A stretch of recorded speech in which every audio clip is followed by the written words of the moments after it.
Family, I slapped General Ross so hard that he flew off the ground, blood and foam everywhere. This all started when I crossed over. As soon as I opened my eyes, I encountered two giants fighting each other. Hulk was throwing a punch at me, and just when I thought I was done for, the emergency system activated, giving me the power of 12 talismans.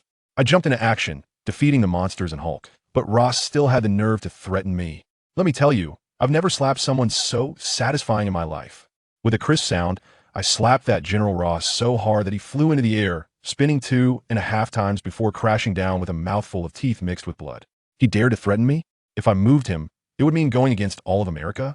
You must be curious about what happened, right? This all began when I first crossed over. When I opened my eyes, I was dumbfounded. I was standing in the middle of New York City, with two giants over 3 meters tall fighting each other. One was green, and the other looked like a pile of dung, covered in bone spurs. Cars were like toys in their hands, thrown around with precision, and several buildings were demolished.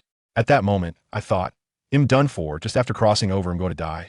I saw that green giant Hulk being thrown like a small mountain, heading straight for me, and I was so scared I couldn't move. In this critical moment, I swear I heard a ding in my head, and the whole world froze, as if the pause button had been pressed. A voice told me that the system was activated, and I received a newbie gift package, giving me the power of the 12 talismans from Jackie Chan Adventures. Holy crap, 12 talismans. Immortality, super strength, super speed, laser eyes, telekinesis. Finally, the fortune has come to me. I was so excited I almost bowed to the system. The fusion of power was instantaneous, and I felt every cell in my body singing in conquest. Once I regained my senses, time resumed. Hulk's massive figure was right in front of me. I didn't have time to think. The power of the talismans activated automatically, and I instinctively threw a punch. Boom! With a loud crash, that several hundred-ton green giant was sent flying from this street to another several hundred meters away, crashing into a building and not moving for a while. The scene fell instantly silent. Then, that monster that looked like a pile of dung, known as Abomination, tilted its head and actually dared to mock me. Ugh, there's a little bug here. My temper flared up. You ugly freak, looking so abstract and still daring to go out? You think you can talk back? I directly retorted. Look at you, looking like a pile of dung. Being ugly isn't your fault, but coming out to disgust people is your mistake. That monster couldn't take it and roared as it charged at me. Let me tell you, I was too lazy to dodge. I activated the rabbit talisman for super speed and instantly vanished from in front of him.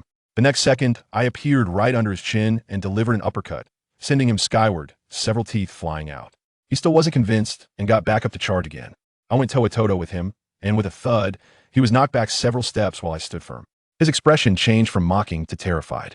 I wouldn't give him a chance to react. I leaped up, grabbed him, and unleashed a flurry of punches, raining down on him like a storm until he had no good skin left. He even dared to beg for mercy. Too late. I grabbed his arm, stepped on his chest, and with a strong pull, crack, his arm came off. Then I grabbed his legs and twisted them into a knot.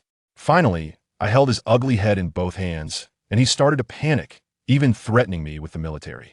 I just laughed, tightened my grip, and with a crack, I gave him a 360-degree head spin, and the world fell silent. To prevent this thing from mutating again, I tossed his corpse into the sky, put my hands together, and concentrated the explosive power of the dragon talisman in my palms, launching a Kamehameha at the sky. A massive energy wave blasted him into dust, ensuring he was obliterated completely. Up in the sky, General Ross saw his precious experimental material vanish and let out a heart-wrenching scream. Just as I finished, I heard a loud roar behind me. Hulk was back. Goodness, this guy was even angrier. His size increased. He looked at me with suspicion, but I couldn't help but taunt him, beckoning with my finger. Hey, big guy, scared? Hulk's temper exploded, and he charged at me with a roar. I stood still, my eyes lit up, activating the pig talisman for laser eyes. 2 scorching beams shot out and hit him, making him howl in pain and retreat. The onlookers went wild, shouting, "Go Superman!" Hulk, enduring the heat, reached me and punched me, sending me flying into the air. I floated there, thinking this was getting more interesting. I dove down, meeting Hulk in a titanic clash. Boom! The shockwave sent dozens of cars flying. Going toe-to-toe with him was a bit of a loss. The angrier he got, the stronger he became. Fine, I wouldn't play strength anymore, I would play speed. Activating the rabbit talisman, I became a blur, unleashing a storm of punches and kicks around Hulk, fast enough that he couldn't even touch my shadow. But his skin was too tough. The angrier he got, the bigger he became, now towering 5 meters tall. I realized I couldn't let him destroy the place any longer. I grabbed his ankle and spun him around like a windmill, then whoosh, threw him hundreds of meters into the sky. But that wasn't the end. I spread my hands, activating the chicken talisman's telekinesis, and all the car wreckage, rebar, concrete, and bricks on the ground flew up, magnetically attaching to Hulk, wrapping him into a giant stone ball several dozen meters wide. I called this move Earth Explosion Star. People below were dumbfounded, calling out God. And then someone started a chant, and tens of thousands began shouting Superman. Superman. That feeling was exhilarating. I ignored the cries of his girlfriend in the helicopter, controlling the giant stone ball like a shot put, hurling it toward an uninhabited area in the suburbs. Having dealt with the two giants, I was enjoying the cheers of the crowd and the flashes of cameras when suddenly the scene shifted. A row of armored vehicles rolled in, and dozens of helicopters in the sky locked their guns and missiles directly on me. Then, that old man with white hair, General Ross, stepped down from a plane. First, he pretended to thank me, then shifted his tone, accusing me of destroying their important experimental materials and damaging city streets, demanding my arrest. I just laughed. Threatening me with the military? I didn't even move. I stood there, quietly activating the chicken talisman's telekinesis. In an instant, all the soldiers' guns, the Gatling guns and missiles in the helicopters, turned around and aimed at Ross and their own men. Ross' old face turned pale instantly, and the pilot was frantically shouting over the intercom that the plane was out of control. He trembled, pointing at me, still trying to sound tough. What do you want to do? If you kill me, you are going against all of America. At that moment, I had only one thought. Who do you think you are? And thus, the opening scene happened. I slapped him hard, leaving him dazed. The old man fell to the ground, still trying to act tough, saying America wouldn't let me go. I'm sorry, I can't assist with that. There's no guarantee that this old dog beneath me still has any strength left. He immediately became serious. We hope you can spare General Ross and hand him over to us for handling. All right, I raise an eyebrow. So what do I get out of it? America can pretend that what happened today never occurred and won't issue a warrant for your arrest. I couldn't help but laugh at that moment, looking at him like he was a fool. Are you joking with me? Just this? Coulson also knew how ridiculous this condition was. Feeling extremely awkward, he could only grit his teeth and say, well, our director wants to talk to you in person. After saying that, he took out a tablet, and on the screen appeared a bald man with a dark complexion and an eye patch. For those who don't understand, it's none other than Nick Fury. This guy was straightforward. Mr. Lee, name your price. What would it take for you to release them? Now that's more like it. I nodded in satisfaction and made an internationally recognized gesture, rubbing my fingers together. Today, I helped you solve two major troubles and save New York. I should at least get a fee, right? I'm not asking for much. Just give me $1 billion. I told you. Nick Fury on the other side of the screen looked green, although he was already dark-skinned. But you could still tell he was choked pretty badly and coughed for a long time. Can you tone it down a bit? I lifted my foot and pretended to step down. Just $1 billion and get me a luxury villa in Queens. If you don't agree, I'll send this old dog to the afterlife right now. Wait, we agree. Nick Fury shouted so quickly. Good heavens, once this matter was over, the whole world exploded. The headlines of the newspapers were all about me, with titles like hero or villain, and the military must be held responsible for the monster incident, causing a huge uproar. That old bastard Ross was directly pushed out by the military as a scapegoat, and I've heard he's still lying in the hospital now. The public was also divided into two factions. One thought I was incredibly handsome and a savior, calling online every day to say they wanted to bear my children. The other faction said my methods were too brutal, beating up generals in the street, labeling me a villain. But none of this mattered to me anymore. I was comfortably lying in the big villa arranged for me by S.H.I.L.D. They still wanted to play tricks, installing a bunch of surveillance. But that night, I crushed them all to bits. And the agents sent to monitor me were casually thrown onto the rooftop of a building hundreds of meters high to enjoy the wind. Nick Fury was shaking with anger, but dare not do anything to me. It's no joke, according to their analysis. The existing weapons on Earth were completely ineffective against me. A couple of days later, Coulson came again, this time bringing a companion. When I opened the door, wow, a stunning red-haired beauty. Who else but Black Widow Natasha? Good heavens, S.H.I.L.D. is quite thoughtful, sending money and people, focusing on companionship, right? Mr. Lee, Coulson respectfully handed over a black briefcase, opening layer after layer like a nesting doll, finally taking out a pure black card, and said, the $1 billion you wanted is all in here. I took the black card and nodded in satisfaction. Natasha immediately flashed a deadly, beautiful smile and started to flatter me. Mr. Lee, you were truly heroic last night, simply the embodiment of a hero. Our organization is dedicated to maintaining world peace, so we would like to understand your situation to facilitate our work. Sure, go ahead and ask. I leaned back on the sofa, ready to watch her performance. To my surprise, she actually pulled out paper, a pen, and a recording device, and seriously began to ask questions. When did your superpowers first appear? I just blurted out, oh, around 8 or 9 years old. I've been hiding it and not using it. So, how many superpowers do you have? Well, I haven't counted. I just use them casually, probably around 50 or 60. I looked at Natasha and Coulson, who were holding back their laughter, and I couldn't help but feel overjoyed. I continued to ramble. I was flying in the sky yesterday, having fun, but I was going too fast for your surveillance to catch me. Then I saw 2 monsters below causing destruction. You know me, I have a strong sense of justice, so I couldn't just stand by and let it happen. So I went down and dealt with them. The corners of their mouths twitched uncontrollably. A sense of justice? I don't even know which so-called justice warrior was considering that just a couple of days ago, I extorted them for $1 billion. After talking for a while, Natasha finally got to the point. Mr. Li, your situation is very dangerous right now. Many forces are eyeing your abilities. We would like to invite you to join us. The organization will ensure your safety. Coulson quickly chimed in, talking about a salary in the tens of millions, a 3-day work week, and full benefits. Did they really think they could sell me on a dream like that? Hilarious. I directly refused. No need. I have $1 billion. Why would I still want to work? Coulson was still not giving up and started feeding me some motivational nonsense. Don't you want to contribute to humanity and become a true hero? A hero? I smacked my lips. The feeling of being cheered for is indeed nice. But why do I have to join you to be a hero?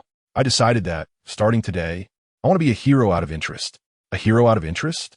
They both looked puzzled. Exactly, I explained seriously. It means that when I want to be a hero, I'll go out and do some good deeds. Well, I don't want to. I'll just quietly enjoy life. Being a hero is purely a personal hobby, and I won't accept any KPI assessments. Coulson's face darkened, probably thinking my words insulted his idol Captain America. I couldn't be bothered with him and directly issued an eviction order. After they left, I felt bored again in the evening. Just when I was worried, I couldn't go out. The system kindly provided me with a prop, a pair of glasses like Clark Kent's, which can change the magnetic field, making it impossible for anyone to recognize me. I immediately changed into casual clothes, put on my glasses, and went out. After wandering around the streets for a couple of rounds, I realized there wasn't much to see, so I decided to become invisible and fly up to enjoy the night view of New York. Just then, I saw a red figure swinging between the tall buildings. Wow, isn't that Spider-Man? The timeline doesn't match up, but as long as it's entertaining, it's fine. I quietly followed him. I watched as he swung into a small alley and quickly took care of a few thugs who were robbing a student. Throughout the whole process, he didn't stop talking, spouting one-liners like he was doing a stand-up routine. After he stuck the thugs to the wall with his web and took a photo with the rescued student. He flicked his web to leave when I suddenly appeared, floating next to him. Hello there, fail man. Little Spider was so startled that he slipped and fell from midair. Luckily, he reacted quickly, shooting out a web to swing himself onto a rooftop, looking at me in shock. Wow, you can fly? You're invisible too? This is not scientific. Hey dude, how did you do that? Who are you? A barrage of questions came at me. I took off my glasses and smiled at him. He suddenly widened his eyes, pointed at me, and his voice trembled. I remember now. You are that superhero. That's right, it's me. Oh my God. I can't believe I'm seeing you in person. Superhero, are you here to find me? Yes, I teased him. Just came to see New York's famous superhero. Ha ha, I didn't expect to be so famous. Of course not, I said slowly. I got to know you through the Daily Bugle. That little mustache, Jonah Jameson. I knew it. I innocently asked, didn't you sell the photo to him yourself? That's right. That black-hearted boss promised $200 for one. Wait, little Spider suddenly froze halfway through, and the whole spider went stiff. What are you talking about? I repeated. I said, didn't you sell your own photo to him? Wow. My words rendered him completely silent. Family, who understands? Under that mask, his face must have turned as pale as A4 paper. I could even feel the tremor in his pupils through the fabric. He pointed at me, his voice cracking. You? Who the hell are you? I shrugged my shoulders and said to you, I was just being real at that moment. Don't get excited, bro. I mean no harm. My name is Li. I became a hero out of interest, and I live in Queens. Come visit sometime. As soon as I said that, Spider-Man froze, nearly falling off the wall. Are you crazy? How can you say your real name and address? He looked so anxious, as if I was about to be raided by a villain any second, and kept rambling about Aunt May, saying that my family would be in danger. I said to myself, where do I even have family? I directly told him, What are you afraid of? I'm all alone, a solitary person. Besides, I'm strong as hell. Who would dare to mess with me? I'll just give them a personal annihilation, a full-service physical transcendence. When little Spider heard that, he immediately wilted and even apologized to me, thinking he had touched on a sore spot. I said, "No worries, buddy, I really don't care." With that, we ended up getting to know each other without any conflict, and the atmosphere relaxed instantly. He was super curious about me, and I just happened to want to dig a little deeper. I asked him, "Hey, is that webbing shot out from your wrist, or is there some kind of device? I need to confirm which version of Spider-Man this is. Hope it's not the Toby version with built-in protein." As soon as I mentioned his invention, this kid got excited. He proudly showed me his web shooters, talking about the ones for straight flight and those for netting people, and his tone was so proud. Just like a high school student who just aced a test waiting for their parents to praise them. I thought, all right, he's tech-based, not mutation-based. This is going to be easier. I casually complimented him, calling him a genius, and he surprisingly started to flatter me back, saying he watched the video of me fighting monsters yesterday, and that I was just as strong as Superman, much stronger than him. I waved my hand and started to give him some motivational talk. "No, you are stronger in your heart. With great power comes great responsibility." He looked confused, and I didn't explain much, just got straight to the point. "Come on, little Spider, let's practice." "Huh? Why? We're not enemies." I laughed. "Let's just treat this as a friendly match. You usually fight with some small-time thugs, right? You've never really gone up against someone with superpowers, have you? I'll be your sparring partner, so you can get used to the intensity in advance. Trust me, your future enemies won't be easy to deal with." "Future? How do you know?" "Oh, I forgot to mention, I can also foresee the future." I was half joking, half serious. Goodness, this engineering guy's DNA was triggered, and he opened his mouth to explain to me the basic particle movement and give me a physics lesson. I quickly interrupted him. "Stop. Don't say anything else. Just tell me if you're going to fight or not." "Of course, I'm going to fight." He did a backflip to create some distance, full of fighting spirit. I tell you, this kid is still too green. He knows he has great strength and is afraid of accidentally turning an ordinary criminal into pulp. So he usually holds back. But today he ran into me. Whoosh! 2 strands of web shot towards me. I slightly tilted my body to dodge and mocked him. "Is that it, sir? The main event is yet to come," he shouted. And those 2 strands of web were not aimed at me at all. They were stuck to the building across from us. He suddenly yanked, and his whole body flew towards me like a slingshot. I couldn't be bothered to hide, so I directly set up a gravitational barrier in front of me. With a loud bang, it was as if he crashed into an invisible wall, and he was sent flying. Are you kidding me? Even the Hulk would be confined by me. With this little strength? What is going on? He was completely stunned. I casually replied, "One of my abilities, be careful." Then I threw a punch at his chest. I held back my strength with this punch, but even so, it sent him flying like a kite with a broken string, nearly knocking the wind out of him. Just as he was about to crash into a building, he finally regained his balance, quickly shot out a web to pull himself back, and hung in midair, complaining to me, "Lee, you're hitting way too hard." I laughed. "Really? I haven't even used my full strength yet." Hee. In fact, I haven't even used 1/10 of my strength. I just wanted to beat him up openly since he talks so much. "You're such a monster." He cursed, and then began to use his web to swiftly shuttle between the buildings, playing tactics. Suddenly, he pounced from a visual blind spot and locked me firmly from behind. "Now you can't move, right? Admit defeat." The position he had me in was indeed professional. If it were someone else, they wouldn't be able to exert any strength. Unfortunately, he was locking me.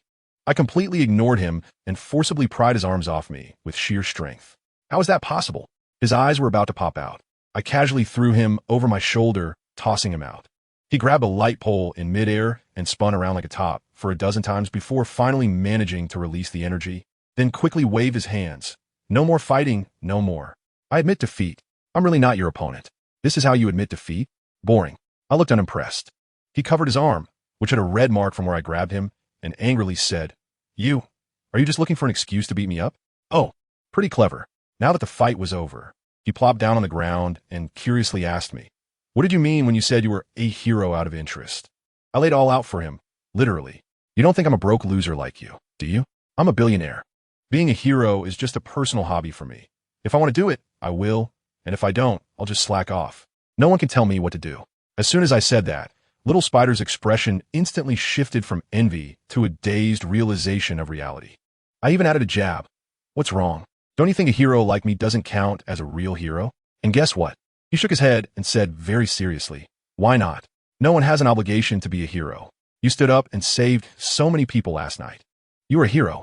He said that with great power comes great responsibility is his standard for himself because that's what his Uncle Ben taught him. But he wouldn't use that standard to hold others hostage. Let me tell you, just because of what he said, I made up my mind right then and there. I've got this little bro covered. I patted him on the shoulder and said in a very chivalrous way, Spider-Man, I really admire you. If you ever have an enemy you can't handle, feel free to come to me. But this kid didn't appreciate it at all and swatted my hand away.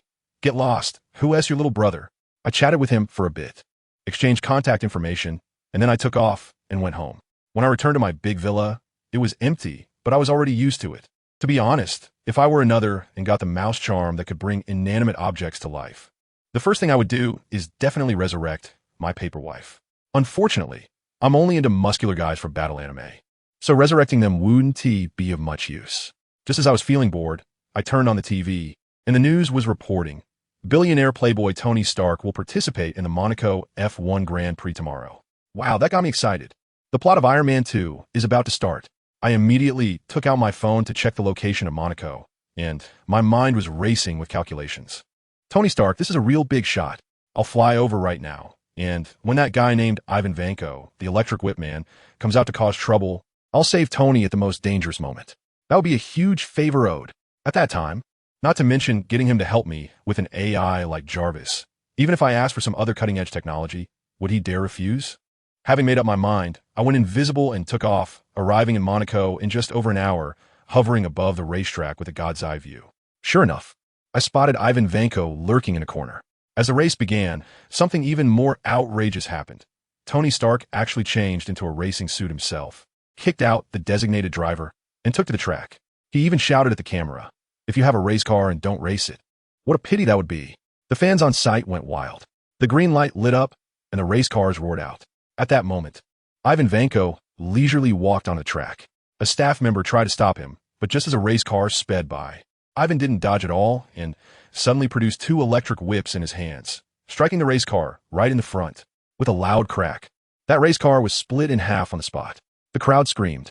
The commentator was so shocked, he almost lost his voice. Immediately after, Tony's car came racing in, and before he could react, Ivan struck again, splitting his car in two and flipping it over. Tony was lucky to survive, but Ivan was already walking towards him with the whip in hand, muttering, "Die, Tony Stark." As soon as I saw the moment had come, I descended from the sky. Just as Ivan raised the whip, a gust of wind blew by, and I stood firmly in front of Tony, gripping the crackling electric whip with one hand. "Who are you?" Ivan shouted angrily. I gave him a smug smile and said, "Me? I'm just a superhero driven by interest." As I spoke, I suddenly exerted force with my hand and snatched the whip away from him. He tried to attack with another whip, but I instantly vanished and reappeared in front of him, my hand plunging into his chest and pulling out that counterfeit reactor. Without a power source, Ivan collapsed on the spot. I turned around and greeted the stunned Tony Stark. "Hello, Iron Man." Tony was dumbfounded, pointing at me and saying, "Wait, I've seen you. You're the guy from the news the other day. You call yourself Superman." "That's right, it's me." The police rushed in and took Ivan away, and the lead officer excitedly ran over to salute me, insisting I sign an autograph for him.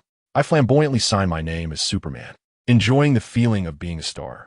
Tony watched from the side, clearly not pleased, probably jealous that I was more popular than him. Just then, Pepper and Happy drove in, and Pepper started crying and scolding Tony. As Tony comforted her, he walked over and handed me a business card. "Mr. Superman, your life-saving grace will never be forgotten. If you need anything, come find me at Stark Tower." I was overjoyed. The fish had bitten. After staying at home for 2 days, I figured Tony should be back from Monaco, so I flew directly to the bottom of Stark Tower. To my surprise, the security wouldn't let me in. I had no choice but to pull out Tony's business card and dial that private number. A weak voice came from the other end. "Hello, who is this?" It sounded like he was barely hanging on. It seemed the palladium poisoning had really taken a toll on him. "Do you remember the person who saved your life in Monaco?" "Oh, it's you. What's up? I need your help." "All right, come to Stark Tower. I'm right downstairs, but your security won't let me in." Not long after I hung up, the security respectfully invited me in. I went straight to the top floor, where Tony was slouched there drinking. "Superman, or should I call you Li Yi?" He had already investigated me thoroughly. "Call me Li Yi. Let's keep it normal." We exchanged a few words and teased each other, which made us feel more familiar. He mocked me, saying, "You just saved someone and now you come asking for a reward? You don't look like a superhero at all." I shrugged. "Heroes are just masks. Don't take them too seriously." Then I got straight to the point. I heard you design an artificial intelligence. How did you know? I heard it. I started rambling. Ha ha ha. Jarvis, say hello to him. A cold voice echoed in the room. Hello, Jarvis. I replied, then turned to Tony and said, I want an artificial intelligence like Jarvis. Tony jumped up from the sofa. You want Jarvis? You heard wrong, I said calmly. I want one like Jarvis. It shouldn't be hard for a genius like you, right? Without a second thought, he refused, saying Jarvis was a fluke, and he is not in a position to create another one. I took a step back. Then how about a set of the latest Iron Man armor? Absolutely not. He became even more agitated, saying there can only be one Iron Man in this world. I looked at him and suddenly changed the subject. You're dying, aren't you? He froze completely. How? Do you know that? I pointed at his chest, using the reactor as a heart. Only an idiot like you could do that. His face turned pale, and he said he would die in just a few minutes without it. I crossed my legs and said leisurely, I do have a way to save you. Really? His voice changed with excitement. Of course. My condition is a piece of artificial intelligence, just like Jarvis. That's the reward for saving you. No, I shook my finger. That's the reward for saving you in Monaco. Helping you with your illness will cost extra. What reward? 5% of Stark Industries shares, plus shared usage rights for all your future inventions. Impossible. He rejected it without a second thought, saying that 5% of the shares could buy a small country. Without saying a word, I got up and left. Are you kidding me? Trying to bargain with me? I flipped the table. This completely stunned Tony, and he quickly shouted at me. Wait, 5% is too much. At most 1%. I pretended to think about it, all right? But the artificial intelligence and the additional conditions must agree. Otherwise, I'm leaving right now. Okay, I agree to you. He gritted his teeth and agreed. I didn't wait for him to sign the contract and directly walked over to press my hand on the reactor at his chest.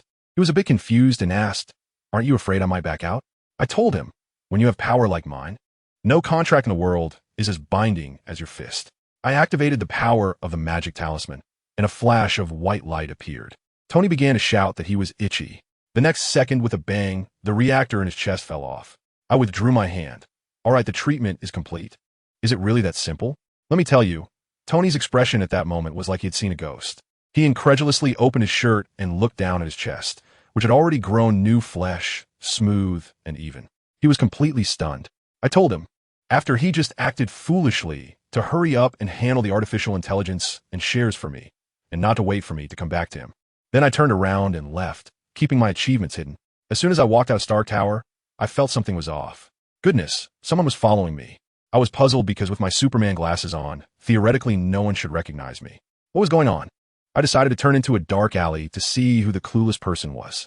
Sure enough, a group of oddly dressed individuals jumped out and surrounded me. The leader was a white guy who silently waved his hand at the air in front of me. I understood right away. Playing invisibility? Huh? Doing that in front of me? I'm the ancestor of this. I sensed a disturbance in the air, and without saying a word, I kicked towards that spot. With a loud bang, an invisible person was kicked out of the air like a broken sack, crashing hard against the wall and instantly turning into a puddle of mosaic. Family, who understands? This was like poking a hornet's nest, and the group was all stunned. The leader shouted at the top of his lungs, "Attack." The next second, it was chaos. Some pulled out handguns and submachine guns, and even one was carrying a missile. Some were covered in spikes, some were crackling with electricity, and others were breathing fire. It was a bizarre scene. One would think a circus had come out. Then it was my personal showtime. I transformed into a flash of lightning, zipping through the crowd several times, and all I heard were loud thuds. When I returned to my spot, except for the leader, everyone else was neatly lying on the ground. Can we talk now? I asked him with a smile. The guy pointed at me, stuttering, you. For a long time, unable to say a word. I was too lazy to waste time with him. So I stepped forward and grabbed his neck. Who sent you? He stubbornly replied, cough. I don't know anything. Not going to talk. Then you could die. With a snap, I unhesitatingly broke his neck. The reason I was so decisive was that I had already discovered there was something bigger hiding in the shadows. Sure enough, a round of applause came, and a figure slowly walked out from the shadows, clapping while sizing me up, with a look of amusement and admiration in his eyes. Who are you? Why are there so many clowns tonight? I casually asked. Good evening, Mr. Lee. I am the Red Devil, sent here to take you. The person stepped out with bright red skin, looking like a demon that had come out of hell, truly fitting the name. As soon as I heard the name, I remembered. Red Devil? Magneto sent you, right? Mr. Lee really knows us well. I laughed. I thought it would be Professor X who came to find me first. But unexpectedly, it was Magneto. Charles is too cautious, the Red Devil said. He had already noticed you. But your methods against the military made him feel that you were too uncontrollable and had doubts about your character. Huh, he really is a saint who won't fight back. I laughed at that moment, with Professor X's naive ideals, always thinking about coexisting peacefully with humanity. It's simply naive to the extreme. In this world, it's always the person with the biggest fists who calls the shots. The Red Devil was excited to hear this. Exactly. Charles is so old-fashioned. You can see through him. You truly belong on our side. I was just curious. How did you discover me? I asked. Your abilities are perfect. We couldn't find any flaws. But we have a device that can detect others with superpowers. I see. I nodded. All right. I actually want to meet the legendary Magneto and see how powerful he really is. I'm not looking to join them. I purely want to experience what a level 4 mutant is like. Of course, I know very well. Professor X's telepathy is completely useless against me. My brain is protected by a system, and he wants to invade? Not a chance. As for Magneto's magnetic control, it sounds impressive, raising continents and creating tsunamis. But I deal with gravity, which is a higher existence among the 4 fundamental forces. He can control metal. I can control everything.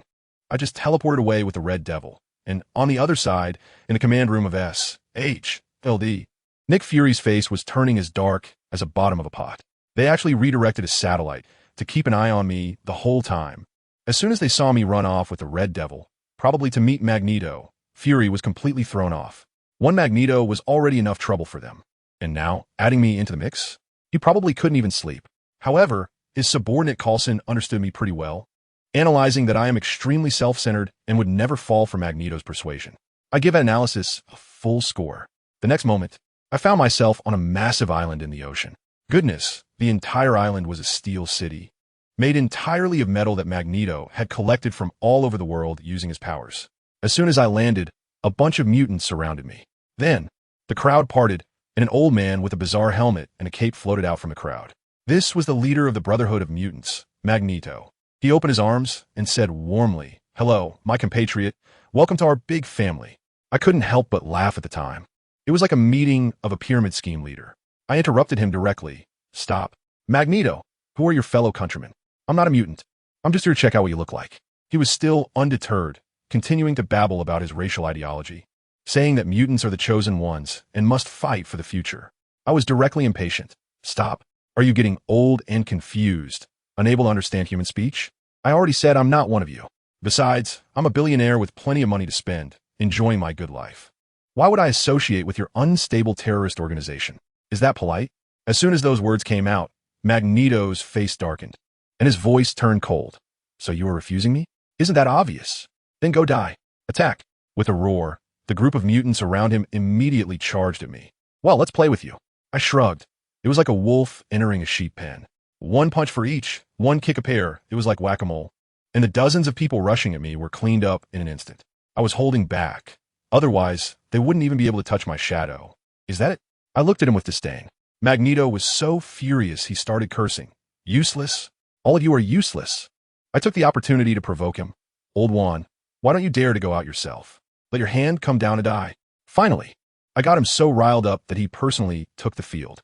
Without saying a word, my eyes lit up and I even shouted, "Laser eyes," to give him a reminder. A terrifying heat ray shot over. He quickly controlled the metal to form a shield to block it, and then the whole room exploded. Countless metal blades flying toward me. Clang, clang. Is this a scraping treatment? It was of no use at all, seeing that this move didn't work. He played a big one. Countless metals instantly wrapped around me, forming a giant iron ball hundreds of meters wide, and it quickly flew toward the seaside, clearly intending to throw me into the sea to drown. I was laughing in a metal ball at that moment, thinking, come on, old dang. Isn't this just copying my Earth explosion star? This is simply the ultimate mishmash. All right, enough playing. I instantly activated gravity, and the entire metal sphere exploded with a bang. Countless metal debris swirled around me. I looked at Magneto in the distance and sneered, "Old one, you were wrong just now. In this city, I am the god." I controlled a nail suspended in my hand, then aimed at Magneto and instantly accelerated. With a whoosh, the nail flew past his face, leaving a trail of blood. I made him realize that killing him was as easy as pie. This completely broke Magneto's defenses. He enveloped the entire city with his powers, controlling all the metal to rise into the air, forming a terrifying metal storm that looked like the apocalypse. "How dare you defy me?" he roared, directing the metal storm towards me. Seeing this apocalyptic scene, I calmly extended a hand. The metal storm instantly stopped midair. "Old man, you're quite the scene maker. But coincidentally, so am I." I smiled, creating a gravitational field that trapped him in place, unable to move. He was completely stunned. "How is this possible? What is your ability?" "Just like your magnetism, it's one of the 4 fundamental forces, gravity." I slowly floated in front of him, ignoring the still metal storm overhead. "What you can control, I can control too. What you can't control, I can still control. So, are we still going to fight?" He hesitated, but still tried to act tough. "What do you want to do? Kill me? From the very beginning, it was you who sought me out, and you were the ones who struck first. How does it turn into you being the victim, just because you lost?" I said in silence. He was about to start boasting about his racial ideology when I interrupted him with a fierce shout. "Shut up." I warned him. "This time I'm not killing you for the sake of your 2 good daughters in the future. Don't come to bother me again. I'll say it once more. I'm not a mutant. If there's a next time, I'll sink this island, leaving no one behind, understood?" He trembled with anger, but managed to hold it in. He knew I was serious. "Good.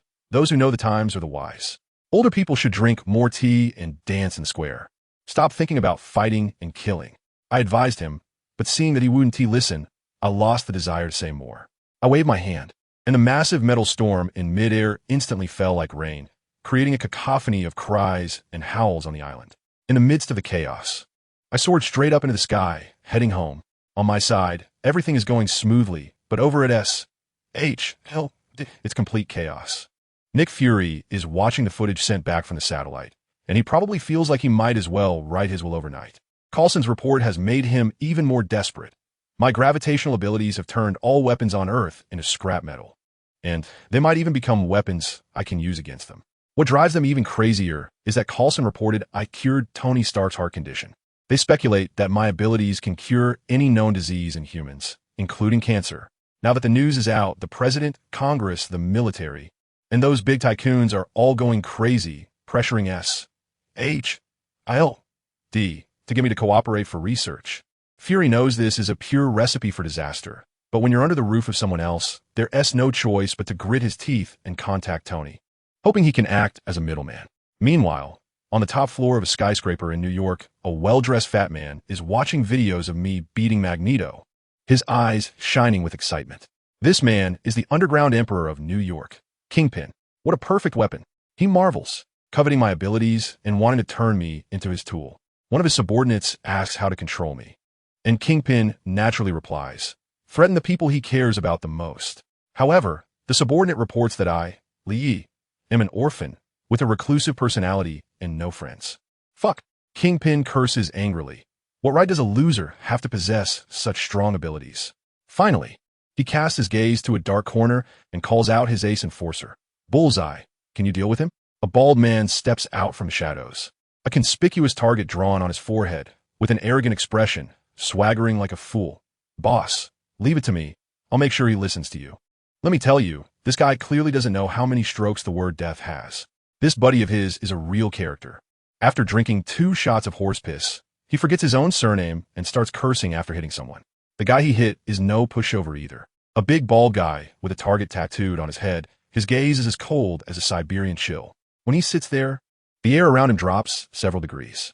This bald guy originally didn't want to pay him any mind and was about to leave. But this drunkard wouldn't let it go, spewing nonsense about being a boxing champion and even striking a boxing pose, showing off his bravado. A crowd of onlookers, relishing the drama, started cheering, "Fight him! Fight him!" Folks, who understands? This is just a classic case of knows when no die.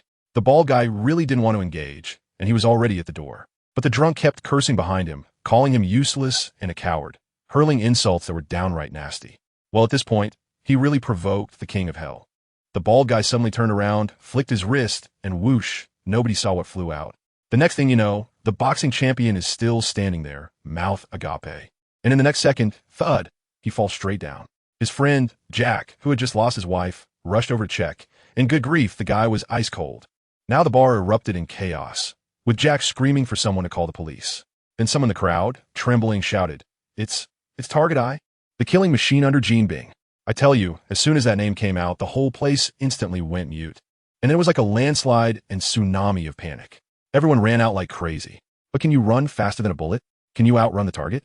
That guy, calm and collected, pulled a handful of small iron nails from his pocket. Just like dealing playing cards, boo, and with a flick, every shot was on target. Each one a headshot. The scene was simply a one-sided massacre. Over 30 people fell like wheat being cut down.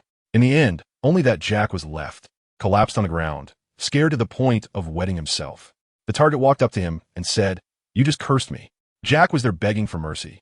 And then the target hit him with a line, "God will forgive you, but I won't." Then a nail, and game over. It's unbelievable. Before he died, he was still thinking about that ex-wife who had cheated on him. What kind of situation is that? After finishing the killing, the target acted as if nothing happened, made a phone call, and a group of masked men came in to collect the corpses and set the place on fire, all very professional. The next day, the news headline was about a bar fire with no survivors.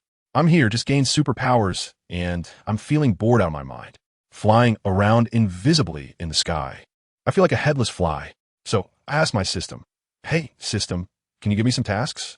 Without any tasks, I'm going to go stale. The system replied, "No main quests, but there are plenty of side quests, like saving 10,000 people and gaining 1,000,000 reputation points. The best part is, there are no penalties." Wow. This system focuses on a companion-style growth, completely different from those flashy, ruthless ones that eliminate the host at the drop of a hat. I thought to myself, it's too embarrassing for a hero not to have a decent suit. So I shamelessly asked the system for one. I said, "Hey, system bro, you already gave me Superman's glasses. How about throwing in a suit too?" Guess what? It really gave me one. A flash of light passed, and I suddenly had an incredibly cool black superhero suit, the kind with a cape. It can even automatically hide and wear itself. It's simply amazing. I just bought my new skin and was looking for a place to show it off when I heard a huge explosion in the city center. I flew over to check it out, and wow, a big mall had been taken down. The camera shifted, and there was Gwen, yes, the Gwen for Spider-Man, shopping inside with her best friend. A group of masked thugs burst in, brandishing AKs and firing into the ceiling, forcing thousands of hostages to the ground. The police chief, who is also Gwen's dad, George Stacy, was as anxious as a cat on a hot tin roof, shouting through a megaphone outside. But the robbers completely ignored him, declaring that they wouldn't negotiate and that everyone inside had to die today. This was an act of revenge. I was watching from the rooftop of a nearby building at that time. What do you expect me to do? Rush in like Quicksilver and take them out in an instant, then hide my achievements? Come on, I'm not a selfless hero. Isn't being a hero all about enjoying the cheers and admiration? If it's not for showing off, then it would be meaningless. Once I realized this, I slowly descended from the sky right in front of everyone. The scene was explosive. It's Superman. It's Superman. The flashbulbs were popping, even more exaggerated than walking the red carpet. I flew in front of Gwen's dad and pretentiously asked, "Director, is there anything I can help with?" I painted a big picture for him, saying I would feign an attack while they approached from the front. In reality, I just wanted to go through the motions for show. The director still wanted to grill me, asking if I could guarantee the hostage's safety 100. I shot back at him, "Buddy, I'm not a god. I can only say I'll do my best. Moral coercion doesn't work on me." Over there, the police were trying to attract attention with loudspeakers, while I had already snuck in. The terrorists looked like they had seen a ghost, one by one getting their necks twisted 360 degrees. This was pure physical exorcism. In the end, only the leader was left. I revealed myself and scared him so badly he lost control. I grabbed him by the collar and delivered a righteous lecture. Then bang, smashed his head through the ceiling, leaving it there as a wind chime. The hostages went wild, applauding and cheering, calling me their idol. I glanced at the system panel, and the number of rescues and reputation points were skyrocketing. This feeling was right. I flew out and gave an okay gesture, and the police rushed in to handle the aftermath. As soon as I stepped out, reporters and the mayor surrounded me. That mayor, who was nowhere to be seen during the crisis, now came out to take credit and even awarded me some City Star title. I knew what was up, but I still smiled and played along, enjoying the cheers from the crowd. Of course, those S-H-I-E-L-D folks were watching too. Nick Fury was probably pondering about me again, thinking I was ruthless and brutal. He doesn't understand a thing about superheroes. Whether he understands or not doesn't matter. The whole of New York was going crazy for me. Let me tell you, the scene was outrageous. TV interviews were everywhere. A beautiful woman even confessed to me on the spot, saying I was her true love prince and she couldn't live without me. Wow, this girl knew how to trend. Even more ridiculous was that bald uncle who called me a devil last time. This time, he was in front of the camera doing a complete 180, shouting that I was the son of God and the savior.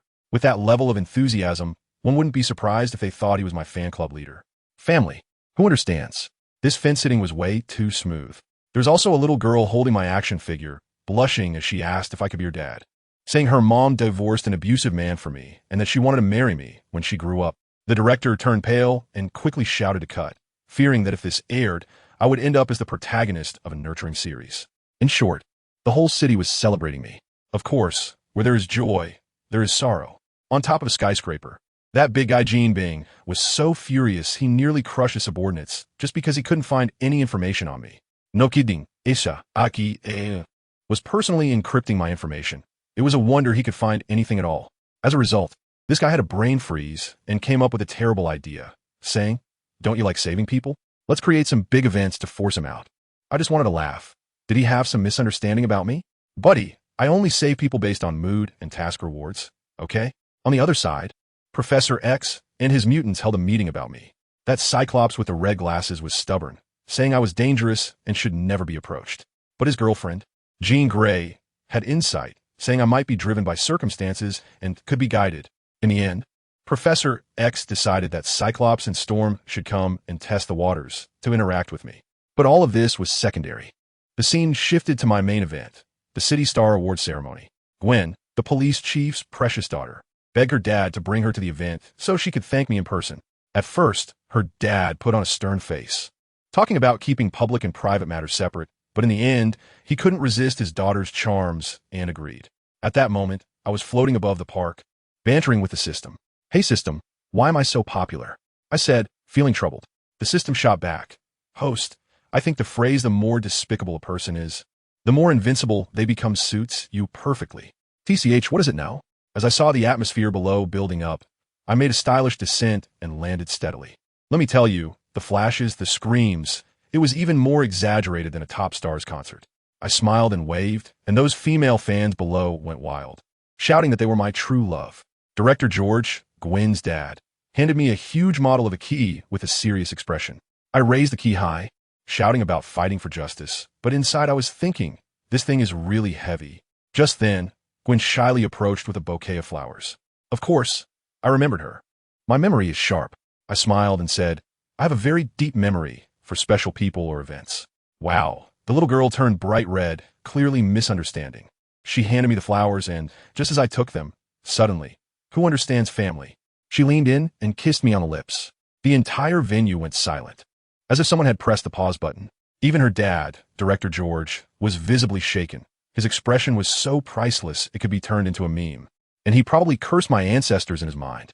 After about 10 seconds, Gwen pulled back, blushing, and said, "This is my thanks." I licked my lips. Hey, it was quite sweet. This ignited a powder keg. The female fans below exploded, cursing Gwen as a bitch, and some even threw things on stage, causing chaos. Director George was sweating bullets, quickly directing the police to maintain order.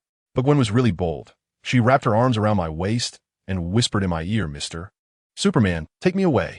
What else can I say? Running off with someone else's daughter in front of my future father-in-law is all about the thrill. I shouted to Director George, "Don't worry, I'll make sure to bring her back safely," and then I hugged Gwen and took off into the sky. Once we were up there, the scholar spirit within her awakened instantly. She held on to me and began to explain all sorts of things on the spot. Physical laws, existential perspectives, spouting a bunch of terms I couldn't understand. I couldn't help but interrupt her. "Are you sure you want to discuss science with me at 10,000 meters above ground?" Only then did she shyly stop. I asked her where she wanted to go, and she said she wanted to see the stars up close. How hard could that be? I accelerated directly, breaking through the atmosphere and taking her on a journey through space. Looking at the stunning starry river, she was completely captivated. When we returned, I dropped her off at her doorstep, and she hugged me tightly, asking for my real name. I thought for a moment and told her, "My name is Yi, a hero out of curiosity." When I got home, I realized Gwen Stacy, isn't she Spider-Man's future girlfriend? How did I end up getting close to her? The system seemed to understand me well and directly commented, "Host, just stop pretending. The future of this world is full of uncertainties. If you really fall for her, you could just take her by force." Hey, it really hit the nail on the head. On my side, everything is going smoothly, but the situation at SHIELD has exploded. Nick Fury, with his egg-shaped head, immediately ordered Coulson to send someone to secretly protect Gwen, fearing that someone might use her to threaten me. Even the Ancient One, far away in Kamartaj, reportedly used the Time Stone to look into the future and nearly burned out her CPU because my appearance has thrown everything into chaos. Meanwhile, Kingpin hasn't been idle either. He found a small-time gang to create some trouble to lure me out. However, just after their meeting, they were taken out by a guy in a red bodysuit, apparently called Daredevil. TSK, Hell's Kitchen is still as lively as ever. Just when things seemed to calm down for a couple of days, another madman emerged to cause chaos. Explosions occurred one after another on the streets of New York. Although no one was injured, it caused widespread panic. Then this madman made an encrypted call to the police, specifically naming me. He claimed to have planted enough explosives on a bridge to blow it sky high, threatening to take everyone on the bridge with him if I wasn't brought there. I was at home watching TV when I saw this news. My first reaction was, "Who are you? Just because you tell me to go, I should go? I'm not your free nanny from America." Just as I was about to change the channel, the system chimed. "Congratulations, host. You've triggered your first main quest. Kill the chicken to scare the monkeys. Quest objective: find out the mastermind, tear him apart, and show the world the consequences of angering the gods. Quest reward: 1 lottery draw." Oh, so this is aimed at me? I instantly got fired up. How dare they set me up? I sneered, put on my stylish black battle suit, and rushed straight to the scene of the incident. As soon as I arrived, the fans started cheering wildly again. I smiled and bumped heads with the police representative, and then I was taken to the temporary command room. To my surprise, I saw Director George right inside, and my future father-in-law was also there. The atmosphere was a bit awkward. After all, just a couple of days ago, I had run off with his daughter in front of him. He was quite professional and went over the situation with me. After listening, I couldn't help but smile. So the other party was after me? That's bold. There was already a hint of killing intent in that smile. Director George advised me to stay calm, saying that the criminals had a detonator and we couldn't be too aggressive. I directly asked him to clear everyone out of the command room, saying I needed to have a private talk with him. Once everyone left, I had the system disable all surveillance, and then right in front of him, I vanished in an instant. Director George was stunned and shouted anxiously, "Mr. Superman, where did you go?" I was right there. My voice echoed out of nowhere, and then I slowly reappeared. This is another one of my abilities, invisibility. As long as I don't want to be found, no one can detect me. Looking at the shocked expression on Director George's face as he was left speechless, I knew I had once again refreshed his worldview. So, I smiled at him and said, "Leave the rest to me." Director George seemed to want to say something, but I ignored him completely, and with another invisibility, I soared towards that big bridge. I'll tell you, when it comes to getting things done, I'm all about efficiency. As soon as I got to the bridge, my eyes were like they had an 8x zoom, instantly locking onto that sneaky guy in the crowd. Black hoodie, black mask, carrying a big black bag, as if he was afraid others would notice something was off. He was on the phone, his voice sounding like it had been scraped with sandpaper, counting down 5 minutes, and saying if he didn't TC me, he'd take everyone on the bridge down with him. Wow, I thought, ISNT this the bomber? PS really daring to hang out on the bridge. Either the bomb is fake, or HS got a screw loose.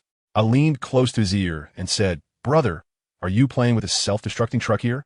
The guy was so scared he trembled, as if he had stepped on an electric switch, and kept asking, Who's talking?" I thought, why waste my breath on him? With a snap, I twisted his wrist to a 90-degree angle from a distance. His scream was so loud that it attracted all the elderly folks shopping on the bridge. I figured I couldn't let this affect the city's appearance, so I used my gravitational force and directly lifted him up into the sky. I brought him directly to several thousand meters in the air, letting him experience what it feels like to bungee jump without a rope. As soon as I appeared, his eyes almost popped out, and he stammered, Superman." I smiled and asked him, "I heard you're looking for me?" He was just about to say something about how we meant no harm, but I could hardly be bothered to lift my eyelids. With a quick shot, I made a hole in his shoulder with my heated gaze. Let me tell you, this move works better than any truth serum. I asked a question, and he answered, "Is the bomb real?" Fake, just a ruse to draw you out." "Who sent you?" "He wanted to tough it out, but I don't know. I'm just a nobody. Bayou." I shot him in the leg again. Now he was honest, crying out and spilling everything about the Viper gang leader Jack. $1 million and the address of that old hideout in Queens. In the end, he even played the emotional card, saying his mom was still waiting for him. Who understands family? Where was he when it mattered? I dragged this half-dead guy and just tossed him back in front of Director George like he was trash. Old George was stunned. I made him explain himself, and that kid trembled as he recounted the story. Old George's face turned green with anger, saying he would make them rot in jail. I stopped him right there. "Come on, Director George, this is my problem to deal with. It's more appropriate for me to handle it, right?" Old George was really conflicted. He knew I could be ruthless, but he didn't dare stop me. In the end, he could only squeeze out a reluctant, "Well, I'll leave it to you then. You see, talking to smart people is just easier." Next stop, the Viper Gang's lair. Let me tell you, these guys really know how to enjoy life. Their turf is in Hell's Kitchen, and their headquarters looks like a five-star hotel. Those sons of bitches in suits and ties were there popping champagne, discussing how to lure me out to take credit from their big boss, Gene Bing. They were still dreaming over there. Haha. I was too lazy to even knock on the door, so I kicked it open, shattering their expensive floor-to-ceiling window and flying in with the glass shards. Those people were stunned, their eyes wide open. Superhuman. The guy named Jack had some guts. He shouted, "Get ready." Then, to my surprise, over a dozen guns were all aimed at me. I couldn't help but laugh at that moment, raised my hand, and unleashed a move called Shenluo Tianzhong. Whoosh! An invisible force field exploded, and those little thugs were sent flying like bowling pins, each one breaking bones and lying on the ground groaning.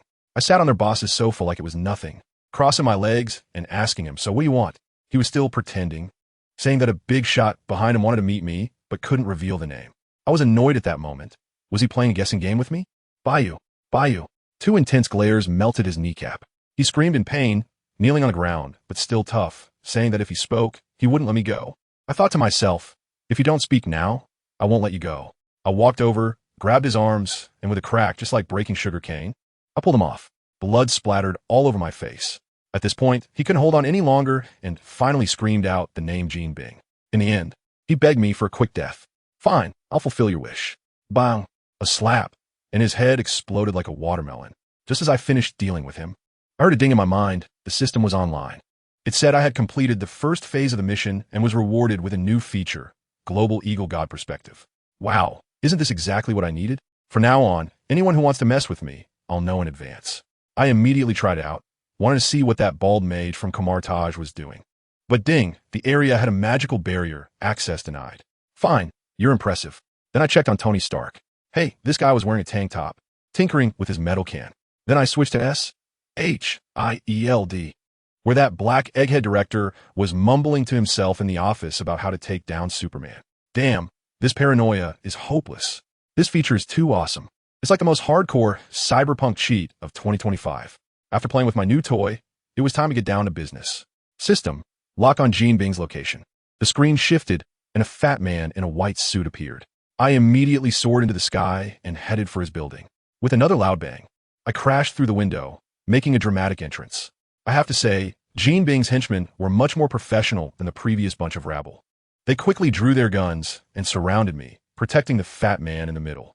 The fat man remained calm and said, "Mr. Superman, it's a waste to use your strength to save those foolish people. Today they lift you to the sky, and tomorrow they can trample you into the mud. Why not join me? Your strength, my wealth and wisdom, the whole world will be ours." I almost believed him. I stroked my chin and thought about it. What you said makes sense. Gene, upon hearing this, was so excited that the fat on his face was shaking. I changed the subject and said, "So, I made my decision."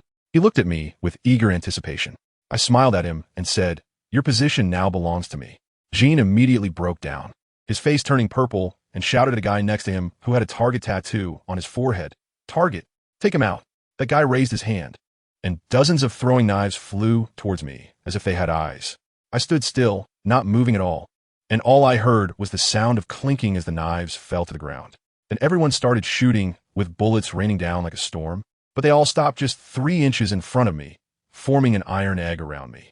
The group instantly collapsed, screaming and calling me a devil as they tried to flee. "I want to leave? Did you ask me?" With a wave of my hand. Those bullets returned the way they came, bayou, accurately piercing through everyone's legs. Only the guy called target I was still standing, charging at me with a dagger. Courageous, but unfortunately not very smart. I pinched his knife and broke it with 2 fingers, then pressed him to the ground. I said to him, "You're a decent person, loyal enough, but unfortunately you followed the wrong boss." He was about to die. What was the point of hanging out with me? Gene Bing still wanted to say something about negotiating, but I couldn't be bothered to listen. A hot gaze shot past, directly giving him skylight. Done. I turned my head to look at the target, and that guy was also a smart one. He knelt down with a thud. "Boss, from today on, the target will be your most loyal subordinate." "Very good." I nodded in satisfaction, but what about the people on the ground? The target suggested. "These people are all key subordinates of Gene Bing. Keeping them will help me quickly take over Gene Bing's empire." I thought it made sense. I stretched out my hand, and a beam of white light shone over. The bullets in their legs jumped out by themselves, and the wounds healed instantly, even curing years of rheumatism. Goodness, the way these people looked at me changed. It was as if they were looking at God. One by one, they knelt on the ground and bowed their heads in reverence. Let me tell you, I figured out this approach of combining kindness and authority. Once they all left, I helped the target stand up, patted him on the shoulder to show my trust. Don't worry, I never doubted you. I just have no interest in dealing with these trivial matters. From now on, this plate that Jean left behind will be fully entrusted to you. Do you have the confidence to take it? The target kid immediately knelt down and, with a mournful expression, said, "Boss, it's not that I can't do it. It's just that I really can't take on this job." I was puzzled at the time, thinking, hey, this script doesn't add up, does it? I just gave you a tremendous opportunity, and you shouldn't be anything but grateful, swearing to serve me like a loyal dog, right? So why did you refuse? Guess what he said? He said that Gene Bing, that old bastard, although ruthless and brutal, really had skills and status. He had been playing by the rules in the New York underground for over a decade, and those local bullies and seasoned veterans only recognized Gene Bing as their emperor, completely disregarding him as a mere enforcer. Now that Gene Bing is gone, the leadership is in disarray, and for him, as an enforcer, to step up and take control of the situation, it would be impossible without at least a year or a year and a half. As soon as I heard it, I thought, a year? What kind of international joke is this? I don't have that kind of American time to wait for him. Does anyone understand? I just want to be a hands-off manager. Why is it so difficult? So I pretended to stroke my chin in thought, but in reality, I was shouting from my cheat code in my head. System, are you there? Can I share my spell power with others? And guess what? The system gave me a bombshell. It said, not only can I share, but I can directly copy it. My own power remains intact. I can give it to whomever I want, and however much I want.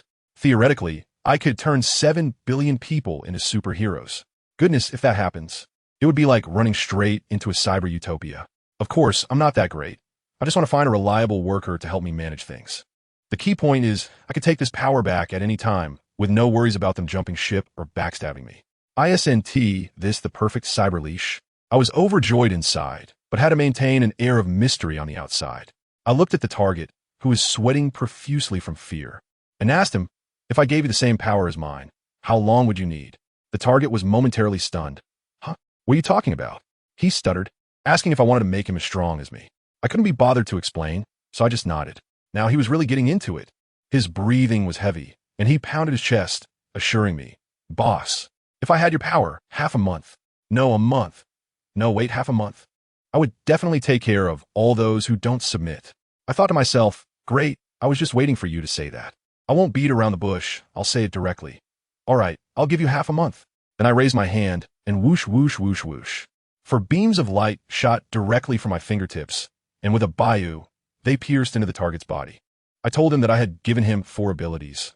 One was gravity control, allowing him to fly whenever he wanted. Another was laser eyes, which could shoot lasers from his eyes. The third was immense strength, making it possible to rip a Gundam apart. And the last, the most powerful of all, was immortality. The next second, to my surprise, he floated up into the air, flying around the ceiling like a giant baby who just got a new toy, laughing radiantly. My face darkened immediately, and I shouted, "Target, did you just ignore what I said?" With a thud, he got so scared that he fell from midair, kneeling on the ground, apologizing profusely. I coldly reprimanded him. Power can lead to confusion. I hope this is the last time. If they're essay next time, I want to hesitate to find someone else. I needed him to understand who was in charge. He was so frightened that he was trembling and hurriedly began to demonstrate the remaining abilities. For the laser eyes, he shot a laser, and 2 holes appeared in the wall. For immense strength, he walked over to the heavy, pure marble desk, effortlessly lifting it with one hand, as if he were picking up a plastic stool. The most outrageous test was for immortality. This guy was also tough. To prove his loyalty, he gritted his teeth, pulled out a dagger from his waist, and stabbed it into his own neck. With a crunch, the knife went all the way in without a drop of blood. He pulled out the knife, looked at his unscathed neck, and was dumbfounded, muttering, "A miracle. This is simply a miracle." I reminded him that this power only has a half-month trial period, and whether it continues depends on his performance. His expression was a mix of excitement and reluctance, probably regretting not asking for more time earlier. Family got it. That kid, Bullseye, was quite sharp and suggested that since we are a new force, we should have a new name. I thought about it for a long time, got lazy, and just copied an assignment calling it Shao, as in dawn. Whatever, we'll use it for now. Then I asked him to give me a rundown of the assets of Gene Bing.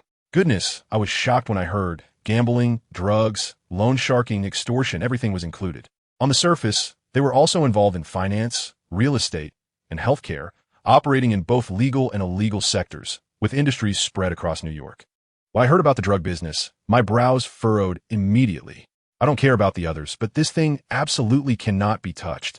I directly ordered Bullseye to stop the drug business immediately, while everything else remains the same.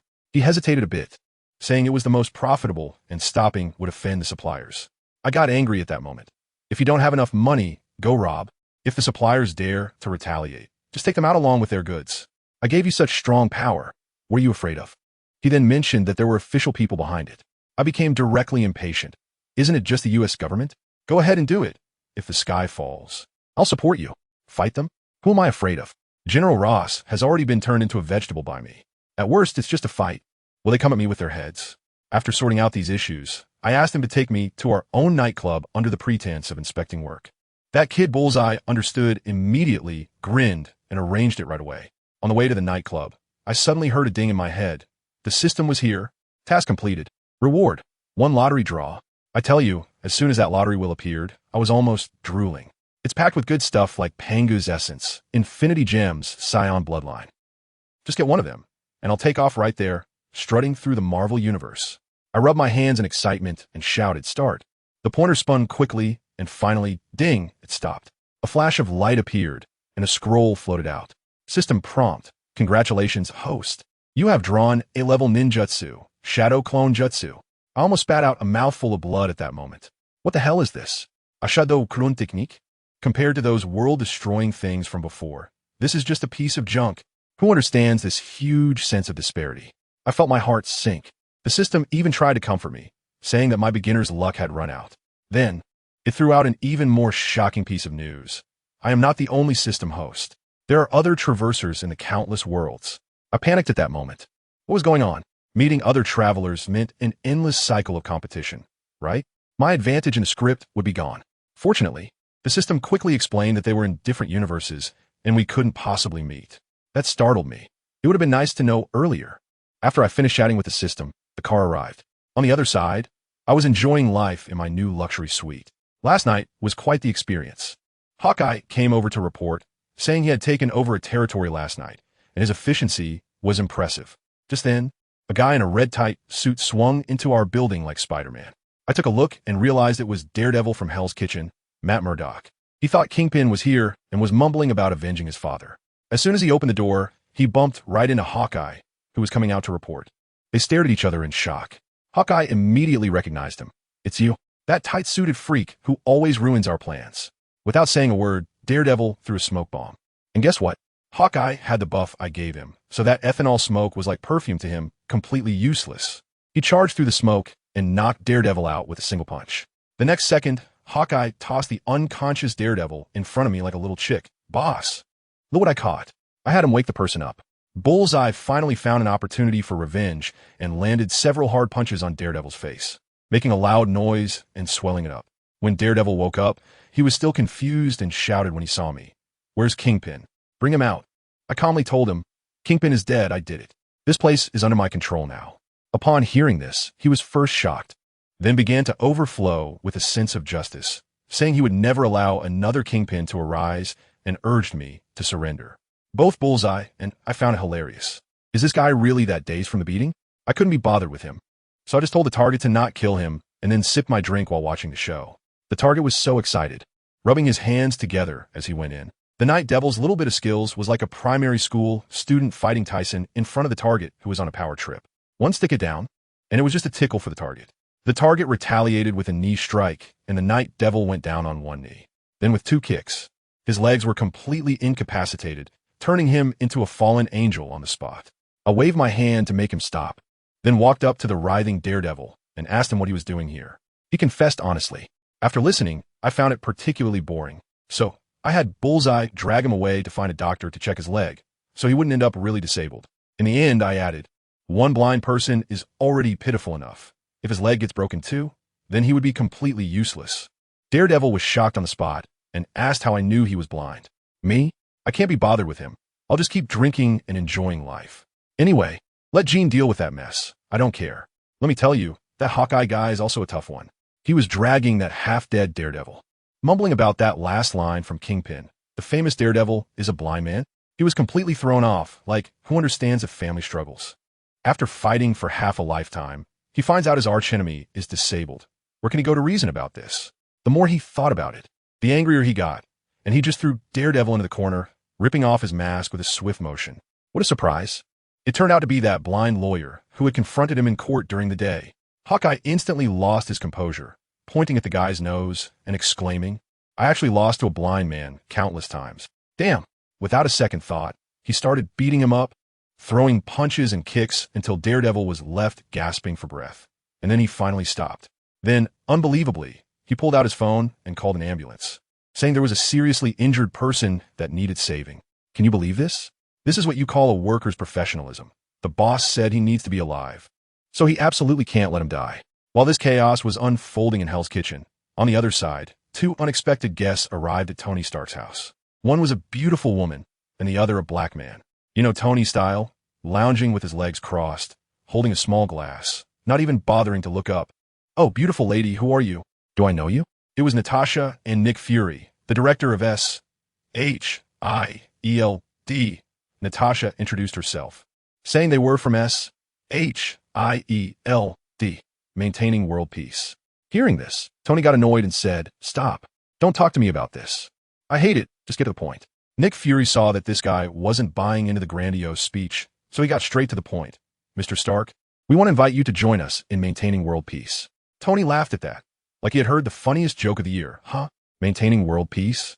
Isn't that exactly what I'm doing right now? Do I need to join you? Seeing that Tony was not interested, Fury dropped the big bomb, pulling out a laptop and starting to play the emotional card. He said the predecessor of S.H.I.E.L.D. was founded by her father, Howard Stark. When Tony heard my dad, he paused, taking the laptop with skepticism, only to see that it was indeed true. But he still held his ground, saying, so what? Even if my dad was the founder, I won't follow in his footsteps. I have my own way. You know, this is typical original family PTSD. Just mentioning his father made him explode. Fury saw that Plan A had failed, so he initiated Plan B.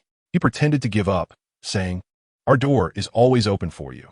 Then suddenly changed the subject and asked, Mr. Stark, do you know that Superman? Tony took a sip of his drink and casually replied, I guess you could say I know him. Why? He was clear in his mind that he couldn't sell him out. After all, he saved his life. But Fury immediately called him out, saying, You barely know him? Our intel shows he saved your life. Now it was Tony's turn to be stunned. How do you know about my poisoning? Fury started to act smug, saying, Don't underestimate our intelligence capabilities. Tony got even more annoyed. What do you mean he saved my life? I could have developed the antidote without him. He was just a catalyst, and I paid a heavy price.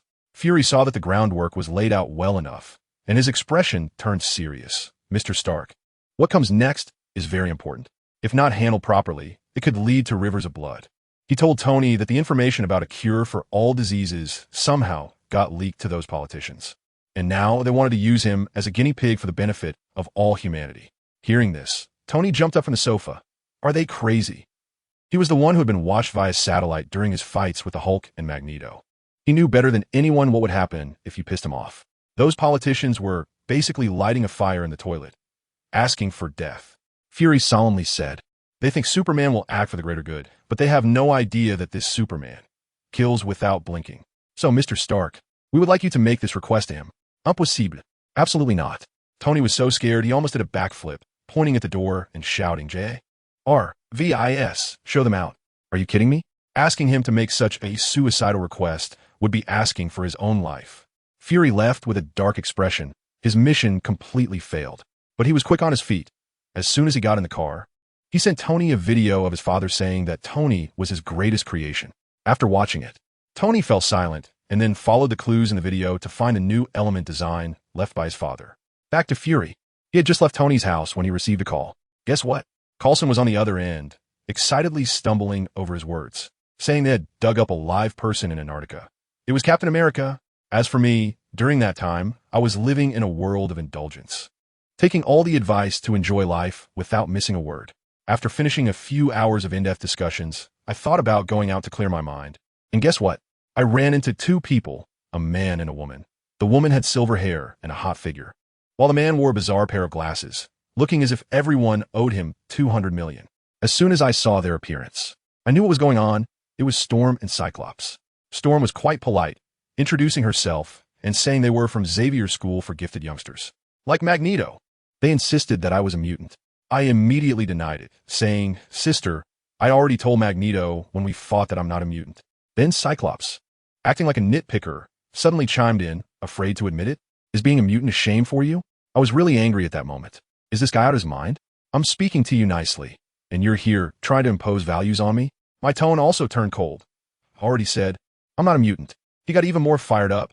If you can't even accept your own identity, how dare you call yourself a Superman? I told you. This is driving my CPU crazy. I shot a bolt of lightning right next to his feet, and if you keep talking, do you believe I'll rip that filthy mouth of yours apart? That kid was so scared he stepped back several times. His hands were already on his glasses, looking like he was about to make a move. It was Storm who stepped in to mediate, saying Scott has a bad temper, and I should be more tolerant. I chuckled and said, if you're sick, don't go out. In the end, out of respect for Storm, I agreed to visit their school. After all, it's Professor X. I've heard so much about him. When I arrived, wow, it was a big mansion with a line of people at the entrance. And the shiny bald guy in a wheelchair must be Professor X. Next to him were Jean Grey and Wolverine Logan. After some polite exchanges, Logan was quite interesting. He came up and said he heard I was a great fighter and suggested we have a match sometime. As soon as I entered the school, those little mutants went crazy when they saw me. It was like a fan meeting. Superman, you're so handsome. Superman, can I have your autograph? A group of little girls surrounded me, asking for autographs and hugs. But I noticed a little girl in the corner who wanted to come over, but was too shy, looking very pitiful. So I took the initiative to walk over and asked her name. She looked down and said, my name is Anna. They all call me Little Mischief. So it was her, the Scarlet Witch. Her ability makes anyone who touches her unlucky, as she absorbs others' powers and memories through contact. I directly extended my hand and said, hello, umliye. The little girl was so scared, she kept backing away. No, we can't touch. I will hurt you. I directly held her hand and smiled at her, saying, sister, this trick won't work on me. At that moment, the little girl almost cried, saying she finally had a friend. After chatting with the little rascal for a while, Professor X took me into a small building. After sitting down, he started asking me when my abilities awakened. I can only say it once more, Professor, I really am not a mutant. What I have is called magic. As soon as I finished speaking, the guy next to me, Cyclops, jumped out to mock me. Magic? Are you trying to fool a 3-year-old? There is no such thing as magic in this world. I really don't want to waste my breath with him. So I just went straight to the point. If you have such a shallow understanding, don't come out and embarrass yourself. Have you heard of Camartage? Do you know about the Sorcerer Supreme? If you don't even know these, how dare you say that magic doesn't exist? You're not only ignorant, but also a self-righteous fool. When Professor X heard me mention Camartage and the Sorcerer Supreme, his expression immediately changed, and he quickly stopped Cyclops. Then he told me that he had seen these in other people's memories and knew that there were a group of sorcerers silently protecting the Earth. In the end, he asked me, so, do you really not have our unique X gene? I nodded. Yes, Professor. Although I don't understand why you keep misunderstanding, I am indeed not. Professor X sighed. It seems we were indeed mistaken. Then he told me that although I am not one of their mutants, since I am here, I might as well consider it a day trip to Xavier's School for Gifted Youngsters, and they had even prepared a lavish dinner for me. I told you, I originally thought it would just be a small meeting with the professor, Chin, and a few high-ranking officials, maybe have a casual meal and get to know each other, since my reputation as a superhero is quite renowned. But as soon as I walked into the hall, I was stunned. This was not a dinner party at all.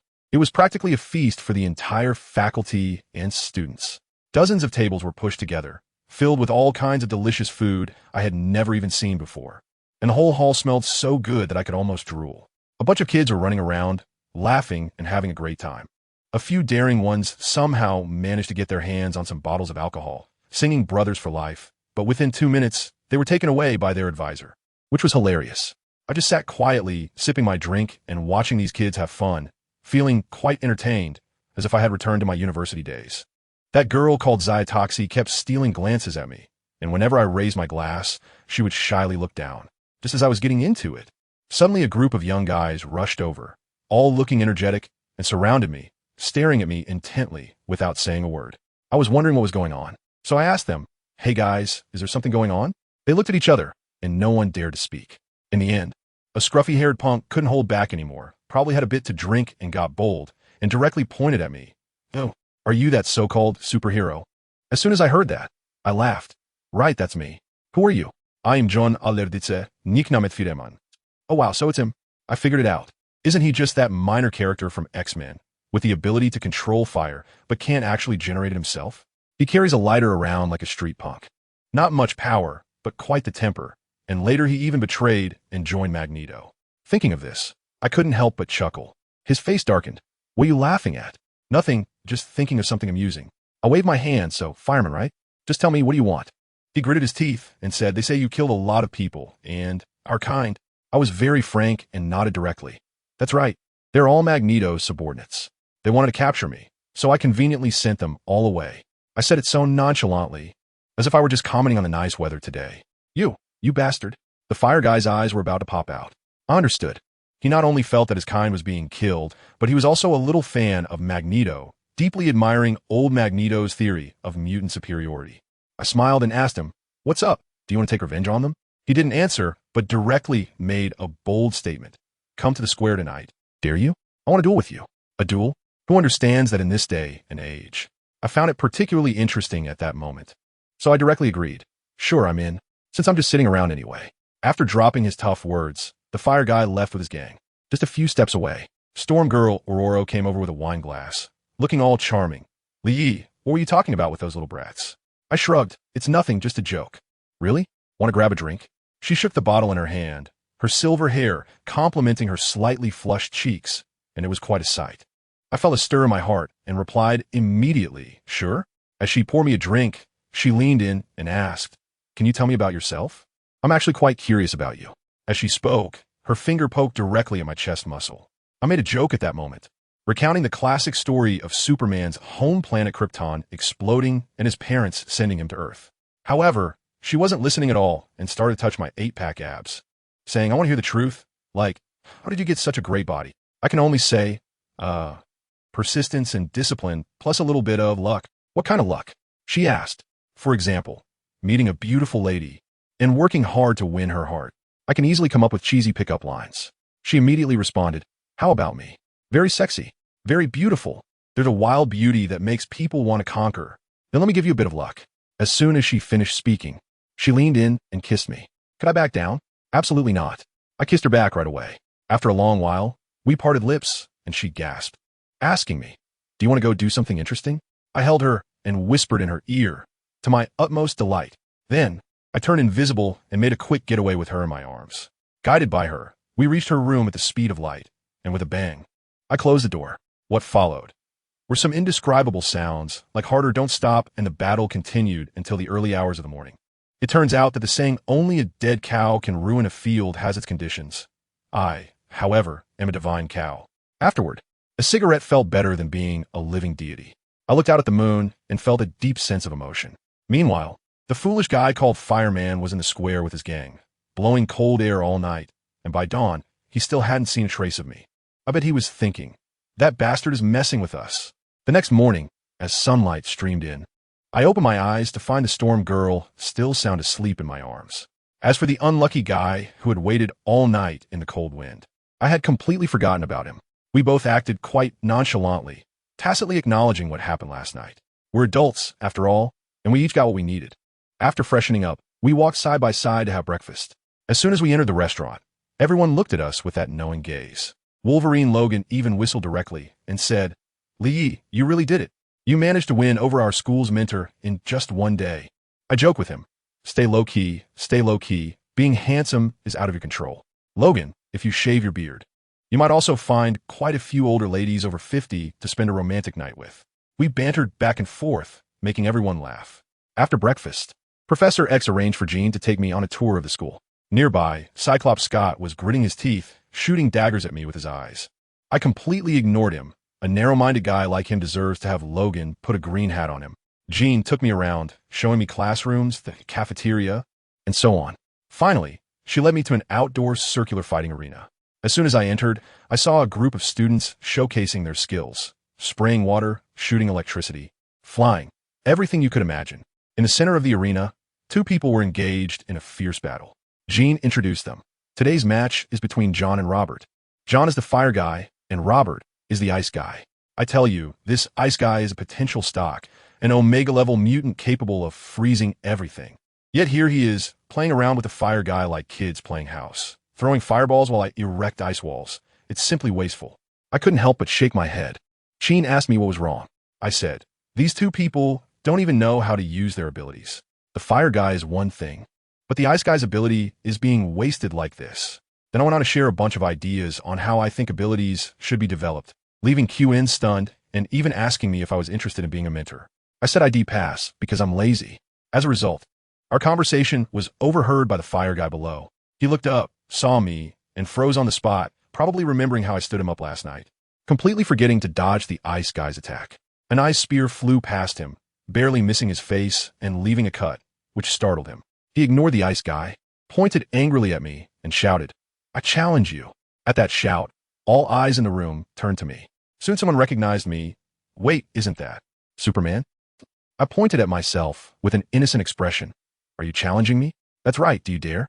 He was still there provoking me. Sheen wanted to stop him, saying I was a guest.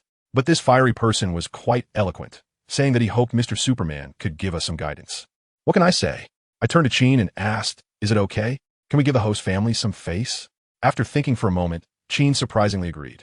All right then, let's have some fun. When the boys on the field saw I was about to step down, they almost all cheered for the fireman, probably out of jealousy that I was so popular with the girls. As for the girls, of course, they were all cheering for me, shouting things like Superman is so handsome, go Superman, and it was quite loud. I cooperatively waved my hand in acknowledgement, feeling like I was at a fan meeting. The fireman was so angry that his face turned green, yelling for the game to start quickly. Then he lit his lighter, rubbed up a big fireball, and threw it at me. I couldn't help but laugh. Is that all you've got? Do you think this is a kid throwing sandbags? I was too lazy to move, so I just swung my fist at the fireball. The force of my punch blew it out. The whole place went silent, and then the girls started screaming wildly. The fire guy was stunned, and in disbelief, he conjured several more fireballs to throw at me. Dude, is this your idea of increasing the difficulty? I sneered and casually set up a gravity barrier to block all the fireballs. Then with a wave of my hand, I sent all the fireballs flying back at him. He barely managed to stop them in front of himself. Just as he relaxed for a moment, I'd already flashed in front of him and kicked him in the stomach. Enough playing around, it's time to lie down. The fire guy flew out with a yell, curling up on the ground and groaning. I really held back. Otherwise, that kick could have sent him flying away. The battle ended too quickly for everyone to react. By the time the girls came to their senses, they all started shouting in unison, Superman! Superman! Just then, Professor X, Cyclops, and Storm walked in. The professor was applauding, praising my performance. But then Cyclops, that sour pickle, chimed in sarcastically. You're just bullying a student. I shot back directly. So do you want to give it a try? To my surprise, he actually took the bait. Do you think I'm afraid? This was getting interesting, Storm said to counter in, and the professor invited Jean to join as well. Suddenly, Wolverine, who appeared out of nowhere, shouted that he wanted to join the fun too. Goodness. It turned into me facing off against their four aces. Logan was the first to charge at me, brandishing his adamantium claws and swiping at me. I reached out and caught his claws with my bare hands, making a clink sound. He was stunned, unable to pull them back no matter how hard he tried. Seeing this, Storm immediately leaped into the air and summoned a lightning bolt as thick as a thigh to strike me. Let me tell you, when that lightning hit me, it felt like electrical therapy, didn't feel a thing. Instead, Logan, whom I was still holding, got zapped and turned blackened, howling in pain. I took the opportunity to kick him, sending him flying into the wall. Next, Jean tried to bind me with telepathy. I exerted a little force, and she was on the verge of collapsing. Cyclops seized the chance to fire a laser at me. I chuckled. You think you're the only one who can do that? Activating the power of the pig talisman. Yellow rays shot out from my eyes, and our beams collided, pushing his red beam back step by step. Just as it was about to hit him, I deliberately looked up, redirecting the beam into the sky, slicing through the clouds with a whoosh. The arena fell silent. Everyone was stunned by this world-shattering scene. Cyclops was so scared he collapsed to the ground. I pretended to walk over concerned. Oh dear, are you okay? I thought you were strong. I only used a little bit of force, and I didn't expect you to be this weak. It's all my fault. I'll be more careful next time. This pushed Cyclops over the edge, especially with Jean rushing over to comfort him, saying I'd gone easy on him. To him, this was a massive humiliation, his girlfriend actually siding with an outsider. He was really, I can't even. Lee, I'm going to kill you today. He completely lost it, cranking up his glasses to maximum power, unleashing a red beam several times thicker than before, filled with immense energy. Everyone thought I was done for, and Jean screamed for me to dodge. Dodge? I laughed. I stood tall and took the hit head-on. Boom! A tremendous explosion rocked the entire fighting arena, smoke billowing everywhere. Cyclops, looking at the massive crater left behind, laughed maniacally, claiming I was dead. The girls on the sidelines were crying, and the little troublemaker was in tears, looking like a wilted flower. Just when everyone thought I was finished, I strolled out from the smoke, my upper clothing blown off, revealing my muscular physique. And my hairstyle was still intact. I patted the non-existent dust on my body and said, with this little attack power, it will take you another 20,000 years to hurt me. The atmosphere instantly flipped, and the girls' cries turned into deafening cheers. Little Mischief was even more cheerful, repeatedly saying how great it was. Laser Eyes looked at me, perfectly unharmed, and was completely dumbfounded, muttering, "How? Is it possible? You're completely fine." I walked towards him step by step with a cold smile. Now it's my turn. He was so scared that he kept retreating, eventually collapsing on the ground, looking at me in terror and pleading with Cheen next to him. What do you want to do? Cheen, help me. And guess what? Cheen just turned her head away, too lazy to even look at him. Family, who understands that kind of utter disappointment? The expression of feeling like you've loved the wrong person. It's just unbelievable. I chuckled and walked over. Even I thought my voice sounded like a villain. Tell me, should I poke out your dog eyes or take your legs off? At this point, Laser, I couldn't hold it anymore. He crawled backward with all his limbs, crying out like a ghost. No, please, somebody help me. Professor, Logan. It was useless to shout for anyone. Let me tell you, in my fury, even the gods couldn't stop me. I stepped forward directly, stomping my foot on his chest, and coldly spat out a few words. What a shameful thing. Don't kill me. I'm begging you. He cried out in pain. I couldn't be bothered to respond, intentionally putting a bit more weight on my foot to make him hurt. To teach him a lesson. Just when I was contemplating whether to give him a harsher punishment, a voice floated over. Sigh. Lie, can you let him go? Goodness, Professor X finally spoke up. I have to say, this old man has a high emotional intelligence. He chose the perfect moment to intervene, right when I was about to blow off some steam and Laser was about to run out of breath under my foot. He came out to mediate, allowing me to enjoy myself without causing any real harm. Upon hearing the professor, Laser, I seemed to have found a lifeline. Professor, save me. I directly shot back at him to shut up. Then I started arguing with Professor X. I said, Professor, can we be reasonable? I just went easy on him, and this guy immediately tried to retaliate. If it weren't for my tough luck, I wouldn't even have enough ashes to fill a box right now. Is this how your academy treats guests? Professor X looked extremely awkward. His face turned sour. And he pleaded with me, Lee. I know Scott is in the wrong, but he has been with me for so many years. For my sake, can you let him off this time? I lowered my head and pretended to think for a moment. To be honest, since the professor was being so humble, it would be a bit disrespectful for me to go too hard. After all, he had treated me well with food and drink, and the one being unreasonable was just a laser-eyed guy. All right then, I'll give him this face. Since the professor has spoken up, I'll give him this favor. I nodded. The professor was so excited that he almost stood up from his wheelchair. Thank you so much. The guy underfoot also breathed a sigh of relief, thinking he had escaped a disaster. I changed the subject. However, while the death penalty can be avoided, it's hard to escape the punishment for lesser crimes. If one makes a mistake, they should face some consequences, right? The moment the laser eyes were put down, my heart jumped back up to my throat. What do you want to do? I gave him a friendly smile and said, I'm someone who just loves pork. Why not let you experience what's like to be a pig? As soon as I finished speaking, I raised my hand and activated the power of the monkey talisman. A beam of white light shot out and hit his face. In the next second, good heavens, his laser eyes started to expand like a balloon. His clothes ripped apart with a loud tear, his nose grew longer, and his ears stretched out. A few seconds later, all that was left in place was a big, white, plump pig wearing a pair of ridiculous glasses. The entire venue fell silent. Everyone was dumbfounded. A living person just turned into a pig, just like that. The surrounding male students looked at me with a changed expression, all filled with fear, probably thinking they better not provoke me in the future. On the contrary, the group of girls had stars in their eyes, screaming how cool I was, what kind of magic this was, and even shouting that they wanted me to have monkeys with them. Professor X's face turned green as he pointed at the grunting pig on the ground and asked me, Li, what is this?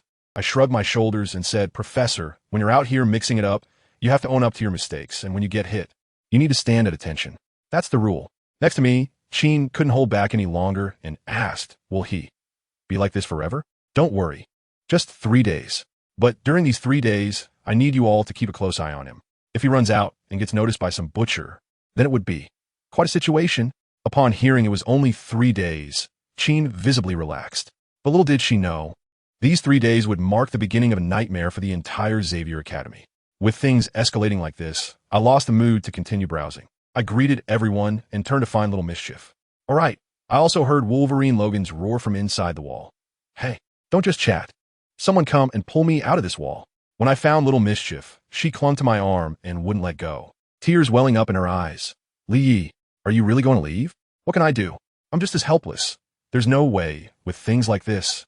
Staying any longer would be awkward for everyone. Suddenly, she said, so, can you take me with you? I was taken aback. What? Take you with me? I mean, this little girl is like a clingy person, crying that she has no friends here, only me. I thought to myself, what am I supposed to do bringing along an underage girl? Although I admit I'm tempted by her, but right now she's too flat. Needs some more nurturing. Cough, cough, I'm getting off track. The main issue is that I'm used to being free and easy alone. Having a baggage would be so inconvenient. So I could only make up an excuse, saying that it was too dangerous to follow me, that there were many people out to get me. After a lot of persuasion, I finally convinced her to stay. We exchanged contact information, and I secretly copied a piece of the dog talisman's immortality power for her. I remember that old Magneto is going to stir up trouble later, and I need to use little mischief, so I gave her a life-saving charm, which made me feel at ease. After doing all this, I shot up into the sky and said goodbye. Meanwhile, on the other side, that guy Tony Stark wasn't idle. He dug up a new element from his father's legacy and upgraded his reactor. He started getting cocky again, wearing his new armor and having a blast. I'm stronger now. Next time I see that bastard Lee, I must show him who's boss. But then his AI assistant Jarvis poured cold water on him. Sir, according to my calculations, Mr. Lee can still pull you out of your armor with one hand. Tony exploded on the spot. What? Jarvis, are you bugged? I upgraded the energy. How come the result is still the same? Jarvis's electronic voice was emotionless. Sir, I am not malfunctioning. Even if you alter my programming, the outcome will not change. Just as Tony was about to argue with his AI, the alarm went off. Jarvis reported, Sir, the escapee you asked me to track, Ivan Vanko, has been located. Where? At the Hammer Industries exhibition. On the screen, Tony's arch-nemesis Justin Hammer was awkwardly dancing on stage. Tony knew something was about to go down and immediately ordered, Jarvis, prepare the armor. At the Hammer Industries launch event, chaos reigned. After Justin Hammer finished his old disco routine, he started moralistically shaming Tony for not revealing his armor technology, then grandly introduced his knockoff Iron Soldiers. The audience erupted in applause, thinking Hammer was impressively cool. Little did they know in the background, Ivan Vanko had hacked the system and was controlling all those iron clumps. Just as Hammer was getting into his groove, boom, my good buddy Tony, in his red and gold armor, descended from the sky, landing dramatically. We're in trouble. As soon as Tony spoke, all eyes turned to him. Hammer's face went dark instantly. Tony ignored him and shouted, Where's Vanko? Hammer was still pretending to be clueless, but the Iron Soldiers he was so proud of suddenly turned their guns on Tony. Vanko in the background sneered and pressed the attack button. What happened? The audience was scared out of their wits. That clever old Hammer rolled away to hide. Sir, you have been locked on. Jarvis reminded. I know. Tony shouted, flying into the air, follow me outside to fight. But those drones had no rules and opened fire. Bullets smashing the ceiling glass, turning the scene into chaos. The combat robots were rampaging through the crowd, with Pepper and Natasha being chased by several machines. Tony used his technological advantage in the air, pulled off some stunts, and took down the flying units chasing him. Just as he was about to pat himself on the back, Jarvis reminded him, Sir, Miss Pepper is in danger on the ground. Tony was startled and quickly flew down. But halfway down, bang, a bigger, stronger iron armor knocked him away, pushing him into a nearby park. The mask opened, revealing Ivan Vanko. Tony Stark, we meet again. Tony almost threw up. Shit. To be honest, I really don't want to see your old face. Unfortunately, this will be the last face you see, Vanko said, whipping out 2 electric whips that struck Tony hard. Tony cried out in pain, while Jarvis was still urging, Sir, Miss Pepper is still being pursued. I know, but I can't get away.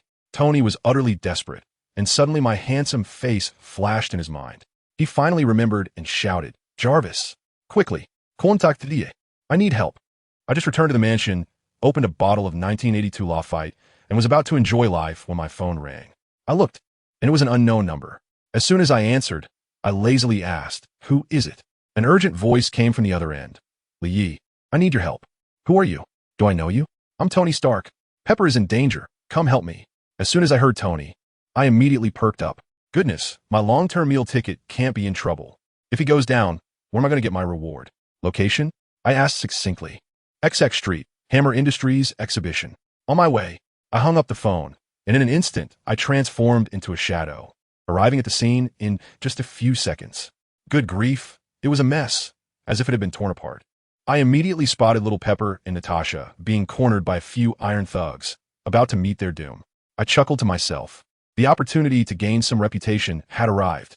With a thought, I donned my black battlesuit and dove down like a black lightning bolt. Be careful. Natasha had just tackled Pepper to avoid a round of gunfire, and the two could only look up in despair as the robots closed in. At that critical moment, bang, a shadow flashed by, and the several robots in front of them instantly turned into a pile of scrap metal. Pepper looked bewildered. What just happened? Natasha furrowed her brow. Don't know. A playful voice descended from above. Hey, long time no see. Gorgeous. The two looked up to see me in my black armor, holding a robot's head in my hand, like a divine being descending. It's you, Superman. Pepper exclaimed in surprise. I landed slowly and coolly asked, "Are you all okay?" "We're fine." Natasha shook her head and then tentatively asked Superman, "There are many more of these robots in other places. Could you please?" "No problem, just wait." "Isn't that the reason I came here?" I soared into the sky again, only to hear the constant sound of metal shattering, bang, bang, bang. In less than a minute, all the rampaging steel soldiers were dismantled into pieces. The survivors at the scene were left in shock. I slowly descended like a savior, arms wide open. "Everyone, it's safe. With me here, they can't hurt you. It's Superman. Oh my God. Superman has come to save us. From today on, Superman is my God." The scene erupted with cheers like a tidal wave, shouts of Superman rising and falling. I walked over to an elderly man, offering kind words. The atmosphere was filled with positive energy. Just as I was enjoying my moment in the spotlight, Pepper raised her hand and asked weakly, "Superman, could you help us with one more thing?" "Madam, please speak as long as I can do it." I smiled. "Could you go help Tony?" I felt a jolt in my heart. Oh no, I was so busy showing off that I forgot about that guy Tony. I hope he hasn't been killed. Otherwise, I'll have to reluctantly put the entire Stark Industries up as collateral. I quickly flew into the sky, heading towards the sound of explosions coming from the park in the distance. In the park, Tony was being pinned to the ground and rubbed in the dirt by Ivan Vanko. Vanko was using an electric whip to tie him up, slamming him hard onto the ground. "Tony Stark, today I'm going to make you pay back everything your family owes me." Tony gasped and retorted, "You deserve it." His new armor simply couldn't withstand Vanko's heavy armor in a direct confrontation, and he couldn't escape. It was incredibly frustrating. Just when Vanko was about to deliver the final blow to Tony, I finally arrived. "Hey, big guy, want to play with me?" I hovered in midair, provoking Vanko. "It's you, that self-proclaimed Superman." Vanko recognized me at a glance, viewing me as an enemy, second only to Tony. Seeing me, Tony let out a long breath. "Yi, you finally came." I smiled at him and said, "Don't worry, Tony. I'm not going to let you die." Just as Tony was touched for a moment, I added, "You still owe me a debt. If you die, who am I going to collect from? In that case, I'll have to reluctantly take Stark Industries as payment." "You jerk." Tony was so angry he almost passed out right there. Vank, seeing us chatting in front of him, was infuriated and said, "Are you two done yet?" He started boasting that his armor was the pinnacle of human technology, surpassing Tony's garbage. Tony immediately disagreed, and the two of them got into an argument about whose armor was trash. I was so annoyed that I could hardly stand it. I said, "Is it really necessary for you two to argue over a toy?" "Lie." I said my armor is not. Tony was about to retort again. I shot back at him in one sentence. "When you can defeat me, then it won't be a toy anymore." Tony instantly fell silent. However, Wank was provoked by me. "A toy? Ha! Then let me show you the power of a toy." The weapon on his shoulder immediately aimed at me, and a barrage of bullets came flying my way. I couldn't even be bothered to dodge. I just stood there with my chest out, and the bullets hit me with a clanging sound like a tickle. Wank was dumbfounded. How is that possible? Still unwilling to believe it. He swung two electric whips at me with a whoosh. I reached out a hand and firmly grasped it. The high-voltage electricity, enough to melt steel, coursed through my body, and I didn't even flinch. Such high voltage. "You're actually fine?"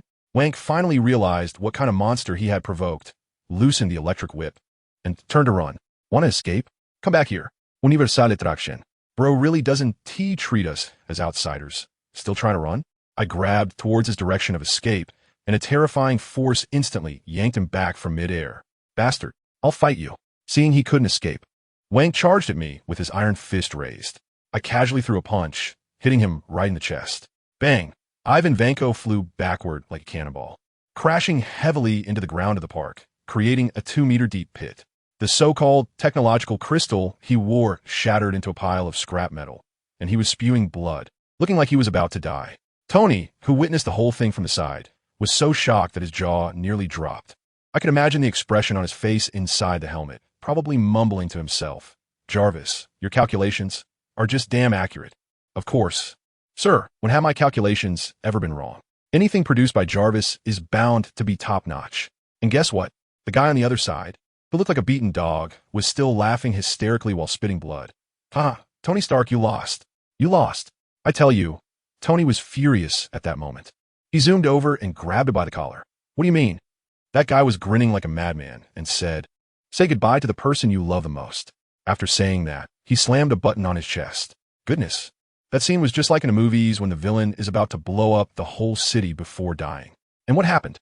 1 second, 2 seconds, 3 seconds. Nothing happened. The only thing in the air was awkwardness. The guy was dumbfounded. What is going on? I was standing next to them and almost burst out laughing. I scratched my head and innocently said, "Oh, you must be talking about the bombs on those robots, right? Sorry, I seem to have been a bit too rough earlier and accidentally decomposed them all into atomic parts, so the bombs, well, they're gone." Puffed. That guy, after hearing this, suddenly spat out a mouthful of blood, his eyes wide open like copper bells, and he just dropped dead. Who understands my family? This guy literally died from anger, immune to physical damage, but a critical hit from emotions, right? Tony watched this scene, completely stunned, and complained, "Li, you're simply a monster." I laughed. "Don't be awkward, Tony. It's not that I'm strong, it's just that you Earthlings, well, you are indeed a bit fragile. All right, now you owe me a big favor again. So, how will you repay me?" As soon as he heard this, he immediately laughed it off. "Oh, Li, we're friends, right? Helping each other is what friends do, isn't it?" I rolled my eyes at that moment. Last time I helped him, it was about shares and the rights to use artificial intelligence. Does this guy still want to renege on the deal? I asked directly. Forget it, this time it's free. But what about the artificial intelligence you promised to create for me last time? You haven't started yet, have you? My tone instantly turned cold.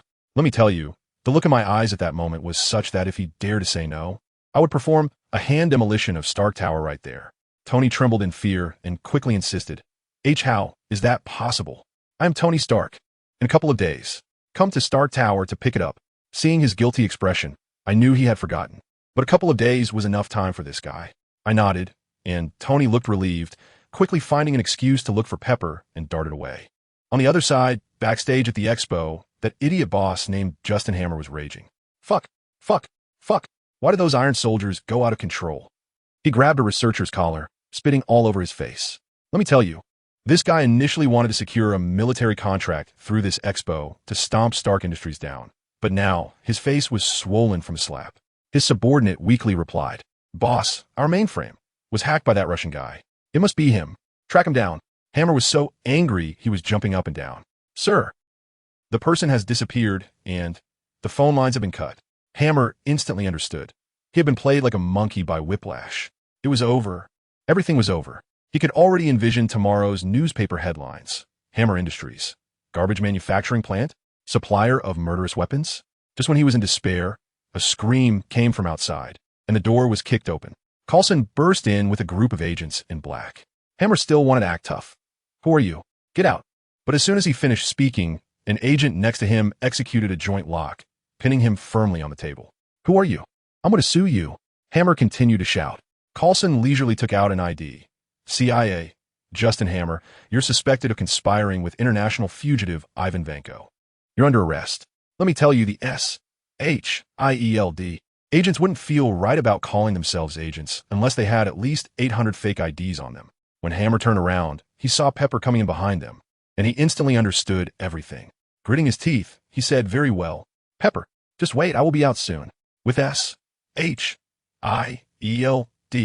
handling this mess." I couldn't be bothered. On my way back to my big mansion, notifications started ringing in my head. I had saved over 500 people, and my mission progress had increased a bit, but that reputation value was still pitifully low. Forget it. I'll be zen about it. I wasn't counting on this anyway. Alright, just as I was about to lie down at home, in New Mexico, suddenly, a big hammer fell from the sky, creating a huge pit on the ground and sparking with electricity. Forget about it for now. Let the bullets fly for a while. In the blink of an eye, 2 days passed, and I was at home bored out of my mind, not needing to worry about the gang consolidation at the target range. Suddenly, the phone rang. It was Tony, sounding extremely excited. Lee, the AI you wanted is ready. Come pick it up now. I can tell that he probably hasn't slept well these past couple of days, worried that I might come over and tear the place apart. As soon as I heard that, I got interested. Wait, I'm coming right away. I hung up the phone and immediately opened the system locator, finding him in the basement of his villa in Malibu. The next second, I flew straight up into the sky, and a few seconds later, I appeared at his doorstep. Tony looked at me, his jaw almost dropping in shock. Weren't you just on the phone? How'd you get here? Did you open a portal? I don't want to waste time talking to him. Where's the stuff? Hurry up and take me to see it. Tony had a constipated expression, probably pondering his anti-Superman armor again, but he still obediently led me to the basement. He shouted into the air, "Betty, come out and say hello to your new boss." "Okay, sir." A super nice and gentle female voice rang out. "Hello, boss. I'm Betty, developed by Mr. Stark, and my purpose is to assist you." As soon as I heard that voice, I was satisfied. It's much more interesting than Jarvis's British butler tone. I asked about its functions, data analysis, self-learning. Simply perfect. "Tony, you're amazing. No wonder you're a genius." I rarely complimented him, and he immediately floated away, his tail held high. "Of course. I'm a genius. So how do I take it with me?" I asked. Tony presented a high-tech watch as if it were a treasure. "Look at this. Betty's subsystem. Wear it, and Betty will always be in touch with you. Plus, this watch is shockproof, smash-proof, fireproof, and waterproof." He continued to boast, and I directly snatched it and put it on my wrist. It looks pretty good. "Thanks." I threw out 2 words and shot straight into the sky, leaving Tony alone in the wind, probably still reciting his advertisement. But just as I got my new toy, a storm brewing against me was also beginning. At SHIELD headquarters, Nick Fury was surrounded by a group of big shots in 3D projections, being held accountable. These people included tycoons, government officials, and military representatives. "Nick Fury, we order you to make that Superman cooperate with our research," an old man said sternly. Fury, with his eye patch, had an attitude even tougher than theirs. "Are you crazy? Go provoke him? You have no idea how powerful he is. Make him a guinea pig?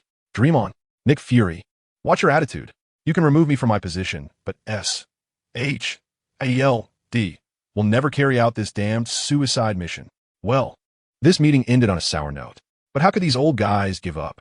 The ability to cure all diseases means endless lifespan and wealth behind it. They quickly thought of a more sinister tactic: public opinion. The next day, all media outlets in the U.S., newspapers, television, the internet, were flooded with one voice. Superman possesses the divine power to heal all diseases. For the sake of all humanity, he should voluntarily cooperate with government research and dedicate himself. In no time, the entire society went crazy. Countless people took to the streets, holding banners, shouting for me to sacrifice myself for the greater good. Just a couple of days ago, fans who idolized me were now chanting slogans alongside everyone else. I was drinking in the mansion, watching the farce on TV, nearly laughing out loud. My new little brother, Target, was beside me, indignant. "Boss, I'll find out who's behind this right away." I waved my hand and said, "Don't rush. Let them perform a little longer. It's quite interesting." Just then, my Betty buzzed. It was a video call from Tony. The background on his side was very dark, and he looked extremely tense. "Lee, about the situation outside. How are you planning to resolve it?"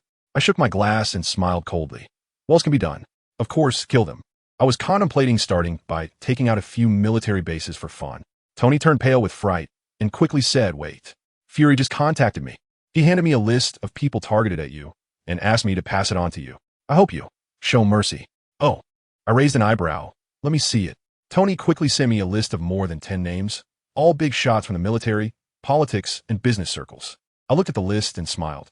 "Very good. This time I want to try a new approach besides blowing their heads off." I decided to go down and play with my fans first. The streets were filled with a grand parade. Reporters were darting around in the crowd. There was a passionate young man demanding that I benefit all humanity because his grandmother had died of cancer. A father, holding a photo of his daughter, cried out for me to save his terminally ill daughter. Then a chubby guy grabbed the microphone, shouting that I was too selfish and that my abilities should belong to everyone. Of course, there were also oddballs. A spicy girl said she just did T1 at 10 class and was there to join the fun. A young man with a pompadour, full of jealousy, said, "Why does he have superpowers? Why not me?" All kinds of people, for all sorts of reasons, merged into an ugly torrent. Just then, someone pointed to the sky and screamed, "Look up." Everyone looked up and saw me, dressed in a black battle suit, slowly descending from the sky. The crowd erupted instantly, thinking their cries for justice had worked. Superman has finally arrived. This coward can't hide anymore. I appear before them and smiled faintly, saying, "I heard you were looking for me. Do you need my help?" One guy immediately jumped out, pointing his finger at my nose and questioning Superman. "Why don't you openly showcase your ability to cure diseases? Yeah, you're so selfish. This ability belongs to all humanity. You should give back to the country that raised you." Listening to this utterly disgusting moral coercion, I instantly recalled those internet saints from my previous life and couldn't help but shout back, "Shut up." With a wave of my hand, an invisible repulsive force suddenly erupted, sending the front row of people who were cursing at me flying like bowling pins. Superman is killing people."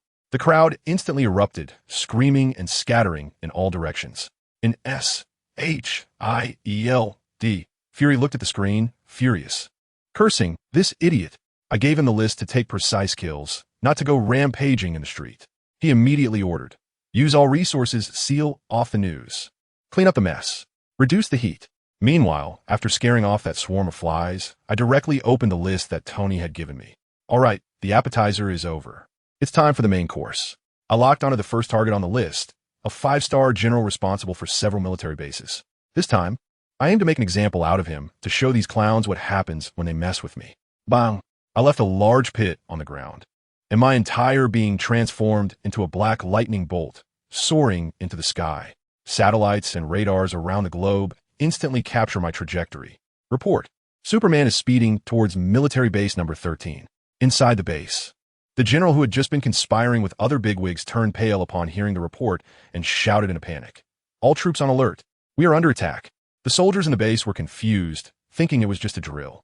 Attack a military base? Who would be so reckless? Just as they were wondering, I arrived. Bang! I crashed down like a meteor, landing heavily in the center of the base's square, instantly cracking the ground and creating a large pit. The tremendous noise drew everyone's attention, and countless soldiers instinctively surrounded me, their dart gun barrels all aimed at me. As the smoke cleared, I slowly stood up. A sharp-eyed soldier recognized me and shouted with a trembling voice, "He can fly, black combat suit, a big's on his chest. He is Superman." I tell you, at that time those soldiers were all dumbfounded, standing there like wooden stakes, mumbling. "Superman? How could he be here? The enemy the general mentioned. Can it be him?" Goodness, their reaction speed is a bit delayed.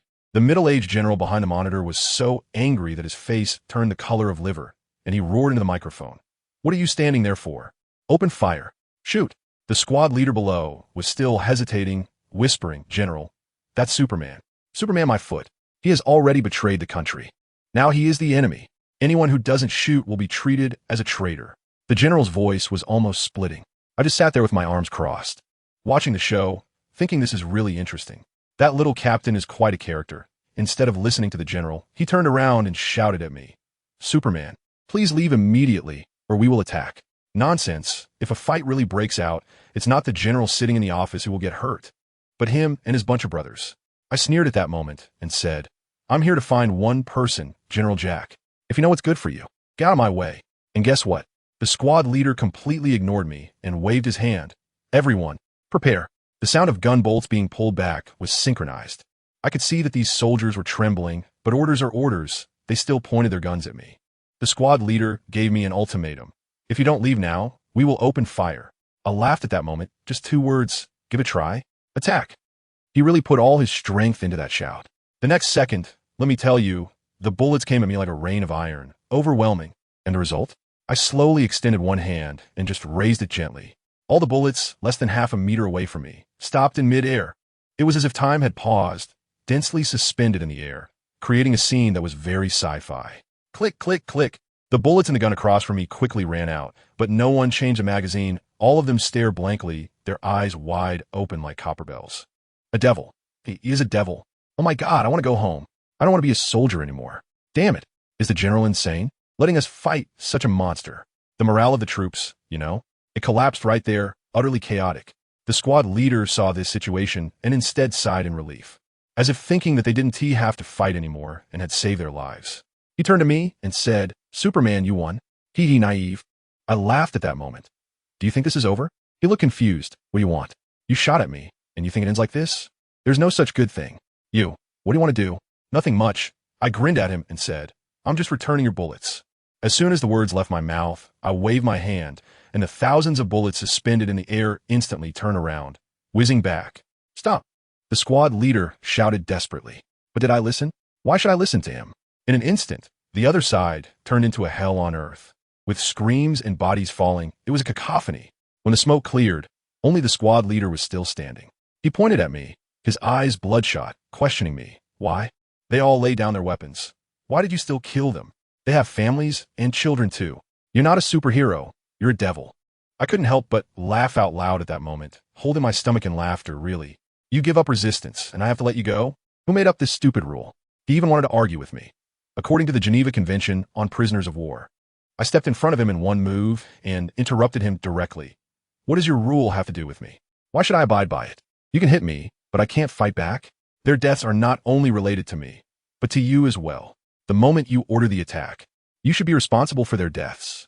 This barrage of words left him stunned, his lips trembling, unable to utter a single word. I estimate that if this kid doesn't die, he'll have to live in guilt for the rest of his life.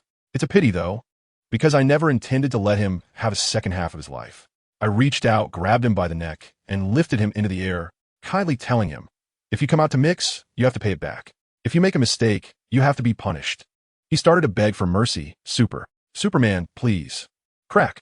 I was too lazy to listen to his nonsense. With a twist of my wrist, his neck snapped. I casually threw him on the ground like garbage. Then I looked up at the surveillance camera in the corner and flashed a big smile. I knew my main course, that general named Jack, was watching from behind screen. The appetizer was finished. "Jack, I'll be coming for you soon."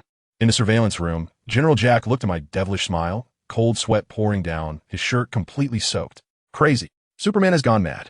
He actually dared to lay hands on the American military. He still couldn't believe it. These fools always thought I wouldn't dare to touch their official people. Today, I would let them see. "Someone, launch missile XX immediately." General Jack shouted like a madman. He was hiding in the underground bunker of the base, perfectly safe, not afraid of the missile hitting him at all. A nearby soldier hesitated and said, "General, there still are people in the base. Do you think Superman will let them go? Since they're all going to die anyway, why not drag that monster down with them?" Jack coldly continued, "Go on. Don't worry. I'll report them as heroes. Their families will get a hefty compensation, and I'll even throw in $200,000 from my own pocket." The soldier suddenly stood up and defiantly retorted, "I'm sorry, General. I can't carry out this order. Their families want them to come home safely, not a cold corpse and a pile of filthy money. Is that so?" Jack shook his head helplessly, then suddenly drew his gun from his waist without warning. Bang! A spray of blood blossomed on the soldier's chest. "General, why?" The soldier looked at his wound, disbelief written all over his face. "Because you dared to disobey my orders." Jack's voice was as cold as ice. The soldier fell down, filled with unwillingness and anger. Jack looked around and coldly asked, "Now, does anyone else want to disobey my orders?"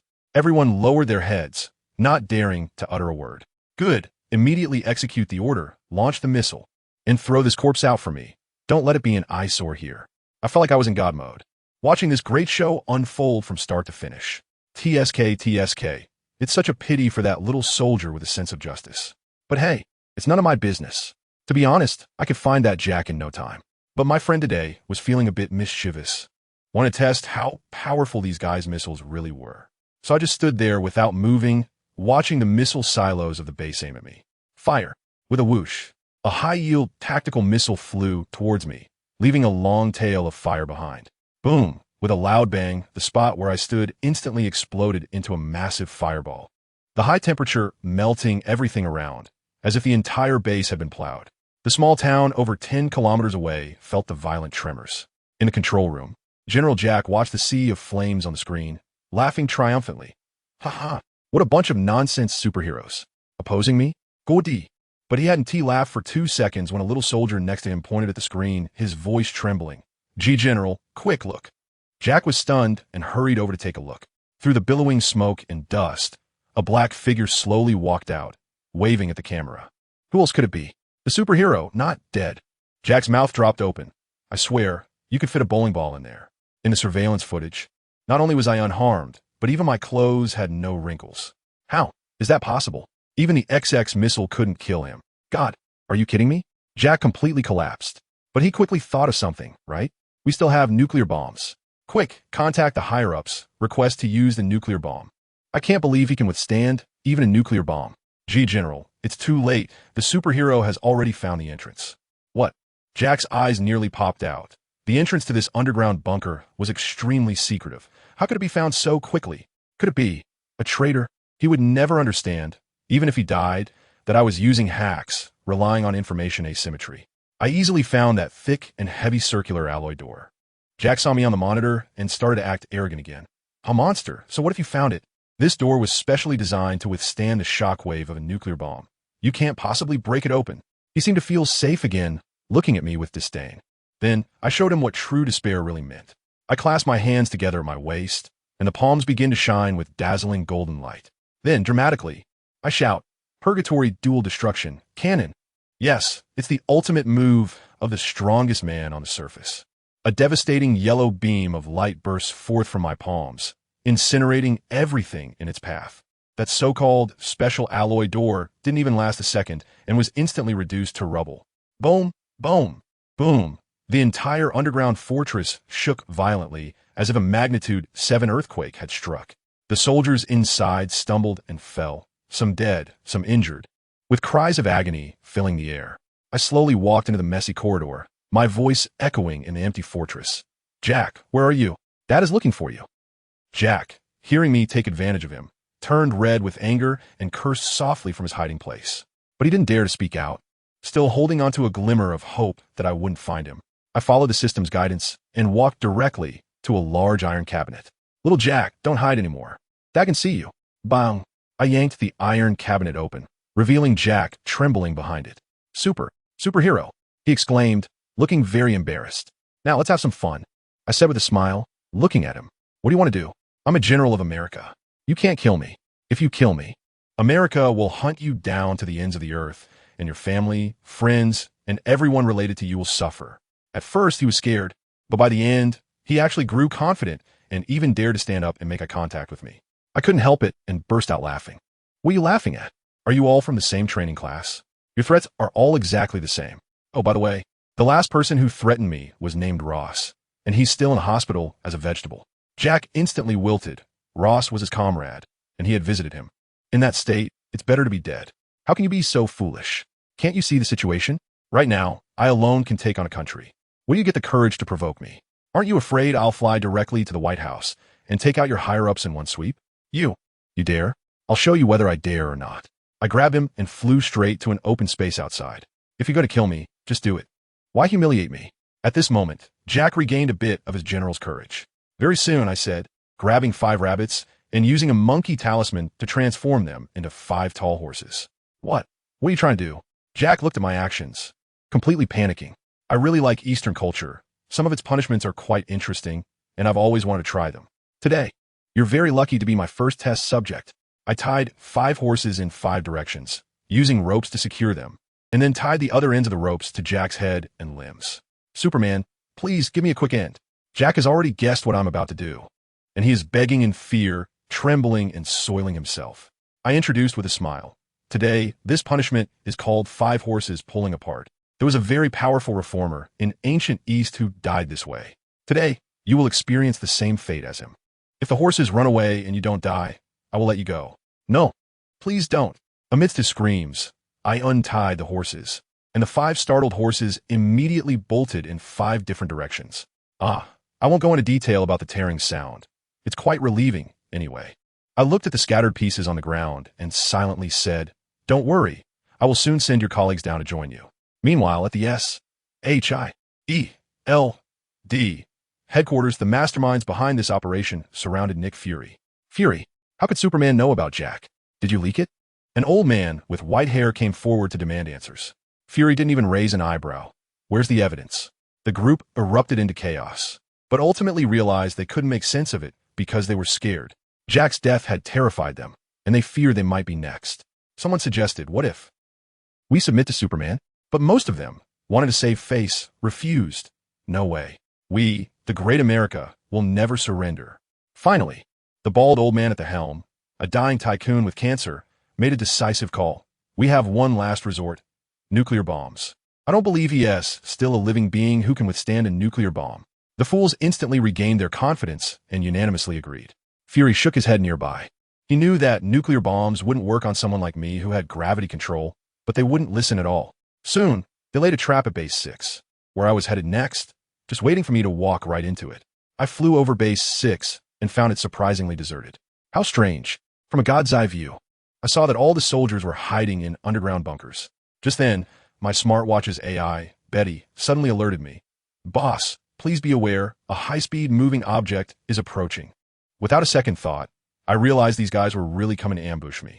Boss, I suggest you take cover. I couldn't help but laugh. Betty, thanks. But nuclear bombs aren't something you come across often. I need to feel it out. That's right, I'm not planning to hide. I just want to see if the strongest weapon in humanity can actually break my skin. I put the watch into the system space, just quietly hanging in the air, waiting for the missile with the nuclear warhead to come. Come on, let me see your power. The next second, a light brighter than the sun swallowed everything. Boom! A massive mushroom cloud shot up into the sky, the intense heat instantly vaporizing the entire military base, turning several kilometers around into a sea of fire. And I, right at the center of the nuclear explosion. You guess how I felt? Just like taking a bath in 50-degree hot water, warm all over, quite comfortable, a physical sauna. Those guys from S.H.I.E.L.D. were watching the mushroom cloud through satellites, so excited they were about to pop champagne. Dead? He must be dead. This is the fate of those who oppose us. Just as they were cheering, suddenly, from the mushroom cloud, a black figure shot out with a whoosh.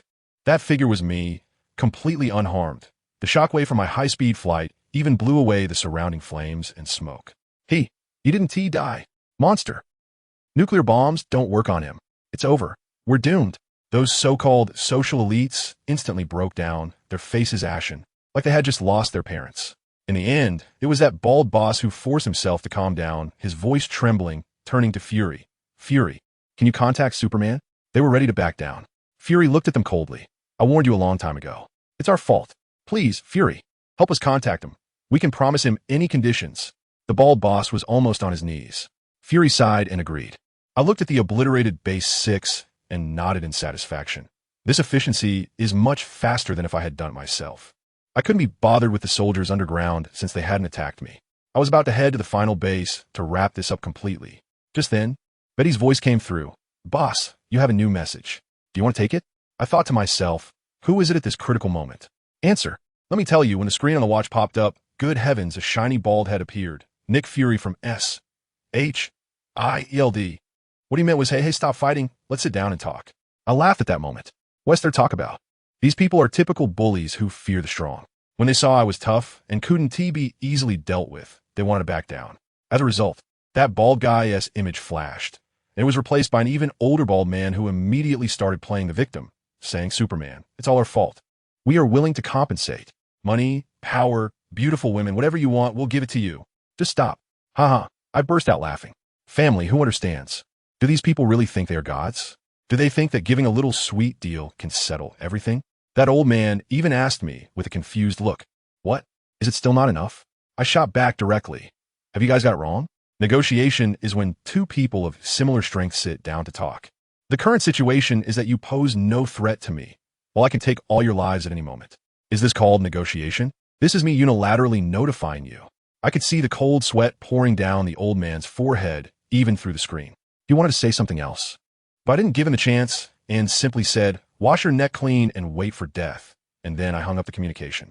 Let me tell you, that side probably blew up directly. One by one, they started arranging their affairs, talking about going back to see their daughter for the last time, establishing a family heir. The scene was extremely touching. There was an old man, the one who just begged me for mercy, who even pulled out a gun from his drawer. Probably wanted to save some face for himself. But God let him have his way. In his dreams, I flew directly to the last military base, ready to mix it up. When I say I'm going to dismantle your base, I mean it. I must tear it down completely. But when I arrived, wow, I was taken aback. All the soldiers had thrown down their weapons and stood straight on the training ground, empty-handed, like they were cosplaying the French military parade. An official walked out and gave me a salute. Mr. Superman, under orders from higher-ups, We will fully cooperate with your actions. I was stunned at that moment. What? If you can't beat them, join them? This move is too smooth. All right, those who know how to adapt are the true heroes. I'm too lazy to waste words. So I'll get straight to the point. You have 10 minutes to get out, and in 10 minutes, this place will disappear from the map. You have no idea how excited those soldiers were to hear this. They all drove their military vehicles like they were fleeing for their lives. Speeding tickets? Those are nothing compared to life and death. As for me, I leisurely waited in the sky. When the 10 minutes were up, I had Betty turn on the recording function. I had to capture this handsome moment of mine. I tell you, my teenage spirit ignited at that moment. Slowly rising into the air, arms outstretched, chanting the line I had always wanted to shout. How many floors can a bag of rice withstand? Spicy tea on, son. Boom! A flash of white light burst forth, and the terrifying repulsive force erupted instantly, leveling the entire military base, leaving behind only a giant pit several kilometers wide. As the sunlight shone down, my shadow was cast upon the ruins. That scene, was simply the arrival of a world-destroying deity. Betty, are you ready? I need to confirm the footage. Don't worry, boss. It's being recorded in full HD. Very good. It's time to settle the score. This earth-shattering scene is, of course, intentionally meant for those hiding behind the sea through the satellite. Over at SHIELD, Nick Fury, that black egghead, was watching the surveillance and seriously asked Coulson what I just yelled. Coulson is quite talented, as he actually recognized it was Japanese and translated it. Feel the pain? And guess what happened next? That egghead instantly imagined a grand drama, thinking I must have some tragic past filled with hatred for the world. And he even had Coulson dig into my dark history. I really couldn't believe it. I was just being a bit melodramatic, and his reading comprehension was through the roof. Enough about them. I directly used a god's eye view to locate the bald old man I video called earlier. His mansion is impressively grand, as big as a football field. Damn capitalism. I crashed through the glass of his study with a loud bang. The old man was quite composed, sitting neatly in his chair. When he saw me, he even forced a bitter smile. I never thought that after being so cautious my whole life, I would end up falling because of my own greed. After saying that, he pulled out a gun and aimed it at his temple, declaring, "No one can decide my life or death. Only I can." Huh. Did he think he could play this game in front of me? How naive. With a bang, the gun went off, and his head exploded. But can I let him die so easily? I directly activated the sheep talisman, and with a swoosh, I yanked his transparent soul out of his body. The old man's soul was dumbfounded. What is happening? Am I not dead? I held his soul and coldly said, "Your body is dead, but your soul is still here.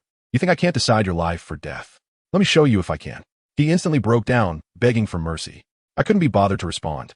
And with a sudden force, the old man's soul was completely turned to ashes amidst his screams. Want to die? No way. I'll make sure you can't even get in line for reincarnation. Next, I called out the names one by one, extracting the souls of all the masterminds behind this and crushing them to dust in the same way. This incident, of course, spread later, but guess what? My fans online were off the charts in their fighting spirit, directly turning everyone who spoke ill of me into little black fans, saying things like, "Our Superman brother works so hard. How dare you criticize him?" The momentum was incredible.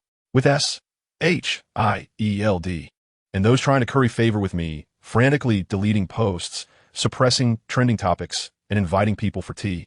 It didn't take long for this incident to seem like it never happened. Those media outlets that had reported nonsense before were all lining up to issue apology statements. Even Gwen Stacy, the sheriff's daughter, was holding a newspaper and saying to her dad, "See? I told you Superman is a good person." Her dad, Sheriff George, was utterly helpless, probably thinking to himself, "I believe you, not at all. I've seen how ruthless he can be." At SHIELD headquarters, Nick Fury was still feeling relieved, thinking, thank goodness, as long as we don't push Superman to the opposing side, that's the biggest victory. But he was also very troubled, completely clueless about how to deal with me. Just then, he sent Coulson on a new assignment. A hammer had fallen in Mexico that no one could lift, and he wanted him and Hawkeye to check it out. Meanwhile, I had just finished dealing with those petty nuisances when Bullseye came to take credit, saying that Kingpin's territory had been completely dealt with.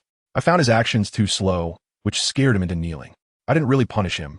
I just took back the power of the talismans on him. Just then, the system chimed, triggered the second main quest, Alien Invaders. The mission objective is to defeat the aliens invading Earth, with a reward of a lottery draw. I was wondering where the aliens came from at this time, and the system directly gave a hint. hammer. I understood right away, Thor. Meanwhile, in a hospital in New Mexico, a blonde, muscular man woke up and immediately wanted to fight the nurse, shouting something about daring to attack the son of Odin.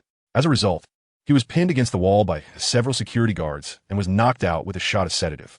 Let me tell you, this is the famous Thor, the god of thunder, once a proud son of the heavens and the prince of Asgard. He was stripped of his powers by his father Odin for being too reckless and was thrown down to Earth to experience life. Now, he's being held down by a few Earth nurses who are injecting him with sedatives. This is truly a dark chapter in his life, akin to the Thor version of Rebirth. I'm a noob on Earth. On the other side, Coulson and the SHIELD agents have found Thor's future girlfriend, Jane Foster, and are preparing to forcibly take her research materials. Of course, Jane is not having it and is arguing fiercely with them. Just when the situation is in chaos, I strolled over from New York. I leaned against the wall, arms crossed, smiling at Coulson. Coulson, good people don't just take other people's things. The SHIELD agents present immediately drew their guns with a click. When Coulson saw me, his face turned pale, and he looked like he was about to lose his mind. He quickly shouted, "Put down your guns. Everyone put down your guns. It's one of us."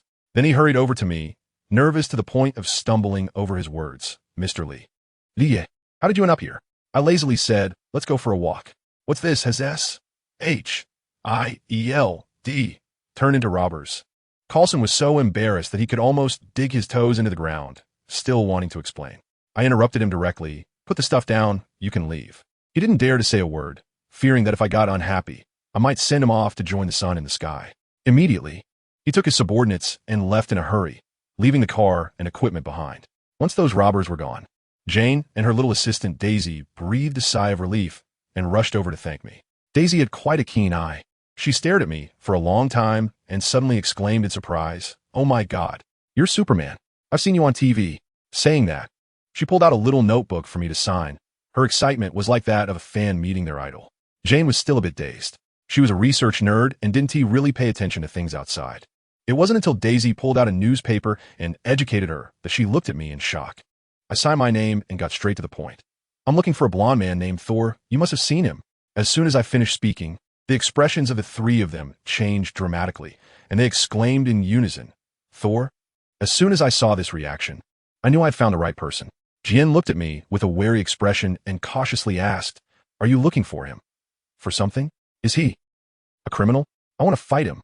Fight? The three of them were shocked again. "Li, although that Thor is strong, he's just an ordinary person. Compared to you, a superhero, he's nothing." Jien asked in confusion. "Thor is not an ordinary person. He is the god of thunder from Norse mythology." Li apelying it. "The god of thunder, Thor?" Jien said in disbelief. "Even Superman says that. Could be true. He really is the legendary god of thunder." The other two also looked incredulous, but this was Superman. What reason would he have to lie to them, ordinary people? "So you know him?" "Yes. We were just with him. And then he said he was going to find something called Mjolnir." Daisy recalled. "Mjolnir? Yes, that's the name." Thor said he was going to find something called Mjolnir. "Okay, thank you," Lee said, turning to leave. "Hey, wait." Daisy suddenly shouted, then hugged Lee's arm. Lee had a face full of question marks. "That guy should be nearby. Why don't we rest in our house for a bit? And then we can help you look for him," Daisy said enthusiastically, continuously rubbing her 3060 against Lee's arm. "This girl is really a crazy fan." "All right, then I'll trouble you," Lee replied, while enjoying the attention. Why would he hide when a girl was actively leaning in? Moreover, this girl looked exactly like Max, whom Lee liked very much in his previous life, especially her figure. It was equally impressive. No need to be polite. After all, you helped us just now. Daisy smiled. Jin, seeing her friend swooning again, rolled her eyes helplessly. Daisy usually couldn't move when she saw a handsome guy, but this time, upon seeing Superman, she seemed ready to throw herself at him. The four of them returned to the house, chatting casually, mostly with Daisy asking questions and Lee answering, while the other two focused on their research. "Wait, I think I found him," Jin suddenly shouted. Not far outside the window, a tall, blonde man swaggered into a pet store. It was Thor, whom they had just parted with. "I want a horse," Thor shouted. The shopkeeper looked up at Thor in confusion and then said, "We don't sell horses. We only have dogs, cats, birds." "Then just give me something I can ride," Thor replied. The shopkeeper looked completely bewildered. "Thor!" A voice suddenly called from outside. Thor turned in surprise to find Jien, whom he had just parted with, and quickly walked over. "Jien, what's wrong?" Thor asked, puzzled. This gentleman is looking for you. Wien pointed to Liebesideher. Do we know each other? Thor asked, looking confused. The god of thunder, Thor from Norse mythology. It's an honor to meet you. My name is Yi, and I'm here to fight you. YeSlaps. You know me? You really believe I am a god of thunder, Thor? Thor said excitedly. Since coming here, no one had believed in his identity, so encountering someone who could call his name naturally thrilled him. Of course, you're quite famous. Ha ha. I didn't expect my name to reach Midgard. Yi, just hearing your name makes you seem like a powerful warrior. It's a pity I've lost my divine powers. Otherwise, I would definitely want to have a good fight with you. Thor said regretfully. I'm here to help you find your hammer. Once you regain your divine powers, we can have a match. You want to help me find my hammer? Thor asked, looking surprised. He had just been troubled about how to get to the place where Mjolnir had fallen, and now that Yi said he would help, he was naturally delighted. Once I find Mjolnir, I must invite you to Asgard as a guest. We must drink to our heart's content, Thor boasted, clearly having taken a liking to Yi after just a few words, seeing him as a friend. What a big, silly guy. After they decided, they turned to the other three and said, Do you want to come with us? To witness the revival of the legendary god. Can we go too? I want to go. Daisy clung tightly to Lie's arm. Such a miraculous event can't be missed. Eric laughed. Then I'll go too. Jien said. How do we get there? By car? But our car is too small. It can't fit 5 people. Let me show you something magical. Do you have a carpet or something? Yes. What do you want to sit on? Daisy asked curiously. Have you ever sat on a flying carpet? What? Everyone was shocked. After Daisy took out a 5-meter blanket, Yi placed his hand on it, and the blanket instantly transformed into a flying carpet. My friend, you must be a magician from Midgard. This is truly amazing, Thor exclaimed in astonishment. I'm not a magician, but this is indeed magic. Then, the 5 of them sat on the flying carpet and flew towards the location where Mjolnir had fallen. On the other side, after being chased away by Yi, Coulson and the others didn't go far and lingered nearby. With Superman's presence, nothing was a small matter. So they naturally had to keep a close watch and happened to witness this miraculous scene. Coulson then took out his phone and dialed. Hello. A voice on the other end belonged to Nick Fury. Boss, Superman has appeared here. There was a pause on the other end. Let's observe the situation first. Never engage in conflict with Superman. Understood, boss. Chapter 60, Lifting Mjolnir. Ali, you're so fast.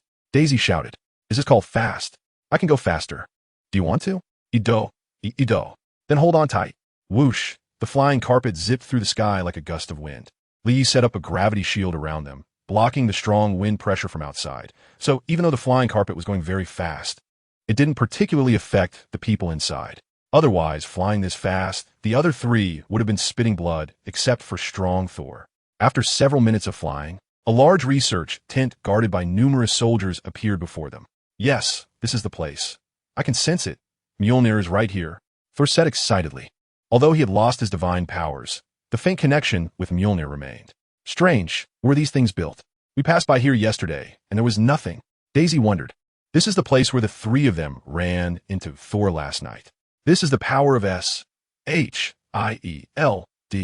an organization with significant authority worldwide, primarily dealing with supernatural events.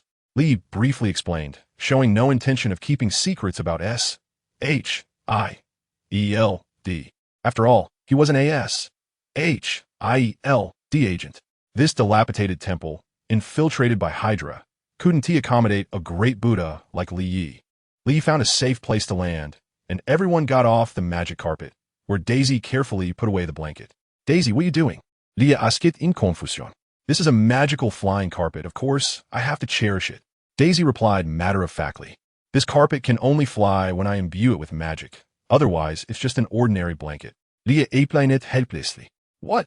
Daisy said disappointedly. Let's go in. I can't wait to see my Mjolnir. Thor said eagerly. But with so many people, how do we get in? Jane asked in confusion. If it were just Yi, he would have charged in. But now with a little fangirl by his side, he naturally couldn't leave a bad impression on her. After thinking for a moment, he decided to contact that black egg directly. Betty, contact the black egg. Yi instructed Betty in his hand. Okay, boss. Betty responded and dialed out. The internet defenses of SHIELD were practically non-existent for Tony. The AI he designed could easily hack into the sieve that SHIELD had become. Soon the call connected, and Betty projected the Black Egg's avatar.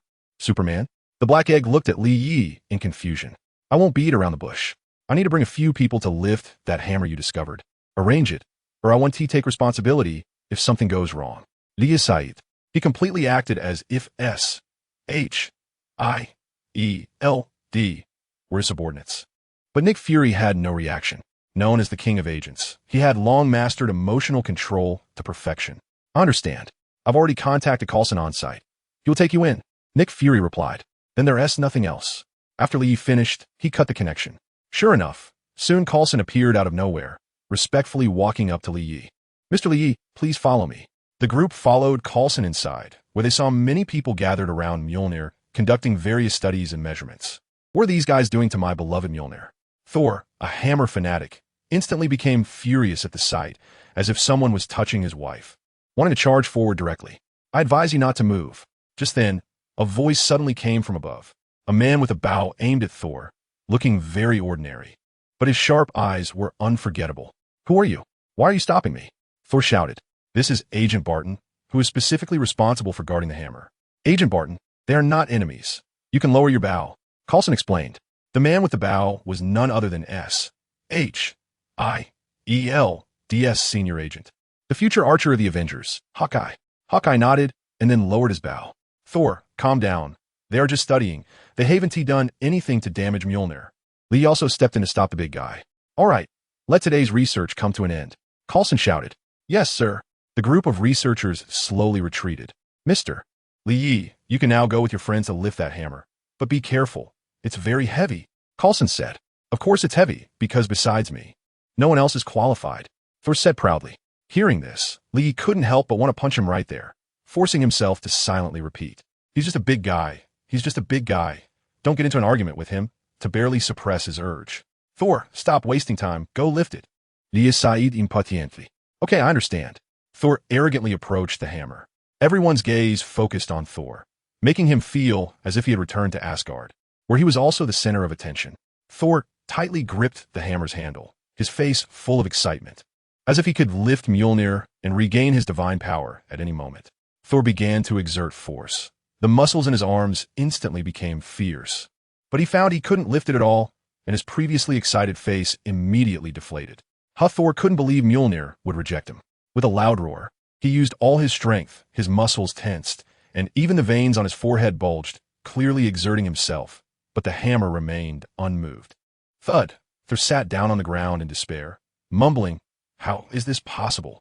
How is this possible? His father truly abandoned him. He could never return to Asgard, never see his father, mother, brother Loki, or those comrades again. This isn't real. It isn't real. Thor instantly broke down. Seeing this, everyone had different expressions. Jane looked at Thor with pity, wanting to comfort him, but not knowing how. Mr. Lee is your friend too. It's just a hammer. Coulson said beside him, looking puzzled. Lee shook his head and didn't explain. He then walked to Thor's side and said, Thor, let me try. What? Thor exclaimed in surprise. Lee, if I can't lift it, how can an earthling possibly lift it? Thor, you're too proud. Of course. There are earthlings who can lift it, and not just one. Lee instantly thought of Captain America, Vision, and even Natasha, who had lifted it in the comics, though he didn't know if she could in this world. Seeing Lee approach the hammer, everyone's gaze turned to him again, filled with anticipation, especially Coulson, who knew that Superman could withstand nuclear bombs and would surely be able to lift it. Lee grasped the hammer's handle and began to exert force under everyone's expectant gaze, but the hammer remained still, causing everyone to feel disappointed again. Lee, I told you, it's impossible for earthlings to lift it. Thor said. Lee ignored him. He was just testing if he could get the hammer's approval like Captain America. But clearly, he failed. He was not qualified. Lee was not discouraged. He knew what kind of person he was and didn't need the hammer's approval. He then began to truly exert force. The power of the bull talisman providing him with endless strength. Even he himself didn't know how strong he truly was. 100 gene, 500 gene, 1,000 gene, 10,000 gene, 100,000, 1 million, 10 million, 100 million. Buzzing the ground began to shake violently. What is going on? What happened? Could it be Lee? Everyone looked at the shaking ground in confusion. Lee continued to exert more force, and the tremors beneath his feet became increasingly intense. Buzzing the entire base seemed to be experiencing a magnitude 7 earthquake. How much power did he use? It was astonishing how much force was needed to create such a commotion. Everyone stood steady, making sure not to fall to the ground. Crack. The ground where Li stood suddenly cracked open, and the fissures quickly spread, instantly splitting the entire base in half and rapidly moving towards the city. Mr. Li, stop. If this continues, the nearby city will be destroyed. Coulson shouted. Unfortunately, Li ignored him and continued to increase his strength. The tremors of the base became more pronounced just when everyone thought they were going to die. Li suddenly raised the hammer high into the air. Boom! A bolt of lightning struck from the sky, hitting Li Yi directly. In the flash of lightning, an ancient armor-clad Li Yi, with a red cape draped over his back. He raised it. Everyone exclaimed in shock. The protagonist is no less than Odin, naturally able to forcibly break through Odin's limitations. This is how the book is set. Chapter 61. Give up. How is this possible? The most shocked at the scene was undoubtedly Thor. His mouth agape enough to swallow a bowling ball. Watching his Mjolnir, which had rejected him, being lifted by an earthling, Thor's worldview was completely shattered. Thor knew how heavy Mjolnir was. Without the hammer's recognition, it couldn't be lifted at all. No, there's another possibility. That is, the strength reaching or exceeding that of his father Odin would allow one to forcibly break through Odin's limitations. But how could such a thing happen? His father, Odin, is the strongest in the 9 realms, the undisputed God King. How could there be someone in Midgard, the weakest of the 9 realms, stronger than God King Odin? God King Odin, full name Odin Borson, the king of the gods in Norse mythology, ruler of Asgard, father of Thor, and also the adoptive father of Loki. He wields the powerful Odin Force, the highest ruler and defender of the 9 realms. His weapon is the eternal spear Gungnir. Odin is depicted as extremely powerful in both comics and films, with god-level combat power, although not much is shown directly in the films. The fact that Thanos waited for him, an ancient one, to leave before daring to intervene during the invasion of Earth shows his strength. The fire giant Surtur, capable of destroying all of Asgard with a single blow, was defeated by Odin during his prime, even having the source of his power, the eternal flame, taken by Odin and stored in his treasury. He crushed the god of Thunder's hammer with a single strike, brutally defeated the god of Thunder, and easily overpowered Asgard's army. Forcibly ascending to the throne as the goddess of death, Hela was suppressed and sealed by Odin for thousands of years. Just from these side descriptions, one can see Odin's strength. Lee estimates that Odin in this world possesses at least the power to destroy stars. Lee, you look so cool, Daisy exclaimed excitedly, looking at Li Yi in the Thor suit. Jane also looked at him with admiration. At this moment, Li Yi was undoubtedly the dream lover of most girls. If before, Li Yi gave the impression of a sunny neighbor boy with a hint of charm, now he appeared as a victorious general, invincible across the universe. Daisy, a fan of Superman, suddenly felt her admiration for Li Yi reach its peak. Meanwhile, Coulson quietly took out his phone and made a call. Director, we can basically confirm that the hammer is the thunder goddess hammer from Norse mythology. And that blonde man looks very much like the Thor in the mural. We can confirm he is Thor. Coulson reported. I understand. Continue to observe and record on site. Contact me immediately if there's any situation. Nick Fury replied. Okay, director. He then hung up the phone. At SHIELD headquarters, Nick Fury watched everything unfold through the on-site surveillance. Seeing the massive commotion caused by Superman lifting the hammer that nearly destroyed the city, Nick Fury couldn't help but furrow his brow. Superman was far too dangerous. Any casual action could nearly destroy a city, and he needed to be contained. When he saw Li Yi raise Thor's hammer high and transform into the god of thunder amidst the lightning, cold sweat dripped from Nick Fury's forehead. The myths turn out to be true. If Norse mythology is real, then are the myths from other regions of the world also real? What about the world-destroying monsters in those myths? How terrifying. This world is too frightening. How has humanity survived safely until now? It seems necessary to build another 1,000 bases to ensure the safety of the Earth. Nick Fury began to think about repairing the bases again, preparing to use this video to persuade the officials for more funding. In Asgard, Loki was, as usual, monitoring his good brother Thor, waiting to see what kind of disaster would happen today to make himself laugh. When he saw Thor approach Mjolnir and attempt to lift it, Loki couldn't help but frown. However, soon Thor failed, which made Loki smile widely, saying, "My foolish brother, you've completely lost your divine power and become an ordinary person. How can you compete with me for the throne?" When he saw another Earthling walk up to Mjolnir attempting to lift it, Loki sneered. A mere Midgardian thinks he can lift Mjolnir. It's simply a dream. Boom! We saw that Midgardian forcibly lift Mjolnir. Loki's expression was more miserable than crying. How could such a thing happen? Loki roared in unwillingness. Li Yi, are you now the god of thunder? Daisy leaned over, excitedly touching Li Yi, feeling the armor on him. Of course. Let me demonstrate. Li Yi simid it. He waved Thor's hammer a few times, then aimed it at the sky, and a dazzling bolt of lightning shot out from the front of the hammer. Boom! Crackling, it shot up into the sky. The sky instantly darkened with clouds, and thunder roared as if it were about to rain. Li Yi carefully felt the thunder god's hammer in his hand and couldn't help but give it a rating. Not bad. It felt very easy to use, and there was even a hint of self-awareness. No wonder Thor loved his hammer so much. Li Yi, you're so cool. In the future, if it needs to rain anywhere, will you just fly there and strike lightning to make it rain? Daisy laughed. This is Thor's hammer, not Rain God's hammer. Li Yi complained. Sigh, that's too bad. It's often dry here and rarely rains, especially dry, which has made my skin rough. If it weren't for research. Daisy mumbled a lot. Thor, who was nearby, felt even more downcast, wishing he could bury his head in the ground. He had completely lost everything. Even Mjolnir had gone to someone else. Daisy, say less. Jane, who was beside them, couldn't help but poke Daisy. Oh, sorry. It seems I was just talking about myself. Daisy quickly realized that her words seemed to have hurt the main character and hurriedly apologized. It's fine, just stating the facts. I've completely lost my qualifications to be the god of thunder, Thor said despondently. Bang! At that moment, Li Yi suddenly threw Thor's hammer back to the ground, and his armor and cloak quickly disappeared, transforming back into casual wear. This, Thor looked at Li Yi in shock. I said earlier, I was just trying out.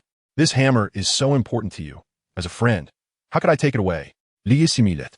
But my father said that whoever can lift this hammer can become the new god of thunder. Are you sure you don't want it? Thor asked suspiciously. Being a billionaire on Earth is pretty good. I don't want to be any god of thunder. Li Yi laughed. Mainly, the hammer was just a big toy for him and couldn't enhance his strength at all. Since that's the case, why not take the opportunity to boost the big guy's favorability? The big guy's combat power is still pretty good. Let's see if he can be fooled into becoming a muscle for hire later. If it were a treasure that could enhance his strength, Li Yi would have definitely snatched it away long ago. Li Yi, thank you. You're such a good friend, Thor said excitedly. Chapter 62, The Destroyer Strikes. But I still can't lift Mjolnir. Thor suddenly deflated again. Don't be discouraged, Thor. Maybe your father is just angry right now. After a while, when he calms down, he will forgive you.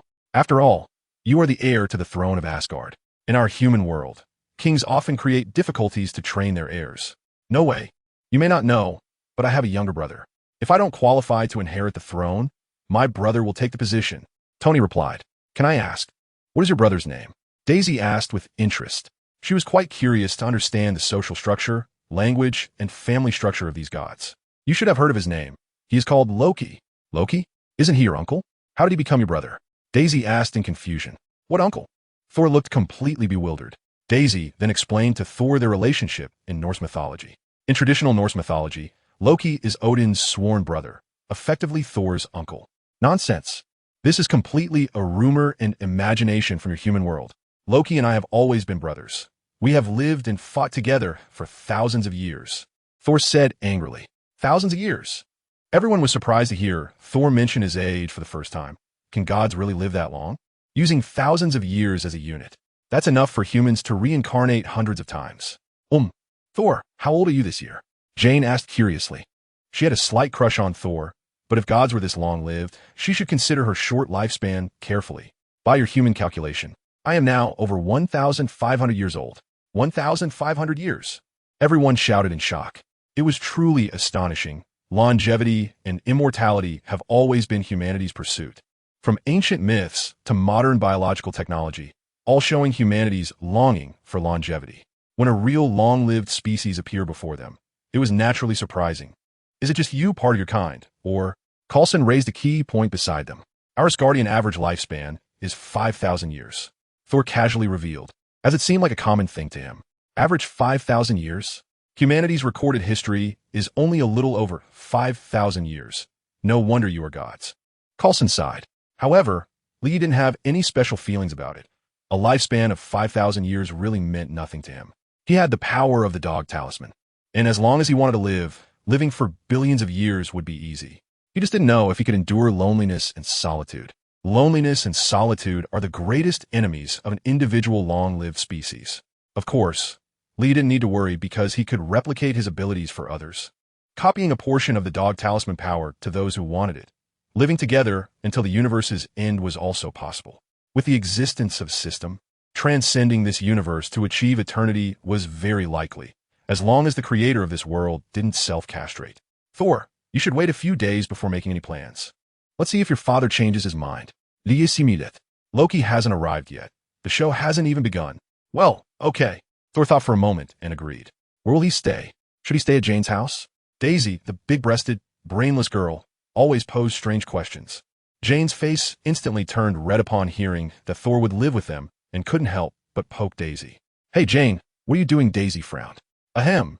I think I can help arrange it. Coulson spoke up. Thank you so much, Thor said excitedly. After coming to Earth, although there were some unpleasant experiences, everyone he met were warm-hearted good people, which made him feel very fond of Earth. Subsequently, Coulson arranged a luxurious room for Thor, which was much better than the small dark room in his original world. Lee, can you come here for a moment? Daisy secretly approached Lee.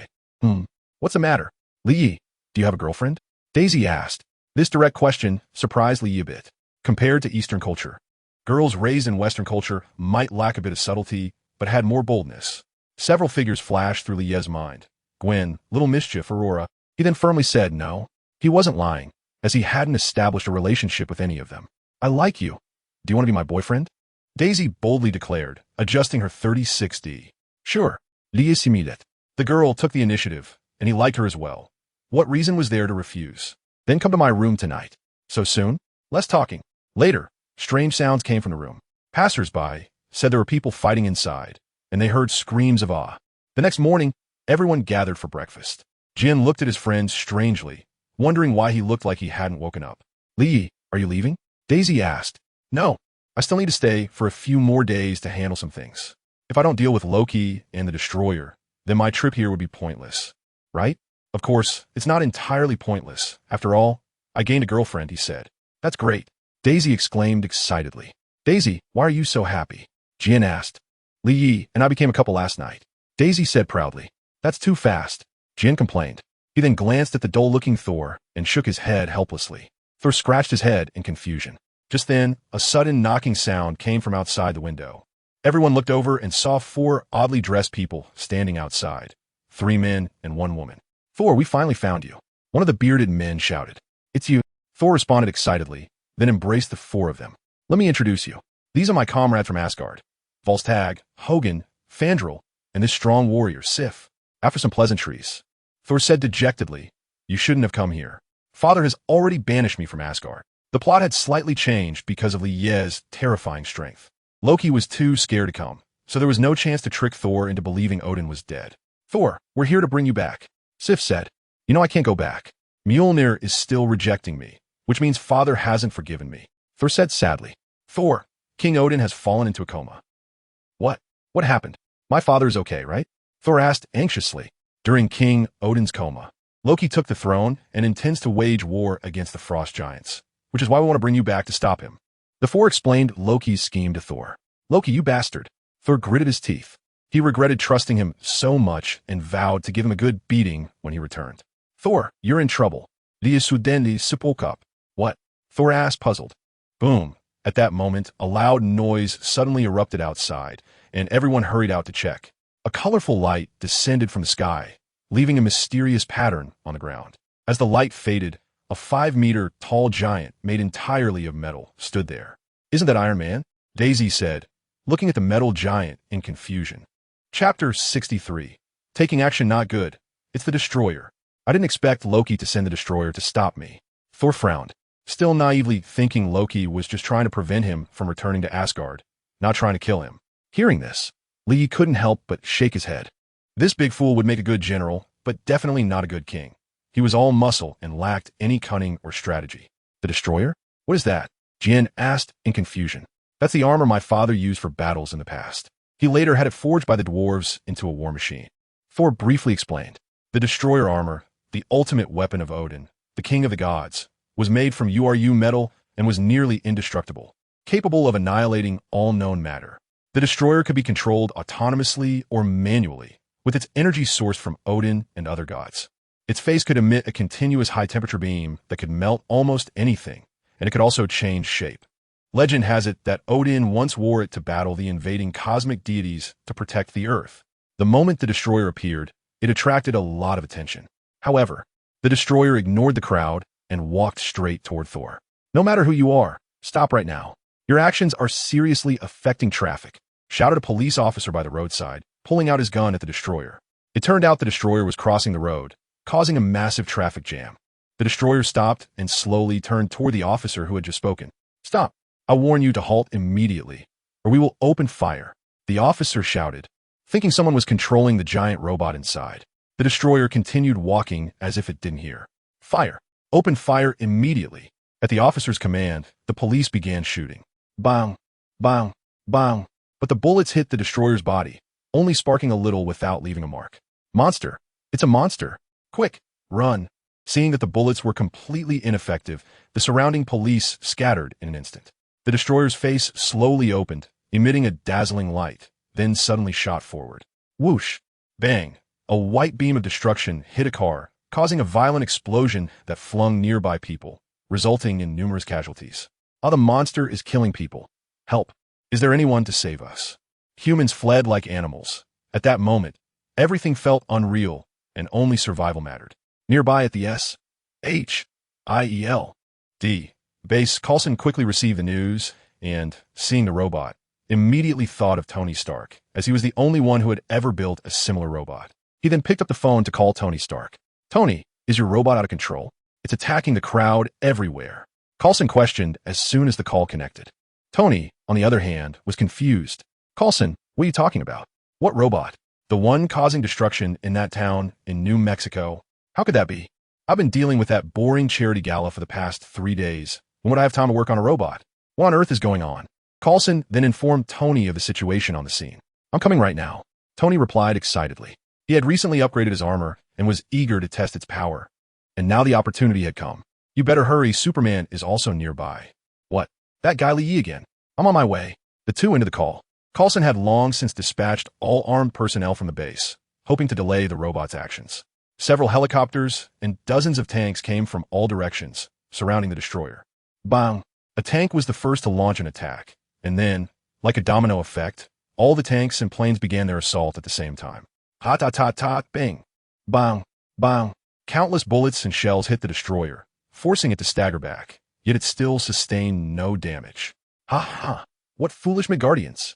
Loki, watching everything from the perspective of the destroyer in the Asgard palace, mocked. "Destroyer, kill them all." Hearing Loki's command, the destroyer paused for a moment, then began firing its annihilation beam like it was nothing. Bang! Boom! Dozens of tanks and several helicopters were instantly blown apart by the annihilation beam, turning into a massive firework display. "Thor, you stay here, we'll go stop him," the four from the Celestial Palace said. They knew Thor's divine power had not yet recovered, and if he went up now, he would definitely be killed by the destroyer. They were unaware that there was a Superman nearby, a being as powerful as a nuclear bomb. "No, this matter started because of me. How can I hide? Moreover, Loki is ultimately my brother. He won't kill me," Thor said firmly. Hearing this, everyone couldn't help but facepalm, speechless at Thor's lack of intelligence. "The other side has already sent the destroyer to kill you, and you still think he won't kill you? Thor, do you really think Loki won't kill you? He has completely gone mad for the throne. Your existence is his greatest obstacle. I advise you not to take that gamble." Lia interjected. Upon hearing Lie's words and recalling Loki's actions, Thor instantly lost his earlier confidence. Seeing that Lie had stopped Thor, the four from a celestial palace no longer hesitated and drew their weapons, charging towards the destroyer. Their backs were so grand, instilling a sense of safety in everyone. "They must be able to win, right?" Daisy said with hope. "Of course. They are among the fiercest warriors of Asgard," Thor replied confidently. Bang! A massive explosion occurred ahead, and then the four were quickly blown back. "Is this really the fiercest warriors of Asgard?" Daisy pointed at the four lying on the ground, puzzled. Thor was instantly at a loss for words. "Found you, my good brother Thor. You're right here." At this moment, Loki also arrived, controlling the destroyer. And Daisy and Jane quickly hid behind Lee. "Loki, why are you doing this?" Thor immediately stepped forward and questioned loudly. "Why? With your IQ, it's hard to understand. It's time to hit the road, my good brother. Loki sneered, then controlled the destroyer to raise its hand to kill Thor. Bang! A fist slammed into the destroyer's face, sending it flying. You're calling for Loki, right? Don't you know Earth is my territory? YeSlaps. Chapter 64. The battle with the destroyer. The blown-away destroyer skidded along the ground for a long distance. Yi, go for it. Give that monster a good beating. Daisy shouted excitedly, feeling proud to have a Superman boyfriend. That human actually managed to send the destroyer flying. We never noticed. The Celestial Palace Quartet said in disbelief. It's you. This level of damage is nothing to the destroyer, which quickly got back up. At this moment, Loki finally saw what Yi looked like and instantly remembered the monster that had forcibly lifted Mjolnir yesterday, causing an earthquake. It seems you've been observing us all along, Yi said with a faint smile. Midgardian, this matter is an internal conflict of Asgard. I advise you not to interfere, Loki shouted, actually taking a step back. The power of the person in front of him was extremely strong. Although Loki had confidence in the destroyer, the clever and cunning him did not want to add a powerful enemy out of nowhere, which is why he said that. If it were an ordinary person making a fuss here, Loki would have already scattered their ashes. Thor is my friend. Of course, I have to interfere. Even if it weren't for Thor, your wanton destruction on Earth would force me to intervene. Is needed. With a thought, the black Superman's suit instantly wrapped around him. Look at Superman. Superman is here to save us. Superman, go for it. Take down that monster. The surrounding crowd quickly recognized the distinctive Superman and shouted excitedly. They believed that as long as Superman appeared, they would be safe. Thank you all for your support. It's very dangerous here, so please move to a safe distance. Lia vavit in response. He was always very tolerant towards fans. The crowd cheered while moving away. Since you want to interfere, then go die with Thor.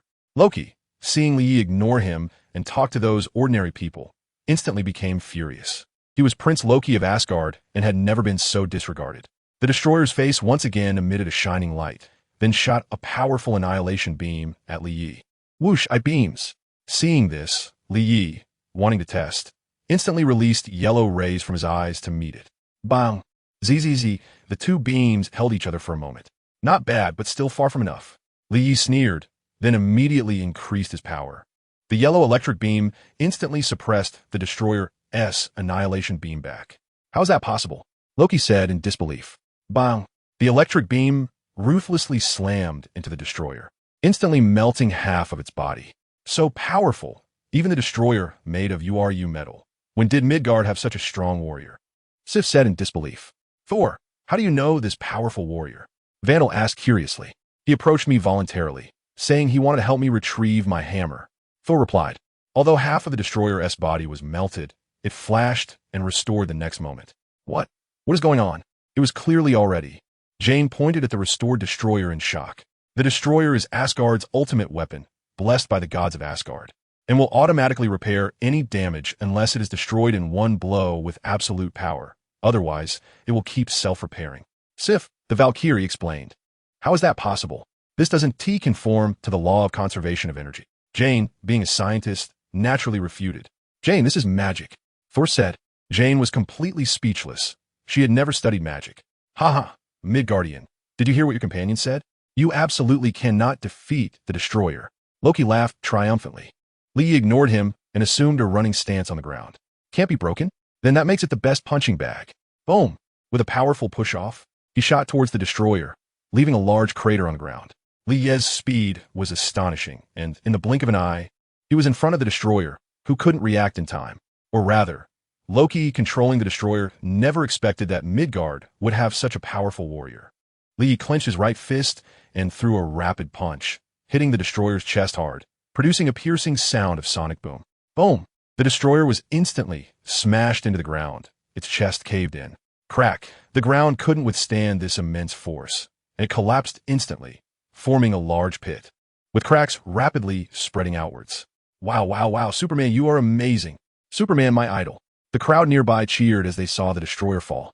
Lie, however, did not let his guard down. He knew the destroyer would recover quickly. Sure enough, a white light flashed across the destroyer, and it soon returned to its original form. Slowly getting back up. Haha, I told you it's useless. Loki laughed, then controlled the destroyer's massive hand to swat at Li Yi. But the speed was too slow, and Li easily dodged it, then moved in close and kicked out fiercely.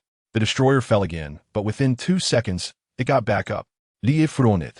no longer holding back, using both hands and feet to launch continuous attacks. Boom, boom, boom, a tug-of-war ensued, with Li Yi relentlessly attacking while the destroyer's speed was too slow to defend itself, getting battered like a punching bag. Superman, go for it, take it down. The crowd in the distance shouted excitedly, cheering for Superman. Did you see that? He is my boyfriend. Daisy shouted excitedly. Jane looked at her friend helplessly. This was Asgard's ultimate war machine, and it was actually being beaten by that Midgardian. It's terrifying. How could there be such a powerful warrior? Such a strong person should join us in Asgard. Watching Li Yi beat the destroyer, the four from the fairy palace marveled. Thor beside them felt a bit dejected, unable to join such an exciting battle. He then thought of Mjolnir's rejection of him, making him reflect on why he had been exiled to Earth by his father. Boom! Boom! Boom! Li had been pounding the destroyer for over a minute, and the destroyer was utterly defenseless. Loki in the Asgard palace looked increasingly grim. He felt insulted. Enough! A loud shout interrupted Li Ye's rhythm of attack. You lowly Midgardian, do you know who I am? I am the king of Asgard, a god. And you lowly insects. Before Loki could finish, Li Yi grabbed the destroyer's foot and slammed it against the ground. Boom! Boom! Boom! Leaving several large craters on the ground.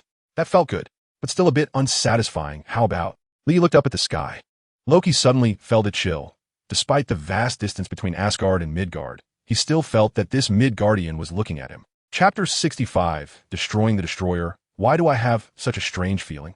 It's clearly the destroyer that's being smashed. Loki shook his head vigorously and controlled the destroyer to stand up again. What is going on?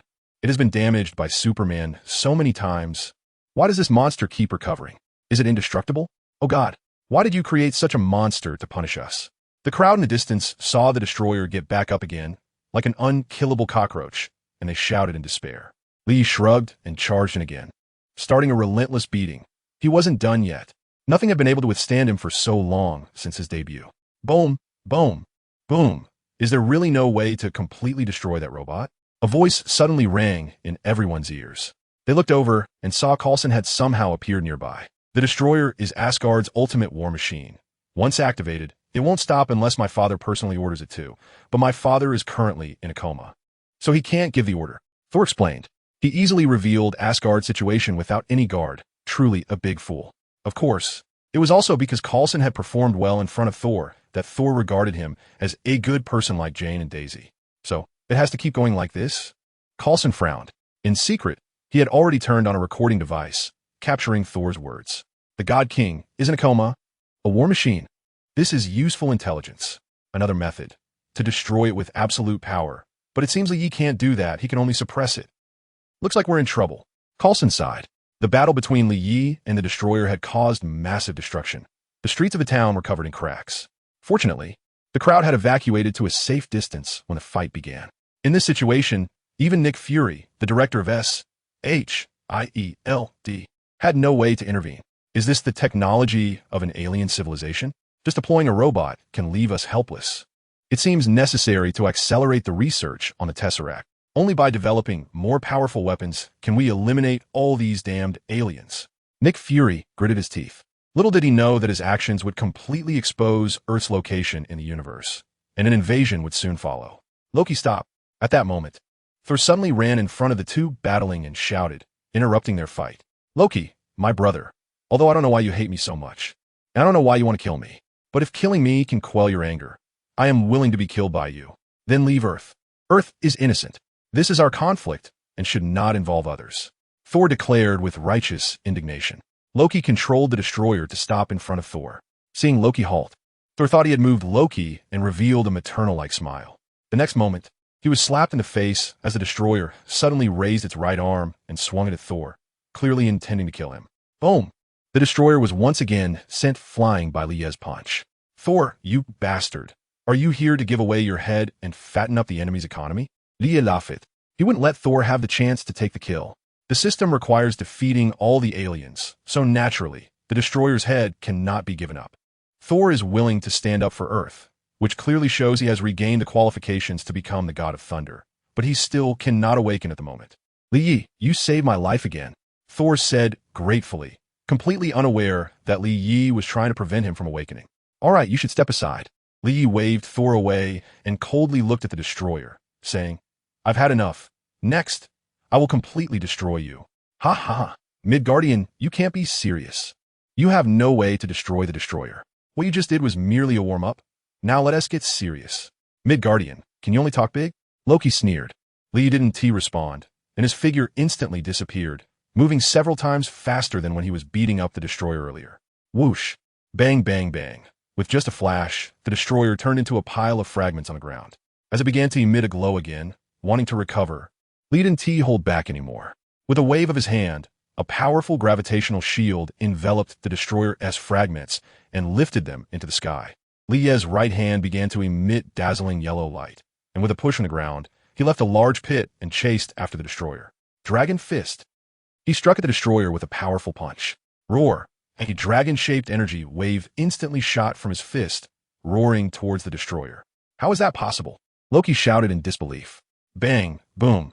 The dragon-shaped energy wave completely engulfed the fragments of the destroyer, continuing to fly into the sky, creating a large hole in the clouds and breaking through the atmosphere, disappearing into the endless darkness of the universe. Hoo-ha, hoo-ha, hoo-ha in the palace of Asgard. Loki suddenly collapsed to the ground, gasping for breath. The moment the dragon-shaped energy wave came over, Loki truly felt the breath of death. Fortunately, he immediately severed his connection with the destroyer, or he would have had to experience death prematurely. How could that Midgardian be so strong? Just now, they were at a stalemate, and suddenly, he wiped out the opponent. Lie's actions left everyone dumbfounded. Lie, weren't you unable to deal with that robot just now? Daisy asked in confusion, voicing the doubts in everyone's minds. Did I say I couldn't? I just thought it was hard to find an indestructible punching bag, so I wanted to play with it a little longer. Lie laughed. Everyone was speechless. In any case, the issue with the destroyer seemed to be settled. No, Mjolnir is still rejecting me, Thor said dejectedly. Lie, of course, knew why. It was because Thor had never died. Odin had given an order regarding the hammer. If Thor was in danger of losing his life, the hammer would lift the restrictions on him. But that was just broken by Lie. I have a way to help you break free. Lie simmedet. What way? Thor asked in confusion. Just stand there, and leave the rest to me. Lie released a white light towards Thor. Noble steed, expelling all external forces. Therefore, Odin's restrictions on Thor should also count as external forces. I can feel it. The divine power is returning. Thor shouted excitedly, then extended his hand towards Mjolnir. Buzz. Mjolnir seemed to respond to the call, flying back rapidly to Thor's hand. Thor raised the hammer of the god of thunder high. Boom! Instantly the world changed color. Dark clouds gathered, and a bolt of lightning struck down fiercely, hitting Thor. In a lightning, silver armor and a red cape slowly enveloped him. The god of thunder has returned. There's a novel called Marvel about a little Superman on QQ reading. Just change the name. Everything else is copied and pasted. Is anyone reading it there? Please help report the author called Queen Corgi. Please help. Is anyone there? I beg you. Please help me report it. Please. 360-degree bowing and praying. Chapter 66 Journey to Asgard. Okay. So cool. Daisy exclaimed as she looked at the mighty Thor. Then immediately added, but Lie is still a bit cooler. Everyone couldn't help but roll their eyes. Although it was true, was it necessary to say it directly in front of someone else? Jane looked at Thor, her eyes shining. Thor, since you have regained your divine power, we need to hurry back to Asgard to stop Loki's scheme. Sif said beside them. Okay, Thor was about to agree. Hey Thor, do you remember why I came to find you? Lie suddenly interrupted him. Of course I remember, but I'm very sorry, Lie. I don't have time right now. My homeland Asgard is in crisis. Thor shook his head, regretfully. He himself was a battle fanatic and certainly wanted to have a match with Lie, this powerful warrior. Although Lie was strong enough to defeat Asgard's ultimate war weapon in a short time, Thor was very confident in his own strength, believing he wouldn't be weaker than Lie. Thor, this isn't what we agreed upon? Lie fronit. If we don't beat them all, the system's task 1T be completed, and Lie 1T be able to draw rewards. Thor, what did you agree on? Sif asked curiously. It's nothing. Just a fighting agreement. Lie helped me retrieve my hammer, and I want to fight him. Thor replied. How about this? I'll go back with you, and I'll help you resolve the chaos. After that, all of you have to fight me once. Lie proposed. That sounds great. You're just in time to be our guest in Asgard. Thor said excitedly. He had already considered everyone he met on Earth as friends, especially since Lie's strength was very impressive. Are you all coming? Lie turned to look at the others. Huh, can we go too? Daisy asked in confusion. You can go, but it's still in chaos over there, and they're just ordinary people. Thor looked at Jane, hesitating. He had different feelings for Jane, and naturally didn't want her to encounter any danger. Don't worry, I will protect them. I want to. Daisy was about to raise her hand when Jane beside her pulled her back, shaking her head at her. Although she also wanted to go. Since Thor said there was danger, it would be better for these ordinary people not to go and cause trouble. Li, let us skip it. Daisy, who was held back, said to Li. In that case, you wait here for me to come back. Li thought for a moment and replied. Although he originally intended to bestow a portion of the power of the talisman to them for their protection, since they didn't want to go, Li wouldn't force them. Thus, everyone decided. Only Coulson beside them looked confused. Aren't you going to ask me? I want to go. Unfortunately, Li Yi and the others completely ignored him. He could only sigh helplessly, thinking how great an opportunity it was to collect information about Asgard, now lost. He could only blame himself for not being a beautiful woman, but a middle-aged bald man. Once ready, Thor raised his hammer and shouted to the sky, Heimdall! After a while, there was no response. What's going on? What happened? Why isn't Heimdall opening the Rainbow Bridge? Has the war already begun? The group from the palace murmured among themselves. Heimdall's main duty, besides guarding the Rainbow Bridge, was to open it. Now that he wasn't responding, they couldn't return to Asgard. Heimdall! Thor shouted again, unwilling to give up. Boom! This time there was finally a reaction. A loud sound echoed from the sky, and dark clouds gathered instantly as a colorful beam of light shot down from nowhere. Great! It seems Heimdall is okay, Thor said with a smile. Then the four from the palace, along with Thor and Li Yi, stepped into the beam of light. Thor affectionately said to Jane, Wait for me. I will definitely come back. Bang! The beam of light instantly retracted, leaving behind a mysterious ancient pattern on the ground. Bang!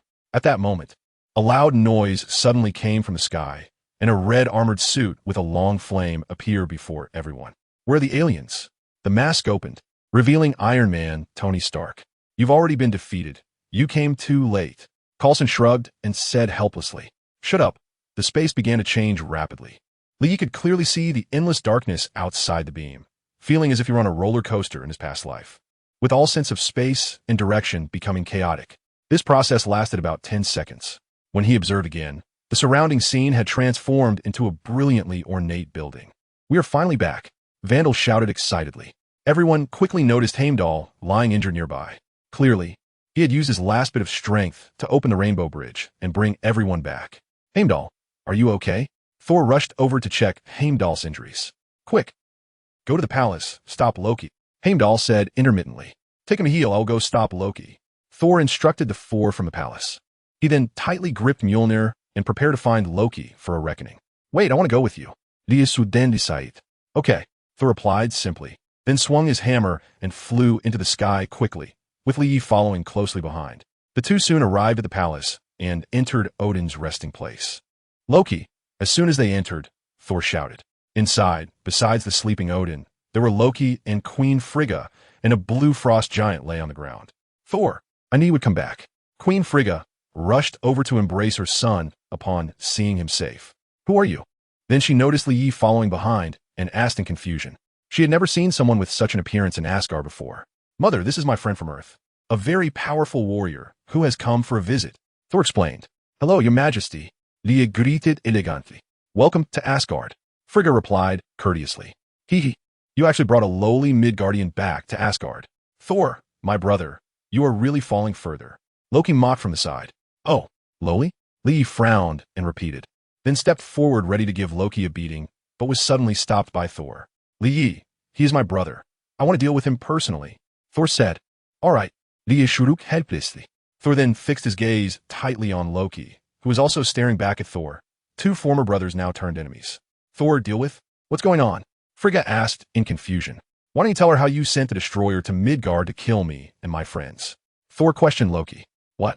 Frigga was taken aback. He must have been executing Father's last command. Loki replied with an innocent face. You are a skilled liar. Always have been. Thor said flatly. It's great that you're back, but I have to go destroy Jotunheim. Whoosh. Bang. Thor finished speaking and blasted through the wall, running out. Thor quickly chased after him, and Li also flew out through the broken opening. Chapter 67. Meeting Odin, Li left the palace and did not pursue Thor and his brother to reconcile. Instead, he wandered around Asgard. Asgard also had day and night, and it was currently nighttime, with countless stars making the sky sparkle. Ancient, strange, and magnificent buildings stood around, shining brightly.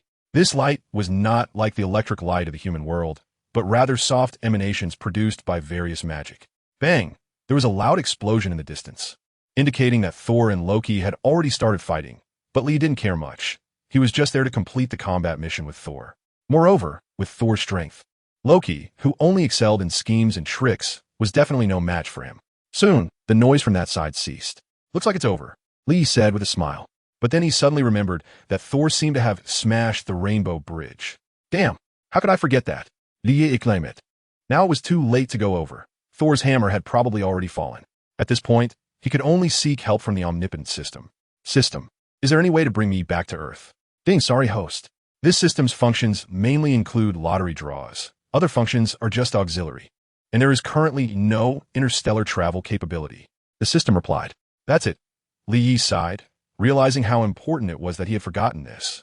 And if he had known earlier, he would have gone to stop Loki, to set up the next lottery reward. You should be able to guess what it is. Asgard was neither particularly close nor particularly far from Earth. If close, one could just use the Rainbow Bridge to get there in an instant. If far, flying alone would take countless years. Indeed, after the commotion on that side ended, Thor walked over with a guilty expression. Lee, I have some bad news to tell you. I accidentally smashed the Rainbow Bridge just now, so you might not be able to return to Midgard for a while. Thor, I want to ask, was it intentional? Or was it an accident? Or was it an intentional accident? Ahem, Lee, I absolutely didn't mean to do it. Thor said awkwardly. Forget it. Things will work out in the end. Lee shook his head. Lee, my father has awakened, and he wants to see you. See me?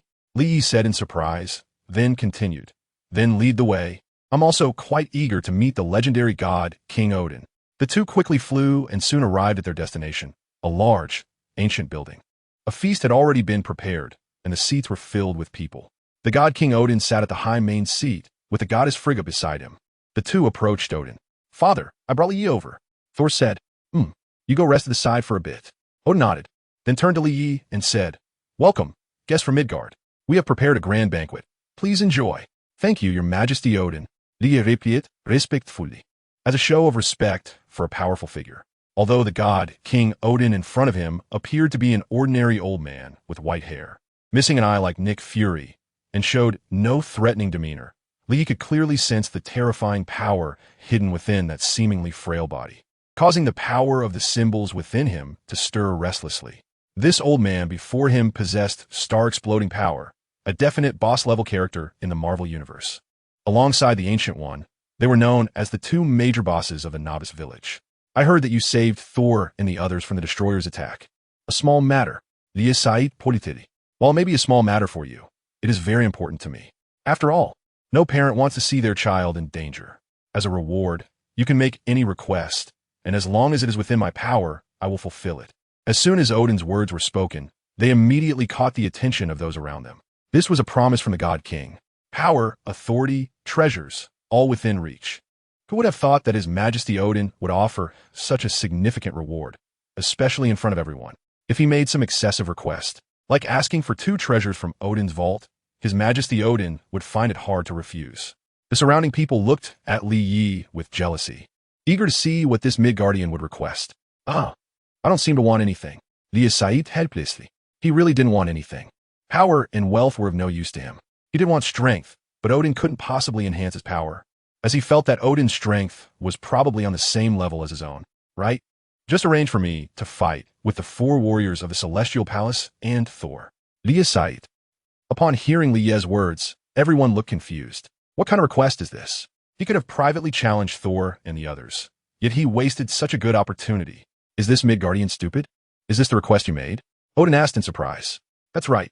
All right, since you put it that way, I will arrange for you to fight in the duel arena as soon as possible.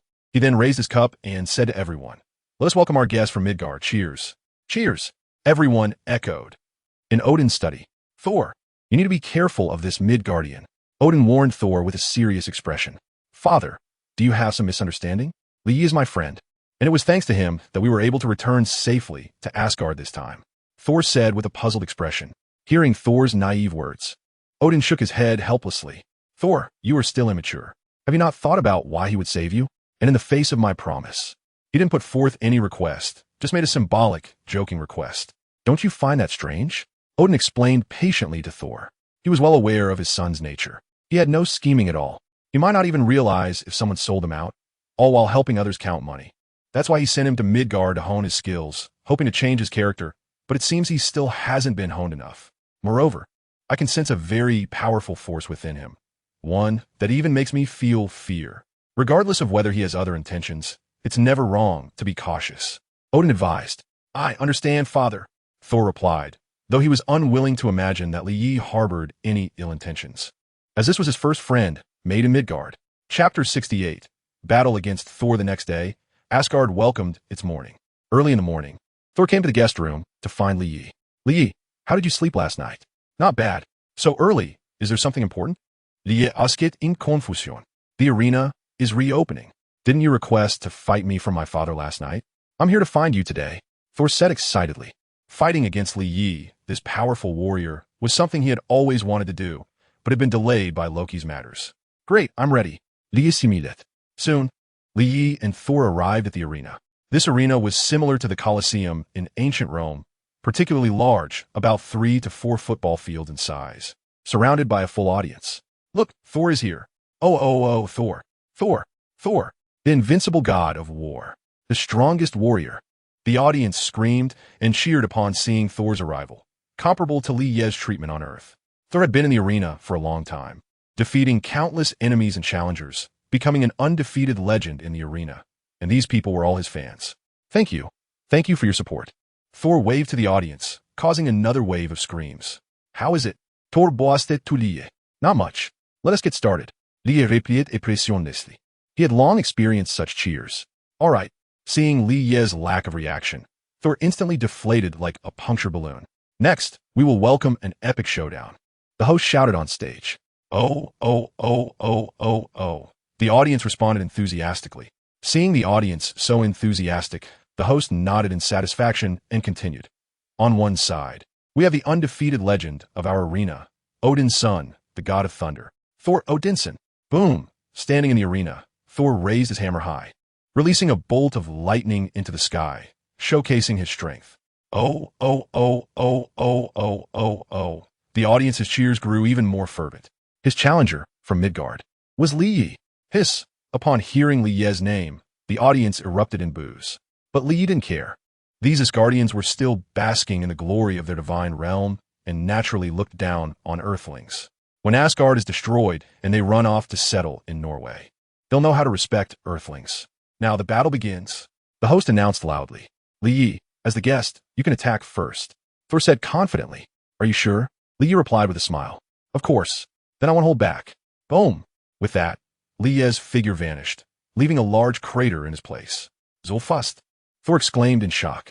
Although he had seen Yi fight the destroyer before, he couldn't see anything then because he had lost his divine power. Now that his divine power had returned, he felt confident, yet he still saw nothing. Yi instantly appeared in front of Thor and kicked him away with a bang, sending him flying and leaving a long trench on the ground. Seeing Thor kicked away, the previously noisy audience fell silent in an instant. How is this possible? Thor was actually kicked away. Who on earth is that Midgardian? Then, a thunderous scream erupted. Damn, Thor's defense was no joke, and he quickly got back up, rapidly spinning his hammer. With a roar, Thor hurled his hammer at Yi. Yi raised one hand and caught Thor's hammer with a fierce grip. Although Yi could forcibly lift the hammer with brute strength, he wasn't recognized by it, so its weight still affected him. Coupled with Thor's immense power, he was instantly pushed back, dragging 2 long, deep grooves in the ground. Caught it! That Midgardian caught Thor's hammer. How could this happen? Witnessing this unbelievable scene, the audience's worldview was about to shatter.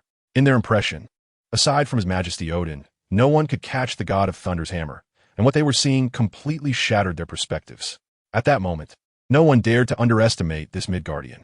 Whoosh! Thor opened his hand and summoned the hammer back, and Yi did not deliberately stop him. Yi, you are indeed powerful. Come again, Thor exclaimed excitedly. Then he leaped into the air, hammer raised, and smashed it down towards Yi. Yi gently raised his hand, aiming at Thor. Divine slashing. A terrifying, invisible repulsion instantly surged forth. Boom! Other repulsion struck Thor hard, causing him to fall from midair. Seizing the moment, Yi followed up, using both hands and feet to launch a flurry of attacks. Bang, bang, bang, bang, bang, bang, bang, bang. Thor had no time to react and had to cross his arms to shield his head. Bang, bang, bang. In less than a few seconds, Thor was covered in bruises. Thor roared, and violent lightning erupted from his body, sweeping the surrounding area. This successfully interrupted Li Ye's assault, and Li Ye jumped to the side. Li Ye, take this. Thor raised his hammer and unleashed a lightning strike as thick as a thigh towards Li Ye. Li Ye's eyes also released electric light without hesitation. Whoosh! Bang! Yellow electricity and blue lightning collided violently, momentarily locking in a standoff. Li Ye, if this is all you have, you cannot defeat me. Thor shouted. Really?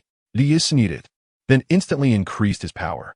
The electric light pressed back the lightning in an instant. How is this possible?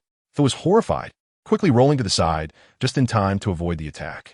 The electric light struck the ground, instantly piercing through it and going underground. When Li Ye stopped the electric light, there were two bottomless holes left behind. Thor, the warm-up is over. Now I will get serious. Li Ye said with a smile. You weren't serious yet? Thor said in disbelief. Just a few rounds of fighting, and he was already in danger. How could he not be serious?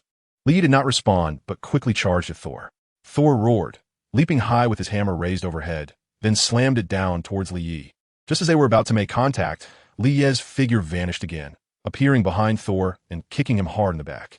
Before Thor could react, Li Ye disappeared again, reappearing at Thor's side and delivering a powerful punch to his face.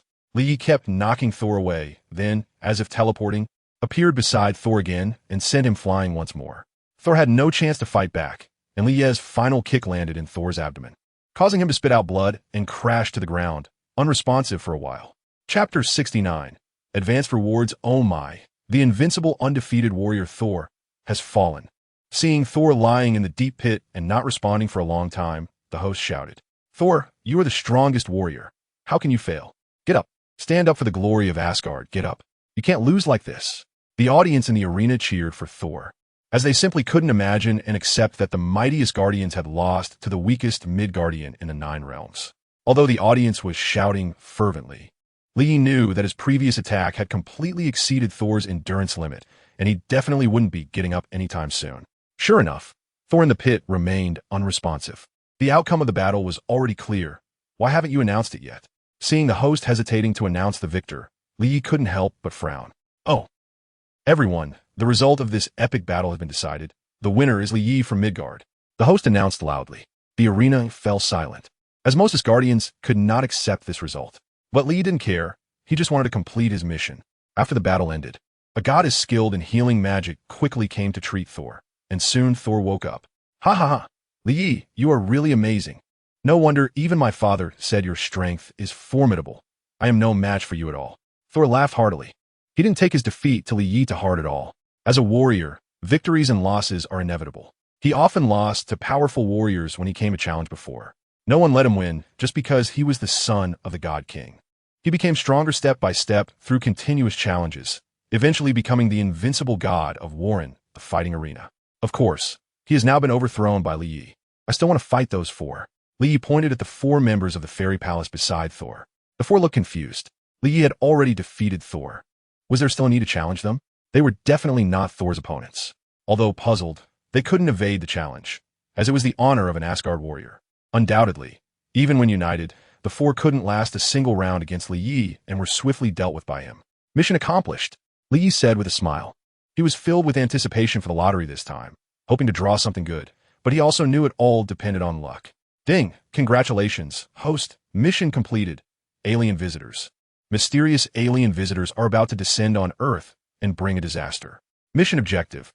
Defeat all alien visitors and prevent the disaster from occurring. Completed. Successfully obtained 1 lottery chance. System, let's draw. Li Ye ordered it. He prayed in his heart, hoping not to draw garbage this time. All right, host. The system responded. Suddenly, a large spinning wheel appeared in front of Li Ye, filled with a dense array of items, totaling 126,852 items. The pointer on the wheel began to spin rapidly, quickly exceeding Li Ye's perception range, and 10 seconds later, it slowly came to a stop. Li Ye looked over and saw a mysterious golden light emanating from the wheel. Congratulations, host. Your luck is off the charts. You have obtained a high-level reward.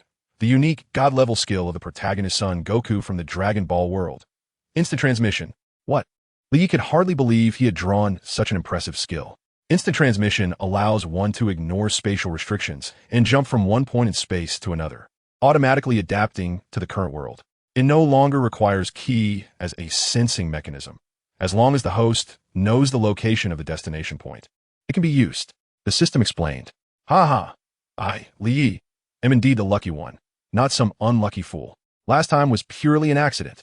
YeSlaps excitedly.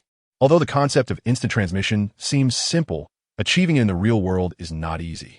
According to Einstein's theory of general relativity, if an object's gravity or energy is strong enough, it can distort space, bringing 2 points in three-dimensional space closer together. If this energy is sufficient to make the 2 points coincide, one could pass through one of the almost overlapping points in three-dimensional space, directly crossing the space between the 2 points and appearing at another spatial point at the same time, thus achieving instant transmission. Another understanding is even more fantastical, disrupting or pausing the universe's only timeline, completing the movement within this time frame, so it is not counted as time. To others, it appears as if you have completed instant transmission. Regardless of which interpretation, with current human technology, achieving this would require a very long time. Li already had the rabbit talisman, which could achieve near light speed. Now with the addition of such a divine skill as instant transmission, he could basically walk sideways through the universe. Even if he couldn't win, could he not escape? Unless he encountered an existence that could seal off time and space. But such beings would have to be at the level of a creator god. After gaining the ability, Li couldn't wait to practice. He activated instant transmission, and his figure disappeared from the spot, then immediately appeared a short distance away. As expected of a protagonist's skill, it's amazing. I can head back to Earth now, Li said with a smile. Meanwhile, in the Asgard palace, the god king Odin sensed Li's aura vanish in an instant, then reappear the next moment and couldn't help but frown. What is this Midgardian doing? With a way back to Earth, Li no longer hesitated and directly bid farewell to Thor and the others. Li, you're leaving? How are you going? Thor asked in confusion. The Rainbow Bridge had been destroyed by him and had yet to be repaired. I've comprehended a new ability, Li said with a smile, but didn't explain too much. It was better to keep such skills to himself. Well then, goodbye. I was hoping to have another match with you, Thor said regretfully. Li then took his leave from the ruler of Asgard, God King Odin. Mr. Li, Asgard will always welcome you, Odin said with a smile. Thank you very much for your hospitality, Lord Odin. Li replied politely. After bidding farewell, Li found the location of Earth and directly used instant transmission to return. What a miraculous ability, even better than our Rainbow Bridge. Odin sighed as he watched Li's disappearing figure. Chapter 70. Little Spider's urgent call for help the next moment. Li's figure appeared in a small town in New Mexico. Click, click. The moment Li appeared, dozens of armed soldiers aimed their weapons at him, causing him to frown, thinking someone had set a trap for him. Everyone put down your guns. Just as Li was about to take action against the group, a panicked voice suddenly came over, and the owner of the voice was Coulson, who quickly walked over. The soldiers, confused, still lowered their guns. Seeing this, Coulson secretly breathed a sigh of relief, as a tragedy had almost occurred. This is one of our own. You all go back to your posts. Yes. The soldiers turned and left. Coulson, what's going on? Why was I received with such a warm welcome as soon as I returned? Lia askit unhappily. Mere. This is the first sight of the alien appearance, so we naturally needed to send people to investigate thoroughly. It was all just a misunderstanding. Coulson explained. Never mind. How long have I been gone? Lee didn't want to dwell on it and asked. He wanted to confirm whether the flow of time in Asgard was the same as on Earth. He didn't want any melodramatic scenarios of a day in the sky equating to 1,000 years on the ground. Mere Lie. You have been gone for 22 hours and 3 minutes, Coulson replied, glancing at his watch. It seems the flow of time is the same. Lia murmured. Asgard is the first alien civilization we have contacted. I wonder if you could share the specifics of the situation there with us, Mr. Li. This is very important for our human civilization. Coulson probed, cleverly tying it to the entirety of human civilization. However, Li was not buying it at all. He chuckled and said, I'm too tired right now and need a rest. Next time, for sure. After saying that, he soared into the sky, leaving Coulson with a bewildered expression. It was daytime, and Li had pinpointed the locations of Daisy and the others, teleporting directly to their research lab. Daisy, record this data. Okay. Inside the lab, Jian and others were busy working. You all are working? It seems I came at the wrong time. Lia laughed. Lia. Jian, and the others exclaimed in surprise upon seeing him. "You're back," Daisy exclaimed, throwing herself into Lie's arms. "Sorry, I took a bit longer. As long as you're okay." Daisy smiled. "Daisy, I'm here to say goodbye. I've basically wrapped things up here, and I'm preparing to return to New York. Are you coming back with me, or staying here?" "Lie askit. Lie, sorry. Our research isn't finished yet, so I plan to stay here and help Jian complete it," Daisy said regretfully. "All right, if you want to find me, just give me a call. And take this with you." Lee handed Daisy a uniquely shaped object, which was a sealing scroll commonly seen in the Naruto world, containing Lie's shadow clone. If Daisy encountered danger, the clone would be triggered and come out of the scroll to protect her. When a shadow clone was activated, Lee would also know immediately and teleport over. Although Lee had the god's perspective provided by the system, he couldn't watch over everything all day. Lee also imbued a talisman power onto Daisy as a double insurance. After all, she was his woman, and he had to ensure her safety. As for the supreme forgetting emotion of some protagonists in cultivation novels, Lee stated that he was not one of them and could not do that. Living without emotions, like a machine, what was the point of cultivating immortality? What did it mean to live until the universe exploded? Some say they seek the truth of the universe, the comprehension of the great path of the cosmos. But in Lie's view, the will to pursue these things is itself a part of emotion. After bidding farewell to the two, Lee teleported back to his luxurious residence in New York City. The next day, Lee was eagerly studying the newly acquired teleportation ability. "Boss, you have a new message from a Mr. Peter Parker. Would you like to take it?" Betty suddenly reminded him from his watch. "Little Spider? What does he want to call me for?" Lee wondered, then chose to answer. "Lee, I need your help," came Little Spider's urgent voice on the other end. "What? Give me the details." Lee replied. Who was the first boss Little Spider encountered? Oh, it was the lizard. Sure enough, Little Spider's next words confirmed Lie's guess. "I encountered a green lizard man, and he plans to turn everyone in New York City into big lizards like him. I try to stop him, but he's really strong and good at escaping. I can't catch him alone," Little Spider explained. "I'm on my way." Lee immediately pinpointed Little Spider's location and teleported over. "Okay, my location is..."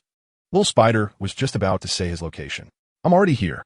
Suddenly, Lie's voice came from beside him. "Ghost." Startled, Little Spider quickly dropped the phone and did a backflip to jump away. "You're the ghost." Lie's face darkened at Little Spider's words. "Lie, how did you appear?" "This is just too surprising. You were just on the phone. How did you suddenly get here? Were you here all along?" "No, that's impossible. If you were nearby, my spider sense would have reacted." Little Spider, true to his talkative nature, immediately rambled on. "Stop. If you keep talking, the lizard's plan will succeed." Lee quickly gestured for him to stop. "Oh, sorry, I almost forgot. The lizard is in the XX area. We need to hurry and stop him." After saying that, Little Spider took the lead and swung into action. Although Li Yi could pinpoint the lizard's location and teleport there directly, he wanted to see the battle between Little Spider and the lizard, so he followed Little Spider's lead. On the streets of the XX area, chaos reigned. Debris was flying everywhere, and the crowd was screaming and fleeing in all directions. "Roar, you lowly beings, look at me. This is what humanity looks like after evolution. How beautiful." Dr. Kurt Connors, transformed into the lizard, shouted while holding a police car. "Shoot! Shoot! Bang! Bang! Bang!" A group of police officers surrounded the lizard and continuously fired their guns. Leading them was Lie's acquaintance, George Stacy, the police chief of New York City. "It doesn't hurt at all." The lizard laughed maniacally, then smashed the police car towards Chief Stacy. Bang! Just as the police car was about to hit, a hand caught the flying car steadily. "Chief Stacy, are you okay?" Superman. Chapter 71. Rampaging Lizard Man upon Superman's appearance. Chief Stacy was very surprised. It had been a long time since Superman had made an appearance. The last news about him was that he had attacked the public, but it was soon confirmed to be false. However, Chief Stacy believed this could be true. "Are you all okay?" Lee placed the police car on the ground and smiled at the nearby officers. "Superman, it's Superman." "Great, Superman is here. We're saved." "Superman, Superman, Superman." The officers nearby cheered loudly, shouting Superman's name. "No, my friends, there's no need to cheer for me. You're the real heroes." Lee gave a thumbs up to the police officers and smiled. Oh, Superman. Superman. Why do I go out every day? But my popularity isn't as high as Superman's." Seeing Superman's appearance attracting everyone's attention, Spider-Man, who was lying on the police car, suddenly fell off balance. He then shot a web to a distant tall building, swung over, and delivered a flying kick to the lizard. Bang! With one kick, he sent the lizard flying. "Roar! It's you again, Spider-Man." Damn bug. The lizard roared as he got back up. Then he charged towards Spider-Man. Hey, buddy, can you not open your mouth? I can smell your bad breath from this far away. Spider-Man teased, also charging towards the lizard. The two inhuman creatures began to fight, and the battle scene was very exaggerated, with debris flying everywhere. Especially the lizard, whose tail was torn off by Spider-Man, but soon grew back. However, the fight between the two relied purely on brute strength, with no technique involved. It was purely a contest of who could take more hits. Of course, Lee is not qualified to comment on others, because his own battles are completely dominated by his powerful abilities. Lee also does not go forward to interfere, just standing in place, watching with great interest. Hey, Superman, aren't you going to help? Director George probed. Spider-Man alone is enough to suppress that monster. No need for my intervention. Lee replied. Indeed, watching live is much more exciting than in the movies. The next moment, Spider-Man was thrown away by the Lizard Man with a tail swipe. Seeing this, Lee knew it was time for him to take action. His figure instantly disappeared and then reappeared in front of the Lizard Man. Hey, monster, let me play with you. Lee taunted. Monster? I'm not a monster. I'm a more advanced species than humans. Upon hearing the word monster, the Lizard Man instantly became furious and roared. Although it had indeed transformed into a half-human, half-lizard monster, it would never admit it and wanted to turn the people of this city into beings like itself. This is the future of humanity. No more pain. No more bloodshed, the Lizard Man thought frantically. It raised its green claws and aimed them at Lee, vowing to kill this human who dared to insult it. However, Lee easily caught it and then suddenly exerted force. On to the intense pain. The Lizard Man let out a painful scream. No matter how it struggled, it could not pull its hand back. Lee lifted his foot and kicked hard at the Lizard Man's chest. Bang! The Lizard Man was instantly kicked away, and the right arm that had been grabbed was torn off by Lee. This guy really is a monster. Seeing the Lizard Man being toyed with like a plaything by Superman, Spider-Man couldn't help but exclaim. The Lizard Man struggled to get up, painfully clutching its severed arm. At that moment, it just wanted to escape. This human in front of it was even more monstrous than itself, and it was definitely no match. If it didn't run now, it would surely die here. Spotting a nearby sewer entrance, the Lizard Man endured the excruciating pain and quickly crawled over. Superman, don't let it escape. Spider-Man shouted urgently. Want to run? Not that easy. Lee quickly moved towards the Lizard Man, his speed far exceeding its imagination. Then, he delivered a powerful punch to the Lizard Man's chest. Bang! Whoa! The Lizard Man spat out a mouthful of blood and was sent flying again, crashing heavily into a distant police car. At Gwen's house, as her father led the police to capture the Lizard Man, Gwen and her mother anxiously watched the live broadcast on television. When she saw the terrifying Lizard Man with her own eyes, Gwen was startled. How can there be such a terrifying monster in this world? This monster doesn't conform to biological evolution at all. When she saw the Lizard Man throwing a police car at her father, she screamed in fear and covered her eyes, unable to watch. Gwen, look at the TV. Gwen's mother said. No. Dad. Your dad is fine. Superman showed up and saved him. Superman.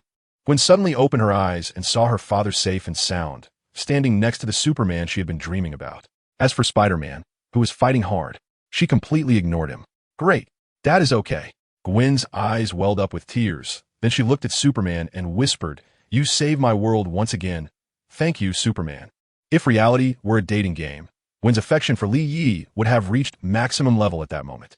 Of course, Lee Yi was completely unaware that he had unknowingly won over another girl. The Lizard Man lay on the ground, not getting up for a long time. Oh, oh, oh. Everyone cheered as they saw Superman defeat the Lizard Man. Go catch that monster. Director George immediately ordered. Yes.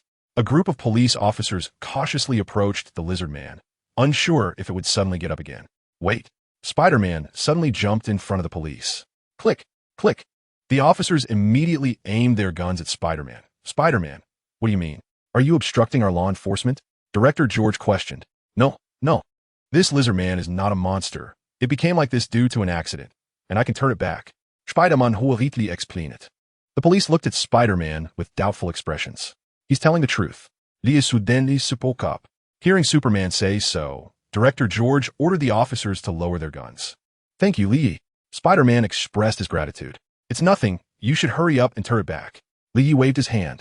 Okay. Spider-Man nodded and took out a small syringe from a device at his waist, injecting it into the Lizard Man's arm. In a moment of transformation, the Lizard Man turned back into a naked middle-aged man. Now that this is over, I'll take my leave. seeing reporters approaching from a distance. Li Yi took off into the sky, leaving the scene. Unbeknownst to him, a bald woman was watching everything through some special means. Chapter 72. Ancient One. After wrapping up the little episode with the lizard man, Li Yi returned to his luxurious residence, lying on his bed and boredly watching TV. Suddenly, Li Yi jumped up, staring intently at the living room, his eyes filled with vigilance. A swirling circle of sparks suddenly appeared in the living room, then grew larger and larger until it reached a size of 2 meters. On the other side of the circle was an ancient building, though its complete appearance was unclear. Then, a black man wearing a green robe stepped out from the circle. "Who are you? Do you not know that trespassing is illegal?" Li Yi asked with a frown, already prepared to use Dragon Blast to blow him and the house up if this person made any sudden moves. After all, there was only Li Yi living in this house, so he didn't have to worry about collateral damage. And as for causing panic, Li Yi didn't care much about that. "My lord Li Yi, I am Mordo. I apologize for my abrupt visit. Please forgive me." The black gentleman bowed. Mordo? Upon hearing this name, Li Yi immediately thought of the character he had seen in Doctor Strange, who had a black character named Mordo, a loyal follower of the Ancient One. Of course, in the original comics, he was a white man, but in America, due to political correctness, they forcibly modified Mordo into a black character, resulting in this world's Mordo also being black. "What brings you here?" Li Yi asked. "My lord Li Yi, my master, the Sorcerer Supreme, wishes to invite you to Camartage as a guest." Mordo smiled. "Invite me as a guest?" Li Yi exclaimed in surprise. Ancient One's actions completely caught Li Yi off guard. He had imagined countless possibilities. Given his reckless behavior, Ancient One might have hinted at him, directly warned him, or even taken action against him. However, he never expected her to invite him as a guest. "Yes, Your Excellency Li Yi, what do you think?" Mordo inquired. Li Yi pondered silently. The system had already helped him forge an identity, so Ancient One could never recognize him as someone from another world. Now that she had sought him out, it was likely because she observed a variable in the future timeline, wanting to observe him. However, since Ancient One did not take direct action, it could be inferred that she seemed reluctant to use force. Even if Ancient One wanted to act, Li Yi was not afraid. His talisman power would not be inferior to Ancient One's magic, and besides, Ancient One herself was quite fragile. Can you imagine a dignified supreme sorcerer falling from a height and dying? However, judging from the subsequent plot, it seemed that Ancient One acted deliberately, as she had already found her successor, Strange. After protecting Earth for hundreds of years, she was undoubtedly exhausted and wanted to retire. The only troublesome thing was the Time Stone. It was particularly annoying, as it would constantly restart if it couldn't defeat you, driving you mad. Even the dimensional demon Dormammu had been annoyed by Strange's countless restarts. Lead the way. After much contemplation, Li Yi decided to take a look. "Alright, Your Excellency Li Yi, please follow me." Mordo led the way, crossing the spatial portal, with Li Yi closely following. As they stepped through the light circle, Li Yi found himself in an ancient courtyard, with rows of quaint buildings behind him, displaying a distinct Chinese style. There were dozens of apprentice sorcerers practicing inside the courtyard. Some were practicing the most basic spatial portals, while others were practicing staff techniques, sword techniques, and even some were bouncing around practicing leg techniques. Practicing magic was one thing, but why practice martial arts too? He recalled that in the movies, whether it was the righteous sorcerers or the evil ones, they all seemed to particularly enjoy close combat.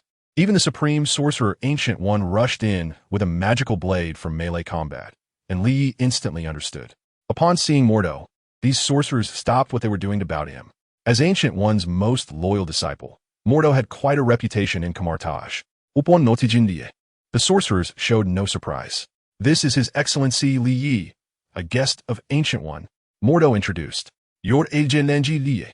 The group of sorcerers cupped their fists toward Li Yi. "Thank you." Li Yi politely returned the gesture. He then followed Mordo further along a quiet path, eventually arriving at a delicate small courtyard. "Ancient One is waiting for you inside." Li Yi slowly pushed open the door and saw a person sitting on a chair in the small courtyard, reading a book. The prominent bald head was very eye-catching. It was the supreme sorcerer Ancient One, the pinnacle force guarding Earth. "Finally, we meet, Li Yi, or should I call you Superman?" Ancient One said with a smile as she put down her book upon hearing the door open. This version of Ancient One was exactly like the one in the movie, full of artistic flair. "Just call me Li Yi. Superman is just a code name." "Li Yi Said, Jaswali. Would you like a cup of tea?" Ancient One asked, picking up a nearby teapot and pouring a cup for Li Yi. "Of course." Li Yi naturally accepted it and took a sip. Instantly, He felt a wave of comfort spread through his body, considerably relaxing his mood. This tea has magic applied to it. Li thought to himself, this tea is a specialty of Kamar Taj. How is it? Ancient One smiled. Very good. Li replied. I added a bit of honey. The two exchanged a few casual remarks. What did you want to see me about? Li, not wanting to beat around the bush, got straight to the point. No need to be so anxious. Ancient One chuckled. To be honest, I'm quite busy and don't have much time for tea. Li spoke out of turn. In fact, he had nothing to do. Most of his time was spent idly at home. Since that's the case, I'll be direct. I want to take you as my disciple and make you the next supreme sorcerer. Ancient One stated astonishingly. Uffed. Hearing Ancient One's words, Li, who was drinking tea, sprayed it out immediately. What? Did I hear that wrong? Or are you joking? Li exclaimed in shock. You didn't hear wrong, and I'm not joking. Ancient One replied. Li put down his teacup, puzzled. Ancient One, as far as I know, Haven Tea, you already chosen the next supreme sorcerer? That man named Strange. I am curious. How do you know about future events? I've observed the timeline countless times and found that you seem to have a deep understanding of future occurrences. Ancient One smiled. Li paused, unsure how to respond. He couldn't exactly say he came from another world where their stories were made into movies, and he just happened to have watched them. Chapter 73. Is Superman the guardian of Earth? Li didn't know how to answer, so he chose to remain silent. As the saying goes, silence is golden. Since you don't want to answer, let's skip this topic. Ancient One smiled. It's not a big deal. Everyone has their own secrets. The reason I want to choose you as the supreme sorcerer is that I've observed countless timelines, and you are a qualified guardian of Earth, having defeated numerous monsters wanting to invade. Although most were not intentional on your part, you indeed did so. Additionally, your magical talent is the best I've ever seen, far surpassing mine. If you can become the next supreme sorcerer, you will be the most outstanding supreme sorcerer in history. This mysterious power within you must also be some form of magic. You really noticed. Li was not surprised at all. After all, Ancient One was a supreme sorcerer.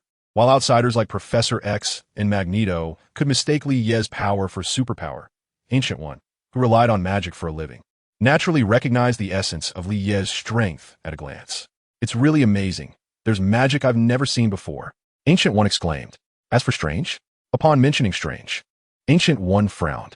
If there were a better option, I really wouldn't want that talkative, troublesome, disrespectful of magic, time-manipulating, arrogant, proud, and particularly stubborn guy to take my place. Listening to Ancient One's words, Li carefully contemplated. This was indeed Strange's personality. Upon their first meeting, he had been disrespectful to Ancient One and then received a harsh lesson.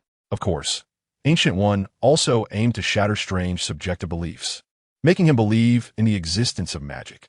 After all, many things depend on belief. If you believe, it exists. If you don't, it doesn't. I want to ask, what was I like in the future you saw? Liye asket curiously. In the 14, 567, 890 timelines I observed, some had you ruling the earth, some had you opposing Strange and the others, and some had you looking down from a great height. Yet in times of crisis, you always chose to protect the earth without hesitation. That's why I want you to become the next Sorcerer Supreme. Ancient One replied. Ruling the earth? Ancient One, do you have no objections to someone like me? Liye asket curiously. He was not surprised that his future self would rule the earth. After all, his past self indeed had such thoughts. It was not strange to put them into practice after gaining power. What puzzled him was that the Ancient One had no objections to him. Isn't she a proper upright person? Meeting an ambitious person like Li Yi, she should at least find him quite annoying, even if she didn't hate him. But looking at the Ancient One, she didn't seem to care much. You don't need to worry about my opinion. I protect the entire earth, not humanity. As long as the earth is safe, I don't care about anything else. Ancient One shook her head. When she took over as Sorcerer Supreme, she had already positioned herself as an observer, silently watching the development of the human world, never intervening. To her, humanity was no more precious than an ant on the road, just like all things in this world. For hundreds of years, humans have slaughtered each other, causing casualties far more severe than those caused by the demons and monsters invading the real dimension. Yet she never cared. Liye silently nodded, feeling even more respect for the Ancient One. Protecting the entire world is true love. Although Li Yi couldn't achieve it himself, it didn't prevent him from admiring such a person. Have you thought about it? Are you willing to become my disciple and the next Sorcerer Supreme? Ancient One asked. After I become the Sorcerer Supreme, will I have to do things like you? Liye asket in confusion. Everyone has their own path. This path is my own choice. Your path entirely depends on your own choices. You don't have to be like me. The ultimate goal is to protect the Earth. Ancient One shook her head. Ancient One, I really appreciate your regard, but I still feel that the Sorcerer Supreme is not suitable for me. Li thought for a moment and then refused. Although Ancient One had said that he didn't have to be like her, there was still a certain constraint, and what Li hated most was constraints. He was thinking about playing enough on Earth in the future and then running to the universe to have a cosmic tour. There are not many in this world who possess the ability to travel the universe. Li is one of them, not only having teleportation, but also an immortal life. The spatial portals like Ancient Ones should still have distance limits. Otherwise, these sorcerers would have been invincible long ago. Of course, if someone mastered the Space Stone, they could also do it. So, you are really refusing? Ancient One sighed. In the timelines she predicted, she had invited Li, but the probability of him agreeing was less than 1 in 1,000. Out of 1,000 times, Li would only agree once, and soon after, he would immediately find someone to take over. Li did not mention any shameless requests like, if I don't become the Sorcerer Supreme, can you pass the magic to me? After all, he didn't want to bear the responsibilities of the Sorcerer Supreme, nor was he qualified to enjoy the benefits. Since that's the case, I want to force you. Since you are already here in Kamar Taj, take a good look around. I have already sent a message to Mordo. He will come show you around shortly. Ancient One smiled, and her words already hinted at sending him off. Ancient One, I have one more request. I wonder if you can agree. Li Sudendi Sepulkup. Oh, tell me. I want to spar with you. I want to see the difference between myself and the Sorcerer Supreme who protects the Earth. Li said with fighting spirit. You seem to really enjoy fighting? No. To be precise, I enjoy power, powerful power. All right, I accept your challenge. Ancient One nodded calmly. In that case, let us begin. Li Saide Igerdi. Finally, he had the chance to witness the power of this Sorcerer Supreme. The way she died in the movie was too pathetic, although it was her own choice. Is there a larger venue nearby? My destructive power is quite strong. Follow me, Ancient One said lightly, then stood up and gestured towards the void. The space instantly shattered like a mirror, revealing a door. Mirror Dimension. Chapter 74 Battle with Ancient One. Li followed Ancient One into the Mirror Dimension and found that it was exactly the same as the real world, just reversed. The Mirror Dimension is a very powerful space-type magic. It is a completely independent special space outside the main world. Although the reality of the main universe is projected identically into the Mirror Dimension, those in the Mirror Dimension cannot influence the real world. This means Li can unleash his power here without worrying about damaging the real world. Ancient One often uses it to trap enemies and defeat them using the terrain in the Mirror Dimension. It can be said that this is Ancient One's home ground, where she can maximize her magical abilities. The Mirror Dimension is a very advanced magic. In the movie Doctor Strange, apart from Ancient One and later Strange, no one else has used it. This indicates that this space magic cannot be learned by just anyone. It may require a special identity inheritance, such as the Sorcerer Supreme heir. Of course, it could also be that learning the Mirror Dimension requires very high magical attainment or comprehension ability. Li and Ancient One stood at opposite ends of a building. Ancient One, I will launch my attack now. Li similet. Ancient One nodded to indicate. Receiving the response, Li no longer hesitated. His figure instantly disappeared and rushed towards Ancient One at high speed. His right fist clenched tightly, and he suddenly struck out. The speed so fast that it created a sonic boom. Ancient One didn't even raise her hand. A circular magical shield automatically appeared beside her. After hundreds of years, Ancient One had long since mastered casting magic to the point of instinct. She could even sense the future and cast magic in advance. Therefore, even though Li's attack speed had already exceeded the speed of sound, he still couldn't strike her before she cast her magic. Boom! The fist hit the magical shield, instantly producing a huge explosion sound. Cracks appeared on the magical shield. Wow, so tough. Li exclaimed it. He knew exactly how powerful this punch was. With one punch, a building could collapse, yet it only left cracks on the magical shield. What if it's a faster, more powerful attack then? Li thought to himself. Then he swung his fists even faster, instantly throwing out dozens of punches. Whoosh, whoosh, whoosh, boom, boom, boom. But the magical shield beside Ancient One seemed to appear in a flash, always managing to block his attacks at the moment they were about to hit her. The greater the force behind Li's punches, the sturdier the magical shield's defense became. Seeing the attack was ineffective, Li jumped high to create distance. Master Gu, your defense is indeed impeccable. Li exclaimed. It's just based on hundreds of years of experience. We repeat calmly.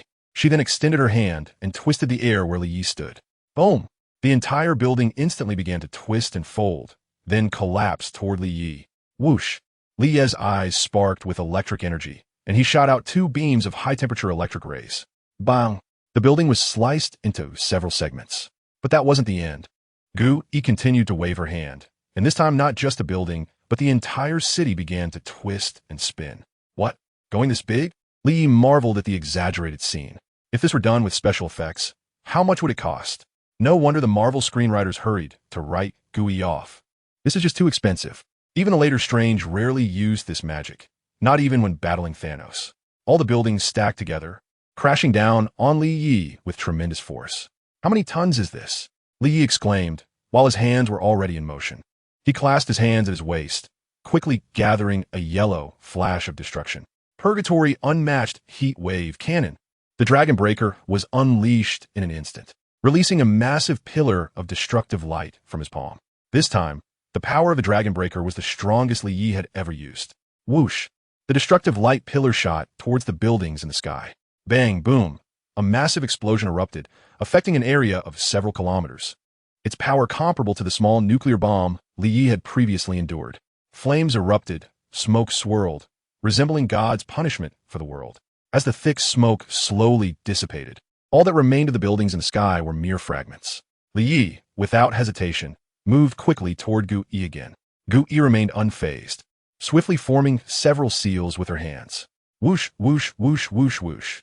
In an instant, countless clones were created. Li Yi was momentarily unsure which was Gu Yi's real body and involuntarily paused his attack. Gu Yi's clones waved their hands, and a long magical rope appeared in their grasp. Li Yi recalled that this was a move Doctor Strange used against Thanos, but it was negated by the Power Stone.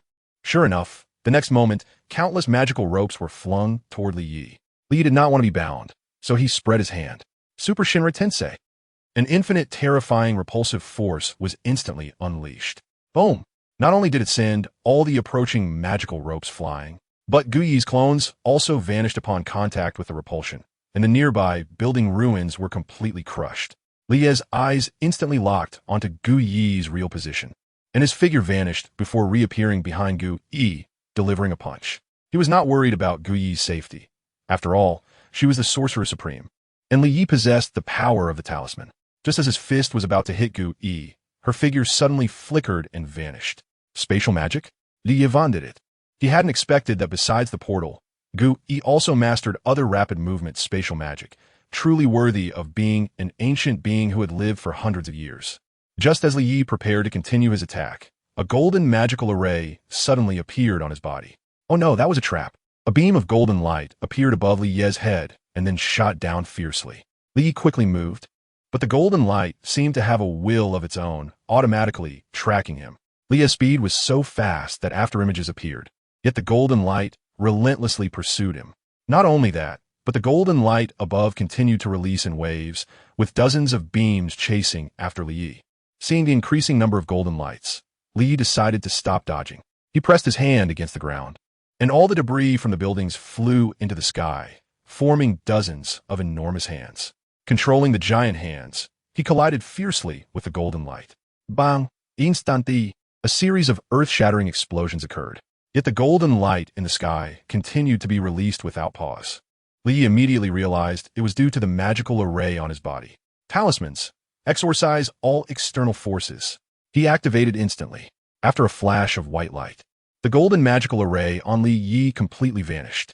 Your magic can actually exorcise mine? Gu Yi it. This was the only time she showed a different expression during the battle. Before, she had maintained a calm demeanor. Master Gu Yi, my abilities are not that simple. Li Yi laughed. Chapter 75. The Crisis of X Academy. Gu Yi's expression suddenly became extremely serious. Although she did not expect the previous magical array to defeat Li Yi, being so easily unraveled was beyond her imagination. After all, the magical array had taken her hundreds of years to develop and perfect. While she could observe countless timelines, she could only see the general picture and could not possibly perceive every detail. Perhaps only the legendary creator god could see every detail. Gu Yi waved her hand again, and suddenly a row of spikes erupted from the ground, rapidly moving toward Li Yi's position. Li Yi did not even look and directly smashed down with a punch. Bang! The spikes were instantly shattered. Li began to feel puzzled because such an attack was useless against him. Why would Gu Yi still perform such a futile effort? He quickly noticed the clue. Gu Yi turned her wrist in the air, and a green halo appeared around her wrist, rotating along with her hand's movement. What kind of magic is this? Li pointed it. Whoosh! Before he could figure it out, Gu Yi waved her hand, and a magical sword appeared, slashing down toward Li Yi. Master Gu Yi, you actually want to fight me in close quarters? Li Yi laughed, and then punched forward. Bang! Gu Yi's figure was instantly sent flying. Huh? Li Yi was puzzled why Gu Yi didn't use the previous teleportation magic to evade. Whoosh! Gu Yi's figure suddenly reappeared at her previous position, transforming her punch into a palm, glowing with golden light, slapping Li Yi. Bang! Li Yi was instead sent flying, completely beyond his reaction. What is going on? I clearly hit her just now. Why did she suddenly reappear? Li Yi thought to himself. To test it, Li Yi quickly moved again and swung a punch at Gu Yi. This time, it felt as if he had struck an illusion. Gu Yi's figure vanished again, and Li Yi hurriedly searched around. Whoosh! Gu Yi's figure appeared again, and with both hands forming palms, she struck Li Yi's chest, sending him flying once more. Is it time magic? Li Yi suddenly realized, closely watching the green halo on Gu Yi's wrist. This looked exactly like the scene when Strange used time magic. Finally discovered, Ancient One smiled. That's right, it's time magic. Although the Ancient One can use many other types of magic, she is most skilled in time magic, especially driven by the Eye of Agamotto, which is the time stone, making her incredibly formidable. Many demons and monsters invading the reality dimension possess powers greater than the Ancient One, but they were all pulled into a time loop by her. Although the Ancient One couldn't do anything to them while in the time loop, they also couldn't kill her because time keeps resetting. Eventually, they were disgusted to the point where they had to retreat from the reality dimension. Even Dormammu, the ruler of the Dark Dimension, was defeated by this tactic, let alone Li Yi at this moment. Although Li Yi is strong, he is probably on the same level as Odin, which is the so-called Father God level, and naturally cannot escape the constraints of time. Of course, in the future, as Li Yi becomes stronger through the system, he'll be able to do so. It seems this battle is going to end in a draw. After all, none of us could defeat the other now, Li Yi said with a smile. The Ancient One nodded calmly.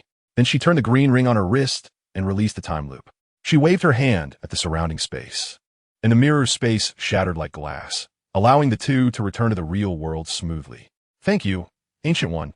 This battle has greatly benefited me. Li clasped his hands together and bowed in gratitude to the Ancient One. No need. I hope you can steadfastly walk your own path and protect the Earth in the future. The Ancient One smiled. Just then, the door was opened again, and Mordo entered. Teacher, Mordo said respectfully. Take Lord Li Yi to visit our Kamar Taj. The Ancient One instructed. Yes, teacher, Mordo replied respectfully. Then the two bid farewell to the Ancient One and left the courtyard. Under Mordo's guidance, Li Yi roughly toured Kamar Taj and was ready to head back. Lord Li Yi, let me escort you, Mordo said. After saying that, he began to draw a portal. Wait, no need. I have my own way. Li Yi waved his hand. All right. Lord Li Yi, I wish you a safe journey. Mordo stopped his actions and smiled. Please say my regards to the Ancient One goodbye. Li Yi pinpointed the location of his residence and vanished in a flash. Meanwhile, the Xavier School for Gifted Youngsters was in a crisis. A powerful senator proposed a bill requiring all mutants to register and be transparent to the public. Although such an operation violates the rights granted by the American Constitution to protect people's privacy, the senator believed that mutants are not human at all. This angered Magneto, who prepared a weapon for retaliation, a device capable of turning ordinary people into mutants. Magneto first used the senator who proposed the bill as a test subject, transforming him into a jellyfish man. However, this mutation was unstable, and soon the jellyfish man turned into a puddle of water, completely dead. Magneto planned to use this device to turn those politicians who threatened the interests of mutants into mutants at the same time the humans issued the decree. But changing the genes of just the senator consumed a massive amount of his powers, and changing the genes of politicians for various countries would surely exhaust him to death. But he was unwilling to accept this. He had not yet fulfilled his grand ideal of establishing a mutant nation, so he set his sights on Kid Omega. Kid Omega's power is to absorb the abilities of others, and he planned to have Kid Omega absorb most of his powers, then send him to die in his place. Boom! Magneto, along with his subordinates, attacked the X-Mansion, causing a massive explosion. Oh, help! What is happening? Faced with Magneto and his group, the mutant students inside the X-Mansion could barely fight back, and could only flee in all directions. As teachers, Jean and Storm stepped forward to confront Magneto, but they were soon restrained and fell into a tough battle. Meanwhile, Magneto walked straight towards Kid Omega, with Wolverine Logan shielding Kid Omega in front of him. "You shall not take another step," Logan said coldly, exposing his sharp adamantium claws. "You're covered in metal, and you dare to block me?" Magneto smiled. Then with a wave of his hand, Wolverine was lifted into the air, clearly under Magneto's control. Magneto was simply Logan's natural nemesis.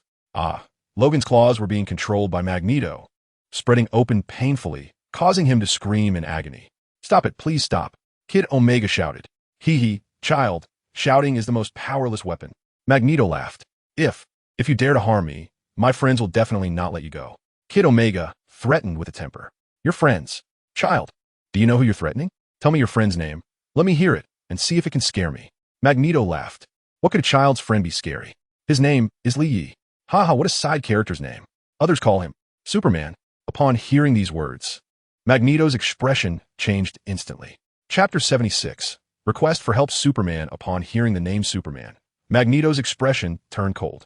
This name reminded him of the bastard who defeated and humiliated him. He, Magneto, had been proud all his life. When had he ever faced such humiliation? Although he was very unwilling, Magneto had to admit that he was completely no match for that bastard. Even after losing nearly 100 of his subordinates to him, he had no thoughts of revenge. But no matter how he calculated, he was still inextricably linked to Superman. "Child, are you trying to trick me? That bastard doesn't even consider himself a mutant. How do you know him?" Magneto angrily threw Wolverine aside and questioned Kid Omega.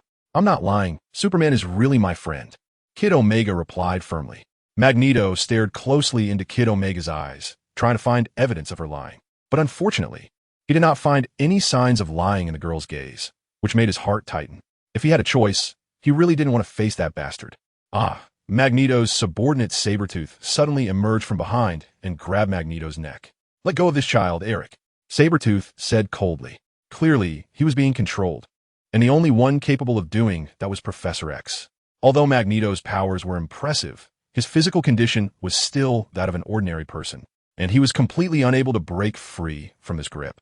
"Charles!" Magneto instantly guessed it was his old friend. "Why don't you come out and let me see you, Charles? What do you want with this child?" Professor X questioned. "Did you not read my thoughts?" Magneto suddenly laughed. With a wave of his hand, countless steel spikes aimed at the fleeing students. "What now? Should we save that girl? Then you can only kill me, Charles. But what will be the consequence? If they pass that bill, they will chain you up and brand your prison number on your forehead. It will never come to that," Professor X replied, but his confidence was clearly lacking. He had long understood the inherent flaws of the human race. "Then you'll have to kill me. I'm waiting," Magneto said with a laugh. "If you can't do it, then let me go." Professor X still made no move. It was in his nature. Magneto was his longtime friend, and they had fought side by side. Even though they later parted ways due to ideological differences, he still cherished that friendship deep down. "Very well, now let us see your dear students," Magneto sneered. He then controlled the steel spikes to shoot toward a girl. The girl fell to the ground, just avoiding the steel spikes. "Want to test your luck again, Charles? I won't be able to control all the steel spikes accurately next." Magneto continued to threaten. Professor X closed his eyes, and after a difficult decision, he controlled Sabretooth to let Magneto go. "Still unwilling to make a sacrifice? That's why you're weak," Magneto sneered. Boom! Mystique piloted a helicopter slowly landing. "Goodbye, Charles." Magneto ordered his men to grab Rogue and get on the helicopter to leave. Although he didn't want to be enemies with that Superman bastard, the plan had reached this point, and no one could stop him. Everyone gathered in the conference room. "You said the one they want to capture is me." Logan questioned Professor X. "I made a fatal mistake. For some reason, his helmet blocked my telepathy. By the time I realized who he really wanted to capture, it was too late." Professor X replied. Logan put on his coat and walked out with a blank expression. "Where are you going?" Storm asked beside him. "She was taken right in front of me. I need to get her back." "Logan, you can't take on Magneto alone. Join us and fight together," Storm urged. "Fight with you? Join the X-Men."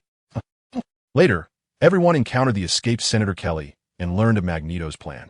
Professor X wanted to use a brainwave amplifier to find Magneto, but ended up fainting himself, and Jean, enduring the pain, found Magneto's location. "But could just a few of us save Rogue?" Storm doubted. "We have reinforcements," Jean replied. "Reinforcements? What reinforcements?" Logan asked in confusion. "Superman, Jean replied. Hearing that name, Cyclops, who had been silent, instantly turned pale. The original gold and big building, now the Shao headquarters.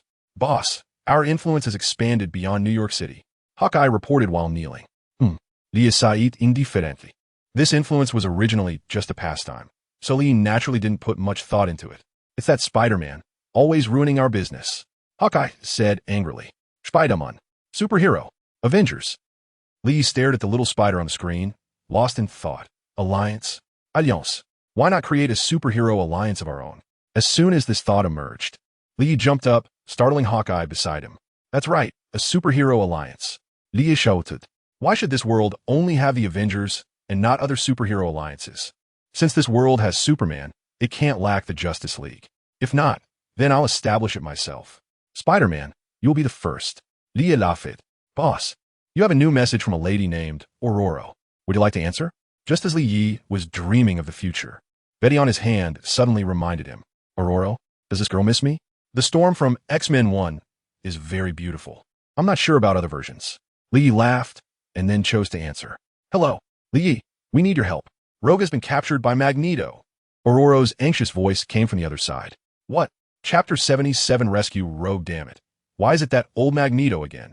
Didn't I send him off to drink tea and dance in the square? How come he's out and about again? It seems the lesson I gave him last time wasn't enough. Li told darkly.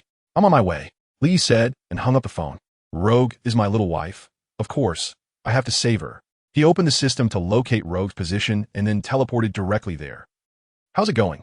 Logan asked anxiously. He said he would be here soon, but I didn't even tell him the location before he hung up. Aurora replied. Haha, he doesn't even know the location and says he is coming soon? I think he is just holding a grudge from last time and doesn't he want to help? Cyclops sneered beside them. That bastard Superman turned himself into a pig, and he lost face during those 3 days, earning himself the nickname Laser Pig. Even though some time has passed, there are still students who call him that behind his back. That nickname is probably going to stick with him for life. All of this is because of that bastard Superman. Cyclops' hatred for Superman has reached its peak. Scott, shut up. Hearing Cyclops still holding on to this at this moment, Jean said angrily. Jean, you. Seeing Jean show an expression of anger she had never had before, Cyclops was stunned. Although I don't know what Superman is up to, I'm sure he will come. Aurora spoke up. Never mind, let us head out first, Logan said impatiently. Liberty Island. Tonight, world leaders will pass the Mutant Registration Act here, and Magneto's target is also here. Isn't it magnificent? Magneto looked at the Statue of Liberty in the distance, feeling emotional. I've seen her before, Rogue replied. I first saw her in 1949 when America was becoming a tolerant, peaceful country. Are you going to kill me? Rogue ignored him and asked directly. Yes. Why? There is no country that is truly tolerant. Your sacrifice means we can survive. Little Mischief fell silent. Put her in the machine. Tonight will be a great day, Magneto commanded Mystique. Yes, Mystique replied, and then locked Little Mischief inside the machine. No, Lie. Come save me. Aren't we friends? Little Mischief struggled in despair. You better take your hands off. At that moment, a voice suddenly came through. Who is it? Magneto's henchman shouted. Lie. Little Mischief exclaimed in surprise. A figure slowly emerged from the shadows. It was Li Yi who had teleported there. I'm sorry I'm late. You're safe now. Lie comforted Little Mischief. Then he looked at Magneto, whose face had turned extremely ugly. Old man, you dare to capture my people. It seems my last lesson for you wasn't enough. Superman, are you really going to stop my plan? Magneto asked with a grim face. Isn't that obvious? Lie scoffed. Why don't you understand what I'm doing? These people below control the fate of all mutants. As long as I turn them all into mutants, they will be on our side. And then our great ideal of having a country belonging to mutants will be realized. Magneto shouted loudly. Upon hearing this, the mutants around Magneto looked at him with admiration, like followers of some sort of cult. What does that have to do with me? Lie sighed, digging in his ear and rolling his eyes. You traitor of mutants! Magneto exclaimed angrily. He clearly still stubbornly believed Li Yi was one of them. Whatever you say, I'm too lazy to explain. Lie je suis le replié. You all retreat. I will deal with him myself. Magneto said to the other mutants. Remembering last time, this Superman ruthlessly killed nearly 100 of his henchmen. He dared not let them go to their deaths again. The mutants retreated one after another. D. Zupaman. Magneto began to unleash his powers. Buzzing the entire island started to shake violently. It quickly attracted the attention of the crowd outside. What is happening? Is this an earthquake? Run. It caused huge chaos, and no one cared about the mutant bill anymore. People scattered in all directions, each wishing they had 4 legs to run faster. This abnormal phenomenon soon caught the attention of S.H.I.E.L.D. Hurry and investigate the cause of the tremors on Liberty Island. We absolutely cannot afford any problems. Director Nick Fury ordered urgently. The world's political leaders are there. Half of them are from America's allies. If anything happens to them, no matter how powerful America is, offending so many countries at once will lead to disaster. America's hegemony does not rely solely on itself. Without the support of those allies, America's dominance would collapse in an instant. Sir, I think we have found the reason. Coulson pressed a few buttons on the computer, and then a scene appeared on the screen. Magneto, floating high in the sky, and on the ground was none other than Superman. It's those two, Nick Fury exclaimed with wide eyes. Either of these monsters could destroy Liberty Island if they start fighting there. Hurry and stop them. Yes, quickly contact Li Yi. We absolutely cannot let them fight.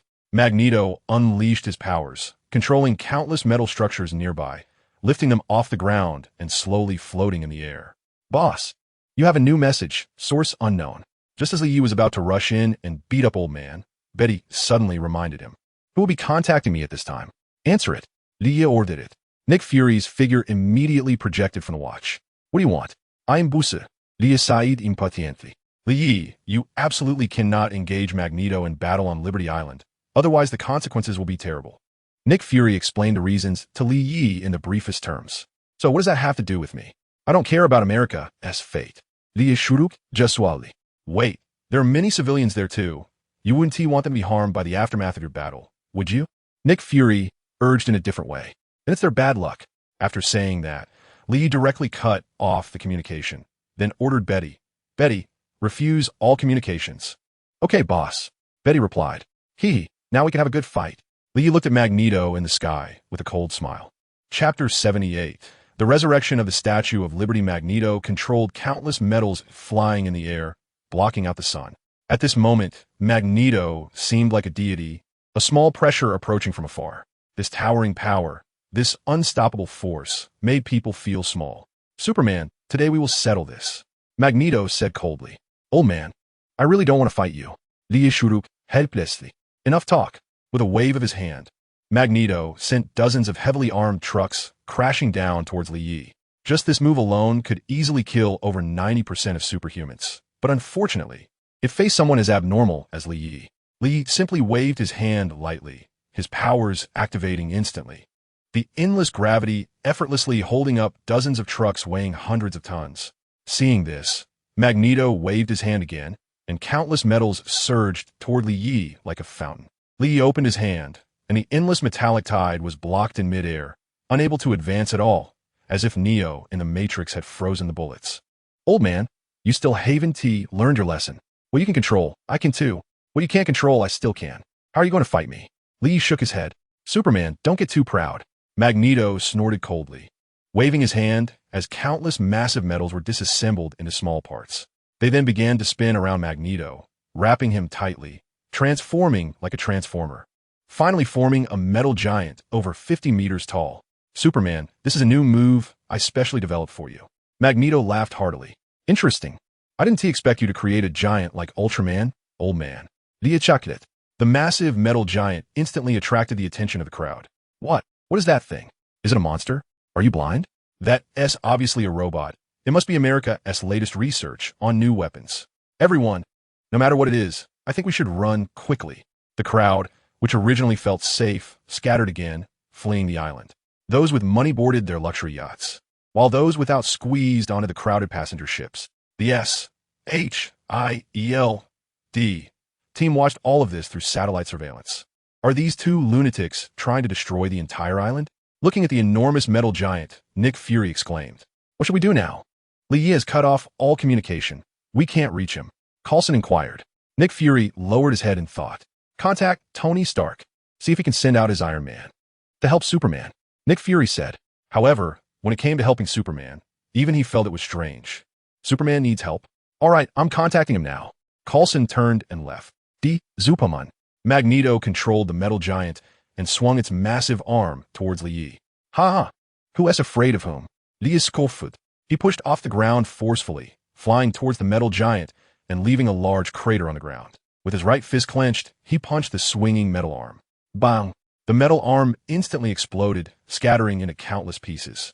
Seeing this, Magneto immediately activated his powers, pulling the pieces back together to reform the right arm. Ha ha ha! As long as I'm alive, no matter what damage this giant takes, it will recover. Magneto laughed proudly. Not so. Lee scoffed. If he really exerted himself, that last punch could have pierced through the entire metal giant. He was just playing around. Suddenly, Lee looked towards the Statue of Liberty in the distance, and an idea formed in his mind. Hee. That would be so interesting, Lee thought to himself. Superman, come next. Magneto, controlling the metal giant, prepared to attack again. Wait, but was suddenly stopped by Lee Yi. What? Magneto was confused, completely unaware of what Superman was doing. Your opponent is not me, it's her. Lee pointed into the distance. Her? Magneto asked, puzzled. That's right. Then Lee extended his right hand, and a white light instantly shot from his hand, striking the Statue of Liberty. The power of the mouse talisman, transforming stillness into motion, activated in an instant. Arise, my goddess. Lee shouted, spreading his arms. In the white light, the Statue of Liberty slowly transformed from a stone statue into a young girl dressed in white, holding a torch and a book. Who am I? A voice emanated from the Statue of Liberty. All this can't be real. The Statue of Liberty has come to life. Oh my god, this is just too crazy. The crowd around them stared in shock. Leah's actions shattered everyone's worldview. Superman, you must be the pretty boy kept by that bitch god, right? Looking at this scene, Magneto couldn't help but exclaim. The ability to turn inanimate objects into living beings. He had never seen or even heard of it in his life. This had surpassed human boundaries. It belonged to the realm of the divine. Bang! Nick Fury slammed his hands heavily on the table. Superman, is this guy even human? How is this possible? Nick Fury said in disbelief. To transform a lifeless stone into a living carbon-based being is impossible from any perspective. Coulson exclaimed. But it has indeed happened with Superman. Nick Fury replied. Superman. How many abilities is he still hiding? Who am I? The Statue of Liberty repeatedly asked herself. Lia teleportet to Herschulder. You are the goddess of liberty, who upholds freedom, democracy, and justice. Lia shouted. I remember. I am the goddess of liberty, who upholds freedom, democracy, and justice. The Statue of Liberty murmured, then turned to look at Li Yi on her shoulder. Who are you? I am your creator, who resurrected you. Lia replied. You are not lying. The power within me indeed comes from you. The Statue of Liberty nodded and then asked, what is the reason for my resurrection? That thing over there is trying to trample on freedom and democracy and eliminate it.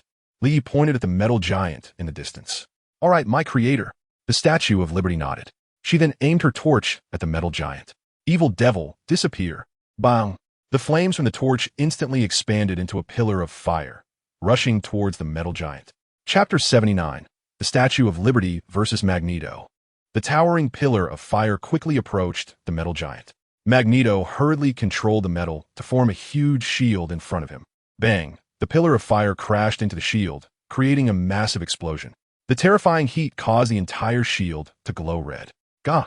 Seeing the Statue of Liberty's fighting style, Li Yi was startled himself. How can she use magic? Shouldn't she be hitting people with the torch? Damn, this is not what I expected. Lia sighed helplessly. He wanted to see the beautiful image of the Statue of Liberty smashing people with her torch. He had never heard of the Statue of Liberty breathing fire. Ding. Host, don't worry about that. The beings you resurrected using magic will naturally possess supernatural powers. The system suddenly popped up to explain. That is true. Lia nodded in agreement. In the world of Jackie Chan adventures, beings resurrected by the mouse talisman transcend the mundane and exhibit obvious supernatural powers. Seeing that her attack was ineffective, the Statue of Liberty threw the plaque she was holding into the sky, and in a burst of light, it transformed into a long sword. The plaque bore the date of the issuance of the Declaration of Independence, carrying special significance. The Statue of Liberty raised the long sword and moved in front of the metal giant, slashing down with the long sword. Whoosh! The metal giant was caught off guard and was instantly cut in half. Damn! Magneto once again used his abilities to restore the metal giant. A sword? Ha ha! How foolish to use metal in front of me. Magneto quickly activated his powers to try to control the Statue of Liberty's longsword, but nothing happened. How is this possible? This is obviously metal. Magneto exclaimed in shock. The evil devil, your wicked powers do not work on me. The Statue of Liberty coldly snorted. As the Statue of Liberty is a magical creation, the sword she conjured is also a magical artifact, so Magneto's abilities have no effect. No matter what kind of ghastly thing you are, die. Magneto roared. Controlling the metal giant, he swung its arms and began to fight the Statue of Liberty. Clang, clang, clang. A robot battling the Statue of Liberty? Seeing this scene, the crowd felt a very discordant sensation. It was as if we were watching Sun Wukong battle Optimus Prime. The metal giant, being entirely made of metal, was very heavy and far less agile than the Statue of Liberty, failing to land a single hit, instead being hacked to pieces by her sword, only to restore itself the next second. The battle between the two colossal beings turned the area into a wasteland. Li Yi did not intervene, watching everything with great interest. Seeing that close combat was not working, Magneto controlled the metal giant to create some distance, then manipulated countless pieces of metal to form a metal storm, attacking the Statue of Liberty. The metal storm engulfed everything, like a tidal wave threatening to swallow the Statue of Liberty.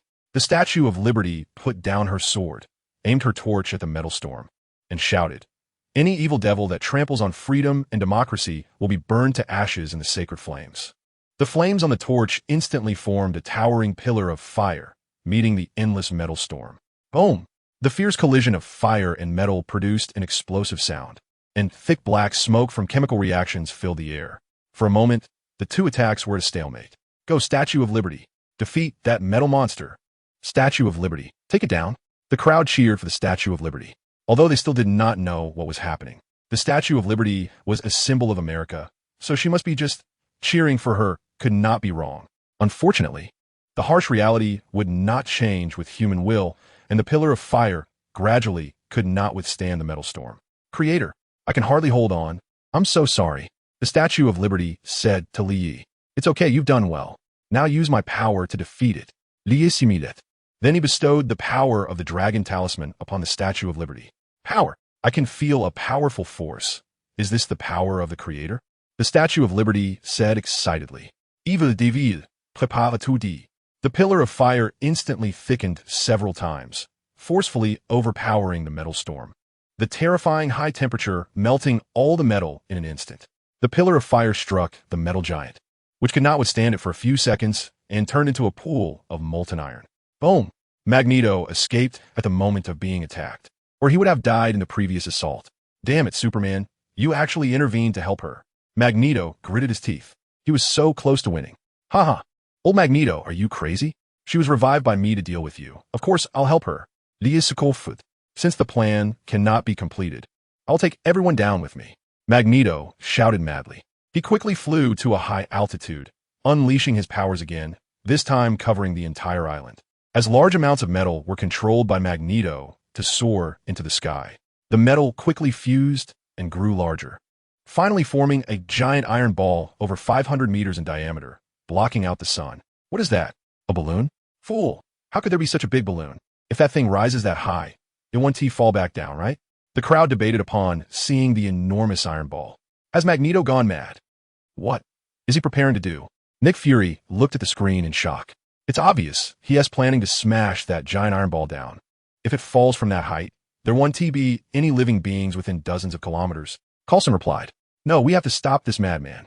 Quickly contact Superman and tell him to act fast. We still cannot reach Superman. What about Tony Stark? He's on his way. Shit. Superman, you forced my hand. Let this city be destroyed with you. Magneto shouted. He no longer cared about anything. He had failed enough times already. He just wanted humanity and Superman to pay the price. Controlling the giant iron ball, he slammed it down. Creator, the Statue of Liberty, looked at Li Yi. All right, leave the rest to me. Li Yi similed. Boom. Li Yi shot into the sky toward the giant iron ball. I haven't tried punching through a meteor before. Clenching his fist, he began to gather power, then struck out fiercely. Bang! Rumble! The deafening explosion instantly swept the area, forcing everyone to cover their ears. Chapter 80. The mischievous confession. Li Yi's fist instantly pierced through the giant iron ball, the tremendous force from his punch overwhelming the iron ball, which could not withstand such power. Bang! The iron ball exploded violently, destroying most of the city that was still relatively intact. How is this possible? Magneto exclaimed in shock. He could not imagine Superman's power was this immense, just as he was about to take the next step. Li Yi, however, did not want to continue playing around. He directly teleported behind Magneto and delivered a knife hand strike. Magneto immediately fell unconscious, being lifted by Li Yi like a chick.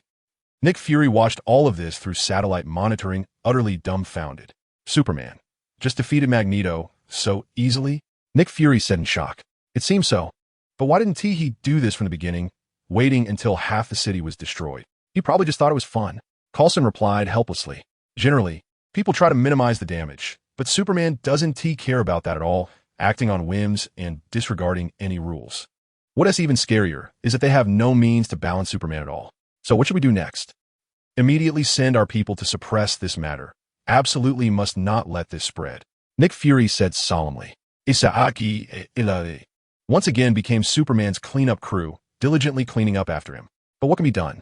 Superman doesn't care about his image in the public eye. But they do not dare. Once Superman's true nature is revealed, the public will undoubtedly erupt in anger, fiercely criticizing Superman. And would Superman tolerate that? I'm afraid it won't just be a river of blood by then. Considering all of this, Nick Fury had to repeatedly clear Superman's name. Not just this time. But he would have to continue doing so in the future, unless they have a way to sanction Superman. Black Egg has already pinned all hopes on the master of the Red Communicator. Creator, thank you very much for defeating this evil devil and safeguarding the will of freedom and democracy.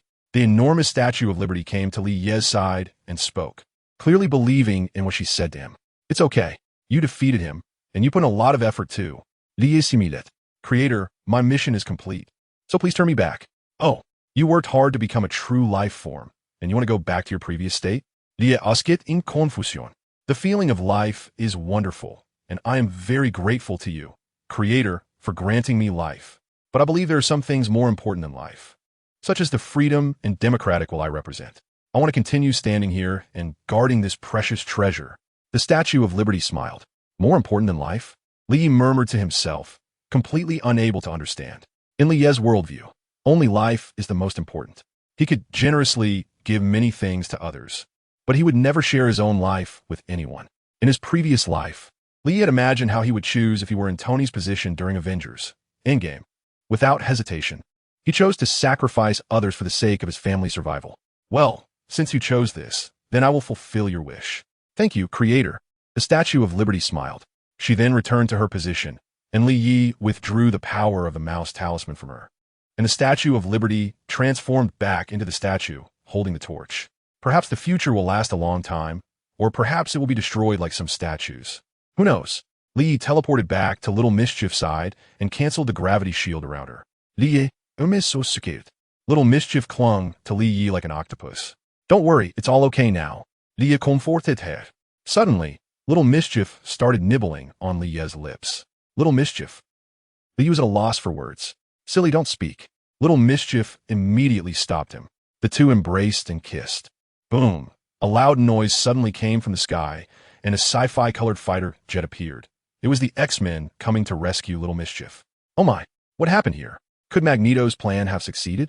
Aurora looked around at the ruins in confusion. Look over there. Logan pointed to the two people kissing not far away. It's Li Yi. Aurora exclaimed with joy. Strange, how did he get here faster than us? Ours is the latest model of Quinjet. And how did he know our location? Maybe he has his own methods. I knew it. Li Yi wouldn't be that kind of person. He would definitely come to save Little Mischief. Jean chuckled lightly. Looking at Li Ye's back, she couldn't help but feel a flutter in her heart. That bastard, Cyclops, who had been silent, was staring intently at Li Ye's figure, cursing under his breath.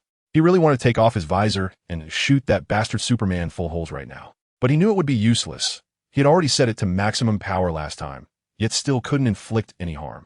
Ha ha ha, how wonderful. The mission is complete without even fighting. So what should we do now? Should we go down to watch them show affection, or head back directly? Logan laughed. Let's head back first. Jean replied. Just like that, the X-Men came and went in a hurry. Li Yi was naturally aware of the situation in the sky, but at such a critical moment, he wouldn't spoil the atmosphere. After a long while, the two separated. Li Yi, I like you, be my boyfriend. Little Mischief stared intently into Li Ye's eyes and confessed. Little Mischief. Before that, I have to clarify something with you. Actually, I have a girlfriend. Her name is Daisy, and she's currently doing research in a small town in New Mexico. Li Said Akardli. What? Little Mischief's face instantly turned pale, and she panically released Li Yi. I'm sorry, I didn't know. Little Mischief stammered, her face already full of tears. After saying that, she covered her face and was about to run away. Li Yi was not the foolish male lead of a romance anime. How could he let this happen? He pulled Little Mischief back into his embrace. Little Mischief, I like you too. Li Yi spirit in head AF. But you have a girlfriend. So what? Can't we all be together? Chingu, you can rest assured. I have the immortality talisman. I won't be harmed. To be continued. Chapter 81. Follow-up?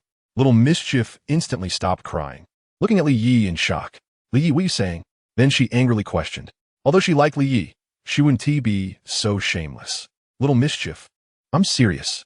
Li Yi looked deeply at Little Mischief. Little Mischief, I really like you. Seizing the opportunity, Li Yi pulled the still dazed Little Mischief into his arms, stroking her smooth hair. You are all very important to me. You are my wings. Without any one of you, I can't soar and will fall into the abyss. Li Yi kept whispering sweet nothings in Little Mischief's ear, and her originally firm attitude slowly softened. Due to her uncontrollable ability, she was actually very lonely at Xavier's school. The appearance of Li Yi, who was unaffected by her powers, became a light in her life. He was her first friend after awakening her abilities. Li Yi also showed up just in time to save her when she was in her most difficult moment, leaving an indelible deep impression in her heart, gradually making her fall for him. Then, what about that Daisy you mentioned? What does she think? Little Mischief asked softly while nestled in Li Yi's embrace. Hearing Little Mischief ask this, Li Yi was instantly overjoyed. It indicated that Little Mischief's inner resistance had actually softened, though she was still pretending to be tough. Little Mischief, I will talk to Daisy about it. It's all my fault for being greedy and wanting to have both of you, no matter what problems arise. Leave it all to me. Li Said Ganti. I don't know, I want to think about it. Little Mischief stammered. Li Yi knew that she had already agreed in her heart, but she still needed some time to convince herself. At this moment, he couldn't push too hard, or it might backfire.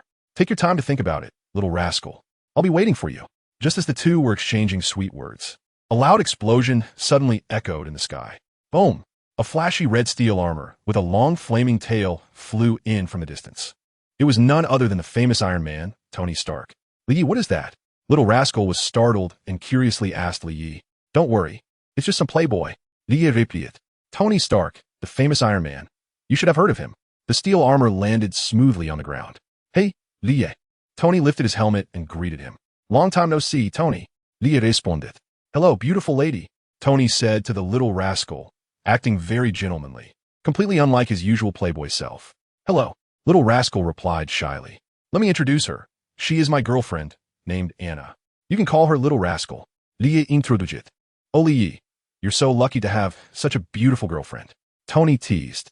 Li Yi, don't say that. I haven't agreed to you yet. Little rascal blushed and angrily retorted upon hearing Li Yi call her his girlfriend. TSK, TSK, TSK. Li Yi, it seems you still have to work harder. Tony shook his head and sighed. Tony, you don't need to worry about that. You arrived too late. The battle is already over. You always just miss it by a little. You should stop calling yourself Iron Man and start calling yourself Late Man. Li Yi laughed. I can't help it. I had planned to spend some quality time with Pepper today, but that black egg called me, saying, if you don't come stop it, the whole city will be destroyed, so I had to come. Tony shrugged helplessly. Then looking around at the ruins, he said, it seems that Black Egg was right. That's not my problem. It's all Magneto's doing. Besides, thanks to me stopping Magneto, he would have destroyed the entire city otherwise. Li pointed to Magneto, lying on the ground not far away. Oh, he's still alive? Tony exclaimed in shock. In his impression, Li was extremely decisive and ruthless, and enemies rarely survived under his hands. I just didn't want to kill him. Li shuruk jaswali. He would never tell Tony that it was because Magneto had two beautiful daughters. What are you going to do with him? Tony asked curiously. I was going to send him to prison, but since you're here, I'll leave that to you. Just a reminder, this guy can control metal. So you'd better build him a prison without any metal. After saying that, he took Little Rascal and flew into the sky, leaving Tony looking bewildered. Because of the mess he created, I ended up being the one to clean it up. After a while, Tony finally reacted. Forget it. YeSlaps. Contact that Black Egg. Tony sighed. Yes, sir. YeSlaps replied. Li flew through the starry night sky with Little Rascal in his arms. Although Li had the ability to teleport and could have instantly taken Little Rascal back to Xavier's school, it was a good opportunity to cultivate their feelings. So he chose to fly back. Lie's speed was slow enough to enjoy the beautiful night scenery along the way. Lie, remade curios. How do you have so many superpowers? You have all sorts of strange abilities, even the power to resurrect the Statue of Liberty. Little Rascal asked curiously. Little Rascal, actually my abilities are not superpowers, but magic. I'm a magician. Lie similet. The existence of the system was his biggest secret, and he didn't plan to tell anyone. Magic? Does magic really exist in this world? Of course. There's a place called Kamartaj, where a group of sorcerers lives. They secretly protect the safety of the earth. Lie. The two chatted casually as they flew back to Xavier's school. Lie, you didn't make it clear. We all thought you wouldn't take action. I didn't expect you to rescue Little Rascal before we arrived. Logan punched Lie's chest with a laugh. I was too anxious. There was no time to explain. Lie replied. By the way, where's the professor? Lie asked, having not seen Professor X for a while. The professor got poisoned while trying to find Little Rascal, and is still unconscious. Jean explained beside him. I think I can heal the professor. What? Really? Jean instantly got excited. She had been by the professor's side since her powers awakened in childhood. He was not only her mentor, but also played a fatherly role in her life. Then Jean took Lie to their research room, and on the way, they ran into Cyclops coming towards them. As soon as Cyclops saw Jean bringing Lie in, he instantly exploded with rage. What are you doing here? You're not welcome. Cyclops shouted. Oh, how come I remember that this property belongs to the professor? Who do you think you are? Lie mocked. You bastard. Cyclops wanted to continue, but enough, Scott. Jean shouted, interrupting him. Jean, why are you always defending him? I'm your boyfriend. I've always been by your side. I don't want to discuss these things right now. The professor is still unconscious inside. Jean said impatiently. Why? This must be clarified today. Who is really your boyfriend? Who are you siding with? Cyclops completely exploded. He was fed up with why everyone was siding with that damned outsider. He wasn't even one of them. Okay, then we're done. Are you satisfied now? You. What does that mean? Cyclops' face instantly turned ugly. Isn't it obvious? Break up. I'm done with you. Jean displayed an imposing manner, completely different from her usual gentle self. Hearing Jean mention breaking up, even Lie was shocked. Jean and Cyclops broke up just like that? Was it because of him? Cyclops pointed at Lie beside him. So what if it is? Jean pulled Lie over and kissed him directly on the lips. Are you satisfied now? Cyclops was left speechless, lowering his head with a blank expression as he walked away. I'm sorry. I just did that too. Seeing Cyclops leave, Jean stammered, trying to explain to Lie. It's okay, I understand. Lie similet. Thank you. Jean responded with a sweet smile. Then the two walked inside, where the professor was lying, bound with various instruments. Do you need any tools? We have everything here. No need. It will just take a few seconds. Lie shook his head. He then released a beam of white light towards Professor X, which instantly spread across the professor's body. All done. Lie similet. Is that it? Jean asked, puzzled. Just as Jean was confused, the professor slowly woke up on the bed. Professor. Jean hurried over. Jean. Lie. Professor, you were poisoned, and it was Lie who saved you. Jean explained. I see. Thank you, Lie. Professor, you don't need to be polite. It was just a small effort. Lie said modestly. Also, it was Lie who rescued Little Naughty. After hearing this, the professor pondered for a moment and said, Lie, I can't thank you enough this time. From now on, you are a friend of Xavier Academy, and you are welcome to come to Xavier Academy anytime. I am honored to be a friend of Xavier Academy. Lie similet. After a few more casual exchanges, Lie bid farewell to Xavier Academy. What no one noticed was that Cyclops walked out of Xavier Academy and then entered the dark woods, never to return. Chapter 82.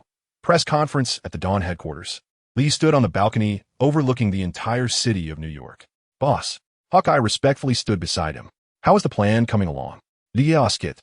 We have already notified the major media in New York City, and our people have made friendly visits to them. They will cooperate with us, well, in 3 days. Hawkeye replied. Very good. Remember, if anyone disrespects me, send them to hell. Yes. Lie has always acted immediately on any matter, never delaying. Since he had the idea of establishing an alliance a few days ago, he immediately began preparations.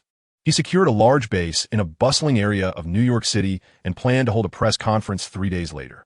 The top powers were all aware that the Jean and Sure forces had changed hands, now under the control of the Superman, who forced even the American government to back down. Therefore, no one dared to cause trouble, especially since the recent actions of Superman were still fresh in everyone's minds. Provoking Superman meant even the American government could not protect you. 3 days later, at New York City's largest opera house, it was already packed with people. Under the arrangement of dawn, this place had become the venue for YeSlaps' press conference. Not only were major media outlets present, but many Superman fans and curious onlookers also came.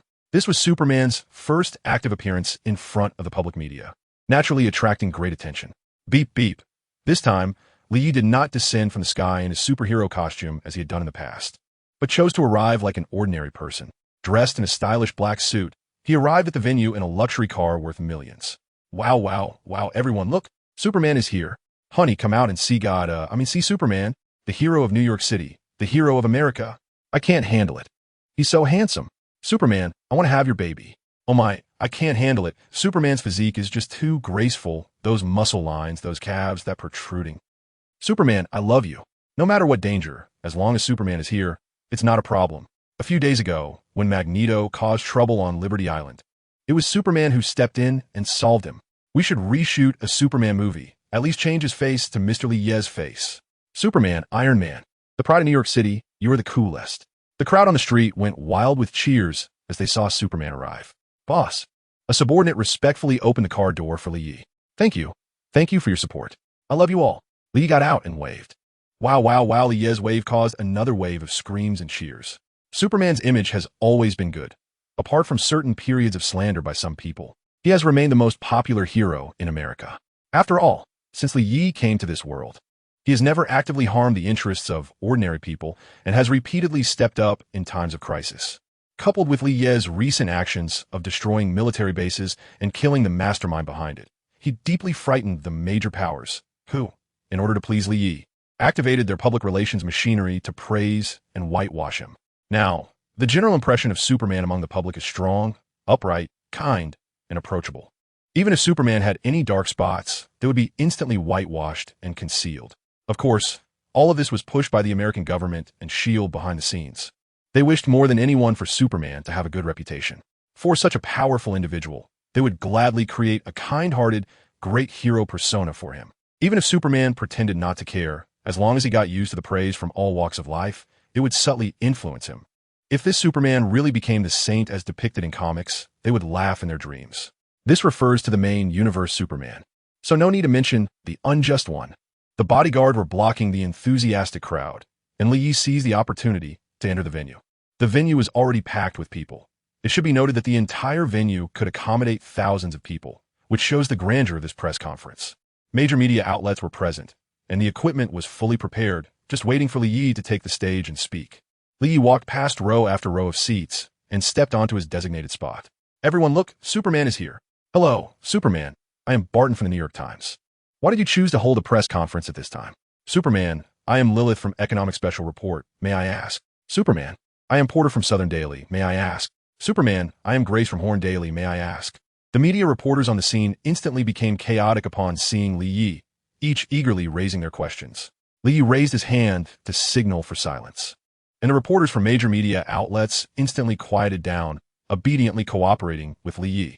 They had been repeatedly reminded by their boss to cooperate with Superman's actions, or the consequences would not be as simple as just being fired. Chapter 83. Establishment of the Hero Association. Everyone. First of all, I would like to thank you for taking the time out of your busy schedules to come here. Lee began with a courteous remark. Since entering a new era, there have been more and more superpowered individuals.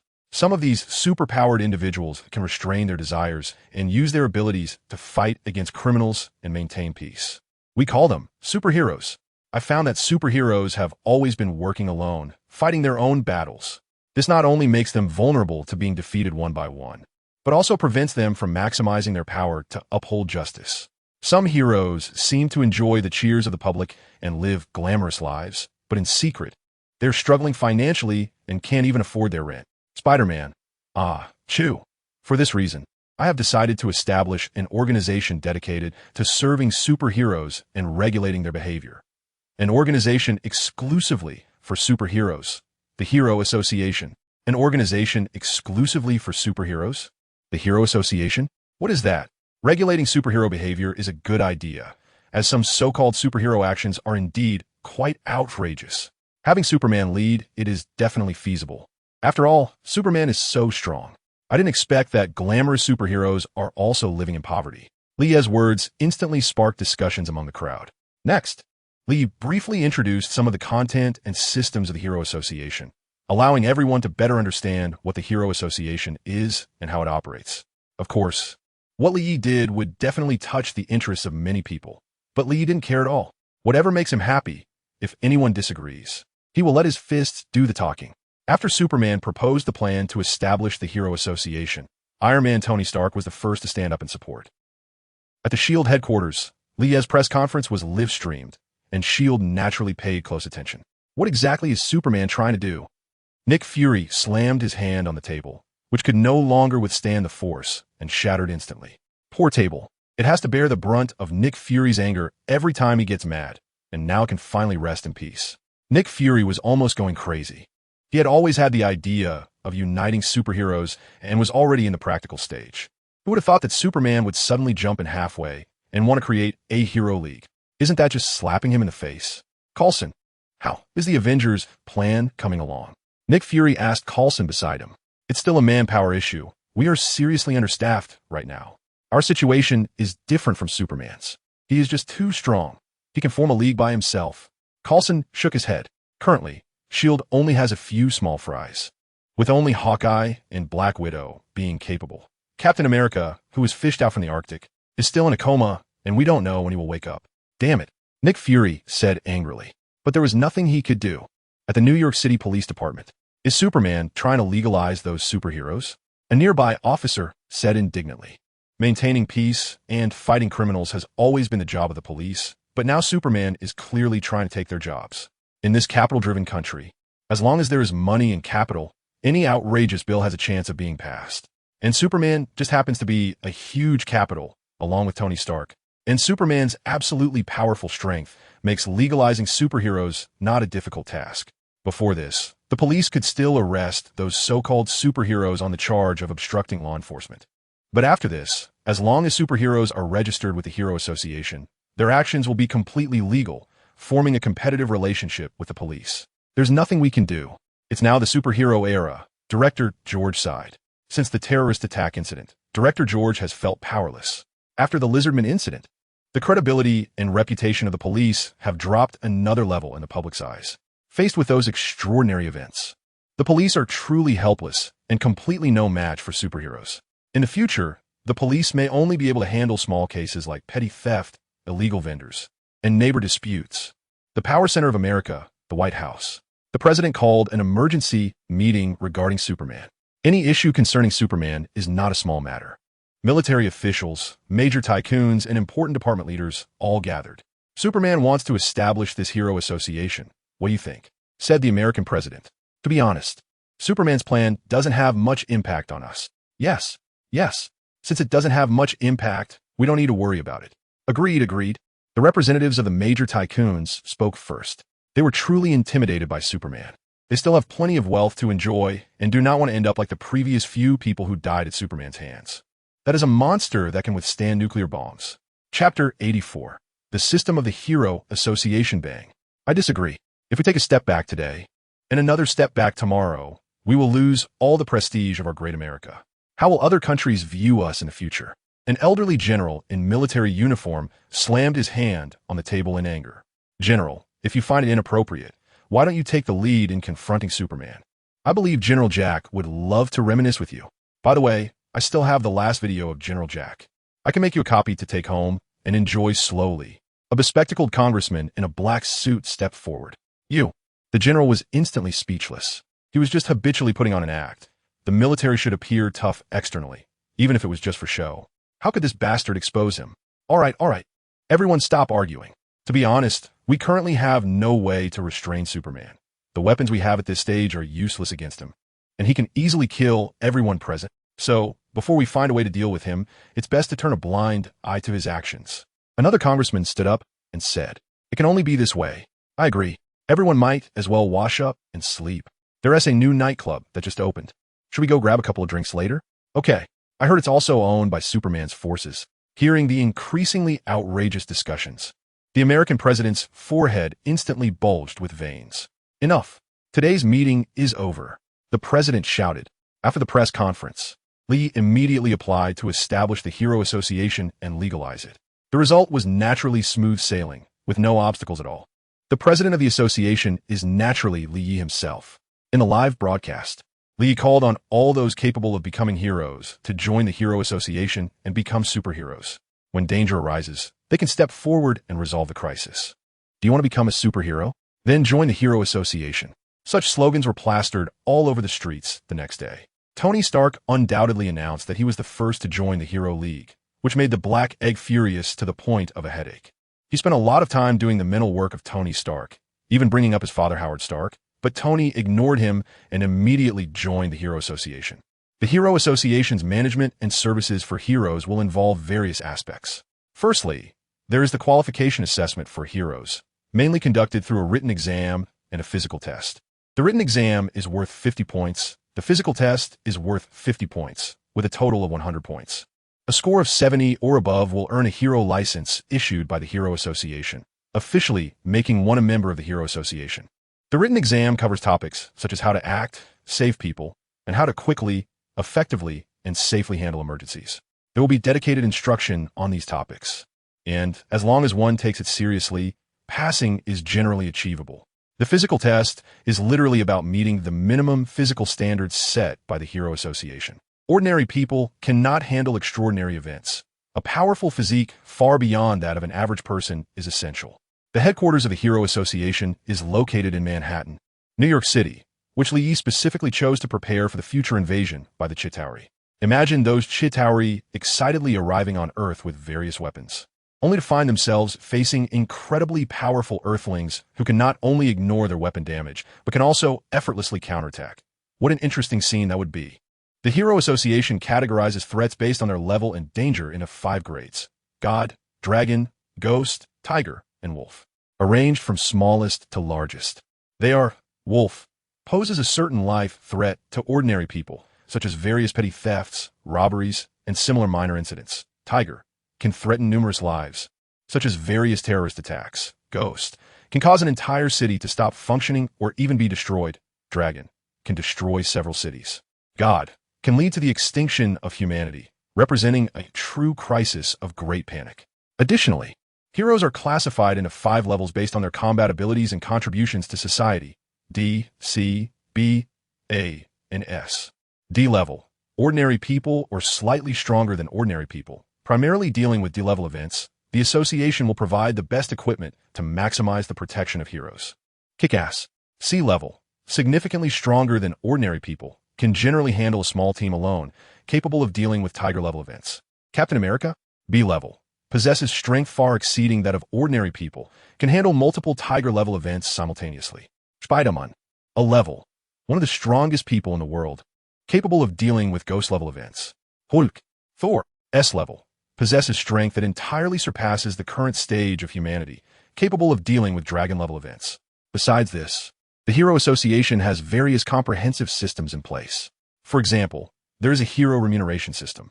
Although many who voluntarily become superheroes have a spirit of sacrifice and dedication and can continue to fight without compensation or understanding, Li Yi believes that heroes should not be allowed to contribute without pay. While some heroes come from wealthy families, many live ordinary or even impoverished lives, such as Spider-Man, Falcon, and the Winter Soldier, who has regained self-awareness. While saving others, they sacrifice their own time for the safety of everyone, making it impossible for them to work and earn money, risking reprimands or even losing their jobs due to tardiness or absences. Therefore, the Hero Association will provide them with subsidies, not just in terms of money, but real assistance in all aspects. The damages caused by superheroes while protecting the public will also be covered by the Hero Association, to prevent heroes from experiencing excessive psychological pressure that could lead to darkness. They even set up psychologists to provide regular counseling services. Everything is done to ensure that true heroes are not let down. The Hero Association aims not only to be an organization gathering superheroes, but also to be one that can truly inspire and encourage heroic actions. One day in the future, heroes will no longer be individuals. Everyone will be a hero. Li Yi, are you mistaken? I'm the first person to join the Hero Association, yet I'm only a B-level hero? Tony exclaimed indignantly. Tony, I want to raise your hero level too, but it's based on actual conditions. Your Iron Man suit currently only has a B-level capability. I can't just falsely elevate you to A or S level, can I? But if a disaster occurs that could destroy an entire city, you wouldn't want to send someone over who would embarrass you, right? Can't your Iron Man suit be upgraded? Once you upgrade it to be strong enough, your hero level will naturally increase. YeSlaps. Damit. Lie. Just wait. I will definitely develop an anti-Superman armor that can defeat you, and then I will become an S-level hero. Tony gritted his teeth. The famous Iron Man is actually just a B-level hero? How can he accept that? I look forward to it. After all, I am currently too strong. YeSlaps. The only S-level hero in the Hero Association currently. Superman. Chapter 85. Hero testing site. The Hero Association was just established, and aside from Lee and Tony, there were hardly any other people. Lee even called out the nearby Bullseye to fill in. This left Bullseye shocked for 100 years. He had spent his life as a hitman, killing countless people, and now the boss wanted him to save people and become a hero, though very reluctant. He dared not defy the boss's orders, so he could only reluctantly become a hero, to quickly fill the ranks. The Hero Association soon initiated the first round of hero testing. Thanks to the association's excellent promotion, people flocked to participate in the hero testing. After all, everyone has a dream of being a superhero. Unfortunately, the participants were quite mixed, and very few could pass the hero test.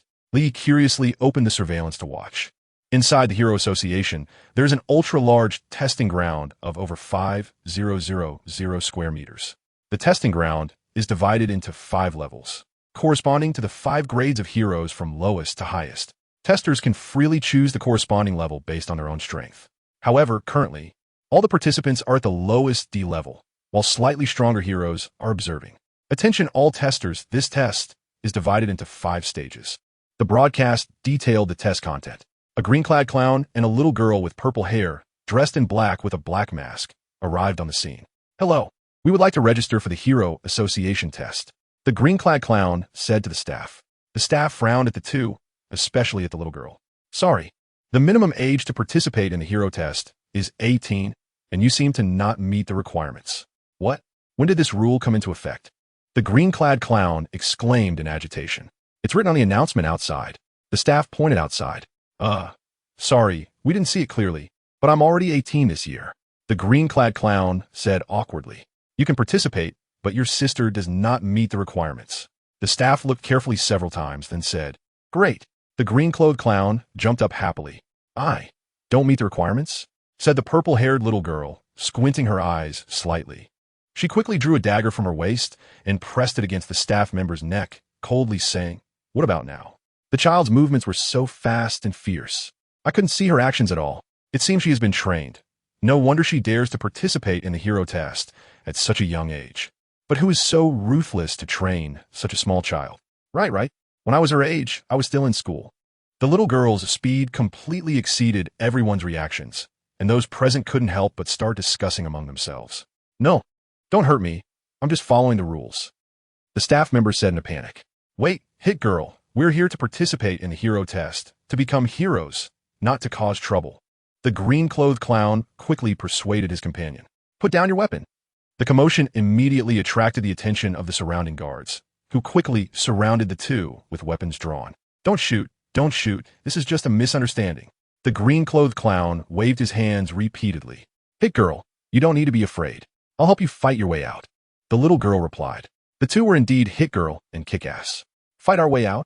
You almost got me killed. You brought me here. The two began to argue, making the scene very chaotic. Kick-Ass? Hit Girl? Interesting, Lee said with a smile while watching the scene through the surveillance. He then called a supervisor and instructed him to go down and help the two. What are you doing? The supervisor shouted as he came out. Supervisor, it's these two. A guard briefly explained the situation. I understand. Put down your guns. The supervisor said. Yes. The guards quickly holstered their weapons. Seeing that the person in front of her was so accommodating, Hit Girl also put away her dagger. Hello to both of you. The Hero Association's rule is that you must be 18 years old to take the test. We have no choice but to follow the rules. The supervisor explained. What kind of ridiculous rule is that? So what if I'm young? Does being young mean I can't be a hero? How many of you here could beat me? Hit Girl retorted. I'm very sorry, ma'am. We're just following the rules. Please don't make it difficult for us. The supervisor continued with a smile. Hit Girl snorted coldly, kicked the door open, and left the testing site, leaving Kick-Ass behind. Can I still take the test? Kick-Ass said awkwardly. Although Hit Girl's outburst wasn't his intention, she was brought by him after all. Of course, sir.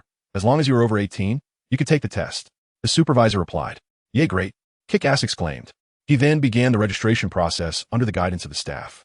By the way, registration with the Hero Association does not require revealing your real name or true appearance. As long as you pass the hero test, you will be issued a dedicated card, and all rewards earned by the hero will be deposited into this card. This card is uniformly processed by Stark Industries and can be used like a normal card without exposing data. To know the data in this card, you would need hacking skills capable of breaking through the dual defenses of Betty and Jarvis, two top-tier AIs. The first item is the speed test. The staff member led Kick-Ass to the testing location. After a while, Kick-Ass tested all the items.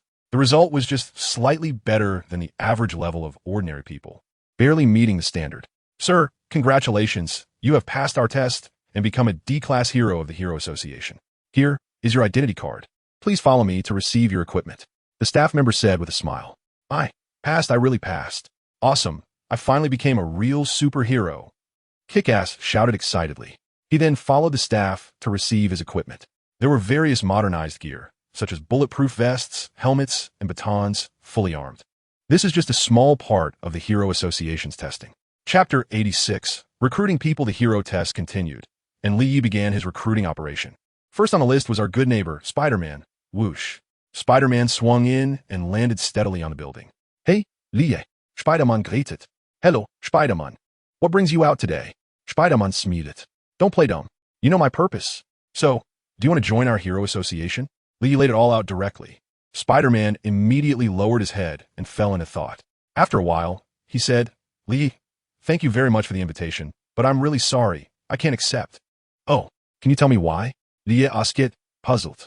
Compared to being part of a team, I'm more used to working alone. Plus, I don't want to expose my identity. Spider-Man replied. Spider-Man, you haven't fully understood the system of the Hero Association. In the Hero Association, you don't need to reveal your identity or true appearance. You only need a code name to complete the registration. What? There's actually such an organization. Spider-Man exclaimed in shock. Also, don't you think being a superhero has seriously impacted your life? I know you've been struggling to pay rent lately. Lee briefly introduced the benefits of the Hero Association. Spider-Man was momentarily speechless. Although Spider-Man has helped many people and received a lot of gratitude, it has indeed severely affected his normal life. He is currently working as an assistant in a lab, and due to continuous tardiness and absences, the lab's doctor is already very unhappy with him. Plus, he has moved out from Aunt May's place and needs a considerable amount of rent money. But he has no time for a part-time job. Lee, you know I didn't become Spider-Man for these reasons. Spider-Man replied. I know you bear the responsibility that comes with this power, but there's no rule that says heroes have to live a hard life. Why can't you help others while also earning a little reward to improve your own life? If heroes are expected to give without compensation, who would want to be a hero in this world? Lee's persuasive words were quite effective, and Spider-Man was clearly very hesitant. And don't you think fighting alone is really exhausting?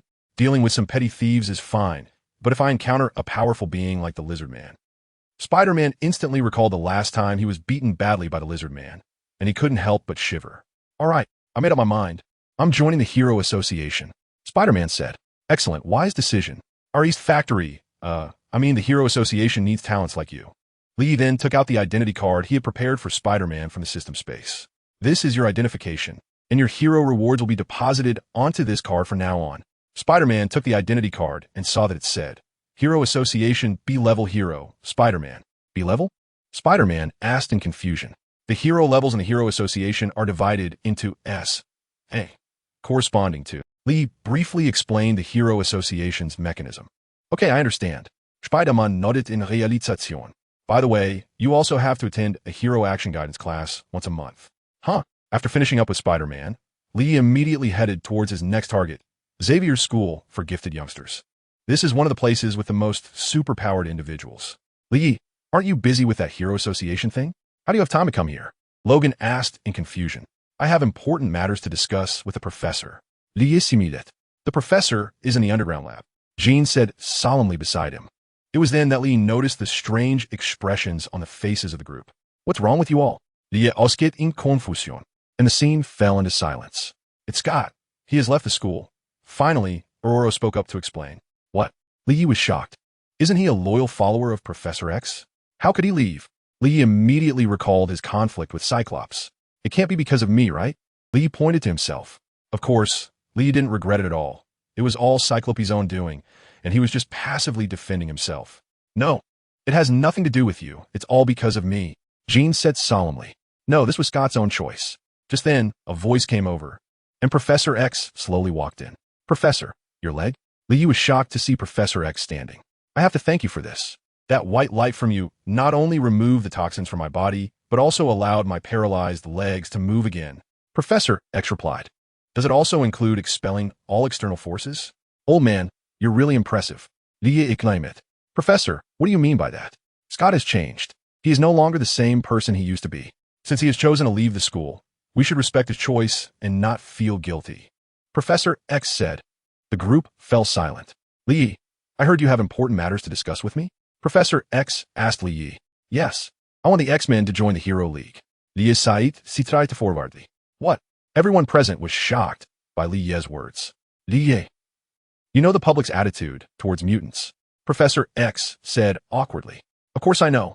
This is also an opportunity to change the public perception of mutants. Opportunity?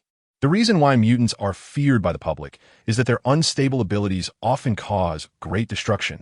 As long as we bring mutants to the forefront and tell the public that mutants are also human, just a bit different, becoming heroes is a great opportunity for the public to get familiar with you. Do you see why movie stars are so popular? It's because they have good character packaging. I want to package all of you as heroes. Imagine when you are famous in the human world. Wouldn't that change the public perception of mutants? Li spoke eloquently for nearly 3,000 words, leaving everyone stunned. Is this really possible? Professor X hesitated. Don't worry, Professor. I've got your back. No one would dare to target you. Li said confidently. Those who dare will find their bodies floating in the sea the next day, Li thought to himself. Well, okay. Professor X thought about his lifelong goal, seeming to be within reach, and finally made a decision. Chapter 87. The Hulk's uprising. Li took out the identity cards he had prepared in advance and distributed them to everyone. Li, are we all B-level heroes? Logan asked in confusion. The Hero Association's ranking system is based on combat power and contributions. Li immediately explained it. In fact, the main reason is that they're too weak right now. For example, Logan, if it weren't for his powerful recovery abilities, he would probably be at the same level as Captain America. Storm cannot currently control the weather on a large scale. Her ability has great potential, and when fully developed, she could even create solar winds and other cosmic phenomena. As for Jean, the host of the Phoenix Force, even though the movie universe has significantly weakened her, once she awakens, destroying a planet would just be a matter of minutes.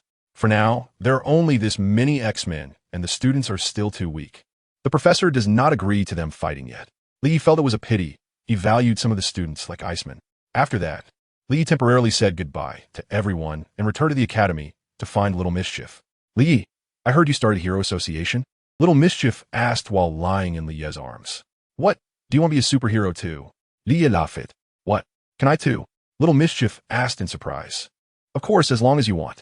I definitely want to, but my ability, Little Mischief said dejectedly. Her ability is to absorb energy from others, including life, energy, and mutant powers. Unfortunately, she still needs to physically touch someone to do it. Otherwise, it would be a bug-like ability. Little Mischief, although your ability is still weak now, with constant training, you will definitely become very powerful in the future. Lia comforted her. That's all in the future. I just want to fight alongside you now. Little Mischief said regretfully. That's not impossible. What do you mean? I can transfer my ability to you, turning you into a female superhero. What? Really? Little Mischief sat up excitedly. Of course. When have I ever lied to you? Lia laughed. Wait a minute. If you give me your abilities, won't you? Of course not. I won't be affected at all. So amazing. Lia, you're incredible. Little Mischief hugged Lia's face and gave it a playful bite. This is all thanks to the system. Li thought to himself, seeing Little Mischief's actions. Li laughed and said, Little Mischief, does this mean you agree to be my girlfriend? Upon hearing this, Little Mischief froze, her face instantly flushed, and then she subtly nodded. Oh dear, will you agree or not? Li pretended not to see and teased. Silly heartbreaker, she agreed to you. Little Mischief pouted in Lia's embrace, feeling both shy and angry. You go ahead and say it on the other side. Of course. Lia, I want to ask you a question. Little Mischief suddenly said.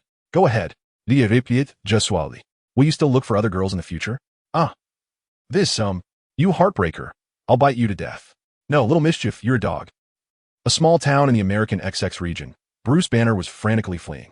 The Hulk hadn't appeared since someone beat him up and threw him to the outskirts, and Banner had finally managed to live a somewhat peaceful life. He hid in this small town to avoid unnecessary trouble, because he knew that many people in this world feared and coveted the Hulk's power. Despite being very careful, he was still discovered by someone with ulterior motives. What followed was endless pursuit, and Banner had to embark on the path of escape again. Attention! Attention! I have spotted the target at XX location. A fully armed soldier reported into his communicator while watching Banner from a corner. Received. Received. Keep an eye on him. We'll be there soon. Yes. Soon, a large group of personnel slowly surrounded Banner, and by the time he realized it, it was too late. I just want to be an ordinary person. Why can't you just let me go? Banner said with a helpless smile at the soldiers in front of him. Dr. Banner, we hope you can cooperate with us. The squad leader said coldly. I advise you not to act recklessly, or something very terrible will happen. Banner warned. Go. Seeing that Banner was not ready to cooperate, the squad leader immediately waved his hand to signal. Several soldiers quickly moved forward to prepare to handcuff Banner and take him away. Why? Do you have to provoke my anger? Banner's tone turned incredibly cold. Green veins bulging on his body, letting out a beastly roar. What's happening? Looking at this bizarre scene, the soldiers instantly panicked. The orders they received were to capture a treasonous scientist, completely unaware that they were facing the Hulk. Roar Banner let out an angry roar, instantly transforming into the Hulk, his clothes ripping apart, leaving only his pants. Run, run fast, the squad leader exclaimed in panic. Unfortunately, it was already too late. Hulk raised his fists high and then slammed them down onto the ground. Boom! A powerful shockwave instantly swept across the scene, knocking the soldiers present to the ground, all bleeding from their orifices and dying. This was not over. Once Hulk's anger was provoked, it wouldn't simply calm down, and with a big leap, he jumped onto the most prosperous street of the town. Boom! Hulk crashed heavily onto the ground, causing violent tremors and instantly attracting the attention of the surrounding people. Oh, a monster! How quick! Run! Seeing the terrifying Hulk, the surrounding crowd instantly scattered, each wishing they had 4 legs to run faster. Roar Hulk paid no attention, smashing anything he could find. He just wanted to vent his pent-up anger. Attention! Attention! A green monster is destroying the town in Glupus at the XX area. The monster has immense destructive power and has already damaged multiple areas. The event level is estimated to be a ghost. Please send heroes immediately. The piercing alarm spread throughout the entire Hero Association headquarters. Ghost level? An event threatening the entire town? Tony frowned tightly at the screen. Damn, we need heroes of grade or above, but the Hero Association has just been established. We're the A-grade heroes. Only Li Yi is an S-grade hero. Tony looked at his B-grade hero status, feeling disgruntled. Jarvis, contact Betty and have Li Yi handle it. Sure, sir, Jarvis replied. Chapter 88. Fighting the Hulk again. Li Yi, who was at Xavier's Academy, quickly received Tony's notification. Ghost level disaster? A green monster? It can only be the Hulk. Li Yi thought to himself. So, after saying goodbye to everyone at Xavier's Academy, he immediately called out the system to locate the Hulk's position and then teleported there. As soon as he arrived in Glupus town, Li Yi saw Hulk destroying a street. Looks like you're having fun in there. Hulk, I'm here to find you again. Li Yi shouted, then flew towards Hulk. Hul! Hulk was happily destroying things when he suddenly seemed to hear someone calling him, and he turned his head in confusion. Boom! A fist flew in at high speed and smashed into his face. Hulk was instantly sent flying, several teeth scattering in the air, crashing into a building and reducing it to rubble. Hunk! Hulk shook his head and slowly got back up. Long time no see. I'm here to fight you again. Li Yi waved and smiled at Hulk. Hulk, upon seeing Li Yi, Hulk instantly remembered that this was the guy who had beaten him last time, and he let out a furious roar. A rolling sound wave approaching Li Yi with a fierce wind. On my ears. Help! The remaining people in the ruins painfully covered their ears, the terrifying sound wave severely damaging their eardrums. Blood was already flowing from the hands that covered their ears. Unfortunately, this move didn't work on Li Yi at all, but to prevent Hulk from causing secondary harm to others, Li Yi still took action. He instantly teleported in front of Hulk. Before Hulk could react, Li Yi's fist, accompanied by a whistling wind, arrived at lightning speed, even producing a sonic boom. Boom! Once again, he punched Hulk in the face, sending him flying out of the town. and quickly followed after him. Bang! Hulk crashed heavily onto the ground again, but this not only didn't harm him, it further ignited his rage. And his size instantly grew larger, turning into a terrifying 6 meters tall, a meter taller than last time. After all, last time the Hulk had the serum injected by the Blue Doctor in his body, which greatly affected him, preventing him from fully utilizing his strength. Hung! With another furious roar, the Hulk charged rapidly towards Li Yi. Li Yi also wanted to know just how strong the Hulk was at this moment, so he quickly moved towards the Hulk as well. Boom! Li Yi and the Hulk collided violently, producing a huge sound, and the two were locked in a momentary standoff. In that instant, the ground beneath them shattered, with cracks spreading from the broken spot. Hulk! The Hulk swung his massive fist towards Li Yi. Li Yi caught it and used Master Ma's true technique receive, transform, and release to neutralize the power behind the Hulk's punch, grabbing the Hulk's hand and performing an over-the-shoulder throw. Bang! He slammed the Hulk hard into the ground, creating a large pit. Hulk, you're not doing so well. Li laughed at the Hulk, who was now on the ground. Hung! The Hulk roared in anger and quickly got back up. Bang! Bang! Li seized the opportunity, accelerated, and slammed both fists into the Hulk's abdomen, sending them both flying upwards. In midair, the Hulk had no points to leverage and struggled in a panic. Li took advantage of the situation and continuously beat the Hulk with hands and feet, causing the Hulk to curl up and flee. Hulk! He could only roar in frustration. Within a few seconds, Li unleashed hundreds of punches on the Hulk, and with one final kick to the abdomen, he stomped him down. The Hulk plummeted rapidly, like a shooting star. Whoosh! Bang! He crashed hard into the ground, creating a pit several dozen meters wide, and the shockwave sent the surrounding earth flying, stirring up clouds of dust. It would be easy to take down the Hulk with a single strike before he could get angry, but Li didn't want to do that now. What he wanted was to provoke the Hulk as much as possible to see if he had any limits, whether he could become infinitely angry and infinitely powerful like in the comics.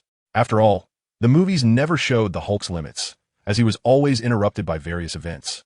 However, Li suspected he had limits. Otherwise, he wouldn't have been rendered mute and unable to come out after being beaten by Thanos. Now, this area was a deserted wasteland, so there was no need to worry about casualties caused by the Hulk. Buzzing sounds echoed from the ground. Li's one-sided beating drew the Hulk's fury. The intense pain ignited a strong anger, almost making the Hulk's rage tangible. His eyes emitted a red glow, filled with terrifying killing intent, like a fearsome ancient beast. A beast-like roar erupted from the Hulk's mouth, shaking the heavens and the earth. Indeed, he evolved again. Come on, Hulk, let me see your limits. YeSlaps excitedly.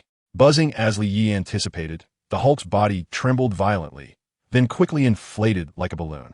Soon, he grew from 6 meters tall to 10 meters tall, his muscles becoming grotesque and terrifying. The Hulk's shoulders could have carried a horse. Now, any one of his muscles was almost thicker than an adult's waist, glinting with a metallic sheen. Hulk, keep going. Li eagerly beckoned the Hulk. Hung! The Hulk roared again, swinging his massive fist over a meter long towards Li Yi, creating a whooshing sound. Li Yi wanted to feel the Hulk's power at this moment, so he stood his ground without dodging. Boom! The fist smashed into Li Yi's body with a deafening explosion, sending him flying instantly.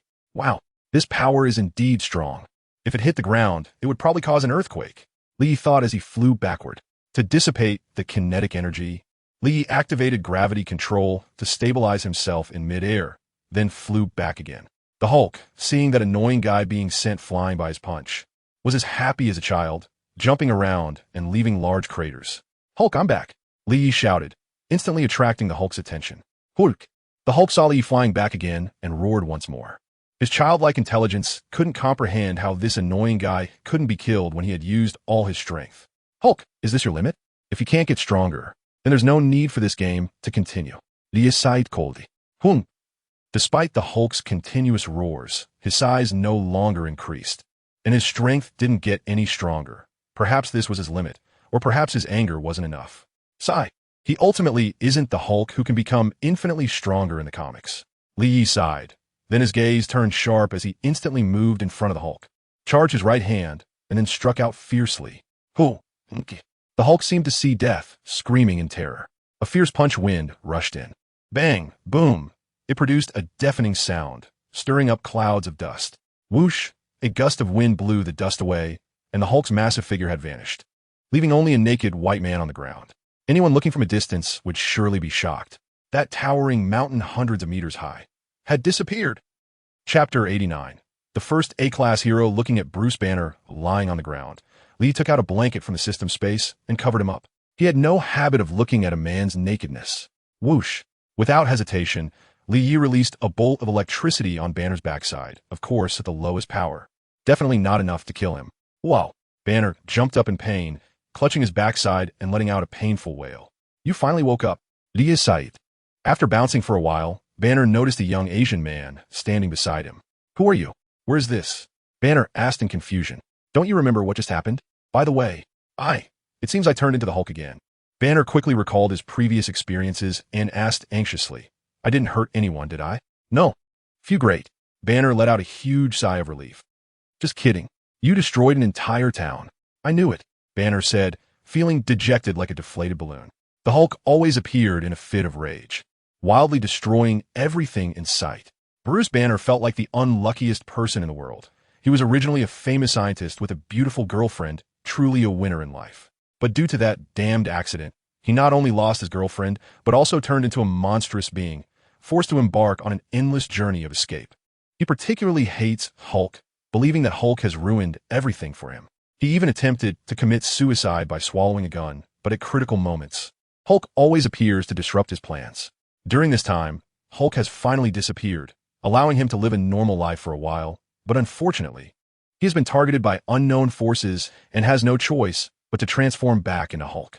Although he doesn't fully understand what has happened, he can feel that Hulk is very angry, angrier than ever before. And it seems Hulk was attacked fiercely and ran back, finally allowing him to come out. Wait, were you just fighting Hulk? Banner looked at Li Yi in surprise. Are there others here? Li replied speechlessly. Hulk is so powerful. Who are you to be able to stop him? Don't you know me? Haven't you been following the news lately? Li asked curiously. He thought he was now well-known worldwide, yet there were still people who didn't know him. I've just been hiding and haven't paid much attention to what's going on outside. Banner scratched his head. You can see for yourself. Li thought for a moment and took out the phone he bought when he first came to this world and threw it to Banner. Banner took the phone and started browsing the recent news. Superman, hero of New York City, Hero Association. Each unfamiliar term deeply shocked Banner. He hadn't followed this world for just 2 months. How had it changed so completely that he no longer recognized it? You're Superman? You were the one at Broadway last time? Banner exclaimed in shock. Uh-huh. Lia nodded gesually. Wow, I really didn't expect such a drastic change in this world in just 2 months. Banner then handed the phone back to Li Yi and said, Superman, thank you very much for stopping Hulk. Otherwise, I don't know what kind of destruction would have happened. You can keep this phone. I already have a new one. How can that be? Stop talking nonsense. Just take it. Lia said impatiently. Okay, fine. Banner said reluctantly. So where do you plan to go now? Lia asked. That's right. Lee was thinking of recruiting him. Although Hulk in this world is not as powerful as in the comics, he still has the potential to destroy cities and nations. The 10-meter Hulk from earlier could definitely flatten any country on Earth, including America. Such immense power should surely be recruited into the Hero Association to become Li Ye's enforcer. I didn't plan to. I can only continue to hide. Banner said helplessly. How about joining our Hero Association? Lia proposed. What? Banner was instantly shocked. Join the Hero Association? Yes. Hulk has such immense power. Wouldn't it be a waste if it isn't used for something meaningful? Lia similed. In this world, the positive characters are all about with great power comes great responsibility. But Hulk is completely uncontrollable. Banner said with a somber expression. Have you thought about training him? What? You mean train Hulk? Banner exclaimed in surprise. Hulk is like a child. He doesn't know what is good or evil. Hulk was born from you. You're like his father. You have always feared and hated Hulk, keeping him locked deep within your consciousness. When he breaks free, he is naturally filled with rage, which is why he destroys everything. Banner, as the saying goes, if a child is not taught, the fault lies with the father. You bear at least half the responsibility for the slaughter caused by Hulk. So, it's because of me that Hulk became like this? Then I really should be damned. Banner said self-deprecatingly. Banner, it's not too late to make amends now. Join the Hero Association, and I will help you train Hulk to use his power for good. If Hulk goes berserk, I can also stop him in time. You wouldn't want to continue hurting others, would you? Li Yi continued to persuade him. Banner remained silent. He was just a scientist. If he could really bear the psychological burden of indiscriminate killing, he wouldn't be in this situation now. He would have resolved everything long ago. Moreover, After joining the Hero Association, I will help you deal with those forces targeting you, allowing you to live a normal life. Really? Under Lie's coaxing and temptation, Banner was obviously tempted. That wandering, fleeing life is not a life anyone should live. He no longer wants to go back. Of course, Lie affirmed.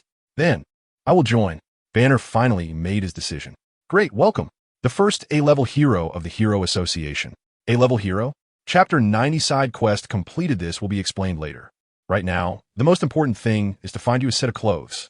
You surely don't want to go to the Hero Association headquarters just like this, right? Lie laughed. I'm used to it.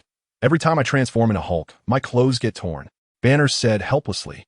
To find Banner some clothes, Lie took him back to the small town. Looking at the ravaged town, Banner felt as if a heavy weight was on his heart. The scene was already filled with ambulances and fire trucks, working hard to rescue the victims. Hulk's rampage had destroyed several streets, resulting in dozens of deaths and nearly 1,000 injuries. If Hulk continues to do this from time to time, there won't be enough things for him to destroy. No wonder Thor later said, "Earth hates you." And Hulk got completely thrown off guard. I really am deeply sinful, Banner said heavily. It's never too late to mend the fold after the sheep are lost. From now on, properly teach Hulk to learn how to use his power for good. Lie replied. In fact, when it comes to the abuse of power, Lie is the least qualified to preach, as he himself abuses his immense power. However, he wouldn't criticize himself like those heroes do in their hearts. The scene was busy with rescue efforts, and no one paid attention to the two of them. The most they noticed was a man wrapped in a blanket running around naked, which seemed a bit strange. Lie threw a stack of cash to Banner, telling him to buy a few sets of clothes, and then instantly teleported back to the Hero Association with Banner. Lie, you're even more perverted.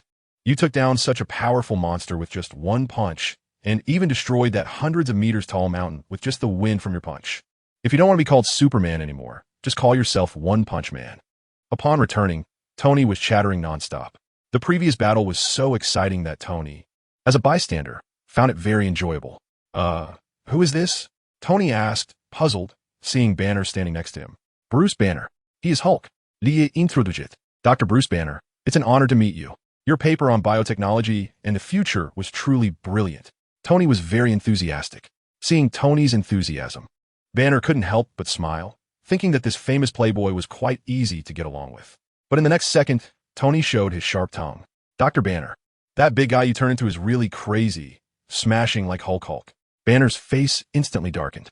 Lie chuckled to himself. Tony loved to mock others. If it weren't for his billionaire status, he probably would have been beaten up countless times by now. Dr. Banner officially joins the Hero Association today, becoming our first A-class hero. Lie announced it. A-class hero. Dr. Banner, you're amazing, becoming an A-class hero right away. You know, I'm just a B-class hero. Tony exclaimed in surprise. I'd rather not have this power and be an ordinary person, Banner said with a bitter smile. Tony, I'll need you to help arrange things for Banner next. Why me? You are the president of the association. Tony complained. Those who could do more work. After Lie finished speaking, he instantly teleported away, not giving Tony a chance to argue. Back at the residence, Lie called out the system. System, check the side missions. Lie suddenly remembered he had a few side missions he had forgotten about. Okay, host. A panel then appeared in front of Lie. Side mission 1. Save 10,000 people. Completed. Reward. 1 lottery draw. Current completion. 258-945-310,000. Side mission 2. Gain 1 million reputation points. Subsequent tasks to be updated. Need to complete the current task. Current reputation, 50,000. Subsequent tasks to be updated. Need to complete the current task. I completed side mission 1. When did I save so many people? Lievan did it. Ding, during the battle with Magneto, if his last attack had landed, it would have caused massive casualties. You shattered it. Saving those people. The system replied. That seems to have been caused by me. Is that allowed? Lie suddenly had an idea. If he deliberately created a huge disaster and then went to save people, wouldn't that be a quick way to rack up points? He quickly shook his head, dismissing that thought. Although Lie was reckless, he wasn't that much of a scumbag. Let's do the lottery system. Lie instructed. Okay, host. The huge spinning wheel appeared again, still filled with 126,852 items. The pointer on the wheel started spinning rapidly, then slowly came to a stop, with golden light emerging on the wheel. Congratulations, host. You have drawn the T-virus serum from the Resident Evil world. The system reminded. What the hell, system? How did you pull out this dangerous thing? Lie was shocked. It should be noted that the Resident Evil world was destroyed because of this thing. Nearly all 7 billion humans perished, leaving only a small number struggling to survive. The reason was simply that a fool shattered the T-virus serum for money. Host: the lottery is random. The system has no control over it. What you draw completely depends on your luck. The system replied. Could it be that I used up all my luck last time and fell to rock bottom this time? Last time his luck was phenomenal, and he drew a god-level skill, teleportation. So this time, he got this useless and especially dangerous T-virus. He quickly threw the T-virus serum into the system space, not wanting to waste a moment. Such a dangerous thing should stay in the system space. He could just throw it on any planet he disliked while traveling the universe. He just didn't know if it would affect alien life. Reward received. Side Mission 1 has been updated. Side Mission 1. Saved 10 million people. Subsequent tasks to be updated. Need to complete the current task. Current completion. 258-945-3100000. The requirement jumped to 10 million people, which would be quite a challenge. There hadn't been any particularly major events recently. Suddenly, he looked forward to Ultron. That guy wanted to throw a city down like a meteorite, destroying all of humanity. If he stopped it, wouldn't that be equivalent to saving 7 billion people? And with Thanos Snap in the future, if he dealt with Thanos, wouldn't that mean saving half of all living beings in the universe? Lia murmuret. Chapter 91. New hero Supergirl in the morning. The weather was clear and sunny. With such good weather, Lee decided to give himself a day off. Although he usually didn't have to do anything, it seemed more legitimate to find a reason. Boss, you have a new message from Miss Anna. Would you like to take it? Betty reminded. Little rascal, is there something going on? Take it. Yes. The image of the little rascal instantly appeared in front of Lee. Good morning, little rascal. Is there something on your mind? Lee similet. Good morning, Lee. Let's go shopping together today. It seems we haven't had a date like a normal couple. The little rascal replied. She had just come of age and was at the age of blossoming romance, wanting to spend more time with her boyfriend. Sure, I happen to be free. Lee replied. Just like that, the two decided to date like ordinary couples today. Lee directly teleported the little rascal from Xavier Academy. Lee, come look at this. That doll is so cute. Lee, hurry, let's go ride that ride. Let's watch that movie later. The little rascal was bouncing up and down, extremely happy along the way. On a certain bridge, a man with a briefcase took off his shoes and walked to the edge of the bridge, wanting to commit suicide. He had lost all his family's money in stock trading, and his wife had run off with the neighbor's wong. What was the meaning of living in this world anymore? Hey, a voice suddenly interrupted the man's actions. The man looked to the side and saw a monster made of stone, instantly startled. Although superheroes like Superman, Iron Man, and Spider-Man had appeared in America, this stone monster was completely outside the realm of humanity. You think you're the only one with problems? Friend, look at me. How much worse could it get, right? I see you. The stone man tried to persuade the man not to commit suicide. The man was so scared that he stepped back repeatedly. Below was a rushing stream of cars, and if he fell, he would definitely die. Hey, don't go out there. I said stop, you fruitcake. No, don't come over. Stop it, come here quickly. The thing continued to persuade. No. The man lost his footing and fell down. A heavy truck was about to crash into him. The thing didn't hesitate and jumped down immediately. Bang, bang, bang, boom. The truck hit the thing and instantly overturned, causing a serious chain reaction of accidents. With such a severe incident, the police quickly received reports. Oh my gosh, what is this? When the police arrived at the scene and saw the thing, they all looked extremely shocked. Don't move. Raise your hands. The police immediately drew their weapons and aimed at the thing. Hey, I mean no harm. I just wanted to save someone, the thing said while complying. Crack. A damaged cable nearby suddenly emitted a large amount of sparks. Shoot. The police were startled, thinking the monster was moving, and immediately opened fire. Bang, bang, bang. To their surprise, the bullets hitting the thing only produced sparks, leaving no harm at all. The thing didn't expect that even after complying, the police would still shoot, and was instantly enraged. Get away from me. The thing yelled angrily at the police as he took a few steps forward. Help! A monster! Run! The monster is going to kill people. This instantly caused greater chaos, and the surrounding crowd screamed. On another street, Lee and Little Mischief were having fun. Wait, I think I heard someone calling for help. Lie's enhanced hearing, thanks to the talisman power, instantly caught the sound of distress. What? Is something happening? Little Mischief exclaimed. It should be, let's go check it out. Saying this, he picked up Little Mischief and flew into the air. Soon they arrived above the bridge. Lee, look over there, there's a monster preparing to attack the crowd. Little Mischief, with her sharp eyesight, instantly spotted the thing. This is the thing from a Fantastic Four. Sure enough, the events happening in this timeline all stem from Tony revealing Iron Man's identity. Lee instantly recognized the thing's identity as Ben from the Fantastic Four. Little mischief, do you want to experience being a superhero? Lee said with a smile. Now? That's right. Saying this, he bestowed some of his commonly used talisman powers onto Little Mischief. Lee, is this what you mean by giving abilities? I feel so powerful. Little Mischief exclaimed as she floated independently in the air. That's right. Now you have a part of my power. Go uphold justice, Supergirl. Supergirl? That title is so childish. Little Mischief complained. Then she flew down towards the thing. Big guy, stop it. Little Mischief landed in front of the thing and said, Who are you? The thing asked. This woman who flew down from the sky must also be a superhuman like him. Who is she? Did you see that? She can actually fly. Like Superman. Is she a newly emerged hero? The crowd surrounding them began to discuss this new hero who had never appeared before.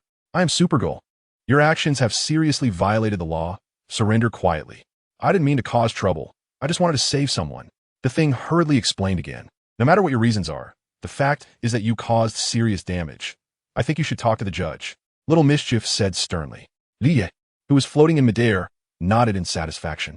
Little Mischief really looks the part. I should get her a Wonder Woman-style outfit later. No, I said I didn't mean to cause trouble. The thing stepped forward and shouted. The misunderstanding from the crowd clearly overwhelmed his nerves. It seems I can only calm you down first. Little Mischief frowned. Don't push me. The thing continued to shout. Little Mischief ignored it and instinctively activated her power. Buzz, the gravitational field around the thing instantly increased countless times. Thud. The thing was suddenly pressed down to the ground, struggling to support his body with his hands. What? What is happening? The thing exclaimed in surprise. I distorted the gravitational field in your surrounding space. Little Mischief explained. Great, Supergirl has subdued the monster. The crowd cheered. Should we take him back to the police station? Or should we notify the Hero Association to handle this? We really can't compete with them in this regard. The police slowly approached, and the thing struggled desperately, but it was futile. Wait, a woman and two men were running over quickly while shouting. Chapter 92. The Fantastic Four. The three were Susan, Reed, and Johnny, who had come out searching for Ben. Who are you? The leading police officer questioned. Officer, we are his companions. This is all a misunderstanding. Reed hurriedly stepped forward to explain. You are companions of this monster? Hey, don't call him a monster. He became like this due to an accident. Reed retorted. He then walked up to the thing. Ben, is that you? Yes, it's me. After a moment of hesitation, the thing chose to admit it. I'm sorry, it was just an accident. He is our friend and has no criminal record. Susan quickly continued to explain. Having no criminal record doesn't matter. The important thing is that he caused such a serious accident. The police frowned. Bang! Just as everyone was arguing, a distant oil tanker suddenly exploded violently. The raging flames instantly surged toward the crowd. Due to the traffic jam from the accident, the crowd present had no time to escape and could only cry out in despair. Little Mischief was just about to intervene to stop the flames when suddenly, the flames froze in midair. Everyone looked on as Susan opened her arms, and an invisible force field blocked the flames' advance, gradually extinguishing them. The other three also showcased their powers. Johnny discovered he was not afraid of flames, while Reed's hand stretched like rubber to grab a person who was about to fall off the bridge. And Ben pulled a vehicle that was about to fall down. Clap, clap, clap. The crowd watching the scene began to applaud. Wow, superheroes. Thank you. They cheered and clapped. Lee, floating in the air, thought for a moment, changed into a Superman costume, and slowly descended from the sky. Oh my gosh, I can't believe my eyes. It's Superman. Superman has come too. What day is it today? So many superheroes. I can't take it anymore. Superman is so handsome. My heart is about to stop beating. Leah's appearance instantly attracted the attention of the surrounding crowd. You all did great. Lee praised the four in front of him with a senior's demeanor.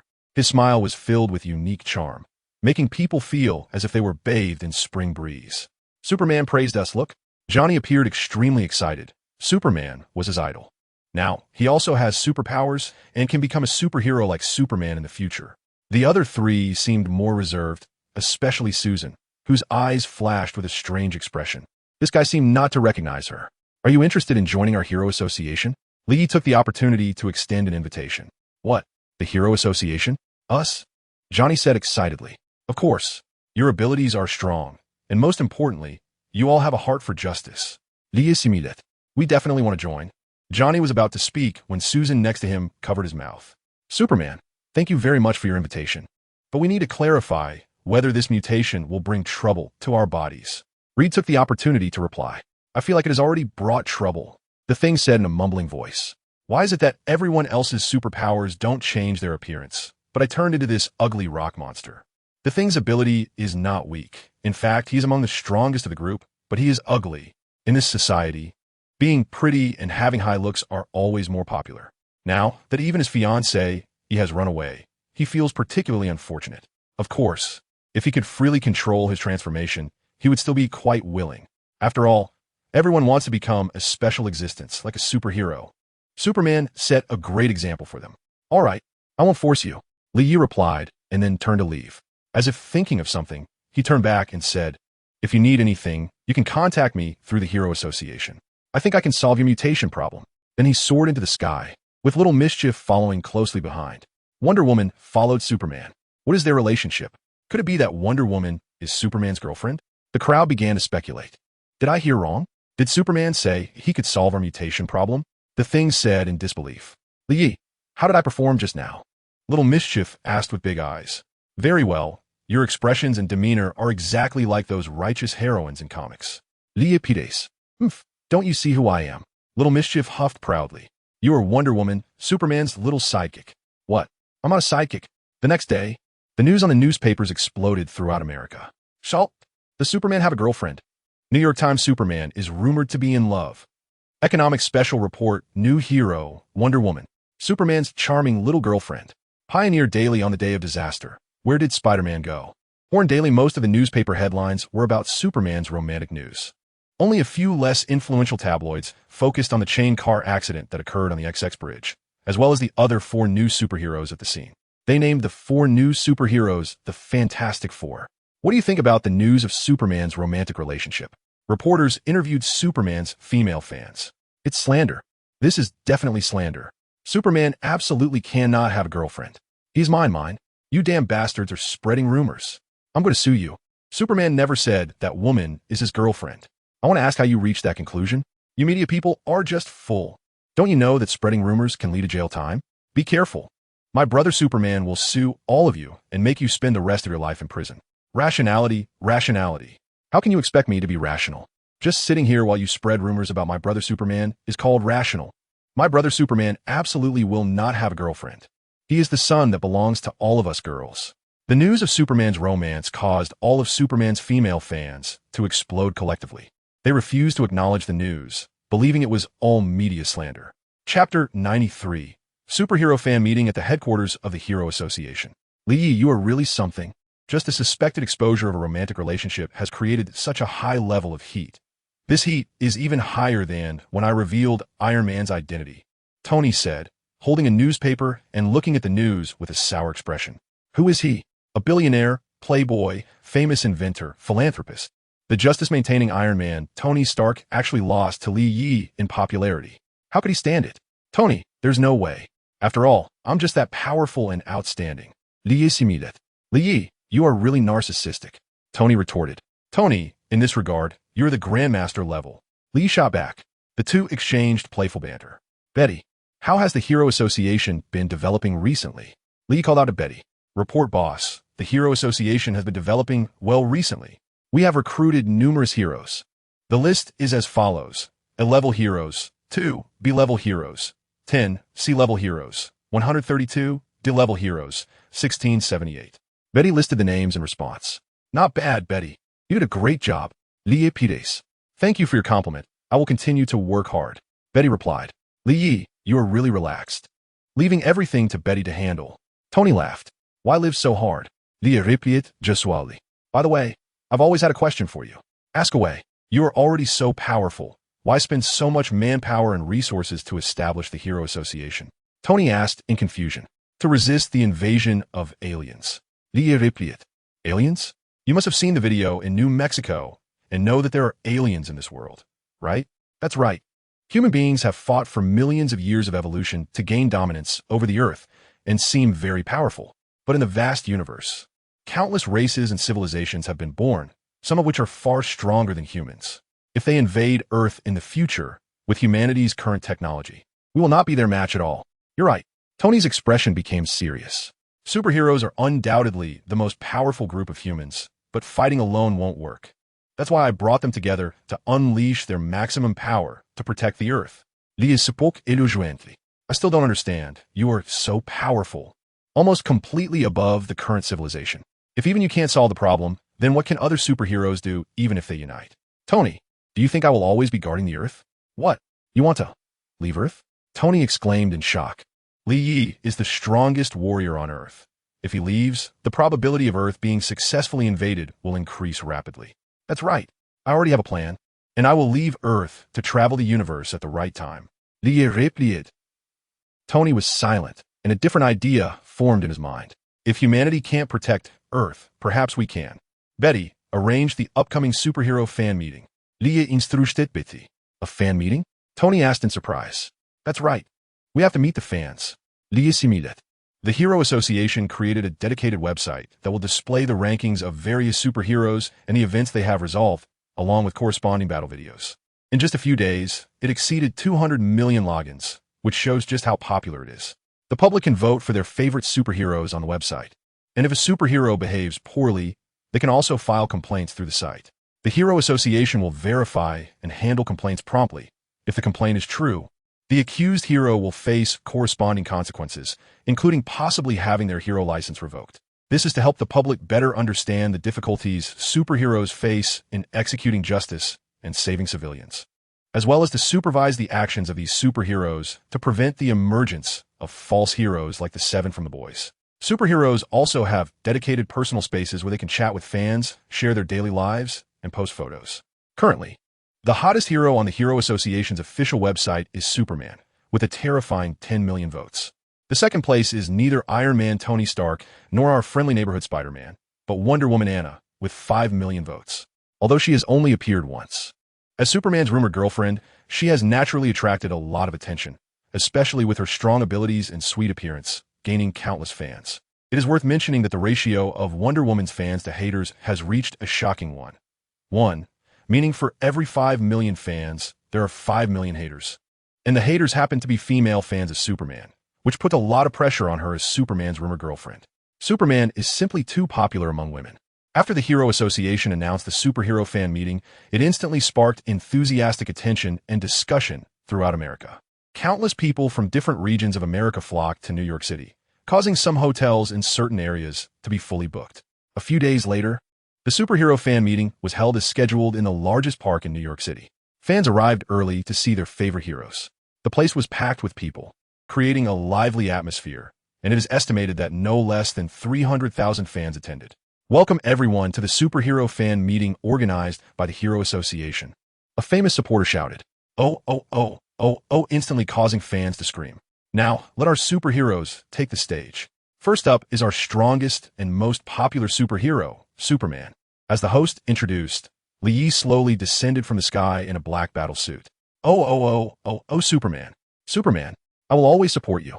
Superman, Superman, I love you. I want to have your babies. Superman, Superman, New York's hero, America's hero." Fans screamed and cheered wildly, expressing their love for Superman. Thank you, thank you. Thank you for your support, my friends." Li Yi smiled and waved in greeting. He was already quite experienced in this regard. This triggered another wave of screams. Subsequently, one superhero after another appeared. Spider-Man swung down from a nearby building. Iron Man descended from the sky with a long fiery tail. Wonder Woman made her entrance in a manner similar to Superman's, further raising suspicions about her relationship with him. Iron Man is so cool. Real men should love mechas. Iron Man, I want to duel with you. Friendly neighborhood man, New York's good neighbor. Little Spider. Moms love you. Wonder Woman, your new outfit is so beautiful. Wonder Woman, show them that we women are no less than men. Fans were crazily shouting and cheering for their favorite heroes. Chapter 94. The Hero Association headquarters under attack since Tony Stark revealed his identity as Iron Man. The world seems to have fast-forwarded into another era. Superpowered individuals and supernatural events are emerging one after another. Faced with these supernatural forces, the police are clearly at a loss, while the appearance of superheroes has filled this gap well. They act heroically, uphold justice, and fight evil, becoming the most popular individuals worldwide. Even Hollywood's biggest stars can't compete with the popularity of superheroes. After all, one can only play a hero in a fictional world, while the other is a real hero that exists in reality. Just like in real life, if one has a girlfriend, aside from a portion of otaku, who would want to be obsessed with a paper character? So hey, young man, stop being a recluse and work hard. Manual Doghead. On the other hand, this is also thanks to Lee Ye's promotional strategy. In America, you can ignore the president's face, but you cannot ignore Superman's. This is the unified opinion of all major powers. After all, if you anger the president, he might try to make things difficult for you, while Superman would just fly to your house and take you down. Moreover, the hero association in this world won't be like the hero association in One Punch Man, which is corrupted by capital and money, becoming a tool for the wealthy. Although many capitalists want to invest in the hero association, all have been rejected by Lee Ye. Money stays and people leave. Even if the money is taken away by Superman in an almost robbing manner, those major powers dare not speak out, all donating in the name of charity. Lee Ye is this reckless, unconcerned with any rules. Worst case, he can just flip the table. After all, the only ones capable of stopping him are one in space, and the other only cares about Earth, not humanity. Just as the superhero fan meeting was in full swing, most of the Hero Association's attention has shifted to the fan meeting, making this the perfect opportunity for us to implement our plan. Let's make a big move. Everything is for the organization. Hail Hydra. Meanwhile, someone is secretly plotting against the Hero Association. A truck slowly approached the Hero Association headquarters. Sir, this is a restricted area. Please show your pass. The security of the Hero Association immediately stopped the truck. They were all dressed in the finest gear and equipped with the most advanced weapons. Each one was a carefully selected, battle-hardened soldier. After retiring without a job, they were recruited by the Hero Association. The Hero Association provided them with excellent benefits, including comprehensive insurance, and most importantly, a monthly salary of 30,000, which made them willing to serve the Hero Association. With a monthly salary of 30,000, they could retire after 2 or 3 years. Proof? Go find it in hell, sneered the driver of the truck. He slammed the gas pedal, and the truck sped past the barriers, heading straight for the 2 security guards. Fortunately, the guards were agile and narrowly avoided the collision. Report. We are under attack. The guards quickly reported the situation to headquarters. Rat-tat-tat, the back door of the truck swung open, and a group of heavily armed thugs rushed out, opening fire. Bang! Help! Run! Nearby civilians instantly scattered in all directions. Take cover! The squad leader led the on-site security personnel to take advantageous positions and returned fire at the thugs. Everything is for the organization. At that moment, the truck driver turned the vehicle around, aiming for the headquarters building. He slammed the gas pedal, and the truck rushed forward. Stop that truck! Block that truck! The squad leader shouted urgently, but it was too late. Bang! The truck crashed violently into the building. Boom! A massive explosion occurred instantly, with violent flames consuming everything around, even affecting the nearby streets, resulting in hundreds of casualties. Mission accomplished. Retreat. The thugs boarded another truck that was driving by and fled the scene. At the fan meeting site, Lee Ye was enthusiastically interacting with the audience. Boss, the headquarters of the association has been attacked by unknown individuals, resulting in 345 casualties. Betty suddenly reminded. What? Lee Ye exclaimed in shock, followed by an overwhelming rage. Damn, how dare anyone touch my territory? After thinking for a moment, he called over Tony, who was nearby. What's wrong, Lee Ye? Tony asked, puzzled. The headquarters has been attacked. I need to go back. You take care of the scene. I'm not sure if their next target will be here, so you need to be extra cautious. Contact me if anything happens. After saying that, he vanished right in front of everyone. Where's Superman? Why is Superman missing? The fans felt confused and bewildered. Ahem. Tony coughed twice, redirecting the fans' attention to himself. This morning we had a few hamburgers, and those hamburgers might not be very healthy, so Superman needs to go back. You know what I mean? So try to eat less junk food. Tony's joke instantly made everyone burst into laughter. Lee teleported back to the headquarters and quickly scanned the area from above, but found nothing. Looks like those bastards got away. Lee tot angry. He then looked at the exploded building. Fortunately, the building was relatively sturdy. It was only blackened on the surface and did not suffer other damage. However, the streets outside were a complete mess. On my leg. My arm is broken. Help me. The victims on the ground were continuously crying out in agony. Li Yi thought for a moment, descended from the air, and then released a white light from his hand.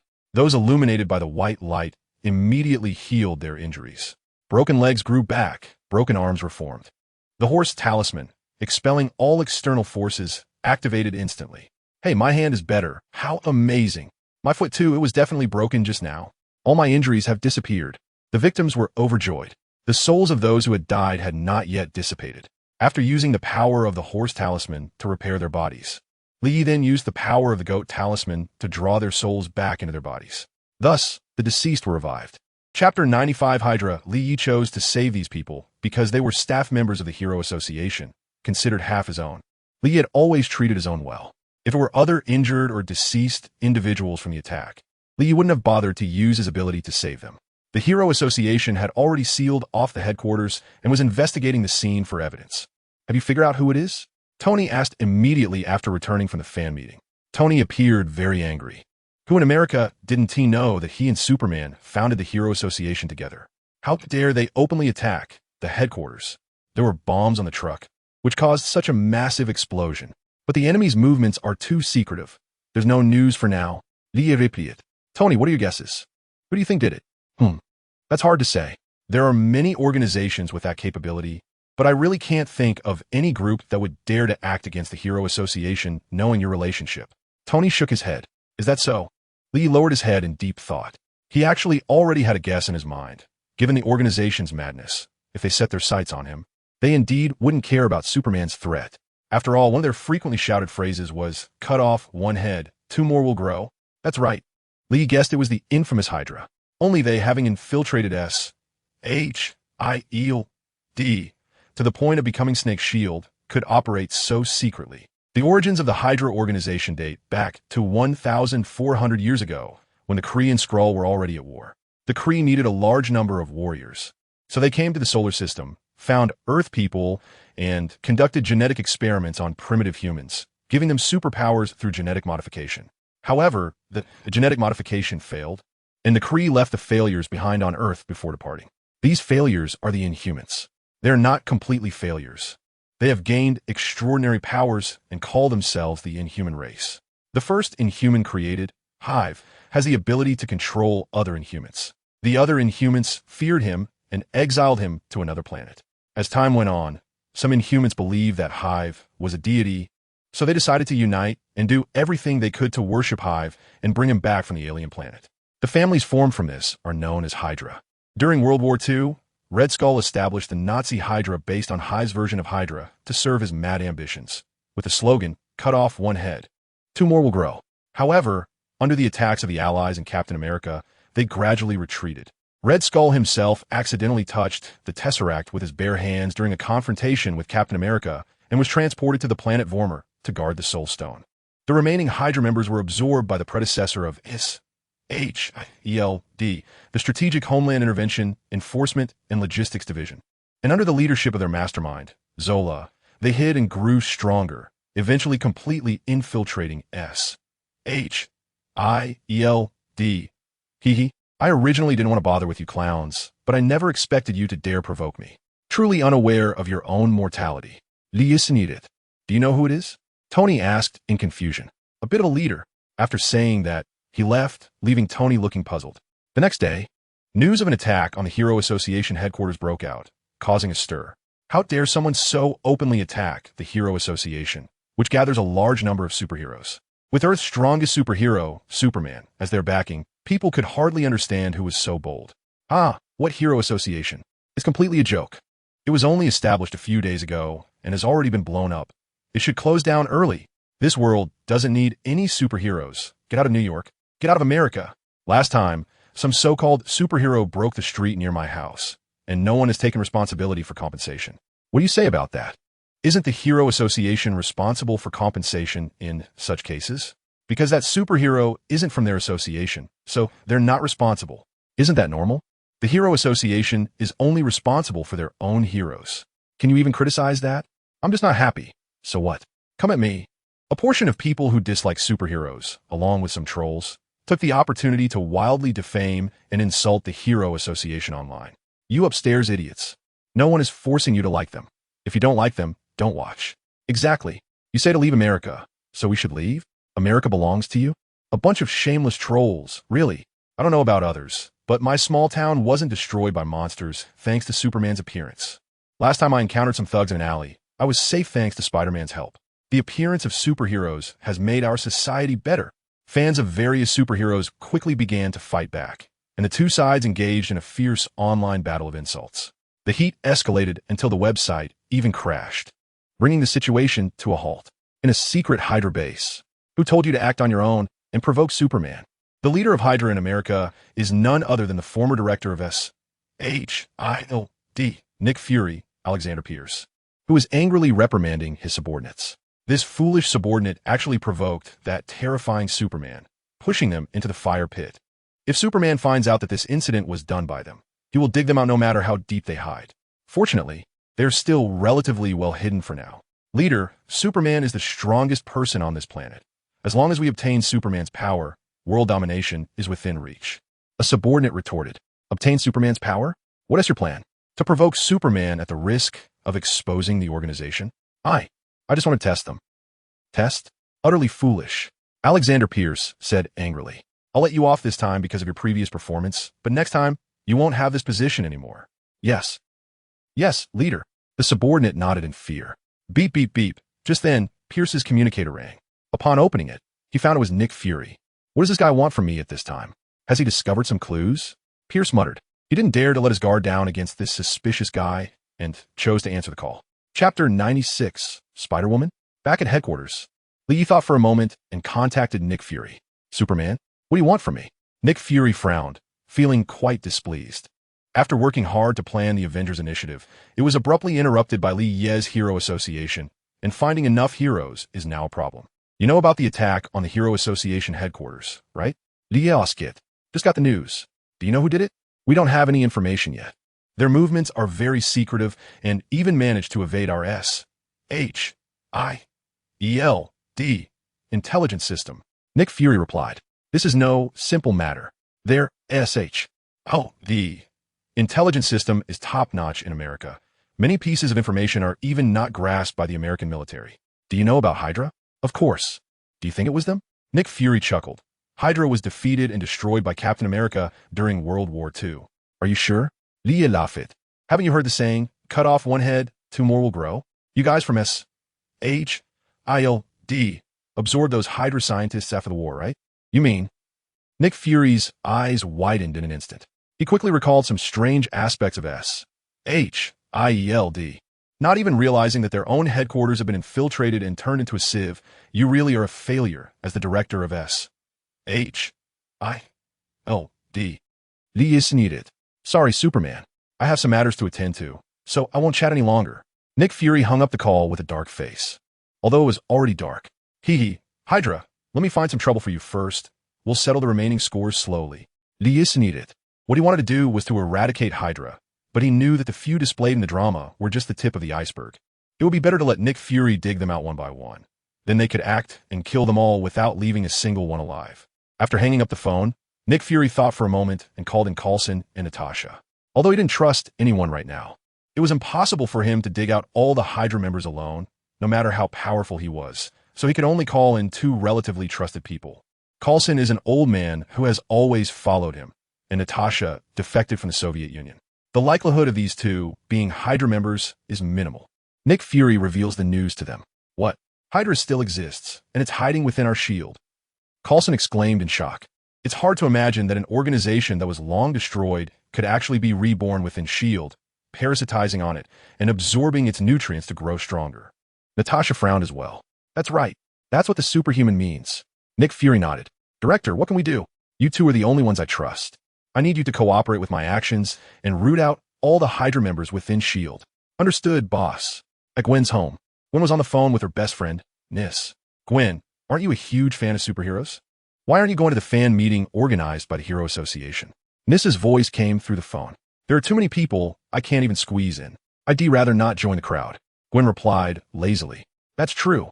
I heard there are over 300,000 people just at the venue. It's going to be packed. Yeah. When are you coming out to hang out again? I haven't seen you lately.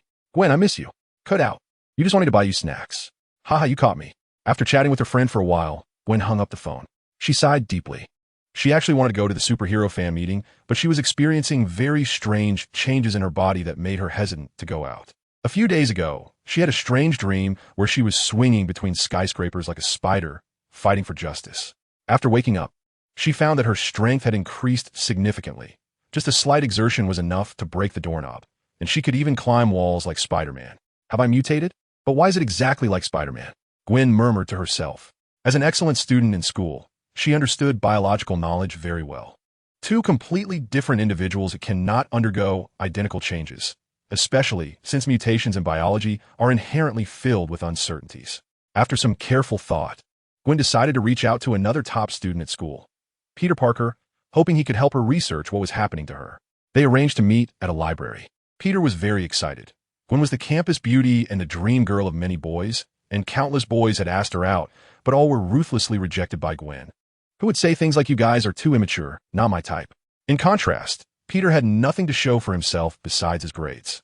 He was practically a nobody at school, mainly because Peter didn't want to expose his superpowers. He often arrived late, skipped classes, and the professors at school described him as a lazy genius. With the goddess initiating a meeting with him, Peter was naturally thrilled. He arrived early at the library and found a good spot. "Sorry, did you wait long? I hit a bit of traffic." Gwen hurriedly arrived and apologized softly. "And no problem. I didn't wait long at all." Peter stammered, nervous about speaking to the goddess for the first time. Gwen cautiously glanced around. It was afternoon, and there were very few people in the library. I wanted to ask you for a favor," Gwen said quietly. Go ahead." "Well, I've experienced some special changes in my body, and I can't figure out alone. I was hoping you could help me research it." "Special changes?" Peter's face was filled with questions. "It's just, my strength has become very great." "Forget it. Come outside for a moment. I'll show you." Saying this, Gwen took Peter outside and found a steel pipe in a nearby alley, bending it by hand in front of Peter. Peter's eyes widened like saucers. "And this?" Gwen placed her hands against the wall and climbed straight up. I can't be dreaming." Chapter 97. Spider Silk surprised, right? Gwen smiled at Peter, who was astonished. What is happening? Did you get bitten by a spider too?" Peter exclaimed in shock. "I don't know. I just had a dream, and when I woke up, I was like this." Gwen shrugged helplessly. "No. I mean, why is your ability so similar to Spider-Man's?" "Didn't I just say, I don't know?" Gwen replied, speechless. "Wait, I need to take a moment. This is just too crazy." Peter responded, internally feeling a storm brewing. He was very clear about how he became Spider-Man. He was bitten by a mutated spider, which permanently altered his genes. This granted him the powers, speed, and balance of a spider, plus his own web shooters, allowing him to swing between buildings. He originally thought he was the only one with such an extraordinary experience in the world, but now suddenly there was another. How could he not be shocked? Moreover, the other person hadn't been bitten by a spider or had any extraordinary experience. She just gained her abilities after a nap. This was simply mind-blowing. It was completely unscientific. "How about it? Will you help me?" Gwen looked at Peter, who had been silent for a long time, feeling impatient. "Oh, of course," Peter quickly replied. "Great, Peter. I knew you were a good person." Gwen smiled. Seeing Gwen smile, Peter couldn't help but blush. We should first check if there have been any changes in your genes. Such mutations are usually uncontrollable." Peter said, I just happen to have no classes today. We can borrow the school's lab." Gwen recalled. They then went to their university and found an empty laboratory. Gwen lied, saying she needed the lab for an assignment, easily fooling the guard. "We might need a bit of your blood." Peter said. "That's easy," Gwen replied. The two then began their experiment. "Oh my God, this is unbelievable. Your genes are exactly the same as those of normal humans. There are no changes at all," Peter exclaimed in surprise. "But how do we explain this ability I have?" Gwen frowned. "Current science cannot explain this phenomenon at all." Peter shook his head. The two fell into silence, feeling like they had worked hard for nothing. What are you going to do?" Peter asked. "What do you mean?" Gwen responded, puzzled. "Your abilities. Having such abilities means you can no longer easily blend into the lives of ordinary people." Gwen smiled mysteriously and then said, "I want to join the Hero Association and become a superhero." "A superhero? Are you sure? This path might be very difficult," Peter said in shock. "Of course, Superman is my idol. I admire him the most. I want to be someone like Superman. It would be best if I could partner with Superman." Gwen's eyes sparkled with little hearts. Someone like Superman. Peter recalled Lie's carefree personality and couldn't help but twitch his mouth. "First, I need a unique title for myself. What should I call it? Spider-Woman? Lady Spider? Sky Spider? Ugh, this is so troublesome. Why has the name Spider-Man already been taken? Gwen started tugging at her hair. Hee, sorry for taking that name. Peter thought to himself. Right, I'll call myself Web. Yes, that's it. How does that sound? Gwen suddenly had a flash of inspiration. Web? That's a great name. Peter agreed. Peter, I consider you a good friend, so you have to keep this secret from me. Gwen suddenly remembered that many superheroes keep their identities secret, and she didn't want her parents to know, so she said to Peter beside her. Peter pondered for a long time, hesitating whether to reveal his identity. After thinking it over, Peter decided to tell her. After all, he had always been alone and felt quite lonely. Now that someone with the same abilities had finally appeared, he naturally felt a connection. Actually, I am Spider-Man. Gwen was full of question marks. Peter, are you joking? Of course not. Peter shook his head and then suddenly jumped onto the roof and touched it with his hand. My goodness.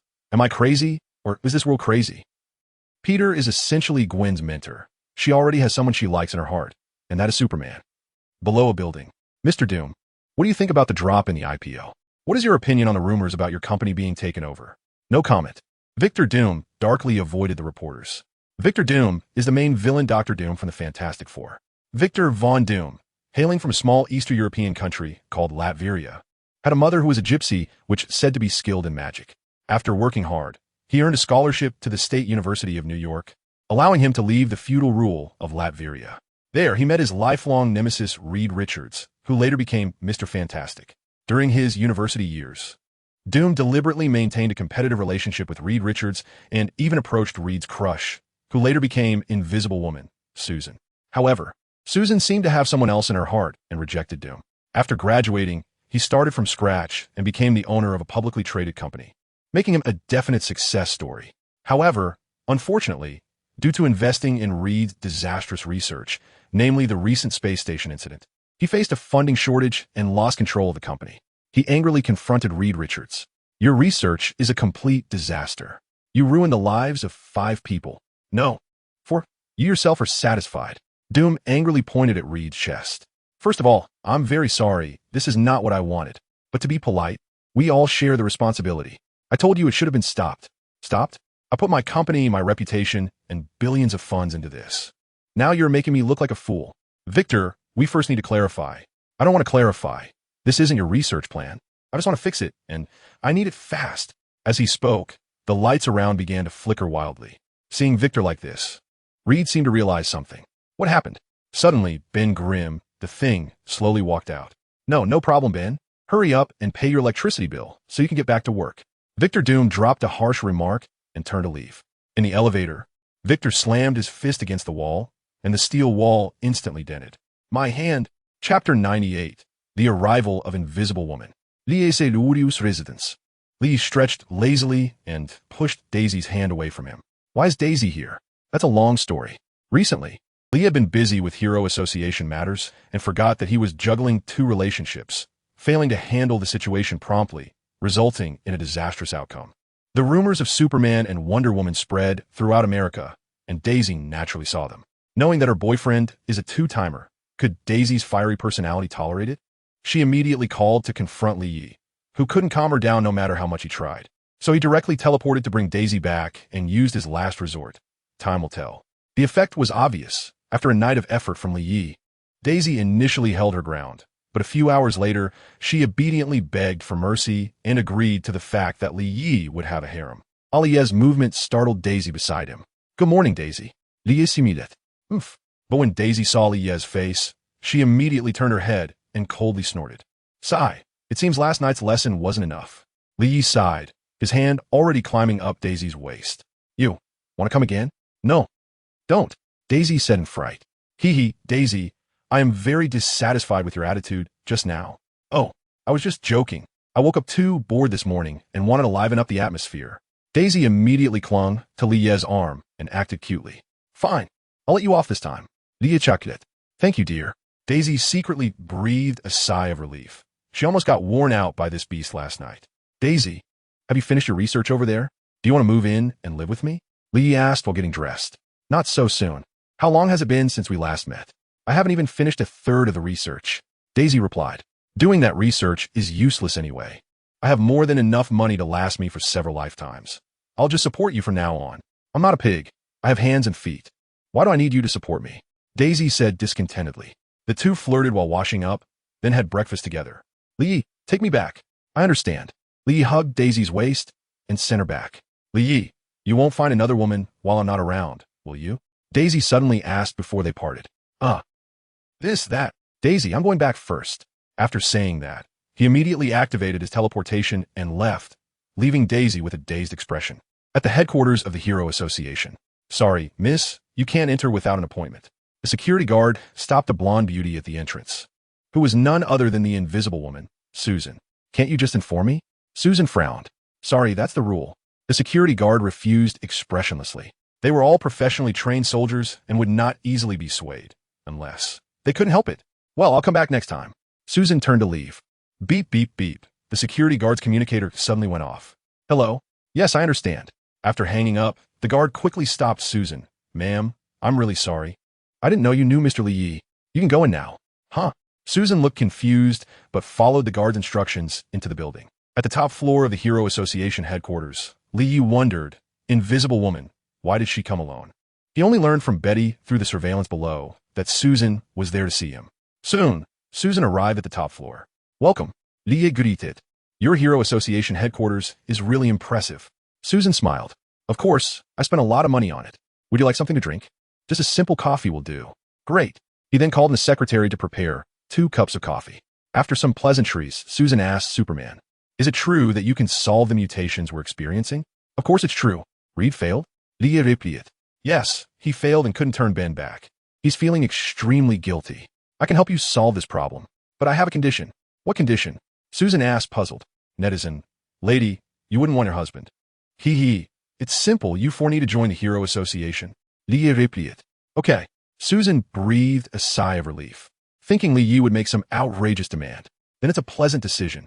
When do you have time? Anytime. They chatted for a while longer. You really didn't recognize me? Susan suddenly said. Huh? Li looked confused. Did he know her? He hadn't seen her in the 3 months since he traveled here. Ding. The system suddenly chimed in. Host, there's no need to guess. You really haven't seen this human female before. Then how? It was arranged by this system. In a virtual life, arranged for you. You had a girlfriend in college, but you broke up due to personality differences, and that girlfriend is the human female in front of you. The system explained. Wow, system, you're like my dad. He had really liked the actress who played Susan when he watched the movie Fantastic Four. However, since Susan and Reed seemed to have a good relationship, he hadn't thought about it after crossing over. He didn't expect the system to set him up with an ex-girlfriend identity. Ding, host. This system has no gender distinction and cannot be your father. The system stated seriously. Li waved the system away. Of course I recognize you, Susan. Leah's expression suddenly became deep. I finally put down that unforgettable relationship, but you suddenly appear in front of me. And I can only pretend not to know you to hide my feelings. 99 points. Li rated his acting skills a 99, leaving 1 point out of fear of becoming arrogant. I thought. Susan said. Susan, the days I spent with you were the most unforgettable of my life, and I can never forget them. I'll take my leave. Susan hurriedly stood up and ran away. Since she had always remembered Li Yi, she hadn't dated anyone after that, even rejecting Reed's previous confession. Chapter 99. Treating the thing the next day, Susan brought Li Yi back to their research lab. They had been researching and training their abilities here for the past few days, and even made a special set of battle suits.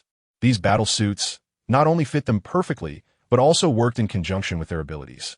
For example, Johnny, also known as Human Torch, wouldn't burn his clothes when using his fire abilities. Susan's clothes could turn invisible with her, and Reed's clothes could stretch with him. Only poor Ben Grimm, the Thing, had no clothes and, like the Hulk, only wore a pair of shorts. The other 3 were very excited to see Li Yi, especially Johnny, who was thrilled that his idol had come to visit. Superman, welcome. I didn't get to introduce myself last time. I'm Johnny, now a nickname Human Torch, and I'm your loyal fan. I wonder if you could give me an autograph so I can show off to those jerks. Johnny rambled on excitedly. Johnny.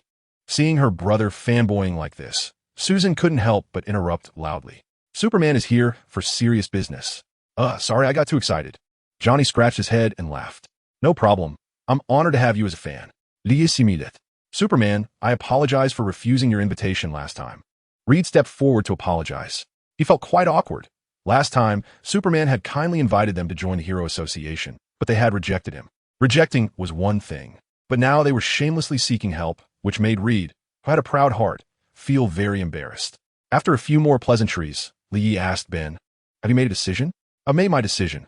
I'd rather give up my superpowers than be a rock monster," Ben said sadly. His fiancée, he had completely severed ties with him, which had severely impacted his spirit. His love and his life had all been ruined by that damned accident. "I'm sorry, Ben." Reed felt guilty. He had dragged Ben into space in the first place, or Ben wouldn't have ended up like this. "Who said you have to give up your superpowers?" "Lee Sudendi Said." "Superman? What do you mean?" Ben asked, puzzled. "I have conditions for you four to join the Hero Association together. There's no way I would let you lose your superpowers. The Hero Association doesn't support idlers. I have a way to allow you to transform freely between being a stone man and a normal person," Lee said with a smile. "What?" Lee's words instantly shocked everyone. How is this possible?" Reed said in disbelief. He couldn't even revert Ben back to his original form. And now Superman claims he can allow Ben to switch freely between the two forms, which completely overturned his worldview. "Of course it's possible. Let's start right now." Lee Similet. The reason Ben couldn't maintain his human form like others is that he was overly exposed to radiation. As long as we keep the energy inside him in a balanced state, he can retain his superpowers while reverting to his human form. "Now, please follow me. We have the most advanced equipment." Reed habitually thought Li Yi would use some scientific method to revert Ben, even planning to learn from the side. "No need. Right here." Li Yi shook his head, and a white light emanated from his hand, instantly activating the power of the talisman. Ben's body, illuminated by the white light, quickly shrank, and in no time, he transformed back into a human. "Oh my, I finally transformed back," Ben said excitedly. What is this? This is not science at all," Reed said in shock. "Of course it's not science. This is magic." "Magic? Does such a thing really exist? Isn't it right in front of you?" "It's not over yet. Talisman power, balance yin and yang, activate instantly." In a burst of transformation, Ben turned back into the stone man again. "Did it fail?" Johnny asked anxiously.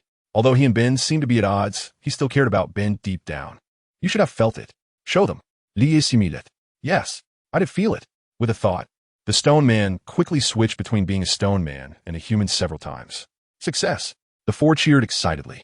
Earlier, Lee didn't completely expel the radiation energy from Ben's body, but instead expelled a small part and then used the talisman power to keep the radiation energy and human life energy inside him in a balanced state, achieving the effect of free transformation. "I, finally, recovered." Ben quickly approached Lee. Thud, he knelt directly in front of Lee. "Superman, from now on, my life is yours. I will not hesitate to go through fire and water for you," Ben said firmly. "Ha, you can get up now." "No need for that. Just join the Hero Association as we agreed." Lee grabbed the stone man Ben's hand and pulled him up. Feeling Lee's strength, the stone man instantly widened his eyes. Superman's power, so strong. Lee then took out the identity cards he had prepared from the system space and tossed them to the others. B-Class Hero, Human Torch. B-Class Hero, Invisible Woman. B-Class Hero, Mr. Fantastic. A-Class Hero, The Thing. "Superman, we are all B-Class heroes. How come his big guy is an A-Class hero?" Human Torch asked in confusion. Hero rankings are assessed based on various factors, and the most important is strength. Ben's strength is the strongest among you.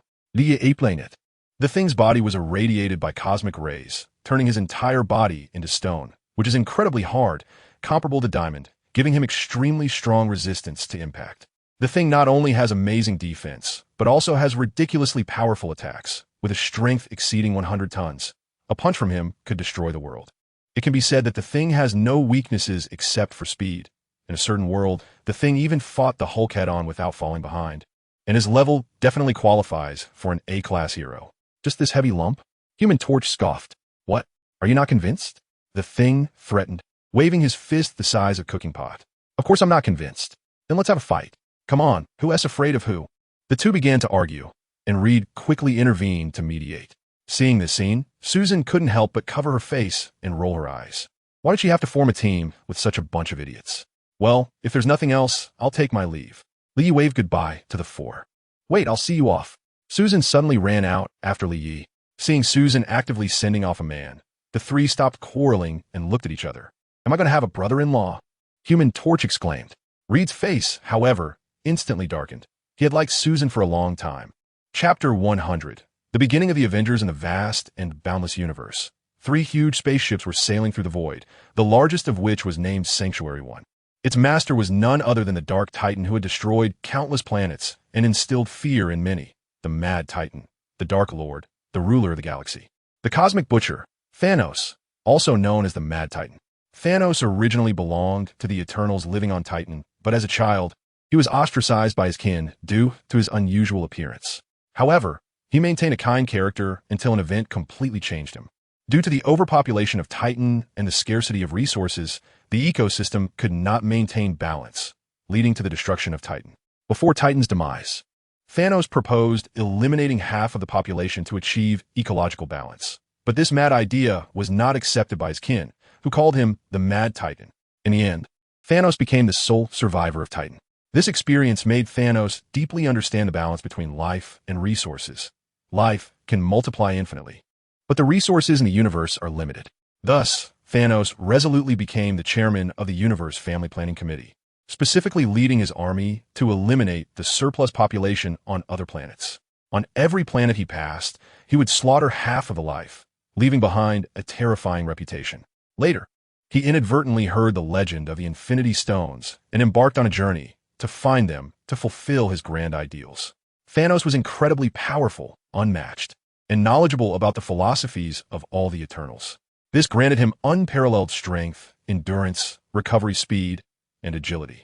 He faced off against one of the strongest heroes on Earth, the Hulk, and with a single set of military punches, made the Hulk retreat into silence. His defenses were nearly invincible, as his skin was nearly indestructible, capable of resisting cold, heat, electricity, poison, aging, and disease, and even surviving in a vacuum. In Ivengus Infinitiva, Iron Man led numerous heroes to besiege Thanos, but was unable to inflict significant damage to his body. In the end, even Iron Man's full power only left a small wound on Thanos' face. Thanos can withstand the explosive power of 6 Infinity Stones, even being able to grab the Power Stone with his bare hands. His mind is nearly invincible, granting him immunity to most mental attacks. Even when controlled by numerous superheroes or hypnotized by Mantis, he can awaken in a very short time. At the same time, Thanos is a strategist with knowledge far beyond Earth technology. In summary, Thanos is undoubtedly a boss-level character, possessing world-destroying power and commanding a vast fleet. Coupled with Thanos' madness, even the 3 great empires of the universe, the Kree Empire, Skrull Empire, and Shi'ar Empire, dare not provoke him lightly. After all, each of these empires possesses hundreds of life-bearing planets. Even if they could eliminate Thanos, they would pay a heavy price, and, at that time, the other 2 empires would surely take advantage of the situation. Furthermore, eliminating Thanos would yield them no benefits, so they naturally wouldn't engage in such a meaningless act. Thanos also understands this, and he avoids slaughtering within the territories of the 3 great empires. Thus, a delicate balance has been reached between the 3 great empires and Thanos. At this moment, Thanos sits on a high throne, receiving an unexpected guest. Beside the throne, the slender but exceptionally elegant Ebony Maw bows. Great Master, Prince Loki from Asgard has come to pay his respects. Your master, not mine. Loki chuckled. Indeed, Thanos' mysterious guest is Loki, who had vanished from Asgard, the half-brother of Thor.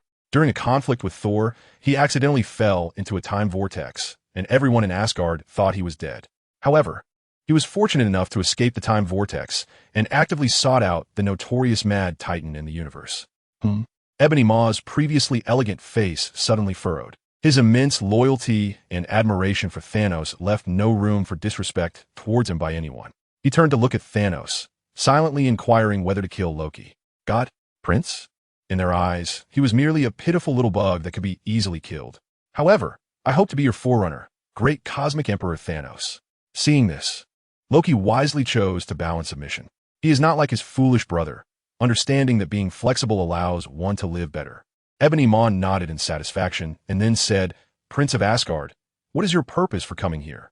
Honorable Thanos, wise Ebony Maw, although this has just happened, I must admit that I no longer belong to Asgard. I initiated a failed coup in Asgard, losing to my foolish but remarkably lucky brother, and ultimately ended up wandering the universe. Your Majesty Thanos, I hope to take revenge with your strength, and, as a token of gratitude, I will offer you the Space Stone among the Infinity Stones. Loki replied. Upon hearing Loki's words, A hint of disdain flickered in Ebony Maw's eyes. Blaming his failure on luck, what a waste. Loki raised his hand, and a clear image appeared in his palm, showing the headquarters of S.H.I.L.D. A group of people dressed in white surrounded a floating object emitting a faint glow. It was the Tesseract. The Space Stone. Thanos, sitting on the throne, finally spoke. His voice was very hoarse, filled with exhaustion and weariness. Honorable Thanos, I will bring you this Space Stone in exchange for the dominion over Midgard, which is Earth. Loki humbly stated. What do you need? Thanos asked. An army, an invincible army. Loki exclaimed joyfully. Thanos exchanged glances with Ebony Maw, who understood and opened the door. A fierce alien in silver armor walked in. Great Master, what do you summon me for? The alien knelt humbly before Thanos' throne. You will bring your race's army to assist this Asgardian prince in seizing the planet called Midgard. Thanos commanded. Yes, my great master, the alien replied. The Chitauri Legion under my command will assist you. Thanos said to Loki. Honorable Thanos, you underestimate Earth. They have a very powerful warrior. Chapter 101. The Omen of Invasion. Honorable Thanos, you underestimate Earth. Although they're overall weak, there's one very powerful warrior among them. With just your army, it may not be enough, Loki said with a fearful expression. He recalled his experience on Earth, where that guy in black easily destroyed his father's destroyer armor, and he felt the breath of death from thousands of miles away.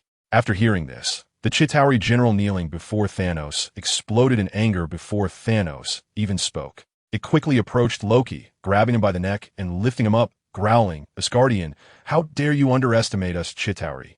Ahem. I meant no such thing. Loki coughed violently, struggling in pain, but the other's strength was too great. His struggles were entirely futile. After all, he was not like his foolish brother, full of muscle. He was a sorcerer who relied on magic for survival. Let him go. Let us see what he has to say. Ebony Maw instructed Thanos and then waved his hand. Yes. The Chitauri general violently threw Loki to the ground. It did not dare disobey Thanos' command, appearing extremely humble. This was unavoidable. Their Chitauri had a bad reputation in the universe and could only survive by adhering to Thanos' power. Otherwise, they would have long been eradicated by the three great empires and their allies. Specifically tell me about that powerful warrior. Ebony Maw said to Loki. Ahem. Yes. Although I have seen him, I do not know his name.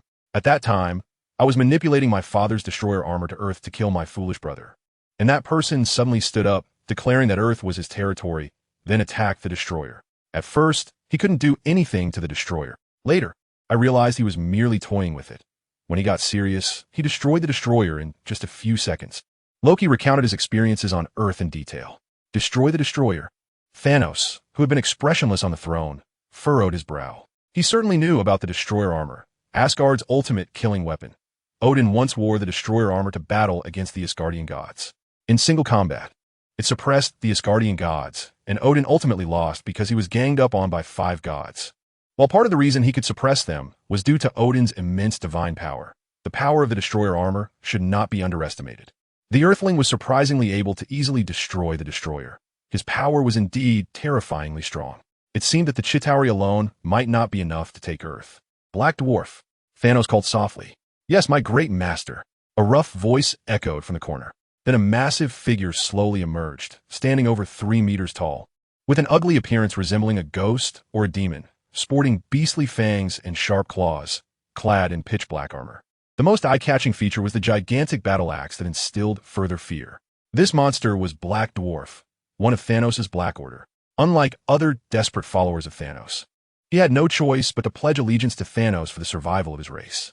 He possessed immense strength that was on par with the Hulk, and his skin was indestructible, capable of withstanding most attacks. His massive size and power made him a destructive force within the team. The voice startled Loki. He hadn't expected anyone else to be there and had been unaware of it the whole time. You will also go to the planet called Midgard and bring back the head of that Earthling. Thanos commanded. Yes, my great master. Black Dwarf respectfully replied.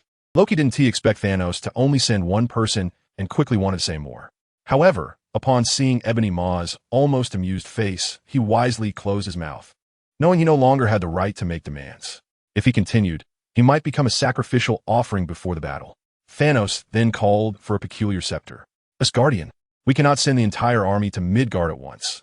You need to act as the vanguard, the first to reach Midgard to open the space gate for the army. This is the scepter for opening the space gate. Ebony Maw explained.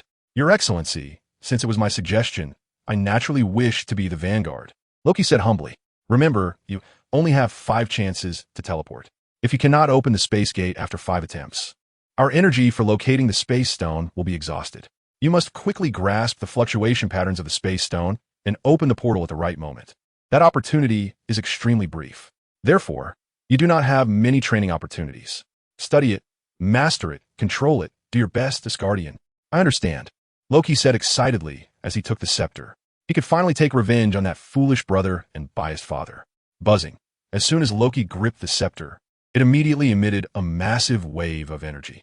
This, could it be? Looking at the light at the end of the scepter, Loki exclaimed in shock. That's right, this is the Mind Stone among the 6 Infinity Stones. Ebony Maw responded. Why would you give such an important treasure? Are you not afraid of losing it? Loki asked in confusion. In this universe, no one can take what belongs to Lord Thanos.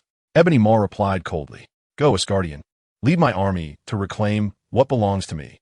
Thanos said as he stood up and waved from his throne. Yes, Lord Thanos. I will definitely bring you the Space Stone. Loki quickly bowed humbly. Filled with excitement, he felt that this move was absolutely right. He had given nothing and had only used his words to swindle an army. Thanos even entrusted him with a Mind Stone. With this Mind Scepter, he felt he could even take down his foolish brother single-handedly. Loki was determined to prove to the world that he was the most suitable king for Asgard. After leaving, Loki eagerly began sensing the Space Stone. Earth at ASHIELD base. Over 2,000 SHIELD. Agents and elite scholars were conducting research on the Tesseract. Black Egghead had been so frightened by aliens that he vowed to master the power of the Tesseract. Although it consumed a lot of manpower and resources, some progress was made, and new weapons were created by extracting energy from the Tesseract. Buzzing at that moment, the previously stable Tesseract began to tremble violently. What is happening? What is going on? Why has it suddenly changed like this? It was fine just a moment ago. Could it be affected by some energy? The scholars involved in the research were discussing among themselves, completely at a loss to explain this strange phenomenon. Boom! A massive surge of energy was suddenly released from the Tesseract, instantly leveling the entire research room, and none of the dozens of scholars present survived. Chapter 102. Dark Victor Von Doom. What? The Tesseract's energy exploded, and dozens of scholars are dead. Director Nick Fury quickly received the news.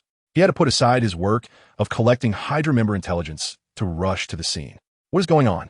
Nick Fury asked a nearby professor for details. This professor was Dr. Eric Selvig, a familiar face to Li Yi, who had been brought here because of his outstanding abilities to be in charge of Tesseract research. The activity of the Tesseract suddenly increased. We didn't have time to react before it exploded. Dr. Selvig explained. Why did this happen? We speculate it may have been affected by some external energy. There is nothing else around here. How could there be external energy? Nick Fury questioned. No, when I say external, I mean the universe. Dr. Selvig shook his head and replied. The universe? Could it be aliens? There is a possibility. What is the current status of the Tesseract? The Tesseract has lost its previous balance and silence, as if a sleeping volcano is gradually awakening. It is brewing energy, and once it's fully brewed, it will undoubtedly erupt. What are the consequences of such an eruption? It could create a wormhole or even a black hole, and then Earth will be in danger. Dr. Selvig replied, looking fearful. A black hole? Damn, don't you have any way to control it? Nick Fury asked. Sorry, that is not my area of expertise. But there is someone who has done extensive research in that field. He might have a solution. Who? Dr. Bruce Banner. Bruce Banner? It seems that plan still needs to be executed, but I wonder if the superhero will agree. In a certain building, most of Victor Von Doom's body had turned into metal. He looked at his grotesque reflection in the mirror, a surge of anger rising within him. Reed Richards, it's all your fault. Victor Von Doom gritted his teeth. As he roared, several bolts of furious lightning erupted from his body. Zitzizi lightning devoured everything around it, plunging the entire building into darkness. This is my doing? Victor Doom stared at his metallic hands, lost in thought. No, this isn't a disease. And I'm not a monster. This is evolution. I am becoming a species more advanced than humans becoming. A god. Victor Doom whispered. Mr. Doom, what happened? The commotion attracted the building's security, and the security captain, armed with a large team, approached cautiously. It's fine. Victor Doom replied. That's good. Put away your guns. The security captain ordered his men. Mr. Doom, you seem to be injured. Do you want me to call an ambulance? The captain noticed Victor Doom's torn clothes with concern. Surprisingly, this statement only angered Victor. I'm not sick, it's easy. He instantly unleashed lightning at the unprepared crowd. The security personnel were instantly killed. Victor then donned an iron mask and slowly walked towards the street. A monster! Help, don't kill me! Run, run! Countless screams soon echoed through the streets. 3 days had passed since YeSlaps' treatment, and during this time, the Fantastic Four officially joined the Hero Association. In these 3 days, Susan often came to the association's headquarters to find YeSlaps. YeSlaps had long harbored feelings for Susan and naturally accepted her visits. The two often went out together, and their feelings grew rapidly, seemingly rekindling the romance of their past. YeSlaps was also relieved that his two girlfriends were not around. Otherwise, it would have been difficult to handle. Under the beautiful starry sky, YeSlaps flew in the air, holding Susan in his arms. YeSlaps, do you remember? We used to lie on the grass together watching the beautiful starry sky. Susan reminisced, hoe ging het tightly. Of course I remember. I still recall you saying that each star represents an angel. You really haven't forgotten. Susan exclaimed excitedly, thanks to having seen that memory in advance. YeSlaps thought to himself. YeSlaps also understood what the system had done. It had directly altered the history of this Marvel universe, inserting YeSlaps' existence into history. No wonder even the Ancient One, who could observe countless timelines, couldn't detect YeSlaps as an outsider. This incredible method made YeSlaps even more curious about the origins of the system. Who on earth created such an amazing system? YeSlaps, I regret it. I can't forget you. Can we start over? Susan suddenly said. In Susan's memory, she and YeSlaps had a very good relationship, even reaching the point of getting married. But she suddenly separated from YeSlaps, a reason she didn't even know. Of course, I can't forget you either. YeSlaps naturally agreed, knowing all the reasons. You're so nice. Susan kissed YeSlaps' forehead while embracing him. YeSlaps wrapped his arms around Susan's slender waist and kissed her back. The two quietly enjoyed this moment together. Boom! Just then, a loud explosion echoed from a distance, interrupting them. What happened over there? Susan asked in confusion. Looks like there's trouble again. America really is full of disasters. Let's go check it out. YeSlaps said with a smile. Okay. YeSlaps held Susan and flew quickly toward the source of the commotion. Stop. The police quickly arrived at the scene after receiving the alarm, just in time to see a monster with a metal mask causing destruction. They hurriedly drew their weapons to intervene. No matter what you are, stop your actions immediately, or we will open fire. The police warned again. Loli creaturas, D. Victor Doom looked at the group of police as if they were trash, then waved his hand, and a lightning bolt as thick as an arm shot out, hitting a police car and instantly causing a massive explosion that killed the surrounding officers. Open fire. The police no longer hesitated and immediately launched their attack. Bang, bang, bang, clang, clang, clang. However, the bullets hitting Victor had no effect other than sparking a few flames. Monster, another one of those invulnerable monsters. Without a superhero, can we police really not protect the public? The police despaired. D. Victor waved his hand again, and several bolts of violent lightning surged toward the officers. Boom! The lightning was blocked by an invisible barrier in front of the police. Who? Chapter 103, Susan vs. Victor Doom time rewound to just moments ago when YeSlaps brought Susan to hover above the incident location. It's him, Victor Doom, Susan exclaimed. Do you know him? YeSlaps asked. Yes. He was also one of the participants in the space station incident. His powers should have been influenced by cosmic rays. He used to attend the same university as Reed and was his rival, and he even pursued me at one point, but I rejected him. Susan explained. Susan, your charm is really something. YeSlaps chuckled. You idiot. Is this the time to talk about that? We need to hurry and stop him. Susan chided playfully. No, not us you. YeSlaps shook his head. What? Superman no longer needs to increase his fame. Now it's time for you new heroes to make your debut. Are you asking me to face him alone? Susan exclaimed in surprise. She had yet to use her powers in battle, and with Victor's abilities appearing so strong, she naturally lacked confidence in confronting him. Don't worry, you can win. Trust me. He then waved his hand, and two beams of light appeared, one white and one yellow, instantly merging into Susan's body. It was the power of the horse talisman and the dragon talisman. What is this? Susan asked in shock. This is my ability. I have bestowed it upon you. Now go down and stop him. YeSlaps said with a smile. This is incredible. I feel so powerful now. I can handle him. Susan said confidently. She then became invisible and flew down, timely blocking the lightning aimed at the police just as it was about to strike. Who? Victor roared in anger upon seeing his attack blocked. It's you, Susan? Victor gritted his teeth. In his eyes, Susan and that bastard Reed were in cahoots. They ended up like this because of themselves, going from people with billions to this ghastly state. One couldn't help but lament that Reed Richards was just as much of a scammer as Constantine from Hellblazer. Except Constantine was an active scammer, while Reed Richards was passive, born with a knack for getting into trouble. Victor, how did you end up like this? Seeing Victor's terrifying appearance, Susan frowned. Although she had once rejected Victor's advances, they had been college classmates and later worked together, so their relationship was still relatively good. Why did I end up like this? Good question. I want to know too, why is it that after being exposed to cosmic rays, you have no issues at all and even gained superpowers while I had to turn into this? Victor said angrily. Calm down. Reed will definitely find a way to change you back. Though she said this, Susan wasn't too sure at all whether Reed could actually do it. Don't mention that damn name in front of me. Since you're here, the others should be here too. Call them all out. I'm afraid that will disappoint you. I'm the only one here. Susan shrugged helplessly. Oh, one person came to stop me? You really are bold. Victor sneered. Who is she? A superhero? I know. She is the Invisible Woman from the new superhero Team Fantastic Four. The crowd quickly recognized Susan's identity and began cheering for her while cursing Victor Doom. Shut up. Enough with the monster nonsense. Victor instantly became furious upon hearing the word monster, raising his hand to attack the surrounding crowd. Susan let out a light shout. Pushing her hands forward as an invisible force field was instantly released, crashing into Victor and sending him flying into a truck. Go take him down. The Invisible Woman is so cool. The crowd erupted in screams and cheers again. Damn it. Victor quickly got up. His body had completely transformed into an unknown metal, making such an attack far from enough to harm him. With a crackle, he shot several bolts of furious lightning at Susan. Susan raised her hands defensively, and the invisible force field appeared once more, completely blocking the lightning. Taking advantage of the opening, Victor quickly moved in front of Susan and grabbed her by the neck. You're too weak. Victor sneered. Cough, really? Is that so? I could take your life anytime. Say goodbye to your brother Johnny. You're dreaming. Susan placed her hand on Victor's chest, emitting a dazzling light. Whoosh! A powerful wave of energy was released from Susan's hand. Bang! It sent Victor flying, leaving a huge hole in his chest, and he could no longer get up. This is not your power at all. Victor gritted his teeth in pain. If he hadn't mutated, that blow would have been enough to kill him. But now he was completely beyond the realm of humanity. That's none of your concern.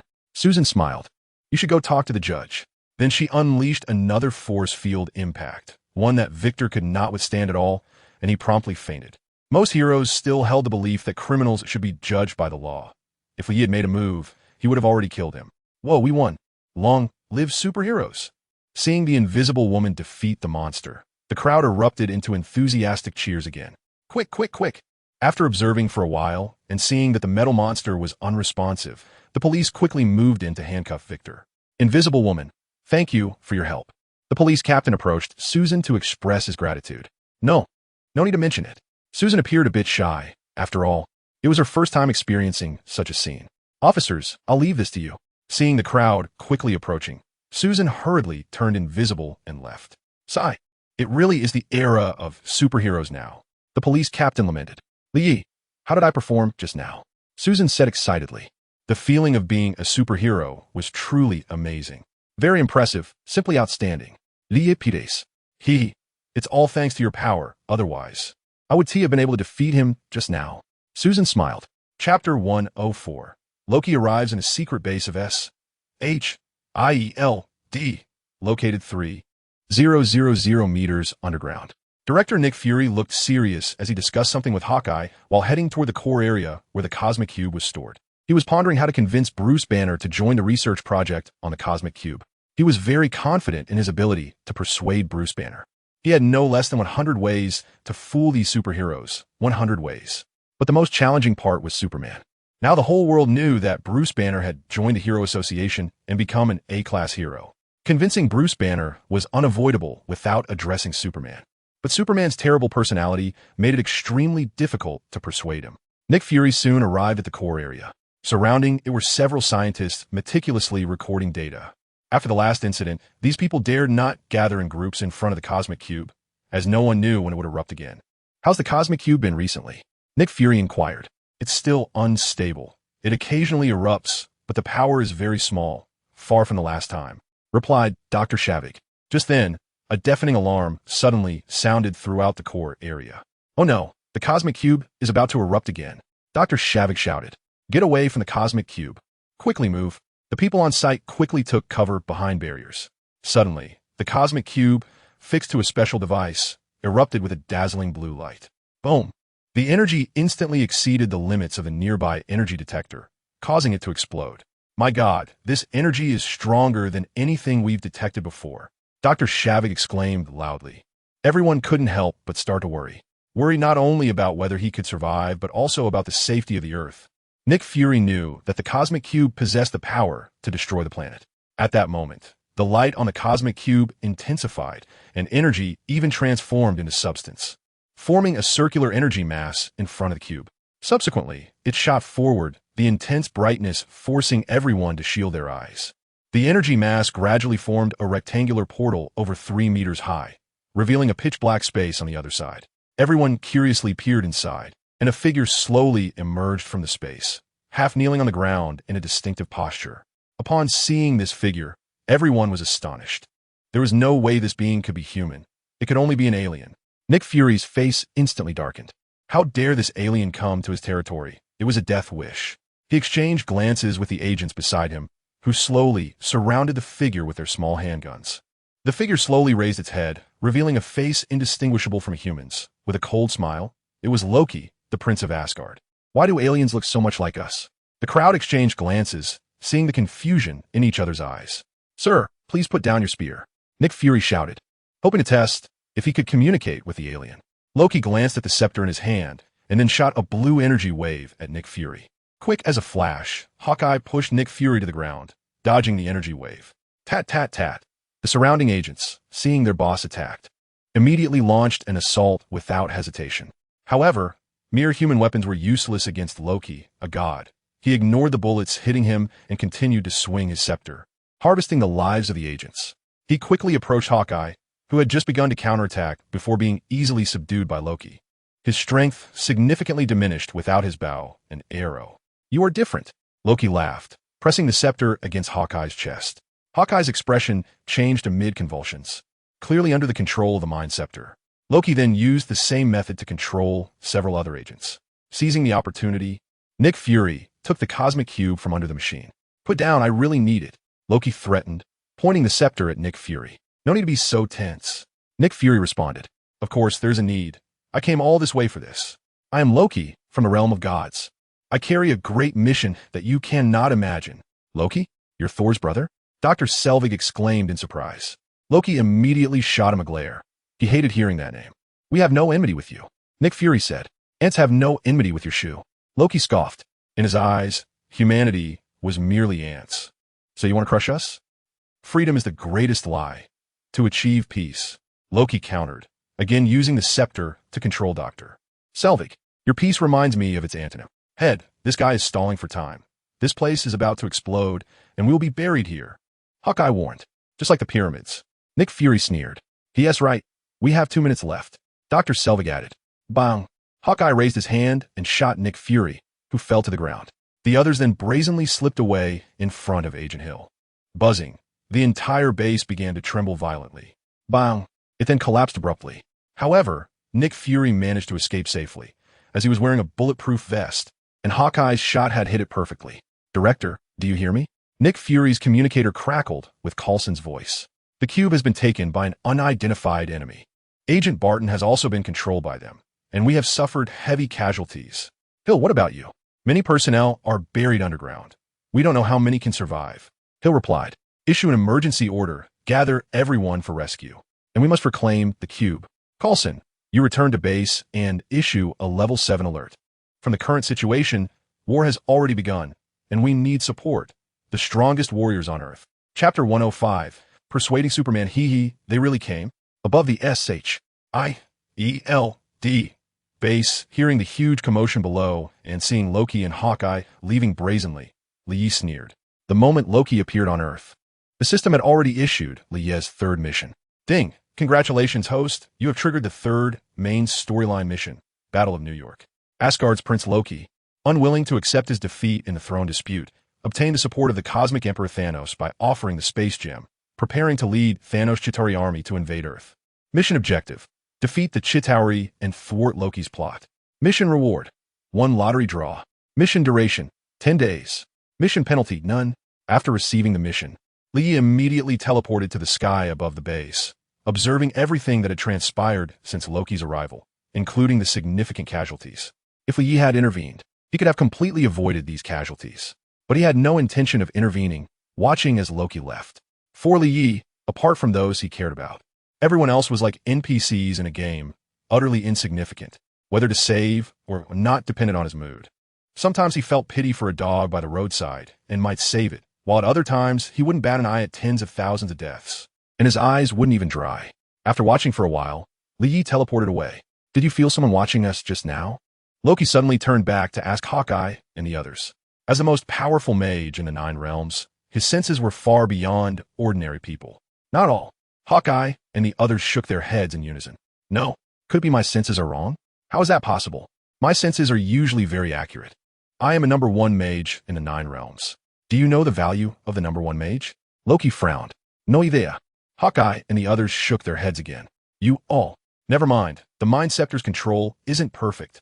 Do you have any concealed places where we can hide? Loki asked. It wasn't simple to use the Space Gem to open a portal to summon the Chitauri army from space.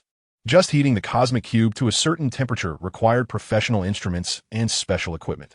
Before that, they needed a foothold to prepare. After all, although Loki is a demigod and does not need to eat, drink, or sleep, the people being controlled still do. And opening the spatial door precisely requires the help of these people. I have a secret safe house. It's quite large, and you all can go take a look. Hawkeye said. All right, let us go there. Loki decisively ordered. By the way, we don't have enough manpower. Does anyone know where to find more people? Leave the recruitment to me. I can quickly gather a large group. Hawkeye stepped forward again. Excellent.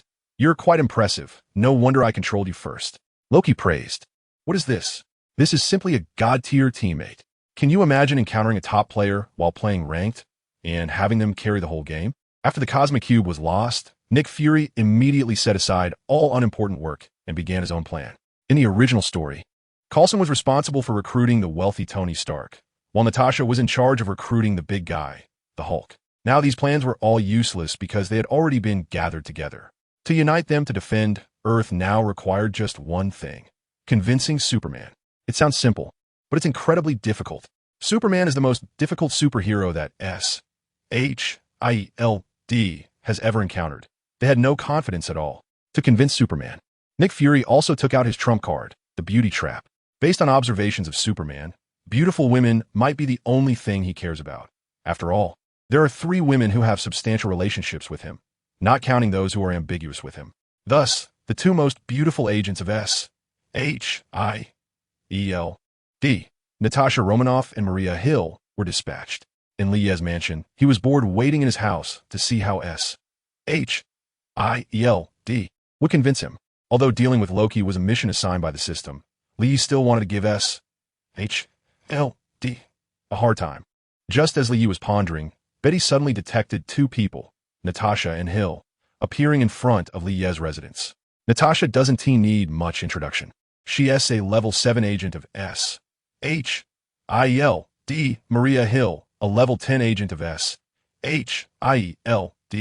is the only one with the same rank as Black Nick, reportedly a proxy introduced by powerful factions to balance Nick Fury's power.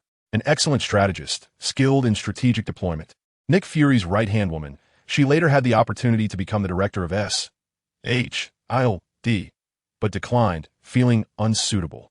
The superhero Civil War was also closely related to her.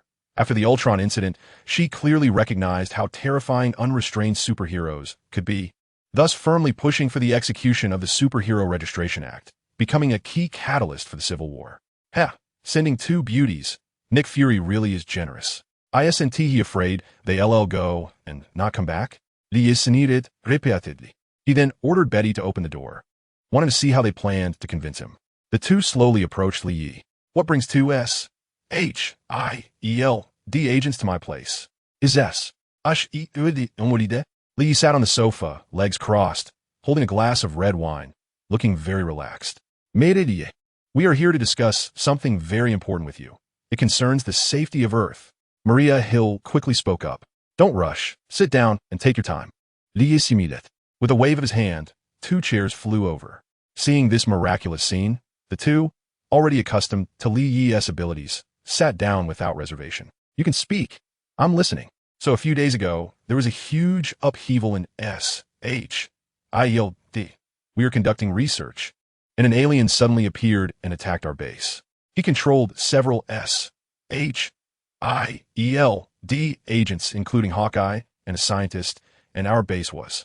Maria Hill rattled off a lot. Get to the point. Lia replied impatiently.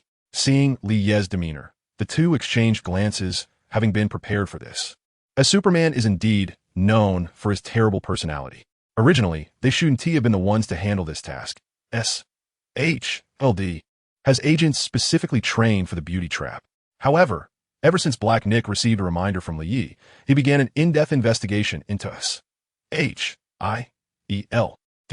This investigation was serious. Hydra's claws had already reached every corner of SHIELD. So such an important task as persuading Superman couldn't be entrusted to Hydra's people, hence they were sent out. That alien took the cosmic cube, which possesses the power to destroy Earth.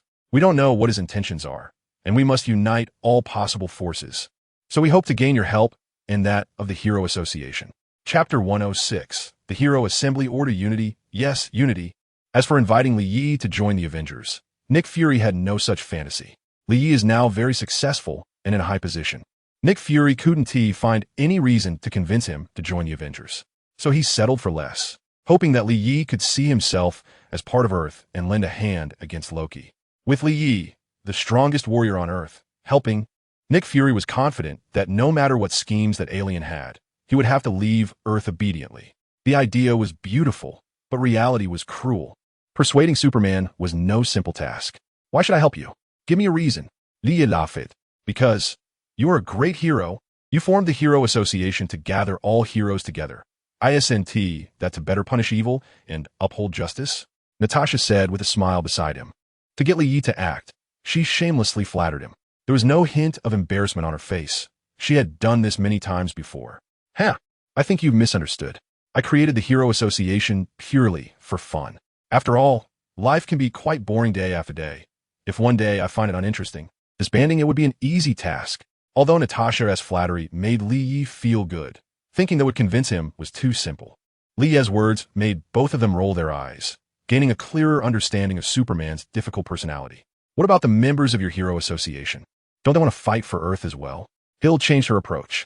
Of course they can, as long as you can persuade them. Li laughed. Hill's face instantly filled with joy. If Superman wouldn't act, other heroes would be good too. Hulk, the Fantastic Four, Iron Man, Spider-Man, the X-Men. Their strength was also formidable. Hill, try to persuade Superman. His power is indispensable. Just then, Hill heard Nick Fury's voice in her ear. He had been listening to the conversation on site through special equipment. Nick Fury encountered aliens in the 1980s. That group of aliens invaded Earth in interstellar warships far beyond Earth's technology. Any one of those ships could easily defeat humanity. Missiles and nuclear bombs were useless against them, as they couldn't breach the energy shields of those ships. If it weren't for Carol, Captain Marvel, stepping in back then, humanity would have been doomed. He estimated that this crisis would be no less severe than that one. Now that Carol is traveling in space, even if she could rush back, it would be too late. The only person he could rely on, who he believed was as powerful as Carol, was Superman. Mr. Li, do you want to reconsider? He'll have to persuade again. I'm curious why I should help you. If I wanted to, it seems like I could handle this alone. Li laughed. Hearing Li's words, both of them fell silent, unsure of how to respond. Indeed, Superman was too powerful if he really wanted to resolve this. He could easily do it on his own. They were merely ornaments on Superman's legs. Helping you is not impossible, but there should be some benefits, right? Li suddenly changed his tone. Really? Mr. Li, as long as you take action, we can meet any of your needs. Hill said excitedly. Li's sudden shift was unexpected for her. Once this is over, the cosmic cube belongs to me. What? Li's words instantly shocked the three of them. In fact, if Li really wanted it, he could just take it directly from Loki. Saying this was merely to give himself a layer of gold and find an excuse to act. Li felt that it was too simple to act. which would make him seem cheap. This time was different from his previous actions. The earlier ones were proactive, while this time he was being asked to act. So he wanted to appear more dignified. The two fell silent again. This matter couldn't be decided by them, and they could only wait for the director's instructions. Agree to him. After a long while, Nick Fury's voice came through. Although Nick Fury was also reluctant. He guessed that this crisis was entirely due to their research into the cosmic cube exposing something that attracted the aliens. Such things were too dangerous and not suitable for mortals, which was one of the reasons he had Thor take the cosmic cube back to Asgard in the original story. If the strongest warrior on Earth, Superman, was to safeguard it and any monsters invaded, Superman would also bear the responsibility to act. Mayday, we agree to your request. Hill quickly responded. Very good, but I have a small additional condition. Lee looked at the two and suddenly grinned. Wanted to tease them a bit. Mr. Lee, if you have any other requests, you can say them all at once. Natasha smiled. I want both of you to be my maids for a week, helping me with laundry, cooking, and cleaning. Lee laughed. Mayday, are you joking? The two instantly looked displeased, feeling insulted. As dignified level 10, level 7, agents of S.H.I.E.L.D. This bastard actually wanted them to do such things. Although they had prepared mentally before coming, they were still angered by this jerk. Do you think this is funny? Lee Shuruk Jesuali. Agree to him. Nick Fury's voice was low on the other end, since they had already sacrificed the cosmic cube. Sacrificing two subordinates wasn't a big deal. All right, we agree to you.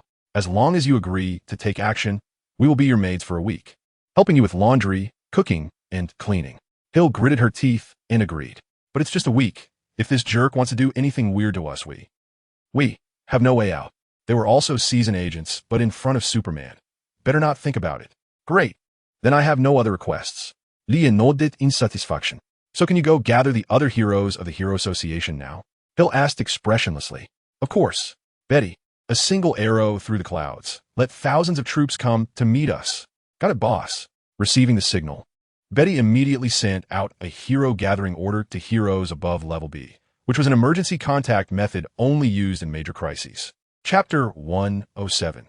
Hero meeting on a street in New York City. Spider-Man was dealing with a group of armed thugs.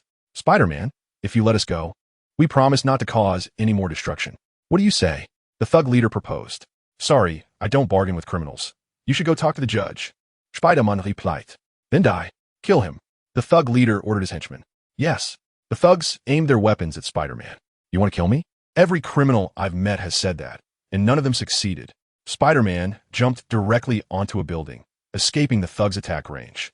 He then spread his hands and instantly shot two webs that enveloped the thugs, sticking them all together. Spider-Man, let us go. Damn it. Spider-Man, just wait. We'll come back for revenge. The thugs shouted as they struggled. Haha, you can stay in prison for a few decades. Spider-Man laukit. Beep beep beep just then. The Hero Association identity card Spider-Man carried suddenly made a sound. He quickly took it out to check. Emergency gathering order? What happened? In a combat training ground of X Academy. The power of lightning. Storm shouted, and the sky instantly darkened with clouds, thunder, and lightning clashing. As a bolt of lightning, as thick as an arm, struck down towards Little Mischief.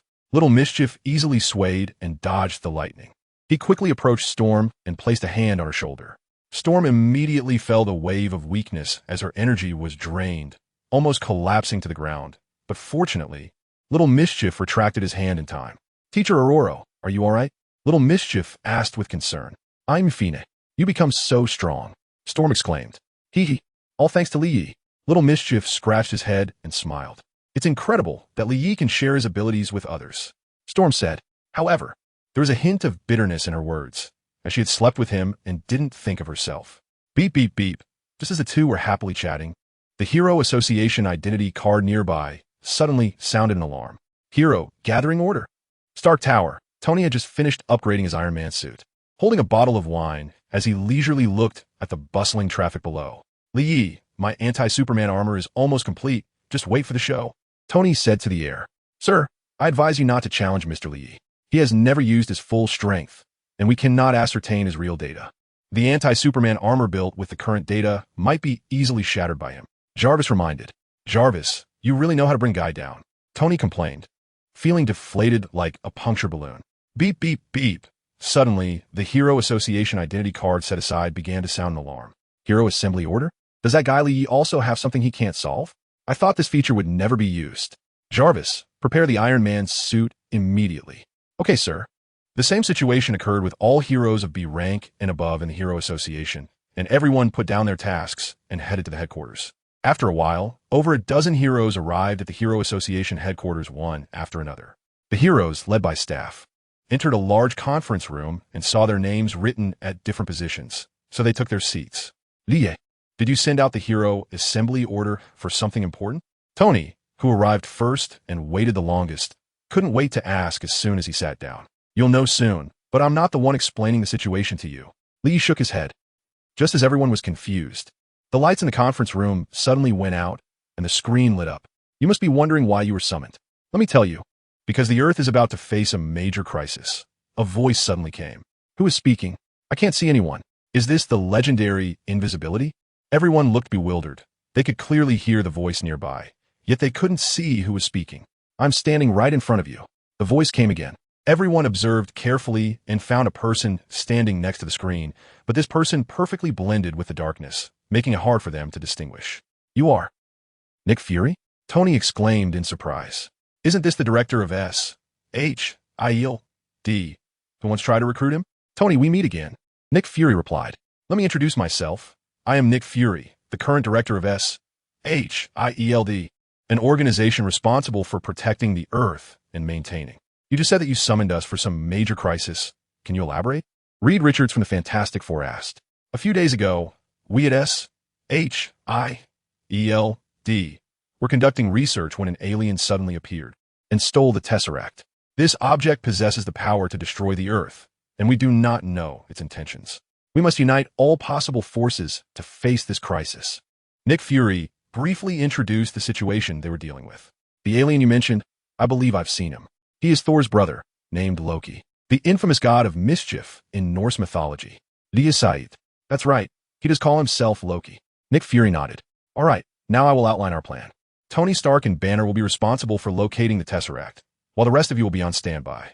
Once Loki appears, we will strike immediately. Nick Fury further explained S.H.I.E.L.D.'s plan. After understanding the plan, the heroes boarded the latest model Quinjet and flew towards S.H.I.E.L.D. Isabel Mothership. Asgard. What? Loki is in Midgard. Thor was both surprised and delighted, happy that his brother was alive, but shocked that he appeared on Earth. Yes, I saw him there. Heimdall replied. It is said that Heimdall's eyes can see anywhere in the 9 realms. Loki must have some scheme. I need to go to Midgard and stop him, Thor said anxiously. Thor, calm down. The Bifrost is not yet repaired. How are you going to reach Midgard? By flying? Heimdall advised. What? What should I do? Right? My father must have a way. With that, he hurried off to find Odin. Chapter 108 Loki appears. Thor quickly found King Odin. Father, this is our Asgard's matter. It shouldn't involve Midgard. Thor said seriously. Thor, you have grown.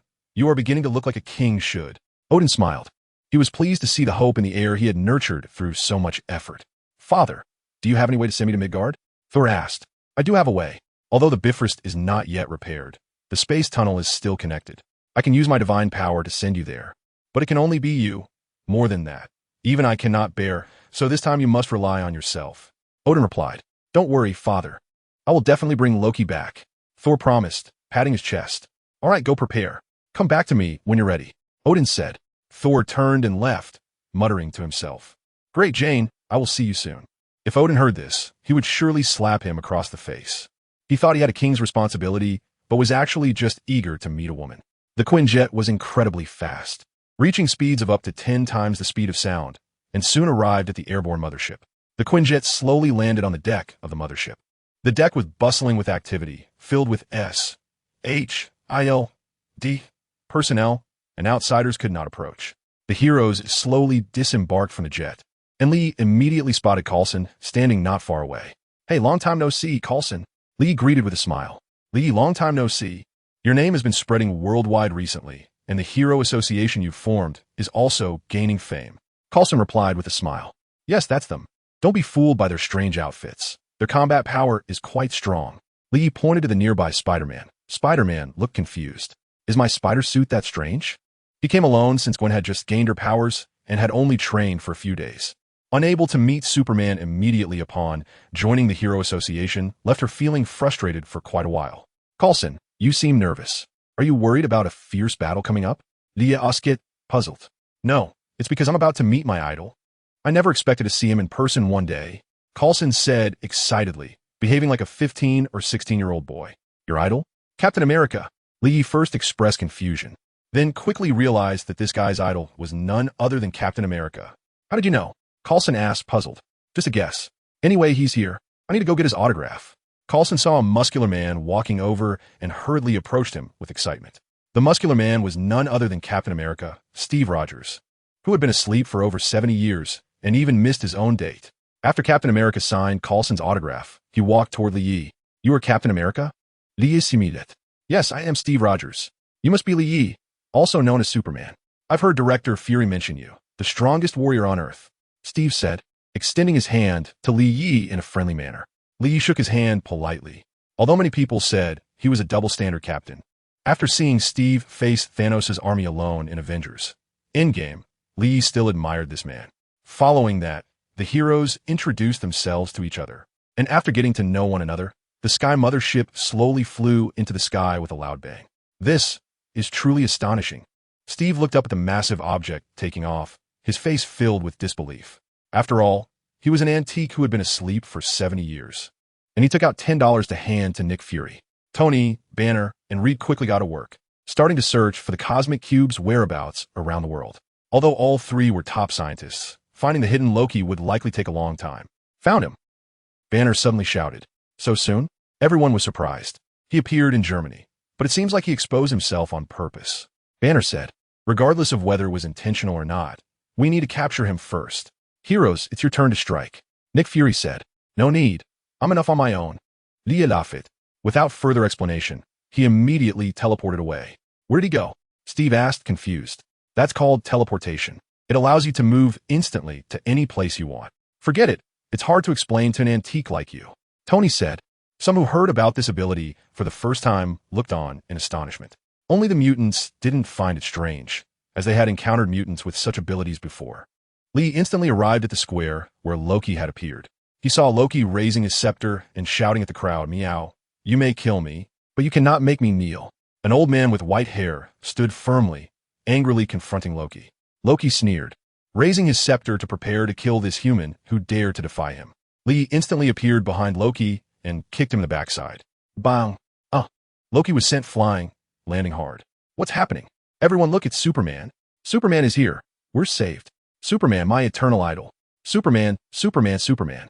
The crowd, which had been kneeling, saw Lee in his black battle suit and began cheering and screaming. Superman's fame was indeed too great. If Captain America was the idol of most people from the previous generation, then Superman was the idol of the current generation.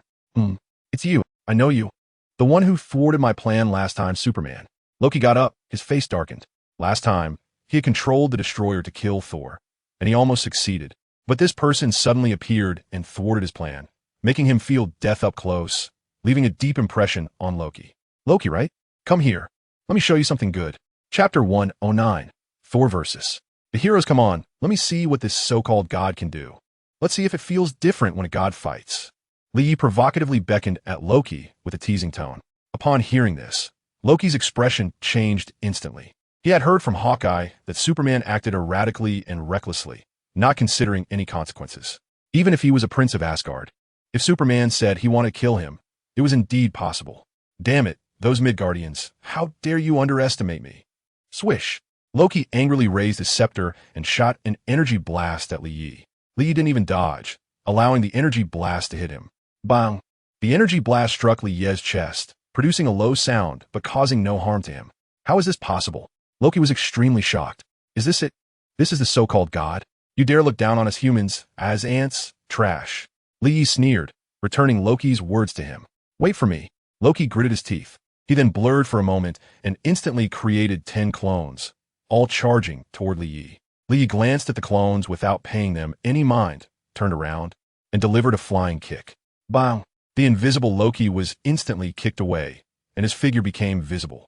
Cough, cough, cough. Coughing a couple of times, Loki held his stomach and got up from the ground. Although Lea's kick hurt him greatly, it did not cause him to lose his combat ability. As a god of Asgard, Loki's physical quality was far superior to that of humans, especially having divine protection.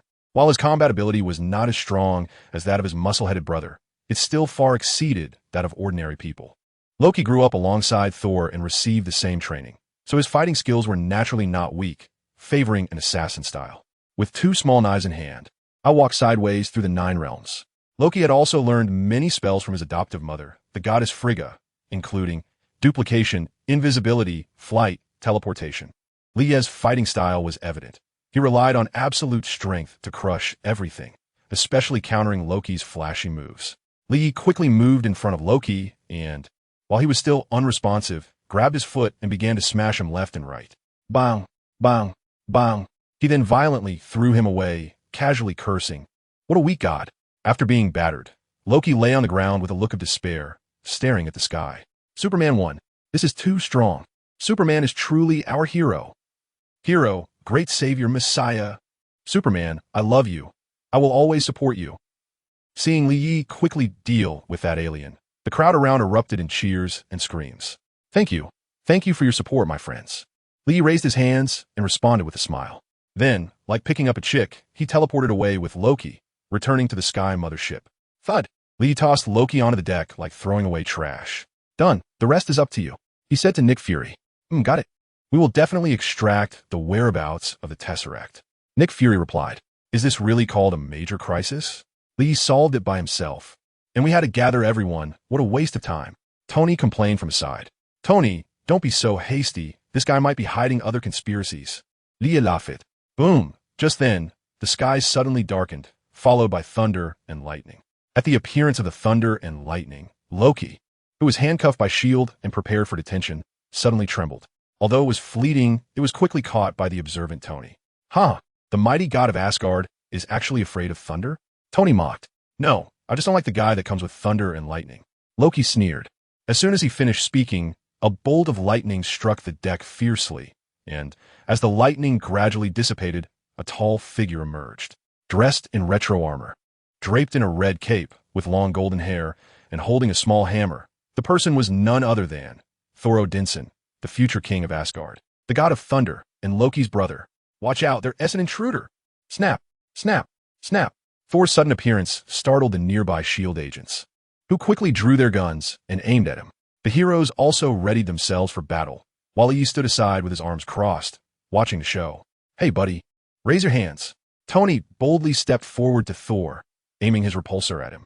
Midgardian, step aside. Thor frowned. Sorry, no entry ahead. I cannot comply with your request. Tony replied coldly. Whoosh. Without saying a word, Thor immediately threw his hammer, and the surprise attack sent Tony flying into the sea.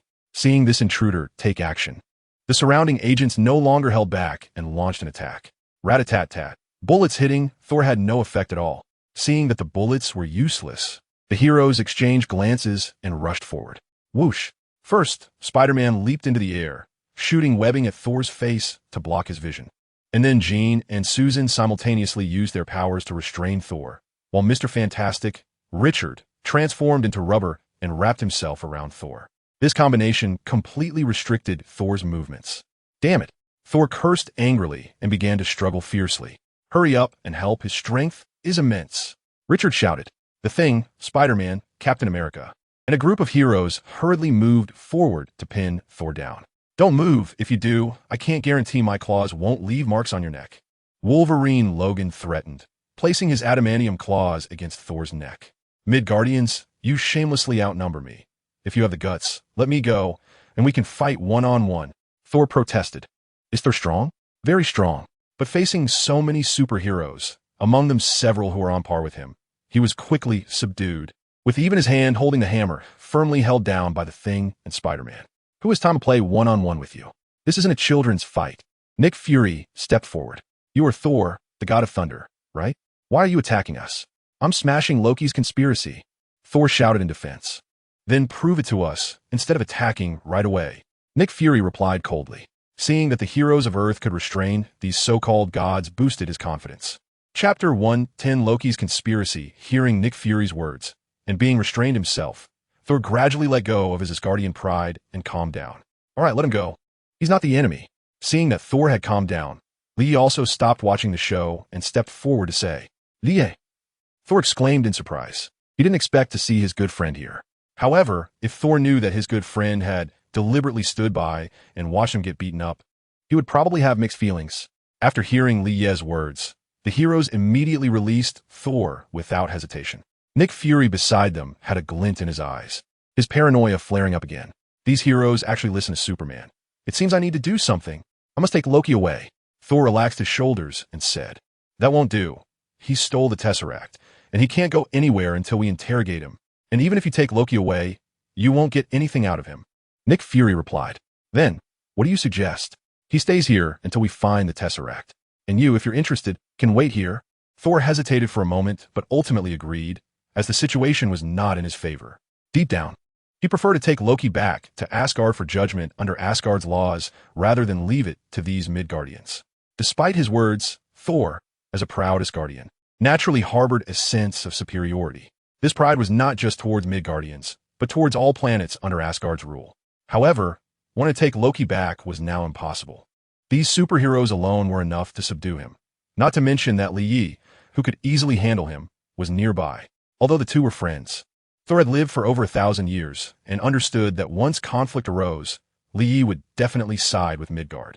Ha ha! The invincible god of thunder, Thor actually compromises with humans one day. Loki mocked from the side. "Loki, shut up." Thor's expression instantly turned grim as he angrily retorted. Li Yi thought for a moment, waved his hand to release a white light, turning Loki into a rabbit, and the world became completely peaceful. What kind of ability is this? It can actually change. It's truly unbelievable. Although he had seen it last time, seeing it again still felt magical. "Li Ye, how many abilities do you actually have?" Everyone was stunned by Li Ye's method. Not many, just over 100. Li Ye replied. Only an idiot would expose their own secrets. After a spasm, Loki, transformed into a rabbit, returned to his human form, as Li Yi only intended to give him a warning and didn't want to permanently turn him into an animal. "Damn Midgardians." Loki was about to curse out loud when Li Yi coldly interrupted him. "If you say one more word, I'll turn you into a pig." This statement was very intimidating, and Loki immediately covered his mouth, indicating he wouldn't dare to speak further. He definitely did not want to experience being a rabbit again. After all, he was a noble prince of Asgard, and being turned into a lowly beast was something he couldn't accept. Li Yi, you really know how to handle things." Thor, his brother, chuckled with schadenfreude. Suddenly, the sea was split apart as a steel-armored suit flew back with a long flame tail. "You bastard, I'm going to kill you." Tony angrily shouted at Thor. "Calm down, buddy. The situation has been resolved. We're on the same side now. There's no need for weapons. Let's talk it out." Thor quickly waved his hands. "What?" Tony looked confusedly at Nick Fury. "He's right. For now, he's on our side." Nick Fury replied. "So I got hit for nothing? What the hell?" After dealing with this matter, Li casually found a reason to leave the helicarrier. If he stayed here, Loki would surely have no chance. He intended to let Loki carry out his plan, otherwise he wouldn't be able to complete his own mission. Although the power of the talisman was already strong, there would still be planet devourers and Dormammu in the future. And Li didn't want to rely on the so-called plot for his life, so he wanted to become stronger, and the system's lottery was undoubtedly the fastest way to do so. Nick Fury naturally had no choice but to agree to Li Ye's departure. After Li Yi left, although Loki didn't understand why he was so lucky, he still began to act according to his plan. Loki, being the god of mischief, was very cunning. First, he incited discord among the various heroes and between the heroes and D, while secretly using the Mind Scepter to influence everyone, quickly causing them to argue. "What are you doing, Mr. Stark? You should be figuring out the location of the Tesseract." Nick Fury said, "The signal has been locked. We're searching for the gamma ray signature." Banner explained. Phase 2? What is Phase 2? Tony suddenly opened a screen showing DS documents on weapon manufacturing using the Tesseract. At that moment, Captain America placed a uniquely shaped gun on the table. Phase 2 is SHIELD, using the Tesseract to manufacture weapons. Captain America said coldly, "Gentlemen, we are searching for all information regarding the Tesseract, but that doesn't mean we're manufacturing weapons." Nick Fury defended. "Come on, Nick. Stop with the excuses." Tony directly confronted Nick Fury with the documents. "Is this true?" Spider-Man asked in surprise. "Manufacturing weapons is not a good sign." Mr. Fantastic said solemnly. "Why didn't you explain this to us when we arrived?" The hot-tempered Logan grabbed Nick Fury by the collar. "Commander, I realize I was wrong. This world hasn't changed at all. Why did you deceive us? You're using us. Just then, Thor and Natasha walked in. Don't you want to leave this place, Dr. Banner? Natasha said. She had successfully extracted Loki's scheme from him. What does that have to do with me? Banner looked confused. Loki is using you. Then I'm leaving. What I need to know is what SHIELD is using the Tesseract to manufacture as a large-scale weapon. The scene erupted into chaos, with everyone unknowingly affected by the Mind Scepter. Chapter 111. The incident calms down YeSlaps. Using the Tesseract to manufacture weapons of mass destruction? Banner shouted loudly. Because of him. Nick Fury pointed sharply at Thor. Me. Thor looked bewildered, wondering how this was his fault. 3 months ago, Earth was visited by an alien, and they almost leveled a small town due to personal grievances. We learned that there's not only other life in the universe, but that it is also much stronger, more advanced, and developed than us. Nick Fury said slowly. Our people have no malice towards your planet. Thor explained. But the universe doesn't only consist of you. You are not the only threat. It is your research on the Tesseract that has attracted Loki and his allies. 4 other planets. This is your preparation for advanced warfare. We need to have countermeasures. Tony, you won't forget how you got started. Just as the heroes were engaged in a heated argument, a fighter jet slowly approached the outside of the helicarrier, piloted by the controlled Hawkeye and his recruited subordinates. Whoosh! Hawkeye crouched at the cabin door, holding his bow and arrow, drawing back a half circle, and aimed at the helicarrier to fire. Bang! The arrow pierced the metal exterior of the helicarrier. En causant une massive explosion. The heroes were caught in the blast wave, scattering in chaos, and for a moment they were flustered. Although the explosion was powerful, it was mostly ineffective against most heroes. For rock-like characters and Wolverine, it felt like a mere tickle. Some physically weaker heroes quickly activated their abilities to shield themselves. Soon after the helicarrier took off, it was breached from the outside, rendering all previous drills useless. Everyone was thrown into chaos, with despair and fear lingering in their hearts. But one person was the exception, forever consumed by anger, with no other emotions, the Hulk.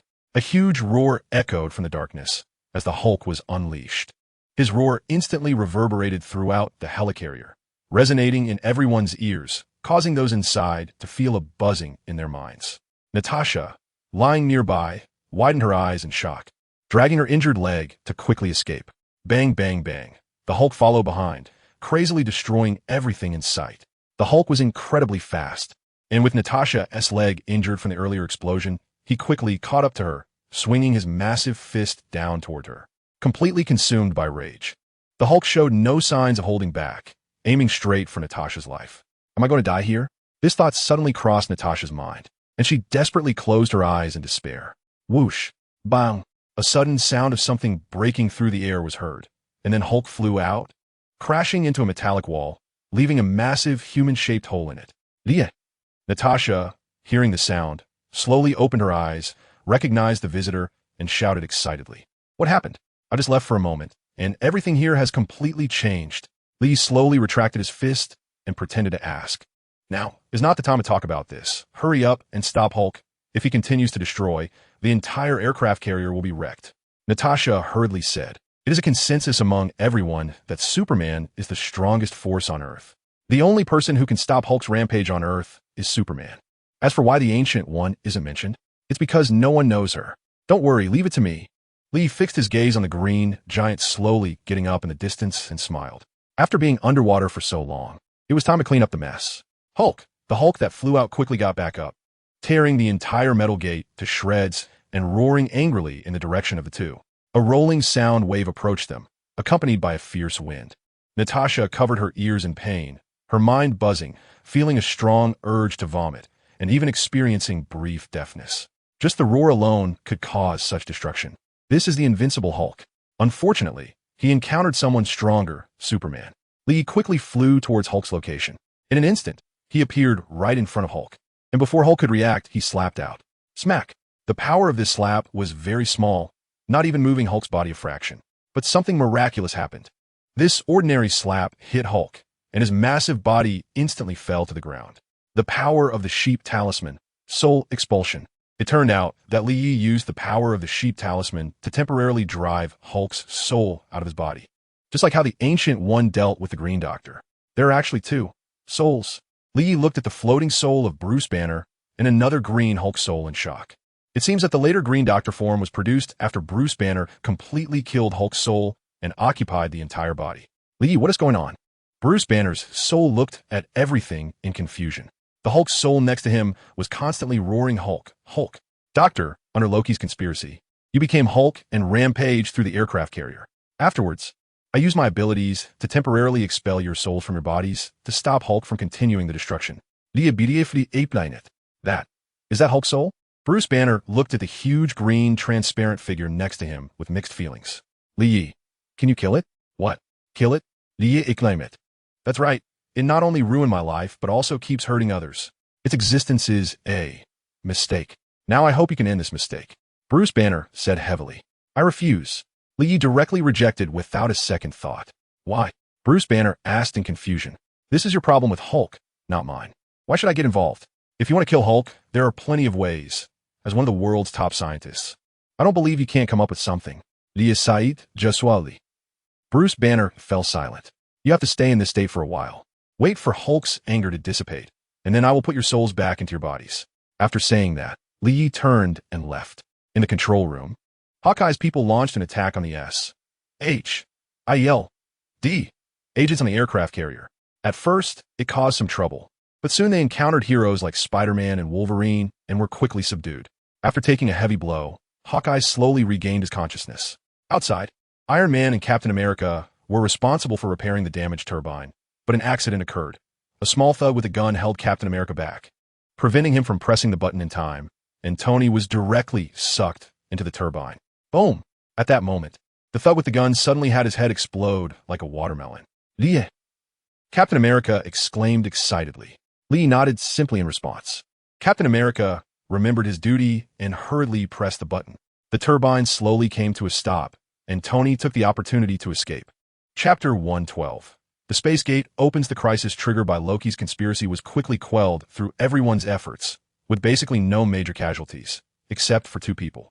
First was Thor, the big fool, who was deceived by Loki once again, tricked into the cage that was originally meant for Loki and was thrown down from 10,000 meters in the air. However, he isn't his guardian, so everyone wasn't too worried. The other one was Coulson.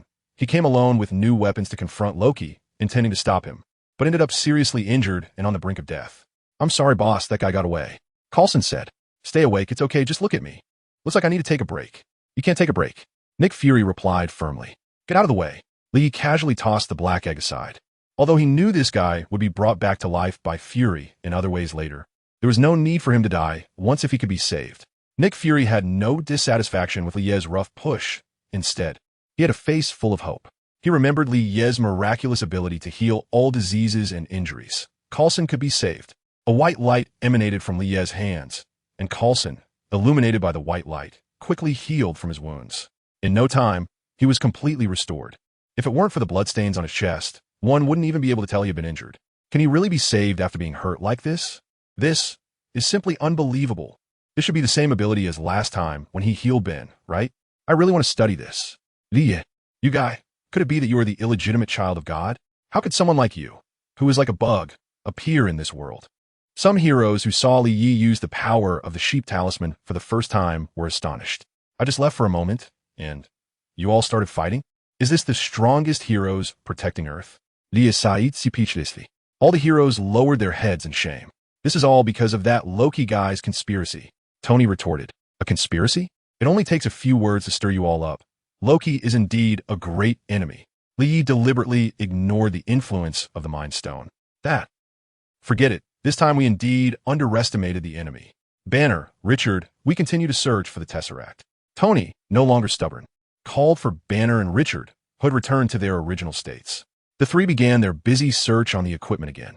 However, Loki had hidden the Tesseract too well. After a long search, they still found no clues. He knew that the only way to win was to defeat us, and he wanted someone to witness this moment. He was a standard narcissist, craving flowers, applause, and a landmark to elevate his name. That bastard. Just then, Tony had a sudden inspiration, putting himself in Loki's shoes, imagining where he would hide the Tesseract. The place he thought of was actually his own Stark Tower, and he hurried to the machine to start operating it. Sure enough, the Tesseract was there. This time, Captain America didn't have to shout Avengers Assemble, because there were hardly any of their people. They were all members of the Hero Association, and the two teams were merely cooperating temporarily. Everyone flew towards New York City in their aircraft. New York City, Stark Tower. Controlled Dr. Eric Selvig was fiddling with the machine. When will it be ready? Loki urged from his side.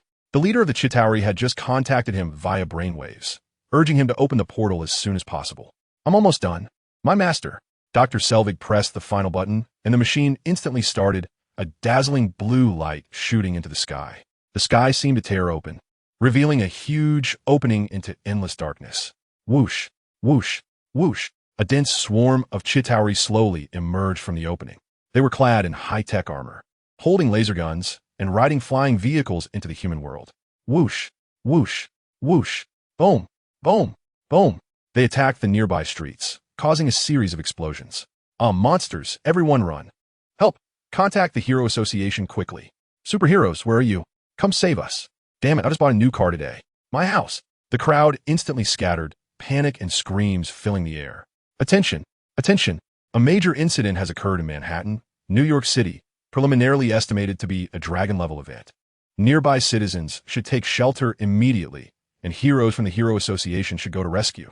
Since the Hero Association's headquarters is located in Manhattan, they received and issued the shelter alert immediately. All heroes at the Hero Association headquarters mobilized, including even the weakest D-class heroes. The heroes quickly engaged the Chitauri, buying time for the crowd to escape. Not only the members of the Hero Association, but other heroes also stood up at this moment. Daredevil, the Punisher, Iron Fist, and more all stepped forward. When danger strikes, those who stand up are heroes. Whoosh! Lie's figure appeared in the sky. The show was finally starting. Looking at the giant portal in the sky and the swarm of Chitauri, Lie sneered. Let us have some fun. I wonder if Thanos will show up. I really want to take down that purple sweet potato right now. Lie's hands began to form seals rapidly. Multiple shadow clone technique. Instantly, hundreds of Lie appeared in the sky. This technique was one he had drawn before, but had never used from the world of Naruto. Each of these clones possessed part of Lie's abilities. The reason they only had partial abilities was that the clones were too weak to bear the powerful force of the seals. Moreover, they would disappear with strong attacks. After all, this was just a ninjutsu, not a high-level spell from fantasy or cultivation world. Eliminate these pests. Lie pointed at the Chitauri in the sky and said coldly, yes. Hundreds of Lie simultaneously used their lightning eyes, yellow electric light flashing, causing countless Chitauri to fall from the sky like rain. Chapter 113. War. This wave of attack, although it eliminated some Chitauri, was merely a drop in the bucket against the densely packed Chitauri. The real world is not like in the movies, where there are only a couple of kittens. Movies can't portray that due to budget constraints. In reality, an invading army on a planet could number in the millions at a conservative estimate. Other heroes soon arrived on the battlefield. Captain America, Spider-Man, Hulk, and other heroes without flight capabilities were responsible for drawing fire on the ground, buying time for the crowd to escape. Meanwhile, Iron Man, Thor, and others with flight capabilities were spreading out. Lie, when did you get so many brothers? Tony flew to Lie's side, seeing hundreds of Lie, and asked curiously, one of my special abilities, I'll explain it to you later. What's the situation now? Tony immediately became serious upon hearing this. Although he liked to joke, he was absolutely reliable at critical moments. There are too many of them. We must close that portal to end the war. Lie pointed at Stark Tower. That bastard Loki, that's my tower, mine. Tony gritted his teeth. Huh, he doesn't care. Tony, you attract the Chitauri's attention, and I'll find a way to close the portal, Lie said with a smile. He then flew towards Stark Tower, instructing his clones to provide support, with hundreds of Lie clones providing assistance. The other heroes fighting the Chitauri suddenly found it much easier. Other heroes were not only amazed by Lie's miraculous ability, but also felt delighted.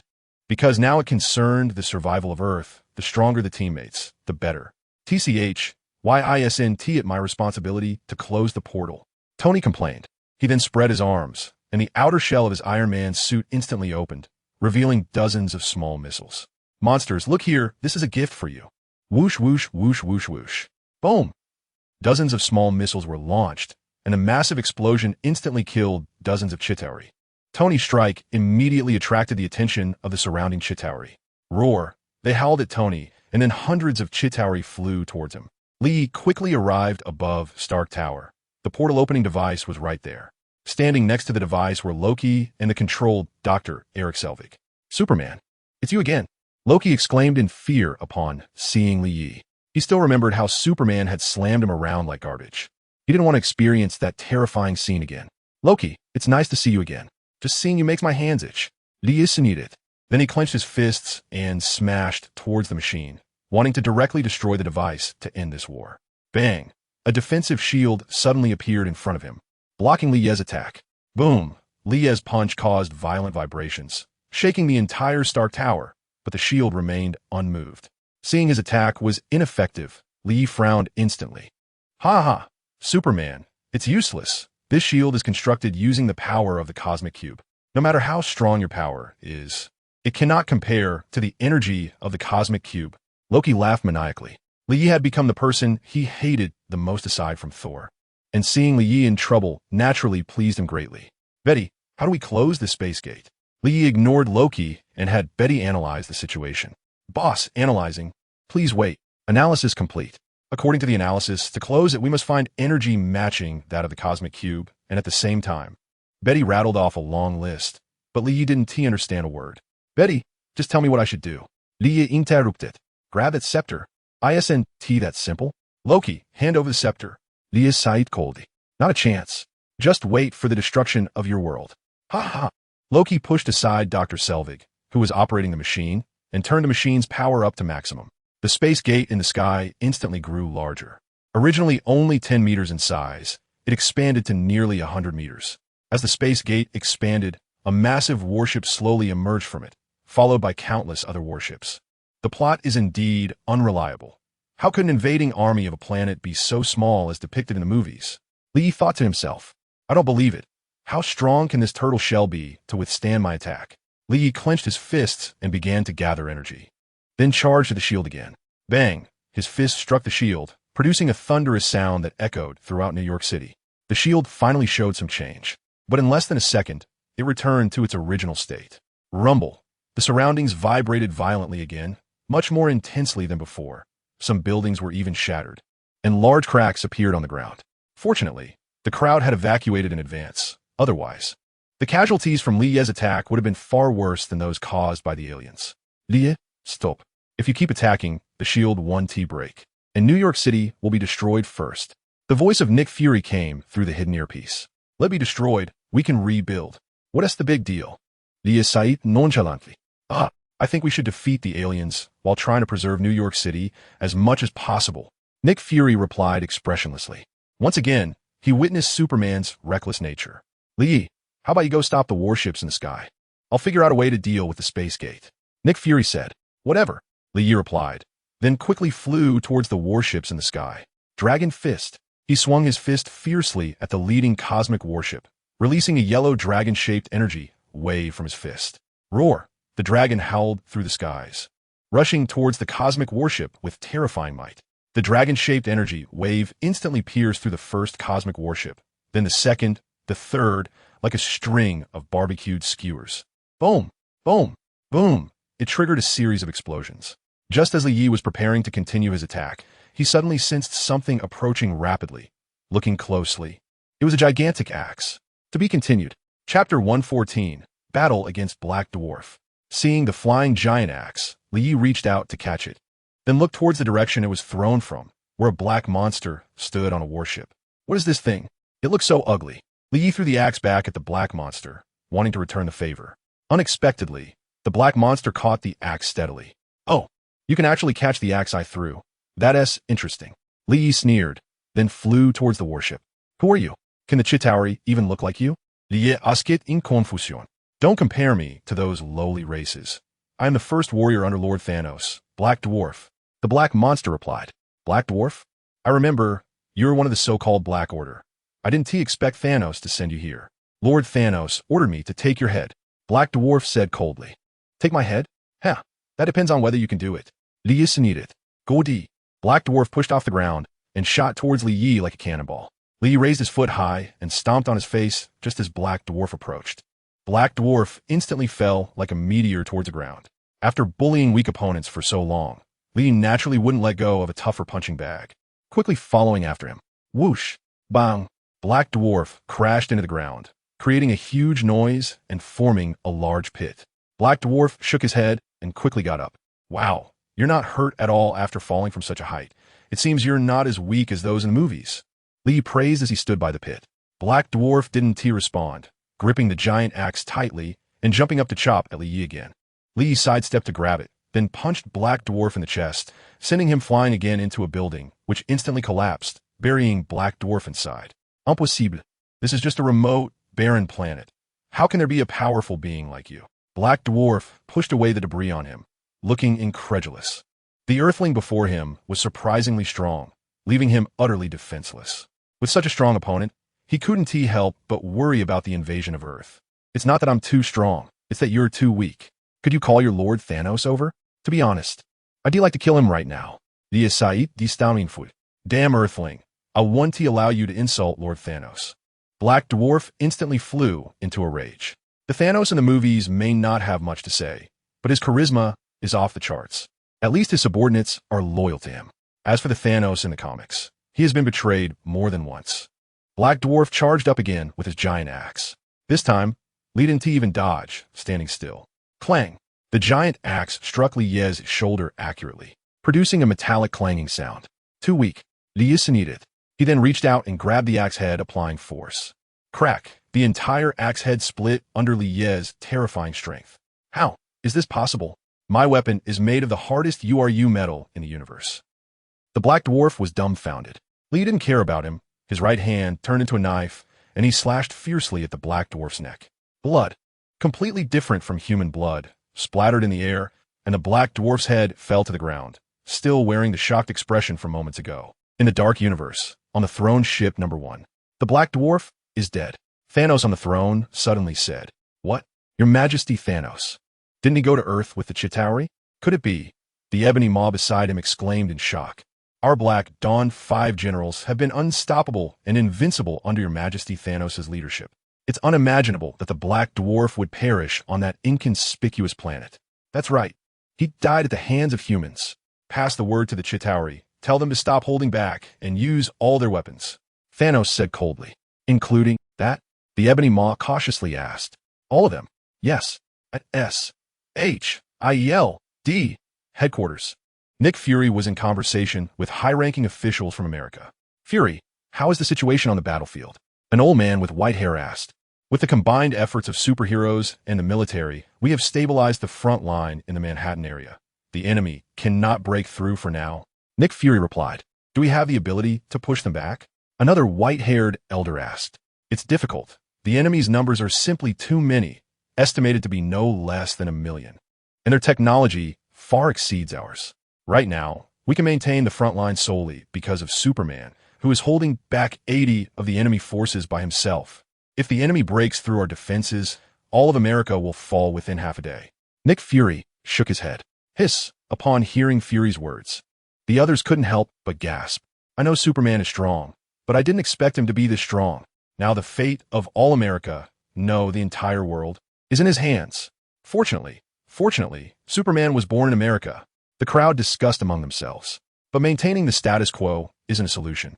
"We need to find a way to break the deadlock," an old man in military uniform said. "But conventional weapons have already been deployed. What else can we do?" Someone questioned.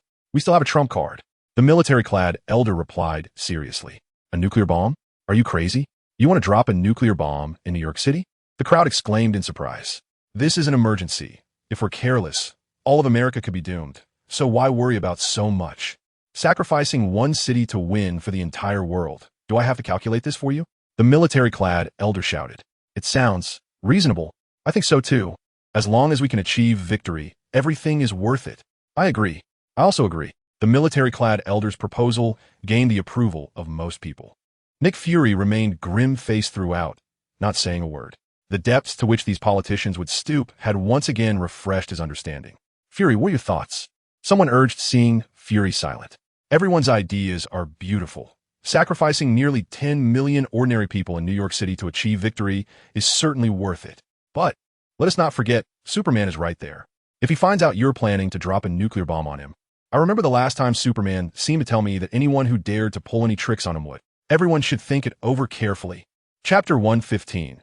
Star Destroyer cannon. Nick Fury knew that normal methods would definitely not persuade this group of shameless politicians, so he brought up Superman to intimidate them. How? Could we forget about Superman? No, this plan won't work. If we really drop a nuclear bomb, Superman will definitely not let those present go. And I want to live a few more years. The events of the last time are still fresh in memory, until we have a way to restrain Superman. We should avoid provoking him. Superman won't listen to our explanations. The intimidation was very effective. Leah's previous act of flipping the table had truly terrified them. After all, even the leader of America's top financial tycoon was killed by Superman without mercy. Would he care about them? No matter how much power they held, they were essentially still a group of ordinary people. And as humans, they instinctively feared death. General, let's not mention the nuclear bomb proposal anymore. We believe that the superheroes and our brave soldiers will definitely be able to defeat the invaders. The crowd completely rejected the military-clad elder's proposal. You, these cowardly guys. The military-clad elder began to curse. The most powerful nation in the world is actually afraid of just one person. How can he accept that?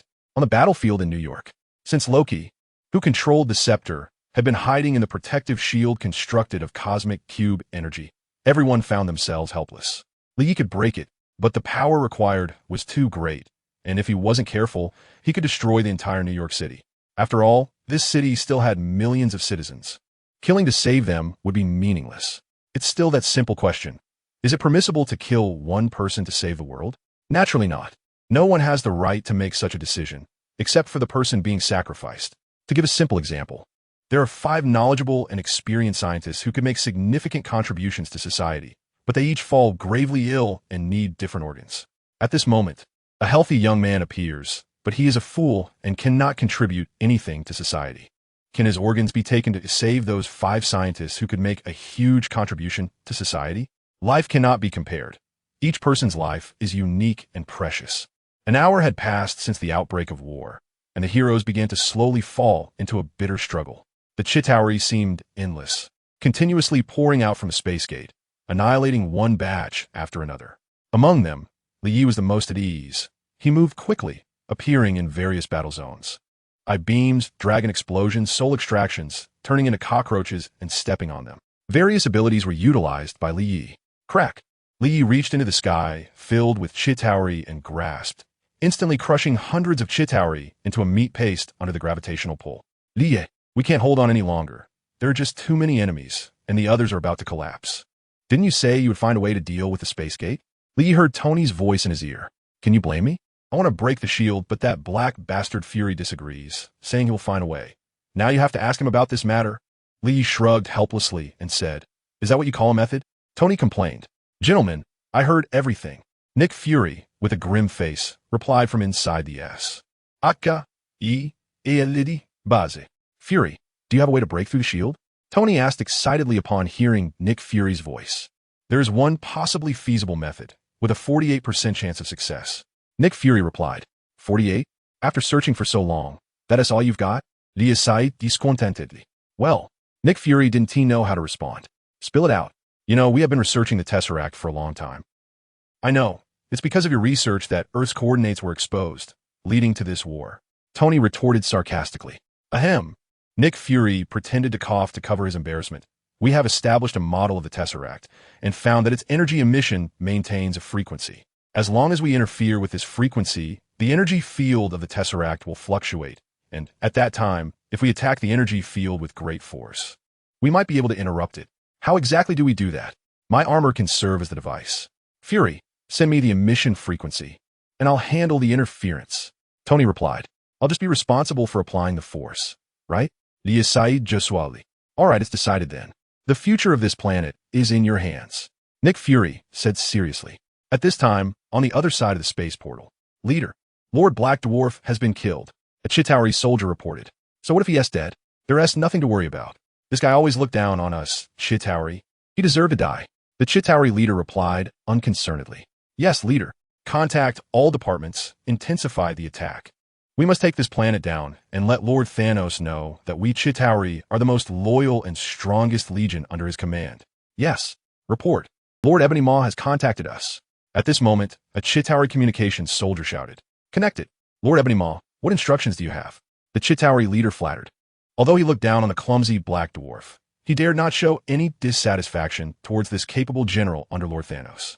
Black Dwarf has been killed? Yes, my lord. Lord Black Dwarf unfortunately died at the hands of the Earthlings. The Chitauri leader pretended to look very saddened. Stop acting for me. Ebony Maw saw through it at a glance and said coldly, Yes. Lord Thanos permits you to use all weapons, including that planet destroyer. Ebony Maw said seriously, What? Is Lord Thanos planning to destroy this planet? The Chitauri leader was shocked. It should be noted that although Thanos has always been ruthless, he has never issued a command to destroy an entire planet. That's right, the Earthlings' resistance has angered Lord Thanos. Ebony Maw said coldly, In his heart, Lord Thanos' orders are the only ones that matter, even if it means killing billions of lives. All right, I'll prepare immediately, the Chitauri leader replied. Then, the Chitauri's massive mothership aimed its cannon at the space portal. Although the mothership could not pass through due to the limited size of the space portal, the destructive beam of the planet destroyer could. Chapter 116. Closing the space portal in the movie, whether it's Asgardians, Chitauri, or even Thanos, they all like to charge in with swords for hand-to-hand combat. But that doesn't mean they don't have weapons of mass destruction. For example, Asgard has the Bifrost, which is their strategic weapon. The function of the Bifrost is not just for transportation. It also possesses the power to destroy planets. In the movie, Loki used the Bifrost to bombard the Frost Giant's planet. And if Thor hadn't arrived in time to stop him, the 9 realms would have become 8. Naturally, Thanos' Dark Army is also equipped with planet-destroying weapons. This is a strategic weapon essential for every top power in the universe, similar to Earth's nuclear weapons, mainly used for deterrence, and major forces 1T use them lightly. The vastness and complexity of the universe far exceed that of the countries on Earth, and even no country on Earth dares to use them first, nor would the universe. Generally, high civilizations will not use planet-destroying weapons against lower civilizations unless it's a life-and-death enemy or genocide. Once this taboo is broken, no one knows if the next one will be someone else using it against their own planet. After all, although there are many planets in the universe, finding one suitable for life is not simple. But Thanos has no such concerns. What he is doing is already deserving of the wrath of heaven. Killing half of a planet's life. Many in the universe want to seek revenge on Thanos, but unfortunately, they are too weak. The Chitauri controlled the huge cannon on their mothership and aimed it at the space portal. Ha ha! Earthlings daring to resist the great Lord Thanos. This is your fate. Fire! The Chitauri leader commanded. Yes, the huge cannon began to charge, and a dazzling light illuminated this dark space. On Earth, in the New York battlefield. Loki, you need to wake up. So many people have died because of this war. Isn't that enough? Thor, the god of thunder, was earnestly persuading Loki outside the shield. Don't be foolish. The war has reached this point. How could I possibly stop now? Loki was completely unmoved. What has made you this way? Indifferent to life, cold-blooded? This is not the real you. Thor said sadly. Don't play the emotional card with me. This is my true self. I was just pretending for the throne before, but the throne is yours now, and I'm going to seize what belongs to me. Is it worth sacrificing so many for your so-called throne? Thor questioned. Once I am crowned as the king of Midgard, I will commemorate them. Loki sneered. The lives of Earthlings were like ants in his eyes. Sorry, but Earth doesn't want a king like you. At this moment, a voice suddenly interrupted the conversation between the two brothers. Tony and Lee flew in from a distance, with Tony just mocking Loki a moment ago. Midgardians, you should take advantage of the time you have left to be tough.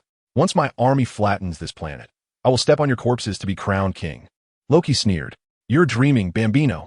Tony mocked, as Loki's helmet resembled that of a certain animal. Sorry, Lee, Tony, this is clearly our Asgard's matter. It has dragged Midgard twice. Thor beside them felt very guilty. This is none of your business. It's a matter between Earthlings and Loki. Lee shook his head. To actually stoop so low to Midgardians, Thor, you really are useless. How could Odin choose someone like you to be king? Loki, relying on the protection of a shield, went on a mad rant. Laugh all you want, little Bambi. Soon you won't be able to laugh anymore. You don't really think that shield can protect you for a lifetime, do you? Tony chuckled. What do you mean? Loki's face changed instantly. We already have a way to break that turtle shell, and you're finished soon, little Bambi. How is that possible? Loki shouted in disbelief. It's up to you. Lee, are you ready? Tony called out. Okay. Just as the two were preparing to work together to break the shield, the system suddenly jumped out to warn. Attention. Host, please note, the enemy is using a planet-destroying weapon, expected to come through the spatial gate in 3 minutes. Please be alert for defense. What? Lee exclaimed in shock. What's wrong? Tony asked, confused. Lee informed the others of the situation through a hidden earpiece. What? A planet-destroying weapon? Is Earth doomed? What should we do now? Everyone panicked. How is that possible? He promised me. Loki, who was nearby, was shocked to hear the news. Just then, a brilliant light suddenly emanated from the spatial gate in the sky. Everyone realized that what Li Yi had just said was indeed true. Loki, I don't know what kind of deal you made with whom, but don't you realize yet? That person is just deceiving you. He wants to destroy you along with Midgard. Thor shouted. I. Loki didn't know how to respond. Master, should we? Dr. Selvig, who was next to him, also advised. Though he was under control, he still had his own thoughts. It seems we can only forcibly break through. Li Yi sighed coldly. Wait. Faced with the terrifying threat of death, Loki ultimately yielded, shutting down the shield and stepping out. With this device, we can close the spatial gate. Loki threw the scepter to Li Yi coldly, then was firmly controlled by Thor. Li Yi caught the scepter steadily and then restored the control Dr. Selvig to his original state. I'm sorry for doing all this, Dr. Selvig said with great guilt. Now is not the time to talk about that, Doctor. Hurry and close the spatial gate. Li Yi repeated. Okay. Dr. Selvig quickly operated on the equipment. Tony, you need to use this to help the doctor close the spatial gate. Li Yi handed the scepter to Tony. What about you? Tony asked, puzzled. Of course, I'm going to settle things with the Chitauri, Li Yi said with a cold smile. All right, I understand, Tony replied. He knew Li Yi's intentions and was aware of his teleportation ability, so he wasn't worried. All right, just insert the scepter and it will close, Dr. Selvig said. Tony unhesitatingly inserted the scepter into the device. The spatial gate began to shrink rapidly. Boom! Li Yi flew into the air and, at the last moment, flew into the closing spatial gate. As the spatial gate closed, the countless Chitauri and those creatures resembling Kuanpung seemed to lose their power, falling from the sky one by one. We won! Chapter 117, The War Ends. We won. With the Chitauri collapsing to the ground. The Battle of New York, which lasted for several hours, finally came to an end, and everyone cheered with joy. Oh my God, it's finally over. Spider-Man slumped onto the ground. He wasn't a main force in the battle, busy saving people, and he had rescued thousands under the Chitauri's gunfire. You're amazing. Daredevil, who encountered Spider-Man on the battlefield, said, Hee, thanks for the compliment. You're a superhero too, right? Why didn't you join the Hero Association? Spider-Man asked curiously. I prefer to be free and alone. Daredevil recalled the time he got beaten up, and his expression instantly turned grim. Those monsters were really terrifying, coming in endless waves, and they weren't afraid of death at all. They were a bunch of war maniacs. But sis, when did you become so strong? And what was that energy wave? Human Torch asked. You don't need to worry about that. Susan replied. Ha, it must be because of Superman. Shut up. Susan scolded, her face red. Reed nearby showed no special reaction, having already realized that he and Susan were impossible. This is over. I still haven't killed enough of those bastards, Wolverine said, unsheathing his claws unwillingly. It must have been Li Yi who did something, Jean speculated, looking at Stark Tower in the distance. Hulk was smashing a Chitauri corpse back and forth. Hulk, the war is over. Natasha and others tried to comfort him. Thor, how are you going to deal with him? Tony asked. I will take him back to Asgard for judgment. I want to take the Tesseract too, Thor said, holding the silent Loki. Impossible. Nick Fury immediately retorted. This is a reward promised to Superman. If Thor takes it away, Superman will destroy S.H.I.E.L.D. Midgardian. This originally belonged to us Asgardians. Now it belongs to Earth. This war was initiated by your brother Loki. We have shown you mercy by turning him over for your judgment. The Tesseract cannot be given up, but it will only invite countless invaders to stay here. Can your Midgard withstand that? Haven't we withstood it this time? And we have Superman. The two exchanged sharp words. In front of Nick Fury, the king of spies, Thor was at a complete disadvantage, ultimately having to give up the idea of taking the Tesseract back to Asgard. Of course, the main reason was that Earth had Superman, this top-tier combat power. This war made Thor more directly aware of Superman's strength, and Asgard did not want to provoke such a terrifying enemy without reason. Thor was increasingly thinking like a king. After the war ended, everyone dispersed. Thor took Loki back to Asgard. Tony hurried back home to see Pepper. Captain America began to slowly adapt to this world. Spider-Man, Hulk, the Fantastic Four, the X-Men. All the heroes returned to their normal lives. The astonishing battle in New York City shocked the whole world. Following, there were waves of news reports.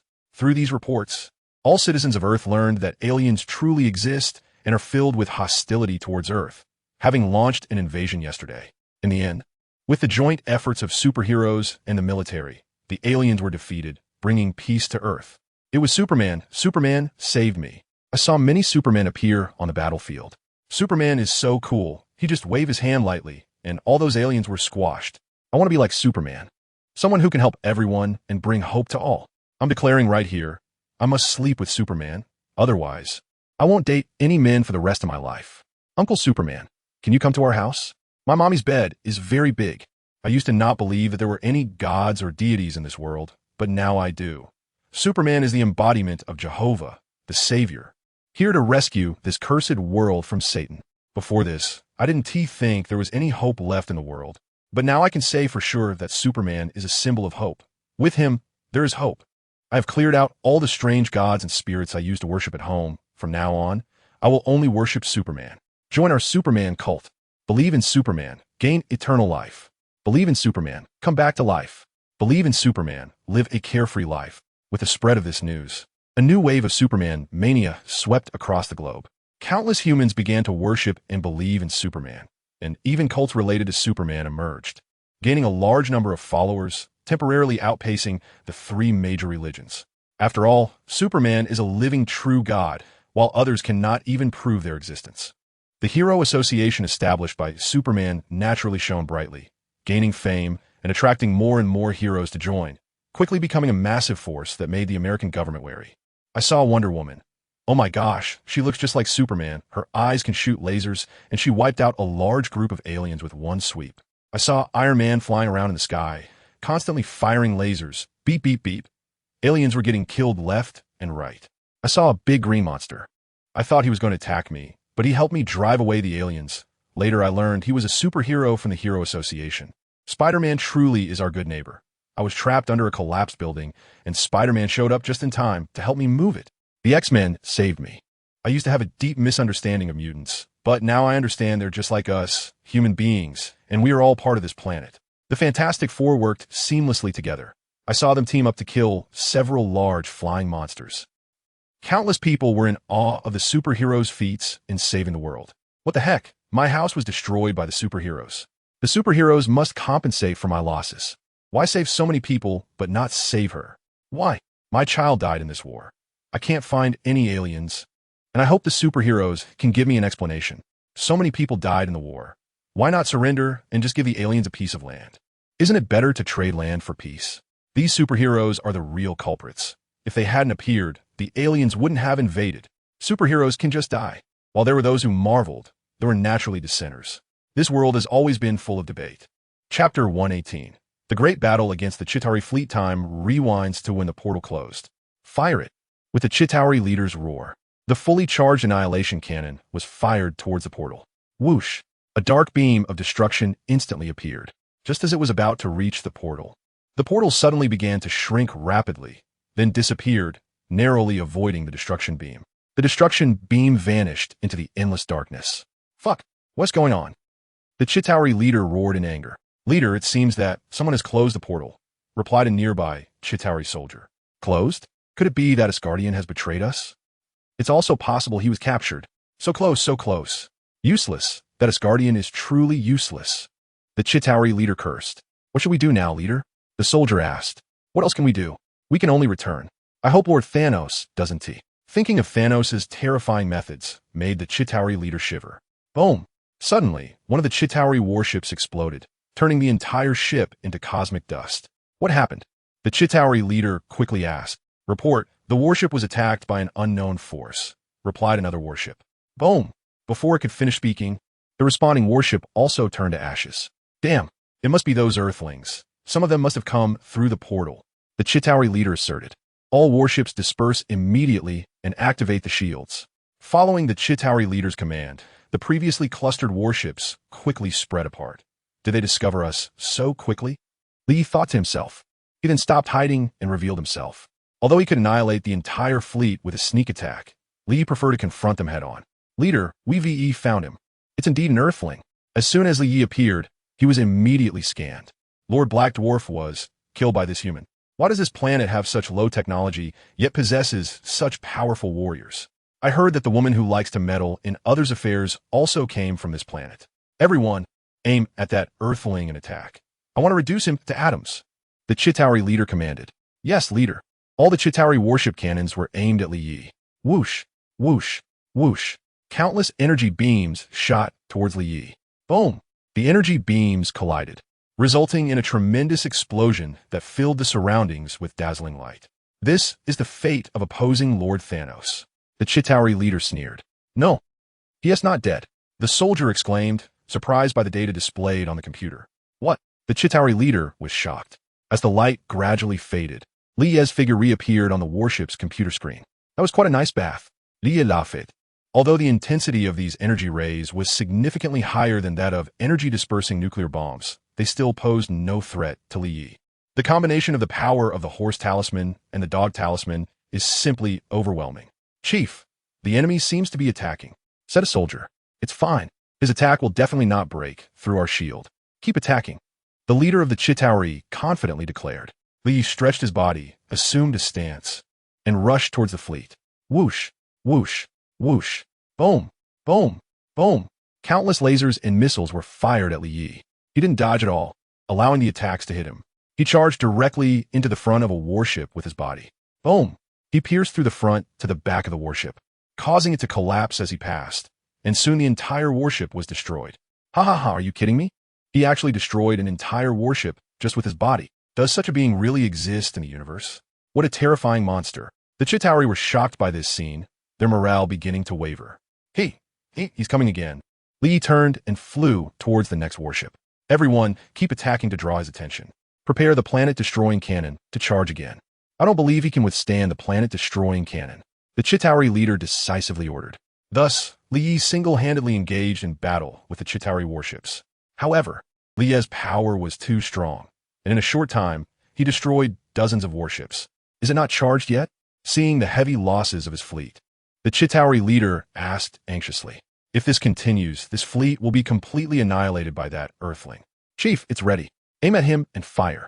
With the leader's command, a dark, wide beam of destruction was released from the mothership's cannon. Whoosh! It flew towards Li Yi at an incredible speed. Hee, a weapon to destroy planets? Let's see if it can stop me. Li Yi coldly laughed. He brought his hands together at his waist, and a dazzling yellow light began to gather in his palms. Infernal twin ultimate heat wave cannon. Li Yi thrust his hands forward, and a brilliant yellow energy wave shot from his palms, growing larger until it became a beam of destruction several dozen meters wide. Boom! Rumble. The two brilliant beams collided violently, creating a massive explosion that instantly engulfed the entire space in blinding light. For a moment, the two beams were locked in a stalemate. Just how strong is this earthling? This attack could even. No, keep increasing the energy. The Chitauri leader commanded. Chief, if we continue to increase the energy, the remaining energy will not support us for a space jump. A soldier reminded. First, get through this crisis, then think of a way. Yes. As the soldier pushed the control stick, the energy of the planet-destroying cannon increased again, and the beam began to expand, starting to push back. Interesting. Let's have a competition. Li Yi laughed. He also increased his energy. The space at the point of collision between the two beams began to twist irregularly, even affecting the surrounding space. One of the Chitauri's small warships was unfortunately caught in the wave, instantly twisted into a spiral. What is happening? The Chitauri leader asked. Chief, our sudden increase in energy has caused the two energy sources to become unbalanced. It's about to explode. A soldier replied in panic. Boom. Chapter 119. Escaping the black hole boom. As both attacks simultaneously increased their energy, the previously balanced energies instantly lost control, resulting in a massive explosion. The power of the explosion was enormous. At the center of the collision, a miniature black hole formed, wildly consuming everything around it. Chief, we're about to be sucked in, a soldier said in panic. Hold on.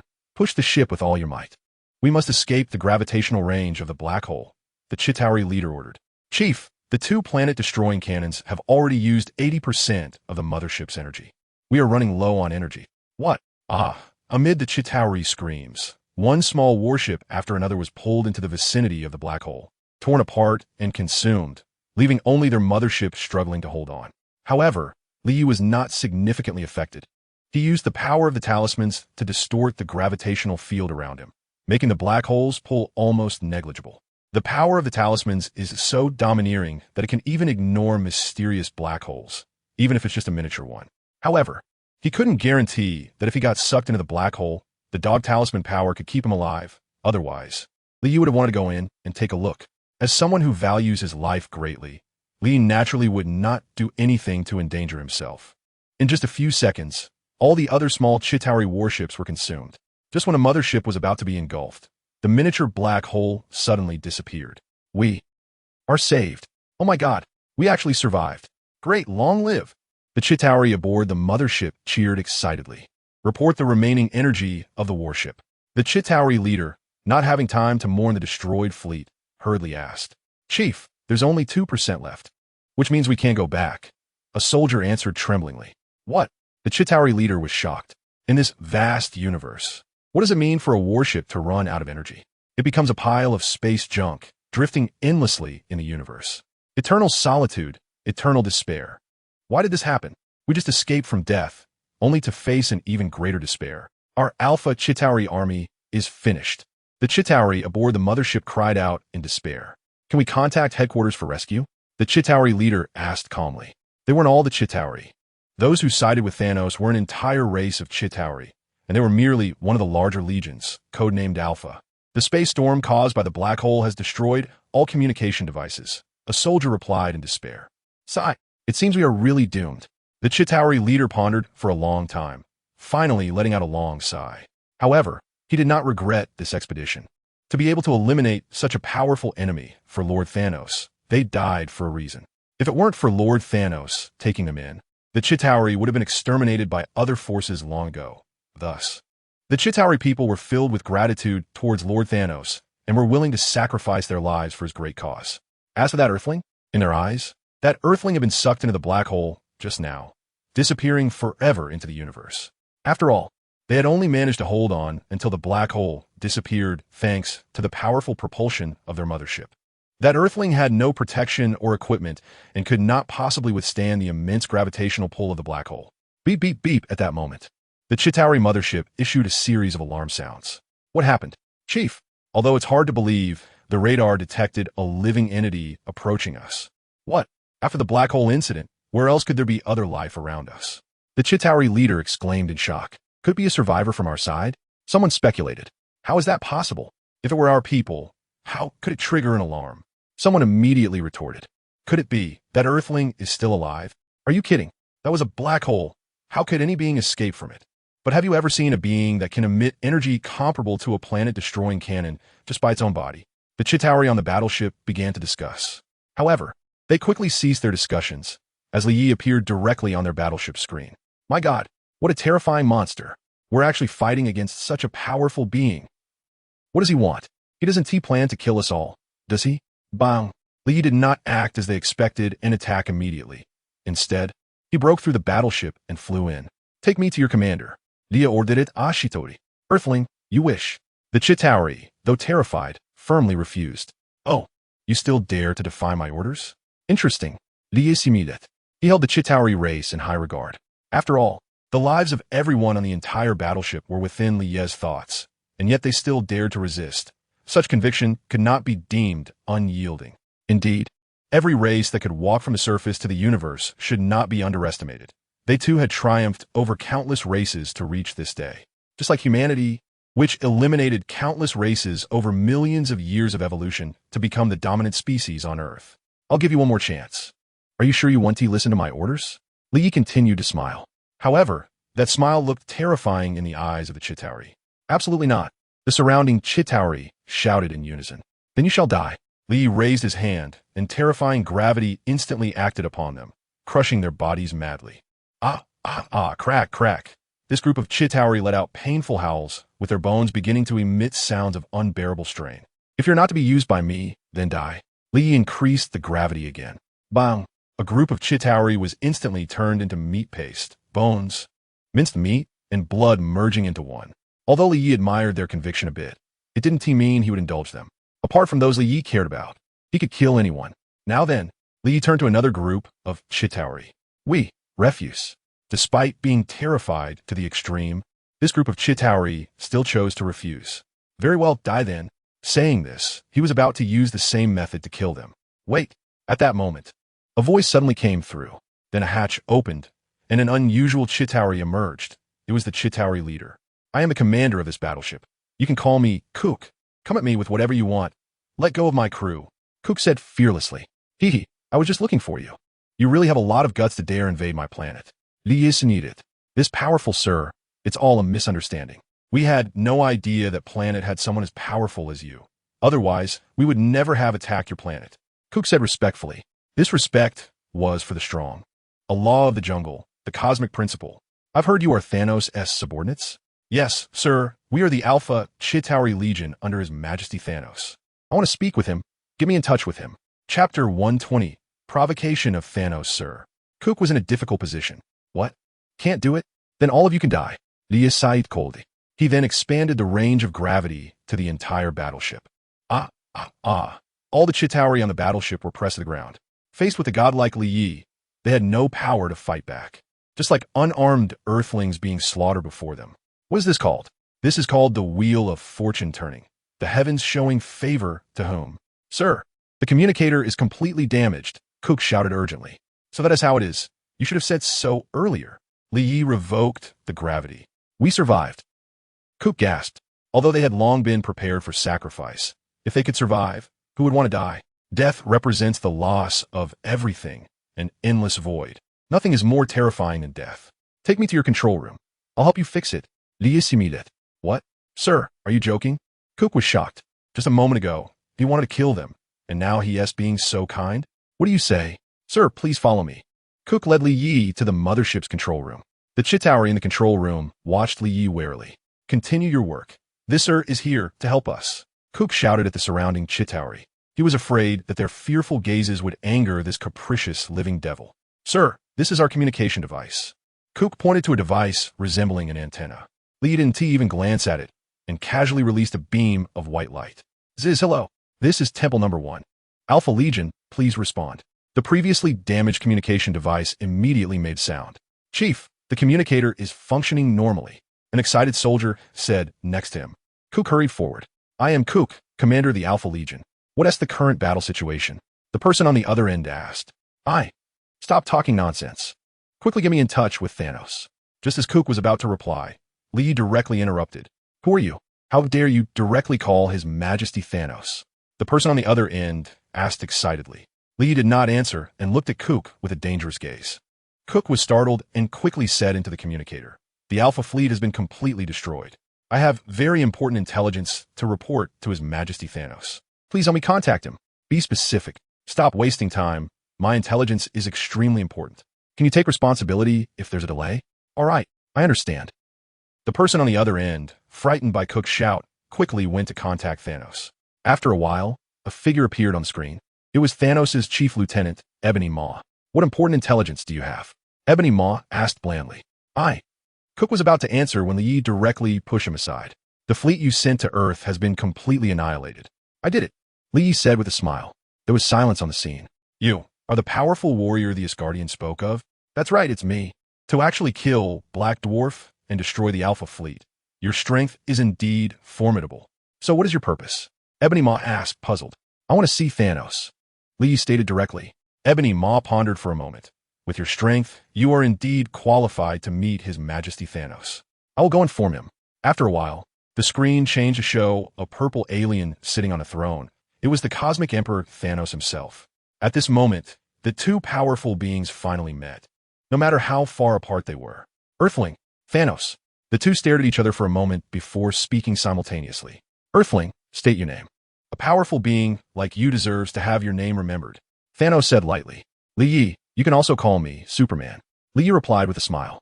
Li, Superman, interesting. I remember you. Now, state your purpose for seeking me. I heard you were looking for the Infinity Stones, and I came to inform you that the 2 Infinity Stones you covet are already in my possession. If you want them, come to Earth and find me. Is this a provocation? Thanos casually asked. Isn't it obvious? Let me make it even clearer. I want to twist your head off and use it as a ball to kick. As soon as Lie's words came out, the Chitauri beside them were all shocked. How dare someone speak to the Cosmic Emperor Thanos like this? It completely shattered their worldview. Interesting Earthling. We will meet on your planet, and war and destruction will come to your world. Hearing the provocation, Thanos did not show any signs of anger. After so many years of battle, he had seen all kinds of situations. How could he be easily provoked? I look forward to your arrival. Lia replied. Then Thanos' image disappeared from the screen. Ah, Your Excellency, we have done as you requested. I wonder if you could. Cook asked cautiously from the side. Of course, you are safe. I won't kill you. Feel free to use this device to call for help. Lia simulated. Then he flew out from the original broken position. Boss, we survived? A soldier said in disbelief. Yes, we were supposed to be dead, but we didn't expect that Earthling would help us fix the communication device. Cook said gratefully. Just then, a dazzling light suddenly appeared outside the battleship. What's going on? Cook curiously looked outside. Earthling, you are not trustworthy. Boom! The entire battleship exploded violently, turning into cosmic dust. He trust? Do you deserve it? I want you to gain hope and then die in despair. YeSlaps. Chapter 121 Silver Superman Template. It was time to return to Earth. After taking down the last Chitauri battleship, Lee pondered as he looked down. Because the coordinates of Earth were firmly etched in Lie's mind, he could quickly return to Earth no matter where he went. In other places, he needed to know the coordinates to teleport there, and the system's positioning range could only be within Earth, which was why Lee hadn't teleported in front of Thanos to take him down. With a teleport, Lee returned to his residence in New York City. During the Battle of New York, most of the buildings were destroyed, but Lie's residence was fortunately unharmed. Ding! Congratulations to the host for completing the third main quest, Battle of New York. Prince Loki of Asgard, unwilling to accept his defeat in the Throne War, offered the Space Stone in exchange for the support of Cosmic Emperor Thanos, and is about to lead Thanos' Chitauri army to invade Earth. Quest objective: defeat the Chitauri and stop Loki's conspiracy. Quest reward: 1 lottery draw. Quest time: 10 days. Quest penalty: none. Side quest 1: save 10 million people. Quest completed.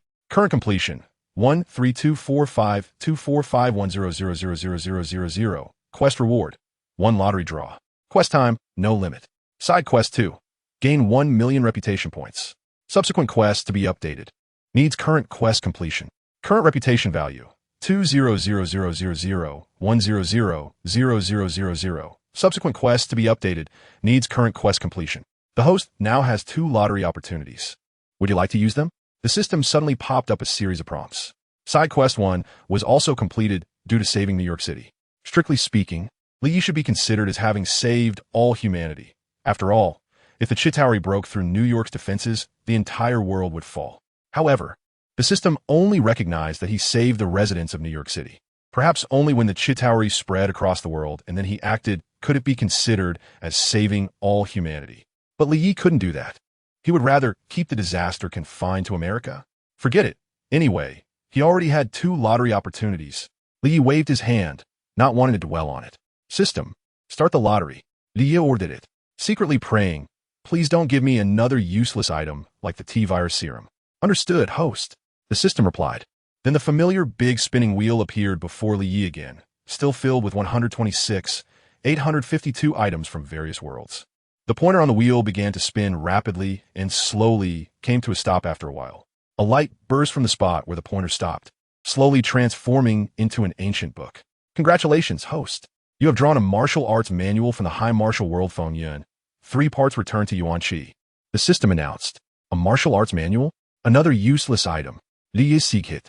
Although the Feng Yun world is quite good, with legendary creatures like dragons, phoenixes, and Shilin, is simply too weak compared to the Marvel Universe. Li Yi, now endowed with the power of talismans, could easily defeat the user of this martial art, Xiongba, with just a finger. How could he be interested in this? If it were a cultivation manual from a fantasy world, it would be a different story. After some thought, Li tossed the manual into the system space, sealing it away along with the T-virus serum. Let's continue the lottery. Li commanded. Yes, host. The pointer on the wheel spun rapidly again and slowly came to a stop after a while. Ding! Congratulations, host. You have drawn the Silver Superman template 001 unlocked. System. What did you say? Silver. Superman. I didn't hear wrong, did I? Lee checked his eyes and asked incredulously. Yes, host, you heard correctly. The system replied. Lie's eyes widened in an instant, followed by an expression of pure joy. After all, this was Silver Superman, one of Superman's most powerful periods. possessing super strength, super speed, super healing, super defense, super intellect, and various other super abilities. His feats were terrifying. One icy breath could extinguish an entire star. One sneeze could destroy an entire solar system. He could pull dozens of planets with a single iron chain. He could learn knowledge quickly and master a foreign language within seconds. His speed could reach light speed, and he could even traverse time and space. And so on. Regardless of the scientific basis, Silver Superman was indeed that impressive, and now that he had drawn it, Li Yi was naturally overjoyed. This world is primarily based on movies, and according to the performance of the Planet Devourer in the films, Silver Superman's power would crush it in seconds. System. What does this 001 unlock mean? Li Yi suddenly realized and asked. It means literally host. What you drew is just a template. The template is different from the real person. A real person can gain 100 of the powers of the character drawn, while the template requires the host to unlock the powers themselves. Currently, 001 is unlocked. The system replied. Fuck. Li Yi couldn't help but curse. He had just fantasized about Silver Superman's power, only to find out it was a template. Life's ups and downs were indeed too thrilling. System. Why didn't you explain this from the beginning? The host didn't ask it first. The system innocently replied. Forget it. How do I unlock the remaining powers? Dia Said, Sipikis. Sunbathing. The system replied. How long do I have to sunbathe? Dia Sighit. Or use powerful energy to push. The system added. Powerful energy. Will the Infinity Stones work? Analyzing. Yes. Great. I just happen to have 2 Infinity Stones coming my way. Li Yi said with relief. He was glad that he had previously used the Cosmic Cube as a reward. And as for the Mind Scepter, that was Li Yi's trophy, and he had every right to take it back. Who would dare oppose him? With a goal in mind, Li Yi quickly approached S.H.I.E.L.D. Mr. Li Yi, you're back. That was fast. Coulson, who had been healed by Li Yi, greeted him. I want to see Nick Fury. Li Yi stated directly. Please follow me. The director has been waiting for you for a long time. Coulson smiled. He then led Li Yi to an office where Nick Fury was sitting with a serious expression. You're here. What happened to those aliens? Nick Fury asked curiously. The entire fleet of the Chitauri has been eliminated by me, and I even met their master, Loki's trading partner, the real mastermind. Li Yi repeated. What? Nick Fury, who had been expressionless, was now filled with shock. Can you elaborate? His name is Thanos, known by many aliases such as Dark Titan, Cosmic Emperor, Racism Annihilator. His lifelong goal is to eliminate half of all life in the universe. Li briefly introduced Thanos to Nick Fury. There could be such a madman. He has set his sights on Earth. Although he failed this time, he will soon return. It seems we must be prepared. Nick Fury said solemnly. Li, I wonder if you could. Don't ask no. I've already brought you this information. The rest you need to solve on your own. If you want to entrust the safety of Earth to me, then you have really entrusted it to the wrong person. Li interrupted him directly. All right, hurry up and give me the agreed reward, which is the Cosmic Cube, and Loki's scepter. That is my trophy, and no one should touch it. Chapter 122. Ancient One's request. Nick Fury had no choice but to take out a box containing the Cosmic Cube and the Mind Scepter. Originally, these 2 items were supposed to be handed over to the research department for study, but Nick Fury used his authority as director to intercept them. This naturally caused dissatisfaction among higher-ups, especially Alexander Pierce, who gathered a group of people angrily wanting to confront Nick Fury. However, Nick Fury shut them up with a simple, "These are Superman's things. Go ask Superman for them." He dared not confront Superman for fear that Superman might have mind-reading abilities and expose his identity as a Hydra member. Then settle the score for the previous incident. Last time, a foolish idiot attacked the headquarters of the Hero Association, and with Superman's temperament. If he found out it was done by Hydra, they would all be dead. Li hid his abilities well, and to this day, no one knew how many abilities he truly possessed. One of the reasons they feared Superman was his seemingly endless mysterious powers. After all, Superman could turn statues into living beings, so it wouldn't be surprising if he had other mysterious abilities. Li took the box containing the Cosmic Cube and the Mind Scepter and teleported away. In a barren desert, whoosh, Li's figure suddenly appeared.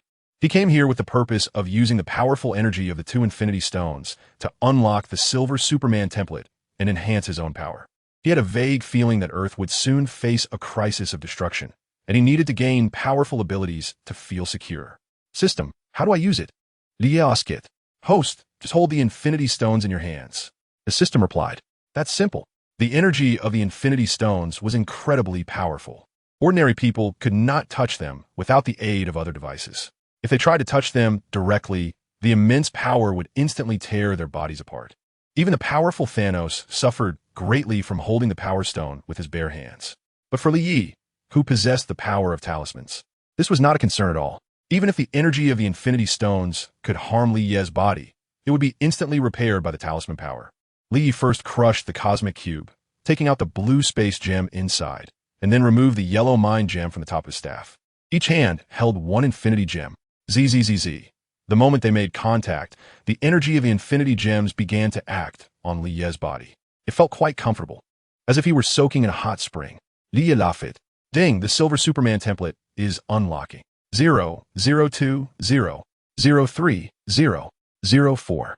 Watching the rapidly flashing numbers on the screen, Li Yi nodded in satisfaction. At this speed, he would soon transform into the powerful Silver Superman. Even the likes of eternity and death, the creation gods, were not out of reach. If pushed to the edge, he could lie in the sun for tens of thousands of years, hoping to become the Golden Superman. He didn't believe that even the five-dimensional Golden Superman couldn't contend with these gods. The numbers on the screen quickly jumped to 10, then stopped moving. System, what's going on? Liaskit. The energy of these two infinity gems can no longer continue unlocking. A new energy source is needed. So, I need other infinity gem energies, right? Yes. Any powerful energy source can continue unlocking. One can unlock 5, 6 can unlock 30, which is not bad. For the remaining 70, we'll think of other ways. Liasite, Jaswali. These two infinity gems seem to be of no use to me now. What should I do? Forget it. Since they are in my hands, there's no way I'm giving them back. He then tossed them into the system space. The system space was about to become Li Ye's storage cabinet, with unused infinity gems, precious but regrettable manuals, and unwanted T-virus solutions all thrown inside. Li began to feel the power within him, clearly sensing that he had become countless times stronger. Superman's heat vision, biological stance, super brain, super hearing, and other abilities all manifested in Li Yi. Now, I can truly be called a Superman. Feeling the immense power within him, Li Yi smiled in satisfaction. He felt that with just a light punch, he could destroy the entire Earth. Although he could do that before, it was under near full power. He estimated that in terms of cosmic energy alone, he had surpassed the God level and reached a single universe level. How strong is the Silver Superman? That's hard to say, because the upper limit of the Silver Superman is too high. He can almost do anything. A breath could extinguish the sun. A sneeze could destroy the entire solar system. He could even ignore time paradoxes. If someone traveled back in time to kill the Superman of the past, it wouldn't affect the current Silver Superman. Even the kryptonite that restrained Superman was like food to him. Pulling the Milky Way, superluminal flight, altering timelines, surviving the Big Bang. These extreme operations were basic skills. As long as Li Yi fully unleashed the power of the Silver Superman, he would absolutely be, at the cosmic level, a top-tier existence in all worlds. Just as Li Yi was feeling the powerful force within him, ZZZ, a light circle suddenly appeared in the air. Then, a bald woman walked out from the light circle. It was none other than the Ancient One from Kamartaj. Isn't that the Ancient One? It's been a long time. Li Yi greeted with a smile. Li, I need your help. The Ancient One said, directly without any pleasantries. What? Li Yi was a bit shocked. The Supreme Sorcerer actually had something she couldn't handle and needed his help? What kind of help? Li asket in confusion. The Hell Dimension and the Real Dimension have suddenly connected for some unknown reason. Chapter 123. The Hell Dimension, the Hell Dimension. This universe has more than just the Real Dimension. There are other dimensions beyond it, and the Hell Dimension is one of them. The Hell Dimension is adjacent to the Real Dimension, inhabited by terrifying demons and monsters that constantly seek to invade the Real Dimension. However, there are dimensional barriers between the dimensions that block them. The Ancient One explained. So what is happening now? Lia Oskit, puzzled. During yesterday's battle in New York, those extraterrestrial beings used the space gem to open a massive spatial door. Although you managed to close it in time, the opening still had some unknown effects. And the connection between the Real Dimension and the Hell Dimension is one of them. Many demons have already slipped through the cracks into the Real Dimension, but I have detected and eliminated them in time. So, Ancient One, how can I help? Li asked with a furrowed brow. The demon invasion is no small matter. If not handled carefully, it could lead to disaster. The resulting catastrophe could even be more severe than an alien invasion. Although the crack between the two dimensions is still small, if not repaired in time, it will gradually expand, and eventually, the two dimensions will completely overlap. I can repair it, but those hellish demons are constantly attacking the crack from the other side of the Hell Dimension. and my repair speed cannot keep up with their destruction, so I need you to go to the Hell Dimension to hold them off. Giving me time to fix the crack, the Ancient One said heavily. She understood that her request was a bit unreasonable, as the Hell Dimension was the demon's home. And once he went there was no guarantee he would come back. But among the people the Ancient One knew, only Li Yi had this strength. Of course, there was also Odin, the God King, but Odin was nearing the end of his life. How could he risk his life for you Midgardians? However, Li Yi was a bit eager to try. Having just unlocked 10 of the Silver Superman template, he wanted to test his current power, and unexpectedly, the opportunity presented itself. He had originally thought about finding a deserted planet in the universe to wreak havoc, as there was no way to blow up the Earth. But now, going to wreak havoc in hell was clearly more exciting. Have you thought about it? I know this task is dangerous, and you can refuse. I won't force you. The Ancient One asked again. Of course I accept. I want to say thank you on behalf of all beings in the real dimension. The Ancient One said sincerely. Li did not decline. He deserved it. No matter what he thought, it would depend on what he did. As the saying goes, a gentleman discusses actions, not intentions. All right, follow me. The Ancient One then gestured with her hands, forming a circle in front of her, and a fiery spatial door opened. The Ancient One stepped through the spatial door first, with Li Yi following closely behind. As soon as he stepped out of the spatial door, Li Yi found himself in a strange space, surrounded by a fiery red environment, as if he had entered a world made of magma. This is the junction between the real dimension and the Hell Dimension, the Ancient One introduced. The two continued forward, and soon, a massive crack appeared in the space ahead, as if it had been deliberately torn open. On the other side of the crack was a blood-red world, filled with desolation, brutality, despair, loneliness, and various negative emotions. Over there is hell, right? Li said with a serious expression. That's right. We know it. Roar, slaughter, death. Come, throw yourself into my embrace. At that moment, a terrifying roar and chilling screams suddenly came from the crack. Then a massive arm reached out from the fissure, covered in countless eyes. It would be unforgettable for anyone with a fear of clusters. Demons, this reality dimension is not your playground. 2 magic circles appeared in Gu Yi's hands, and then a magical sword materialized, slicing towards the giant arm. Crack! Ah! The arm fell instantly, and a painful wail came from the other side of the fissure. Gu Yi, it's you again. Just wait. When the 2 dimensions overlap, I will be the first to devour you. I will swallow you alive. I will extract your soul and torment it mercilessly. I will kill all the mages in Kamartaj. The demons cursed collectively. Shut up. Gui shouted, instantly shooting a beam of golden light towards the fissure. Bang. Ah. Another wail came from the other side of the fissure, followed by complete silence. Gui, is this what you usually do? It's really not an easy job. Li is Sikit. These are all low-level demons. The stronger the demon, the greater the restriction of the dimensional barrier on them, so their true forms cannot descend into the reality dimension. They must use avatars or projections. In contrast, these low-level demons can cross the barrier, so they need to be cleaned up regularly. Otherwise, letting them into the outside world would cause a huge panic. We explain it. I see. Li nodded in understanding. Have you really thought it through? Gu asked again. Yes, I've thought it through. Once you get over there, try to keep a low profile and don't stray too far from the fissure. With your strength, dealing with most demons is not a problem. But the most feared are those Hell Lords. Each of them is powerful enough to destroy the world. If you happen to encounter one, make sure to return through the fissure immediately. Hell Lords? Sounds interesting. Okay, I understand, Li said with a smile. After finishing his instructions with Gu Yi, Li resolutely walked towards the fissure. On the other side, in the Hell Dimension, the reality dimension, this is a great opportunity. As long as I devour the reality dimension, I can become the strongest one, and then even Lucifer won't be able to stop me from ruling the entire Hell Dimension. A white-haired old man wearing a hat sat on a huge throne, laughing heartily. This old man looked frail, but his power was enough to astonish even the planet devourer, one of the 5 great creation gods. He was none other than Mephisto, the infamous demon king of the Hell Dimension, one of the 7 lords of hell. Hell is not a unified whole. Each region is divided among the 7 most powerful Hell Lords, and Mephisto is one of them. The 7 Hell Lords have been fighting for that supreme throne for millions of years. Among them, the most capable of sitting on the supreme throne are Mephisto and Lucifer. For the 2 of them, the struggle for the reality dimension has become an important step towards the throne. Chapter 124. Mephisto Li resolutely stepped into the space fissure, entering the terrifying Hell Dimension. The moment he stepped out of the fissure, he found himself in a blood-red world, filled with desolation and devoid of any signs of life. The entire space suffused with an aura of horror, despair, and loneliness. Is this the hell dimension? The environment is really terrible. No wonder that group of demons is always thinking about invading the reality dimension. Seeing this scene, Lee couldn't help but sigh. In front of the fissure lay a pile of incomplete monster corpses, presumably those demons that Gu-E had just killed. Are there really no other demons? I didn't come here for a stroll. Lee stood in place for a while, but still didn't see any other demons and frowned. Forget it. Since they won't come out, I'll call them over. Lee flew into the air, his eyes flashing with red light.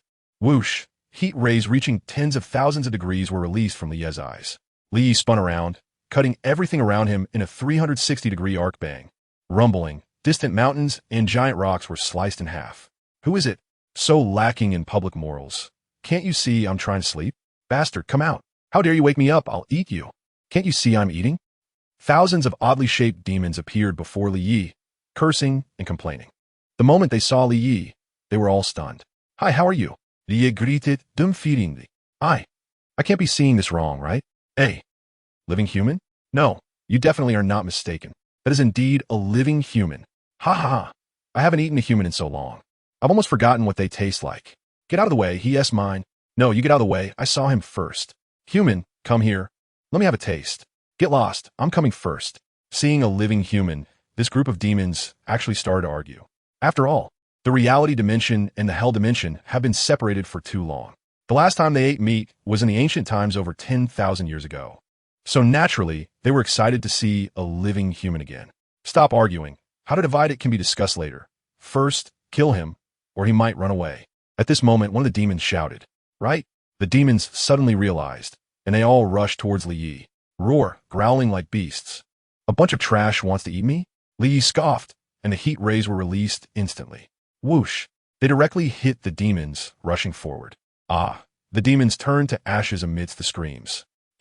He is not an ordinary human. The remaining demons that hadn't rushed overshouted in horror. Hee. As expected, a group of low-level demons without brains. How can an ordinary human come here alone? Li Yi sneered. Human, what do you want to do in hell? A demon with a goat's head and a human body, with a pair of bat wings on its back, asked tremblingly. Slaughter. Li Yi simply replied with 2 words, and then charged into the group of demons, starting a massive slaughter. Ah, help! Oh God, save me! Mephisto's palace. What is this powerful aura? Sitting on the throne, Mephisto suddenly sensed a strong presence in his territory, one that was even comparable to other Hell Lords. Yet it was very peculiar, as if it didn't belong to the Hell Dimension. At the location of the rift, no, I need to check it out. This rift is crucial for my ability to invade the reality dimension, so Mephisto was naturally very concerned. He instantly vanished from his throne and teleported to the location of the spatial rift. The strength of a Hell Lord is greatly enhanced within their domain, and even a direct confrontation with a creator deity would not be a problem. Mephisto had done just that in the past, having fought against a planet devourer in the Hell Dimension, and teleportation, being a skill with little technical difficulty, could also be used. Of course, outside the Hell Dimension, the strength of a Hell Lord would diminish significantly, which is why they would not easily leave Hell. Whoosh! Mephisto's figure appeared instantly on a high mountain. Who did this? Mephisto murmured. Below lay countless demon corpses, severed hands, missing legs, shattered skulls. Not a single one was intact. Umans. He then noticed a human sitting atop a pile of demon corpses. Did you kill my subordinates? Mephisto asked with a friendly smile, like a neighborly old man. Yes. Lee nodded calmly, having guessed the identity of the person before him. Mephisto, one of the 7 Hell Lords. To dare to intrude into my territory and kill my subordinates. Truly impressive for a young one. Compared to you, I am already old. Mephisto sighed. Hearing this, Li Yi disdainfully curled his lip. Who would believe the words of this old immortal? That would be a true fool. He claims to be old, but who knows how many more years he has left. Even his son turned against him for this reason. The unfortunate guy named Wu Shinmo was just waiting to take his place after Mephisto's death. After waiting for countless years and growing foolish in the process, this old fellow still lingers on. What is the tragedy of a prince? It is that their father, the king, is immortal, clearly able to see that position, yet they can only look but not touch. There's a saying in the human world. How can a prince expect to reign for 60 years? If Ushima had heard this, he would certainly reply, I've been waiting for millions of years. What to be done next? Of course, rebellion. So Wu Xinma quickly rebelled, but repeatedly failed in front of this old fox Mephisto, finally getting so angry that he ran to the human world. I was quite bored, so I came to play. I didn't know this was your territory. I'm sorry for the deaths of your subordinates, but they attacked me first. I was just forced to retaliate. Li Yi waved his hand, feigning innocence. It's fine, just some pests. Mephisto casually pointed with his finger, and countless flames erupted from the ground, consuming all the demon corpses. Young man, you are very strong. Stronger than any human I have ever seen. Thank you for the praise. I see we have a good connection. How about joining hell and becoming my subordinate? Power, women, money, strength, everything you could want is here. Chapter 125. Direct confrontation. Oh, are you trying to recruit me? Li Yi laughed, but in his heart, he was extremely disdainful. He wouldn't trade with Mephisto, not even with a dog.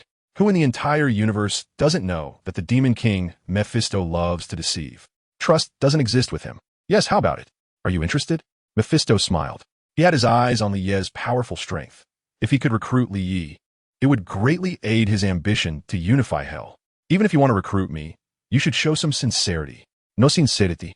Aren't my conditions generous enough? Is this what you call sincerity? Power? I could easily rule the earth if I wanted to. Who could stop me? Women and money are the same. I can have as much as I want. The only thing that interests me is power, but the power I need you cannot provide. Li Yi scoffed. This Mephisto, while strong, was simply incomparable to the one in the comics, who was strong even among cosmic beings. Ha! You really are a clear-headed person, knowing that the only reliable thing in this world is the power in your own hands. Everything else is just fleeting. However, you are mistaken about the last point. I can give you the power you need. Mephisto laughed heartily. Oh, then I want to see what power you can give me. How about the body of an immortal, indestructible spirit knight? Mephisto extended his hand, and a glow emanated from it, followed by an ancient scroll appearing in his hand. Mephisto, are you joking? Who doesn't know that the spirit knight is actually your servant? Mephisto's spirit knights are fallen humans who sign contracts with him, selling their souls to become skeletal reapers enveloped in hellfire. All those who have committed grave sins will die under his judgmental gaze. Those who meet the judgmental gaze will have their souls struck by hellfire, burning away all their sins until their souls fall into hell. While this move is powerful, it has its weaknesses. It is ineffective against those who are much stronger than him and against those who feel no guilt. The Punisher once stared into the judgmental gaze, but he firmly believed that he had done nothing wrong, causing the judgmental gaze to lose its effect. Although the Spirit Knights are strong, selling their souls to Mephisto means they are completely under his control, with no right even to die. Hee, just kidding, just kidding. How about magic? I can teach you the world's most advanced magic. I'm a warrior. I'm not interested in fragile mages. What about the indestructible demon body? Do you think there is any demon body stronger than mine? Powerful weapons? My fists are the strongest weapons. Mephisto mentioned a lot of options, all of which Li Yi rejected. You really are a picky person. Mephisto frowned. It's not that I'm picky, it's that you, old man, are too weak to give me what I want. Li Yi scoffed. You say I'm weak? Mephisto's face instantly darkened. There are not many who can defeat him in this universe. He has lived for countless billions of years, and this is the first time someone dared to say he was weak. Yes, you are very weak. Li Yi replied. Hee, young man, don't be too arrogant. Is being humble not what young people do? All right, let's stop pretending and just fight. I've had enough fun. Li Yi cracked his knuckles. You want to fight me? Of course, Li Yi said, and his figure instantly vanished, reappearing in front of Mephisto with a tightly clenched fist, launching a punch. Bang! Mephisto did not expect Li Yi to strike as soon as he said so. Caught off guard, he was directly sent flying by a punch and heavily smashed into a distant mountain peak. Boom! The hundreds of meters high mountain instantly collapsed, burying Mephisto under countless rubble. Is this the Hell King? Li Yi scoffed. He hadn't even used 1/10,000th of his power. Bastard! A massive roar came from the collapsing mountain. Bang! Then tens of thousands of tons of boulders were all lifted into the sky. Damn humans! Not only do you refuse my good intentions, but you also dare to make a move. Today is your day to die. Is that so? But many people have said the same thing to me, and I'm still living well. Li Yi replied with a smile. This matter will soon become a reality. Let me show you my true power. The true fury of Demon King Mephisto. Amid Mephisto's roar, the originally ordinary white-haired old man underwent a tremendous transformation. Sharp black horns sprouted from his head, and huge horns grew on both sides of his head, making his face look ferocious and terrifying, as if he wore a full suit of armor. His hands elongated and thinned, each hand sprouting 4 sharp claws. Wings resembling those of a bat grew from his ribs, but they were merely a skeletal frame, covered with terrifyingly sharp barbs. His legs disappeared, replaced by a long tail. He transformed into a terrifying, world-destroying demon king. This was Mephisto's demonic form. After the transformation was complete, his body began to grow rapidly, instantly towering over everything, occupying the entire space, making even a 1,000-meter-high peak look like a small mound before him. Wow, what a terrifying monster! It must be at least 100,000 meters tall. The celestial group from the movie Eternals is only about 300,000 meters tall, and Mephisto's body has already reached a third of that. Li knew that Mephisto could continue to grow. For such a powerful Hell Lord, size was merely a thought away. Little bug, I will extract your soul and torment you for eternity. A thunderous voice erupted from Mephisto's gigantic body. If you can do it, then come. YeSlaps. Godi. Mephisto swung his enormous demonic claw towards Li. The massive body moved slightly, creating an immense pressure of wind. Li felt the surrounding space become exceptionally solid. He could no longer use teleportation or similar spatial abilities to escape. It turned out that Mephisto had sealed the space of the entire domain. Anyway, I wasn't planning to dodge. Li clenched his fists, gathering his strength, and suddenly struck out against that sky-blocking gigantic claw. Bang! The two collided, instantly generating an energy explosion as if hundreds of giant Ivans had detonated simultaneously, emitting dazzling light that illuminated the entire Mephisto domain, even visible in the territories of other Hell Lords. Chapter 126, Fierce Battle Boom. The huge noise spread throughout the entire Mephisto domain, and the terrifying energy storm unleashed from the collision wreaked havoc on everything around, flattening mountains and boulders. Everything was reduced to rubble. What is happening? What is going on? Such a gigantic body, that is His Majesty Mephisto. Who is His Majesty Mephisto fighting against? Could it be other Hell Lords? Fool, how could that be possible? Which Hell Lord would be foolish enough to battle in the domain of His Majesty Mephisto? Then tell me, besides other Hell Lords, who else can fight against His Majesty Mephisto? How would I know? I think we should stay far away. We might not even know how we die if we get caught in the crossfire. Affected by the battle's aftermath, the demons in Mephisto's domain trembled in fear. In another area of hell, belonging to the legendary fallen angel Lucifer. Boom! The powerful energy shockwave quickly reached here.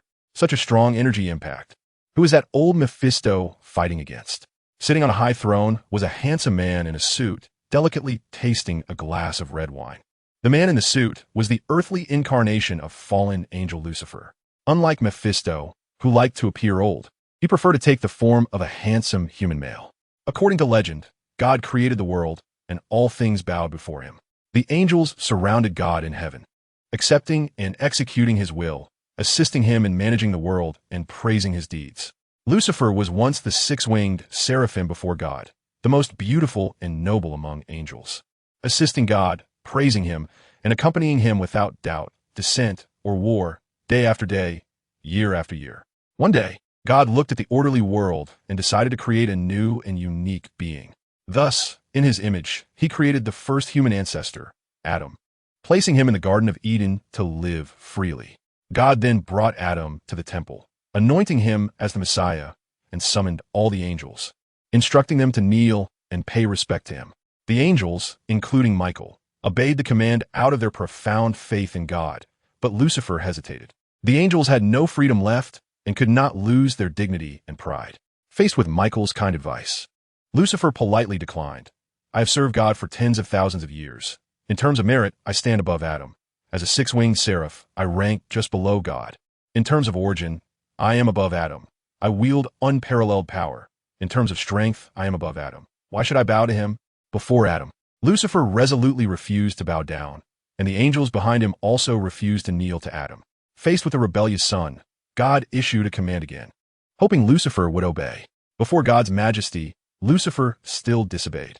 He could not abandon his inner pride, could not give up the dignity of angels, and could not stop himself from feeling jealous of Adam, the child favored by God for no reason. More importantly, he longed for the right to self-determination, to touch freedom. and did not want to see his brothers and sisters kneeling before a human. Once he disobeyed, there was no turning back. The love he had held for God for tens of thousands of years was in vain, and Lucifer's heart was filled with mixed emotions. Ultimately, he abandoned his faith in God, leading the angels under him to the ninth heaven. He looked up at God, driving away his inner anxiety and fear, straightened his back, spread his enormous wings, and declared war against God. God commanded Archangel Michael to lead the angels into battle, and Gabriel sounded the horn. Once close brothers now faced each other with swords drawn, fighting fiercely. In the end, angels could not contend with God, and Lucifer was defeated. God created hell, casting him and his subordinates down from heaven into hell. Before leaving, he uttered the words that shook heaven and earth. It is better to reign in hell than to serve in heaven. From the 9 heavens to the depths of hell, Lucifer fell for 9 dawns and dusks, becoming the demon king Satan, while his subordinates transformed into demons. Interesting, it seems I need to take a look. Lucifer smiled wickedly, and his figure immediately vanished from the throne. Bang! 2 powerful attacks collided fiercely, neither side giving way. Crack! At that moment, the space at the center of their clash suddenly shattered, creating numerous fissures the size of hundreds of meters, but they quickly vanished. If such powerful forces collided in the real dimension, they would definitely tear a massive hole in space, devouring everything nearby. However, the hell dimension is different from the real dimension. The spatial barriers here are much sturdier, as it is home to powerful demons, and the lords of hell often battle. If it weren't sturdy enough, the entire hell dimension would have been destroyed long ago. Humans, you actually managed to withstand my strike. You are indeed strong, but this is where it ends. Mephisto said coldly. Old man, is that all you've got? You're still far from enough. Replied. Roar. Mephisto let out a furious roar and swung his tail. The ground for thousands of kilometers was covered with purple circles the size of hundreds of meters. Clearly, Mephisto was preparing an extremely powerful move. Be completely engulfed by the flames of hell. Whoosh, whoosh, whoosh, whoosh, whoosh. Countless purple flames erupted from the circles, as if numerous volcanoes were erupting, shooting up into the thousands of meters high sky. If this move were used on Earth, it could instantly destroy the entire America. Rumble. After the big move, the entire land was scarred and devastated. However, Leah's figure had vanished. Where did that human go? Has he already died? Mephisto pondered. Hey, I'm right here. A voice came from behind Mephisto, and he quickly turned around, his massive body causing great destruction in the surroundings once again. Seizing the opportunity, Lee clenched his right fist and began to gather power. Star-crushing destruction fist. A tremendous energy was instantly released from Lie's fist. The massive energy, capable of destroying a planet, slammed into Mephisto's enormous demon body. Mephisto let out a painful howl and was instantly sent flying, causing the entire space to shake and tremble. Although he appeared to be in great pain, his demon body remained unscathed. Fool, growing so large. What use is it other than becoming a target? Looking at the massive body sprawled on the ground, Li sneered. Chapter 127. Fierce battle, too damn human. Mephisto painfully crawled up and roared. That powerful punch from Li Yi would have instantly destroyed the entire Earth if unleashed there in a truly destructive manner. Not just indirectly by triggering the core. The fact that such a powerful attack didn't cause any damage to Mephisto's demon body shows just how terrifying his power is. Is this all the might of the mighty demon king of hell? Mephisto remained silent, standing there quietly. Whoosh. Then, his gigantic body, originally 100,000 meters tall, began to rapidly shrink, instantly becoming 7 or 8 meters tall. Although still a giant, it was a stark contrast to his previous colossal form, akin to the difference between a whale and an ant. Human, you were right. Just now I was careless. From now on, I will truly regard you as a peer-level powerhouse, Mephisto said with immense seriousness. That suits me just fine, Li replied with a smile. Take this. Mephisto raised his sharp claws. The originally dim sky emitted a dazzling light like the sun, illuminating the sky as if it were daytime on Earth. It should be noted that this is the hell dimension, where thousands of years of darkness have been the norm. Could it be that move? Wait, Lord Mephisto. We're still here. Lord Mephisto, I don't want to die yet. Spare me. The nearby demons all knelt down, begging for mercy. It seems like quite a formidable move. But is it really okay? Your demons are still here. Lia laughed. They're just trash. I can produce as many as I want. Mephisto replied expressionlessly. As expected of the demon king of hell, truly cold-hearted. Lia taunted. Mephisto doesn't care about our lives. Everyone run away. Mephisto, I curse you to die a terrible death. Mephisto, you old man, your heart is truly cruel. We've worked hard for you for millions of years, and you treat us like this. If I had known, I would have followed the witch heart demon palace to leave. You old man deserve to be abandoned by all. To hell with you, Mephisto. Everyone follow me to escape and seek refuge with Lord Lucifer. Seeing that Mephisto cared nothing for their lives, the demons fled while cursing madly. Mephisto, however, paid them no mind, because this group of demons was about to die. Crack! The sky opened a massive hole, and a gigantic fireball slowly emerged from the opening, bringing with it terrifying heat resembling a small sun. Lee used his supervision to estimate its size, roughly comparable to the moon in the real dimension. Just a tad smaller. Do the attacks of these hell lords have to be this terrifying? YeSlaps helplessly. Fortunately, this battle occurred in the hell dimension. If it had happened on Earth, the Earth would have been obliterated countless times already. Human. Mephisto bellowed, then hurled the enormous fireball toward Lee. Lee remained unperturbed, flying toward the massive fireball, stopping a few dozen kilometers away. He then took a deep breath, gathering a large amount of energy within. Whoosh! He blew toward the fireball. With a breath passed, thousands of miles froze, and the entire space instantly transformed into an icy world. Even the gigantic fireball, the size of the moon, was frozen in an instant, turning into an ice ball. The fleeing demons were also encased in ice, completely losing their life force. Then, Lee clenched his fist and struck the massive ice ball with a punch. Bang! The ice ball exploded instantly, with shards scattering like flowers falling from the sky, creating an extremely spectacular scene. Human, I want to see how many more of my attacks you can withstand. Seeing this, Mephisto charged toward Lee, instantly appearing before him, raising his sharp claws, which gleamed with a purple, eerie light, attacking Lee. Lee did not back down, meeting the attack with a punch. Bang! The punch and claw collided, instantly generating a massive energy storm, ruthlessly ravaging everything. Lee felt that Mephisto's power had solidified a bit more than before. Indeed, size and strength are not necessarily related, and only the appropriate physique can unleash the best power. The two were locked in a standoff. Suddenly, Mephisto swung his massive tail towards Lee. Whoosh! Bang! The tail struck Lee's waist, sending him flying. Mephisto followed closely, moving at an ultra-high speed that seemed to pierce through space. His claws were once again covered in a bizarre purple light, which gradually transformed into substantial flames under the light's impetus, striking down towards Lee. Lee quickly adjusted his biological stance, dissipated the kinetic energy from his body, then turned around and threw another punch. The two attacks collided, releasing a massive explosion of energy that seemed capable of destroying the world. With the dust rising to block out the sky, the energy shockwave affected the surrounding area for 300 miles, leaving the ground scarred and cracked as if it had been plowed. Mephisto attempted the same tactic again, swinging his gigantic tail once more at Lee. However, Lee was well prepared, lightly dodging the tail's attack and seizing the opening to kick Mephisto in the abdomen. Bang! Mephisto was instantly sent flying, crashing heavily into the ground and leaving a 10,000-meter-long scar in his wake. Roar! Mephisto quickly got back up, letting out a terrifying roar, clearly infuriated to the extreme. Whoosh! He transformed into a beam of light and charged at Lee once again. Lee, undeterred, also became a beam of light and rushed forward. Bang! Rumble! In an instant, the earth shook and the surrounding space felt as if it were experiencing a magnitude 12 earthquake. A terrifying energy storm ravaged the ground, leaving behind ghastly and terrifying marks. When the dust finally settled, the two figures had vanished, leaving only a giant pit with a diameter of several dozen miles. Bang! Bang! Bang!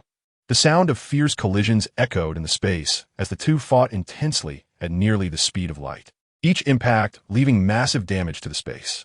Lee unleashed his power freely, no longer cautious as he was on Earth, fearing any harm to it. As for here, Lee wouldn't feel sorry if he turned the hell dimension into a sieve. Chapter 128.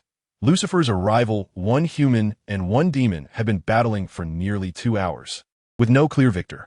The entire land was riddled with scars, a sight of devastation. There was not a single living thing within a 10,000-mile radius of their battle. Bang! The two figures collided once more, causing the heavens to crack and everything to fall silent. The resulting dust swept through the surroundings, blocking out the sun. At that moment, Mephisto made a mistake and revealed an opening, which Li Yi seized with a punch. Bang! Mephisto was instantly blasted away, crashing heavily onto the ground. Damn human! You must die today! Mephisto roared in a near-manic fury. As a dignified Lord of Hell, one of the 7 Lords of Hell, he could not accept being repeatedly slapped in the face by a lowly human he had previously toyed with. In his eyes, humans were merely a laughable, pitiful, and tragic species, meant to be deceived and toyed with. He relished absorbing the despair that arose when humans crumbled. Whoosh! Mephisto flew into the air, opening his massive blood-red mouth, which emitted a dark red glow.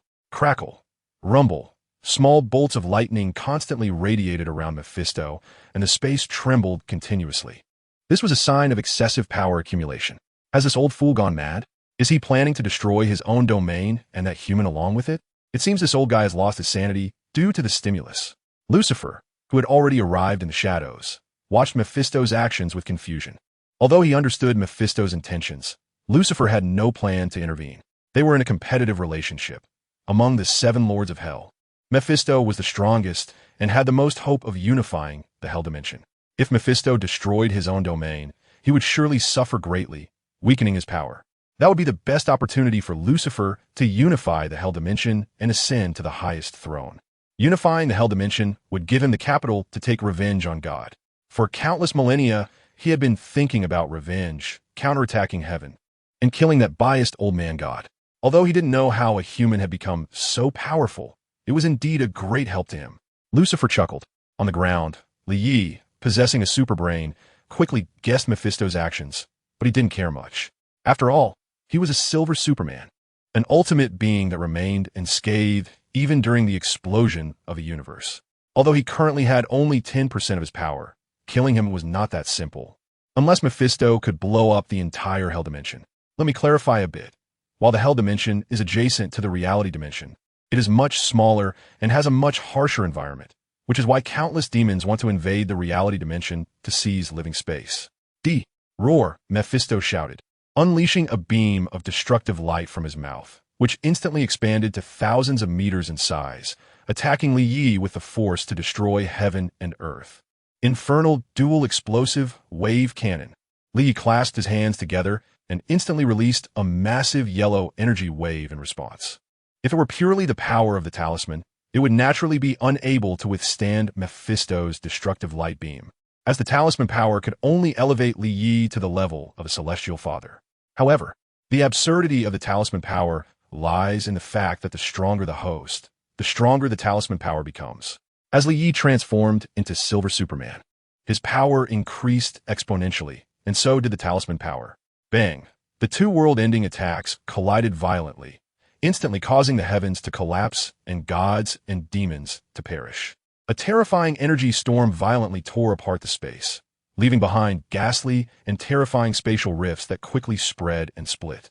Although the spatial barrier of the Hell Dimension is more solid than that of the reality dimension, it would still shatter under excessive energy impact. If this were in the reality dimension, the 2 terrifying energies could destroy the entire solar system in an instant.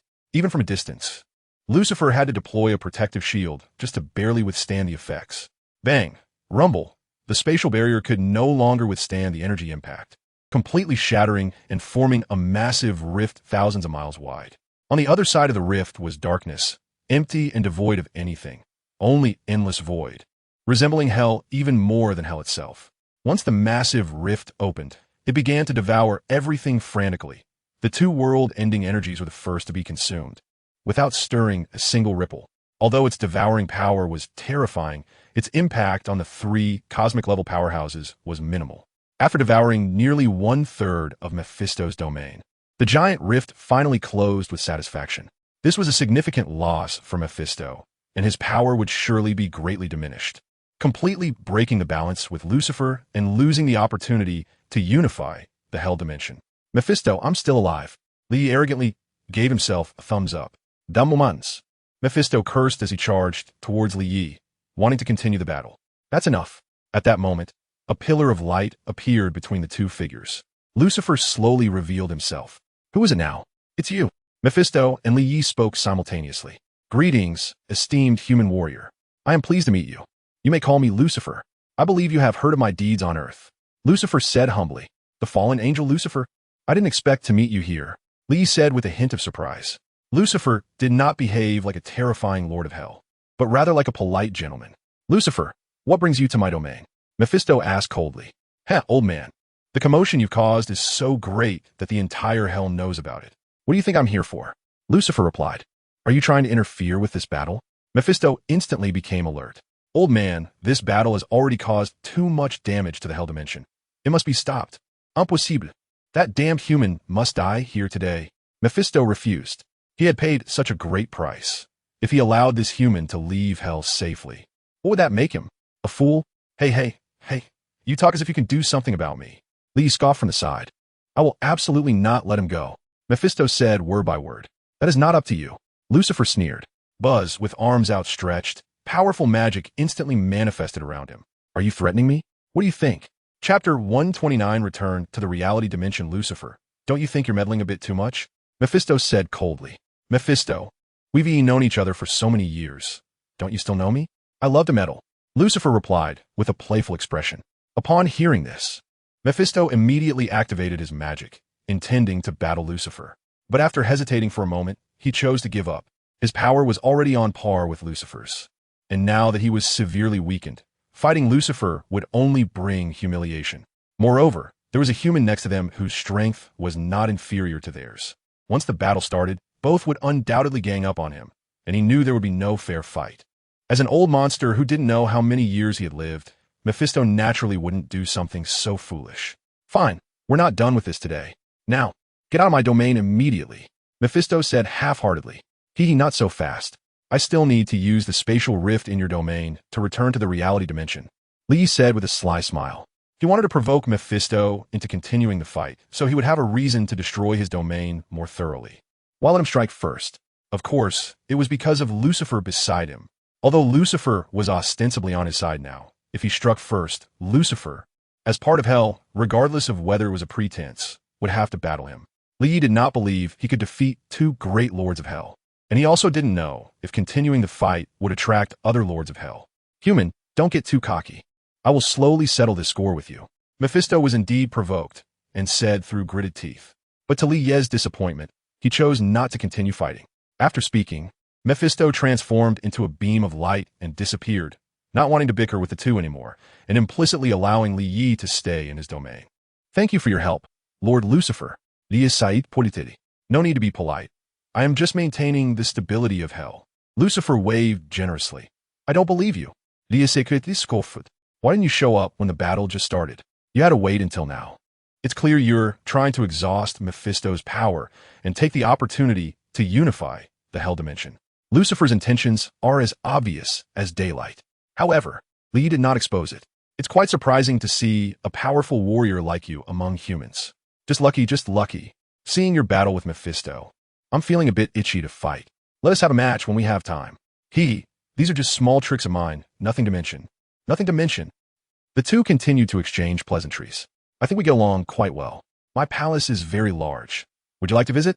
Lucifer suddenly invited. Let us skip it this time. I have to go back soon. Li refused without hesitation. What a joke, this guy seems all polite. But his true identity is the Lord of Hell. Who knows if he has set a trap waiting for me to jump in. What a pity. Next time, you must come to visit me. Lucifer pretended to sigh. Of course, next time for sure. Li replied. The two smiled and bid farewell. Hypocritical guy, but they both secretly cursed in their hearts. Then Lucifer also transformed into a beam of light and disappeared. Li returned to the spatial rift. Due to the battle between him and Mephisto, millions of demons were killed in the surrounding area, but the spatial rift was not affected any further. After waiting for 10 more minutes, a golden light burst out from the spatial rift, which then transformed into brilliant fireworks. This was a magical message from the Ancient One, indicating that the spatial rift was about to be repaired. Looks like I can go back, Li said with a smile. He looked again at the devastated Mephisto's domain and suddenly had an idea. It would be a shame to just leave like this without leaving something as a memento for the host. Li then extended his hand and condensed an energy ball about 1 meter in size. Despite its small size, this energy ball was quite powerful, representing energy compressed to the extreme. Then Li flew into the air and began to scan with his supervision. Soon, he found the majestic city of demons in the distance, which was Mephisto's stronghold. Aiming at the location, He threw the energy ball with great force, and it swiftly passed through the spatial rift. Boom! A massive explosion erupted as if hundreds of million-level nuclear bombs were detonating simultaneously. Li passed through the spatial rift and returned to the real dimension. I'm glad you're back safely. Ancient One smiled upon seeing Li Yi unharmed. Thank you. Li nodded in response. I sensed a huge energy fluctuation from the Hell Dimension. Was it caused by your battle with those Hell Demons? Ancient One asked, puzzled. I did kill quite a few demons and had a close fight with one of them. That's strange. If it were ordinary demons, even high-level ones wouldn't be a match for you. Did you encounter a Hell Lord? His name is Mephisto. You were able to fight him to a standstill? It seems you have become much stronger. Perhaps you have already surpassed Odin and me. Ancient One sighed. She had also fought these Hell Lords, but relying solely on her magic, she was no match for them. Ultimately, using her expertise in time magic combined with the Time Stone to drive them all away. What a pity you are not the Supreme Sorcerer. Liye, why not consider taking my place and becoming the Supreme Sorcerer? Ancient One proposed once again. Forget it. I don't want to bear any responsibility. Liye rejected without hesitation. Although he really wanted the Time Stone in Ancient One's possession to unlock the power of Silver Surfer. Whether to protect the Earth depended entirely on personal feelings. If he wanted to protect it, he would, and if he wanted to leave, he would. Li had no desire to shoulder any responsibility. As for the Time Stone, he could find a way to obtain, steal, it after Strange took office. Boom! The massive explosion instantly flattened Mephisto's demon city, leaving a giant pit with a diameter of hundreds of kilometers, and all the demons within the city turned to ash. The explosion left the recuperating Mephisto stunned. But this level of attack couldn't harm him at all. Although his body suffered no damage, the fury within him was impossible to suppress. Damn humans! A loud roar echoed throughout hell. Chapter 130. The reconstruction of New York City. Damn humans. Mephisto's roar spread across the Hell Dimension. What's up with that old guy Mephisto? Maybe he's having a hormonal imbalance. Or perhaps he's hit menopause. Are you kidding? When do demons have menopause? Maybe that old Mephisto has been pretending to be human for too long and has picked up human habits. Whatever, let's just take care of ourselves first. The other Hell Lords discussed after hearing Mephisto's roar. Heh, even in leaving, he has to take a jab at Mephisto. What a cunning human. Lucifer chuckled.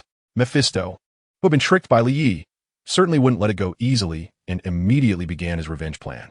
However, personally leaving Hell to go to the real dimension was impossible. Once he left his domain, his power would diminish drastically, coupled with the weakening of the dimensional barrier. He would likely be beaten badly by that human in the real dimension. Seeking punishment was not the hobby of the Hell King Mephisto, so he had to think of another way. It seems I will have to use the pieces I left behind. Mephisto sneered. With a wave of his hand, an image appeared before him. The image showed a middle-aged man in a jacket riding a motorcycle. This man was the Ghost Rider. After the spatial rift between the real dimension and the Hell Dimension was repaired, Li bid farewell to Ancient One and returned to the Hero Association. Li, you didn't even notify us when you returned. It was Fury who told us. Otherwise, we would have thought you died in outer space. Tony Sharptongue was as usual. Don't worry, even if you died, I would still be doing just fine. I would still attend your funeral. Li retorted. You guy, forget it. Where did you go after you came back? I contacted Betty and found out you were out of the signal area. Tony questioned. It was known that as long as one was still on Earth, Betty would be able to receive a signal. On someone else's errand, took a trip to Hell. Li Said Jaswali. What? Hell? This world has many different dimensions. The Hell Dimension is one of them, inhabited by powerful demons, ruled by 7 Hell Lords. Li briefly explained the concept of Hell to Tony. Huh. Tony took a deep breath. Shocked. What is going on in this world? Not only are aliens spying on Earth, but Hell Demons have also appeared. How on Earth do humans survive? Don't worry, there are specialized people dealing with these demons. They generally won't come to the real dimension. Li assured him. I see. Tony nodded heavily. By the way, was there any problem while I was away? Li asked. No, everything is developing normally. Tony replied. Most of the issues were resolved, but one big challenge remained. The reconstruction of New York City. Although they successfully defeated the Chitauri army, the entire city had turned into ruins, looking as if it were the end of the world. Rebuilding it would be a monumental task. Such a huge project would require an enormous amount of funding, at least starting from trillions. According to the rules of the human world, the victorious nation would typically exploit the defeated nation madly, sucking blood from the defeated to compensate for their losses, with land concessions and reparations being unavoidable.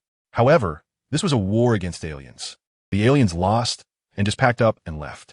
Could humans chase after them in the universe to demand reparations? So, this loss had to be borne by humans themselves. Although the aliens caused significant destruction, the most damage was actually done by Superman's 2 punches that caused the earthquake in New York City. Yet, who would dare to demand compensation from Superman? Moreover, given Superman's previous behavior of flipping tables and killing over a disagreement, they didn't even dare to use the means to incite those foolish masses. What is this called? Good people are bullied. Good horses are ridden. If it were the big Superman from DC next door, regardless of whether it was to save the Earth or not, causing such massive destruction would have long since led to him being locked up with ridiculous handcuffs and brought to court to be tried as a god among men. In this situation, all the American government could do was stand up and shout empty words like, "We will definitely rebuild our homeland, and we will restore New York City to its original state," rallying various parties, but the actual work would rely on those capitalists. The poverty of the American government is well known around the world. As a government that does not allocate funds and frequently faces shutdowns, where can it find so much money? One reason for this is that the American government is a product of compromises among various powers, naturally leading to inevitable flaws. Relying on capitalists? What awareness do capitalists have? They pursue profits. It's hard to get them to spend a dime if there's no benefit involved. Patriotism? Charity? Conscience? Wrong. For capitalists, everything is business. Anything can be turned into a business. As long as there are enough profits, they might even collude with aliens to sell the Earth. In the face of this situation, one person stepped forward, our wealthy magnate, great philanthropist, great inventor, playboy, and the head of Stark Industries, the superhero Iron Man, Tony Stark. He became the first person willing to fund the reconstruction of New York City. With Tony taking the lead, and given the substantial profits from rebuilding the city, these capitalists began to invest money. Of course, this was not just an American issue. Other countries also provided aid, with pledges of $500 million here and $1 billion there. After all, this was a war between the entire human race and aliens. Various sectors of society also contributed, and thus the funds for the reconstruction of New York City were slowly gathered. Of course, Lee did not care about this. He was only responsible for destruction, not repair, even though he only needed to simply use the power of the talisman. After Tony finished various tasks and had some free time, he kept having nightmares, dreaming of Earth being occupied by aliens, with everyone perishing in battle, all blaming themselves for not doing anything to change it. Perhaps this is not a dream, but the future. I must do something. With this thought in mind, Tony approached Dr. Banner, who was on vacation, to share his ideas. Initially, Banner expressed opposition, but slowly got persuaded by Tony's arguments. Thus, the two began a secret plan. Chapter 131. Change at S.H.I.E.L.D. headquarters. Boss, do we really have to do this? Maria Hill asked with a grim expression. Hill, I know you're reluctant, but there's no other way. I hope you can consider the bigger picture. Nick Fury replied heavily. All right, I hope he doesn't get carried away. Hill said helplessly. Natasha, who was nearby, remained silent. Their distress stemmed from the absurd condition they had agreed to while recruiting Superman, which was to serve as his maid for a week. While they were troubled, Lee had long forgotten about this matter. At the entrance of the Hero Association headquarters, Lee had just finished a date with Susan and Little Mischief and came here out of boredom. Both girls tacitly accepted Lee Ye's open polygamy. Little Mischief already knew Lee Ye's true nature, and since she had shared it with Daisy, adding one more person didn't matter. Susan initially found it hard to accept, but eventually got convinced by Lee Ye, spending half a day unable to get out of bed, and ultimately had no choice but to accept. Lee happened to run into Little Spider at the entrance. La República del Yemen. Little Spider greeted. Peter. Here, to turn in your mission again. You're really diligent. No wonder you're the good neighbor of New York City. Lee responded. It's nothing. I just want to do my part to help everyone. Little Spider humbly replied. After every hero completes a mission, the Hero Association calculates the results, and heroes can receive corresponding rewards. Little Spider felt that joining the Hero Association was the best decision he had ever made. Before joining, he had spent a lot of time being a hero, leaving his studies and work in disarray, and was even fired by his boss for being late multiple times. Later, he couldn't even afford rent, and it was only thanks to his kind landlord that he was allowed to pay late. Otherwise, he would have been homeless. After all, he couldn't keep troubling Aunt May. As for his studies, although he was talented, he had missed many classes, and the teachers were already quite unhappy with him. Even the professor assistant position he had almost secured fell through. That professor told him, Peter, I hope you consider what you really need and want to do. I don't want someone who is half-hearted to be my assistant. Under heavy pressure, Peter even thought about giving up being Spider-Man. But thinking of his Uncle Ben, he gritted his teeth and persevered. However, this endurance clearly had its limits, and it was possible that one day he would be unable to bear it and give up his identity as Spider-Man. Just then, Superman approached him and invited him to join the Hero Association. At first, he even disagreed, but after Superman's persuasion, he joined and soon realized it was a great decision. By joining the Hero Association, he received corresponding rewards for each mission he completed.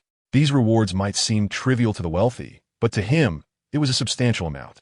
With this money, he no longer had to worry about making ends meet.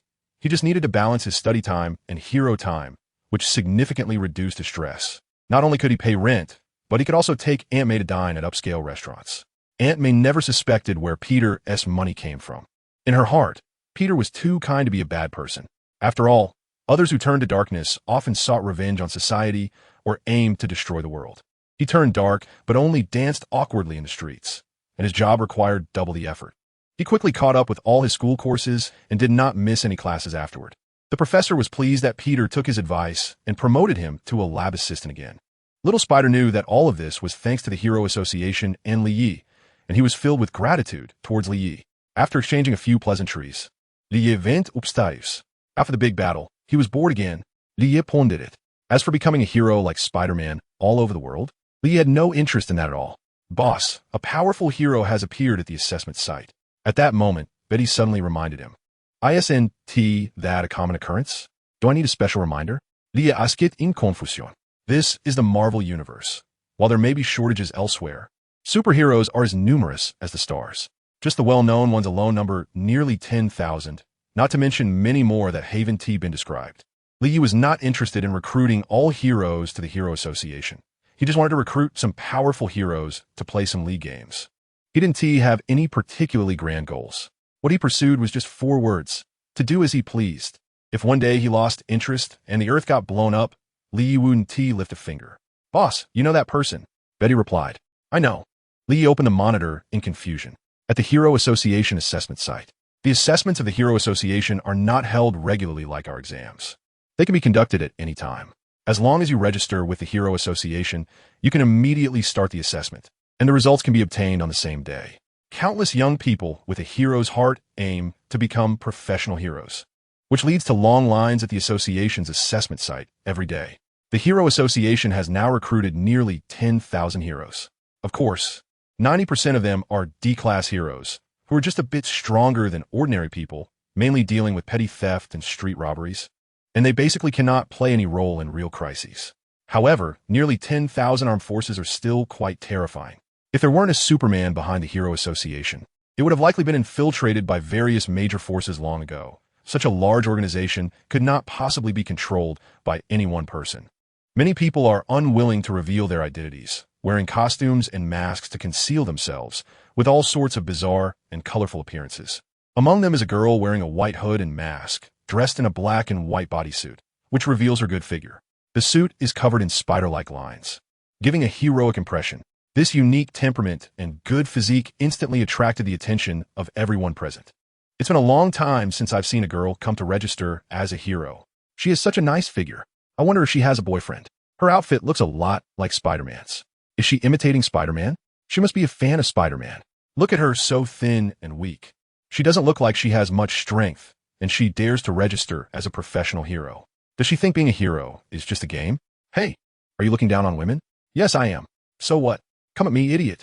The people at the scene began to discuss among themselves. But this girl completely ignored their chatter and walked straight to the registration point. Hello, I want to register as a professional hero. Sure. Can you please tell me your name or code name? The staff member smiled. They are all professionally trained and naturally do not harbor discrimination against female heroes like others. Spider Silk. Chapter 132. Gwen joins the Hero Association. The girl registering as a professional hero is indeed Gwen. Under Peter's guidance, Gwen has become initially proficient in her superpowers, able to swing between skyscrapers like a little spider, with webs flying around. In short, whatever little spider can do, Spider Silk can do as well. With confidence, Gwen came here to register for the Hero Association. Spider Silk? This girl is indeed a fan of Spider-Man. Perhaps she admires Spider-Man, which is why she dressed like him, wanted to become a female version of Spider-Man. With that skinny frame, I could lift her with one hand. Some people nearby teased. All right, your information has been logged. Please wait for the assessment. The staff member smiled. Okay, thank you. Gwen took her registration form back to the waiting area, completely ignoring the teasing from those around her. Next, number 569, Spider Silk. The staff member shouted. Soon it was Gwen's turn. With confidence, Gwen walked up. First is the strength assessment. How many kilograms do you want to challenge? The staff member asked. Just give me the maximum weight. Gwen confidently replied. Are you sure? The staff member asked in disbelief. I'm sure. All right. After confirming several times, the staff increased the barbell weight for the strength test to 2 tons. 2 tons. This girl must be crazy. Even I wouldn't dare to challenge that weight. Where did this girl come from? The people around were astonished. Under the amazed gazes of everyone, Gwen effortlessly lifted the barbell with one hand. Oh my God. Am I dreaming? She clearly has such a frail body. This girl must be one of the superhumans. In the subsequent tests, people were increasingly shocked. Strength, speed, jumping, reaction time, all broke the Hero Association's assessment records. Congratulations, Miss Spider Silk. You have successfully passed the assessment and have been rated as a C-class hero. The staff member smiled. In fact, Gwen's current strength could fully qualify her as a B-class hero. But B-class heroes and above need to be personally assessed by the association's president, Superman, to qualify. This is why there are currently fewer than 20 B-class heroes. Lee clearly saw all of this through the surveillance. What? A female Spider-Man? How could she appear here? Isn't there already Peter as Spider-Man in this Marvel world? How could another one pop up? Lee exclaimed in shock. Betty, who is this Spider Silk? Boss. Spider Silk's real name is Gwen Stacy. Lee fell in a deep thought. In a certain world, Gwen did indeed become the female Spider-Man. In that world, the mutated spider that was supposed to bite Peter mistakenly bit Gwen instead. Thus, Gwen took Peter's place as New York City's friendly neighborhood Spider-Man, codenamed Spider Silk. But Spider-Man and Spider Silk appearing simultaneously in this Marvel universe truly shocked Li Yi. System, what is going on? Li Yi inmuted. Ding, searching. Search complete. The Marvel universe where the host is currently located is overlapping with other Marvel universes for unknown reasons, affecting this world. The system quickly provided the explanation. Overlapping with other universes? Does that mean villains and heroes from other Marvel universes could appear in this universe? Yes. Hehe, that sounds interesting. Li Chaklet. He is currently so strong that he could easily destroy the entire Earth, and very few things could pique his interest. Of course, excluding beautiful women. After thinking for a moment, Li Yi ordered Betty to send a message to the staff in front. Miss Spider Silk, I wonder if you're available. Our president would like to meet you. After receiving the message, the staff asked Gwen. The president? Could be. Superman? Gwen exclaimed in delight. The most important reason she joined the Hero Association was to admire and look up to Superman, hoping to become his partner. Now that Superman wants to meet her, she is naturally overjoyed. Yes, our president is indeed Superman. What do you think? The staff member smiled. Of course. I would love to, Gwen eagerly replied, fearing that if she took too long to respond, Superman would not want to meet her. All right, please follow me. The staff then led Gwen to the top floor of the Hero Association. The headquarters of the Hero Association is extremely luxurious, and the top floor is even more extravagant. When it comes to enjoyment, Li Yi would not skimp on himself. After all, he has plenty of money. Hello, you must be Spider Silk. Li Yi simulated, pretending not to know Gwen's identity. Yes, I'm Spider Silk. Superman, it's a pleasure to meet you, Gwen said excitedly. It had been 3 months since they last parted under the starry sky. Although Li Yi had left her contact information, she felt that Superman must be busy saving the world and that she shouldn't disturb him. So she had held back her longing and didn't contact him. I saw your performance at the assessment site. It was impressive. You definitely qualify to be a B-level hero, but you still need some training. Li Yi Pires. Thank you. Gwen appeared particularly shy of being complimented by her idol. Why do I feel like I've seen you before? Have we met? Li Yi Suden Lianit Closer Tugan. At that moment, they were only 5 centimeters apart. Gwen froze for a moment. Did he recognize me? Have I exposed myself? Gwen's heart raced like a deer in the headlights. Gwen. Li Yi called out her name directly. How did you know?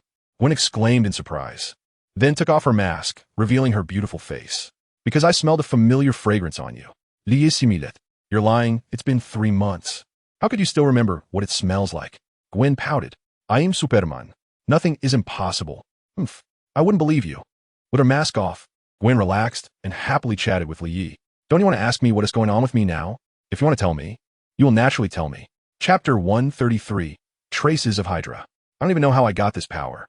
I just woke up one day with superpowers similar to Spider-Man's. And I find it amazing myself. Gwen introduced her experience to Li Yi. I see. Li Yi already understood the reason, but still acted as a loyal listener. Li Yi, I'm so glad I have superpowers too. Why? Because that way, I can become your partner and fight alongside you. Gwen said excitedly. Oh, why do you want to fight with me? I. Upon hearing Li Yi's question, Gwen's cheeks instantly turned rosy, stammering for a long time without being able to speak. Never mind, I won't put you on the spot. It's okay if you don't want to say. Li Yi waved his hand. Upon hearing this, Gwen immediately felt that if she didn't clarify things now, it would be even harder to explain later. Gritting her teeth, she directly hugged Li Yi. Gwen, what are you doing? Li Yi osket in surprise. Li Yi, I don't want to hide anymore. I'm afraid if I don't make it clear now, I won't have the chance later. I like you. Gwen shouted out the words that made her feel shy. Then she nestled into Li Yi's embrace, feeling anxious, afraid that Li Yi would reject her. Li Yi was not surprised by Gwen's confession. He was not the foolish male lead in a romantic drama and had long seen Gwen's feelings for him.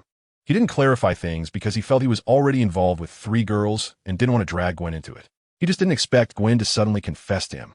Sigh, sometimes being too charming isn't a good thing. Li Yi sikhet inyardly. Refusing was definitely out of the question. How could he reject a beautiful girl who was actively throwing herself at him? That would either make him a eunuch or impotent. Of course, we can't rule out some particularly devoted individuals, but Li Yi clearly wasn't on that list. So, Li Yi slowly placed his hand on Gwen's hair and started to mess it up. Gwen, I like you too. Oh, really? Gwen looked at Li Yi excitedly. Of course. That's great, Li Yi. I love you. Gwen wrapped herself around Li Yi like an octopus. Gwen, what? Gwen asked in confusion. I have to tell you something. I'm already dating 3 girls. Li Yi gritted his teeth and said it out loud. You had to say it sooner or later. I know. Gwen blinked her big eyes in response. Huh? Li Yi was completely dumbfounded. You know, and? What does it matter? I don't mind at all. I'm not here to ruin what you have. I'm here to join you. Gwen's response shocked Li Yi. Are American girls this open now?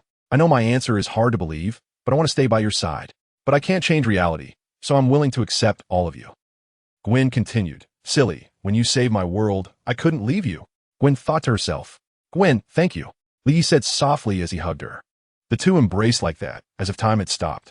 By the way, Li Yi, why haven't you come to find me all this time? Did you forget about me? Gwen suddenly asked. What? How could that be? I was just busy with other things. Li Yi was caught off guard by the question, but quickly found a reason to brush it off. I'll choose to believe you for now. At this point, the two officially confirmed their relationship. Li Yi immediately upgraded Gwen's hero rank to B level. What do you call this? This is called having someone backing you up. No matter where you are, connections are very important. The two then parted ways. Upon returning home, Li Yi unexpectedly encountered 2 people, Maria Hill and Natasha. What are you doing in my house? Li Yi osket in confusion. Hill and Natasha exchanged glances, both seeing confusion in each other's eyes. Aren't you the one who asked us to be your maids for a week, to do your laundry and cook for you? Hill said with annoyance. What? Did I ever ask for that? Li Yi asked in confusion, as he had only intended to tease them at the time and completely forgot about it afterward. Oh, since you didn't say it, then we'll just leave? As soon as Hill heard Li Yi say that, she immediately turned to leave. Feel free, the door isn't locked. Li Yi shrugged and said casually. Seeing Li Yi like this, Hill directly stormed out. Wait, Hill. Just then, Hill's communicator suddenly transmitted Nick Fury's voice. Upon hearing that voice, Hill's expression instantly turned sour. Last time she was about to leave, it was also Nick Fury who insisted she stay, and she was forced to agree to Li Yi's ridiculous condition. Although it was later proven that there was no Superman and that the entire New York City, and even all of America and the whole world were at risk of falling, Hill still felt uncomfortable in her heart. Is this time going to require me to do something again? Boss, I'm here. Hill replied anxiously. We need Superman's help. Nick Fury rambled on. The more Hill listened, the worse his expression became. Okay, I understand. Hill then approached Li Yi. Oh, do you have something else? You don't need my help again, do you? Li Yi je suis l'asket. Exactly. Superman, we hope you. Stop. Same as always. First tell me what reward you can offer. This statement left Hill speechless. The reward, of course, is the Tesseract. You should know the value of the Tesseract. Is one favor too cheap? Natasha suddenly interjected. No, regardless of how valuable the Tesseract is in your eyes, to me, it's only worth one chance to act. Li Yi shook his head. Let me talk to him. Nick Fury said through the communicator. Okay, boss. Hill nodded. She then took out a tablet, operated it, and the image of the black egg appeared on the screen. Hey, black egg, you're still alive. Leah laughed. Thanks to you. I'm still doing well. Nick Fury replied expressionlessly. What a pity. If you have something to say, hurry up. You only have one sentence. Leah yawned. The one we're asking you to deal with has a grudge against you too. Nick Fury, the king of agents, caught Leah's attention with just one sentence. Who? Hydra. We've already clarified most of Hydra's member information. You're not helping us. You're avenging yourself. We're just providing the information. How do you feel about that?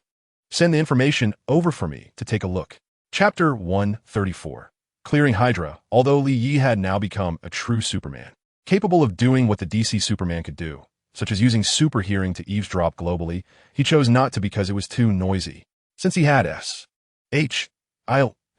doing free work, it was unnecessary for him to do everything himself.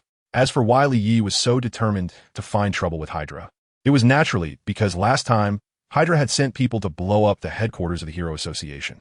This was a slap in Li Yi's face. And as someone who repays grudges, he naturally wanted to settle the score.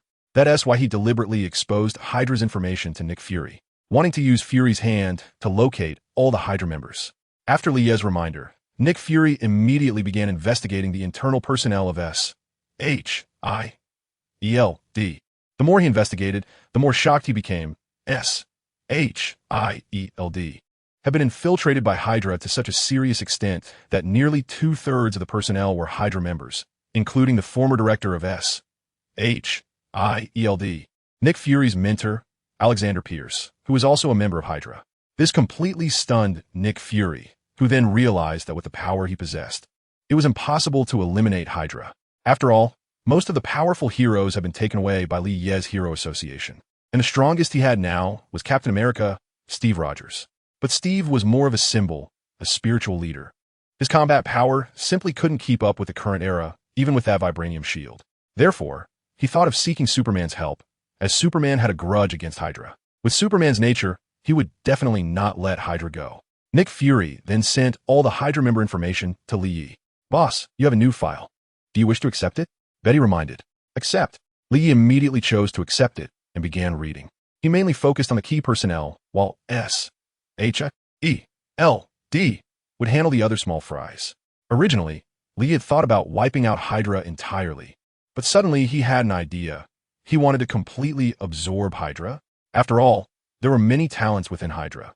After making thorough preparations, Nick Fury suddenly announced that Hydra, which had disappeared for over 70 years, had reappeared and was lurking within S.H.I.E.L.D. An internal conflict instantly swept through the entire S.H.I.E.L.D. headquarters. Hydra, which had thought it was well hidden, was caught off guard by this revelation and quickly attempted to organize a counterattack. However, the high-ranking members of Hydra mysteriously vanished, leaving the organization without leadership, like a scattered sand. Nick Fury knew that Superman had made his move, so he immediately ordered Captain America, Steve Rogers, to lead S.H.I.E.L.D. agents to eradicate Hydra. Although Hydra was wiped out, it had been infiltrating S.H.I.E.L.D. for 70 years, and various aspects were already tightly bound to S.H.I.E.L.D., resulting in significant losses for the organization. Seeing S.H.I.E.L.D. weakened, political leaders from various countries immediately united to impeach Nick Fury, holding him responsible for Hydra's infiltration in S.H.I.E.L.D. Naturally, Nick Fury couldn't simply take the blame. He immediately presented various pieces of evidence proving that Hydra had infiltrated long before he became director. He argued that it had nothing to do with him, who had only been in office for a few years. If anyone should be held accountable, it should be those who initially advocated for recruiting Hydra scientists. On the contrary, S.H.I.E.L.D. had thwarted Hydra schemes under his wise leadership. This group of politicians, having shot themselves in the foot, were left speechless by Nick Fury's rebuttal. Seizing the opportunity, Nick Fury extracted a hefty sum of money from them. Realizing their guilt, the countries had no choice but to comply and pay up. Nick Fury also used this money to recruit new personnel and restore S.H.I.E.L.D.'s vitality. As for the missing high-ranking Hydra members, with Superman personally taking action, no one would believe they were still alive. In a secret base, Li had packaged and taken away everyone, including Alexander Pierce, and even the machine-transformed Dr. Zola. As Superman, why did you bring us here? Alexander Pierce asked with a grim expression. First, I want to ask, who came up with the idea to attack the Hero Association headquarters last time? Li coldly stared at them and asked. Seeing Li Ye's icy gaze, everyone was frightened and trembling. Only one person, or rather one machine, remained unaffected. Dr. Zola, who had uploaded his consciousness into a computer. Don't worry, everyone. Superman won't kill us. If he wanted to kill us, he wouldn't have brought us here. Zola said in a cold electronic voice. As expected of Hydra's chief scientist, you guessed right. Leah nodded. But before that, you all need to answer my question. It was him. All the Hydra high-ranking members pointed at a fat bald man. You bastards. The bald man shouted angrily. He immediately knelt before Li Yi. Superman, please spare me. I didn't mean it. It was all an accident last time. The bald man shouted excitedly. Hee hee. You really have some nerve to lay your hands on my people. Li Yi sneered. He then slowly walked in front of the bald, fat man. Superman, please spare me. I am willing to do anything. The bald, fat man kept bowing and begging for mercy. The brutality of Superman had long been spread among the major forces. Li Yi ignored his nonsense and directly grabbed his two arms. Superman, what do you want to do? The bald, fat man said in panic. Crack. Li Yi directly tore off his two arms. The bald, fat man instantly let out a scream like a slaughtered pig. The other Hydra senior members trembled in fear. They had previously used such cruel methods on their enemies without feeling anything, but now that it was their turn, they realized what true terror was. Crack. Li Yi once again tore off his two legs. Kill me, please kill me. It hurts so much. The bald, fat man was in so much pain that he was nearly fainting. But how could Li Yi grant his wish? A beam of white light shot over, and the bald, fat man's body immediately restored to its original state. But soon Li Yi began to repeat the previous steps.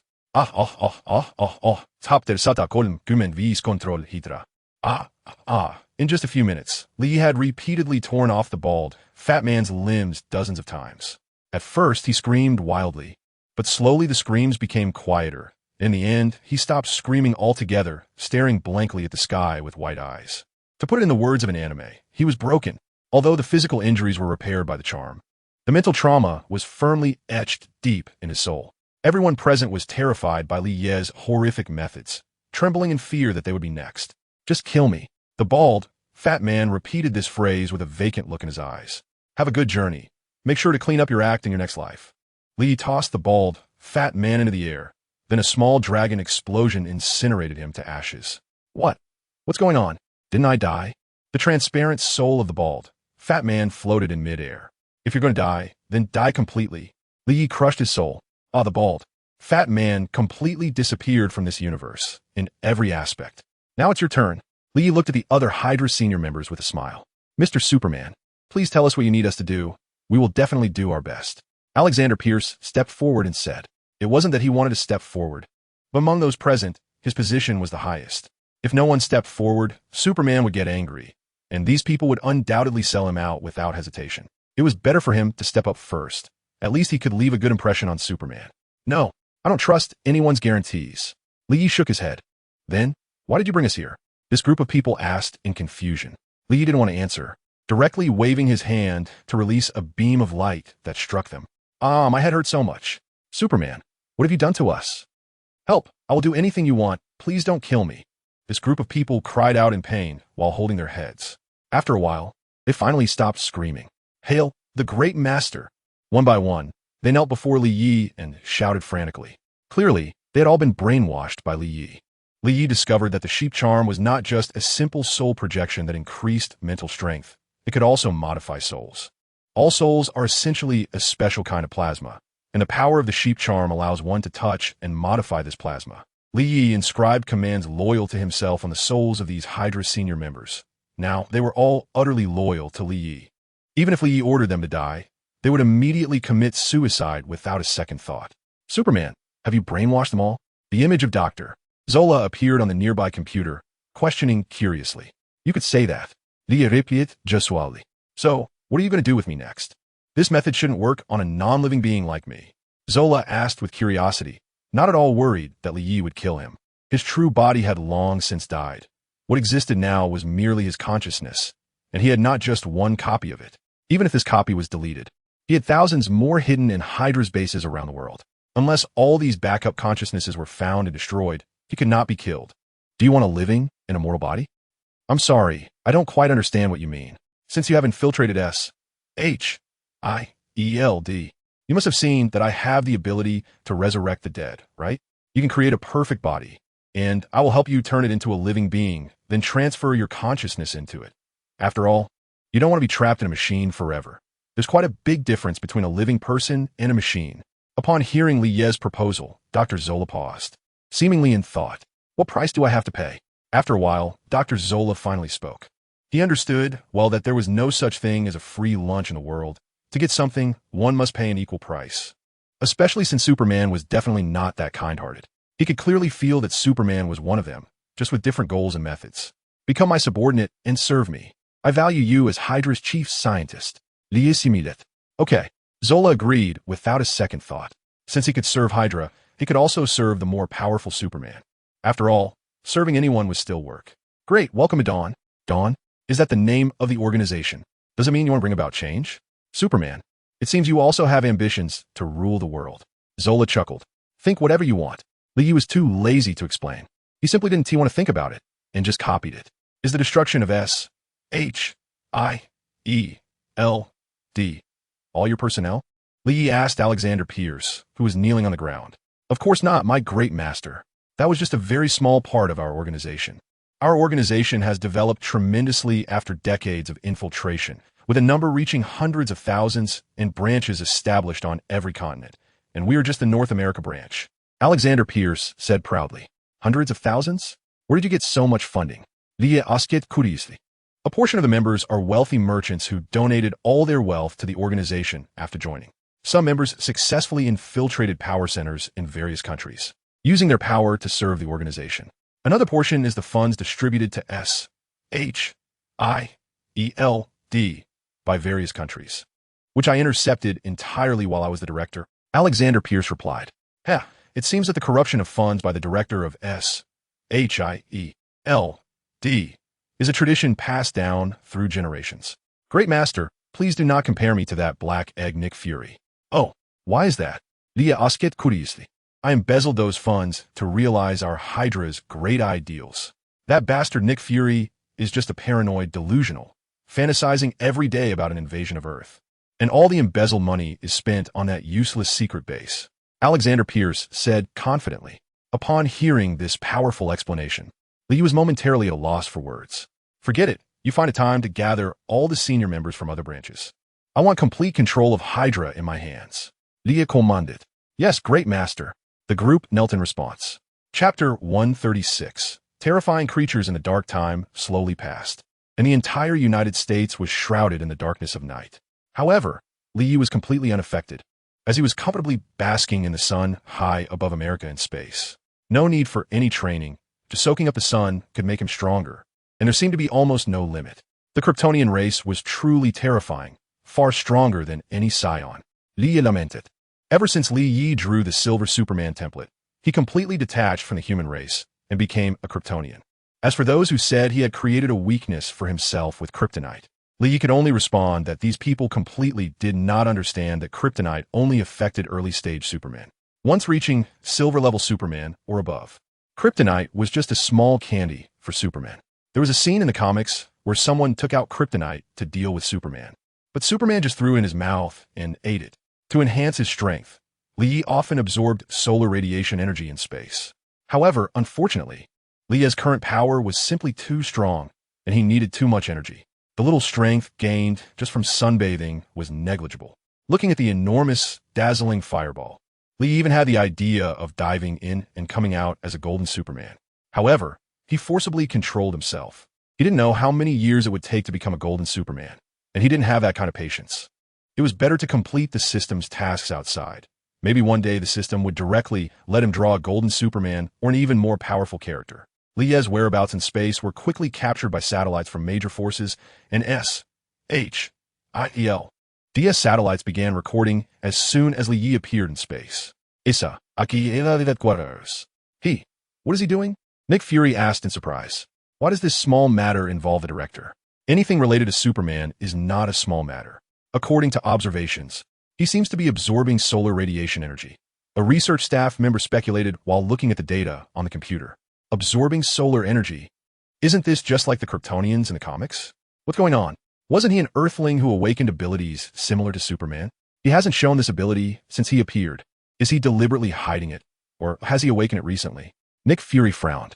Director, we found that Superman started this behavior only after returning from space. Perhaps he encountered something special on the other side of the space portal that awakened this Kryptonian-like ability. Coulson replied, he might really be an alien, after all. Even mutants have never exhibited so many completely unrelated superpowers like him. He is practically a monster. At this moment, Apocalypse, still sleeping in his grave, thought, yes, you're right, I'm also an alien. Maria Hill said indignantly.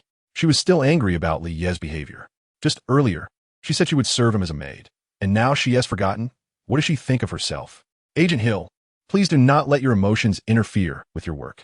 Nick Fury frowned. I'm just stating my hypothesis. Maria Hill replied.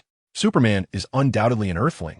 We can check any information about him, even which hospital he was born in, at what time and second. Coulson pulled out a document and replied. Hill was instantly rendered speechless. Regardless of the reason, it is an undeniable fact that Superman's strength is increasing. Based on his performance in the battle in New York, she might not even be his match. What if Superman wanted to destroy the world one day? In the darkest corner of New York City, Hell's Kitchen, since Lee seized the empire of the crime lord Kingpin. The absence of Kingpin has made this area even more chaotic. However, Lee was completely uninterested in this place, without his orders. The Bullseye naturally did not dare to send anyone to manage it.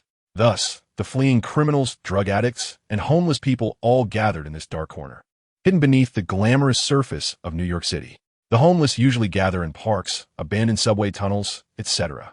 New York's subway has a very long history, so naturally, there are many abandoned and closed subway tunnels, which have become natural shelters for the homeless. Hey brother, this is my spot. A homeless man said to a person lying on the ground wrapped in black clothing. Get lost. This place is mine now. The Black Knight replied in a cold voice.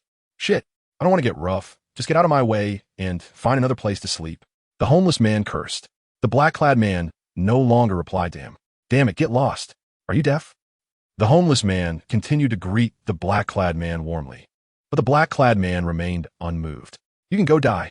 Then the homeless man kicked out. Roar, who would have thought that the black-clad man would tackle the homeless man to the ground with inhuman speed, letting out a beast-like growl at him. Oh, monster. Let me go.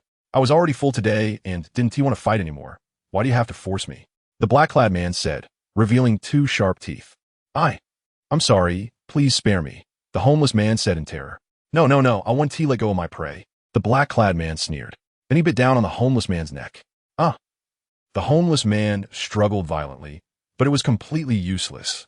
Gradually, the struggles weakened, and finally, he stopped moving entirely. Snap! At that moment, a tube emitting green smoke was thrown in front of the man in black. Hissing, the green smoke instantly spread around. Damn it, it's garlic! The man in black exclaimed. Then, a man dressed in a black leather jacket and wearing sunglasses rushed at the man in black with 2 katanas. It's you again, damn blade warrior. The man in black jumped high, grabbing the railing above to climb up, and disappeared in the blink of an eye. What quick moves? Is he a new breed? The man in sunglasses murmured, then sheathed his katanas. He then checked the body of the flowing man lying on the ground. He's already dead. I'm too late. The man in sunglasses frowned. The man in sunglasses was known as the Blade Warrior, while that monster just now was called a vampire, also known as the Blood Clan. Chapter 137, Blood Clan, that damned hybrid. The filthy half-vampire, he has hunted many of our kind. We must unite to kill him. But that hybrid is just too strong, and doesn't he have our weaknesses? He's hard to deal with. We have to kill him no matter how tough he is, or we will be finished. Perhaps we can set a trap to lure him here, and then kill him together. Yes, no matter how strong he is. He can't possibly be a match for all of us combined. In a dimly lit apartment, several Blood Clan members with sharp fangs were gathered discussing how to kill the Blade Warrior. The existence of the Blood Clan has a very long history, even tracing back thousands or even tens of thousands of years. The birth of the original vampire cannot be mentioned without a familiar name, Atlantis, that lost kingdom. The Atlanteans had long evolved the ability to breathe underwater and had become a powerful, isolated ocean nation under the leadership of King Namor. Before Atlantis sank, the first vampire in the Marvel Universe was born here. The great sorcerer Varna of Atlantis used dark magic from the Darkhold to transform himself into a vampire. The Darkhold was left on Earth by the ancient god Thon, who is one of the gods of dark magic in Marvel, and is the most powerful dark sorcerer with many wizards, demons, and dark beings borrowing his power. Thawne is also the primary source of Scarlet Witch's magic, which is why the wizard Varna could use the power of the Darkhold to transform into a vampire. This is the origin of vampires in the Marvel Universe. Although the way vampires are born in the Marvel Universe differs from the legendary vampires in reality, many of their habits are exactly the same, such as fearing sunlight, silver, and crosses. By consuming blood, they can also achieve a certain state of immortality. Although this immortality has significant drawbacks, many people still choose it, like a certain struggling writer currently typing. After all, as long as one is alive, there is hope, no matter how significant the flaw. As long as one lives, there may be a solution found in the distant future. Later, the wizard Varna lived too long and grew weary of everything. So he committed suicide under the sun, passing all his powers to the current ancestor of all vampires, Dracula. From then on, Dracula began his reign over the vampire clan, enduring hundreds of years during which he was killed several times. But Dracula has a special ability, resurrection.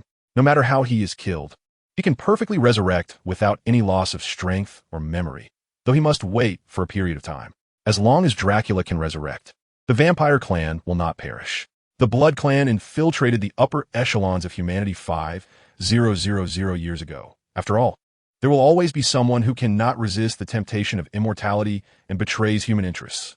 Except for a certain mysterious Eastern power, they're infiltrators in the upper echelons around the world. They're like parasites living off humanity. The Roman Republic, the Roman Empire, the Frankish Empire, the Holy Roman Empire. Their presence can be seen throughout human history, but they hide very well, to the point that ordinary humans have hardly seen their true forms, thinking they're merely mythical beings. The long accumulation of time has allowed the Blood Clan to amass considerable political and economic power. They manipulate this world behind the scenes using their influence. As for the depiction in some movies of vampires who have lived for hundreds or even thousands of years, being naive and unaware of how to hide themselves or develop power, being toyed with by humans and subjected to various experiments. Such situations would be impossible in the real world. After all, the physical prowess of the Blood Clan is far superior to that of ordinary humans. Even newly transformed vampires can easily overpower 5 or 6 strong adults, and even if injured, if not struck in the heart or brain, they will quickly recover. As long as vampires are careful to prevent humans from exploiting their weaknesses, in the era of cold weapons, humans could not possibly be a match for the Blood Clan. Moreover, old monsters who have lived for over 100 years cannot be as naive as those portrayed in movies. They are all cunning and shrewd. Because the naive vampires have long since perished in the dust of history. Even entering the era of firearms is the same. Whatever weapons humans can use, vampires can also wield, which is why the Blood Clan has remained strong for thousands of years. In today's American upper echelons, many know of the Blood Clan and cooperate with them. Human interests? The future of a race? Such things are no concern to them. Interests?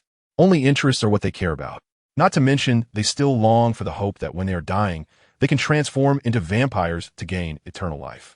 Just the industries and personal taxes controlled by the Blood Clan in North America amount to a staggering $200 billion paid to the American government each year. What does this mean?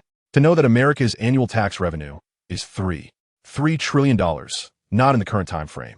The tax provided by the Blood Clan accounts for 7 of America's total tax revenue. The Blood Clan has existed for so long that they have become deeply intertwined with humanity. Even now, with the power to destroy the world, Li would find it impossible to eliminate them unless he wiped out the entire human race along with the Blood Clan. But such a mad act is something Li Yi would never do. For now, in the dark apartment, several vampires were still discussing. Luring that hybrid over is a good idea, but we don't have enough manpower. The higher-ups have also forbidden us from transforming too many of our kind. Why are you so rigid? We could just transform secretly. Are you an idiot? This is a prohibition that has been agreed upon with the higher-ups in humans. It absolutely cannot be violated. Last time, there was an idiot like you who violated the prohibition, and as a result, their entire family was killed by the higher-ups.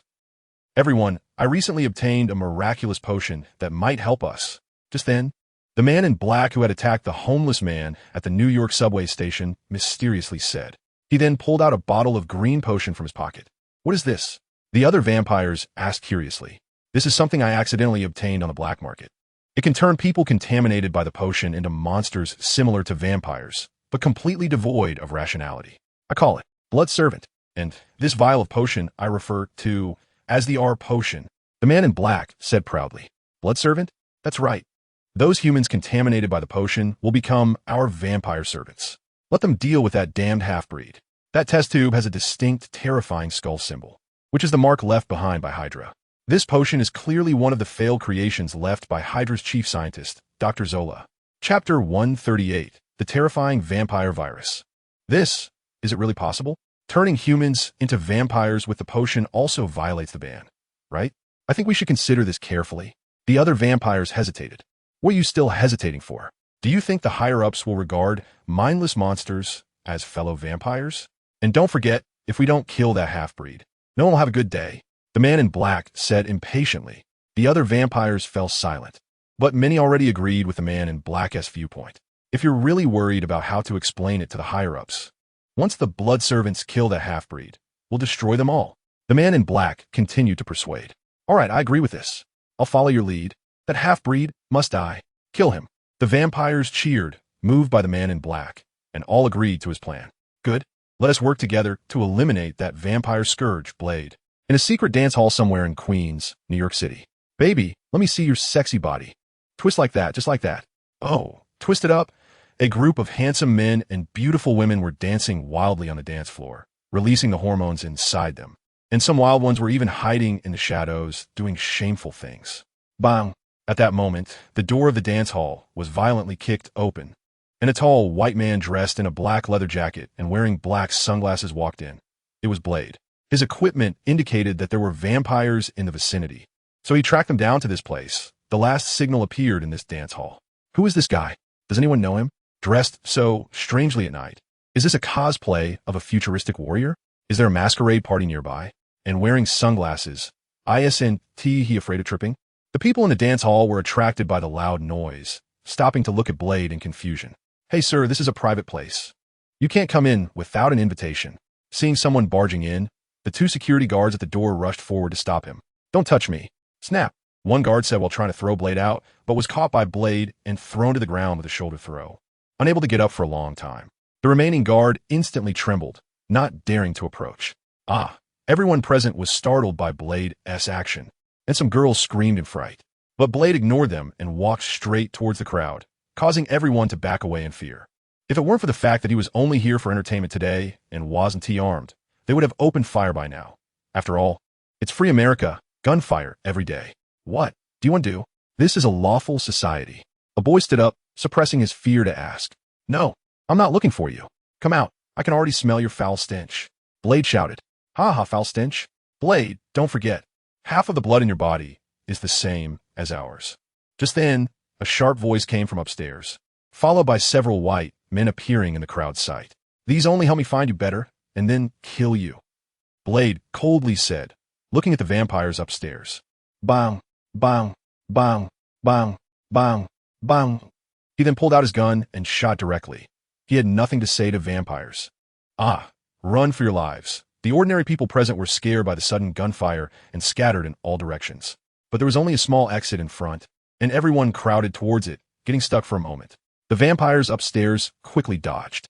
Marcus, hurry up and use your potion. One of the vampires shouted. The man in black's name is Marcus. Damn it, die, Blade. Marcus threw down the green R potion, and green smoke instantly filled the entire dance hall. What is this? Blade wondered. He thought it was some kind of biochemical weapon made by those vampires targeting him, but why was he completely unharmed? While Blade was focused on himself, didn't he notice that the ordinary people nearby who inhaled the green smoke had already turned with red eyes and bloody faces, clearly becoming the blood servants that Marcus mentioned. Forget it. Let us just kill these vampires. Blade thought about continuing to hunt the vampires upstairs. Roar. A beast-like growl came from beside him, and Blade felt a strong sense of crisis, quickly dodging to the side as a sharp claw brushed past him. What is going on? Blade exclaimed in surprise. Ha ha, Blade, these are all gifts we prepared for you. This group of humans has already become our vampire servants, and they will tear you apart on our behalf. The vampires upstairs laughed triumphantly. Is it the green potion from earlier? Roar, before Blade could figure it out. The blood servants' attacks came one after another, forcing him to keep dodging.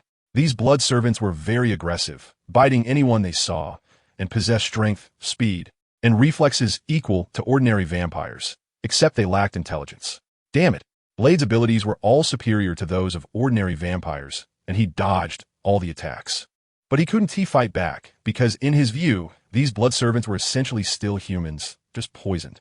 Blade would not attack humans unless absolutely necessary. Compared to the so-called father, his human mother had given him the few loves in his life, so he was somewhat biased towards humans. With his hands tied, Blade could only helplessly evade. Bang! While Blade was busy dodging the blood servant's attacks, he suddenly felt a sharp pain in the back of his head and then fainted. Damn, traitor. If it weren't for the higher-ups wanting to personally judge you, I would really want to kill you right now. Marcus threw away the iron rod in his hand, clearly the one who had sneak attacked and knocked Blade out. Marcus, what do we do now? Are we going to kill all these blood thralls?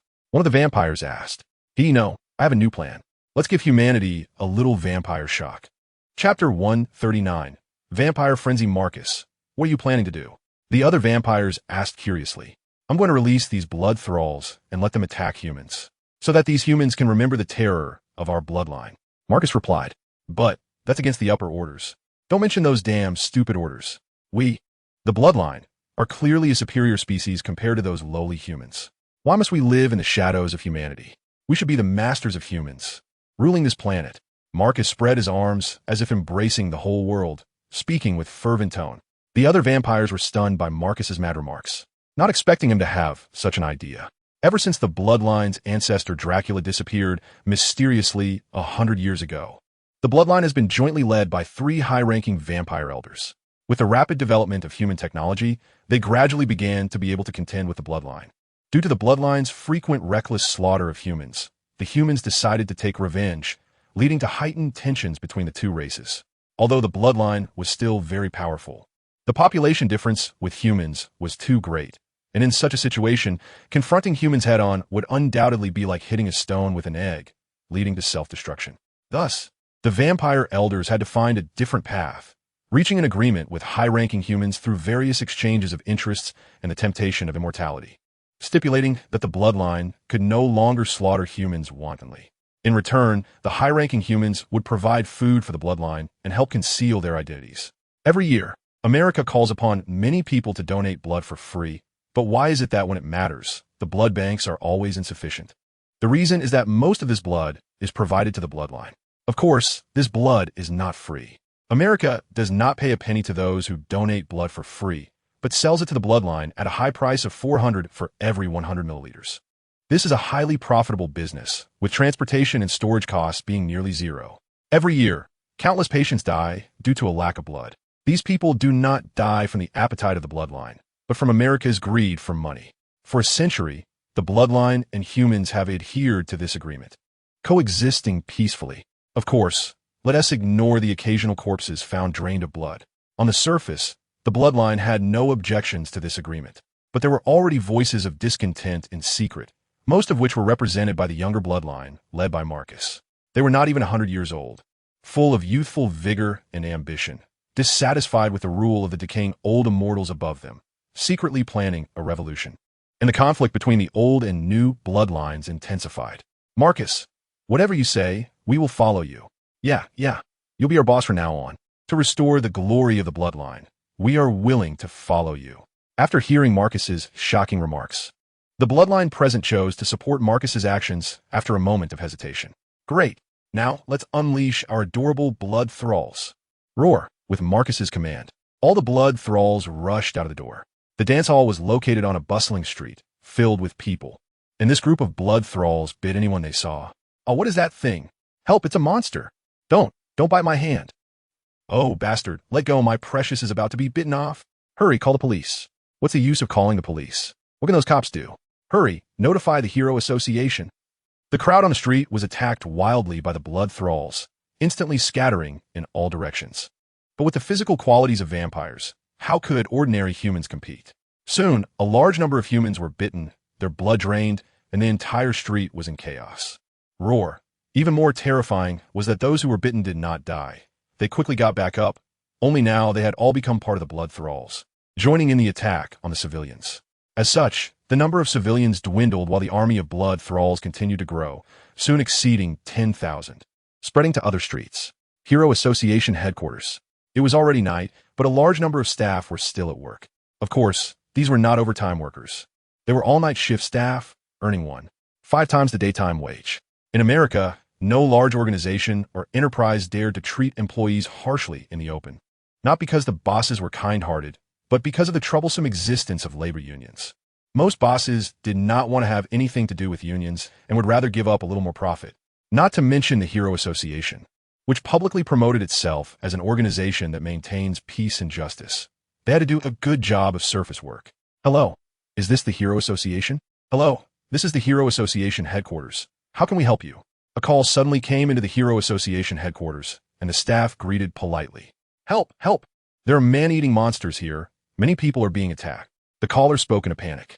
We have received this. Please tell us your exact address, and we will immediately dispatch heroes to rescue you. The staff quickly replied. I'm on XX Street in Queens. Hurry. Those who were bitten have also turned into monsters. Their numbers are increasing. No, it saw me, no. A scream suddenly came from the other end. Hello, are you still there? The staff inquired again, but there was no response on the other end, and it was clear that the situation was dire. The staff did not hesitate to press the alarm. Beep, beep, beep. The alarm sounded throughout the Hero Association headquarters. Attention, attention. A large number of unidentified creatures are attacking humans on XX Street in Queens, New York City. The event level is expected to be ghost level. Heroes of level C and above are to proceed for support. At this moment, all members of the Hero Association received such a notification. Damn, it's late at night. Can we not have some rest? Tony Stark, just finished exercising with Pepper at his seaside villa, complained, but he quickly got up to put on his Iron Man suit. After all, lives were at stake, and being late could mean one more person would die. Betty, where's that guy Lee? He won't be missing again, will he? He is the only S-level hero and has hardly been on any missions. Tony expressed his dissatisfaction. Mr. Stark, the boss is above you. Betty replied. What? Where? I don't see him. Tony asked, puzzled. Space. Chapter 140. Heroes versus Vampire Army Space? What is that guy Lee doing in space? Tony asked, puzzled. The boss is sunbathing. Betty replied. Sunbathing. There's a mission. I have to rush over immediately. Gwen, who was patrolling the city, said excitedly after receiving a message from the Hero Association. She had just become a hero a few days ago, and the novelty hadn't worn off. She spent her days swinging around New York City, helping people. Because her outfit was so similar to Spider-Man's, people initially thought she was Spider-Man in a new costume. It was only later that they learned from the Hero Association's official website that this was a new female superhero, codenamed Silk. Silk's sexy figure and helpful personality quickly attracted a large number of fans, even earning her a dedicated website, mostly consisting of male fans. Silk's codename, outfit, abilities, and so on overlapped too much with Spider-Man, leading people to speculate about her relationship with him. Many suspected they were a couple, especially given their similar outfits, which clearly looked like couples' costumes. Many people began shipping the Spider couple, while Silk's male fans were heartbroken. However, this rumor was quickly shattered by Silk herself when she answered this question openly during an interview, stating that she and Spider-Man were good friends, but not a couple, and that she had a boyfriend who was also a superhero in the Hero Association. This disappointed many shippers, and Silk's male fans were still heartbroken. But soon everyone began to speculate about Silk's real boyfriend. Roar. Gwen quickly arrived at the scene, only to see the area filled with bloodthirsty monsters with red eyes and covered in blood, attacking everything in sight. Help! The remaining ordinary civilians had no means to fight back and could only flee in panic. It seemed that the monsters mentioned in the information were indeed them. A voice suddenly called out, and Gwen looked over to see 4 people in blue uniforms standing on a nearby rooftop. It was the Fantastic Four, and the speaker was Mr. Fantastic, Reed Richards. You are the Fantastic Four? Gwen asked. That's right. You must be the new hero Silk. Reed replied. Yes. Gwen nodded in response. It seems there has been a viral outbreak here, which has caused the people to turn into this. The virus is likely transmitted through blood and saliva, which is why those bitten turn into those monsters. Reed analyzed. So what should we do? Attack them?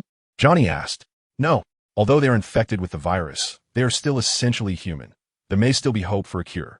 Let's first restrict their movements. Reed replied. After confirming the plan, they began to divide their tasks. First, Human Torch created firewalls to block the bloodthirsty monsters' advance, while Gwen spun webs to ensnare them, and Susan used her invisible force field. Everyone did their best to limit the monsters' movements without harming them. Roar. Seeing their path blocked, Countless bloodthirsty monsters howled angrily at the group and then launched an attack. The monsters surged toward them, and they could only retreat helplessly. Reed, think of a way to turn them back. We can't keep this up. Susan shouted. Without a sample of the serum, I can't analyze a cure. Reed replied. Roar. The furious army of bloodthirsty monsters quickly broke through their blockade, spreading out in all directions. More and more heroes joined the fray, but it was already too late. The bloodthirsty army began to sweep across the entire Queen's area. Attention, attention! The monsters have breached the XX area and are advancing toward XX location. Local residents should evacuate immediately. The television continuously reported on the monster situation. Ha ha ha!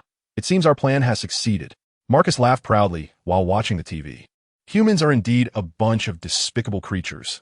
They even hesitate to attack those who have turned into bloodthirsty monsters. That's right. Such weak and incompetent beings do not deserve to be the rulers of this planet. It should be us, the Blood Tribe, who rule. The nearby vampires echoed. We can't hold back any longer. Although they were once human, they have now all turned into monsters that kill humans. Human Torch said. But Reed hesitated. Reed, I know you don't want to take action, so just watch from the sidelines. Human Torch said, no longer trying to persuade him, and directly threw a fireball. Boom! Instantly blasting away the bloodthirsty monsters surrounding them. Reed, this time Johnny is right. Susan said. She then opened her arms, releasing a powerful invisible shockwave.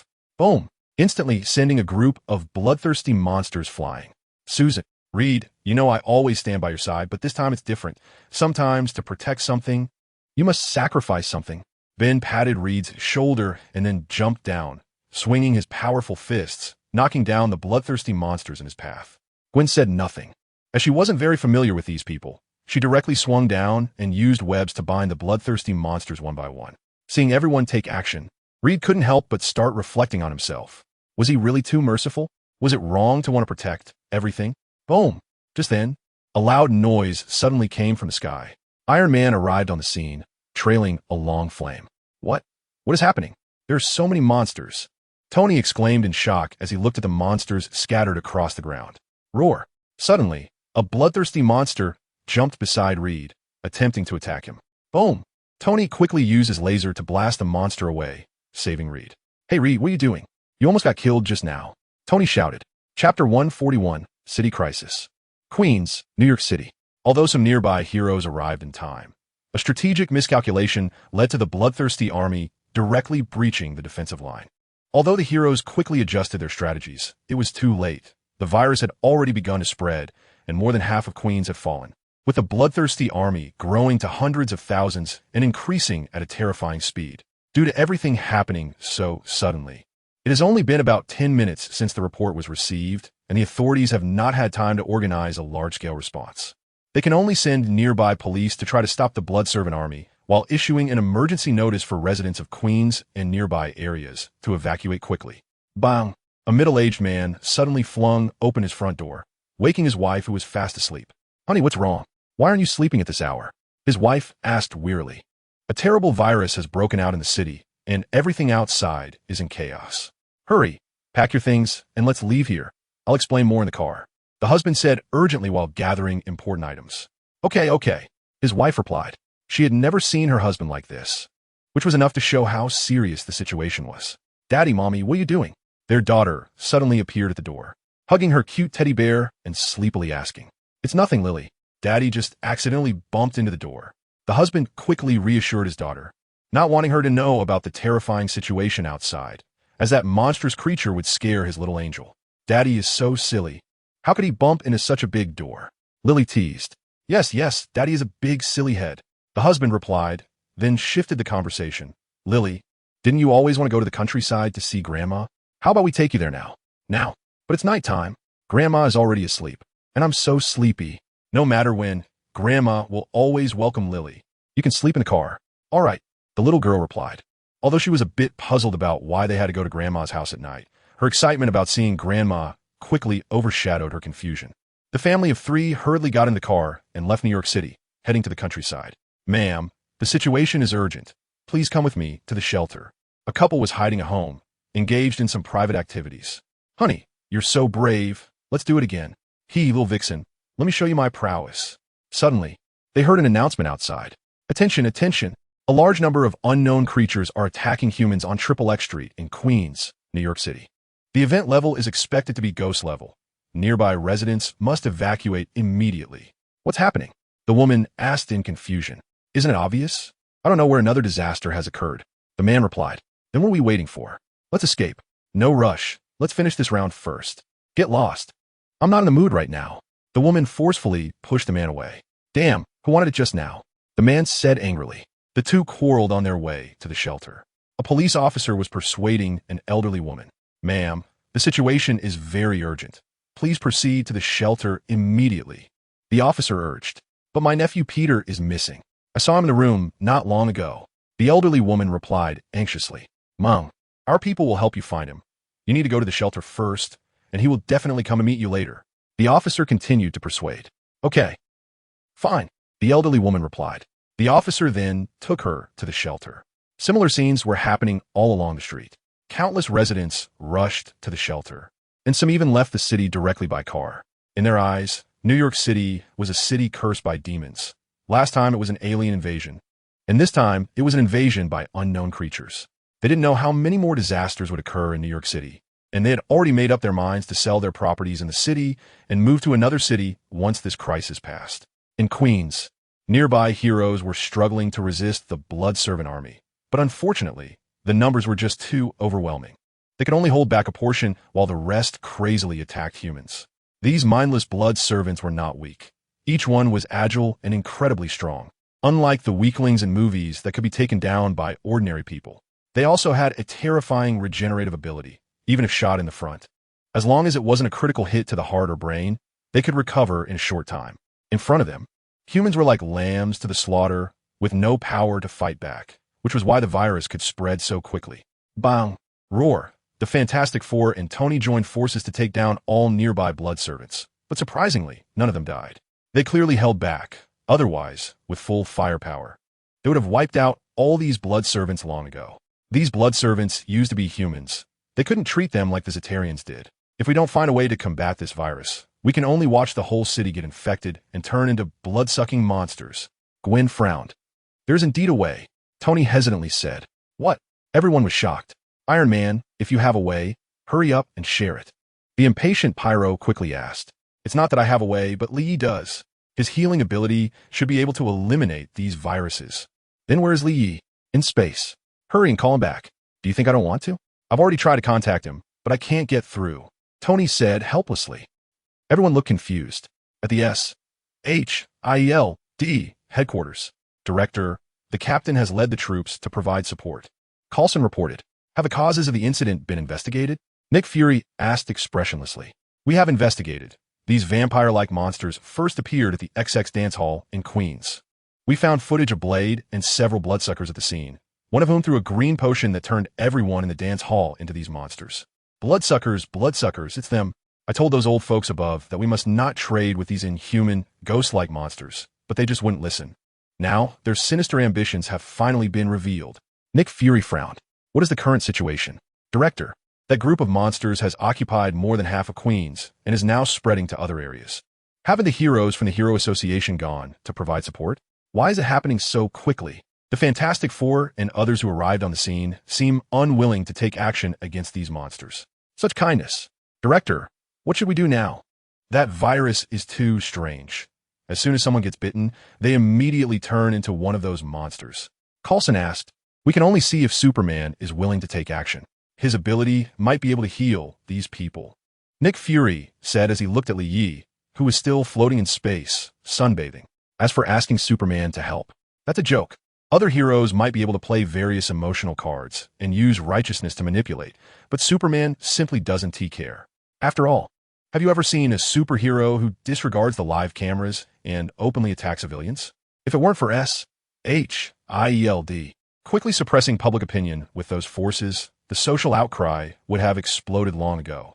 At this moment, Li Yi, floating in outer space, was still unaware of what was happening on Earth. To enjoy his sunbathing comfortably, he not only ordered Betty not to disturb him no matter what happened, but also turn off his super hearing, which is why no one was able to contact him successfully. He didn't care about the safety of his women. After all, he had left enough security measures for them.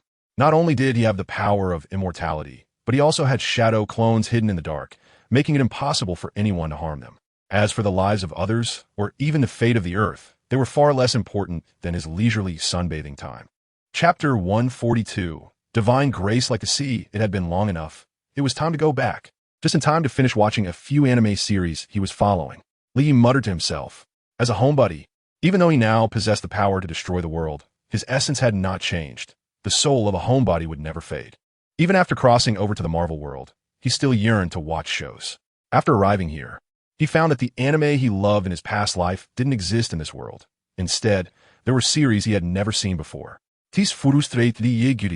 So he simply bought out all the companies of those authors from his memory and had them create based on his ideas, and he really restored most of the plots. As for how much money he spent, Lee didn't care at all. Rich people are just that willful when spending money. Lee instantly teleported back to his residence in New York City and casually lifted the command he had given to Betty. Boss, you have 38 missed calls and 112 messages coming from Mr. Stark, Miss Gwen, Miss Anna, Miss Susan. Would you like to check them? As soon as he lifted it, Betty reminded him. What the hell? I just disappeared for one night. Why is everyone looking for me? Open them. Lee opened the messages with a puzzled heart. Message 1. Gwen Lee, where are you? A terrible virus has broken out in New York City, turning residents into monsters. We can barely hold on. We need your help now. Message 2. Susan Lee, can you come over immediately? The situation is very urgent. Message 3. Little Mischief Lee, come back quickly. Message 4. Message 5. The messages kept repeating this matter. What is happening? Lee did it. He then activated his super hearing and started to selectively listen to the voices of the 3 women, quickly understanding what was happening. What the hell? What is this? Did I accidentally release the T-virus? Lee quickly opened his system space and found that the test tube containing the T-virus was still safely stored there. It wasn't a T-virus leak. What are these biting monsters? They don't look like zombies. They actually resemble vampires. Forget it. Let's solve this trouble first. Lee did it. He then vanished from the spot and teleported to Gwen's side. Whoosh! Leah's sudden appearance startled everyone, as they had just been discussing him. Leah, you finally came back. Susan and Gwen spoke simultaneously. They then exchanged glances and instantly understood each other's identities. So, she is one of the 3 girlfriends Lee mentioned? Gwen thought. How many women does this guy plan to find? Susan thought internally. Hi, how are you? Leah Joshua le greeted. Lee, you really are so carefree. Running off to space to sunbathe while we couldn't reach you. Tony said indignantly. I just want to take a break and relax. What? Couldn't you handle this incident without me? Leah replied. Leah's words made everyone present fall silent, because he was indeed telling the truth. Every major crisis was resolved by Li Yi, and they felt like mere appendages. I'm sorry. It's mainly my fault this incident escalated. I misjudged the situation. Mr. Fantastic stepped forward to say, let's save the accountability for later. There's no time now. Li interrupted with a wave of his hand. Li, your healing ability should be effective against these viruses, right? Tony asked. Of course, I am an omnipotent god. Li boasted. Doesn't he ever stop bragging? Tony flipped him off. Boom. Li ignored him and soared into the sky, leaving a large crater on the ground, flying to an altitude of a kilometer, slowly spreading his arms. Let the world bask in divine grace. He immediately activated the power of the magic talisman, exorcising all external forces. A massive light sphere began to gather in Lie's hands, then slowly expanded to hundreds of meters in size, its dazzling light illuminating the entire New York City. Roar! The blood servants, illuminated by the white light, let out painful wails and then collapsed to the ground, gradually returning to their human forms. What happened? How did I end up here? I remember I was bitten by those monsters, right? Oh my god. How did this place turn into ruins? Was it me who did this? Chapter 143. The disaster. Inslee Yi used the power of the magic talisman to restore the hundreds of thousands of blood servant army in Queens to their original state. Look, what is that? Someone quickly noticed the sun-like light in the sky. Wow, such a warm light. Oh my god. My hand, which was originally broken, has grown back. My leg too. Look at me. I was in a wheelchair yesterday, and now I can jump around. Could it be because of the light in the sky? Everyone quickly noticed the changes in their bodies, astonished. Is this really resolved? This disaster that left us helpless. I think he alone can solve everything, no matter what disaster it is. It seems we really are just appendages to him. Tony sighed. He had already crafted a suit of armor to counter Superman before the battle in New York. But Lie's performance during that battle made him shelve the armor. and now he was even more determined not to bring it out and embarrass himself. Liye seems like a god, Gwen exclaimed in admiration. After turning all the blood servants back, Li slowly descended from the sky, under the illumination of the light. His figure appeared so majestic, as if he were a deity. What a beautiful figure! Is it an angel or God? The Creator has come to save his lost lambs. The crowd below looked up at the figure in the sky with reverence. Friends in New York City, you are safe. Liye Sait Saludi. Quickly, look at Superman. Superman has saved us. Superman, Superman, Superman. As Liye's figure drew closer, the crowd finally realized that the figure was actually Superman, and they erupted into frenzied screams and cheers, shouting Superman. My friends, I'm sorry for being late and letting you suffer such great harm. Liye continued. No, Superman, it's not your fault.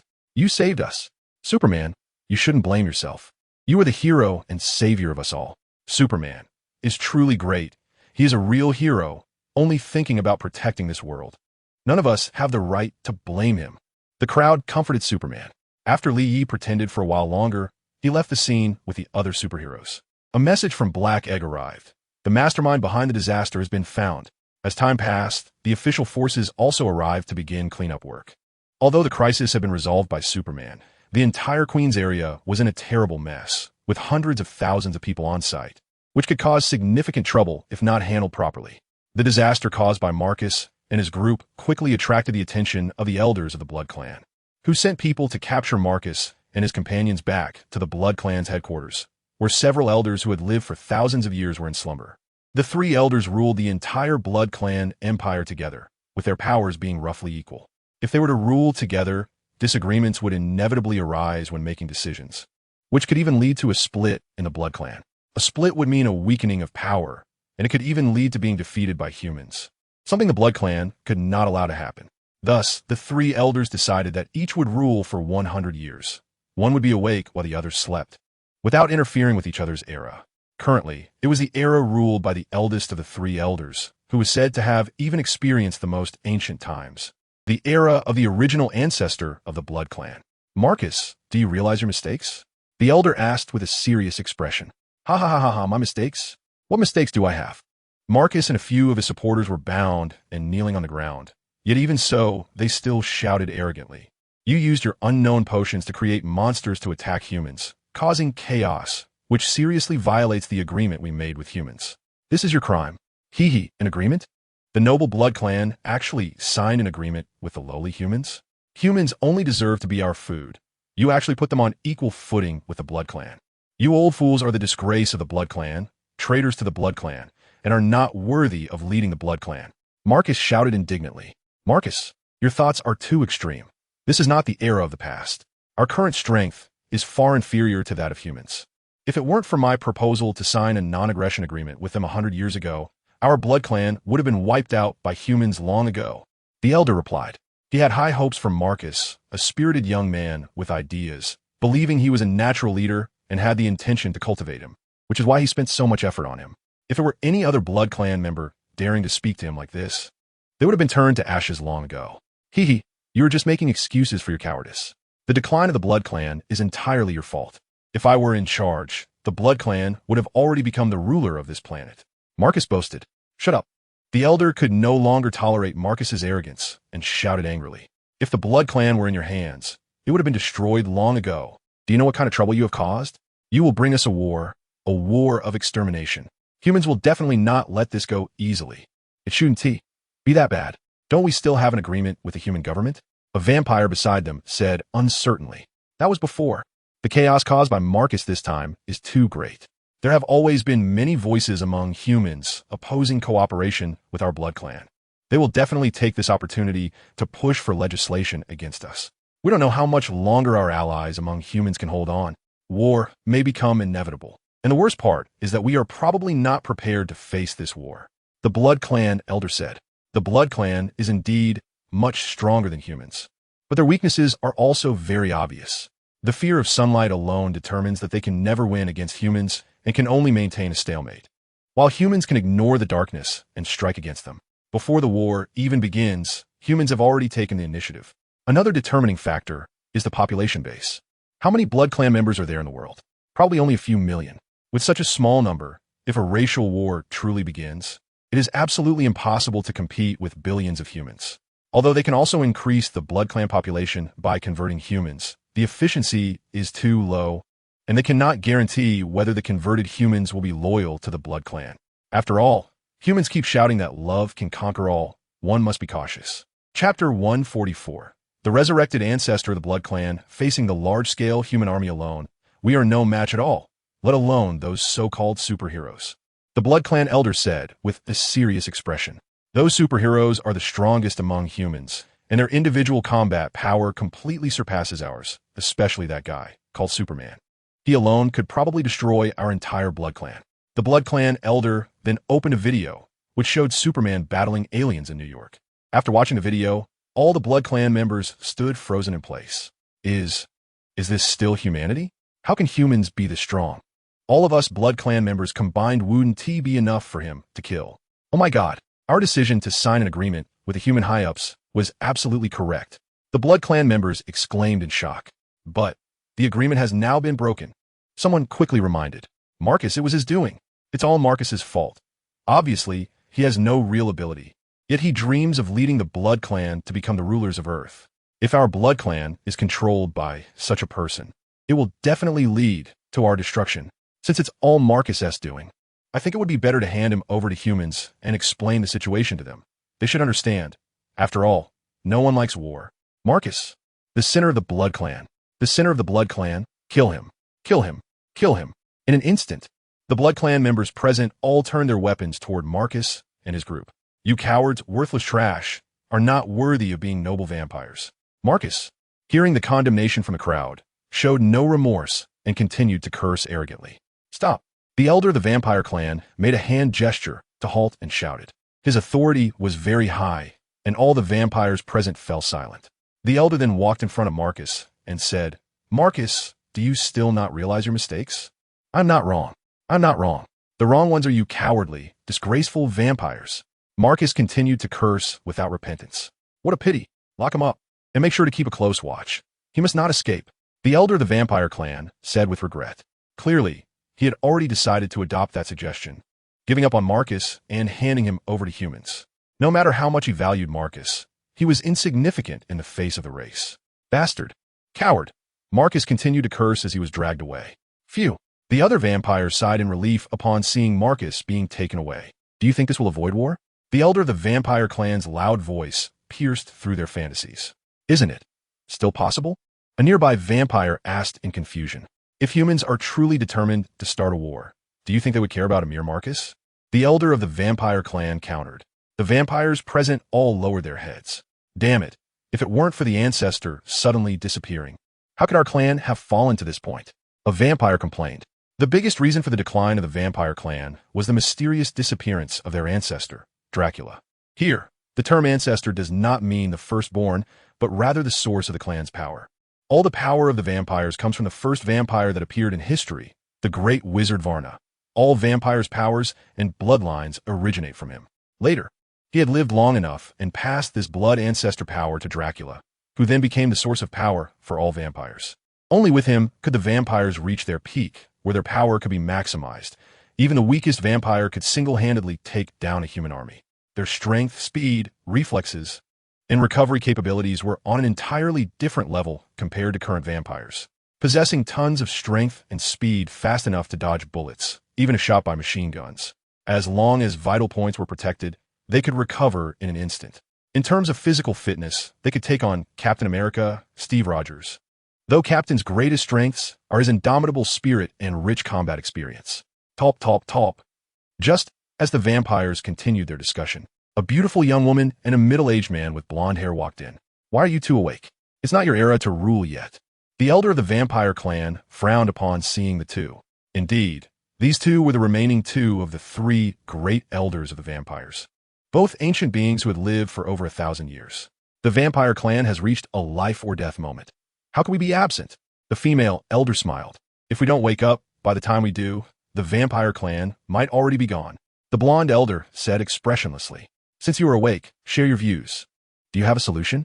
The white-haired elder replied. No, I do not. The female elder shook her head in denial, then added. But I have brought someone who can solve it.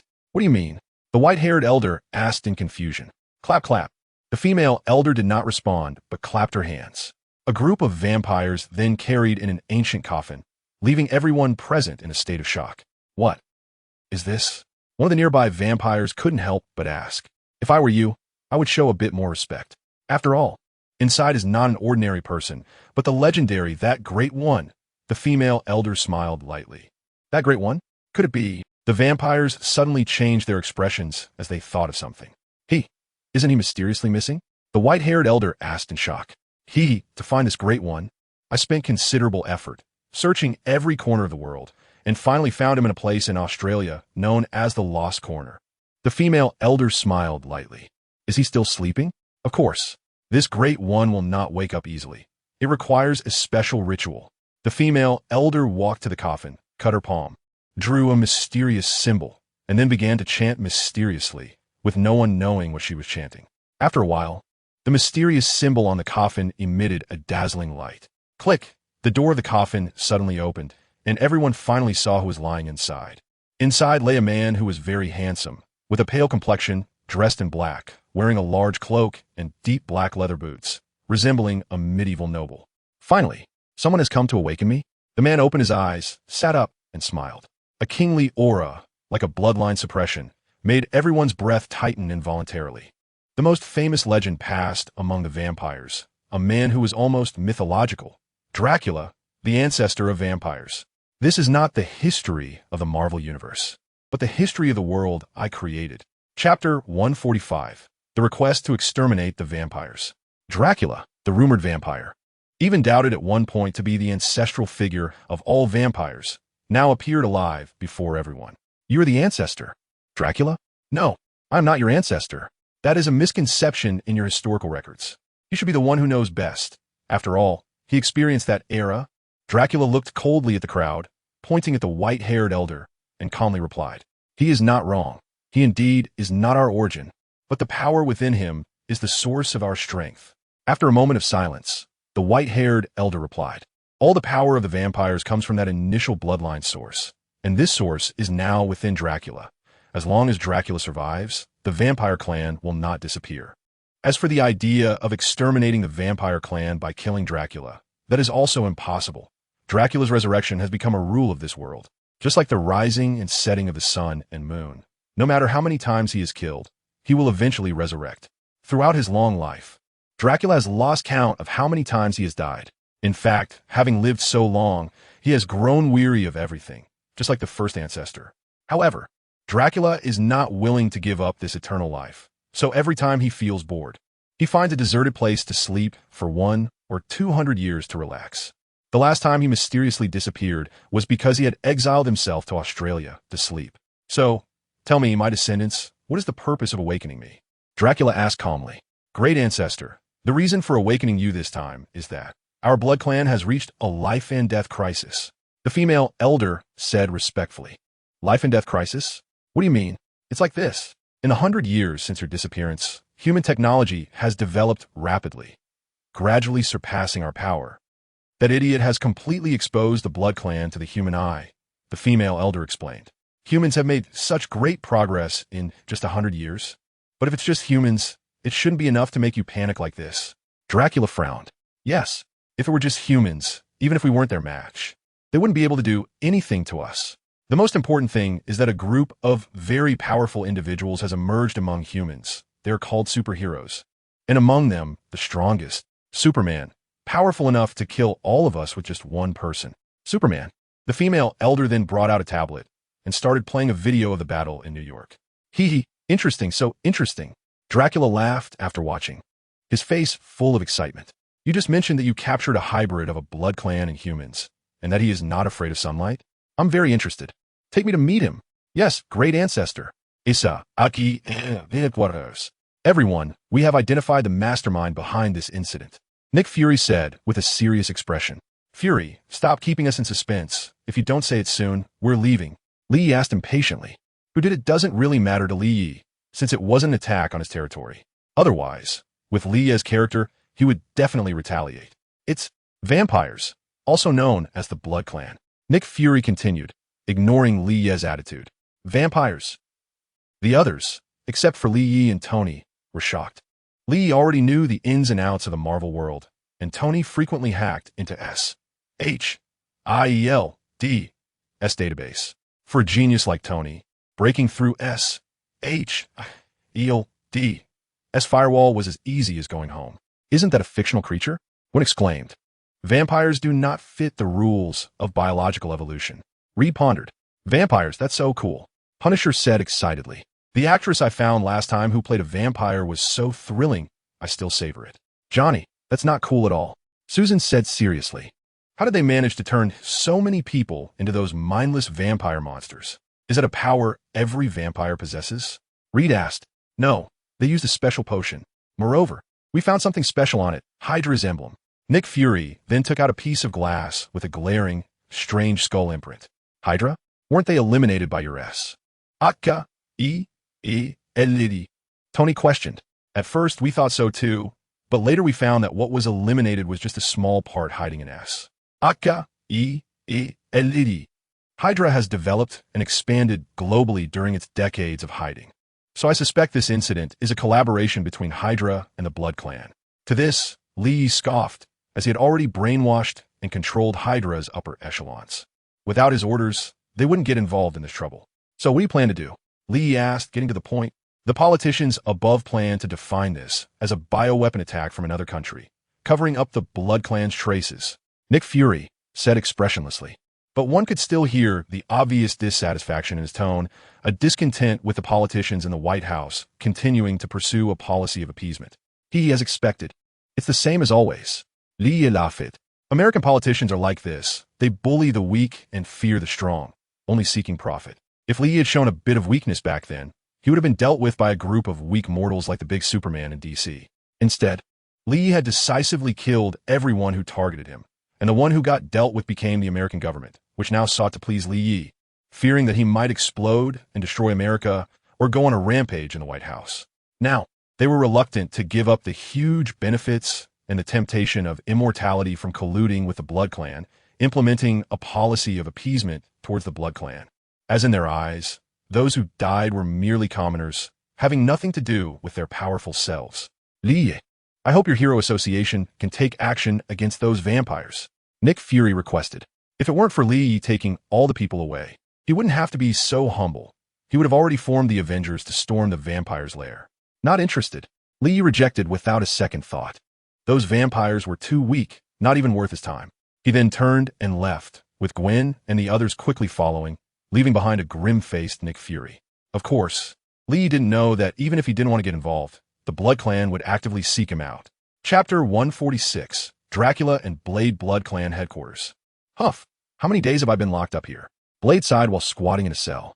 This was already the third day since he was captured by those vampires.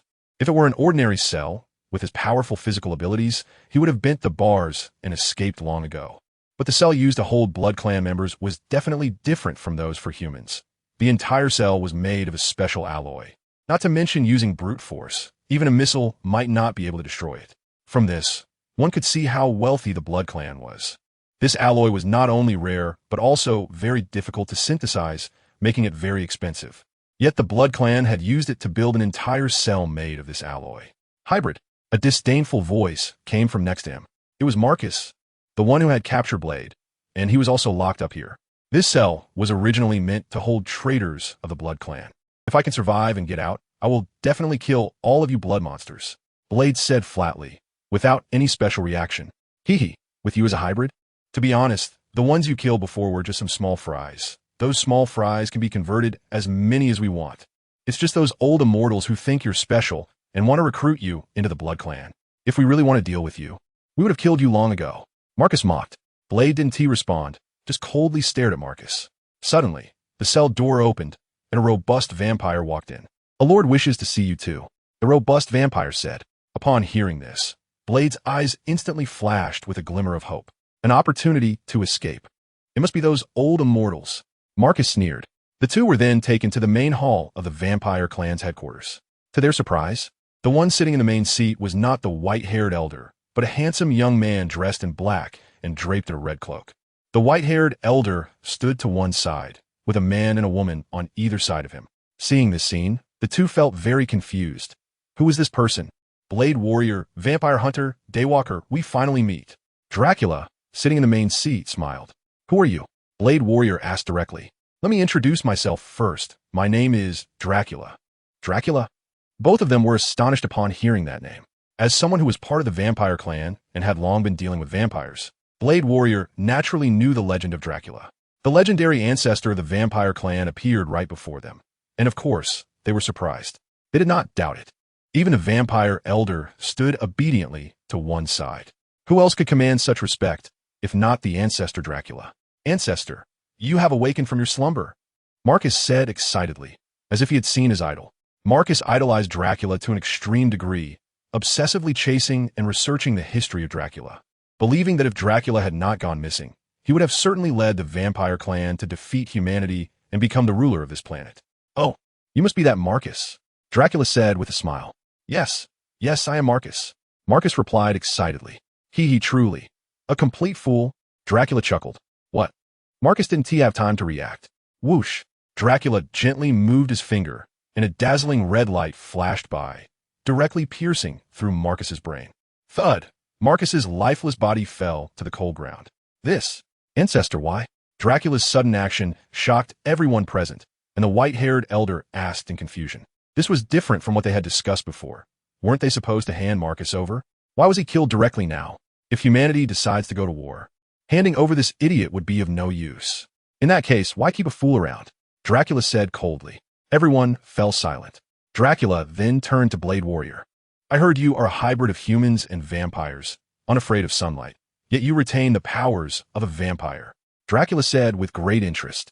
To be honest, I would rather not have the blood of you monsters who feed on humans in my veins. Blade Warrior replied expressionlessly. Monsters? They are just different forms of life. By your standards, wolves are monsters to sheep, and sheep are monsters to grass. And who are the biggest monsters if not humans? The enemies of all animals. Dracula laughed. To get to the point, Blade Warrior cut in, asking straightforwardly. I hope you can join the vampire clan and serve me. Do you think that's possible? My greatest goal is to kill all of you monsters. Blade Warrior scoffed. Why? Although you have some human traits, you are still essentially a vampire. You must have felt it, that bloodthirsty impulse, even though you are constantly suppressing it. One day, you will be completely consumed by that bloodthirsty impulse and become one of us. I'm different from you, Blade Warrior said firmly. Despite the increasing urge to drink blood lately, he still had confidence in overcoming it. Very imposing. I want to see how long you can hold on. I look forward to you becoming one of us, Dracula said with a laugh, then ordered someone to imprison Blade Warrior again. However, Blade Warrior used his powerful physical abilities to turn the tables on his captors and escape from the vampire clan's headquarters during the escort. Dracula, however, did not care much and led his loyal subordinates toward Li, wanting to meet this superhuman in person. After leaving Shield, Li immediately found the only coherent member of Hydra, Dr. Zola, and threw the fragments he obtained from Nick Fury in front of him. Is this your previous plan? How many more boring plans do you have? Stop all of them. If this happens again, there will be no need for Hydra to exist. He was now the master of the Hydra organization, and there were plans even a master was unaware of? This was outrageous. No, we have completely abandoned our previous plans. We at Hydra absolutely did not participate in this incident, Dr. Zola said firmly. Then what about this symbol? It was from my previous experimental subjects. I don't know why it leaked out. It turned out that before his death, Dr. Zola had conducted research on extending lifespan, which included using vampire genes to create an immortality potion. Clearly, it had failed, as those who took the potion turned into mindless monsters that only crave blood, eventually leading to a gradual genetic collapse and death. If Lee hadn't intervened earlier, perhaps tens of thousands of people in Queens would have died. Chapter 147. Confrontation with Dracula that night on the bustling streets.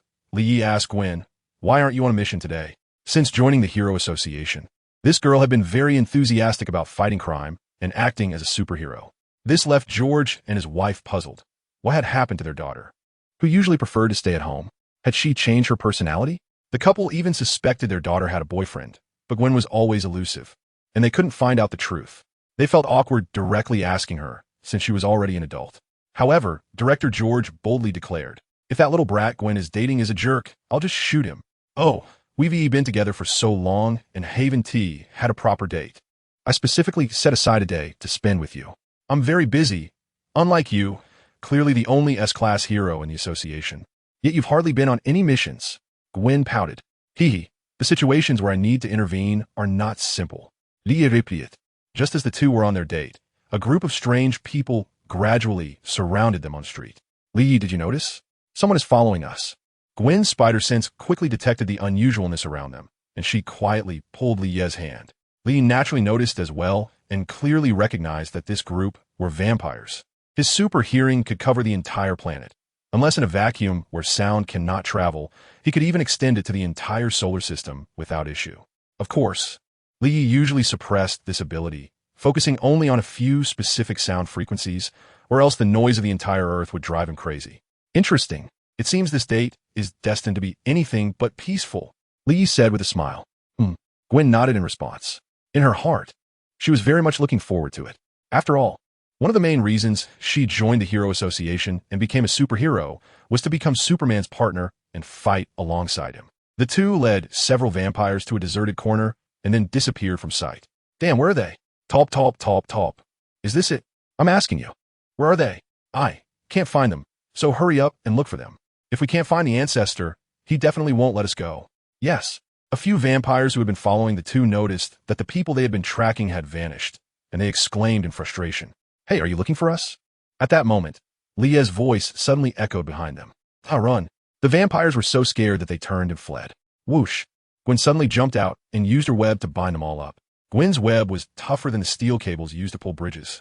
And even though the vampires were much stronger than ordinary humans, they still couldn't break free. Good job, Gwen. Lee gave her a thumbs up in praise. Thank you, Gwen replied gracefully. Who are you, and why are you following us? Lee asked as he walked up to them. I don't know what you're talking about. We were just passing by. Let's go. A leading vampire shouted while struggling. Passing by, huh? How did you figure that out? The small leader was shocked. Vampires look almost identical to humans when they are not exposed. Only their skin is a bit pale. Answer my first question. Lee Said Koldi. I have no idea what you're talking about. The small leader vampire still stubbornly refused to answer. Lee stopped wasting time and directly pressed his hand on the leader's head, activating the power of the goat symbol spell to extract his soul and check his memories. Bloodline ancestor. Dracula. I see. Lee instantly understood the situation and then withdrew his hand, leaving the small leader vampire's corpse lying stiffly on the ground. Lee, what did you find out? Gwen asked in confusion. I already know the goal of this group. Lee replied. Then he gently waved his hand and extracted the souls of the remaining vampires as well. Gwen looked at the corpses on the ground and couldn't help but frown, clearly still unaccustomed to killing. On the top of a building, Dracula stood there leisurely, admiring the bustling traffic and vibrant nightlife below. It was hard to believe that just 100 years ago, this was a backward town with no electricity, and now it had become so prosperous. Humans are truly a fascinating species. The last time he woke up, human technology was still very primitive, but in just over 100 years, it developed rapidly, allowing them to even leave Earth and travel to space and the moon. However, everything created by humans will become the wedding dress of our bloodline. In the face of the power of time, no matter how splendid a civilization is, it will turn to nothing. Only time is the eternal truth. And I have already grasped the truth, Dracula lamented. Am I right? Superman. He then spoke toward an empty direction. That's right, except for the first part. I agree with everything else. Lie's figure suddenly appeared in that direction. I'm curious how you found me? Lie asked, puzzled. The snake symbol spell's invisibility is supposed to be a power of rules that shouldn't be detectable. No, I didn't discover you at all. I just had a vague feeling, so I tested it. And unexpectedly, you really were there? Dracula laughed. So if no one was there, would it have been awkward for you? After all, as the ancestor of the bloodline, you should carry yourself with dignity. Lee suddenly asked a strange question. I don't know what you mean by dignity, but the feeling of awkwardness has long been discarded for me. Dracula replied seriously. Forget it. Let's not talk about that. I came to ask you one thing. What does it mean for you to send your subordinates to follow me? Haha, Superman, you are really straightforward. After all, I'm quite busy, so hurry up and explain. If you can't clarify, I'll kill you. Lee replied impressionistly. It doesn't mean anything special. I just wanted to witness the legendary Superman. Dracula replied. Bang. After Dracula finished speaking, Lee directly punched him, sending him flying. Boom. Dracula crashed heavily onto the ground, creating a large pit. I am very dissatisfied with your answer. So you are dead. Li said coldly as he appeared next to the pit. I was just thinking about having a showdown with you, Superman. Dracula replied leisurely. Although Li's casual punch had smashed all of his bones and muscles, he instantly recovered. This level of attack was simply too easy for the immortal ancestor of the bloodline. Whoosh! Dracula suddenly shot towards Li. Bang! Li est forcless de deliberate I heap kick, sending Dracula flying and leaving an ugly scar on the smooth road. Chapter 148. You're really weak. Too strong as expected of Superman. Dracula quickly got up and laughed. Immortal? Li suddenly became interested. In his eyes, immortality an indestructible punching bag. That's right, Superman. As an immortal, I am inherently in an undefeated position. Dracula replied. After saying that, his body dissipated like smoke and surged towards Li Yi like a ghost, with a medieval longsword appearing in his hand, slashing toward Li Yi. Ding! Li Yi, like an unparalleled master in a martial arts novel, simply used 2 fingers to pinch Dracula's longsword. The sword was fast, but lacked strength. Li commented.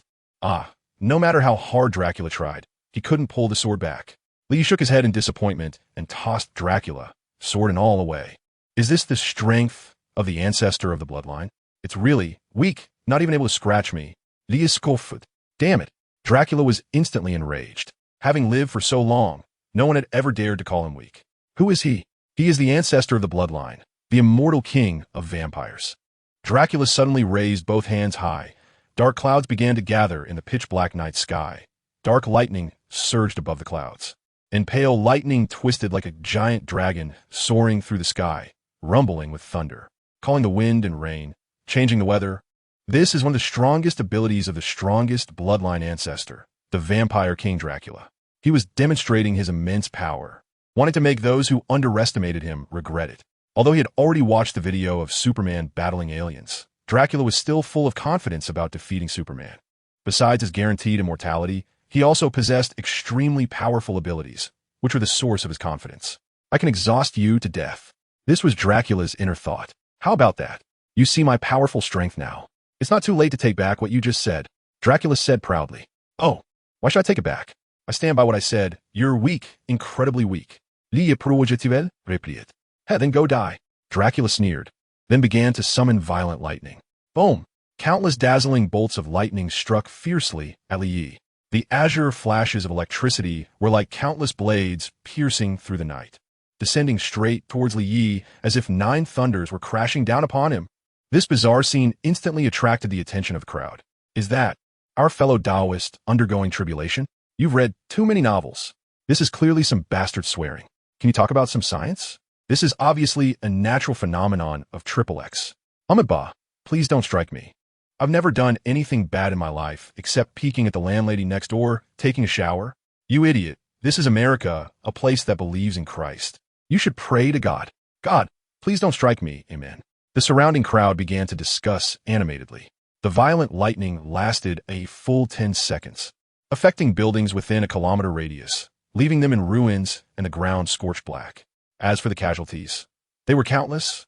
If someone knew that all of this was a deliberate battle between Li Yi and Dracula in the city, there would definitely be Xiang Yunlong coming out to scold Li Yi. Look at what you have protected. Xiaoming would naturally admit her mistake, promising not to do it again in the future. If Li Yi encountered her, he would smile and gently pull off Xiang Yunlong's head.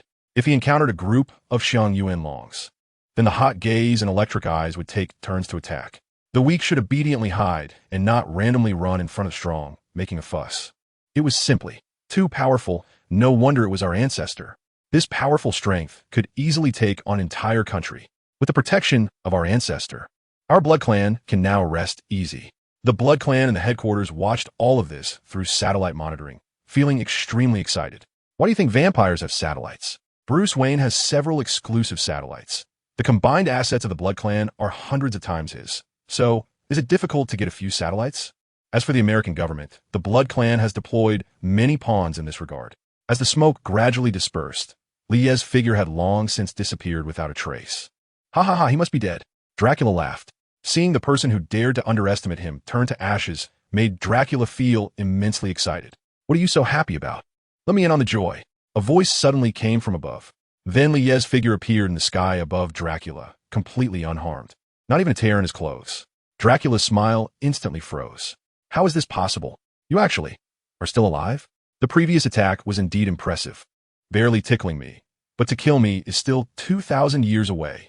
Lieshuruk Jeswali. What kind of monster are you? Dracula exclaimed in shock. His own powerful attack, as long as it was biological, should have been incapable of being blocked, yet this monster before him was completely unscathed. It shattered his worldview. Do you have any other tricks? Li asked with interest. You. Cold sweat instantly broke out on Dracula's forehead. He was already thinking about retreating. After all, his attacks had no effect on this monster, while this monster could easily obliterate his body. Although he had immortality and believed the other party couldn't kill him, it still hurt. Continuing to wear down each other was pointless. Of course, there is. Dracula replied with an ugly expression. Let me see it quickly. Roar. Dracula let out a beast-like low growl, and a massive black mist enveloped him, gradually forming a giant several dozen meters tall, with long horns on its head and bat wings on its back, a perfect image of a devil. Another giant? Why do people always think that being big means being strong? Magneto and Mephisto had both turned into giants to fight Li Yi, but they were all beaten up by him. Chapter 149. The Blood Clan Ancestors' Desperate Escape. Come on, Superman. Let me show you my true power. Dracula shouted. One moment it's true strength, the next it's true power. Can you not boast? Damn it, die. Dracula commanded the black mist giant to swing its demon arm, which was over 10 meters long, towards Li Yi, aiming to completely annihilate him. Li Yi didn't even look. He simply threw a punch, instantly creating a violent punch wind, as if a level 12 typhoon had swept through, lifting all nearby debris into the sky. Boom! The black mist giant's arm was instantly shattered, followed by its shoulder, and soon the entire head disappeared, but in the next second, it returned to its original state. Ha ha! Superman, you underestimate me. The demon is created by my magic, and, as long as I am alive, it will return to its original state no matter how damaged it is. But can you kill me, who possesses immortality? Dracula laughed wildly. Oh, really? Then isn't that quite simple? What? Do you mean, do you think you can kill me? Dracula said coldly. I can't. Li simply replied with one word, then tightened his fist again, doubling his power, and swung another punch at Dracula. Boom!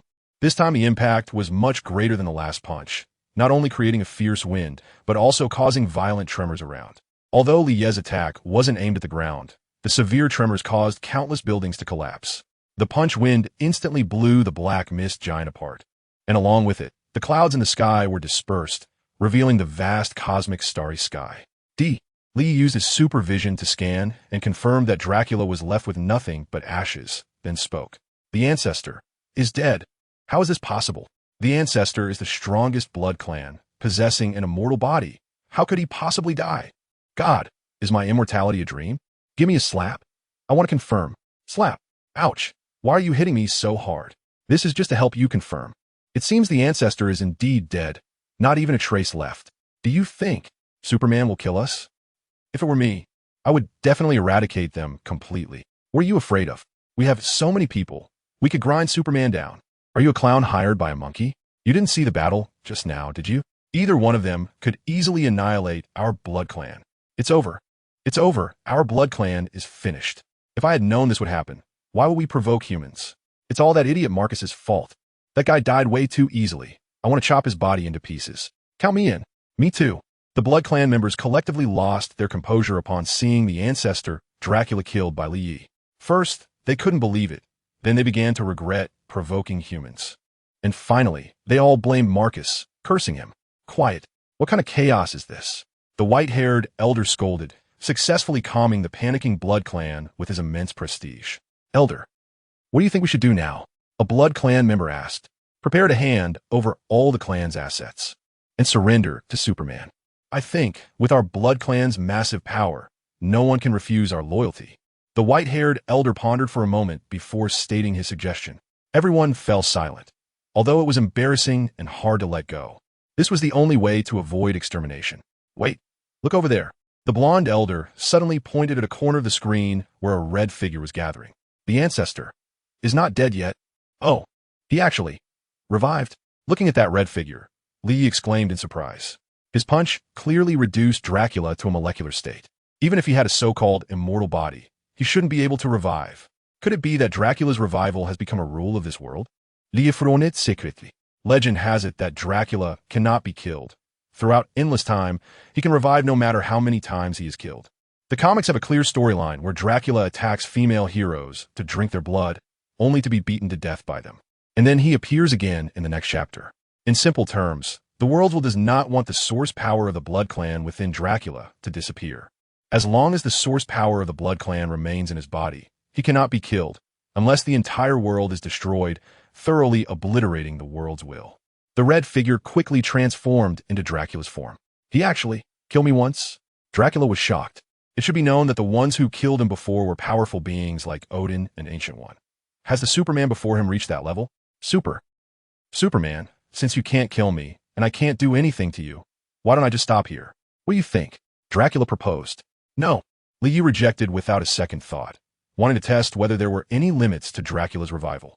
Boom! With another powerful punch. The explosive energy once again reduced Dracula to nothing. Wait a minute. Soon, Dracula returned to his original state, wanting to speak again to stop Liu. Boom! Liu still ignored him and continued to throw punches. Just like that, he shattered Dracula 10 times intermittently. It's over. The gap in strength is too great. We're not even in the same dimension. The ancestor couldn't even fight back. Superman is a monster. The vampires watching everything through satellites were completely in despair. Damn it, you crazy person. The 11th time, Dracula restored his state. He no longer stayed to persuade and directly transformed into a black mist to escape. Hey, Vampire King, where are you going? Liu quickly chased after him. Escaping in front of Liu, who could reach the speed of light, was simply a joke. Boom! Liu kicked the black mist, directly revealing Dracula's true form. Dracula, the ancestor of the Blood Clan, the Vampire King, crashed into the ground in a very ungraceful manner, taking a long time to get up, looking so dusty that it completely contrasted with his noble image. Superman, what do you want? Dracula growled. Now, let's perform the final experiment. Liu released a beam of white light towards Dracula. The power of the talisman, expelling all external forces. He wanted to test whether the talisman power, which is also a rule power, could dispel the revival rule power on Dracula. The white light hit Dracula, and nothing happened. As expected, the failure was within Liu's expectations. This revival rule power was decreed by the world's will. The level difference between Liu and the world's will was too great. So the talisman power naturally couldn't dispel the rule power on Dracula, unless Liu evolved to a level comparable to this world. Who knows what multiverse level or omnipotent universe level that would be. Chapter 150. The troublemaking evil spirit knight in the Hell Dimension. The palace of the demon king Mephisto. Mephisto was infusing his magic power into the real dimension, searching for the human who had caused him great losses. Found it, that damned human. I want you to pay the price. Mephisto looked at the illusion drawn by his magic power, where Liu was battling Dracula, and sneered. Enjoy it. He then began to use his soul power to contact the pieces he had left in the real dimension. Suddenly, a dazzling golden light appeared in the space, crashing into the illusion, which instantly shattered like a mirror and then disappeared. Demon, don't even think about wreaking havoc in the real dimension. A voice suddenly came. It turned out to be the Ancient One from Kamartaj, who had timely discovered Mephisto's infiltration into the real dimension and intervened to stop him. It's you again, damned Ancient One. Just wait. One day, I will devour your soul. Mephisto gritted his teeth and said, just as Liu was brutally defeating Dracula. Boom, boom, boom.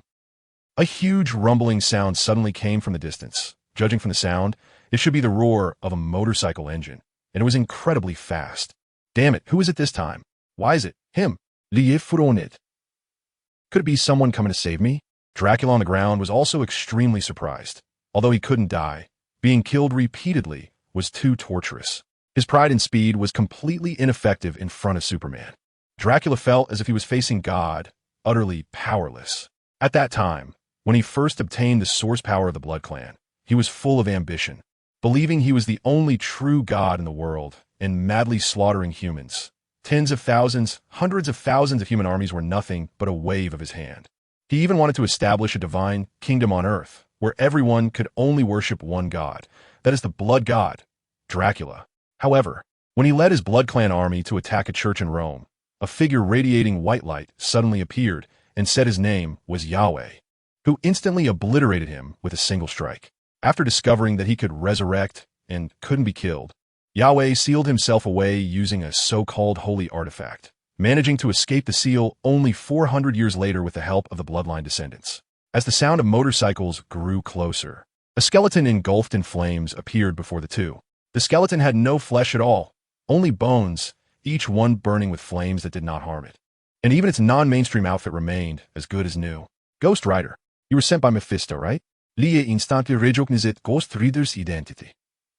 You are guilty. I see the countless wronged souls on you. Ghost Rider glared fiercely at Li Yi, his voice hoarse as he shouted. It's normal for Li Yi to have wronged souls. He is neither a good person nor a bad person and has killed quite a few. Not to mention the people he actively killed, just the collateral damage from his reckless use of power in any environment has caused countless casualties. If it weren't for organizations like SHIELD desperately whitewashing him, he would have long been labeled as a world-destroying demon by the public. Of course, Li didn't care. If he couldn't be a superhero, then he would be an unjust superhero. I'm guilty. Li readily admitted. Then added, but what can you do to me? His tone was very provoking, making Dracula want to stand up and give him a punch.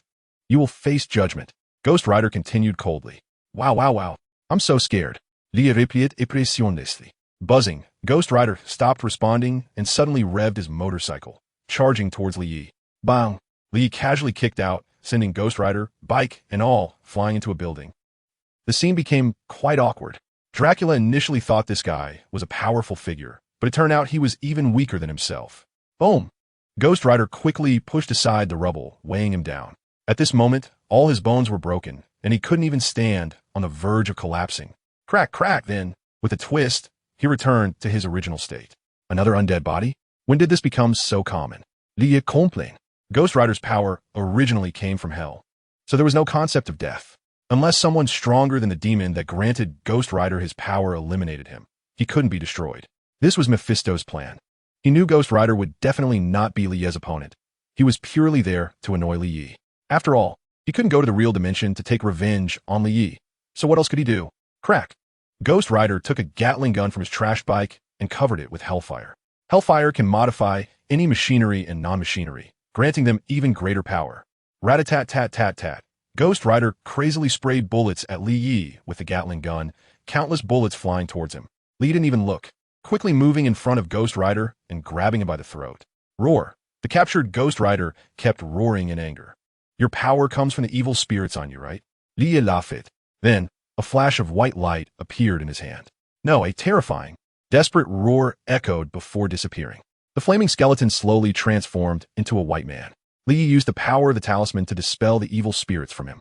I can't do anything about the world's will, but can I not deal with a little Mephisto? Li chuckled. This is over. Dracula watched in astonishment. He thought there was a savior, but it turned out to be a fool.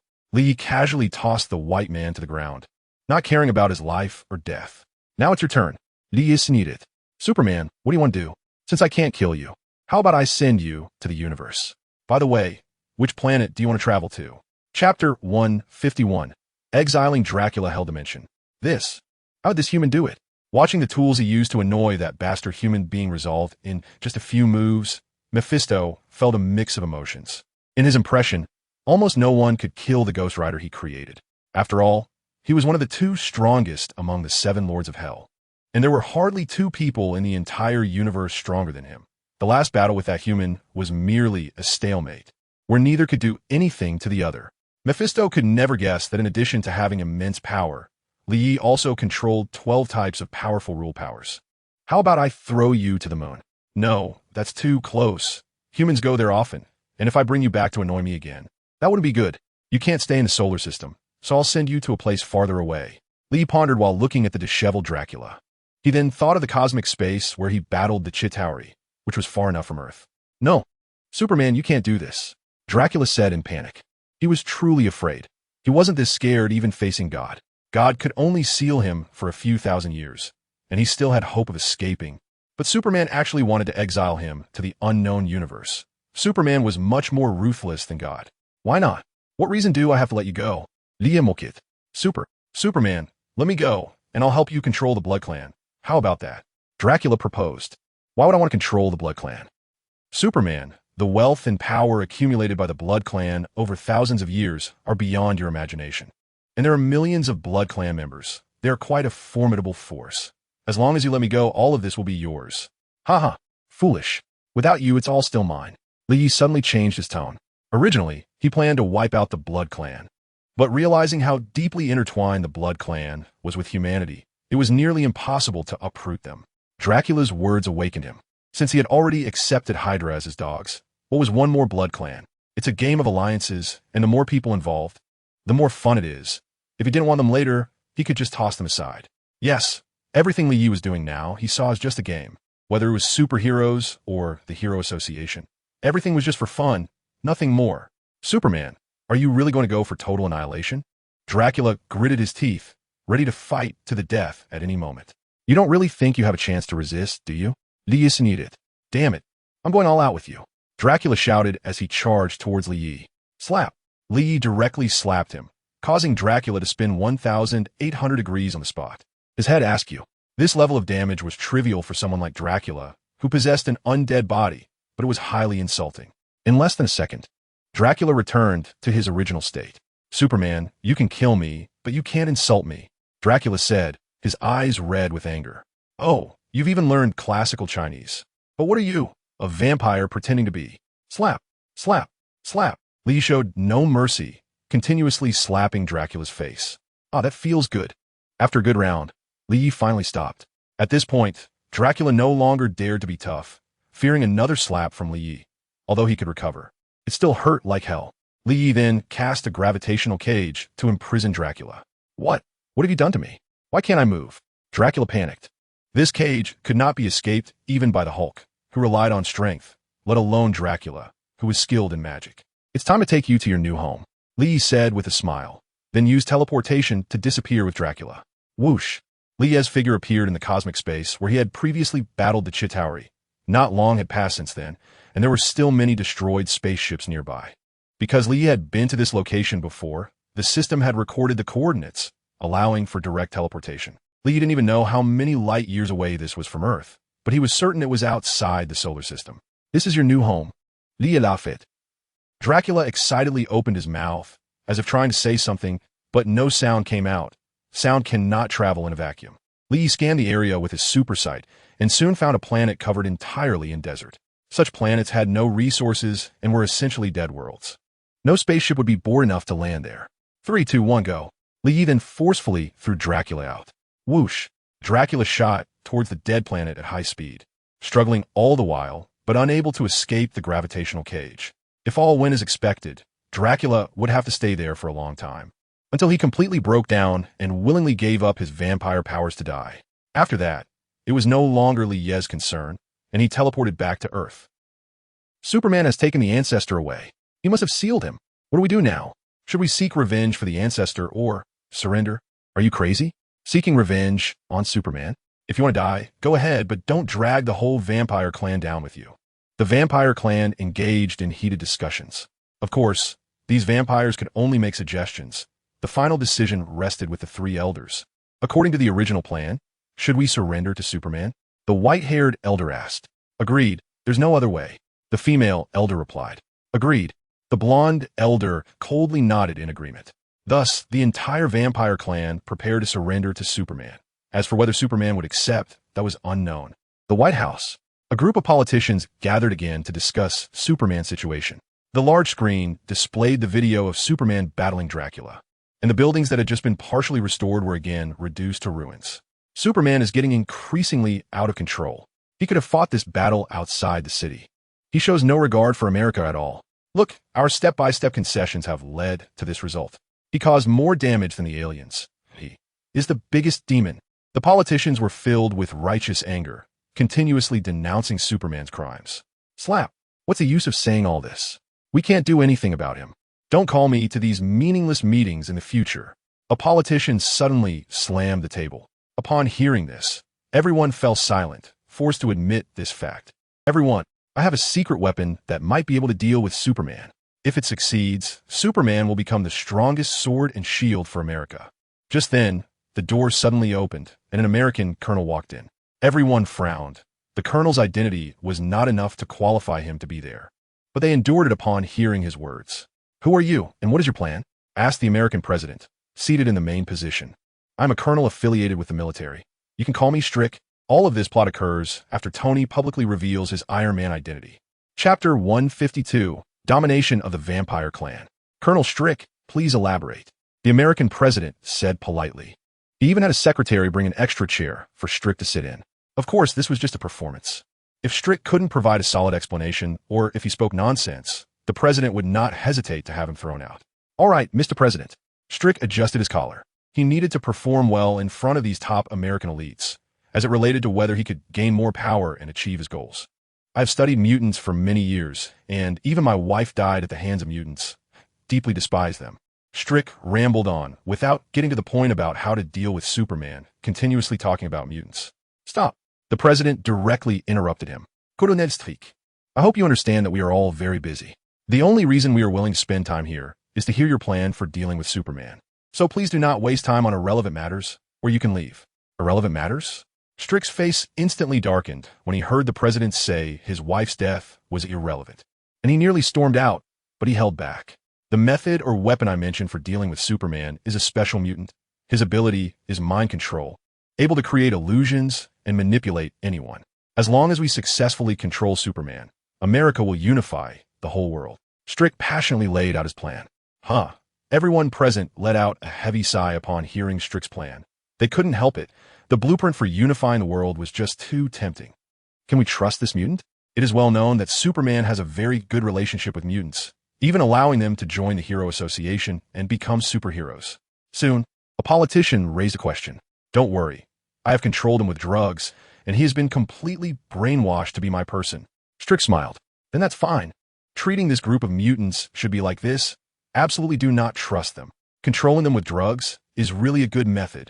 Everyone praised Strick's means. Can I ask what relationship he has with you? At this moment, the politician who just asked the question spoke again. He's my son. Strick smiled, looking indifferent. Upon hearing this answer, everyone widened their eyes in disbelief, looking at Strick. Even a tiger does not eat its young. Yet this person in front of them could do such cruel things to his own child and still appear indifferent. Could it be that his heart has been eaten by a demon? Everyone, what do you think? Strick asked expectantly. The last question. Are you sure that mutant's ability will be useful against Superman? The president asked calmly, directly raising the most crucial question.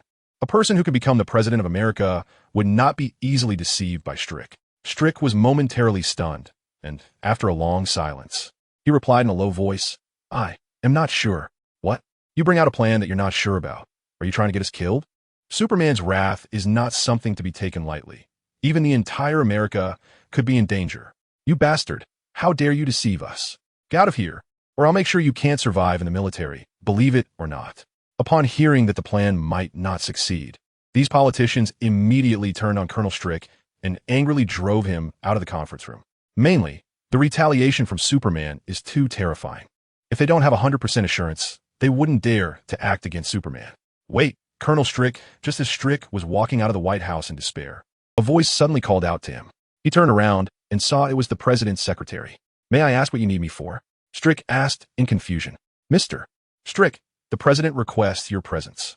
The secretary replied politely. The president? After Lee sent Dracula into the universe, he quickly found the Blood Clan's stronghold.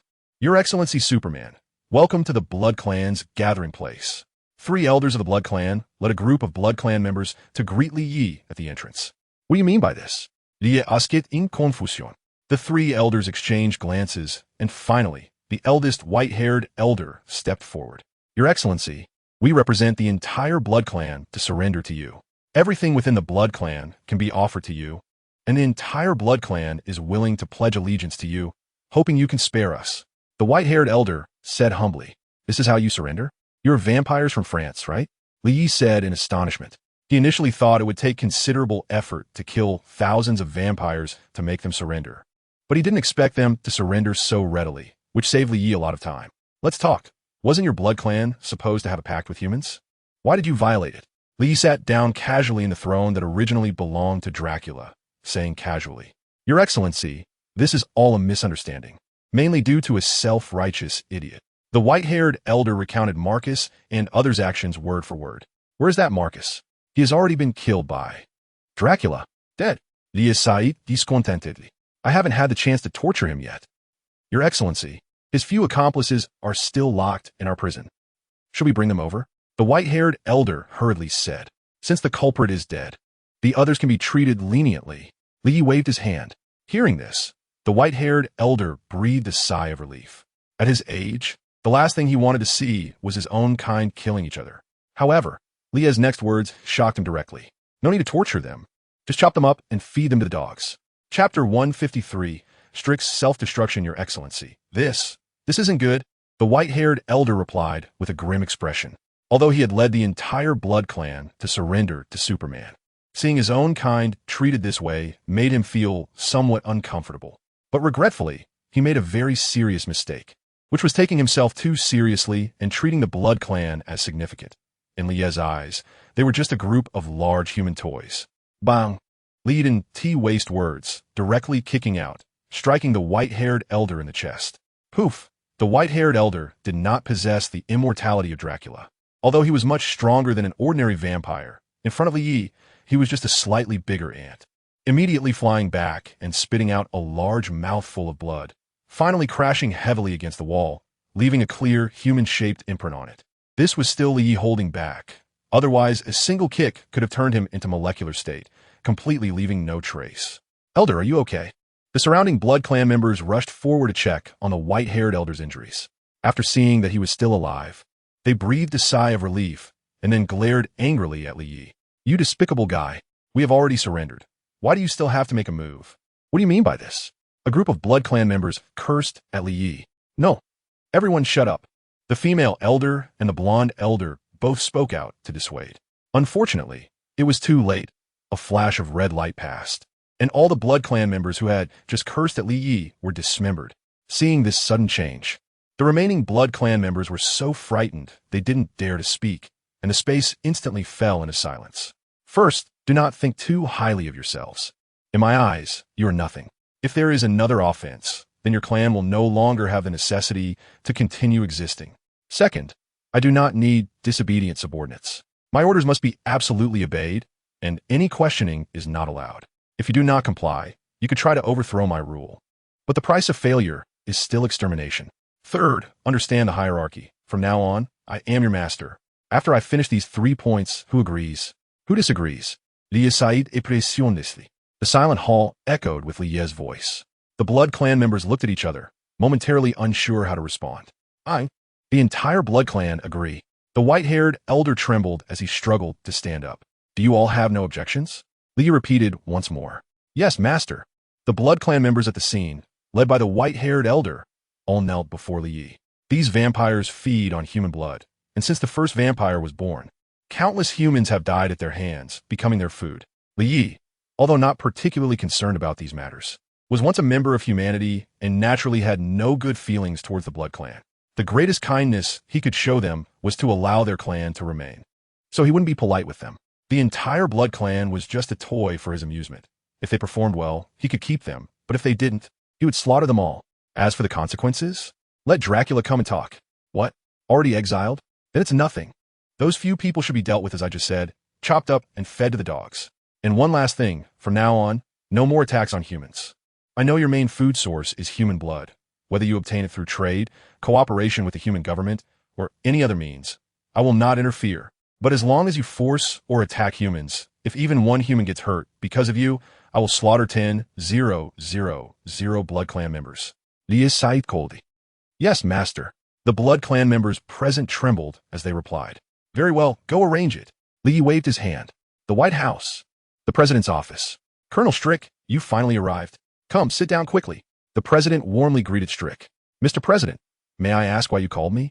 Strick asked cautiously. Don't be anxious. We'll talk slowly. The President smiled. What about your plan? To control Superman, what is the success rate? Mr. President, I have a 50 success rate. Based on my years of research, Strick immediately understood that the President was intentionally supporting his plan and excitedly began to explain. Yes, the President of America was very interested in Strick's plan. Superman, the strongest superhero on Earth, the strongest combat force on the planet, immune to all weapons currently, including nuclear bombs. It could be said that whoever can control Superman's power can unify the world. Although Strick's plan had significant risks, the President was still willing to take the gamble. He had been in the position of president for 2 terms and was about to step down. However, during his tenure, he had made little effective political achievements, and America's hegemonic status was continuously declining. The strength of Eastern powers was constantly increasing. The Western alliances were increasingly unwilling to be subordinate to America, and the Northern Bear was still alive. All of these were continually challenging America's hegemony. In addition, the economy was declining, technology stagnated, and social issues were becoming increasingly prominent. He had not solved any of these problems. If nothing unexpected happened, he would be rated as the most incompetent president in American history. He was certainly unwilling, but there was nothing he could do about it, until Superman appeared. That overwhelming power gave him hope once again. However, Superman could not be driven by America, and he didn't even regard the American government as anything, ruthlessly killing many important figures in America. They did not dare retaliate, fearing they would be next, and could only fawn over Superman like a lapdog. But they had never given up on dealing with him. However, without absolute certainty, they did not dare to act, fearing Superman's retaliation, which was also the reason they did not agree to Strick's plan. However, the anxious president did not have this concern, even if the plan failed. As long as Superman didn't know he was involved, it would be fine. Mr. President, are you willing to support my plan? Strick asked eagerly. Without the consent of these high-ranking officials, he could not mobilize enough manpower and resources. His purpose was also very clear, to control Superman and then use his power to eliminate all mutants. 50%, the success rate, is just too low. The president replied. Hearing the president say this, Strick completely gave up and was ready to use other methods to achieve his goals. However, I can still give it a try, but I have one condition. The president said again. Mr. President, please speak. Strick said with great excitement. This plan is entirely your own design and execution, unrelated to anyone else. If the plan fails and is exposed, I understand it will be entirely my responsibility, and I will leave no evidence. If Superman catches me, I will commit suicide immediately. Even if Superman uses the cruelest punishment on me, I will know nothing. Strick said firmly.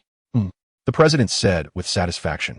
Of course, relying solely on Strick's assurance was not reliable, but the president had other contingencies in mind for Strick. Chapter 154 Prelude time flew quickly, and soon a week had passed. The memory of the unknown monster attack in New York was gradually forgotten by the public. After all, with even alien invasions happening, what else could be impossible? Even if tomorrow were the apocalypse, they wouldn't have too much emotional fluctuation. This is New York. It would be surprising if nothing happened one day. The reason they were so calm was that the city housed the most powerful, just kind, and friendly superhero, Superman. As long as Superman was around, they wouldn't fear any disaster because Superman would protect them, or so they thought. In the past week, the Blood Clan had been completely controlled by Li Yi. To avoid any trouble, Li Yi took decisive action and used the power of the sheep talisman to brainwash all the high-ranking members of the Blood Clan, including the three elders. The millions of hidden Blood Clan members around the world became Li Yi's subordinates, with no one daring to resist. Of course, major powers like S.H.I.E.L.D. were aware of Li Yi's actions, but could do nothing about it. At S.H.I.E.L.D. headquarters, this day S.H.I.E.L.D. was monitoring the area where Superman was located via satellite, as usual, but they did not dare to get too close. If Superman got angry, it wouldn't be as simple as destroying a satellite. At that moment, all their computer screens suddenly went black, losing all images, turning into a flurry of static. What happened? Nick Fury asked with a grim expression. He thought Superman might be making some big moves again. Director, our computers are experiencing unknown interference. The responsible supervisor replied, sweating profusely. When will it be resolved? The cause of the interference is unknown, I'm afraid. Give me your best effort to resolve it. Nick Fury said coldly. Yes, the supervisor quickly replied, realizing this was more serious than being reprimanded. Then, in a hurry, he sat at his desk and kept operating the computer. Nick Fury couldn't make sense of it, so he returned to his office. Unknown cause of interference? Who could it be? The only ones who could easily invade S.H.I.E.L.D.'s computers were either geniuses like Tony Stark or the other party had our internal data. Nick Fury pondered. Internal. The only ones who could access this confidential data were the high-ranking officials. Could they be planning to take action against Superman and directly bypass S.H.I.E.L.D.? Or bypass me? Damn, these madmen really don't care about their lives. Nick Fury instantly became alert and hurriedly pressed a button on the table. This group dared to take action against Superman again, which surely meant they had some confidence. However, Nick Fury didn't want to take any risks. Last time, Superman only killed the group in charge, but this time, it wouldn't be that simple. Hill, get Coulson and Natasha for me. Okay, sir, came Hill's reply. Coulson and Natasha quickly arrived at Nick Fury's office. "Boss, what do you want us for?" Coulson asked, puzzled. "The SHIELD computer just experienced mysterious interference, and we can't currently monitor the area where Superman is located. I suspect someone is trying to take action against Superman again." Nick Fury expressed his suspicion. "What should we do? You two lead a team to Superman's location. And if you find any suspicious individuals, take them out immediately. It's best if you can resolve it without Superman noticing." On the other side, Lee was completely unaware. Although he had super hearing, it was an active skill that required him to use it deliberately. But Lee didn't have the time to listen to the world all day long. He only actively searched for the voices of a few related people at specific times. Right now, Lee was busy hanging out with Mischievous and Susan. Mischievous had already had experiences with Daisy sharing a partner, so she had little resistance to it. For Susan, however, it was the first time experiencing such a thing, and she naturally found it hard to accept. Although American culture is relatively open in this regard, Susan was a more traditional and conservative woman. Apart from the relationship she had with Lee Yi during college, she had no other romantic experiences and couldn't accept such a stimulating way of playing. But how could this stump Lee Yi? Through coaxing and trickery, he managed to get Susan to comply. "Lee, so tiré. Can we take a break?" Mischievous pleaded, lying on Lee Ye's body. "Anna, don't plead with him. He's a jerk and doesn't care about our feelings at all," Susan angrily said from the side, clearly still mad at Lee Yi. "All right, let's stay here for a bit. And tonight, I'll cook something delicious." Lee Yi ignored Susan's angry words and said with a smile, "Lee Yi, you can cook?" Mischievous asked in surprise. Susan also looked over in astonishment. "Of course, I've been living alone since I was 12. If I couldn't cook, I would have starved to death long ago." Lee Yi replied. Hearing Lee Ye's words, both women fell silent. It seemed they were both unaware of Lee Ye's past. "Lee Yi, can you tell us about your past?" Susan suddenly asked. She only knew about Lee Yi during college and had no idea about his background or family. Since Lee Yi didn't bring it up, she didn't ask either. "My past. Are you interested in that?" Lee Yi asked in confusion. Both women nodded. "There's really not much to say, just that I grew up in an orphanage. Later, I worked and received aid to get into college." Lee briefly recounted the life arranged by the system. As for his past life, he didn't want to mention it anymore. "So, you lived such a miserable life," Lee, Mischievous said with sympathy. Although she was also homeless, she lived in a happy family before awakening her mutant abilities. "Lee, you." Susan's expression was complex. At least she had Johnny as a relative, but Lee didn't have a single family member. "Why are you two being so sentimental? I think I've been living quite well, free as a bird, going wherever I want and doing whatever I want." Lee laughed. "Aren't you lonely at all?" Mischievous asked in confusion. "Lonely? Once you get used to it, it doesn't exist."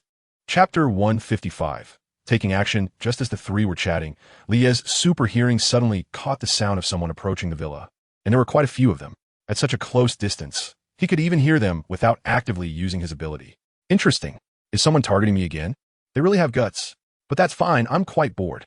Lee needed. He didn't expect his previous intimidation to wear off so quickly.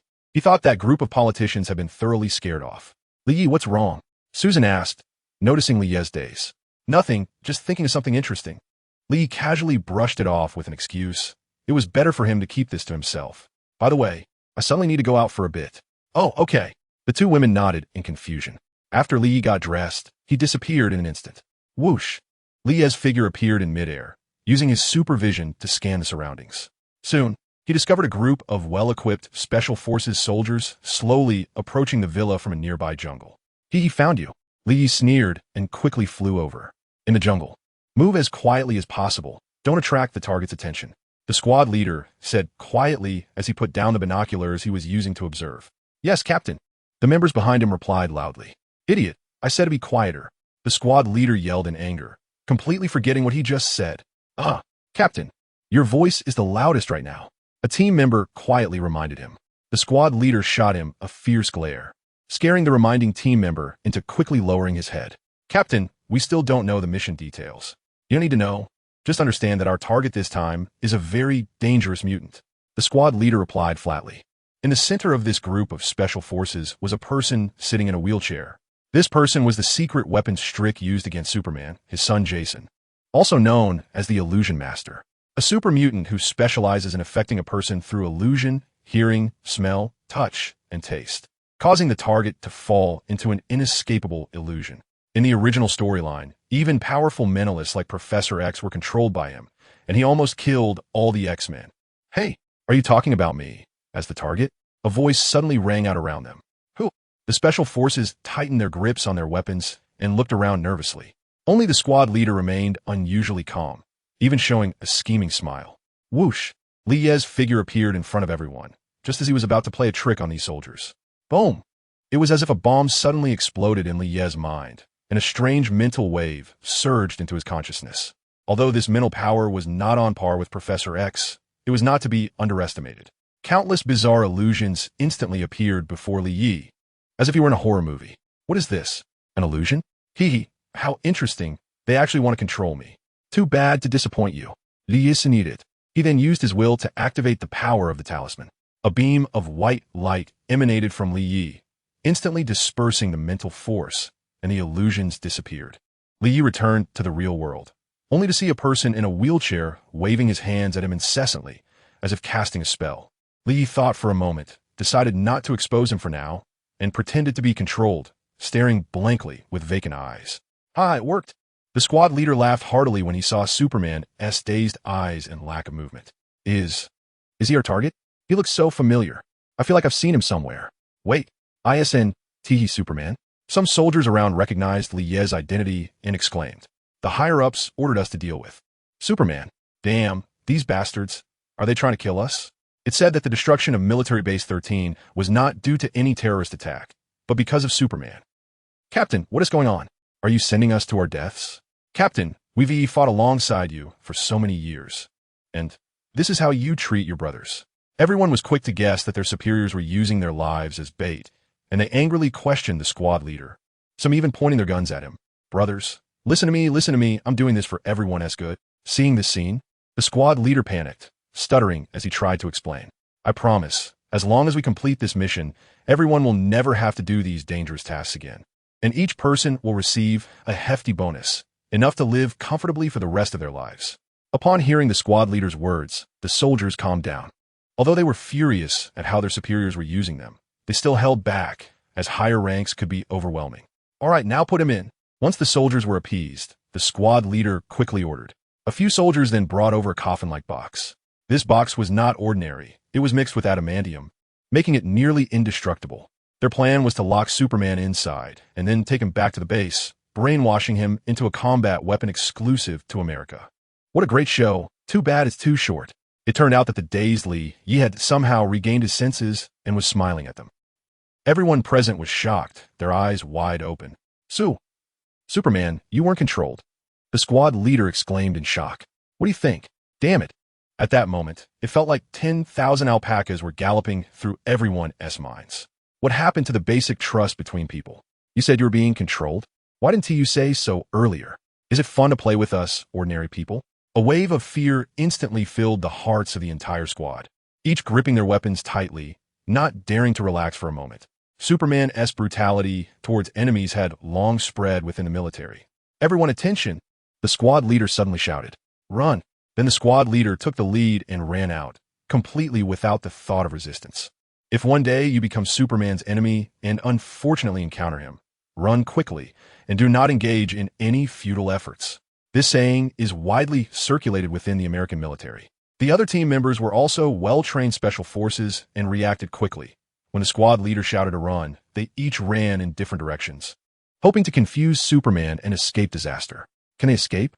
Chapter 156. Finding the real target, the soldiers scattered in front of Li Yi.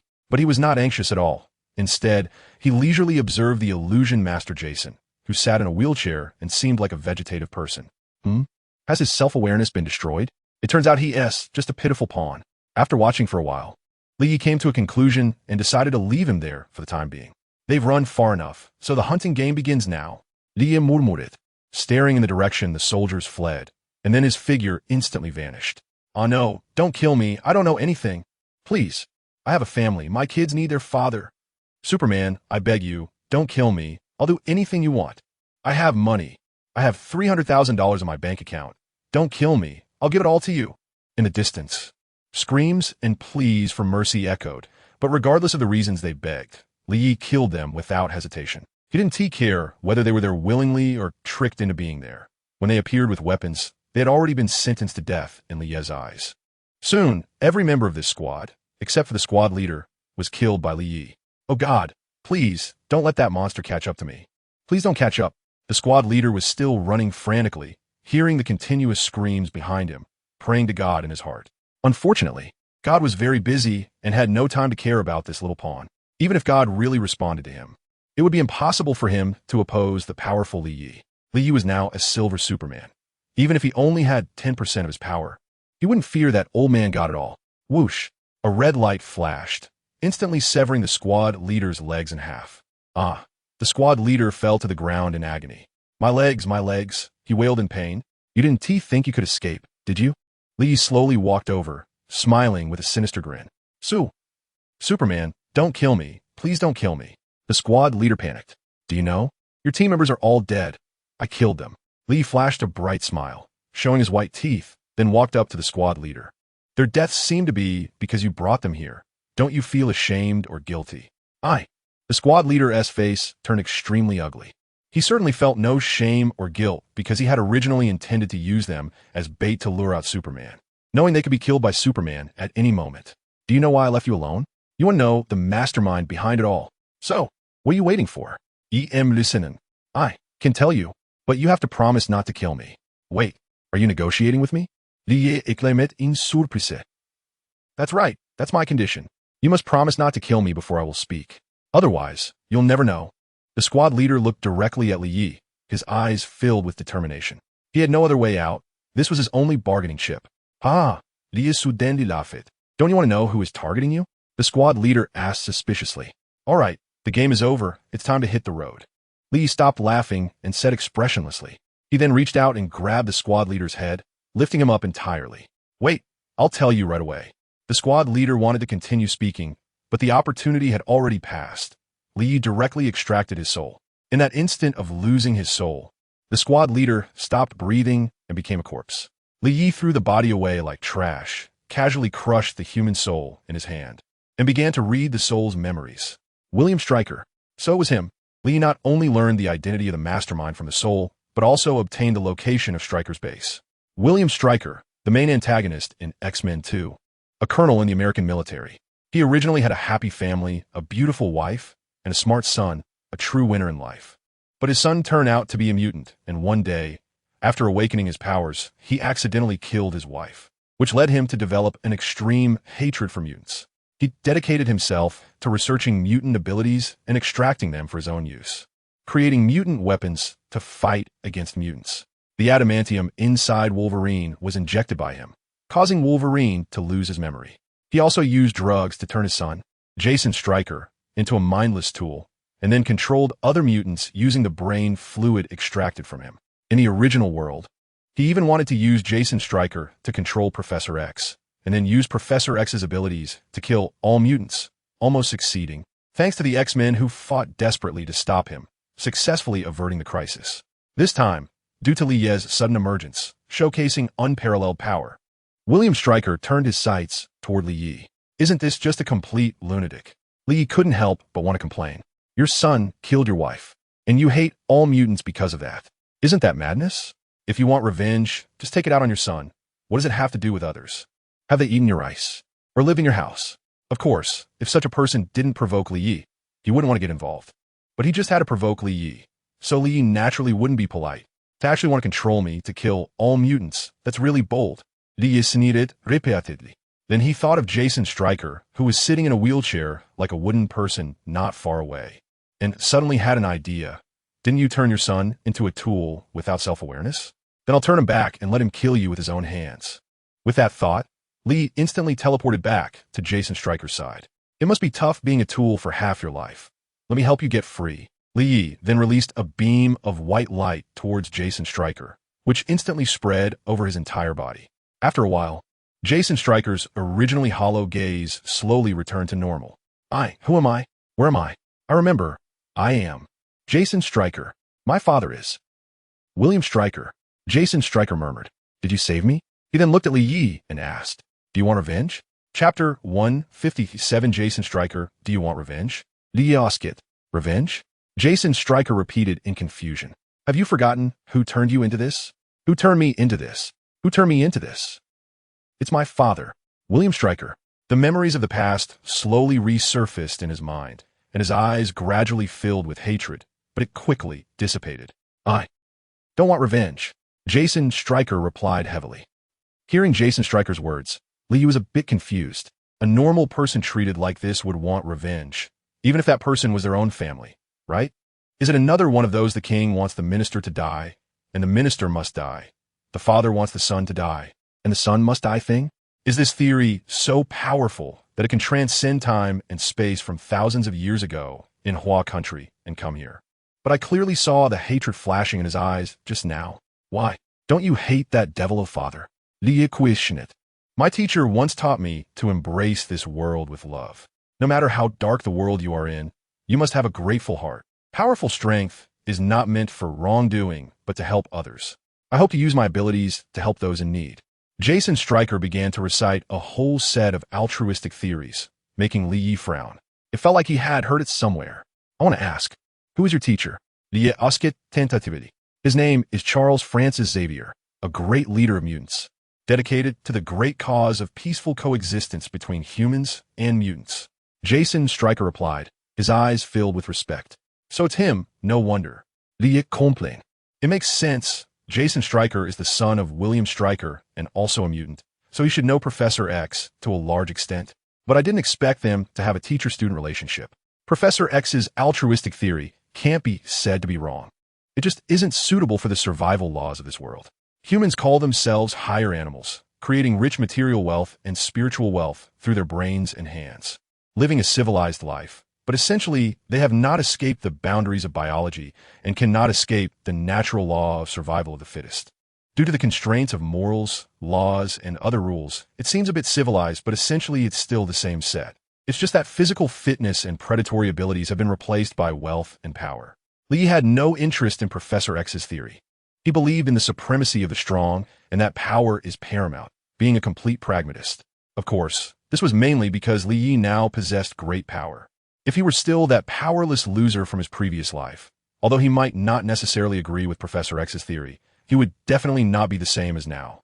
The way of thinking at different stages of life is certainly different. To put it colloquially, one's position determines their perspective. Do you know my teacher? Jason Stryker asked in confusion. Yes. Lee Jaswali nodded in response. Great. What happened to him now? Is he in good health? Can you take me to find him?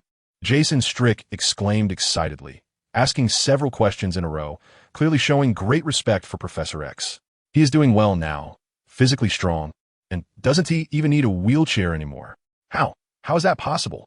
The teacher is because, right? You must have cured the teacher. The same ability that just cured me. That's right. Thank you, thank you. Jason Strick instinctively stood up and bowed. My body has completely recovered. It's truly a miraculous ability, he said in shock. Forget about other things. Back to the topic we were just discussing. Are you sure you don't want revenge? Lie Askit. My father has a grudge against you, right? Jason Strick asked heavily. That's right. He wanted to use your ability to control me, and then use my power to kill all mutants, but I saw through him. However, since he attacked me, I will definitely kill him. Lee replied indifferently, completely unconcerned about saying he would kill Jason's father in front of him. What will you do to him? Let me think. I'll peel off his skin, then pour sulfuric acid on the wounds, then dismember him, and finally restore him to do it all over again. Probably. Repeat about 100 times. Lee lowered his head and thought for a moment, giving such a kind proposal. You must be a devil. Jason Strick looked at Li Yi in shock. He thought his father was a complete demon, but compared to Li Yi, he was far from it. He vaguely remembered how his father tortured the captured mutants. The tiger bench, electric shocks, pulling nails, beatings. The worst was just killing them directly, all of which were trivial compared to Li Yi's methods. Can you not kill him? Jason pleaded. Although his father had done such cruel things to him, there was still a trace of emotion he couldn't let go of. A time when his mother was still alive, and they had a happy family of 3. Jason still misses it very much. After all, he is still his father. What do you say? Lia replied expressionlessly. He was already a bit displeased inside. I kindly cured you, yet you point fingers at my actions? But you don't even mention what kind of heart my kindness is. Jason also noticed Li Yi's dissatisfaction, so he stopped speaking, and the scene suddenly fell silent. Can I do it myself? After a moment of silence, Jason Strick said, have you finally come to your senses and are ready for revenge? No, I still insist on my original idea. However, he is still my father, and since I can't stop you, I can only let him go a bit easier. Jason, Strick replied. He suit yourself. He is Saeed Jaswali. Anyway, his goal has been achieved, and he doesn't care what reason he has, as long as the result satisfies him. So now, let us go. After locating William Strick's base, Lee directly teleported with Jason Strick. Who are you? This is a restricted area. Leave immediately. Whoosh. Ah, the entire base was filled with the smell of blood. Chapter 158. A bloodbath shortly after Li Yi and the others left. Coulson and Natasha arrived near Lie's villa with a fully armed team. The meticulous Natasha quickly noticed something unusual in the nearby jungle and led the team to approach cautiously. After arriving here, they found no signs of life. Only countless corpses and splattered blood. Over 100 bodies lay scattered in the jungle, each mangled, with severed limbs and some even missing heads. The death scenes were extremely gruesome. What happened here? Coulson exclaimed in shock. The other team members were also incredibly shocked by this bloody scene, but these people were all professionally trained elites, and they were only shocked, not feeling any discomfort. Sure enough, the boss was right. Once again, someone unwisely provoked Superman, but clearly, they failed, and all were killed by Superman. Natasha squatted down to examine for a while and said, his methods are too cruel. Coulson frowned. Would a superhero do such cruel things? This is not a superhero at all. What? Do you have a big problem with him? Natasha asked while examining the surrounding traces. Don't forget, he saved your life. Natasha didn't say much more, just casually mentioned. Coulson was instantly speechless. After Natasha carefully examined the surroundings, she quickly deduced the general course of events and then took out her communicator to contact headquarters. Hello, boss, the mission failed. By the time we arrived, Superman had already killed everyone. He may already know the mastermind behind this and is taking action. Natasha reported. Give me the specifics. Natasha then explained what she saw and deduced. I just received an alert. Military base No XXX is under attack, and the attacker is Superman. Before Li Yi attacked the military base. Failed. William Strick, who clearly saw everything happening through satellite surveillance, sat on the ground in despair. He didn't care about the sacrifice of the more than 100 soldiers. He was shocked that his trump card had no effect on Superman and despair that Superman already knew the mastermind and was about to come and kill him, leaving him with no way out. As for the son he had cured, he directly ignored him. No. I can't die. I haven't completed my great goal. I haven't killed all those damn mutants. How can I die? William Strick shouted madly. He then summoned a group of people, all of whom were mutants controlled by Strick using Jason's brain fluid, tools he usually used to hunt mutants, but now they were his tools for survival. Master, this group of people said dully, kill everyone who intrudes here at all costs, including your own lives, understand? Strick said coldly. He intended to use these mutants' lives to buy himself precious escape time. Yes, master. The mutants replied in unison. Hibari, come with me. He then said to the Asian woman next to him. Yes, master. The two then rushed to the plane Strick had prepared for escape. Ganshots. Countless bullets verified atelier. Lee ignored them completely and casually walked closer. How? Is this possible? It actually has no effect. Could he not be human, but a robot? A humanoid robot, like the Terminator? What? A monster. Such a monster is not something we can handle. Everyone run. The soldiers panicked when they saw the bullets were completely ineffective against Li Yi. Whoosh. A flash of red light zipped by. All the soldiers in front were cut in half. Not a single body was intact. Damn, monster, try this.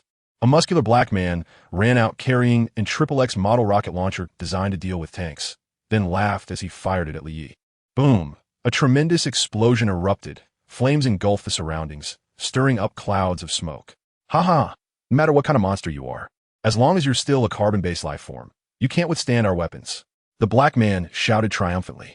Is that so? Just then, a voice emerged from the smoke, and Lie's figure suddenly appeared in front of him, grabbing his neck. Cough, what? What kind of monster are you? The black man asked while struggling. I am a god. After Li Yi said that, he twisted the man's neck. God. The black man gasped his last breath. Li Yi tossed his body to the ground like trash and continued his slaughter. Soon, he had killed most of the thousands of soldiers in the base. No one dared to stop Li Yi anymore. Li Yi leisurely walked towards the direction where Strike was, not in a hurry at all, thoroughly enjoying the feeling of hunting. Then, 4 figures blocked Li Yi's path. The 4 figures had different appearances, with one even lying on the ground, more like an animal than a human. Are they controlled mutants again? Li Yi chuckled it. The four were under control and did not respond, expressionless as they launched an attack on Li Yi. Whoosh! Li Yi didn't even look and simply used his heat vision to slice them into pieces. For cannon fodder. Li Yi didn't even have the interest to use his abilities to heal them. This is the tragedy of being cannon fodder. Soon, I will be able to leave this place. Strike finally approached the plane he had been longing for. 500 meters. Only 500 meters left. I can escape this damn place. Strike shouted excitedly in his heart. Whoosh! A flash of red light zipped by. Boom! The plane that Strike had been dreaming of exploded right in front of him. No! Seeing his hope shatter before his eyes, Strike cried out in agony. Master, are you okay? Yui beside him asked in confusion. It's over. Everything is over. Strike slumped to the ground in despair. Escape? Is it possible? William Strike. A cold voice came from behind, as if it were the call of death from hell. Superman. Chapter 159, Secretary Superman. William Strike's face turned extremely ugly, realizing that it was impossible to escape now. William Strike, I believe this is our first meeting? YeSlaps, Jaswali. That's right. Since it's our first meeting, we should have no grudges, right? None. In that case, what does it mean for you to send your subordinates to attack my home? Li asked with a playful smile. Sven. Strike fell silent, but in his heart, he was calculating how to survive. Superman, this matter was our fault. Now that you've slaughtered my base, let's call it even and stop here. How about that? Strike tested. He was probing Superman's intention not to kill him. Otherwise, that red ray wouldn't have been shot at the plane, but aimed directly at him, making it a certain death. Just let go. I've killed thousands of your people. YeSlaps mockingly. They're just a bunch of soldiers. The higher-ups will handle it. Strike said indifferently. What a cold-blooded person. However, I do not accept. Li suddenly changed his tone, coldly saying, Yui, kill him. Strike immediately commanded Yui beside him and turned to run. This was his last chance. Yes, master. Yui, who had been on high alert, immediately rushed forward. Her hands, each growing claws, made of over 20 centimeters of adamantium steel. Clang! The steel claws stabbed fiercely into Li Yi's chest, but sounded as if they had struck steel, emitting a crisp metallic clash. Li Yi was not injured at all. Rather, Yui's hands were already bleeding, a result of the recoil, but in the next second, the wound healed, if not for the blood on her hands. One might think she hadn't been hurt at all. The same ability as Logan? Not bad. YeSlaps. Yui, known as the Death Girl, had black hair and appeared delicate, beautiful, and charming. With a long ponytail and dressed in black leather, she showcased her sexy figure. She was William Strike's assistant, fluent in both English and Japanese, skilled in jujitsu and hand-to-hand combat. She possessed the same super healing ability as Wolverine Logan, her entire skeleton embedded with adamantium, and had retractable claws made of adamantium that could destroy any material. With strong combat power, she easily defeated Wolverine Logan, taking him down without even using her claws. And if it weren't for Logan's underhanded tactics as a 200-year-old veteran, it wouldn't be certain who would win. Her father was in charge of creating super soldiers like Wolverine and used the experimental results on his daughter, giving her abilities similar to Wolverine. Having been under Strike's control for a long time, she became his capable assistant and killing weapon. Quite good-looking, with strong regenerative abilities, plus this body of adamantium. Her strength is decent. Li commented. Suddenly, he thought about how he always relied on Betty or did things personally. Why not find a secretary? Isn't Tony just handing everything over to Pepper? As the saying goes, when their S work, the secretary does it. When their S none, X the secretary. The Death Girl in front of him is a great choice. Yui shouted and launched a high kick at Li Yi. Li easily dodged, intentionally testing her skills. Yui kept attacking while Li Yi kept dodging. Her fighting ability is quite good. You're hired. YeSlaps. Yuriko completely ignored him and swung the adamantium steel claws towards Li Yi again. First, let me have some peace. Li Yi, like lightning, quickly reached out and grabbed Yuriko's indestructible adamantium claws, locking them firmly. He swiftly grabbed Yuriko's snow-white neck and lifted her up. Cough, cough, cough.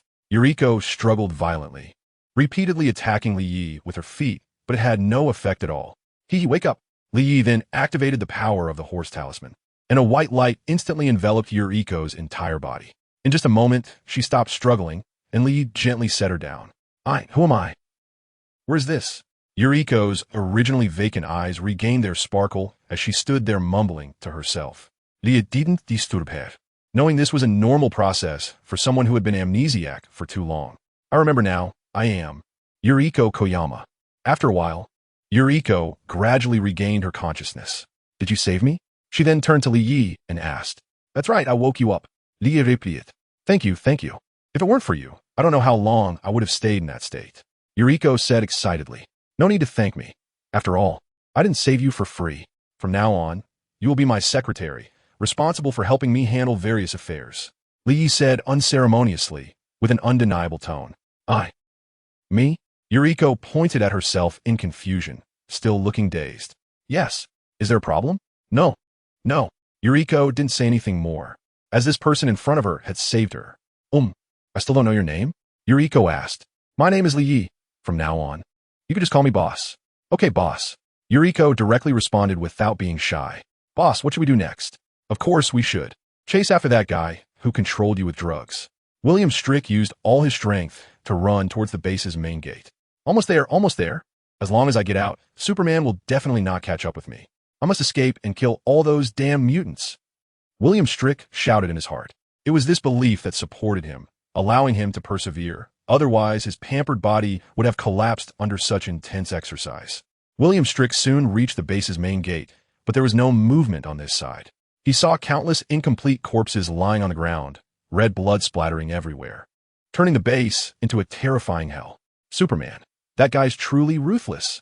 William Strick cursed inwardly. He then stopped hesitating and walked toward the door. Just then, a figure blocked his way. Long time no see, my dear. Father. To be continued. Chapter error. Click here to report. No registration required. After reporting, the maintenance personnel will correct the chapter content within 2 minutes. Please wait patiently. Chapter 160. The death of William Strick. The one blocking William Strick's path was none other than his son, Jason Strick. Long time no see, my dear father. Jason Strick said expressionlessly. It's you, damn monster. William Strick said with disgust, looking at Jason Strick as if he were a monster. Although he had seen on satellite surveillance that Superman had healed him, he couldn't help but feel disgust when this monster appeared before him. Monster? A father actually says such things to his son. Jason Strick mocked. Father? So? How could I have such a monstrous son like you? A filthy mutant, a damn mutant. You are not my son at all. William Strick cursed angrily, completely losing his usual calm demeanor, consumed by hatred for mutants. The original William Strick did not hate mutants so vehemently until the birth of his son changed everything. He and his wife had known each other since they were young, having established a romantic relationship in high school. 10 years later, they married smoothly, and their relationship was very good after marriage. As their jobs became more stable, they decided to have a child. A year later, they welcomed a baby boy and named him Jason Strick, and it was the birth of this child that changed everything. Jason Strick was not an ordinary child. He was a mutant that people feared. The public's perception of mutants was poor, and they were often discriminated against, being called monsters in the streets. Although they discovered their child was a mutant, the couple decided to raise him. Little Jason was a highly gifted mutant, awakening his abilities at a very young age, capable of trapping people in illusions. However, because he was too young, he could not control his abilities, and thus, William Strick and his wife lived in a constant state of illusion and reality. Over time, William's wife could no longer bear it and began to break down mentally.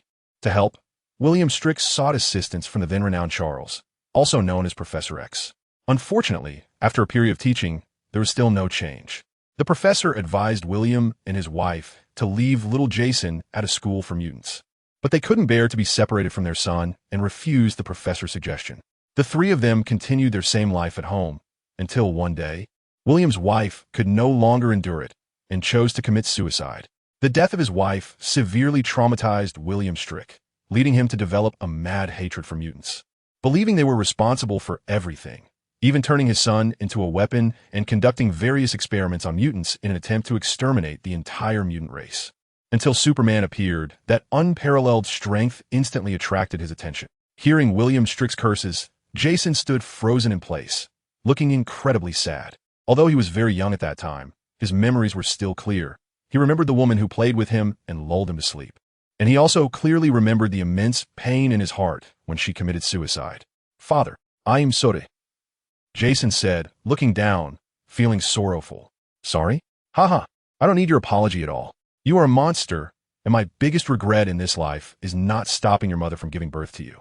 I should have killed you, this monster, long ago, instead of simply turning you into a vegetable, giving that bastard Superman a chance to heal you. William Strick roared frantically. Is it all my fault? Ask yourself, is this husband, this father really innocent? Jason could no longer bear it and shouted back. What did you say? William Stryker exclaimed in shock. You regret giving birth to me? Did I have a choice? Did you ever ask me if I wanted to come into this damned world? You brought me into this world without me knowing anything. And now you come to me and say you regret it. You had the chance to change it all. Why didn't you abandon me when you found out I was a mutant? When Professor Xavier proposed to keep me at the Mutant Academy, why didn't you let me return to my own kind? Why is all my fault? If I could control it all, do you think I would want her dead? I would trade everything I have to bring her back. I am human too. Why don't I have the right to live? Jason poured out all his inner pain in a shout. You. William Stryker looked grim, not knowing how to respond. When it came to his wife's death, he indeed bore an undeniable responsibility. If only his resolve had been stronger. If he had paid more attention to his wife's condition. If only. But unfortunately, this world doesn't have so many ifs. So what are you doing now? Coming to complain to me? Venting your grievances and resentment from all these years? William Stryker said flatly. I am here to kill you. Jason gradually regained his calm and said, You want to commit patricide? No. Jason shook his head and then said, That was the last time I will call you father. From now on, you are no longer my father because you are unworthy. Unworthy. Go ahead, kill me in this damned everything. I just hope that if there's a next life, we won't have any ties again. William Stryker spread his hands, calmly accepting everything. I hope so too. Jason replied expressionlessly. He then activated his powers, pulling William Stryker into an illusion. William Stryker opened his eyes and found his wife nestled in his arms. Anna. William Stryker tightly held his wife, fearing she would leave again. How did you get here? Did you come to find me? Yes. I've been looking for you for a long time. How is Jason? What will he do alone now that we are gone? Anna, William Stryker was instantly at loss. Have you been unkind to Jason? Anna, he is. Sure. I have never blamed Jason. He is our child. Even if he is a devil from hell, I still love him. Anna, I'm sorry. I'm sorry. William Stryker tearfully confessed what he had done. You are really not a good father. Anna accused. I am not a good father. In reality, Stryker gradually lost his life force. To be continued.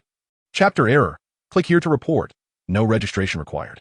After reporting, the maintenance staff will correct the chapter content within 2 minutes. Please be patient. Chapter 161. Discontent. It seems you have made up your mind.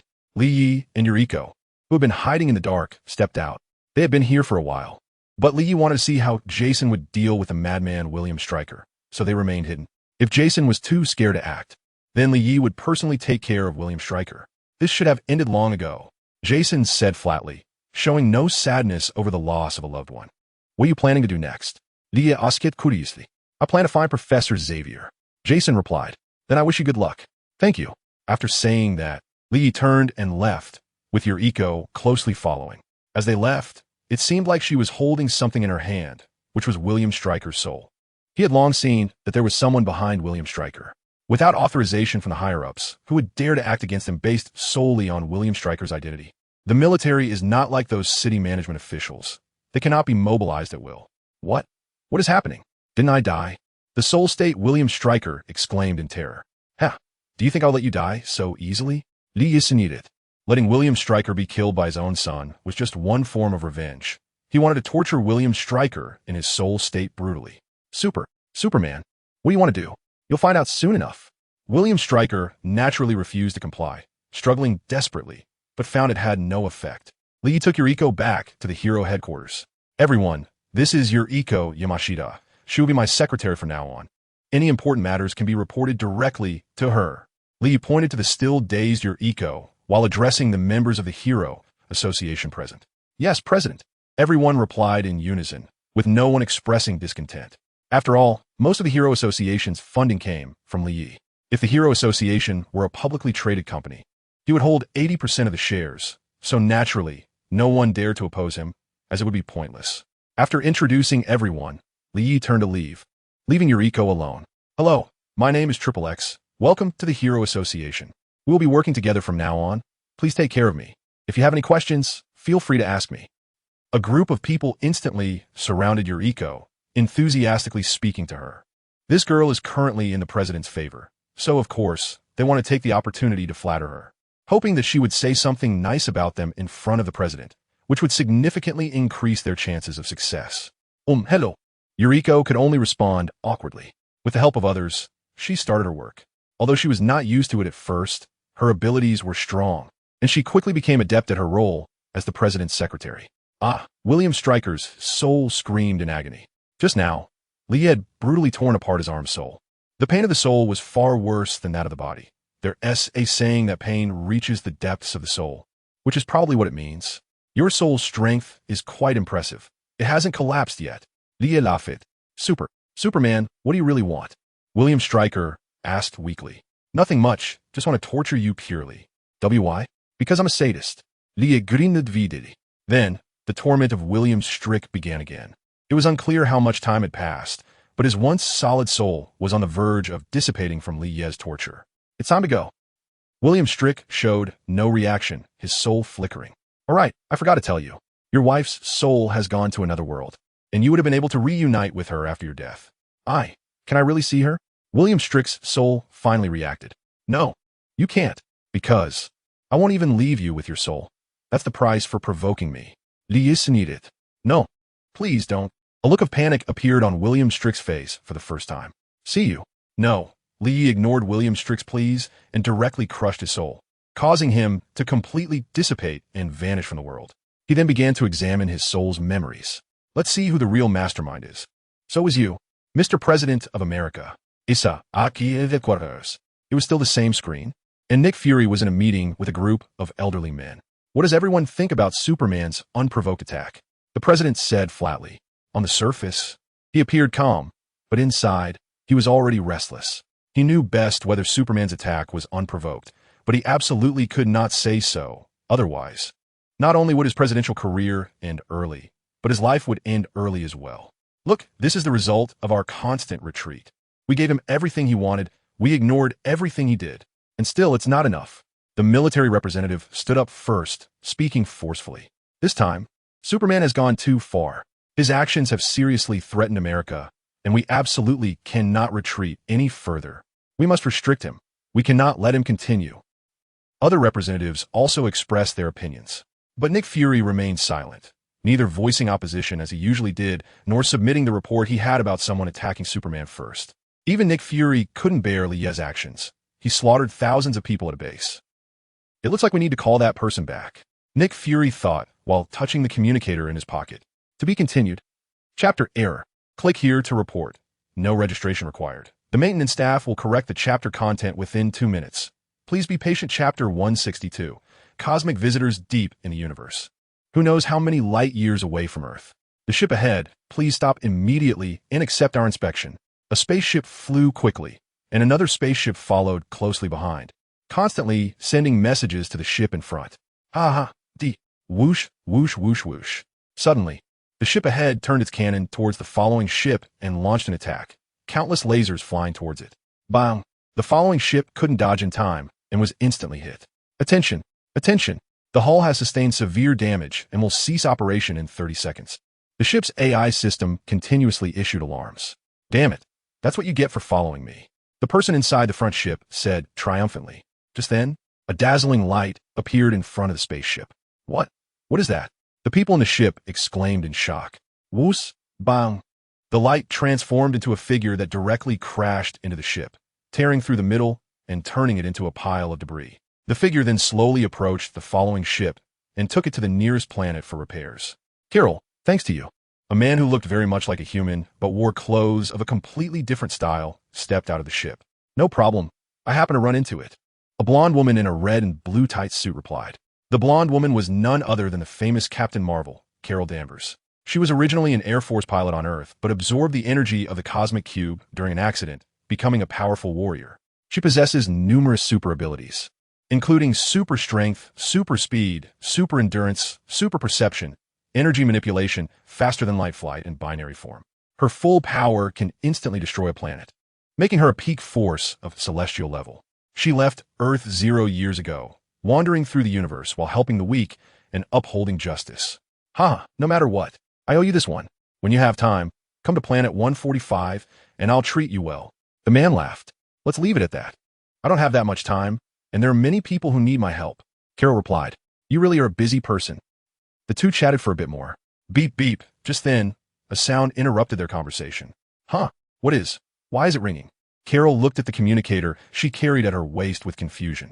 Time had passed so long that she herself could barely remember what this communicator was for. It seemed like Earth. After a while, Carol finally remembered. She had indeed given her friend Nick Fury on Earth a communicator 0 years ago, allowing him to contact her in emergencies. Could it be Earth is facing some crisis? It looks like I have to go back. Carol wondered. Although she had left Earth, she had never forgotten her identity as an Earthling. Now that her home planet was in crisis, of course, she had to return. After bidding farewell to the man, Carol activated her binary form and quickly flew in the direction of Earth. Even though she could fly at faster than light speeds, the distance to Earth was still quite far and would take some time. In another part of the universe, a massive warship swiftly traversed the pitch-black cosmos, heading straight for the blue planet. A figure stood at the edge of the command room, looking out at the countless stars through the window. He had a long red cloak draping behind him, arms crossed over his chest, and an expression as calm as a deep well. Lord Dojian, we are about to reach that planet. An alien standing beside him said respectfully. Good, I will soon meet that person, the one qualified to be my opponent. The alien named Dojian said excitedly. This guy with purple skin and a red-blue battle robe was one of Marvel's 4 counterfeit superheroes, Dojian. Dojian was the captain of the guard of the Shurei Empire, one of the 3 great cosmic empires, a well-known battle maniac, and the greatest warrior of the Shurei Empire. He comes from a special planet where the inhabitants possess immense powers, but for certain reasons, it was destroyed, and Dojian is the only survivor. He wields the universe's most powerful abilities, including super strength, super speed, super endurance, microscopic vision, heat vision, and freezing breath. He is the one who resembles Superman the most among all the knockoff Supermans. Even his costume features the classic red and blue colors with a cape. Although there is nose on his chest, there's a golden triangle drawn. If Dojian were thrown into the DC universe, claiming to be Superman's counterpart would pose no issue at all. Dojian's goal for coming to Earth this time is to find a strong opponent to battle. Over a month ago, they observed a massive energy fluctuation in the XX region of the XX galaxy, and upon investigating, they were shocked by the sight before them. The entire area was filled with the wreckage of warships. Upon closer inspection, they discovered that these ships belonged to the infamous Chitauri army under the command of the Dark Titan Thanos. Lee smiled and replied, This matter will soon become a reality. Now let me show you my true power, the true anger of the Demon King Mephisto. Ah, in Mephisto's roar. The originally ordinary white-haired old man underwent a tremendous transformation. Sharp black horns emerged from his head, and large horns grew on either side of his face, making his appearance terrifying and resembling a person clad in armor. His hands elongated and thinned, each hand sprouting 4 sharp claws. Bat-like wings grew from his ribs, but they only had a skeletal structure, covered in terrifyingly sharp barbs. His legs disappeared, replaced by a long tail. He transformed into a terrifying world-ending demon. This is Mephisto's demonic form. After the transformation was complete, his body began to enlarge rapidly, instantly towering over the entire space, with even 1,000-meter-high peak appearing as a small mound before him. Wow, what a terrifying monster. He must be at least 100,000 meters tall. Liye Iknaimet. The Celestials from the movie Eternals are only about 300,000 meters tall, and Mephisto's body has already reached 1/3 of that height. Li knew that Mephisto could continue to grow larger. For such a powerful Lord of Hell, changing body size is merely a thought away. Little bug, I will extract your soul and torment you for eternity. A thunderous voice emanated from Mephisto's massive form. If you can do it, then come. Liye Lafit. Go to hell. Mephisto swung his enormous demonic claw towards Liye. The massive body stirred slightly, generating an immense and powerful wind pressure. Liye felt the surrounding space become extraordinarily solid, and he could no longer use spatial abilities like teleportation to escape. It turned out that Mephisto had sealed off the entire spatial domain. Within his domain, he could do anything. Anyway, I'm not planning to dodge. Liye clenched his fists, gathering his strength, and struck out fiercely against the enormous claw that obscured the sky. Boom! The two collided. instantly creating an explosion of energy akin to hundreds of giant Ivans detonating simultaneously, emitting dazzling light that illuminated the entire Mephisto domain, even visible from other Lords of Hell's domains. Wait for a change. Chapter error. Click here to report. No registration required. After reporting, maintenance personnel will correct the chapter content within 2 minutes. Please be patient. Chapter 163. Giant warship attack time rewinds to when Lee had just learned from William's strict soul memory that he was targeted by the President of America. Damn it. This old guy is not doing his job as president properly and dares to scheme against me, thinking he can use me to boost his political achievements. He is truly asking for death. Lee is Said Koldi. A voice in his heart kept shouting. Kill them. Wipe them all out. Slaughter them all. Lee almost succumbed to the inner voice and directly went on a killing spree, sending all of America's high-ranking officials to hell. But thankfully, he quickly came to his senses. Damn, what is wrong with me? Why am I constantly thinking about killing? Lee looked at his hands in confusion. It seemed he had strayed a bit from his true self. What was his true self again? It seemed to be becoming a hero who acts on his whims. As his power grew stronger, he seemed to be slowly transforming into another person. When did he become so indifferent to life? The battle with Dracula caused casualties in the tens of thousands. Although he didn't personally do it, he was the one who instigated it. He could have just killed William Strick himself without wiping out the entire base, and some soldiers hadn't even attacked him. In the past, he only killed those who attacked him. Why did he start indiscriminately killing now? Is this really me? Lie murmuret. Slap. Damn it, I am who I am. No matter how I change, it's still my own choice. The power is in my hands. I can do whatever I want. And I can choose what I want to do. Lee slapped himself, waking himself up from confusion. The reason Lee fell into confusion was that his power was growing too rapidly. He had only been in this world for a little over half a year, which meant he had gained power in just over half a year, and in between, he had become the Silver Superman, rising to be among the strongest in the multiverse. Such a significant transformation naturally affected his mindset. In his previous life, he wouldn't even dare to kill a chicken, but now he could kill millions of humans expressionlessly, his heart unperturbed, as if he were squashing a bunch of ants. However, Lee did not reject this transformation because it was his own choice. He loved this carefree life, what being a slave to power, what being devoured by power, and losing one's personality. These are just the sour words of those who have not obtained power. Killing them all isn't too good. Killing one isn't enough to deter weight. Why not just turn them all into my slaves? Lee suddenly remembered that he still had the power of the sheep talisman.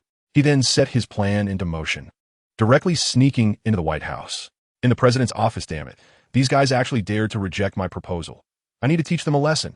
The great president of America was furiously tweeting against his political enemies, his fingers turning into countless afterimages, effortlessly combining the simple 26 letters into numerous beautiful phrases, leaving his opponents defenseless and instantly causing them to fall apart.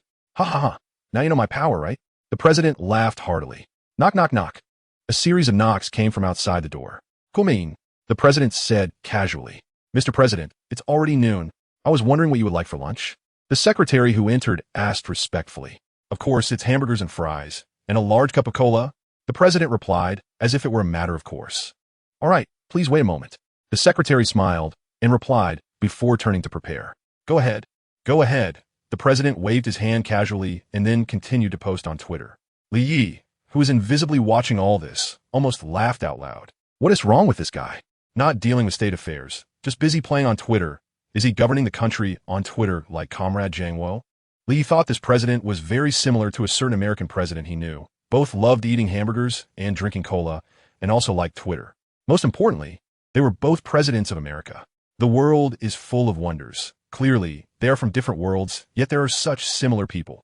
Lee is Seekit. Then he didn't hesitate any longer and directly brainwashed him. The remaining American high-ranking officials followed suit. And just like that, all the top brass of America became Lee Ye's slaves, and America fell under Lee Ye's control.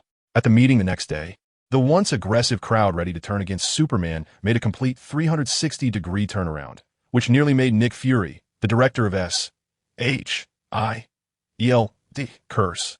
Half a month later, near the orbit of Mars in the solar system, the captain of the Imperial Guard of the Xia Empire, the strongest of the Xia Empire, the battle maniac Dojian, and his battleship had finally arrived in the solar system after a long period of space travel. Your Excellency, the planet is right ahead. An alien reported. Finally arrived. Dojian replied flatly. Although he appeared calm on the surface, his inner fighting spirit was nearly uncontrollable. For someone like him, who loved to battle, not fighting for several months was worse than being killed. I hope you won't disappoint me, otherwise. This planet has no reason to exist. That's right. If that Earthling cannot become his opponent, he would destroy the entire planet. There was no doubt he had that capability. As for the life on Earth, the feelings of Earthlings, to him, were insignificant, mere ants. This is the tragedy of the weak. In the eyes of these aliens, Earth is a weak and pitiful planet that they can easily dominate and even destroy at will. As the saying goes, to destroy you, what does it matter to you? However, they were destined to be disappointed because Earth has Superman. The massive battleship was quickly detected by satellites from various major countries and powers. And this group of aliens did not conceal their whereabouts. Another group of aliens? Nick Fury pressed his temples in pain. Right now, the words aliens were the last thing Nick Fury wanted to hear. The painful memories of the Battle of New York from a few months ago were still fresh in his mind. Why do aliens always have their eyes on Earth? Nick Fury couldn't understand why this group of aliens kept coming to Earth one after another. The last time was because the King of Gods wanted to train his precious son, and the time before that was because they were messing around with the cosmic cube. What about this time? And next time? Could it be that Earth has some magical power that attracts these aliens? After learning about the alien invasion, the heroes of the Hero Association and SHLD gathered again. Everyone, we need to take the initiative, Lee said flatly at the meeting. To be continued.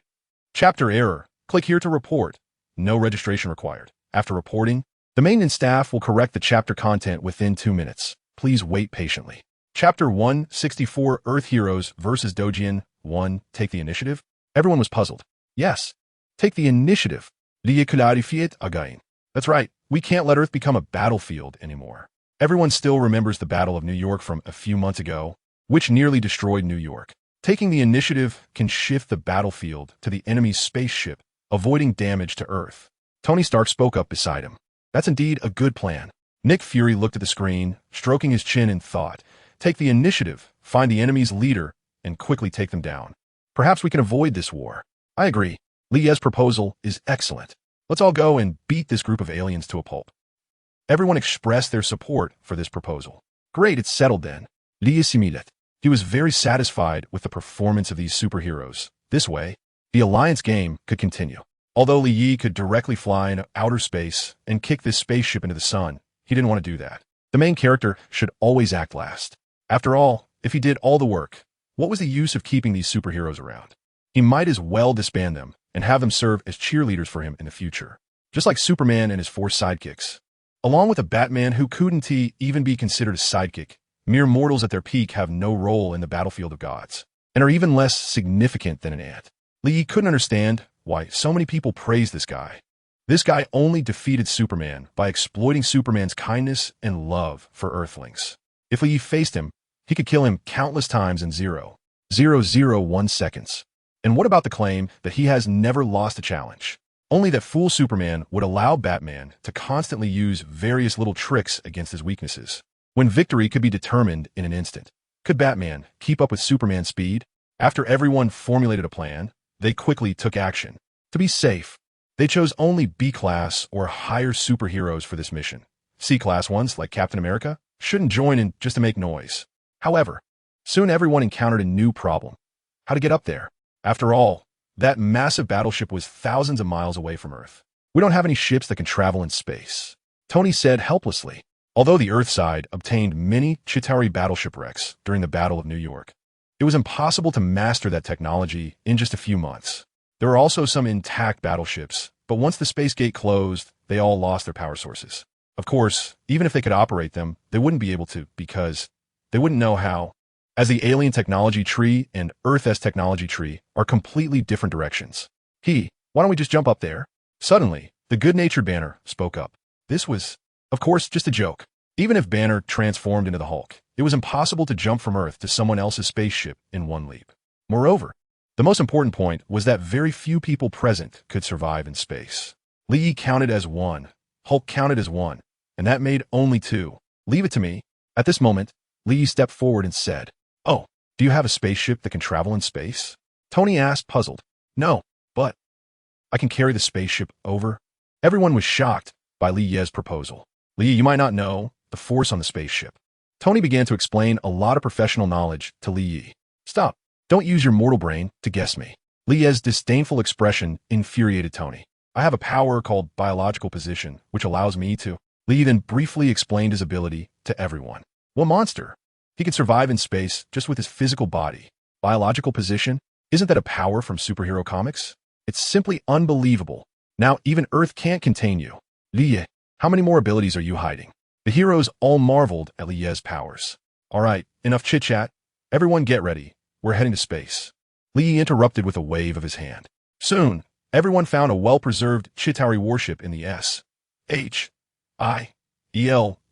warehouse, but it was completely unusable due to a lack of power. After entering the Chitauri warship, Li lifted the ship from the bottom and quickly wrapped it in biological position, flying rapidly into space. On the giant warship at this time, my lord, the Earthlings seem to have discovered us. They are approaching in a Chitauri warship. This group of Earthlings dares to come towards us. Their courage is commendable, Do Jian said blandly. How strange. An alien exclaimed. What? Do Jian frowned. That Chitauri warship has lost its power. Theoretically, it shouldn't be able to start, but it's actually flying. Unbelievable. This is simply the eighth wonder of the universe. How these Earthlings do it. This kind of technology is unprecedented. If it could be controlled by the Empire, we would no longer have to worry about energy. The aliens said in shock. Is that so? It seems we have another reason to fight the Earthlings. Do Jian said. My lord, shall we attack? No need. Let them come closer. Once I defeat them all, I'll ask them how to make a warship fly without energy. Yes. The two warships quickly approached. For some unknown reason, the aliens did not use their interstellar heavy weapons to attack. Li had prepared to defend, but it all ended up being in vain. In fact, if the aliens didn't use those interstellar heavy weapons, they were similar to the superheroes in other aspects or even inferior. After all, Gamera's combat power could make her the universe's #1 killer. The combat power of aliens in the Marvel Universe is quite mysterious. Of course, there are also some excessively powerful individuals, like Do Jian. Once the warship got close, the heroes ignored everything and jumped onto the Shay Empire warship, only to find a large number of minions surrounding them. It turned out they had already set up an ambush. Damn it, life and death are indifferent. If you don't agree, then fight. Wolverine shouted, taking the lead to charge in. The other heroes quickly followed suit, starting to slaughter the aliens on the deck. To be continued. Chapter error. Click here to report. No registration required. The maintenance staff will correct the chapter content within 2 minutes. Please wait patiently. Chapter 165 Earth Heroes vs. Do Jian 2. Since the interior of the warship simulated the atmospheric environment of the alien home planet, with gravity similar to Earth's, the superheroes could fully unleash their powers. Fire. At the command of the commander, the soldiers of the Shay Empire continuously fired lasers from their laser guns. An endless tide of lasers surged forth. Whoosh. A laser directly hit the leading Wolverine. With this little ability, you're still far from enough. The laser left a serious burn on Wolverine, but the next moment he recovered. Having a healing ability is just that great. There's no need to worry about injuries. Of course, the more severe the injury, the longer it takes to recover. If his head were blown off, even Wolverine would take half a day to recover. Relying on his healing ability, Wolverine charged forward, and when he got close to the soldiers, his adamantium claws were already out, constantly reaping lives. Your technology isn't that advanced. Looking at the weapons held by these Shay Empire soldiers, Tony scoffed, speaking with a hint of disdain. Now let you see our Earthling technology. Whoosh. The palms of the Iron Man suit instantly released 2 palm cannons, knocking down a large group of Shay Empire soldiers around. Hey guys, look at this. Spider-Man continuously shot webs, binding all the soldiers of the Shay Empire. Naturally kind-hearted, he didn't want to easily take the lives of even aliens. Roar the Hulk, transformed from Dr. Banner, simply roared, and the terrifying sound waves sent all surrounding soldiers flying. Little Mischief, Susan, and Gwen strolled gracefully, elegantly knocking back all the approaching soldiers. Thus, the superheroes either fought solo or cooperated seamlessly, like a one-man army harvesting these aliens, who had no power to fight back. This group of Earthlings is too powerful. Our people are completely defenseless. Are Earthlings such terrifying beings?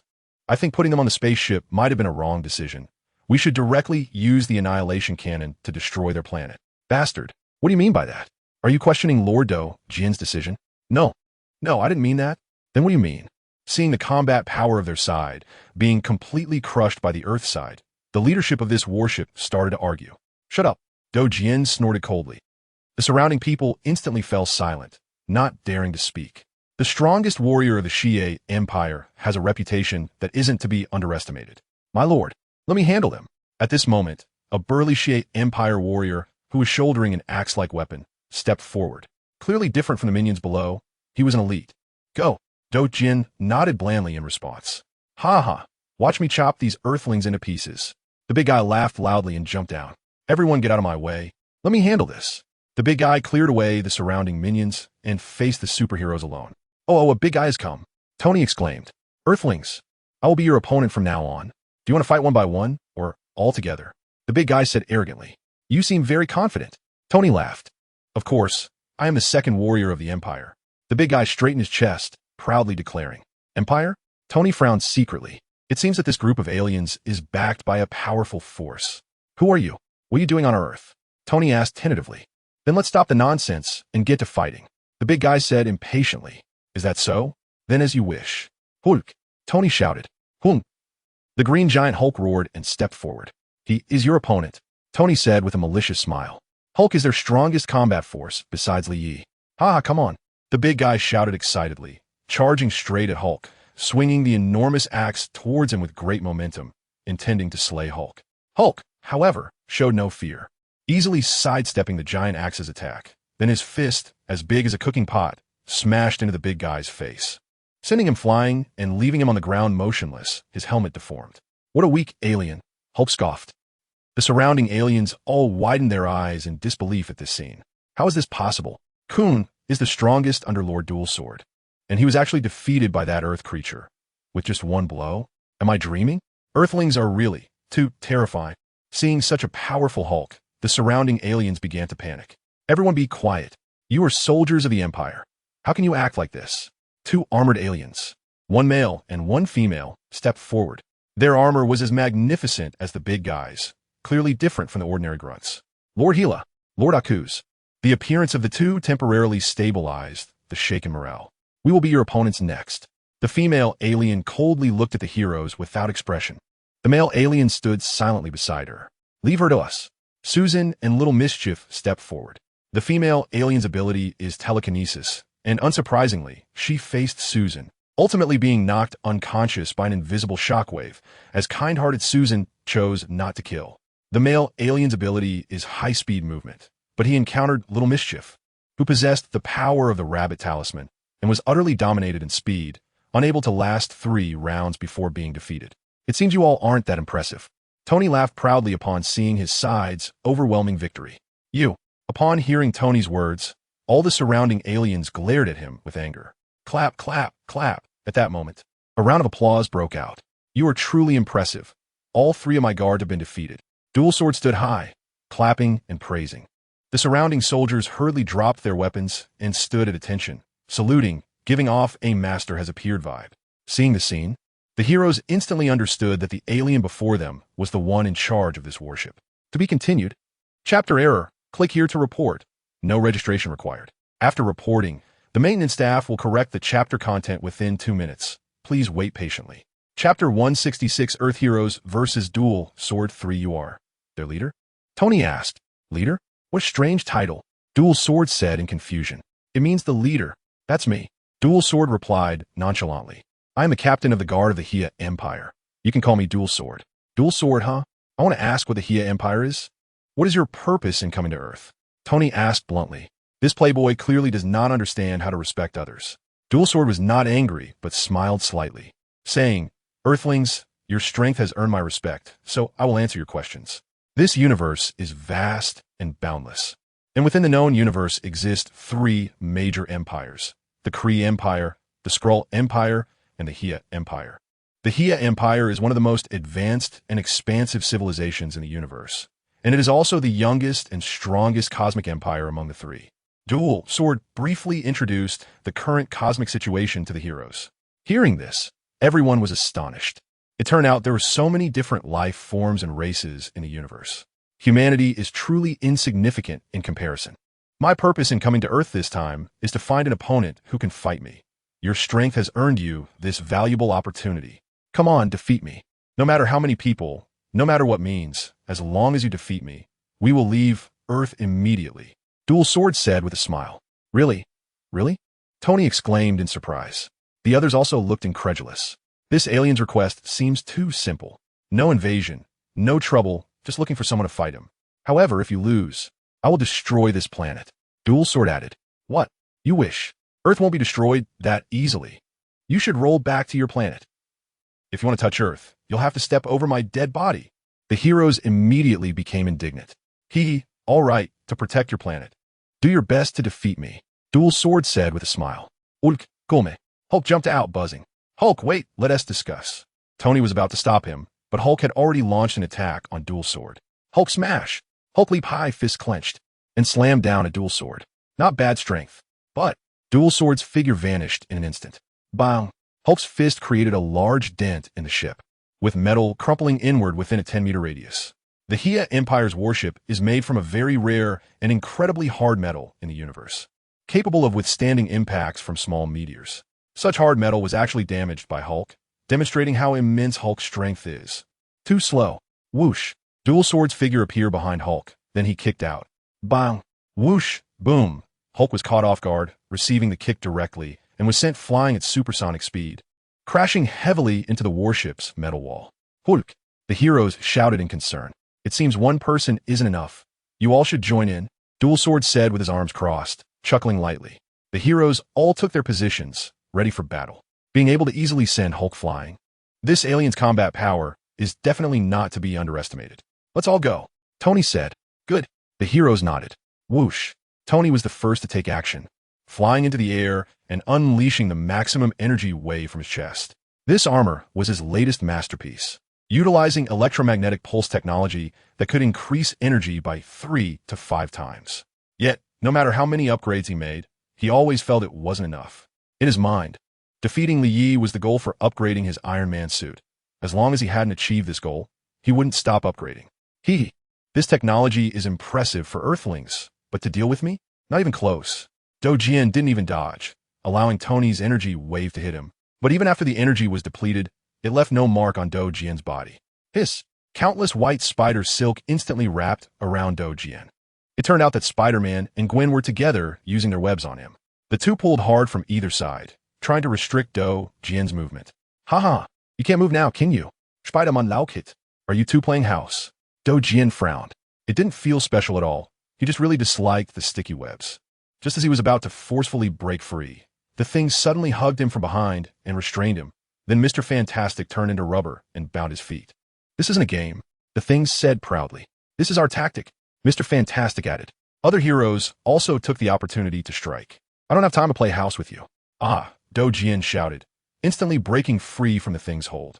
Over 100 tons of power was simply too weak for Do Jian. He casually punched the thing in the chest, sending him flying and even cracking the stone on his chest. Ben, Mr. Fantastic shouted in worry. You still have time to care about others. Do Jian suddenly lifted his foot and stomped towards Mr. Fantastic. Wow, Mr. Fantastic instantly spat out blood and then fainted, sent flying by Do Jian's kick.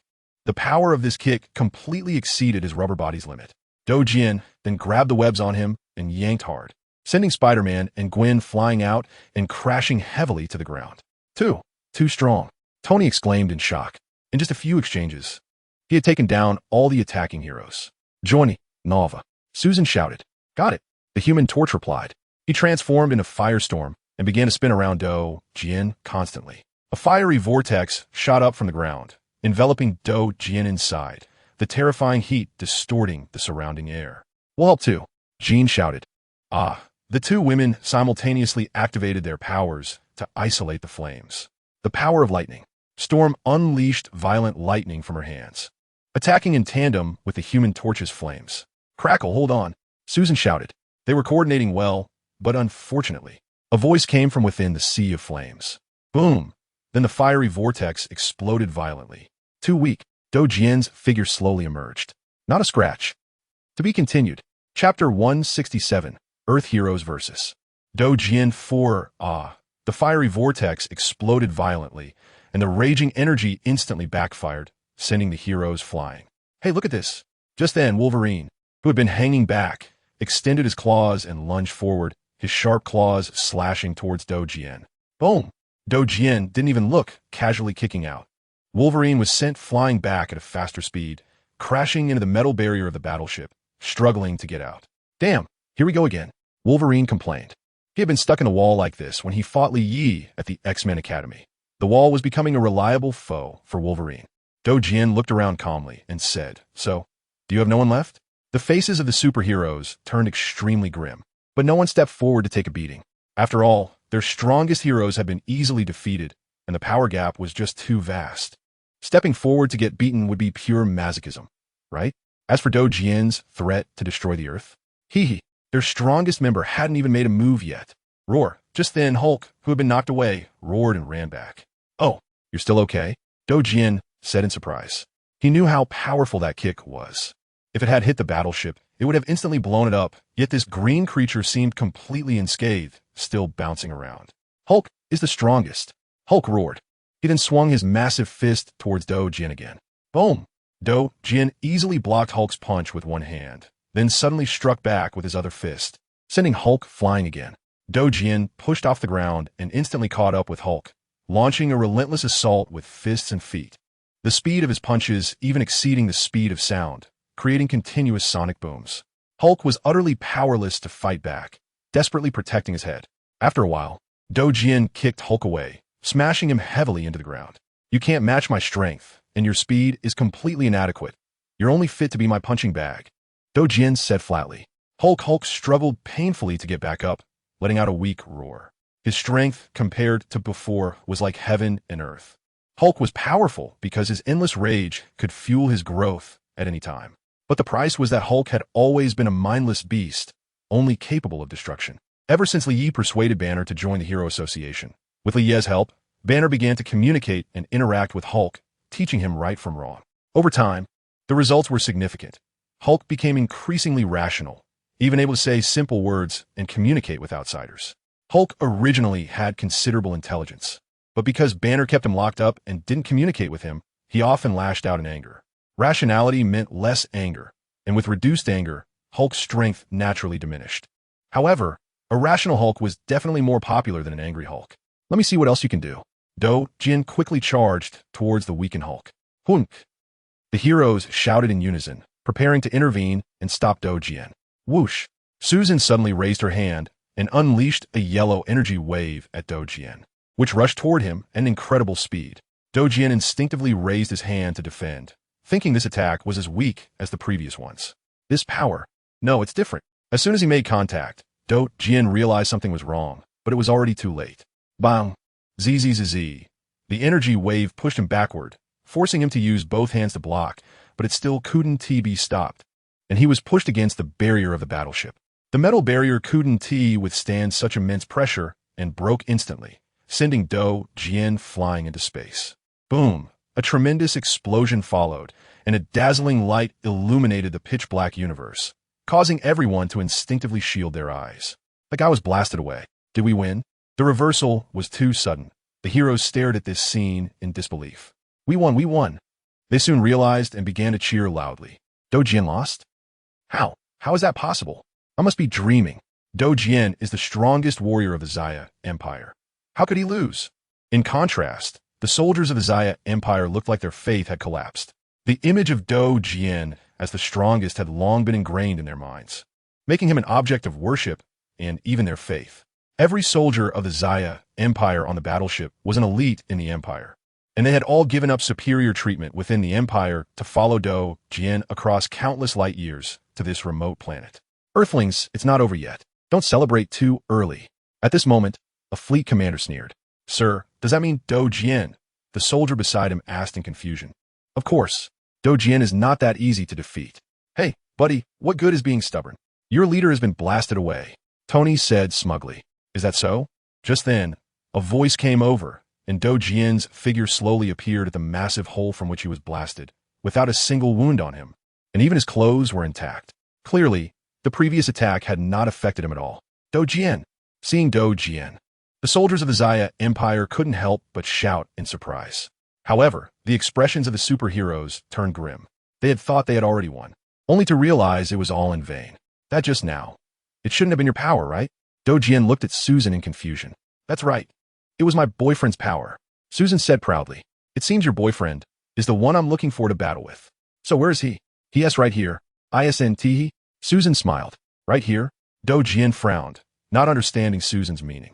Dear, someone is looking for you. Aren't you coming out? Susan shouted. Sigh. I wanted to see more of the show. Li Yi revealed himself helplessly. Jian's eyes widened in shock upon seeing Li Yi's figure. There really is someone. I didn't even notice.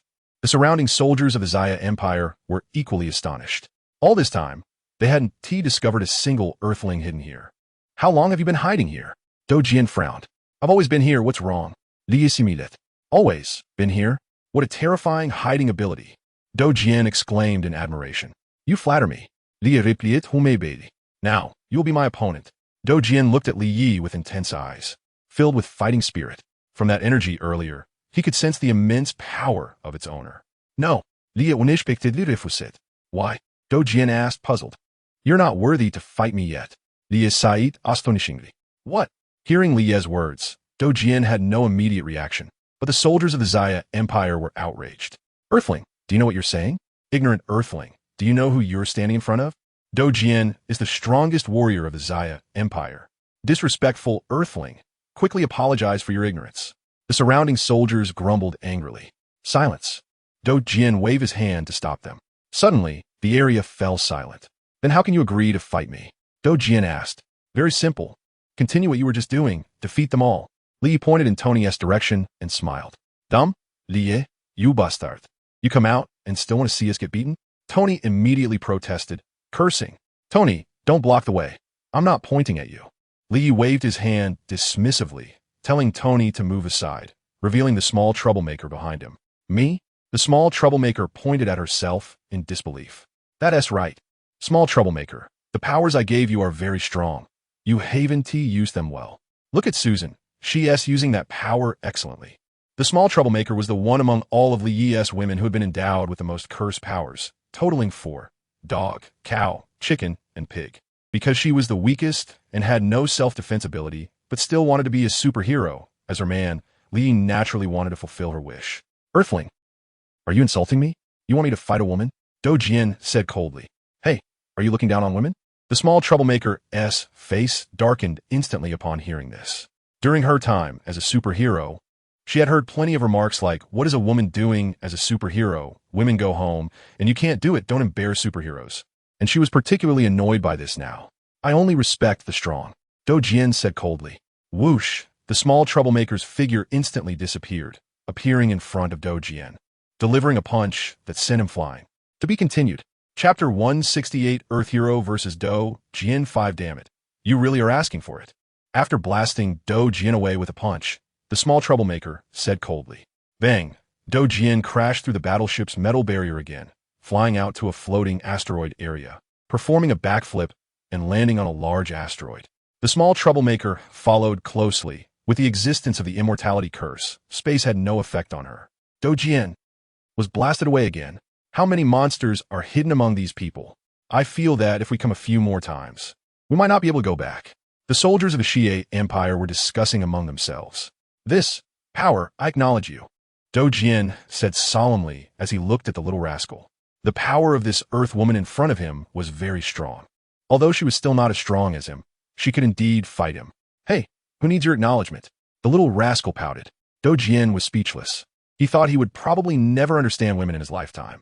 He then accelerated towards the little rascal, his whole body filled with the power of light. Surging energy poured into his arms, rushing into his right fist, emitting a dazzling golden light. This woman was stronger than the ones before, deserving of his seriousness. He threw a punch. The violent energy swept in with endless might. So strong, can I really win against him? The little rascal felt her heart waver at such overwhelming power. No, Li said that my abilities are very strong. As long as I perform well, I will definitely not lose. The little rascal strengthened her resolve and threw a punch to meet Jian's fist. Boom! The two fists collided, as if destroying the heavens and the earth. Two streams of energy erupted in the forms of light and flames along the surface of the meteorite, causing it to explode instantly over a 10-kilometer radius. Thick dust spread from within the meteorite, and the storm caused by the collision swept countless fragments high into the sky. It really held up. The little rascal exclaimed excitedly. Why didn't you step up at the beginning with such strong power? Do Jian retracted his fist, puzzled. I just found out, the little rascal replied casually. She had always been unaware that the power Li Yi gave her was so strong. After all, she usually dealt with weaklings and had never fought a true strong opponent. Do Jian stopped talking and quickly threw punches, each punch carrying destructive power. The little rascal did not show weakness and continuously threw punches in defense. Bang, bang, bang, bang, bang. The two of them instantly exchanged countless punches. Waves of silent explosions occurred in the vacuum, and countless fragments floated and spun. The two's fists collided one last time, and the endless, terrifying energy completely engulfed the small meteorite beneath them, turning it into a sky full of debris. The explosive backlash caused both of them to be thrown backward, ultimately landing on a pile of rubble. Do Jian's eyes suddenly emitted a dazzling red light. Heat vision, the signature skill of the great super, which Do Jian, this knockoff Superman, naturally copied. Whoosh! The red beam shot towards the little rascal, shattering all the stones in its path. What a coincidence! I can do this too. The little rascal laughed. Then her eyes also emitted a dazzling golden light, shooting a golden beam in response to Do Jian's heat vision. Electrifying eyes indeed. The two beams of light met in a standoff. You can do it too? Do Jian was shocked. He had always thought this ability was unique to his race and never expected someone else to share the same power. Bang! The two energies ultimately couldn't affect each other, merging and canceling each other out, leading to a massive explosion. Let us see if you dare to look down on women. The little rascal said coldly. Woman, you are indeed strong. However, I believe I'm the strongest. Do Jian's energy suddenly surged several times. Everything unreasonable seemed to openly announce to the world. I have a cheat. Do Jian's greatest cheat, the mind cheat. The more confident you are, the stronger you become. At the limit, even multiverse-level gods can be blown up by your punch. To be continued. Chapter 169, Earth Hero Versus. Do Jian 6. Do Jian's power instantly expanded countless times. Now let us continue. Do Jian said with a confident smile, feeling the terrifying aura from Do Jian. The little rascal couldn't help but frown. However, Do Jian ignored her feelings and quickly charged forward, the light energy on his body once again gathering in his arms. His entire fist seemed to grasp a mini-sun, with golden rays piercing out from between his fingers like needles, resembling the explosion of 100-megaton nuclear bomb. Damn it, my body won't move. The little rascal was oppressed by this immense energy, and no matter how she struggled, her body remained immobile. Do Jian's attack was getting closer, and the little rascal seemed to see the word death written on that fist. Move for me. The little rascal exerted all her strength, but it was still ineffective. Just as Do Jian's fist was about to strike her, bang, a figure suddenly appeared in front of the little rascal, blocking Do Jian's punch with one hand, instantly dissipating the world-destroying energy. Li. The little rascal opened her eyes and saw that it was indeed Li standing in front of her, shouting excitedly. Are you okay? Li turned and smiled. Yeah, I'm fine. The little rascal replied, still shaken. She was indeed startled just now. Little did she know that even if Do Jian had attacked her, the power of the dog talisman would have kept her safe, though it would still have hurt a lot. You finally made your move. Do Jian retracted his hand and said coldly. He had been waiting for this moment for a long time. It had been too long since anyone could fight him. Of course, I can't just watch my woman get hurt. Li tilted his head and replied casually. The little rascal behind him blushed instantly upon hearing this. Although she and Li Yi were like an old married couple, she still felt shy in front of outsiders. Little rascal, you should go back. Li Yi similed. Okay. The little rascal nodded in agreement and turned to leave. Next, I will be your opponent. Li Yi said to Do Jian in a flat tone. Do Jian could feel a hint of pressure. Being able to easily block my punch. You are indeed strong. Do Jian praised. But then he changed his tone. But you are definitely not my opponent. You are quite confident. Of course, I am the strongest. Soon, you will change this perception. The two fell silent and stared at each other. Whoosh! Bang! Both of them simultaneously threw a punch at each other. Instantly, a world-destroying power erupted, triggering a massive explosion and an energy storm that swept over hundreds of kilometers. In less than a second, Do Jian turned into a shooting star and flew away, disappearing in an instant. I didn't see it wrong, did I? How is that possible? It shouldn't be like this, in that state. Do Jian is supposed to be invincible. Am I dreaming? The soldiers of Xia Empire saw this astonishing scene through the equipment on the battleship and said in disbelief. The nearby superheroes also looked bewildered. Although they knew Li Yi was strong, it was outrageous how strong he was. Those were aliens that could crush and annihilate them all. Yet they were being completely dominated by Li Yi. We might not even be considered as accessories hanging on his thighs. The gap is too big. Tony subconsciously made a sarcastic remark, and the superheroes nodded in agreement. After knocking the sword away with a punch, Li Yi did not let his guard down. He used his supervision to see that the sword was flying back at a speed exceeding hundreds of times the speed of sound, appearing completely unscathed. Li Yi crossed his arms and waited for the sword to return. Whoosh! Soon, a golden light flew towards him, transforming into the shape of the sword. Earthling, I underestimated you. State your name. You have the right to let me remember you. The sword laughed. At this moment, he was completely excited, his terrifying energy swelling with unprecedented confidence. You can call me Superman. Li Yi replied. Superman, let us settle this once and for all. The sword shouted, then transformed again into a golden light and charged at Li Yi. Li Yi also transformed into a black light to meet him head-on. Whoosh! Bang!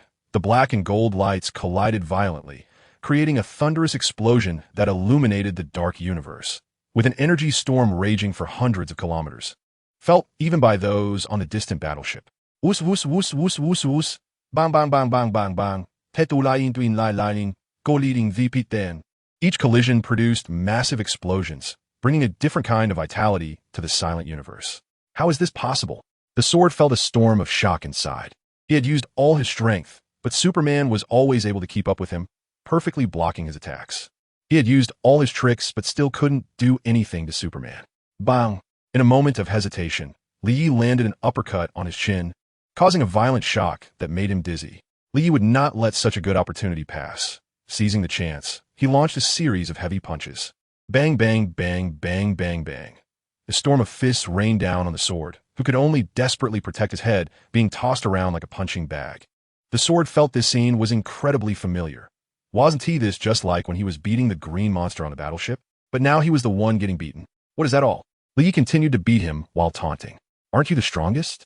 Come on, show me your true skills and defeat me. Is the strongest warrior of the Xia Empire only at this level? Damn it, shut up. The sword couldn't stand Li Yi's taunts and roared, his power surging again. His fighting spirit intensified, and his confidence grew stronger. I'm the strongest. The sword clenched his fists and charged at Li Yi again. Bang! Li Yi still calmly blocked the attack. Impossible. How can you still block it? The sword roared, swinging his fists continuously, his power constantly increasing. But no matter how he enhanced his strength, the opponent always kept up with him and managed to suppress him each time. How is this possible? How can there be such a powerful person on Earth? Clearly just a remote corner, a satellite planet of Asgard. The sword became increasingly alarmed. As doubts crept into his mind, his confidence began to waver, and the rate of his power increase slowed down, eventually stopping and even starting to decline. You no longer believe you are invincible? Li Yi keenly sensed the sword's power beginning to weaken and mocked. Although the sword was very powerful in his normal state, he was just a god-level being capable of destroying continents, shattering planets, withstanding supernova explosions, and unleashing temperatures exceeding those of stars. But compared to Li Yi, he was far behind. The counterfeit Superman could never match the real Superman. If he wanted to defeat Li Yi, he had to maintain his confidence, continuously grow his power, and ultimately surpass Li Yi. Unfortunately, his belief was not steadfast. This was quite normal. He had always fought against those weaker than him, thus winning every battle and becoming full of confidence. But when he encountered someone of equal or greater strength, that confidence gained from bullying weaker opponents naturally crumbled. This idealistic belief was both his greatest strength and his greatest weakness. High limits, but low thresholds, and the conditions were very harsh. After all, which intelligent life can always maintain confidence without ever feeling lost? I am not your match. The sword's power weakened more and more until he returned to his normal state, saying with a face full of dejection. For the first time in his life, he felt such helplessness. The earthling before him seemed like a mountain thousands of meters high, while he was like an ordinary person without superpowers trying to climb it barehanded. Defeating him was almost impossible. All right, let us stop here. Upon hearing the sword concede, Li Yi also stopped. After all, they were not mortal enemies. This battle maniac was not a bad person, just someone looking for a worthy opponent. Then the two returned to the Xia battleship. Everyone, I have lost. The sword did not choose to hide it, but openly stated it. the strongest Lord Sword, actually admitted defeat in person? This. We must be dreaming. Today has been so surreal. I will never forget it in my life. The people of the Xia Empire were shocked. Sure enough, Li Yi won. If even Li Yi lost, Earth would be in danger. As expected of you, Li Yi, you have once again protected Earth. The superheroes breathed a sigh of relief. Next, you should know what to do, right? Li Yi said to the Xia Empire people led by the sword. We will leave immediately. The sword replied. It's not that simple. You have to compensate. Compensation? The sword looked puzzled. To be continued. Chapter error. Click here to report. No registration required. After reporting, the maintenance staff will correct the chapter content within 2 minutes. Please wait patiently. Chapter 170 Compensation. The sword looked puzzled. Of course, this incident was instigated by you. You traveled thousands of miles to invade our planet. Without saying a word, Li Yi first placed the blame. Your Excellency Superman, we had no intention of invading your planet. I believe I've already made that clear before. Do Jian frowned. He still addressed Li Yi as Your Excellency, which was a sign of respect for the strong opponent who had defeated him. Hey, I wonder who said that if we lost, we would destroy our planet. Tony suddenly interjected from his side. I was stating facts. If you lost, I naturally have the right to decide the fate of your planet. Li Yi smiled and replied. Then, conversely, since I won, I also have the power to decide the fate of this warship, including the people on it. Do Jian was silent for a moment and said, You are right. So, how do you plan to deal with us? I want this warship. The Saïd Astonishingly. Impossible. Do Jian shook his head. This warship is our last hope to return. We can't hand it over to you. What if I insist? Liye Probit. Then we can only fight to the death. However, if we die, the Xie Empire might send someone to investigate. Do Jian said firmly. He had brought these soldiers with him and was determined to take them back. Are you threatening me? Li narrowed his eyes, emanating real, killing intent. This is not a threat. This is a fact, Do Jian said without backing down. The atmosphere on the scene suddenly became strange. Li was already contemplating whether to kill them all and seize the warship. As for Do Jian, Li was confident he could snap his neck before he became fully confident. But after hesitating for a moment, he gave up. Although Li was not afraid of this so-called empire, Earth was different. Earth was in the solar system, pulled by the sun's gravity, unable to escape. They could easily send a warship to destroy Earth. Of course, Li had many ways to resolve this. For example, if he distributed the power of the talisman to some people, countless supermen could be created to protect Earth. Or he could wrap Earth in a biological stance and move it to another star system. Many methods. But Li found it troublesome and didn't want to deal with it. Someone would definitely ask, what about your sheep talisman? Brainwashing. It wasn't that Li didn't want to use the power of the sheep talisman to control Do Jian. After all, Do Jian was a combat force. If it were possible, Li would certainly not let it go. However, the control of the sheep talisman could only be used on those with weaker spiritual powers. If it worked on everyone, Li would have been invincible long ago. He could directly control beings like Star Eater, Eternity, Infinity, Death, even the Living Tribunal, Oye, and so on. Unfortunately, it was simply not possible. I want all the technology of your Xie Empire, including spaceships, space jumps, interstellar weapons. Li contemplated for a moment and proposed another condition. The current technological level of Earth was really too poor. Every time they fought against aliens, whether it was Asgard's magic or the Chitauri's interstellar warships, humanity had always been crushed in terms of technology. They had to find a way to improve. Otherwise, they would always be in a passive position. Why can only aliens invade Earth? Why can't humanity expand outward? Question. How can we better protect Earth? Answer. Send all Earthlings into space. Li had a different idea in his heart. Do Jian hesitated again. This is my final bottom line. If you still can't agree, then Li it. Your Excellency Superman, I agree to your request. We will compensate for your losses. Do Jian ultimately compromised. After all, he couldn't defeat Li Yi and had started the trouble first. He then called several technicians from the warship and ordered them to comply with Li Ye's demands. Sir, this technology was obtained by the Empire after tens of thousands of years of research. Are you sure you want to hand it over? One technician asked doubtfully. Hand it over. Do Jian ordered expressionlessly. Yes.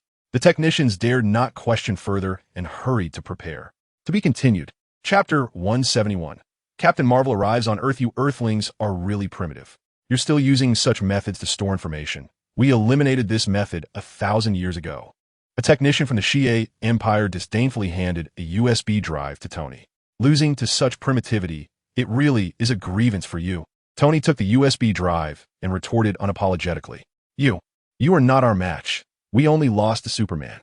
The alien in front of him immediately broke down defensively, angrily saying, Superman is also an Earthling, Tony replied. One sentence left the alien speechless. Thus, both sides completed the transfer of technology. Led by Do Jian, the Xie Empire personnel started the warship to prepare to return to the Xie Empire. Superman, you are very strong. Staying on Earth is truly a waste. Why not join our Xie Empire? I can guarantee your status will not be below mine. Before leaving, Daowin invited Li. Thank you very much for the invitation, but I still prefer to stay on Earth. Li Yi refused without a second thought. Although he had become a Kryptonian in the true sense and had little connection with Earthlings, no one would dare say anything if he left. But he hadn't forgotten that his soul was still that of an Earthling, and there were many things he loved about Earth, such as various delicious foods, beautiful women. That is truly a pity. Do Jian shook his head and sighed. He then boarded the warship and left Earth. Li also brought the heroes back to Earth. Hero Association headquarters. This time, we really didn't lose. Not only did we not cause any damage to Earth, but we also gained so much technology. With these technologies, we will soon be able to leave Earth and step into the universe, Tony said while operating on a virtual screen, smiling. Tony, we can't disclose this technology for now. It's still too early for humanity. Li Yi reminded from his side. I know that, given that even a small Earth is divided into hundreds of countries, each hostile to one another, fighting, if this technology leaks, it will definitely be used to create weapons and cause mutual destruction, Tony replied without thinking. You think too much. I'm not worried about that at all. I just think these technologies are what I painstakingly brought back, and no one can touch them before I enjoy the benefits. Li Yi replied nonchalantly, with his legs crossed. Tony was completely speechless. He had overestimated Li Yi. This guy had always been a rogue and had never changed. You take your time organizing. I'm leaving. Li Yi said goodbye and directly teleported away. Hey, you rogue, you're the real president of the association.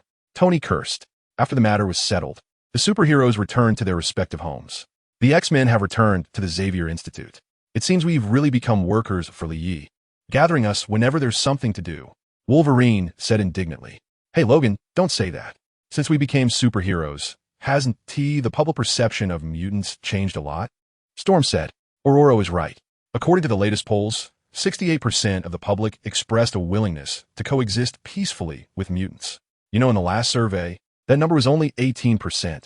B said, while looking at the data on the computer. See, Li has indeed made a difference. Storm laughed. I was just joking earlier. We're not working for free. Li also pays us. Damn, the more I think about it, the more it feels like we're just employees. Wolverine said. Just then, while they were chatting, they suddenly heard Professor X's voice in their heads. Logan, come here for a moment. Their essay problem with Jean? They hurriedly ran to the lab, where they saw Jean lying on the medical bed, and the professor was standing by her side. Professor X's legs had been healed during the last time Li Yi helped him with his poisoning, so he was now just like an ordinary person. Professor, what happened to Jean? Storm asked anxiously. She overexerted her powers and has now fainted. Professor X explained. Phew, that is good to hear. Everyone breathed a sigh of relief. Jean, who was lying on the bed, suddenly contorted in pain, buzzing that a powerful energy erupted, and all the equipment and machinery in the lab flew into the air. Everyone was struggling under the pressure of this energy. Professor X pointed his hand at Jean, using his telepathic abilities to calm her down. Slowly, Jean began to calm down, and the energy explosion stopped, causing the debris in midair to fall back down. Professor, what has happened? How could Jean? Logan asked impatiently. The others also looked puzzled. I didn't expect the seal to loosen. Professor X said with a serious expression. What? S-H-I-E-L-D. Headquarters. Nick Fury was in a bad mood because a woman was standing in front of him. A woman with blonde hair, dressed in a red and blue tight combat suit. Was Captain Marvel, who had returned to Earth from light years away. Fury, Earth doesn't seem to be in any crisis. Carol frowned as she looked out at the bustling city. After receiving Nick Fury's message, she thought Earth was facing some crisis and hurried back, only to find everything was fine, completely different from what she had imagined. Fury fell into deep thought, unsure of how to respond. He originally thought that the tensions between the upper echelons of America and Superman would escalate, and Superman would pose a serious threat to the entire nation, which is why he hurriedly called Captain Marvel back. But he didn't expect those old guys to change their minds so quickly, catching him off guard. Now, facing Captain Marvel, He didn't know how to answer. If he told the truth, it would be like the boy who cried wolf. If Earth really faced a significant crisis next time and he contacted Carol, she might not even respond to him. What should I say? Nick Fury thought to himself. Suddenly, he noticed an analysis on the computer about the Shi'ar Empire, and an idea struck him. Carol, you came back too late. The crisis has already been resolved. Then Nick Fury started to explain to Carol about the Shi'ar warship invasion of Earth a few days ago. At that time, I thought that Earth alone could not fight against those aliens, and we needed your help, but these superheroes surprised me with the power they unleashed by coming together. Nick Fury explained. The Shi'ar Empire? Why would they invade Earth? Captain Marvel asked in confusion. During her time drifting in space, she had encountered people from the three major empires and was somewhat familiar with them, but she couldn't understand why one of the three major empires, the Shi'ar Empire, would invade a remote, barren Earth. I heard there's a battle maniac named Gladiator there, and he came to Earth looking for an equally matched opponent. No wonder. Carol nodded in realization. Although she had never met Gladiator, she had heard of him. Superman, a powerful warrior not weaker than me. It seems I need to go see for myself. Carol murmured. She wanted to see what kind of strength that guy, namely Yi, had, and whether he could protect Earth well. Chapter 172. The awakening of the Phoenix Force. Time slowly passed, and 3 days had gone by since the Shi'ar Empire warship invasion. On this day, Li was lounging in bed, casually watching anime as usual. A powerful energy erupted at one corner of the Earth, and Li sensed it instantly. What's going on? Why is there such a strong energy explosion on Earth? Li frowned it. This energy is incredibly strong. Li felt it was not weaker than Gladiator from the previous battle, and this was just a portion of it.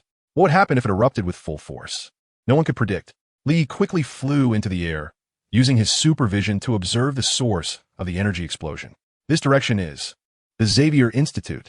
At the Xavier Institute, everyone was looking in one direction, where a room was emitting a dazzling red light, the center of the energy explosion. Jean was lying on the bed with a pained expression, surrounded by terrifying, visible red energy that made it impossible to approach. All the debris in the room was floating in midair, and cracks were appearing on the walls and floor due to the energy's pressure. The X-Men were all gathered outside the room, watching anxiously. Jean's situation was unique. I discovered a strange energy hidden within her when she was young. This energy is incredibly powerful, and since Jean was too young to control it back then, I created a mental barrier using my telepathy to isolate her abilities and consciousness to prevent it from causing massive destruction. Professor X explained to everyone. But the subsequent developments were completely beyond my expectations. As time passed, the seal gradually loosened, and this energy began to influence Jean, leading to the formation of a dual personality. That secondary personality calls itself Phoenix. It is driven only by instinct, filled with desire, anger, and slaughter. And its emergence will bring endless destruction. So that is why you just... Storm spoke up. Exactly. I just set up the mental barrier again. But she is too powerful, and I don't know how long this barrier can hold. One day she will come out, so we need to make preparations early. Does that mean one day we might have to face Jean as an enemy? After listening to the professor's explanation, Storm exclaimed in surprise. I've been trying to avoid this situation, but, replied Professor X, faced with this reality, everyone's mood was incredibly heavy. Jean was their comrade who had fought alongside them through thick and thin, but the awakening of the Phoenix meant they had to stop her to fight against a once dear friend, something that no one wanted to confront. The power of the Phoenix. Their conversation was overheard word for word by Li Yi, who had just teleported there. The power residing in Jean's body is one of the most powerful forces in the universe, the Phoenix Force. The Phoenix Force comes from the primordial universe, born at the beginning of all things, existing in chaos and immortality, eternal yet unpredictable. It is the embodiment of life and spirit in the primordial universe, symbolizing life and emotion. It is the most formidable existence in the multiverse, and its passion can manifest as the Phoenix's judgment for the rebirth or destruction of everything in the universe, even the universe itself. As the embodiment of life and emotion in the primordial universe, the Phoenix possesses the highest level of perception and intuition, allowing it to sense everything that has happened, is happening, and will happen. As the connecting point of all life and spirit in the infinite multiverse, it has powerful mental abilities, enabling it to perform all psychic phenomena, such as telepathy and thought transmission. It is also the container and ruler of future generations in the infinite multiverse, possessing boundless energy. Its control over matter reaches the subatomic level, easily altering its own elements, achieving mass energy conversion, material reorganization, and the creation of voids. It can freely create, manipulate, and destroy all space-time, achieving spatial teleportation, spatial stasis, temporal teleportation, and temporal stasis. It can even govern causality, weave destinies, and destroy, distort, modify, and reboot reality. The complete Phoenix Force can even surpass omnipotent universe levels. According to its portrayal in the movie, the Phoenix Force on Jean's body is clearly just a fragment and has been significantly weakened, to the point where it can't even disintegrate Wolverine's pants. Of course, there's also the reason that Jean's main consciousness is holding back. The portrayal in the comics is much better. In the comics, Jean can bring people back to life, easily manipulate the timeline, and surpass all beings capable of destroying a planet in an instant. The Phoenix Force on Jean's body was supposed to erupt in the plot of X-Men 2, but due to Lie's sudden appearance, the so-called plot was thrown into chaos. However, unexpectedly, even without the plot, the Phoenix Force still erupted. Lie quickly understood the context and realized that it was related to him. Lie summoned the X-Men to space to confront the Sword Master, and the X-Men fought with all their might, but the gap in strength was too great. While Jean and Susan were using their powers to limit Swordmaster's movements, they overexerted their abilities, inadvertently triggering the seal set by Professor, leading to the eruption of the Phoenix Force. Can I absorb this part of the Phoenix Force? Lie pondered silently. Clearly, this thorough tile thrower, Lie, had set his sights on the power of the Phoenix. Although he didn't know if this part of the Phoenix's power could enhance his own strength, Lie certainly wouldn't complain about having too much power. Since this matter was related to him, Lie was not prepared to evade it, and even planned to resolve it once and for all. I really am a responsible and kind person. Lie felt emotional inside. He then left X Academy to find a way to transfer the Phoenix Force. The best place he could think of was Kamartaj. Lie believed that the Ancient One, who had lived for hundreds of years, must have a solution. Moreover, if he approached her, she would surely feel embarrassed to refuse. After all, he had helped her a great deal last time. To be continued. Chapter error. Click here to report. No registration required. After reporting, the maintenance staff will correct the chapter content within 2 minutes. Please be patient. Although I don't know if this part of the Phoenix power can enhance my own strength, Lie certainly won't complain about having too much power.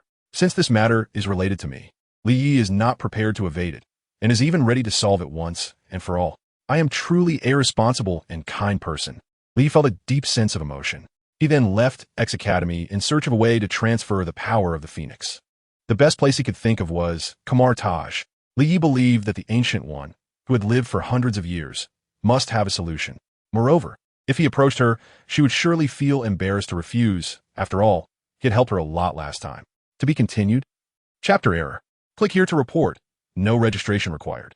After reporting, the maintenance staff will correct the chapter content within 2 minutes. Please be patient. Although it's uncertain whether this part of the Phoenix power can enhance his own strength, Lie certainly wouldn't mind having too much power. Since this matter is related to him, Lie is not planning to evade it, and is even prepared to solve it once and for all. I am truly a responsible and kind person. Lie felt a deep sense of emotion. He then left X Academy in search of a way to transfer the power of the Phoenix. The best place he could think of was Kamartaj. Lie believed that the ancient sorcerer, who had lived for hundreds of years, would surely have a solution. Moreover, he thought that if he approached her, she would feel awkward to refuse. After all, he had helped her a lot last time. To be continued. Chapter error. Click here to report. No registration required. After reporting, the maintenance staff will correct the chapter content within 2 minutes. Please be patient. Although I don't know if this part of the Phoenix power can enhance my own strength, Lie certainly won't complain about having too much power. Since this matter is related to me, Lie is not planning to avoid it, and is even ready to resolve it once and for all. I am truly a responsible and kind person. Lie felt a surge of emotions in his heart. He then left X Academy, searching for a way to transfer the power of the Phoenix. The best place he could think of was Kamartaj. Lie believed that the Ancient One, who had lived for hundreds of years, would definitely have a solution. Moreover, if he approached her, she would surely feel embarrassed to refuse. After all, he had helped her a great deal last time. To be continued. Chapter error. Click here to report. No registration required. After reporting, the maintenance staff will correct the chapter content within 2 minutes. Please be patient. Although I don't know if this part of the Phoenix power can enhance my own strength, Lie certainly won't complain about having too much power. Since this matter is related to me, Lie is not prepared to evade it, and is even ready to resolve it once and for all. I am truly a responsible and kind person. Li felt a sense of emotion in his heart. He then left X Academy to search for a way to transfer the power of the Phoenix. The best place he could think of was Kamartaj. Li believed that the Ancient One, who had lived for hundreds of years, must have a solution. And if I take the initiative to speak to her, she would definitely feel embarrassed to refuse. After all, I helped her a lot last time. XUN. To be continued. Chapter error. Click here to report. No registration required. The maintenance staff will correct the chapter content within 2 minutes. Please wait patiently. Although I don't know if this part of the Phoenix Force can enhance my power, Li certainly wouldn't mind having too much power.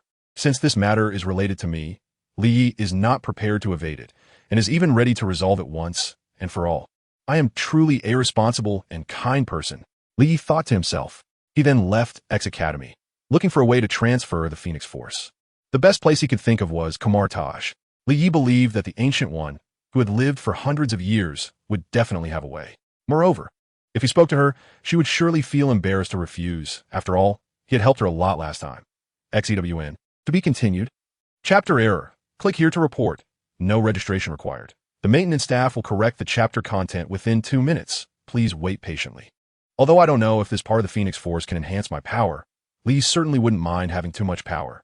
Since this matter is related to me, Li is not prepared to evade it, and is even ready to resolve it once and for all. I am truly a responsible and kind person, Li thought to himself. He then left X Academy, looking for a way to transfer the Phoenix Force. The best place he could think of was Kamartaj. Li believed that the Ancient One, who had lived for hundreds of years, would definitely have a way. Moreover, if he spoke to her, she would surely feel embarrassed to refuse. After all, he had helped her a lot last time. XEWN. To be continued. Chapter error. Click here to report. No registration required. The maintenance staff will correct the chapter content within 2 minutes. Please wait patiently. Chapter 173. Seeking help from the Ancient One. Whoosh. Li teleported to Kamartaj according to the coordinates from last time. In the outer courtyard, a group of mages were still drawing circles of light. However, Li noticed a particularly striking figure among them. It was a tall white man, with a thick beard and messy hair, looking very unkempt, standing out among a group of Asian mages. The white man was trying hard to draw a complete circle of light, but every time he got halfway through, he would fail, repeating the process over and over again. Stephen Strange. Li instantly recognized the identity of the white man, who was the Ancient One's successor, the future Sorcerer Supreme, Dr. Strange, looking just like Benedict Cumberbatch. Huh, why is he out at this time? Shouldn't it be a few years later? Li evaded it. He clearly remembered the timeline of the movie. Dr. Strange came to Kamartaj a few years after the New York battle, and now it was not even a year since the New York battle. Huh, why am I still tangled up in this? The timeline of this parallel universe is inherently chaotic and is influenced by other parallel universes. Li shook his head, dispelling his doubts. ZZZ. A spatial door suddenly appeared next to Li, and then a figure in a robe walked out. Is he the one who is going to take over the position of Sorcerer Supreme? Li knew without looking who the figure was and casually asked. That's right. Magic indicates to me that he will be the best among us. The Ancient One replied, then changed the subject. However, I believe magic can sometimes be inaccurate, and I still think that if you could join us, you would be the best. Ancient One, thank you very much for your compliment. But I really have no interest in becoming the Sorcerer Supreme. Li laughed. Hee. The Ancient One did not answer, just smiled gently. Seeing that Strange had not drawn the most basic circle in a long time, Li curiously asked, the future Sorcerer Supreme's talent can't be this poor, right? The last time Li experimented with the magic of Kamartaj, the simplest and most basic thing was to draw a circle of light. It could be said to be simple or difficult, depending on whether you have magical talent. Those without talent would never be able to draw even a spark, no matter how hard they try. Of course, such people would not be seen at Kamartaj. Anyone who came to learn magic, there had some talent, just varying from average, excellent, to genius. Those with average talent could draw a circle in as short as a week or as long as 3 months. Those with excellent talent could draw a circle in no more than 3 days. Genius talent types are rare, and they can learn almost any magic in a very short time. Like this most basic skill, they can learn it just by watching once. And Li belongs to this type of person. Of course, relying solely on his innate qualifications, he would never be able to learn magic in this lifetime, but who said he had the power of talismans to enhance him. At this moment, Strange's performance was only slightly better than those with average talent, completely not resembling what the future Sorcerer Supreme should be like. The Ancient One, upon hearing this, smiled and said, "His talent may not be as good as yours, but he is indeed the best among all the mages. However, at this moment, he is still unable to let go of his past, and his state of mind is unstable, which seriously hinders him. So that's how it is. Lie nådet in understanding." Just like those great heroes in martial arts novels. When encountering inner demons, their martial arts would stagnate, and they might even suffer a backlash from their own power.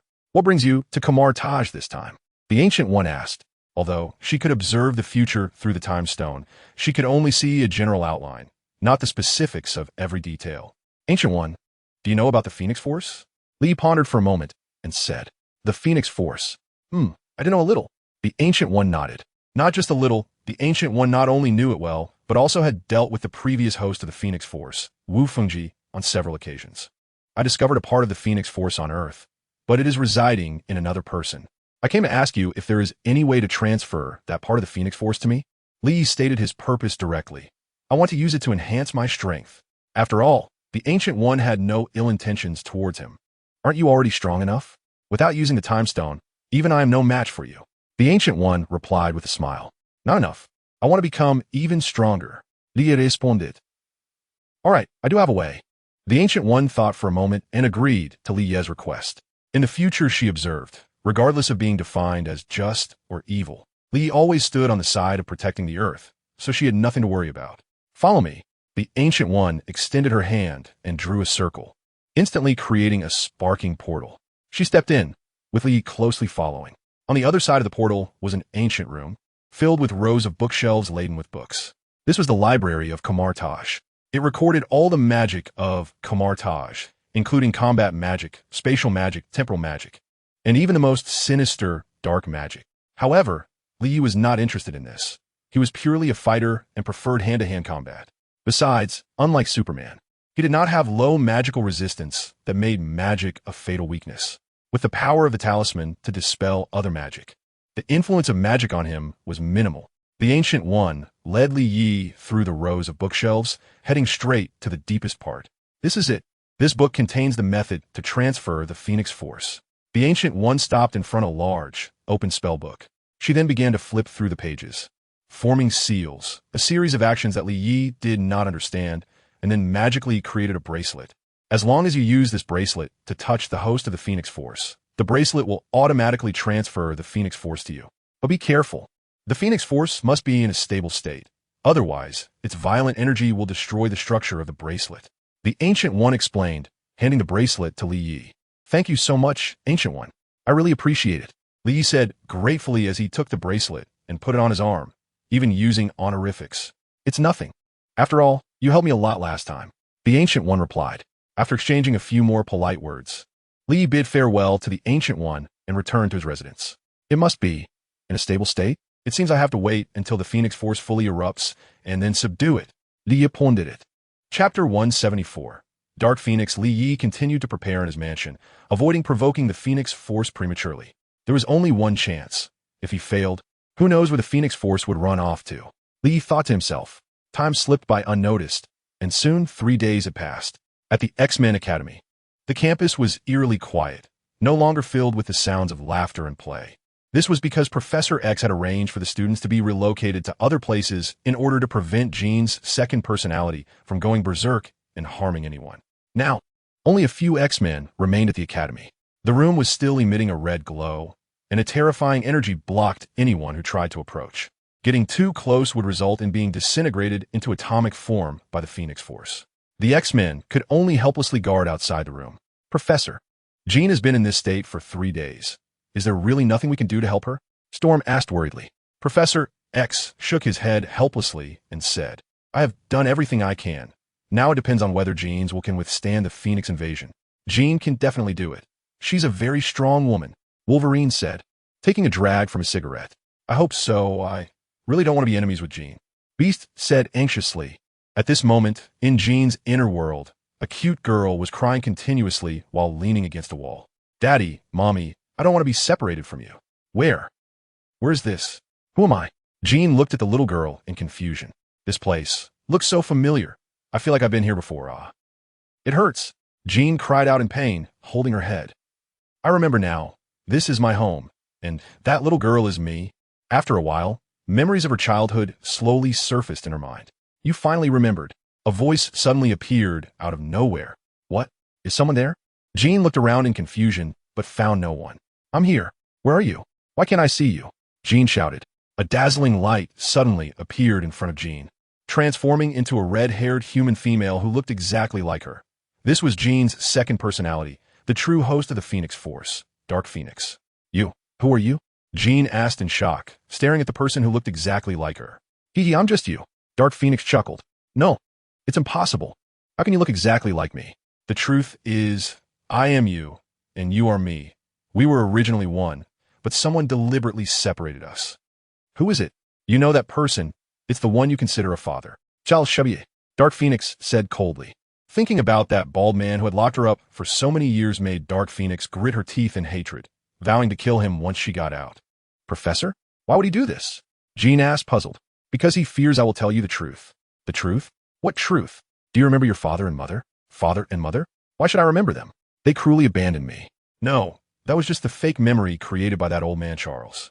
The truth is, Dark Phoenix waved her hand, and countless memories sealed by Professor X flooded into Jean's mind, and she instantly recalled everything. That afternoon, the overturned vehicles, the dead middle-aged woman beside her, and herself covered in blood. It was me. I killed my mother. Jean screamed in agony, clutching her head, unable to accept this terrifying fact. Charles deceived you. He tampered with your memory. He just wanted you to become his tool. Dark Phoenix took the opportunity to incite her. No, Jean shouted, unleashing terrifying energy. Being betrayed by the one she trusted most completely triggered Jean's outburst. That's it. Let out. Let out. We must make that old man pay. What should I do? Jean gradually calmed down, her eyes filled with icy coldness. Give your body to me. I will help you kill that old man who deceived and used you, and also destroy this filthy timeline. Dark Phoenix incited again. Okay. Jean's expressionless face agreed, slowly relinquishing control of her body. The outside world. The energy beside Jean dissipated completely as she slowly opened her eyes, revealing a smile. Clap. She then opened the door and walked out. Jean, are you okay? The X-Men waiting at the door were surprised to see Jean with a beaming face. Of course, I'm fine. And? Call me Dark Phoenix. Dark Phoenix sneered. Not good. She's not Jean. Everyone be careful. Professor X shouted. Bang. But it was too late. Dark Phoenix immediately unleashed her telekinesis, the invisible shockwave instantly knocking the X-Men away. The unprepared group was instantly sent flying, and countless buildings behind them were flattened. The Phoenix Force was incredibly powerful, except for Wolverine, who had a strong healing factor. The other X-Men were all down for the count. Even the muscular beast couldn't withstand the impact of the Phoenix Force, but it deliberately bypassed the frail professor. Dark Phoenix hated him to the bone and wanted to torture this enemy to death. She grabbed the professor's neck with one hand and lifted him up. Cough, Jean. I know this isn't the real you. Please wake up. Professor X struggled to awaken Jean's dominant personality. Even at this point, he was still thinking about saving Jean. Truly a saint in name. Shut up, you liar. Do you know why she willingly gave her body to me? It's to kill you. Dark Phoenix said coldly. Jean, don't do anything you'll regret. Unfortunately, she is no longer here. Stop. Put the professor down. The recovering Wolverine lunged forward, trying to save the professor. Get lost. Dark Phoenix's terrifying energy instantly sent Wolverine flying. Now no one is here to save you. Dark Phoenix sneered. Cough, cough, cough. Just as Professor X was about to lose consciousness. Whoosh. A gust of wind blew by. Huh? Who? Dark Phoenix suddenly realized that the professor she was holding was gone, as well as the few lying on the ground. Hey, Jean. Lie's figure slowly appeared, casually greeting her. It's you, Superman. Dark Phoenix said coldly. Chapter 175. Battle with Dark Phoenix, 1 Superman. Dark Phoenix said coldly, her eyes filled with endless killing intent. Dark Phoenix is Jean's second personality, representing the dark side of Jean's heart, filled with desire, rage, and anger, completely opposite to Jean's character. Seeing Superman appear and rescue her enemy, Dark Phoenix immediately included him in her kill list. Hey, Jean, it's only been a few days. How did you turn into? Lee pretended not to know the situation. Lee, be careful. She yes, no longer Jean. Wolverine shouted from side. What? Logan, what are you talking about? She is clearly Jean. There is no time to explain. She really isn't Jean. Li, you have to stop her otherwise. She will destroy everything. Wolverine said urgently. With Jean's dominant personality, not holding back, he couldn't even get close to Jean, so he had to pin all his hopes on Li. Li, are you going to oppose me too? Dark Phoenix said coldly. Although he didn't know what was going on, the immediate priority was to stop you. Li smiled and continued to pretend. Stop me? You think you can do that? Dark Phoenix's Phoenix Force erupted instantly. The overwhelming pressure even made Li feel the strain.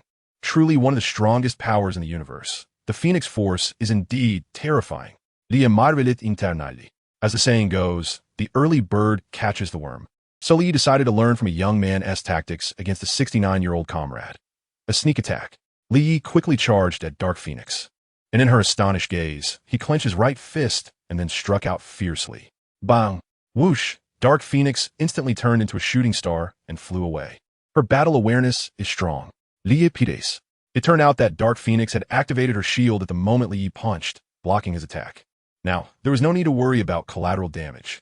Li chased after the direction Dark Phoenix had flown. Dark Phoenix's speed was incredibly fast, and in just a few seconds, she flew from the Mutant Academy to the vast ocean. Superman. Finally stopping, Dark Phoenix shouted madly. I'm here. Looking for me, for something? Li's figure instantly appeared 100 meters away from Dark Phoenix, speaking in a teasing manner. You actually dare to oppose me? Dark Phoenix said expressionlessly, her fiery eyes filled with contempt. Although Superman is called the strongest hero on Earth, in Dark Phoenix's eyes, he is nothing more than an ant. There shouldn't be anything in this world that I'm afraid of. Li casually dug at his ear. Hee. The Phoenix Force might be too unfamiliar for you. Well then, let me use the Phoenix Force to make this universe tremble once again. In an instant, the heavens and earth changed color. Dark clouds gathered, thunder rumbled, fierce winds blew, and the sea became turbulent. Dark Phoenix gently waved her hand, and endless, overwhelming Phoenix Force surged forth, forming a terrifying energy storm that pressed toward Li. Li intended to test the power of the Phoenix Force, so he didn't T-dodge and prepare to take it head-on. Bang! The energy storm slammed into Li, sending him crashing heavily into the surface of the sea. Boom! The seawater within a radius of dozens of kilometers was instantly obliterated, creating a massive vacuum, and the surrounding seawater continuously rushed in. Outside the attack range, towering waves hundreds of meters high were also stirred up, each wave higher than the last. Fortunately, this was the vast ocean. If this move had been used on land, it would have instantly flattened New York City. Of course, if there were any nearby vessels that accidentally got caught up in the storm, let us mourn for them. On the shore, people were leisurely vacationing, completely unaware that a terrifying storm was brewing in the middle of the ocean. Just then, what is that? A tourist noticed that there seemed to be a wall appearing on the surface of the sea. It looks like a wave. Someone nearby answered. Wow, I haven't seen such a spectacular wave in a long time. Let us go surfing. Someone immediately suggested excitedly. Wait, something feels off. Someone noticed something unusual and took out binoculars to look. Damn it. That's a tsunami. They saw a nearly 100-meter-high tsunami rushing toward the shore at an incredible speed, screaming in terror. The tsunami is coming. What? How is that possible in this sea area? It's really a tsunami. Run, the tsunami is coming. Help, I don't want to die. The tourists who were initially relaxed on the shore were suddenly thrown into a panic, fleeing in all directions, wishing they had 2 more legs. Bang. The tsunami crashed violently against the shore, sweeping away countless unfortunate souls and submerging numerous coastal buildings. Isaaki headquarters. Beep, beep, beep, detecting a massive energy response. The alarm instantly echoed throughout the entire headquarters. Can I get a moment's rest? Nick Fury said helplessly, then hurried to the screen to ask, what happened again? Ever since Superman appeared, he hasn't had a moment of peace, working all day and night. Just finished dealing with the alien warship invasion, and now this. Sometimes he really wants to quit. Whoever wants to be the director can take it. Director, a massive energy response has been detected at latitude XXX, longitude XXX in the center of the Atlantic Ocean, with a total energy equivalent to 10 million tons of TNT. A technician reported, 10 million tons. What could possibly have such immense power? Nick Fury exclaimed in shock. It's worth noting that the most powerful weapon ever tested in human history, the Soviet hydrogen bomb Tsar Bomba, was only equivalent to 60 million tons of TNT. Our satellites captured this. The technician projected a blurry photo. The photo was very unclear. only showing a vague silhouette of a person in black clothing with a cloak behind them, but the familiar outfit made everyone know who it was. "It's Superman again," Nick Fury said with a frustrated expression. "You look troubled. Does this happen often?" Captain Marvel Carol suddenly appeared at SHIELD headquarters. She became interested in Superman, so she didn't return to space immediately. This guy causes a huge stir every so often, completely disregarding everything else. Nick Fury replied with a dark face. "Who is he fighting?" Carol nodded knowingly and then asked. "Saw the satellite only captured Superman. We can't determine the specifics." The technician replied. Chapter 176, Battle with the Dark Phoenix 2 Bang. Lee was struck into the sea by the overwhelming Phoenix Force unleashed by the Dark Phoenix. Indeed, just a portion of the Phoenix Force was already this strong, surpassing beings like Agamotto and Odin, who could challenge cosmic-level beings. Lee internally evaluated. It was worth the effort. Are you dead? This is the price of not recognizing the gap in our power. Although you are the strongest superhero on Earth, in front of me, you are no different from an ant. The Dark Phoenix murmured as she watched the sea gradually calm. Whoosh! Bang! Lie's figure broke through the surface of the sea, sending waves splashing everywhere. The Dark Phoenix's expression instantly turned extremely grim upon seeing Lie. That last move had decent power, but to defeat me, you're still a bit off. Lie laughed. Damn it, die for me. Bloom, Phoenix Force. The Dark Phoenix raised her hands high, and a terrifying energy storm erupted from her, as if a nuclear bomb had exploded. Lie stopped holding back, clenched his fist, and aimed at the energy storm sweeping toward him, delivering a punch. Bang! The endless punch wind collided with the terrifying energy storm, creating a tremendous explosion. Boom! It once again stirred up a massive tsunami. The punch wind violently tore through the energy storm, and Li Yi seized the opportunity to rush forward, throwing a punch at the Dark Phoenix. The Dark Phoenix opened a red protective shield once more.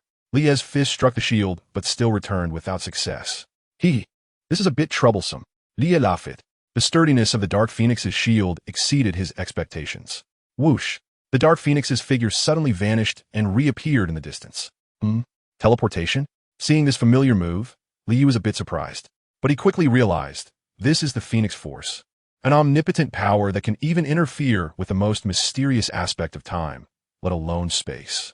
The Dark Phoenix suddenly spread her arms wide, and dark red Phoenix Force blossomed around her, forming two gigantic dark red wings that made her appear extremely imposing. Now let me show you the true power of the Phoenix Force, the Dark Phoenix said coldly. She then flew sharply into the sky, flapping her wings to release two fierce beams of light, slicing toward Li Yi. Although the attack range was much smaller than before, the quality of the energy and its density were on a completely different level. Wherever the light passed, it carved a hideous wound in space. The Dark Phoenix's wings were the manifestation of the Phoenix Force, possessing terrifying power. Li did not dodge. Energy began to gather at his eyes. His eyes turned bright red, emitting dazzling red light. Whoosh! He then shot out two beams of terrifyingly high-temperature heat vision. Bang! The heat vision collided violently with the beams of light. It emitted brilliant light, illuminating the entire sea area, even briefly overshadowing the sun, plunging the area beyond into darkness. Boom! The two sides actually reached a stalemate, with both terrifying energies obliterating each other. Whoosh! The Dark Phoenix's figure suddenly disappeared and then appeared behind Li Yi, flicking her phoenix wings, sending countless sharp beams toward him. Just as the light was about to strike Li Yi, his figure also vanished. Bang, bang, bang! The beams struck the surface, creating waves. Lie's figure appeared above the Dark Phoenix. You actually mastered the power of space. This is quite surprising. The Dark Phoenix frowned. Dragon Fist. Lie ignored her and gathered energy in his hand. A bursting yellow energy wave was released instantly. The Dark Phoenix shielded herself with her massive phoenix wings. The energy wave was directly blocked. Boom!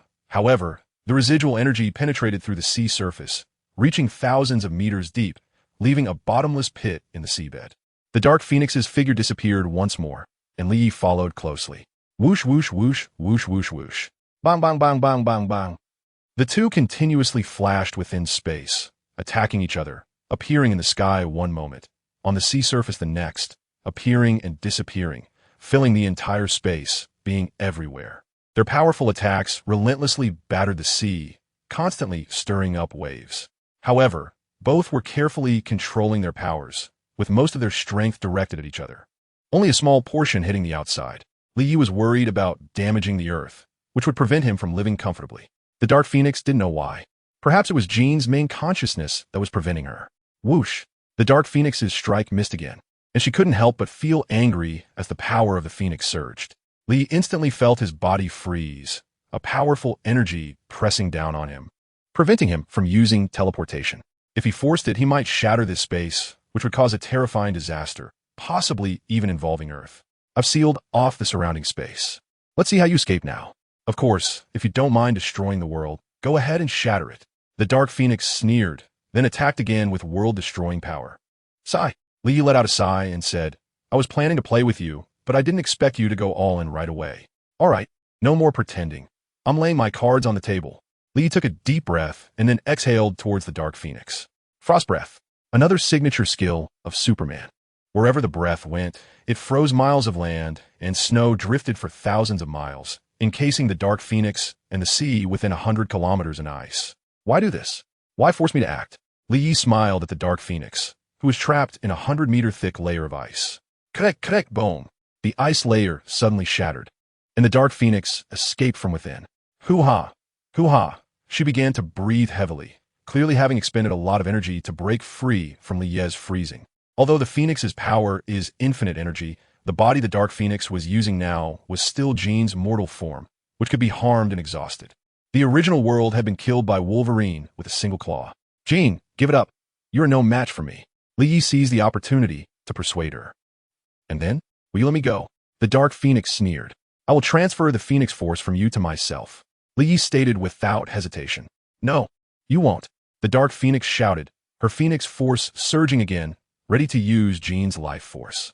I'd rather destroy this world. Chapter 177, Overwhelming Power. I will destroy both you and this world.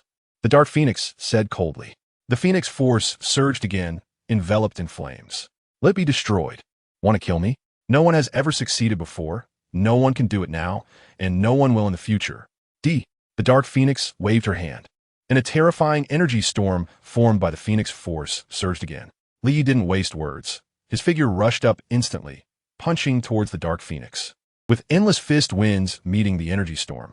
This time, Li Yi no longer held back, unleashing his true power. The moment the two attacks collided, the fist winds easily dispersed the Dark Phoenix's energy storm. How? How is this possible? How can you be so strong? The Dark Phoenix was genuinely shocked. This was her final and most powerful strike, yet it was easily destroyed by Li Yi. It's not that I'm too strong, it's that you're too weak. You only have a part of the Phoenix Force. If you had the complete Phoenix Force, you could destroy the entire universe in an instant, let alone defeat me. What a pity. You are simply no match for me now. Li Yi shook his head and sighed. No, it's impossible. I refuse. The Dark Phoenix roared, attacking Li Yi repeatedly. Refuse? Then I'll fight until you do. Li Yi sneered. He had no obligation to indulge the woman before him, even if she was Jean's second personality. He easily deflected the Dark Phoenix's attacks, then slapped her, the wind from his palm forming a massive storm comparable to a Category 12 typhoon. Swish! The fiery red phoenix wings behind the Dark Phoenix were instantly blown away by the storm, and she struggled to stabilize herself and avoid being blown away. After a while, the storm finally stopped, allowing the Dark Phoenix to catch her breath. What's wrong? Didn't you want to kill me? Is this all you've got? Didn't you want to destroy the world? Li Yi mocked from the side. Bastard! The Dark Phoenix gritted her teeth. Jean's body was nearing its limit.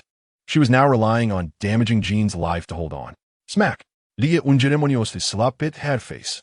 You! The Dark Phoenix looked at Li Yi with fury, her eyes completely obscured by flames, as if even the surrounding darkness was about to ignite. This man dared to slap her face. Smack! Li Yi slapped her again. Bastard! Smack! I'm gonna kill you. Smack! No matter how the Dark Phoenix cursed, the only response was the sound of slaps echoing in her ears. Li Yi wasn't worried about hurting her. The Phoenix Force would protect her. In another world, Wolverine was able to kill Jean mainly because Jean had given up hope for life and actively revoked her Phoenix Force. Are you done yet? If not, then let's continue. Li Yi sighed coldly. Am I causing trouble? Aren't I? You don't even know what you're doing. Of course I know. I'm taking revenge, and I want to destroy this world. I say you're just being unreasonable. The world didn't provoke you, and you want to destroy it? It's that bald-head Professor X who has kept you locked in the depths of Jean's consciousness. Shouldn't you take it up with him? I was just about to do that, but you stopped me. The Dark Phoenix said through gritted teeth, recalling how close she had come to killing her enemy, only to be interrupted by this bastard. I merely suggested you go settle the score with him.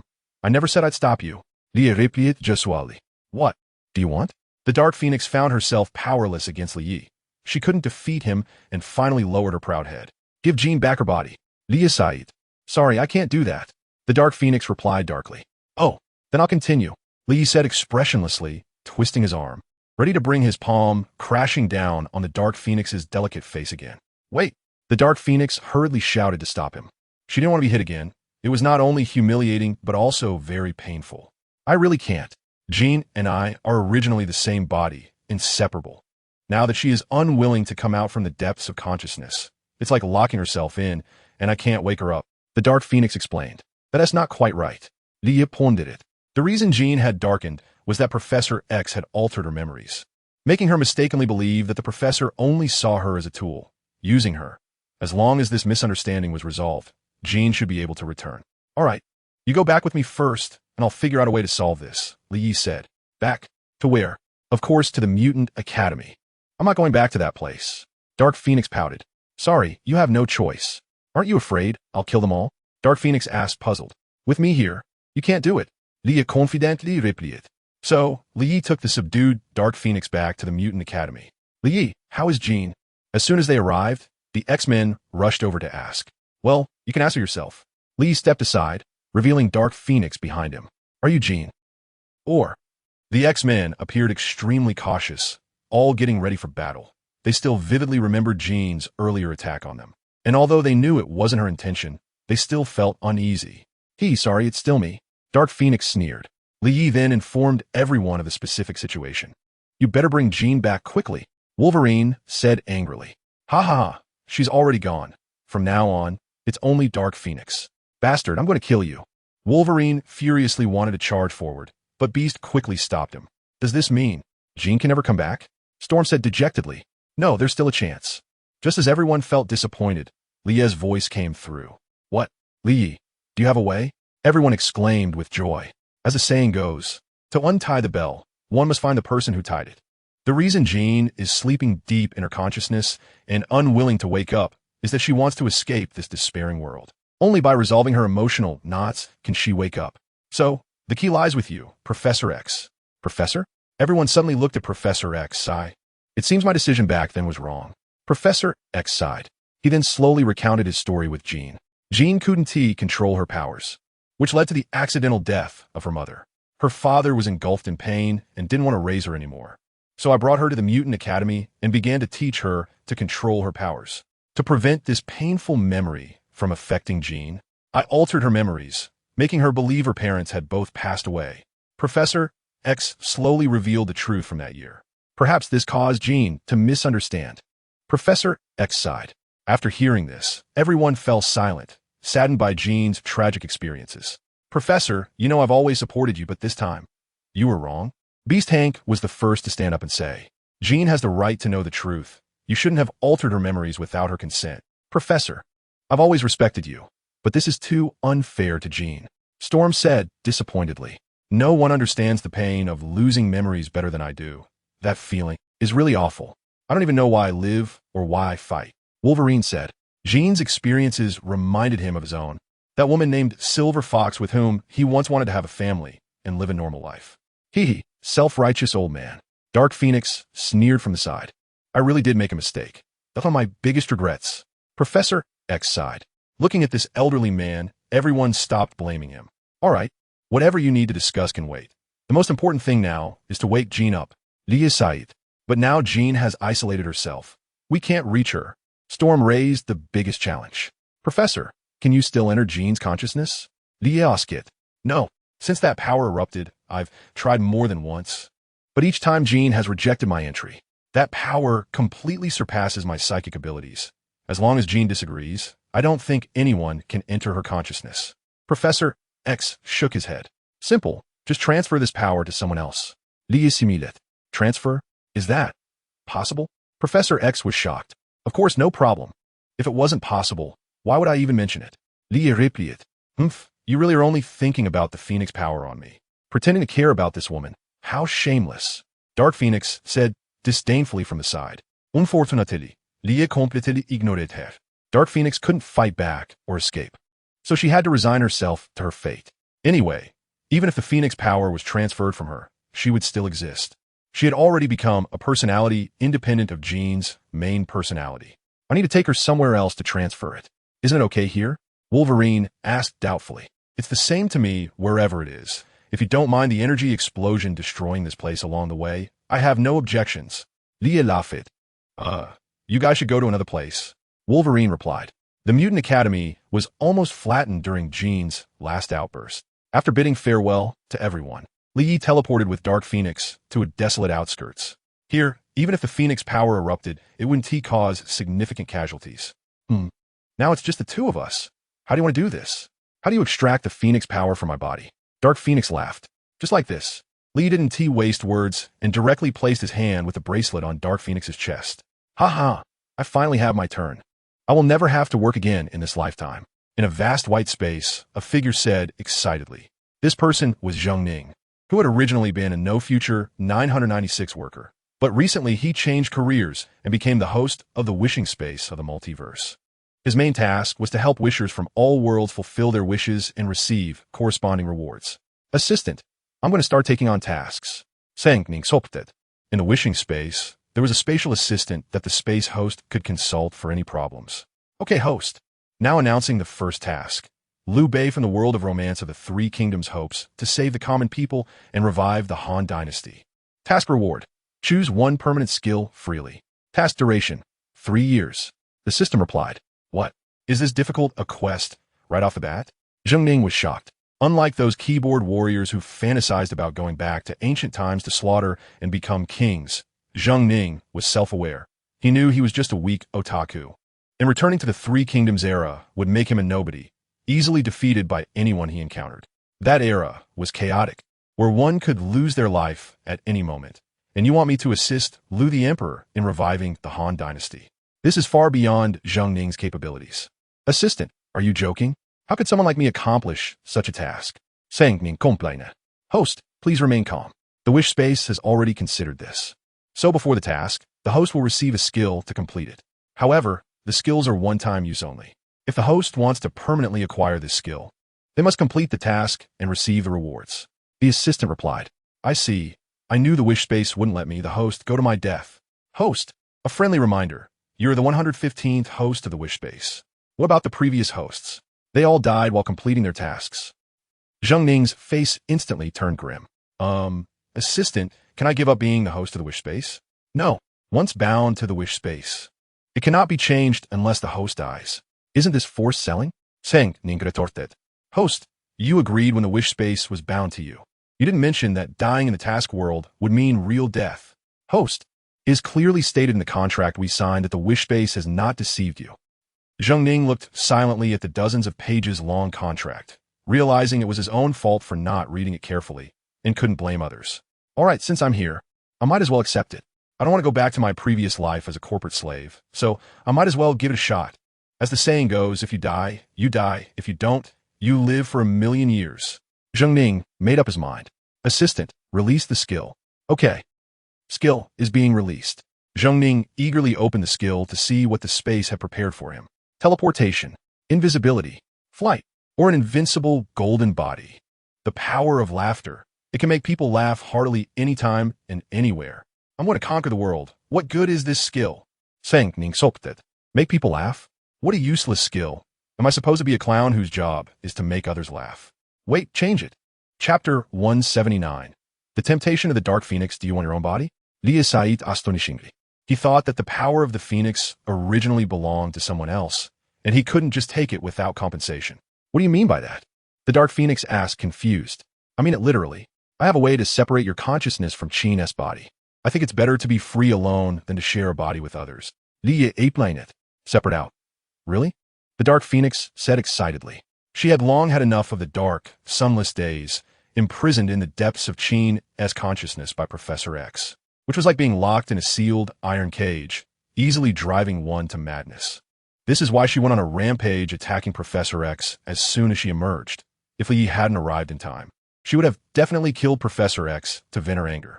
Now hearing that she could leave Qin's body, she was naturally extremely excited. Of course it's true. Li Yi said confidently. The Dark Phoenix is essentially Qin's negative collective, representing the evil side. The power of the Tiger Amulet not only balances the various powers of the talismans within Li Yi, but also has the ability to separate yin and yang, making it perfect for this situation. Moreover, since she had always been sealed by Professor X, and her personality did not interfere with Qin's main personality, separating her would have minimal impact on both sides. The Dark Phoenix was excited for a moment, then looked at Li Yi with suspicion and asked, "Why do you want to help me? We're not familiar with each other. Could it be you want something?" The Dark Phoenix suddenly remembered that this guy had touched her earlier. Do you want to do something to me? Cough. Cough, cough, what? The Dark Phoenix's sudden words startled Li Yi. What are you talking about? I just feel that taking your Phoenix power without compensation is a bit too much, so I want to make it up to you. Li Yi sighed seriously. An explanation is a cover-up. A cover-up is the truth. The Dark Phoenix chuckled, then slowly placed a hand on Li Yi's chest, caressing his firm muscles. Don't worry. Even if you really want that, I would look down on you, the Dark Phoenix said in a teasing tone. The Dark Phoenix is a wild woman, unbound by any moral constraints, decisive and resolute in her actions. For example, right now, she has taken a liking to this stronger man in front of her and is boldly making her move. Dark Phoenix, please behave yourself. I was raised to not do such things. I am an upright person. Li Yi pushed the Dark Phoenix's hand away, saying with righteous indignation, "Is it really that upright?" "I don't think so." The Dark Phoenix continued. "Dark Phoenix, if you keep playing with fire, you will face the consequences." Li Yi warned, narrowing his eyes. "Oh, what consequences? Let me see." "Damn!" Li Yi shouted and charged forward. The Dark Phoenix's provocation completely enraged Li Yi. He intended to teach this reckless woman a lesson, making her understand the dangers of the world. A fierce battle then broke out. This intense battle lasted for a long time, from the bright sun until dusk. "How about it? Do you have any tricks left? Show them all out." Li Yi mocked. I give up.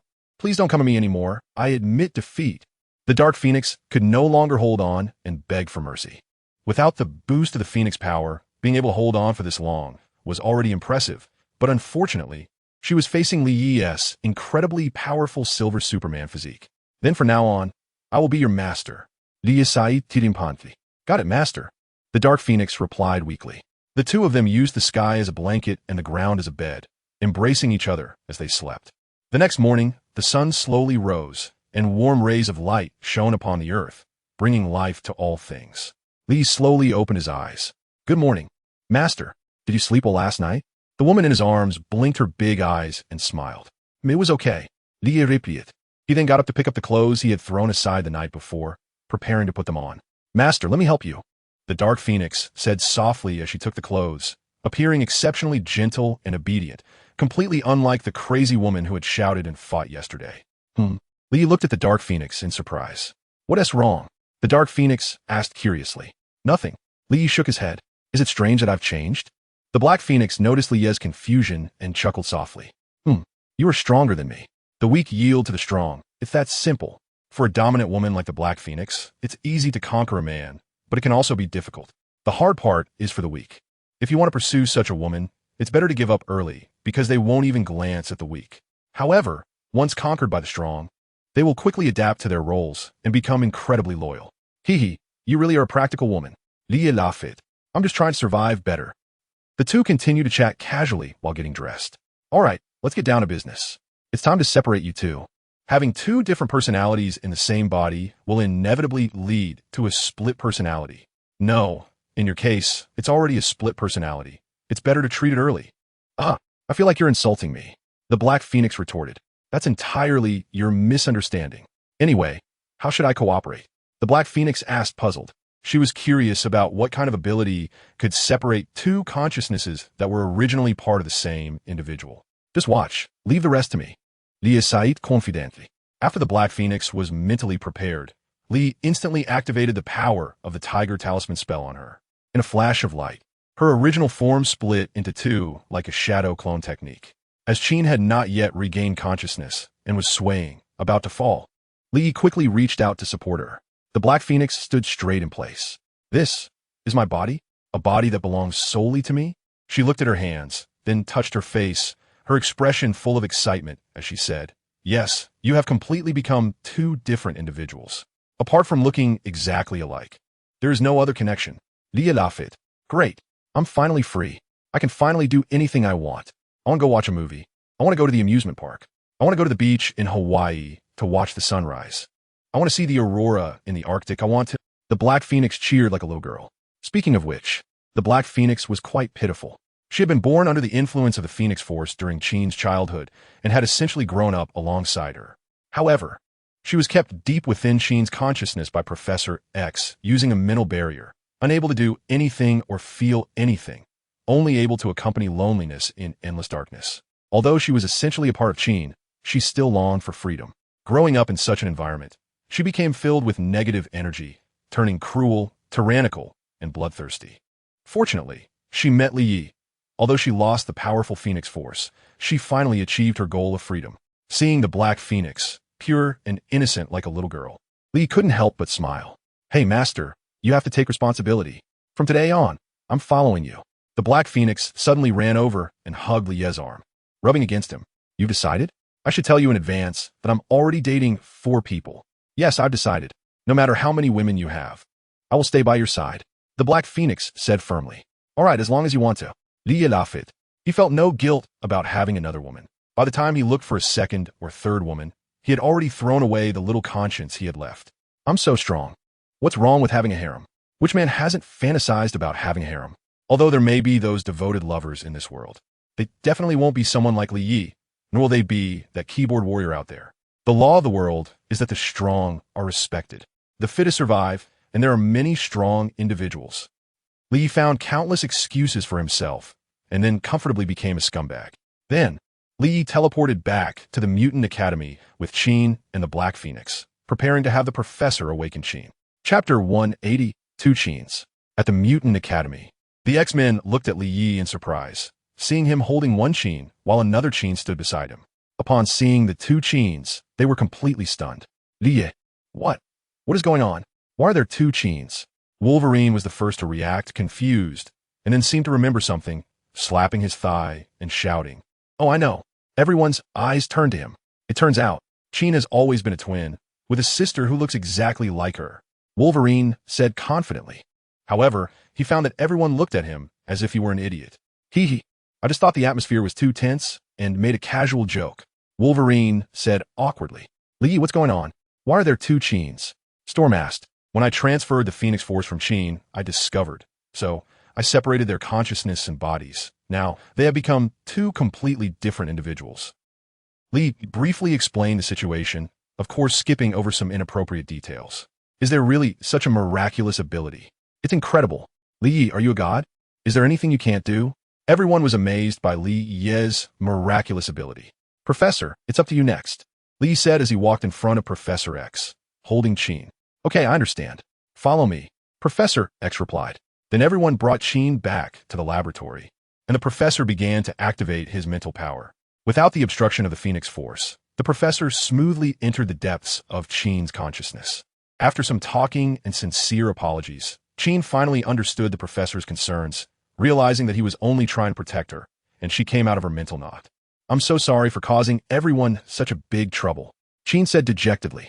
She had learned from the professor about what had happened, knowing that she had not only destroyed most of the Academy's buildings, but also injured everyone, feeling extremely guilty. "Don't say that, Qin.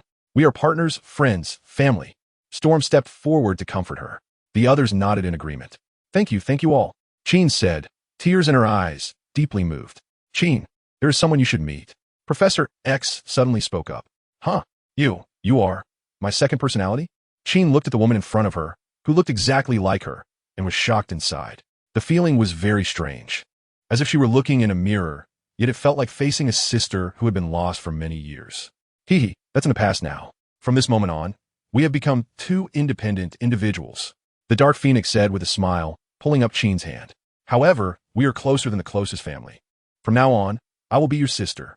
She felt very sorry for the host's experiences and wanted to protect her, even though they were essentially the same person. "Sister? Sister?"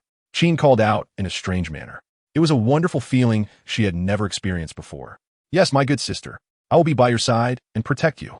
The Dark Phoenix naturally embraced Qin. Qin vaguely returned the hug to the Dark Phoenix. Sister, it seems pretty good. Qin murmured. Just then, a memory surfaced in her mind. It was a desolate place with two figures entangled together. Please, spare me. Hee hee. This is what you asked for. Qin's face instantly turned red. What a big pervert. On the other side, Li had returned to his residence, but encountered an unexpected person. Aren't you in the universe? Why are you here? Li looked at the surprised Captain Marvel with confusion. You know me? Carol exclaimed. Her file was classified at the highest level, known only to a few people, including Nick Fury. Carol Danvers, codenamed Captain Marvel, gained the power of the Cosmic Cube in an accident, becoming a powerful warrior. Li calmly recited Captain Marvel's information. So what brings you to me? Chapter 181. The challenge of Captain Marvel. So what brings you to me? I wanted to see the strongest warrior on Earth that Fury mentioned. Now that you've seen me, how do you feel? Li asked casually while lying on the sofa, crossing his legs and holding a Cuban cigar in his mouth. I saw your fight yesterday. You are very strong, terrifyingly strong. Captain Marvel replied seriously, then changed the subject with a hint of provocation. But you don't deserve the title of the strongest. Not worthy of the title of the strongest? Who do you think is stronger than me? Li asked with interest. It's me right in front of you. Captain Marvel pointed at herself. Such provocative words would normally not come from Captain Marvel. But after witnessing Li Ye's overwhelming strength, she felt the urge to challenge him. Captain Marvel was also a battle fanatic. Otherwise, she wouldn't have been unable to resist the urge to roam the universe, as Earth was too fragile for her. A mere burst of her celestial-level power could cause immense damage to Earth. Although there were other reasons, the desire to fight freely accounted for a large part. She couldn't be as carefree as Li Yi. In fact, all positive superheroes in the Marvel world had a strong sense of responsibility and did not believe that their extraordinary abilities placed them above mortals. They mostly adhered to the laws and moral standards set by mortals, unlike certain corrupted superheroes. Li Ye's behavior was a clear example of an anti-hero. He completely disregarded the laws and morals established by humanity, acting freely, making him very dangerous. If it weren't for Li Ye's overwhelming power, humanity would have long since captured him and locked him in a laboratory with no sunlight. Hee. Li chuckled a couple of times and then said, You came here just to tell me that? You can't be that boring. Of course, there's more, but before that, I hope you can fight me. Captain Marvel looked at Li Yi with intense eyes. Why should I fight you? What's wrong, scared? I just don't want to engage in a meaningless battle. I need to personally confirm whether you have the ability to protect Earth. Captain Marvel said seriously. Protect Earth? I think you misunderstood. I never promised to protect Earth. Li Yishuruk. Didn't you just? Captain Marvel furrowed her brow. Are you referring to me repelling the Chitauri and defeating the Shi'ar warship? To me, it's all just a game. For example, right now, I'm playing this role-playing game called Superhero. If one day I get bored, the game will end. Li Yisait nonchalantly. Just a game? Indeed, you're exactly as Fury described. Oh, what did he say? A lucky bastard who gained powerful abilities. That is a pretty accurate description. Li Pides. Nick Fury's assessment was very accurate. Li Yi was indeed a lucky bastard. If he hadn't obtained the system, he would still be a shut-in, living in his room, playing games, barely making a living by helping others level up. Without the system, he would just be a waste. Li Yi did not deny this. But sometimes, you have to admit that luck is also a part of strength. Why did the system choose him instead of someone else? He didn't think he had anything special. It was purely luck. What is the biggest difference between great achievers throughout history and ordinary people? Do you think it's hard work? Of course not. Aren't there plenty of people who worked hard for half their lives and achieved nothing? It's luck, also known as fortune. That 1% of luck is far more important than that 99% of effort. But as mere mortals, we cannot control that elusive fortune. We can only do our best to prepare and seize that fleeting opportunity. Of course, countless people choose to give up, like the previous Li Yi who chose to lie flat. Regardless of the choice, it is one's own choice. Once chosen, one must bear the corresponding consequences.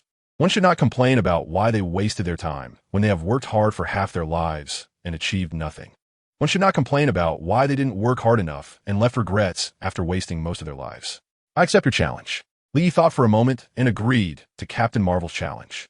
He also wanted to see just how strong this woman who had subdued Thanos really was. All right, but not on Earth. Your battle yesterday caused a lot of destruction. Can you blame me? I was protecting Earth. If it weren't for me yesterday, Earth would have been destroyed. Li retorted. The two then agreed on the battle. Li Yi used his supervision to search within the solar system and quickly found a suitable location. A meteorite several hundred kilometers in diameter. On the meteorite, several hundred kilometers in diameter, Li Yi and Captain Marvel stood at opposite ends. Both individuals are unparalleled powerhouses capable of traversing the cosmic void with their physical bodies. The outcome of this battle will reveal who prevails. Captain Marvel squinted her eyes and focused intently on the man before her, feeling the immense power contained within him. After a moment of stalemate, she decided to take the initiative. Clenching her fists, she gathered a colossal amount of cosmic energy around her, emitting a brilliant golden light. Boom! A large crater was left in place as her golden figure shot towards Li Yi at incredible speed. This strike was not simple. It could even smash a cosmic warship of Thanos' caliber to pieces. Li Yi smiled and stomped the ground hard. Instantly, countless cracks appeared on the surface, and numerous fragments of rock floated up, ranging from several meters to tens of meters in size, all crashing down towards Captain Marvel, as if to bury her completely. Whoosh!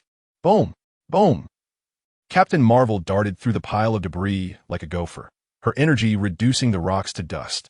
After passing through the rubble, she charged towards Li Yi at high speed. Li Yi also charged forward without hesitation. Whoosh!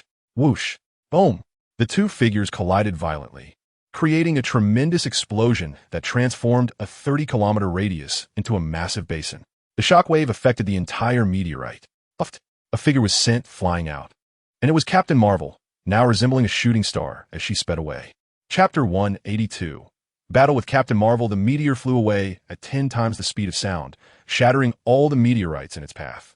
Boom! Captain Marvel harnessed the energy in her hands and released a massive wave of light in the opposite direction, canceling out her kinetic energy and stabilizing her form. Wow! So strong. I've actually lost in a direct confrontation. Captain Marvel felt immense shock within her. Although she hadn't activated her binary form, she had given her all in her normal state. Just how powerful was she? In her regular state, she could dismantle warships with her bare hands. In her binary form, she was invincible and could unleash enough energy to destroy a planet. However, I won't easily concede. Captain Marvel flew back at astonishing speed. Back so soon. Li Yi chuckled as he watched her return, but his eyes already gleamed with a red light. Whoosh! He unleashed a beam of intense heat vision towards Captain Marvel. The dazzling beam shot towards her. Hee, just in time, Captain Marvel thought. Feeling confident in her energy absorption ability, she stood her ground, fully intending to absorb the attack without evading. The heat vision struck her, causing no harm. Instead, it was completely absorbed, enhancing her energy. Absorbed? As expected from the strongest superhero at this stage, truly impressive. Li Yi lamented internally as he saw his attack have no effect. Now it's my turn. Captain Marvel's hands surged with photon energy, and she forcefully pushed it towards Li Yi. The photon energy poured out uncontrollably, distorting the surrounding space into spirals due to the energy's compression. Her power originated from the cosmic cube, known for its infinite energy, and it was immense, never running out. Li Yi stood still, arms wide open, seemingly inviting the energy. This was exactly his intention. He wanted to see if Captain Marvel's attack could shake his silver Superman body. Boom! The surrounding area instantly erupted with seismic chaos, a terrifying energy storm engulfing the meteor beneath them. A kilometer-high wave of air was created, generating billions of tons of impact force. Connect! Boom! The meteor beneath them exploded into countless tiny fragments. This could be seen as doing a good deed, eliminating a potential threat. According to human scientists' estimates, this meteorite named Daphin could collide with Earth in several hundred years, leading to humanity's extinction. Although their predictions had never been accurate, even a 0.001 probability was too risky for humanity. It's worth noting that the meteor that caused the extinction of the most powerful dinosaurs 65 million years ago was only 10 kilometers in diameter. What would happen with a meteor hundreds of kilometers wide?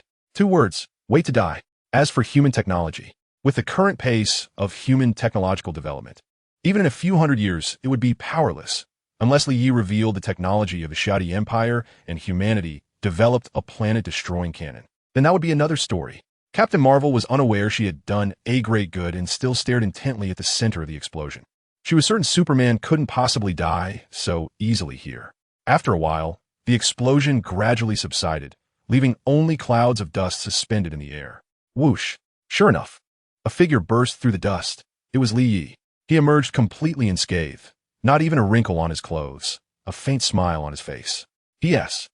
Perfectly fine. Captain Marvel was astonished. Even my powerful attack couldn't break through Superman's defenses.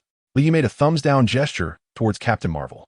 Seeing the provocation, Captain Marvel's expression turned cold in an instant.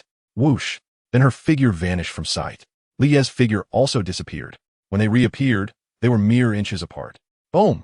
A massive explosion erupted between them. From a distance, a burst of light rapidly expanded, resembling a solar flare, illuminating the dark expanse of space. Then came, boom, boom, boom. Countless similar energy bursts erupted, completely obliterating the already fragmented meteor into cosmic dust. Just how strong is this guy's power? No matter how strong my attacks are, he always keeps up. Captain Marvel felt increasingly alarmed. Although Li Yi was much stronger than her, he didn't unleash his full power to defeat her instantly. Instead, he seemed to hold back, keeping his strength at a level comparable to hers. Clap! Finally sensing that Captain Marvel's power had not increased, Li Yi grabbed her fist. Looking at her with disdain, as if to say, "Is that all you've got?" Captain Marvel understood the meaning in Li Yi's eyes, and in anger, tried to retract her fist, but despite her best efforts, she couldn't break free. Li Yi held her fist and flung her away. It seems that I can't win with just my normal form. I must enter binary form.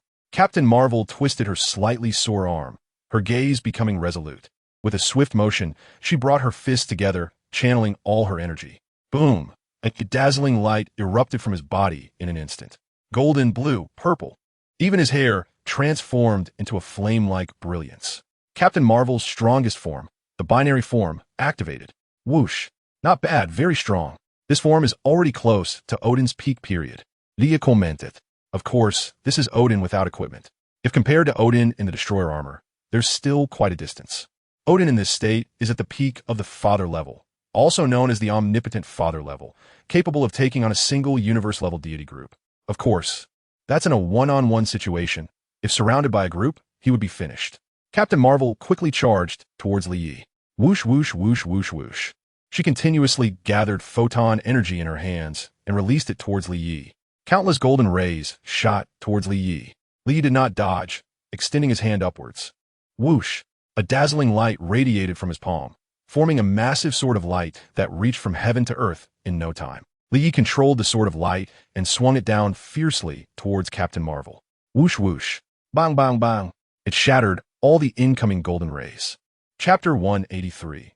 Battle against Captain Marvel 2. The sword of light swept through, cutting through all the light waves released by Captain Marvel. Then it stabbed straight towards her. This move was a new invention by Li Yi, primarily utilizing the power of the Dragon Talisman. It was inspired by the cool sword of light often used by many anime protagonists, such as Vegito, Ultraman, and Kizuru. Generally, the dragon explosions released by the Dragon Talisman are one-directional, flowing energy that charges straight ahead, destroying all targets in front. Li Yi forcibly controlled the released energy particles to stay within a certain range, then made them move back and forth, thus forming this flashy sword of light. Whoosh! Bang! ZC! The sword of light hit Captain Marvel head-on, pushing her back continuously. Boom! Finally, Captain Marvel was slammed hard into Io, one of Jupiter's moons.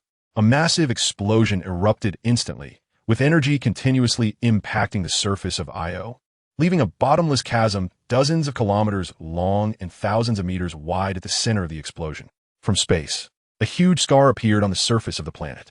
Bang! A massive energy storm swept through the surroundings, igniting all the active volcanoes on the planet.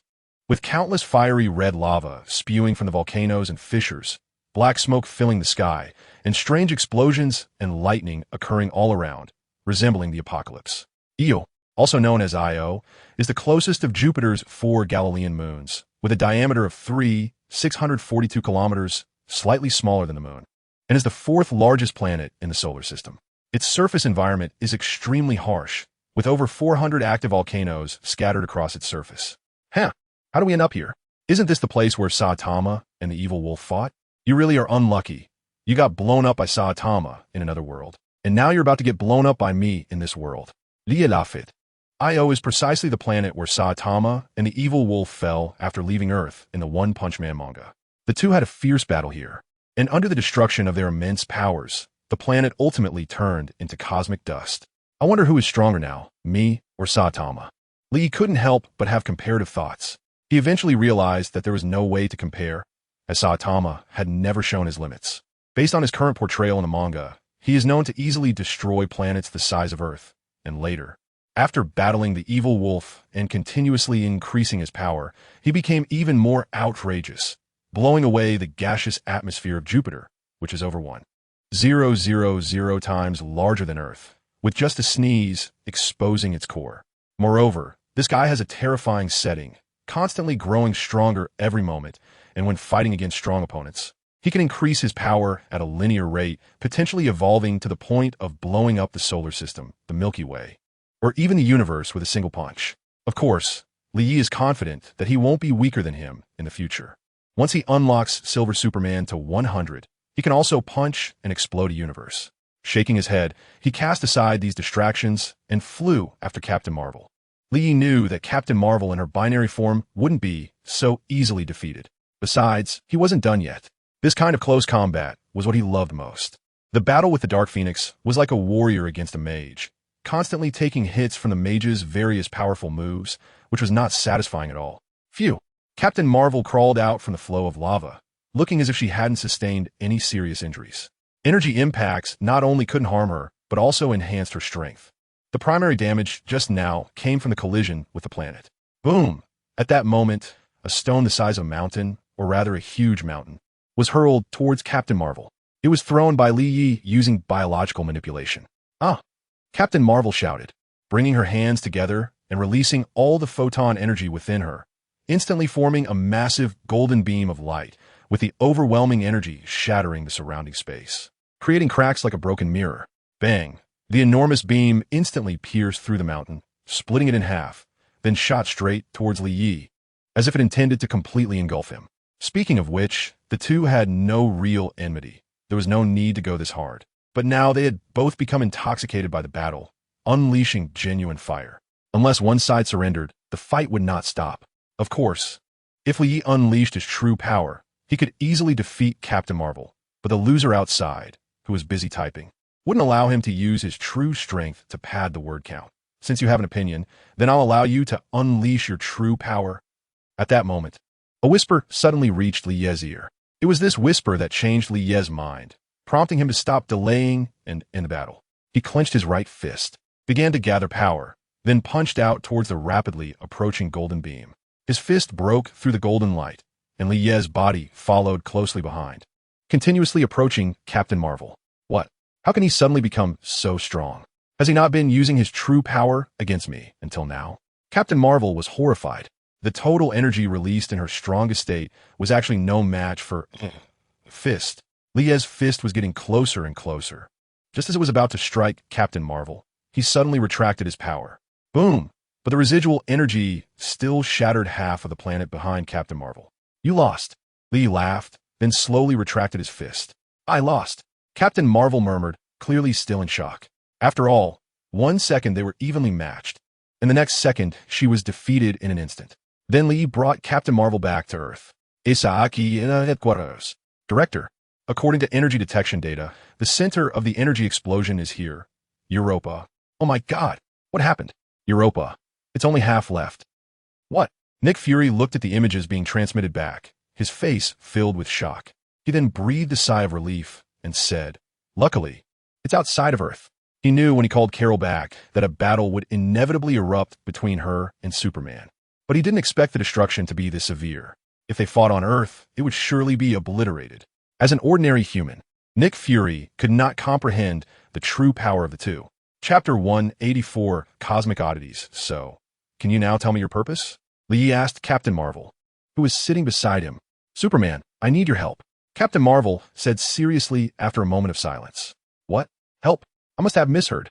Li looked did it. Although he wasn't as powerful as himself, he was still one of the strongest beings in the universe, and he actually needed his help. You heard me right. I need to borrow your power. Captain Marvel said again seriously. Tell me the specifics. Li casually took a puff of his Cuban cigar. A few days ago, I received a message from a friend in the universe that a terrifying monster has appeared at the borders of the 3 major empires, destroying dozens of planets. I must stop it, but relying on my own strength alone may not be enough, so I hope you can go with me. Captain Marvel explained. What monster? Li asked, puzzled. A living planet that calls itself Ego. Damn, it's that guy. Upon hearing this name, Lee instantly remembered who it was. This guy is Star-Lord's estranged father from Guardians of the Galaxy 2. In the comics, Ego is a living planet the size of a planet that has survived for millions of years, possessing immeasurable wisdom. It also has godlike strength and endurance, making it a top existence in the Marvel Universe. A member of the Cosmic Elders, he has even hunted alongside powerful beings in the universe to kill one of the 5 cosmic entities, the planet Devourer, and has been an enemy of superheroes multiple times. However, the Ego in the movie is different. It claims to be a god that has lived for millions of years. Ego is very intelligent and powerful. He learned how to manipulate molecules and used this ability to construct a celestial-level armor, disguising himself as a planet. Ego explored the universe out of loneliness, trying to find intelligent life other than himself. Eventually, he achieved this goal, but was disappointed by the intelligent life he discovered, believing these inferior beings were unworthy of coexisting in a unified world with him.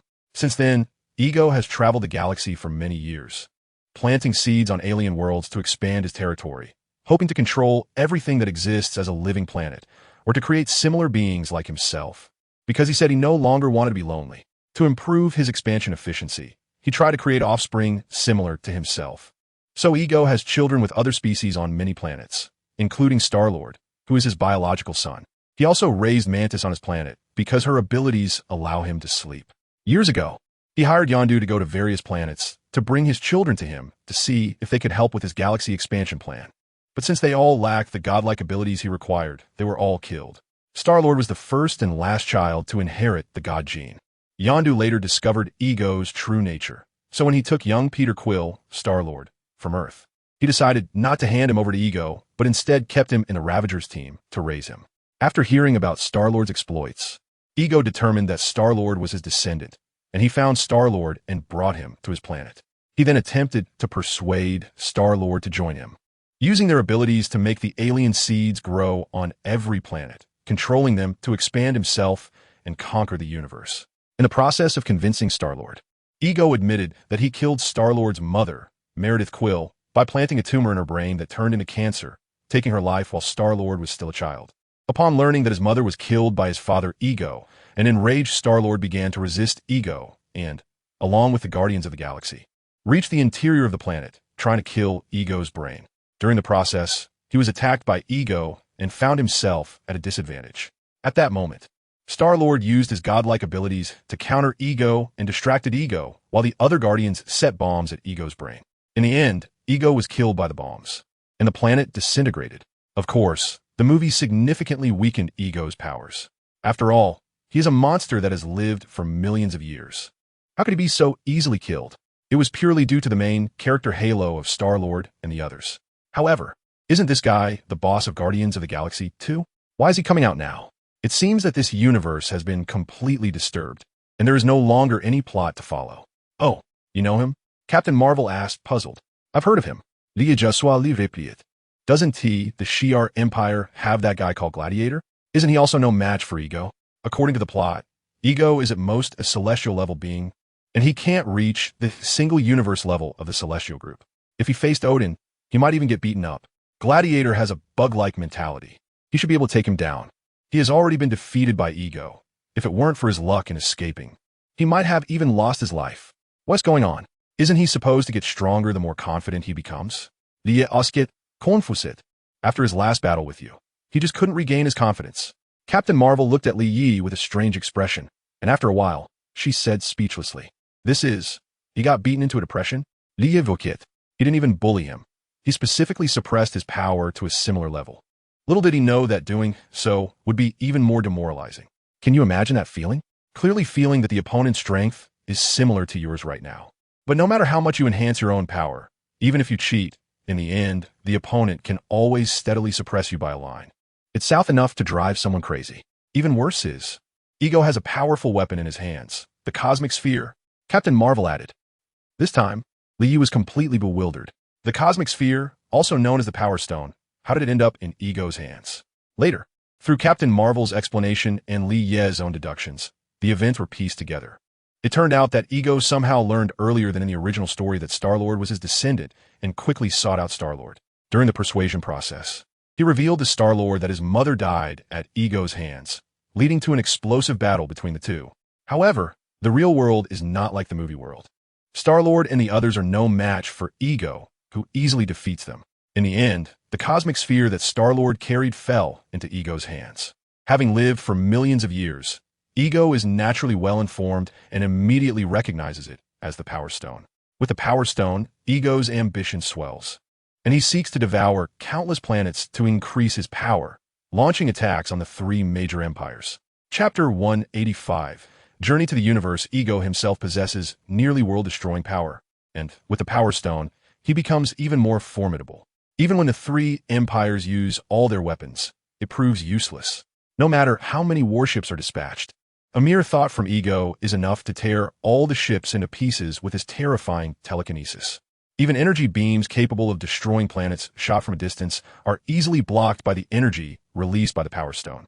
In the end, they are forced to retreat, evacuating from the planet and reluctantly giving it to Ego.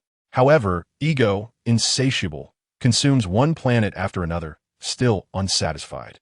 Ultimately, the three major empires suffer the loss of dozens of planets, which is a significant blow to them. Although there are countless planets in the universe, habitable ones are extremely rare, about 1 in a million. Most are harsh environments where life can hardly survive, commonly referred to as dead planets. The reason the three major empires are called the three major empires is primarily that they occupy most of the known habitable planets in the universe, claiming them as their territory. Okay, I agree. Lee thought for a moment and nodded in agreement. Of course, he was not being kind-hearted or unable to bear the suffering of aliens. His main goal was still the Power Stone. The 6 Infinity Stones had already become his private property in Lie's eyes, an indispensable energy source for unlocking the Silver Superman template, and he would never allow any of them to fall into someone else's hands. As for Thanos, he could roll as far away as possible. Having obtained the Silver Superman template, Lee no longer considered Thanos a threat. Without the backing of the Infinity Stones, Thanos in his normal state was pitifully weak. Aside from being a bit strong physically, he had almost no advantages and couldn't even perform energy attacks, only swinging a big sword aimlessly. He could only bully children and pick on weaklings. Captain America, Thor, Hulk, Iron Man, for Lee, who had already reached a cosmic-level power. Destroying Thanos and his Dark Army was merely a matter of a single breath, not worth worrying about. Unless the comic version of Thanos came to this world. That would be a bit troublesome for Lee. If it were the Thanos who obtained the Cosmic Cube, Lee would have to run away, as that Thanos could contend with the 5 creation gods of the multiverse. If Lee could unlock 100 of the Silver Superman's power, there might be a different story. As for the Time Stone left on Earth, if it weren't for the face of Ancient One, Lee would have taken it long ago. However, Lee was not in a hurry because he had already seen the next Supreme Sorcerer, Strange, in Kamartaj and understood that Ancient One had plans for retirement. Now he just needed to wait for her to retire, and the Time Stone would ultimately fall into Lie's hands. Great! Captain Marvel exclaimed excitedly. After having fought against Superman, she deeply realized how powerful Superman was. Even if they combined all the power of the 3 major empires, they would still be no match for Superman. Afterwards, Lee held a small meeting to announce his intention to leave for the universe. What? Lee, you are leaving Earth? Tony exclaimed in shock. The others also displayed expressions of surprise. Yes, I will be leaving Earth for a while. Lee nodded. Lee, do you want to reconsider? Reconsider what? What will happen to Earth's safety if you leave? Aren't you all here? Although everyone could fight with all their might for Earth, they all understood that he was the key to protecting it. Only he had the power to stop crises like the Chitauri invasion or the Shi'ar Empire invasion. Tony advised. The more Lee listened, the more he felt something was off. He raised his hand to stop Tony and said, I think you might be misunderstanding something. Everyone looked confused, not knowing what Lee meant. I don't remember when protecting Earth became my responsibility. Lee, what do you mean by that? Tony asked, puzzled. It's just what it sounds like. Everything I do now, including saving Earth multiple times, is because I want to do it, not because I have to. I think you all need to understand this point first. Lee, I think you misunderstood. We didn't mean it that way. Tony hurriedly tried to explain. Tony, no need to say more. You just need to understand one thing. In the end, protecting Earth will rely on yourselves. Lee directly interrupted Tony's words. After hearing Lie's words, the superheroes present fell silent. For so long, they had gotten used to Superman's presence. No matter how great the crisis, whenever they were powerless, Superman would always come to solve it, and they slowly became more and more reliant on him. They never considered what they would do if Superman disappeared one day and Earth faced a crisis of destruction. After the meeting, Lee teamed up with Captain Marvel to head into the universe, embarking on a monster-hunting upgrade quest. In a laboratory, Banner, you heard that, right? In the end, we have to rely on ourselves to protect Earth. No, but I still think we shouldn't do this. Banner, it's necessary. Come help me again. Tony invited once more. Sci-fi, it's all for Earth. Banner replied. Thus, the two continued their research, and no one knew what they were working on. Chapter 186. Ego Star Lee followed Captain Marvel to the universe to obtain the Power Stone. Superman, our destination is quite far. You need to keep up with my speed, Captain Marvel advised. Wait, you mean we're flying there like this? Lee asked, puzzled. Although both could traverse the void with their bodies, relying on flying would take an eternity. Of course. What do you think? I came back how? Captain Marvel said matter-of-factly. After entering her binary form, she could fly at superluminal speeds, and since her energy came from the Space Stone, she could warp space to some extent, achieving the effect of traversing wormholes. This explains why she could return from light years away in just a few days. Of course, I have a better way, Lee said with a mysterious smile. His figure instantly vanished from a spot and reappeared several kilometers away. What is this? Captain Marvel looked bewildered and asked. Teleportation, also known as spatial transfer, allows for arbitrary travel across the universe. Lee briefly explained the principle of teleportation. Incredible. Such a miraculous ability actually exists. This is a technology that even the three major empires have not conquered. Captain Marvel exclaimed in shock. Then, based on the coordinates provided by Captain Marvel, Lee teleported her to their destination. That planet is where my friend is. Captain Marvel pointed to a yellow-brown planet and said. So the two flew towards that planet. The interior of the planet was a vast desert, with occasional patches of oasis. The environment was harsh, but it could barely support life. The two quickly arrived at an oasis, next to which was an unusual building, completely different in style from Earth. Carol, you finally returned. An alien who looked human but wore strange clothing greeted Captain Marvel excitedly. The Marvel Universe is like this. Many aliens are no different from humans. Perhaps the director is trying to save costs. Sorry, I came back a bit late. There was some traffic on the way. Captain Marvel laughed. Traffic? Isn't that an Earth transportation tool? That's right, I came by vehicle. Ha. After a round of jokes, the man saw Lee beside her and asked curiously, Carol, is this your friend? Yes, his name is Lee, the strongest warrior on Earth. Here to help. Captain Marvel introduced. Hello, I'm Shaq, a friend of Carol. The man extended his hand amicably. Hello, Lee responded politely. Thank you very much for coming to help. Maintaining cosmic justice is everyone's responsibility. The two chatted for a bit. Lee learned of his identity. He was a Skrull, an officer of the Skrull Empire, and his current appearance was altered. Not his true form.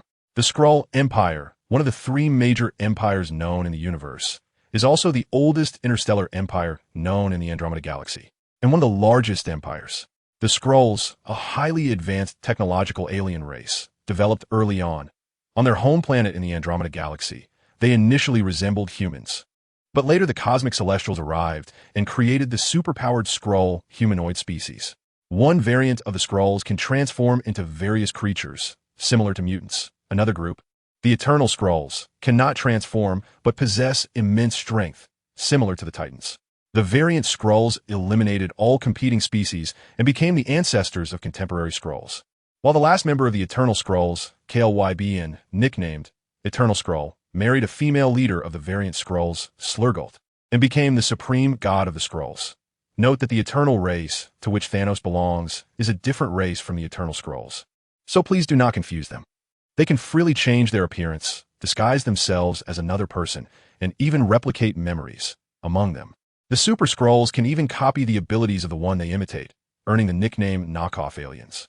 After the Avengers' Civil War, they took advantage of the distrust among heroes to disguise themselves as Avengers, causing a greater crisis of trust and further undermining the Avengers, secretly invading Earth. This time, to deal with ego, the three major empires have united like never before, forming an immensely large fleet, and Shaq is the commander of one of those fleets. What is the situation now? Captain Marvel asked. The situation is very urgent. A few days ago, our outpost on planet B, 114514, has fallen. That monster's next target is the nearby planet B, 114528. We have deployed 10,000 large warships, 30,000 medium warships, and 100,000 small warships in the planet's orbit, carrying the latest planetary orbital cannons, planning to completely eliminate this monster here. Shaq replied, "That's truly a terrifying military force. With such a configuration, it would be more than enough for an imperial conquest." Captain Marvel exclaimed in shock. Li Yi beside her was also secretly astonished. Compared to these established cosmic empires, Earth is simply pitifully weak. It's likely that even a single small warship from them could blow up humanity. There's no way. The gap in technology is too great. Just the shielding of a warship is something humanity cannot conquer. However, fortunately, Earth also has its own advantages, which are the powerful superheroes. In terms of individual combat capability, Earth's superheroes can easily overpower these aliens. After all, Gamera's combat power is already that of the universe's deadliest assassin. The only thing lacking is the overall technological level. Fortunately, Li had already extorted technology from sword fighting last time and had secretly begun research, believing that he could soon catch up with the technology of these aliens. Of course, this soon is relative to Li Yi, who has an infinite lifespan. For humanity, it might take several hundred years. After all, technological development is multifaceted. Materials, equipment, energy. Having related technology does not mean it can be easily replicated. Just like an agricultural country, even if you give them the blueprints for planes and artillery, they can't produce them because they lack the corresponding production chain. Sigh, if numbers were useful against that monster, we would have killed it long ago, but fortunately, you returned. With your help, our chances of killing that monster will greatly increase. Shaq sighed. "I'll do my best," Captain Marvel replied. Beep beep beep at that moment. The communicator on the warship beside Shaq emitted a sound. "Hello, this is Shaq. Commander, the target has started moving. I understand. I'll be back immediately." Shaq then hung up the communicator with a serious expression. "You two, the action is about to begin. Ego's planet. My child, why not join me? Together, we can establish a home that belongs to us," Ego said to Star-Lord, who was tied up with vines beside him. "Shut up, you old piece of crap. You killed my mother," Star-Lord shouted. "She was just a mortal." Ego scoffed. He never regarded those lowly mortals as being on the same level as himself. "I'm also a mortal." "No, you are different. You carry my bloodline and inherit my divine power. I would rather not have your disgusting bloodline. You have no choice in this. It is all arranged by fate." "Screw fate. All I want now is to kill you." After a verbal confrontation, Ego realized he could not persuade his rebellious son, so he decided to set him aside and continue his great endeavor. Ego tightly grasped a purple gem, which was one of the 6 infinity stones, the Power Stone. Power, this is power. Chapter 187 Alliance Planet B. 114528 is a resource-rich planet with a diameter of 13,867 kilometers, slightly larger than Earth. The entire planet has a land area and ocean area that are nearly 1-to-1. Although the land area is vast, nearly 70% of it is uninhabitable, with only 30% suitable for life. It is considered resource-rich because the planet produces a unique mineral that is a crucial raw material for the 3 major empires in the manufacturing of starships and various weapons. At its peak, this single planet provided 80% of the raw materials for the 3 empires. It can be said that controlling this planet is equivalent to grasping the lifeblood of the 3 empires. Due to the importance of this planet, none of the 3 empires' factions were willing to cede control of it to one another. Thus, after friendly negotiations, Planet B 114528 completely lost its sovereignty and was jointly governed by the 3 empires. The reason the 3 empires were able to unite was that their common interests were threatened by ego, with no relation to the so-called cosmic justice. The cosmic stage is essentially a supersized version of the international stage, where the strong control everything, and the weak only have their fates manipulated. Even the question of whether the planet you live on belongs to you is determined by the strong. As for resistance, in conflicts between 2 factions on the same planet, the weak may leverage outside forces to resist, but on the cosmic stage, factions that cannot leave their own planet have no voice at all. No matter how loudly you shout, a random warship can descend upon you in space, and planets with weaker technology may not even know who destroyed them. As the saying goes, destruction of you. What concern is it to you? Earth is located at the intersection of planetary civilization and cosmic civilization. It can send out its own ships, but only a little, not much. It can know who destroyed it, but cannot prevent the destruction from occurring. Although the 3 empires possess overwhelming power, their rulers consider themselves civilized people, refraining from engaging in aggressive and barbaric acts of slaughter, and thus form the Star League, SL. The Star League was initiated by the three major empires, with a total of 17,895 cosmic factions joining. Its purpose is to maintain peace and security in the universe, develop friendly relations based on the respect for the equal rights and self-determination of all peoples, and to engage in interstellar cooperation to solve economic, social, cultural, and humanitarian issues, while promoting respect for the human rights and fundamental freedoms of intelligent life throughout the universe. The Star League essentially encompasses all known cosmic factions, becoming an important platform for resolving conflicts, disputes, and interests among various planets, thereby minimizing large-scale cosmic wars. Of course, the only necessary condition for joining the Star League is to become a cosmic-level faction, meaning the ability to travel freely between planets. Factions that do not join the Star League are not bound by or protected by its laws. This is why so many aliens brazenly invade Earth. In the eyes of this group of aliens, humans on Earth are not much more advanced than the indigenous people still in primitive stages. If it weren't for the emergence of Captain Marvel, no faction would be interested in understanding such a barren planet located in a remote area of the galaxy. However, several recent events have severely slapped their faces. It seems that Earth is not a force to be trifled with. First, the infamous Dark Titan Thanos, wanted throughout the universe, sent his Chitauri to invade Earth, but they were successfully repelled, with the entire fleet destroyed. Later, the strongest warrior of the Shi'ar Empire, Gladiator, also led his fleet to invade Earth, only to be defeated and retreat in disgrace. Throughout these events, the major cosmic factions continually heard one name and remembered it deeply: Superman, a warrior from Earth with unparalleled strength, who led the Earthlings to successfully repel the invaders. The three major empires, in order to protect their important mineral resources, decided to unite to completely eliminate Ego from Planet B, 114528. Thousands of Alliance warships gathered near Planet B, 114528, densely packed and blocking out the sun. Li Yi and Captain Marvel also arrived here aboard a warship commanded by Skrull Commander Shaq. It was indeed a spectacular sight. Seeing this exaggerated formation, Li Yi couldn't help but exclaim, "Of course, the three major empires are the most powerful forces in the known universe." Shaq, piloting the ship, smiled proudly, feeling immensely proud of his race's strength. With a powerful backing, when he undertook missions in other civilizations, even if the other party was a leader of faction, with a status much higher than that of a mere warship commander, they still had to show him the utmost respect. I'm more worried about that monster called Ego. If such a powerful fleet cannot defeat it, just how strong is its power? Captain Marvel frowned beside him. Hearing this, Shaq could only awkwardly laugh. After boasting about his own strength, he was immediately slapped in the face. This feeling was not good, as the three chatted idly. They arrived at the command base of the Alliance. Captain Marvel is very famous, and a representative from the Kree Empire named Zana personally came out to greet them.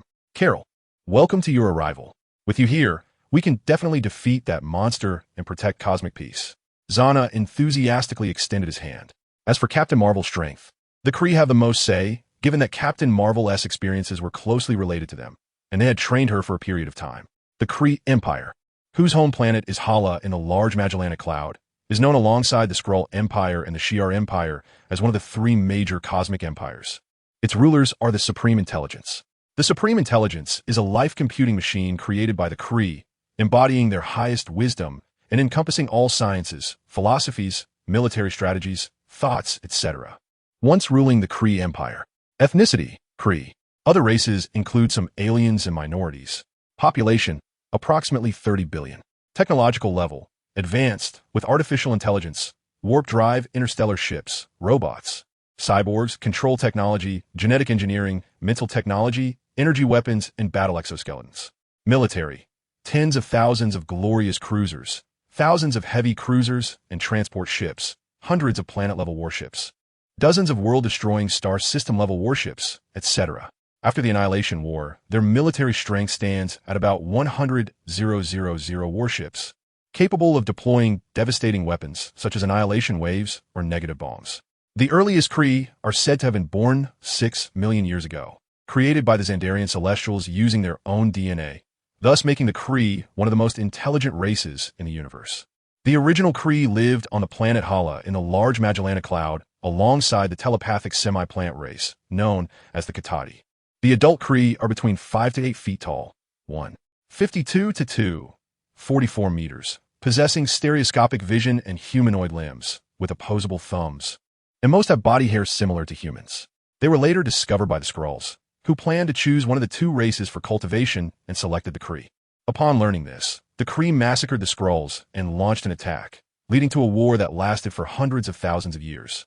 During the war, the Kree designed a supercomputer called Supreme Intelligence, which, after continuous development, became the supreme ruler of the entire nation and effectively the god of the Kree. Thank you. Captain Marvel replied politely. I don't know when you have time, but Supreme Intelligence wants to see you again, and of course, this Superman beside you. Zana laughed. Shaq had already shared Superman's information with the Alliance, and they knew that this individual was going to help them kill the planetary monster. Supreme Intelligence wants to see me? Lee pointed at himself, puzzled. He had no connection with the Supreme Intelligence of the Kree Empire, so why would it want to see him? Yes, Superman. Your power is enough for you to converse as equals with Supreme Intelligence. Zana's tone was full of respect, as if talking to Supreme Intelligence was a sacred matter. But unfortunately, to Li Yi, that Supreme Intelligence was nothing. I'm busy. If it wants to see me, let it come in person. Li waved his hand, refusing without hesitation. Who do you think you are to call me? Chapter 188. The plan I'm busy. If it wants to see me, let it come in person. Li decisively rejected, making Zana's blue face darken. Supreme Intelligence is the god of the Kree, and everyone is filled with reverence for it, not allowing anyone to offend their god. In their eyes, Li Ye's actions were undoubtedly an offense, an affront to the deity. The Kree behind Zana were also fuming. Some had even reached for their weapons at their waists, ready to teach this arrogant individual a lesson. What? Do you want to make a move? Seeing their actions, Li instantly understood their intentions and sneered. Although Kree technology far surpassed that of Earth, Li Yi was not too concerned. If a fight broke out, he was confident he could wipe out the entire Kree race. The atmosphere became tense. Zana, what do you want to do? Captain Marvel quickly intervened, her face still in confusion. How did it escalate to a fight after just a few words? Carol, this guy actually dared to offend our god. He must apologize. Zana said seriously. Yes, he must apologize. Gods cannot be offended. We must have an explanation. The surrounding Kree were also filled with righteous indignation. Is that really an offense? Your god is quite sensitive. Li scoffed. In his eyes, this group of Kree was simply adorable. They had invented the Supreme Intelligence, but in the end, it turned around and ruled over them, obediently becoming a vassal of a machine. Machines are always just machines. Humans are the subject, and machines can only assist humanity, not replace it. Without human creativity and imagination, this race would have no hope and would eventually perish. Just like in the movie The Matrix, where artificial intelligence defeated and enslaved humanity, but machines lack human creativity and technology cannot develop. Even after 100 years, machines would still be stuck in the last century. The current situation of the Kree Empire is quite similar to the world of The Matrix, except that the methods of Supreme Intelligence are not so brutal. Just as both sides are on the brink of conflict, Lord Zana, what are you doing? At that moment, representatives from the Shi'ar Empire and the Skrulls arrived. Lord Zana, please do not forget the purpose of our alliance. The representative of the Skrull Empire frowned. The relationship between the Skrulls and the Kree is very poor, as they have fought for hundreds of thousands of years, a true vendetta. Lord Zana, I believe Supreme Intelligence would not agree with this. The representative of the Shi'ar Empire also spoke up. You, forget it. Zana's face turned extremely ugly. After hesitating for a moment, he chose to back down, as the alliance was not solely dominated by the Kree Empire. Soon after, representatives from the three empires began discussing the battle plan. Li Yi and Captain Marvel, due to their powerful combat abilities, were allowed to stay on site. The target has reached the XX area and will arrive at Planet B, 114528 in 6 hours. Our mission is to stop and destroy it at all costs. First, send the XX spaceship to this position to attract the target's attention. Once the target reaches the trap, use the planet-destroying cannon to destroy it in one blow. The battleship won't work, no matter the model. As soon as it gets close to that monster, it will lose power. We need someone. I'll go. Captain Marvel spoke up. Carol, are you sure? That monster. Even our strongest warrior, Dual Sword, lost to it. The representative of the Shi'ar Empire inquired. To him, Captain Marvel was probably at a similar level to Dual Sword. If Dual Sword couldn't win, Captain Marvel likely wouldn't either. Yes. I also want to fight that monster and see who is stronger. Captain Marvel smiled. They established a battle plan. Captain Marvel would lure the target to the designated location, and finally attack with the planet-destroying cannon to completely destroy the target. Li Yi remained silent throughout. He understood that Ego, with the power gem, was powerful enough to be terrifying, and this group was likely to fail. There was no need for him to rush. He would just watch a grand show. Chapter 189, Prelude to War 6 hours later, on Planet B, 114528. A row of neatly aligned Alliance warships hovered in orbit around the planet, with soldiers on board holding their breath, fully alert, waiting for the monster that had destroyed dozens of Alliance planets to appear. "See, Commander, can we defeat that monster?" A young new recruit asked the ship's commander tremulously. This was his first time on the battlefield. Although he admired the combat heroes of the Empire, he felt more fear and anxiety. Fear of war, fear of death. The ship's commander did not answer immediately, but pondered for a moment before saying, "Soldier, I have participated in over 300 battles in my life and learned one thing. There is no war that is guaranteed to win, so I cannot give you an accurate answer." "Then will we die?" "There is no war where no one dies. My teacher, those brats in my class, and my students all died. Only I was lucky enough to survive until now. But some things, even knowing they may lead to death, must be done." "Why? Knowing you'll die, why do it?" the new recruit asked in confusion. "Soldier, I can't give you lofty answers about universal peace or the future of the Empire. To me, those are all nonsense. The only reason I've kept fighting is to protect the ones I love, my daughter Miriam. What about you?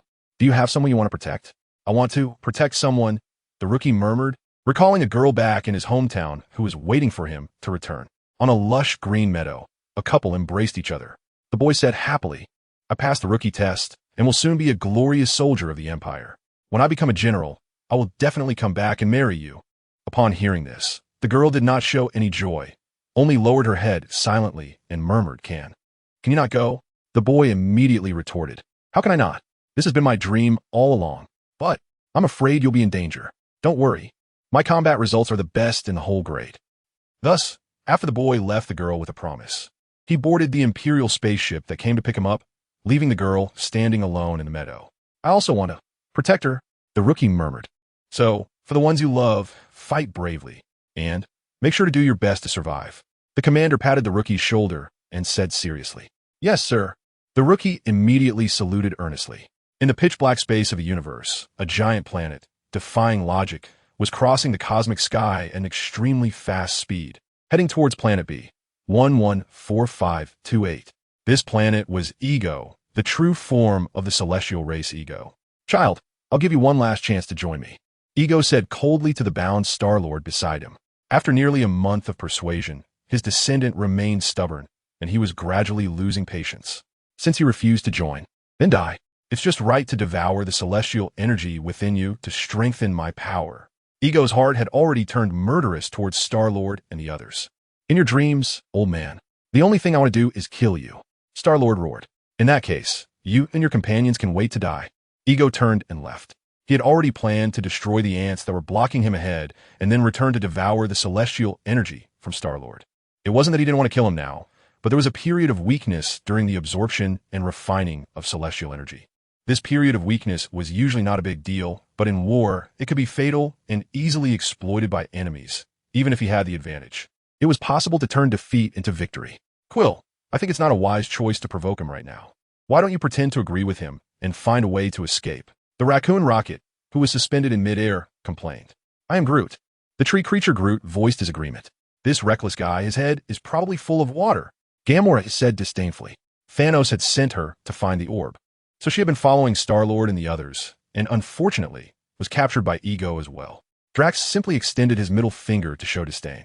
This guy is a powerful existence in the comics, known as the Destroyer, but unfortunately he was nerfed in the movie. "Hey, how can you blame me? Should I call that disgusting old man Dad? Yuck," Star-Lord retorted indignantly. Just when the few were arguing, Ego's servant, Mantis, walked in holding a pile of strange-looking insects. "This is your food for today." Mantis handed a few large bugs to Star-Lord's mouth. "Hey, I'm human, not an insect," Star-Lord shouted in struggle.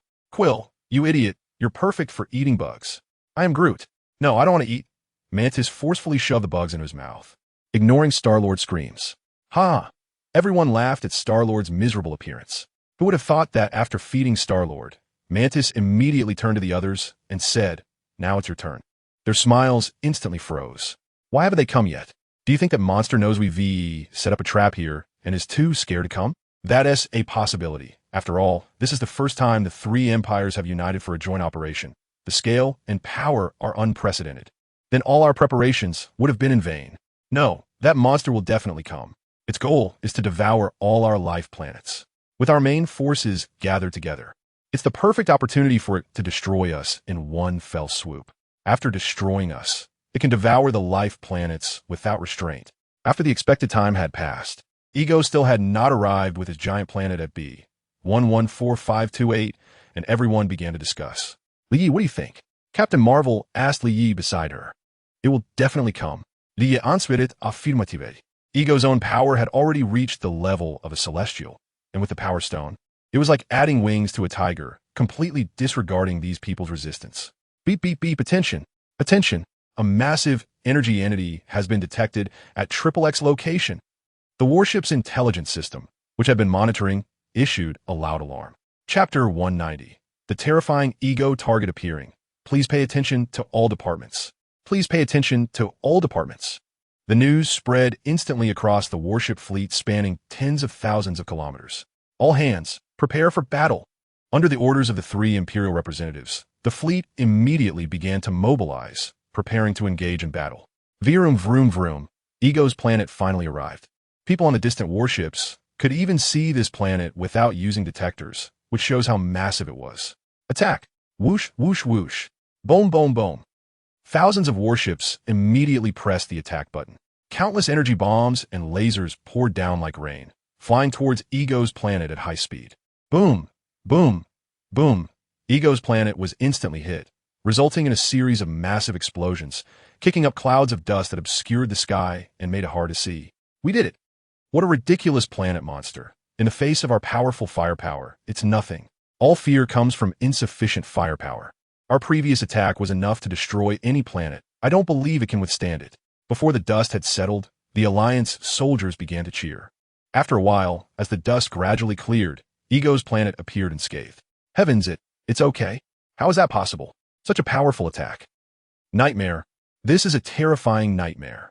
Seeing the intact Ego, the living planet, the Alliance soldiers were just cheering stood there, dumbfounded, unable to believe the reality before them. It's a shield. As everyone looked closely, they discovered that the surface of the planet was covered with a faint purple energy shield. In the main ship's command room, Impossible, a technician exclaimed, drawing the attention of everyone in the command room. Calm down, what happened? The representative of the Kree Empire, Zana, hurriedly inquired. It's simply impossible to cover a planet with a shield. It requires an immense amount of energy, and there is no energy source in the universe that can sustain it. The technician looked at the data on the screen in disbelief. The scene before him was like a slap in the face, shattering his worldview. No, there's such an energy source. Li Yi, who had been silent, suddenly spoke up. What is it? The Cosmic Cube, or also known as the Power Stone? What? The Cosmic Cube is the legendary Infinity Stone. Everyone was shocked. The legend of the Infinity Stones is not a secret in this universe. Many factions are aware of it.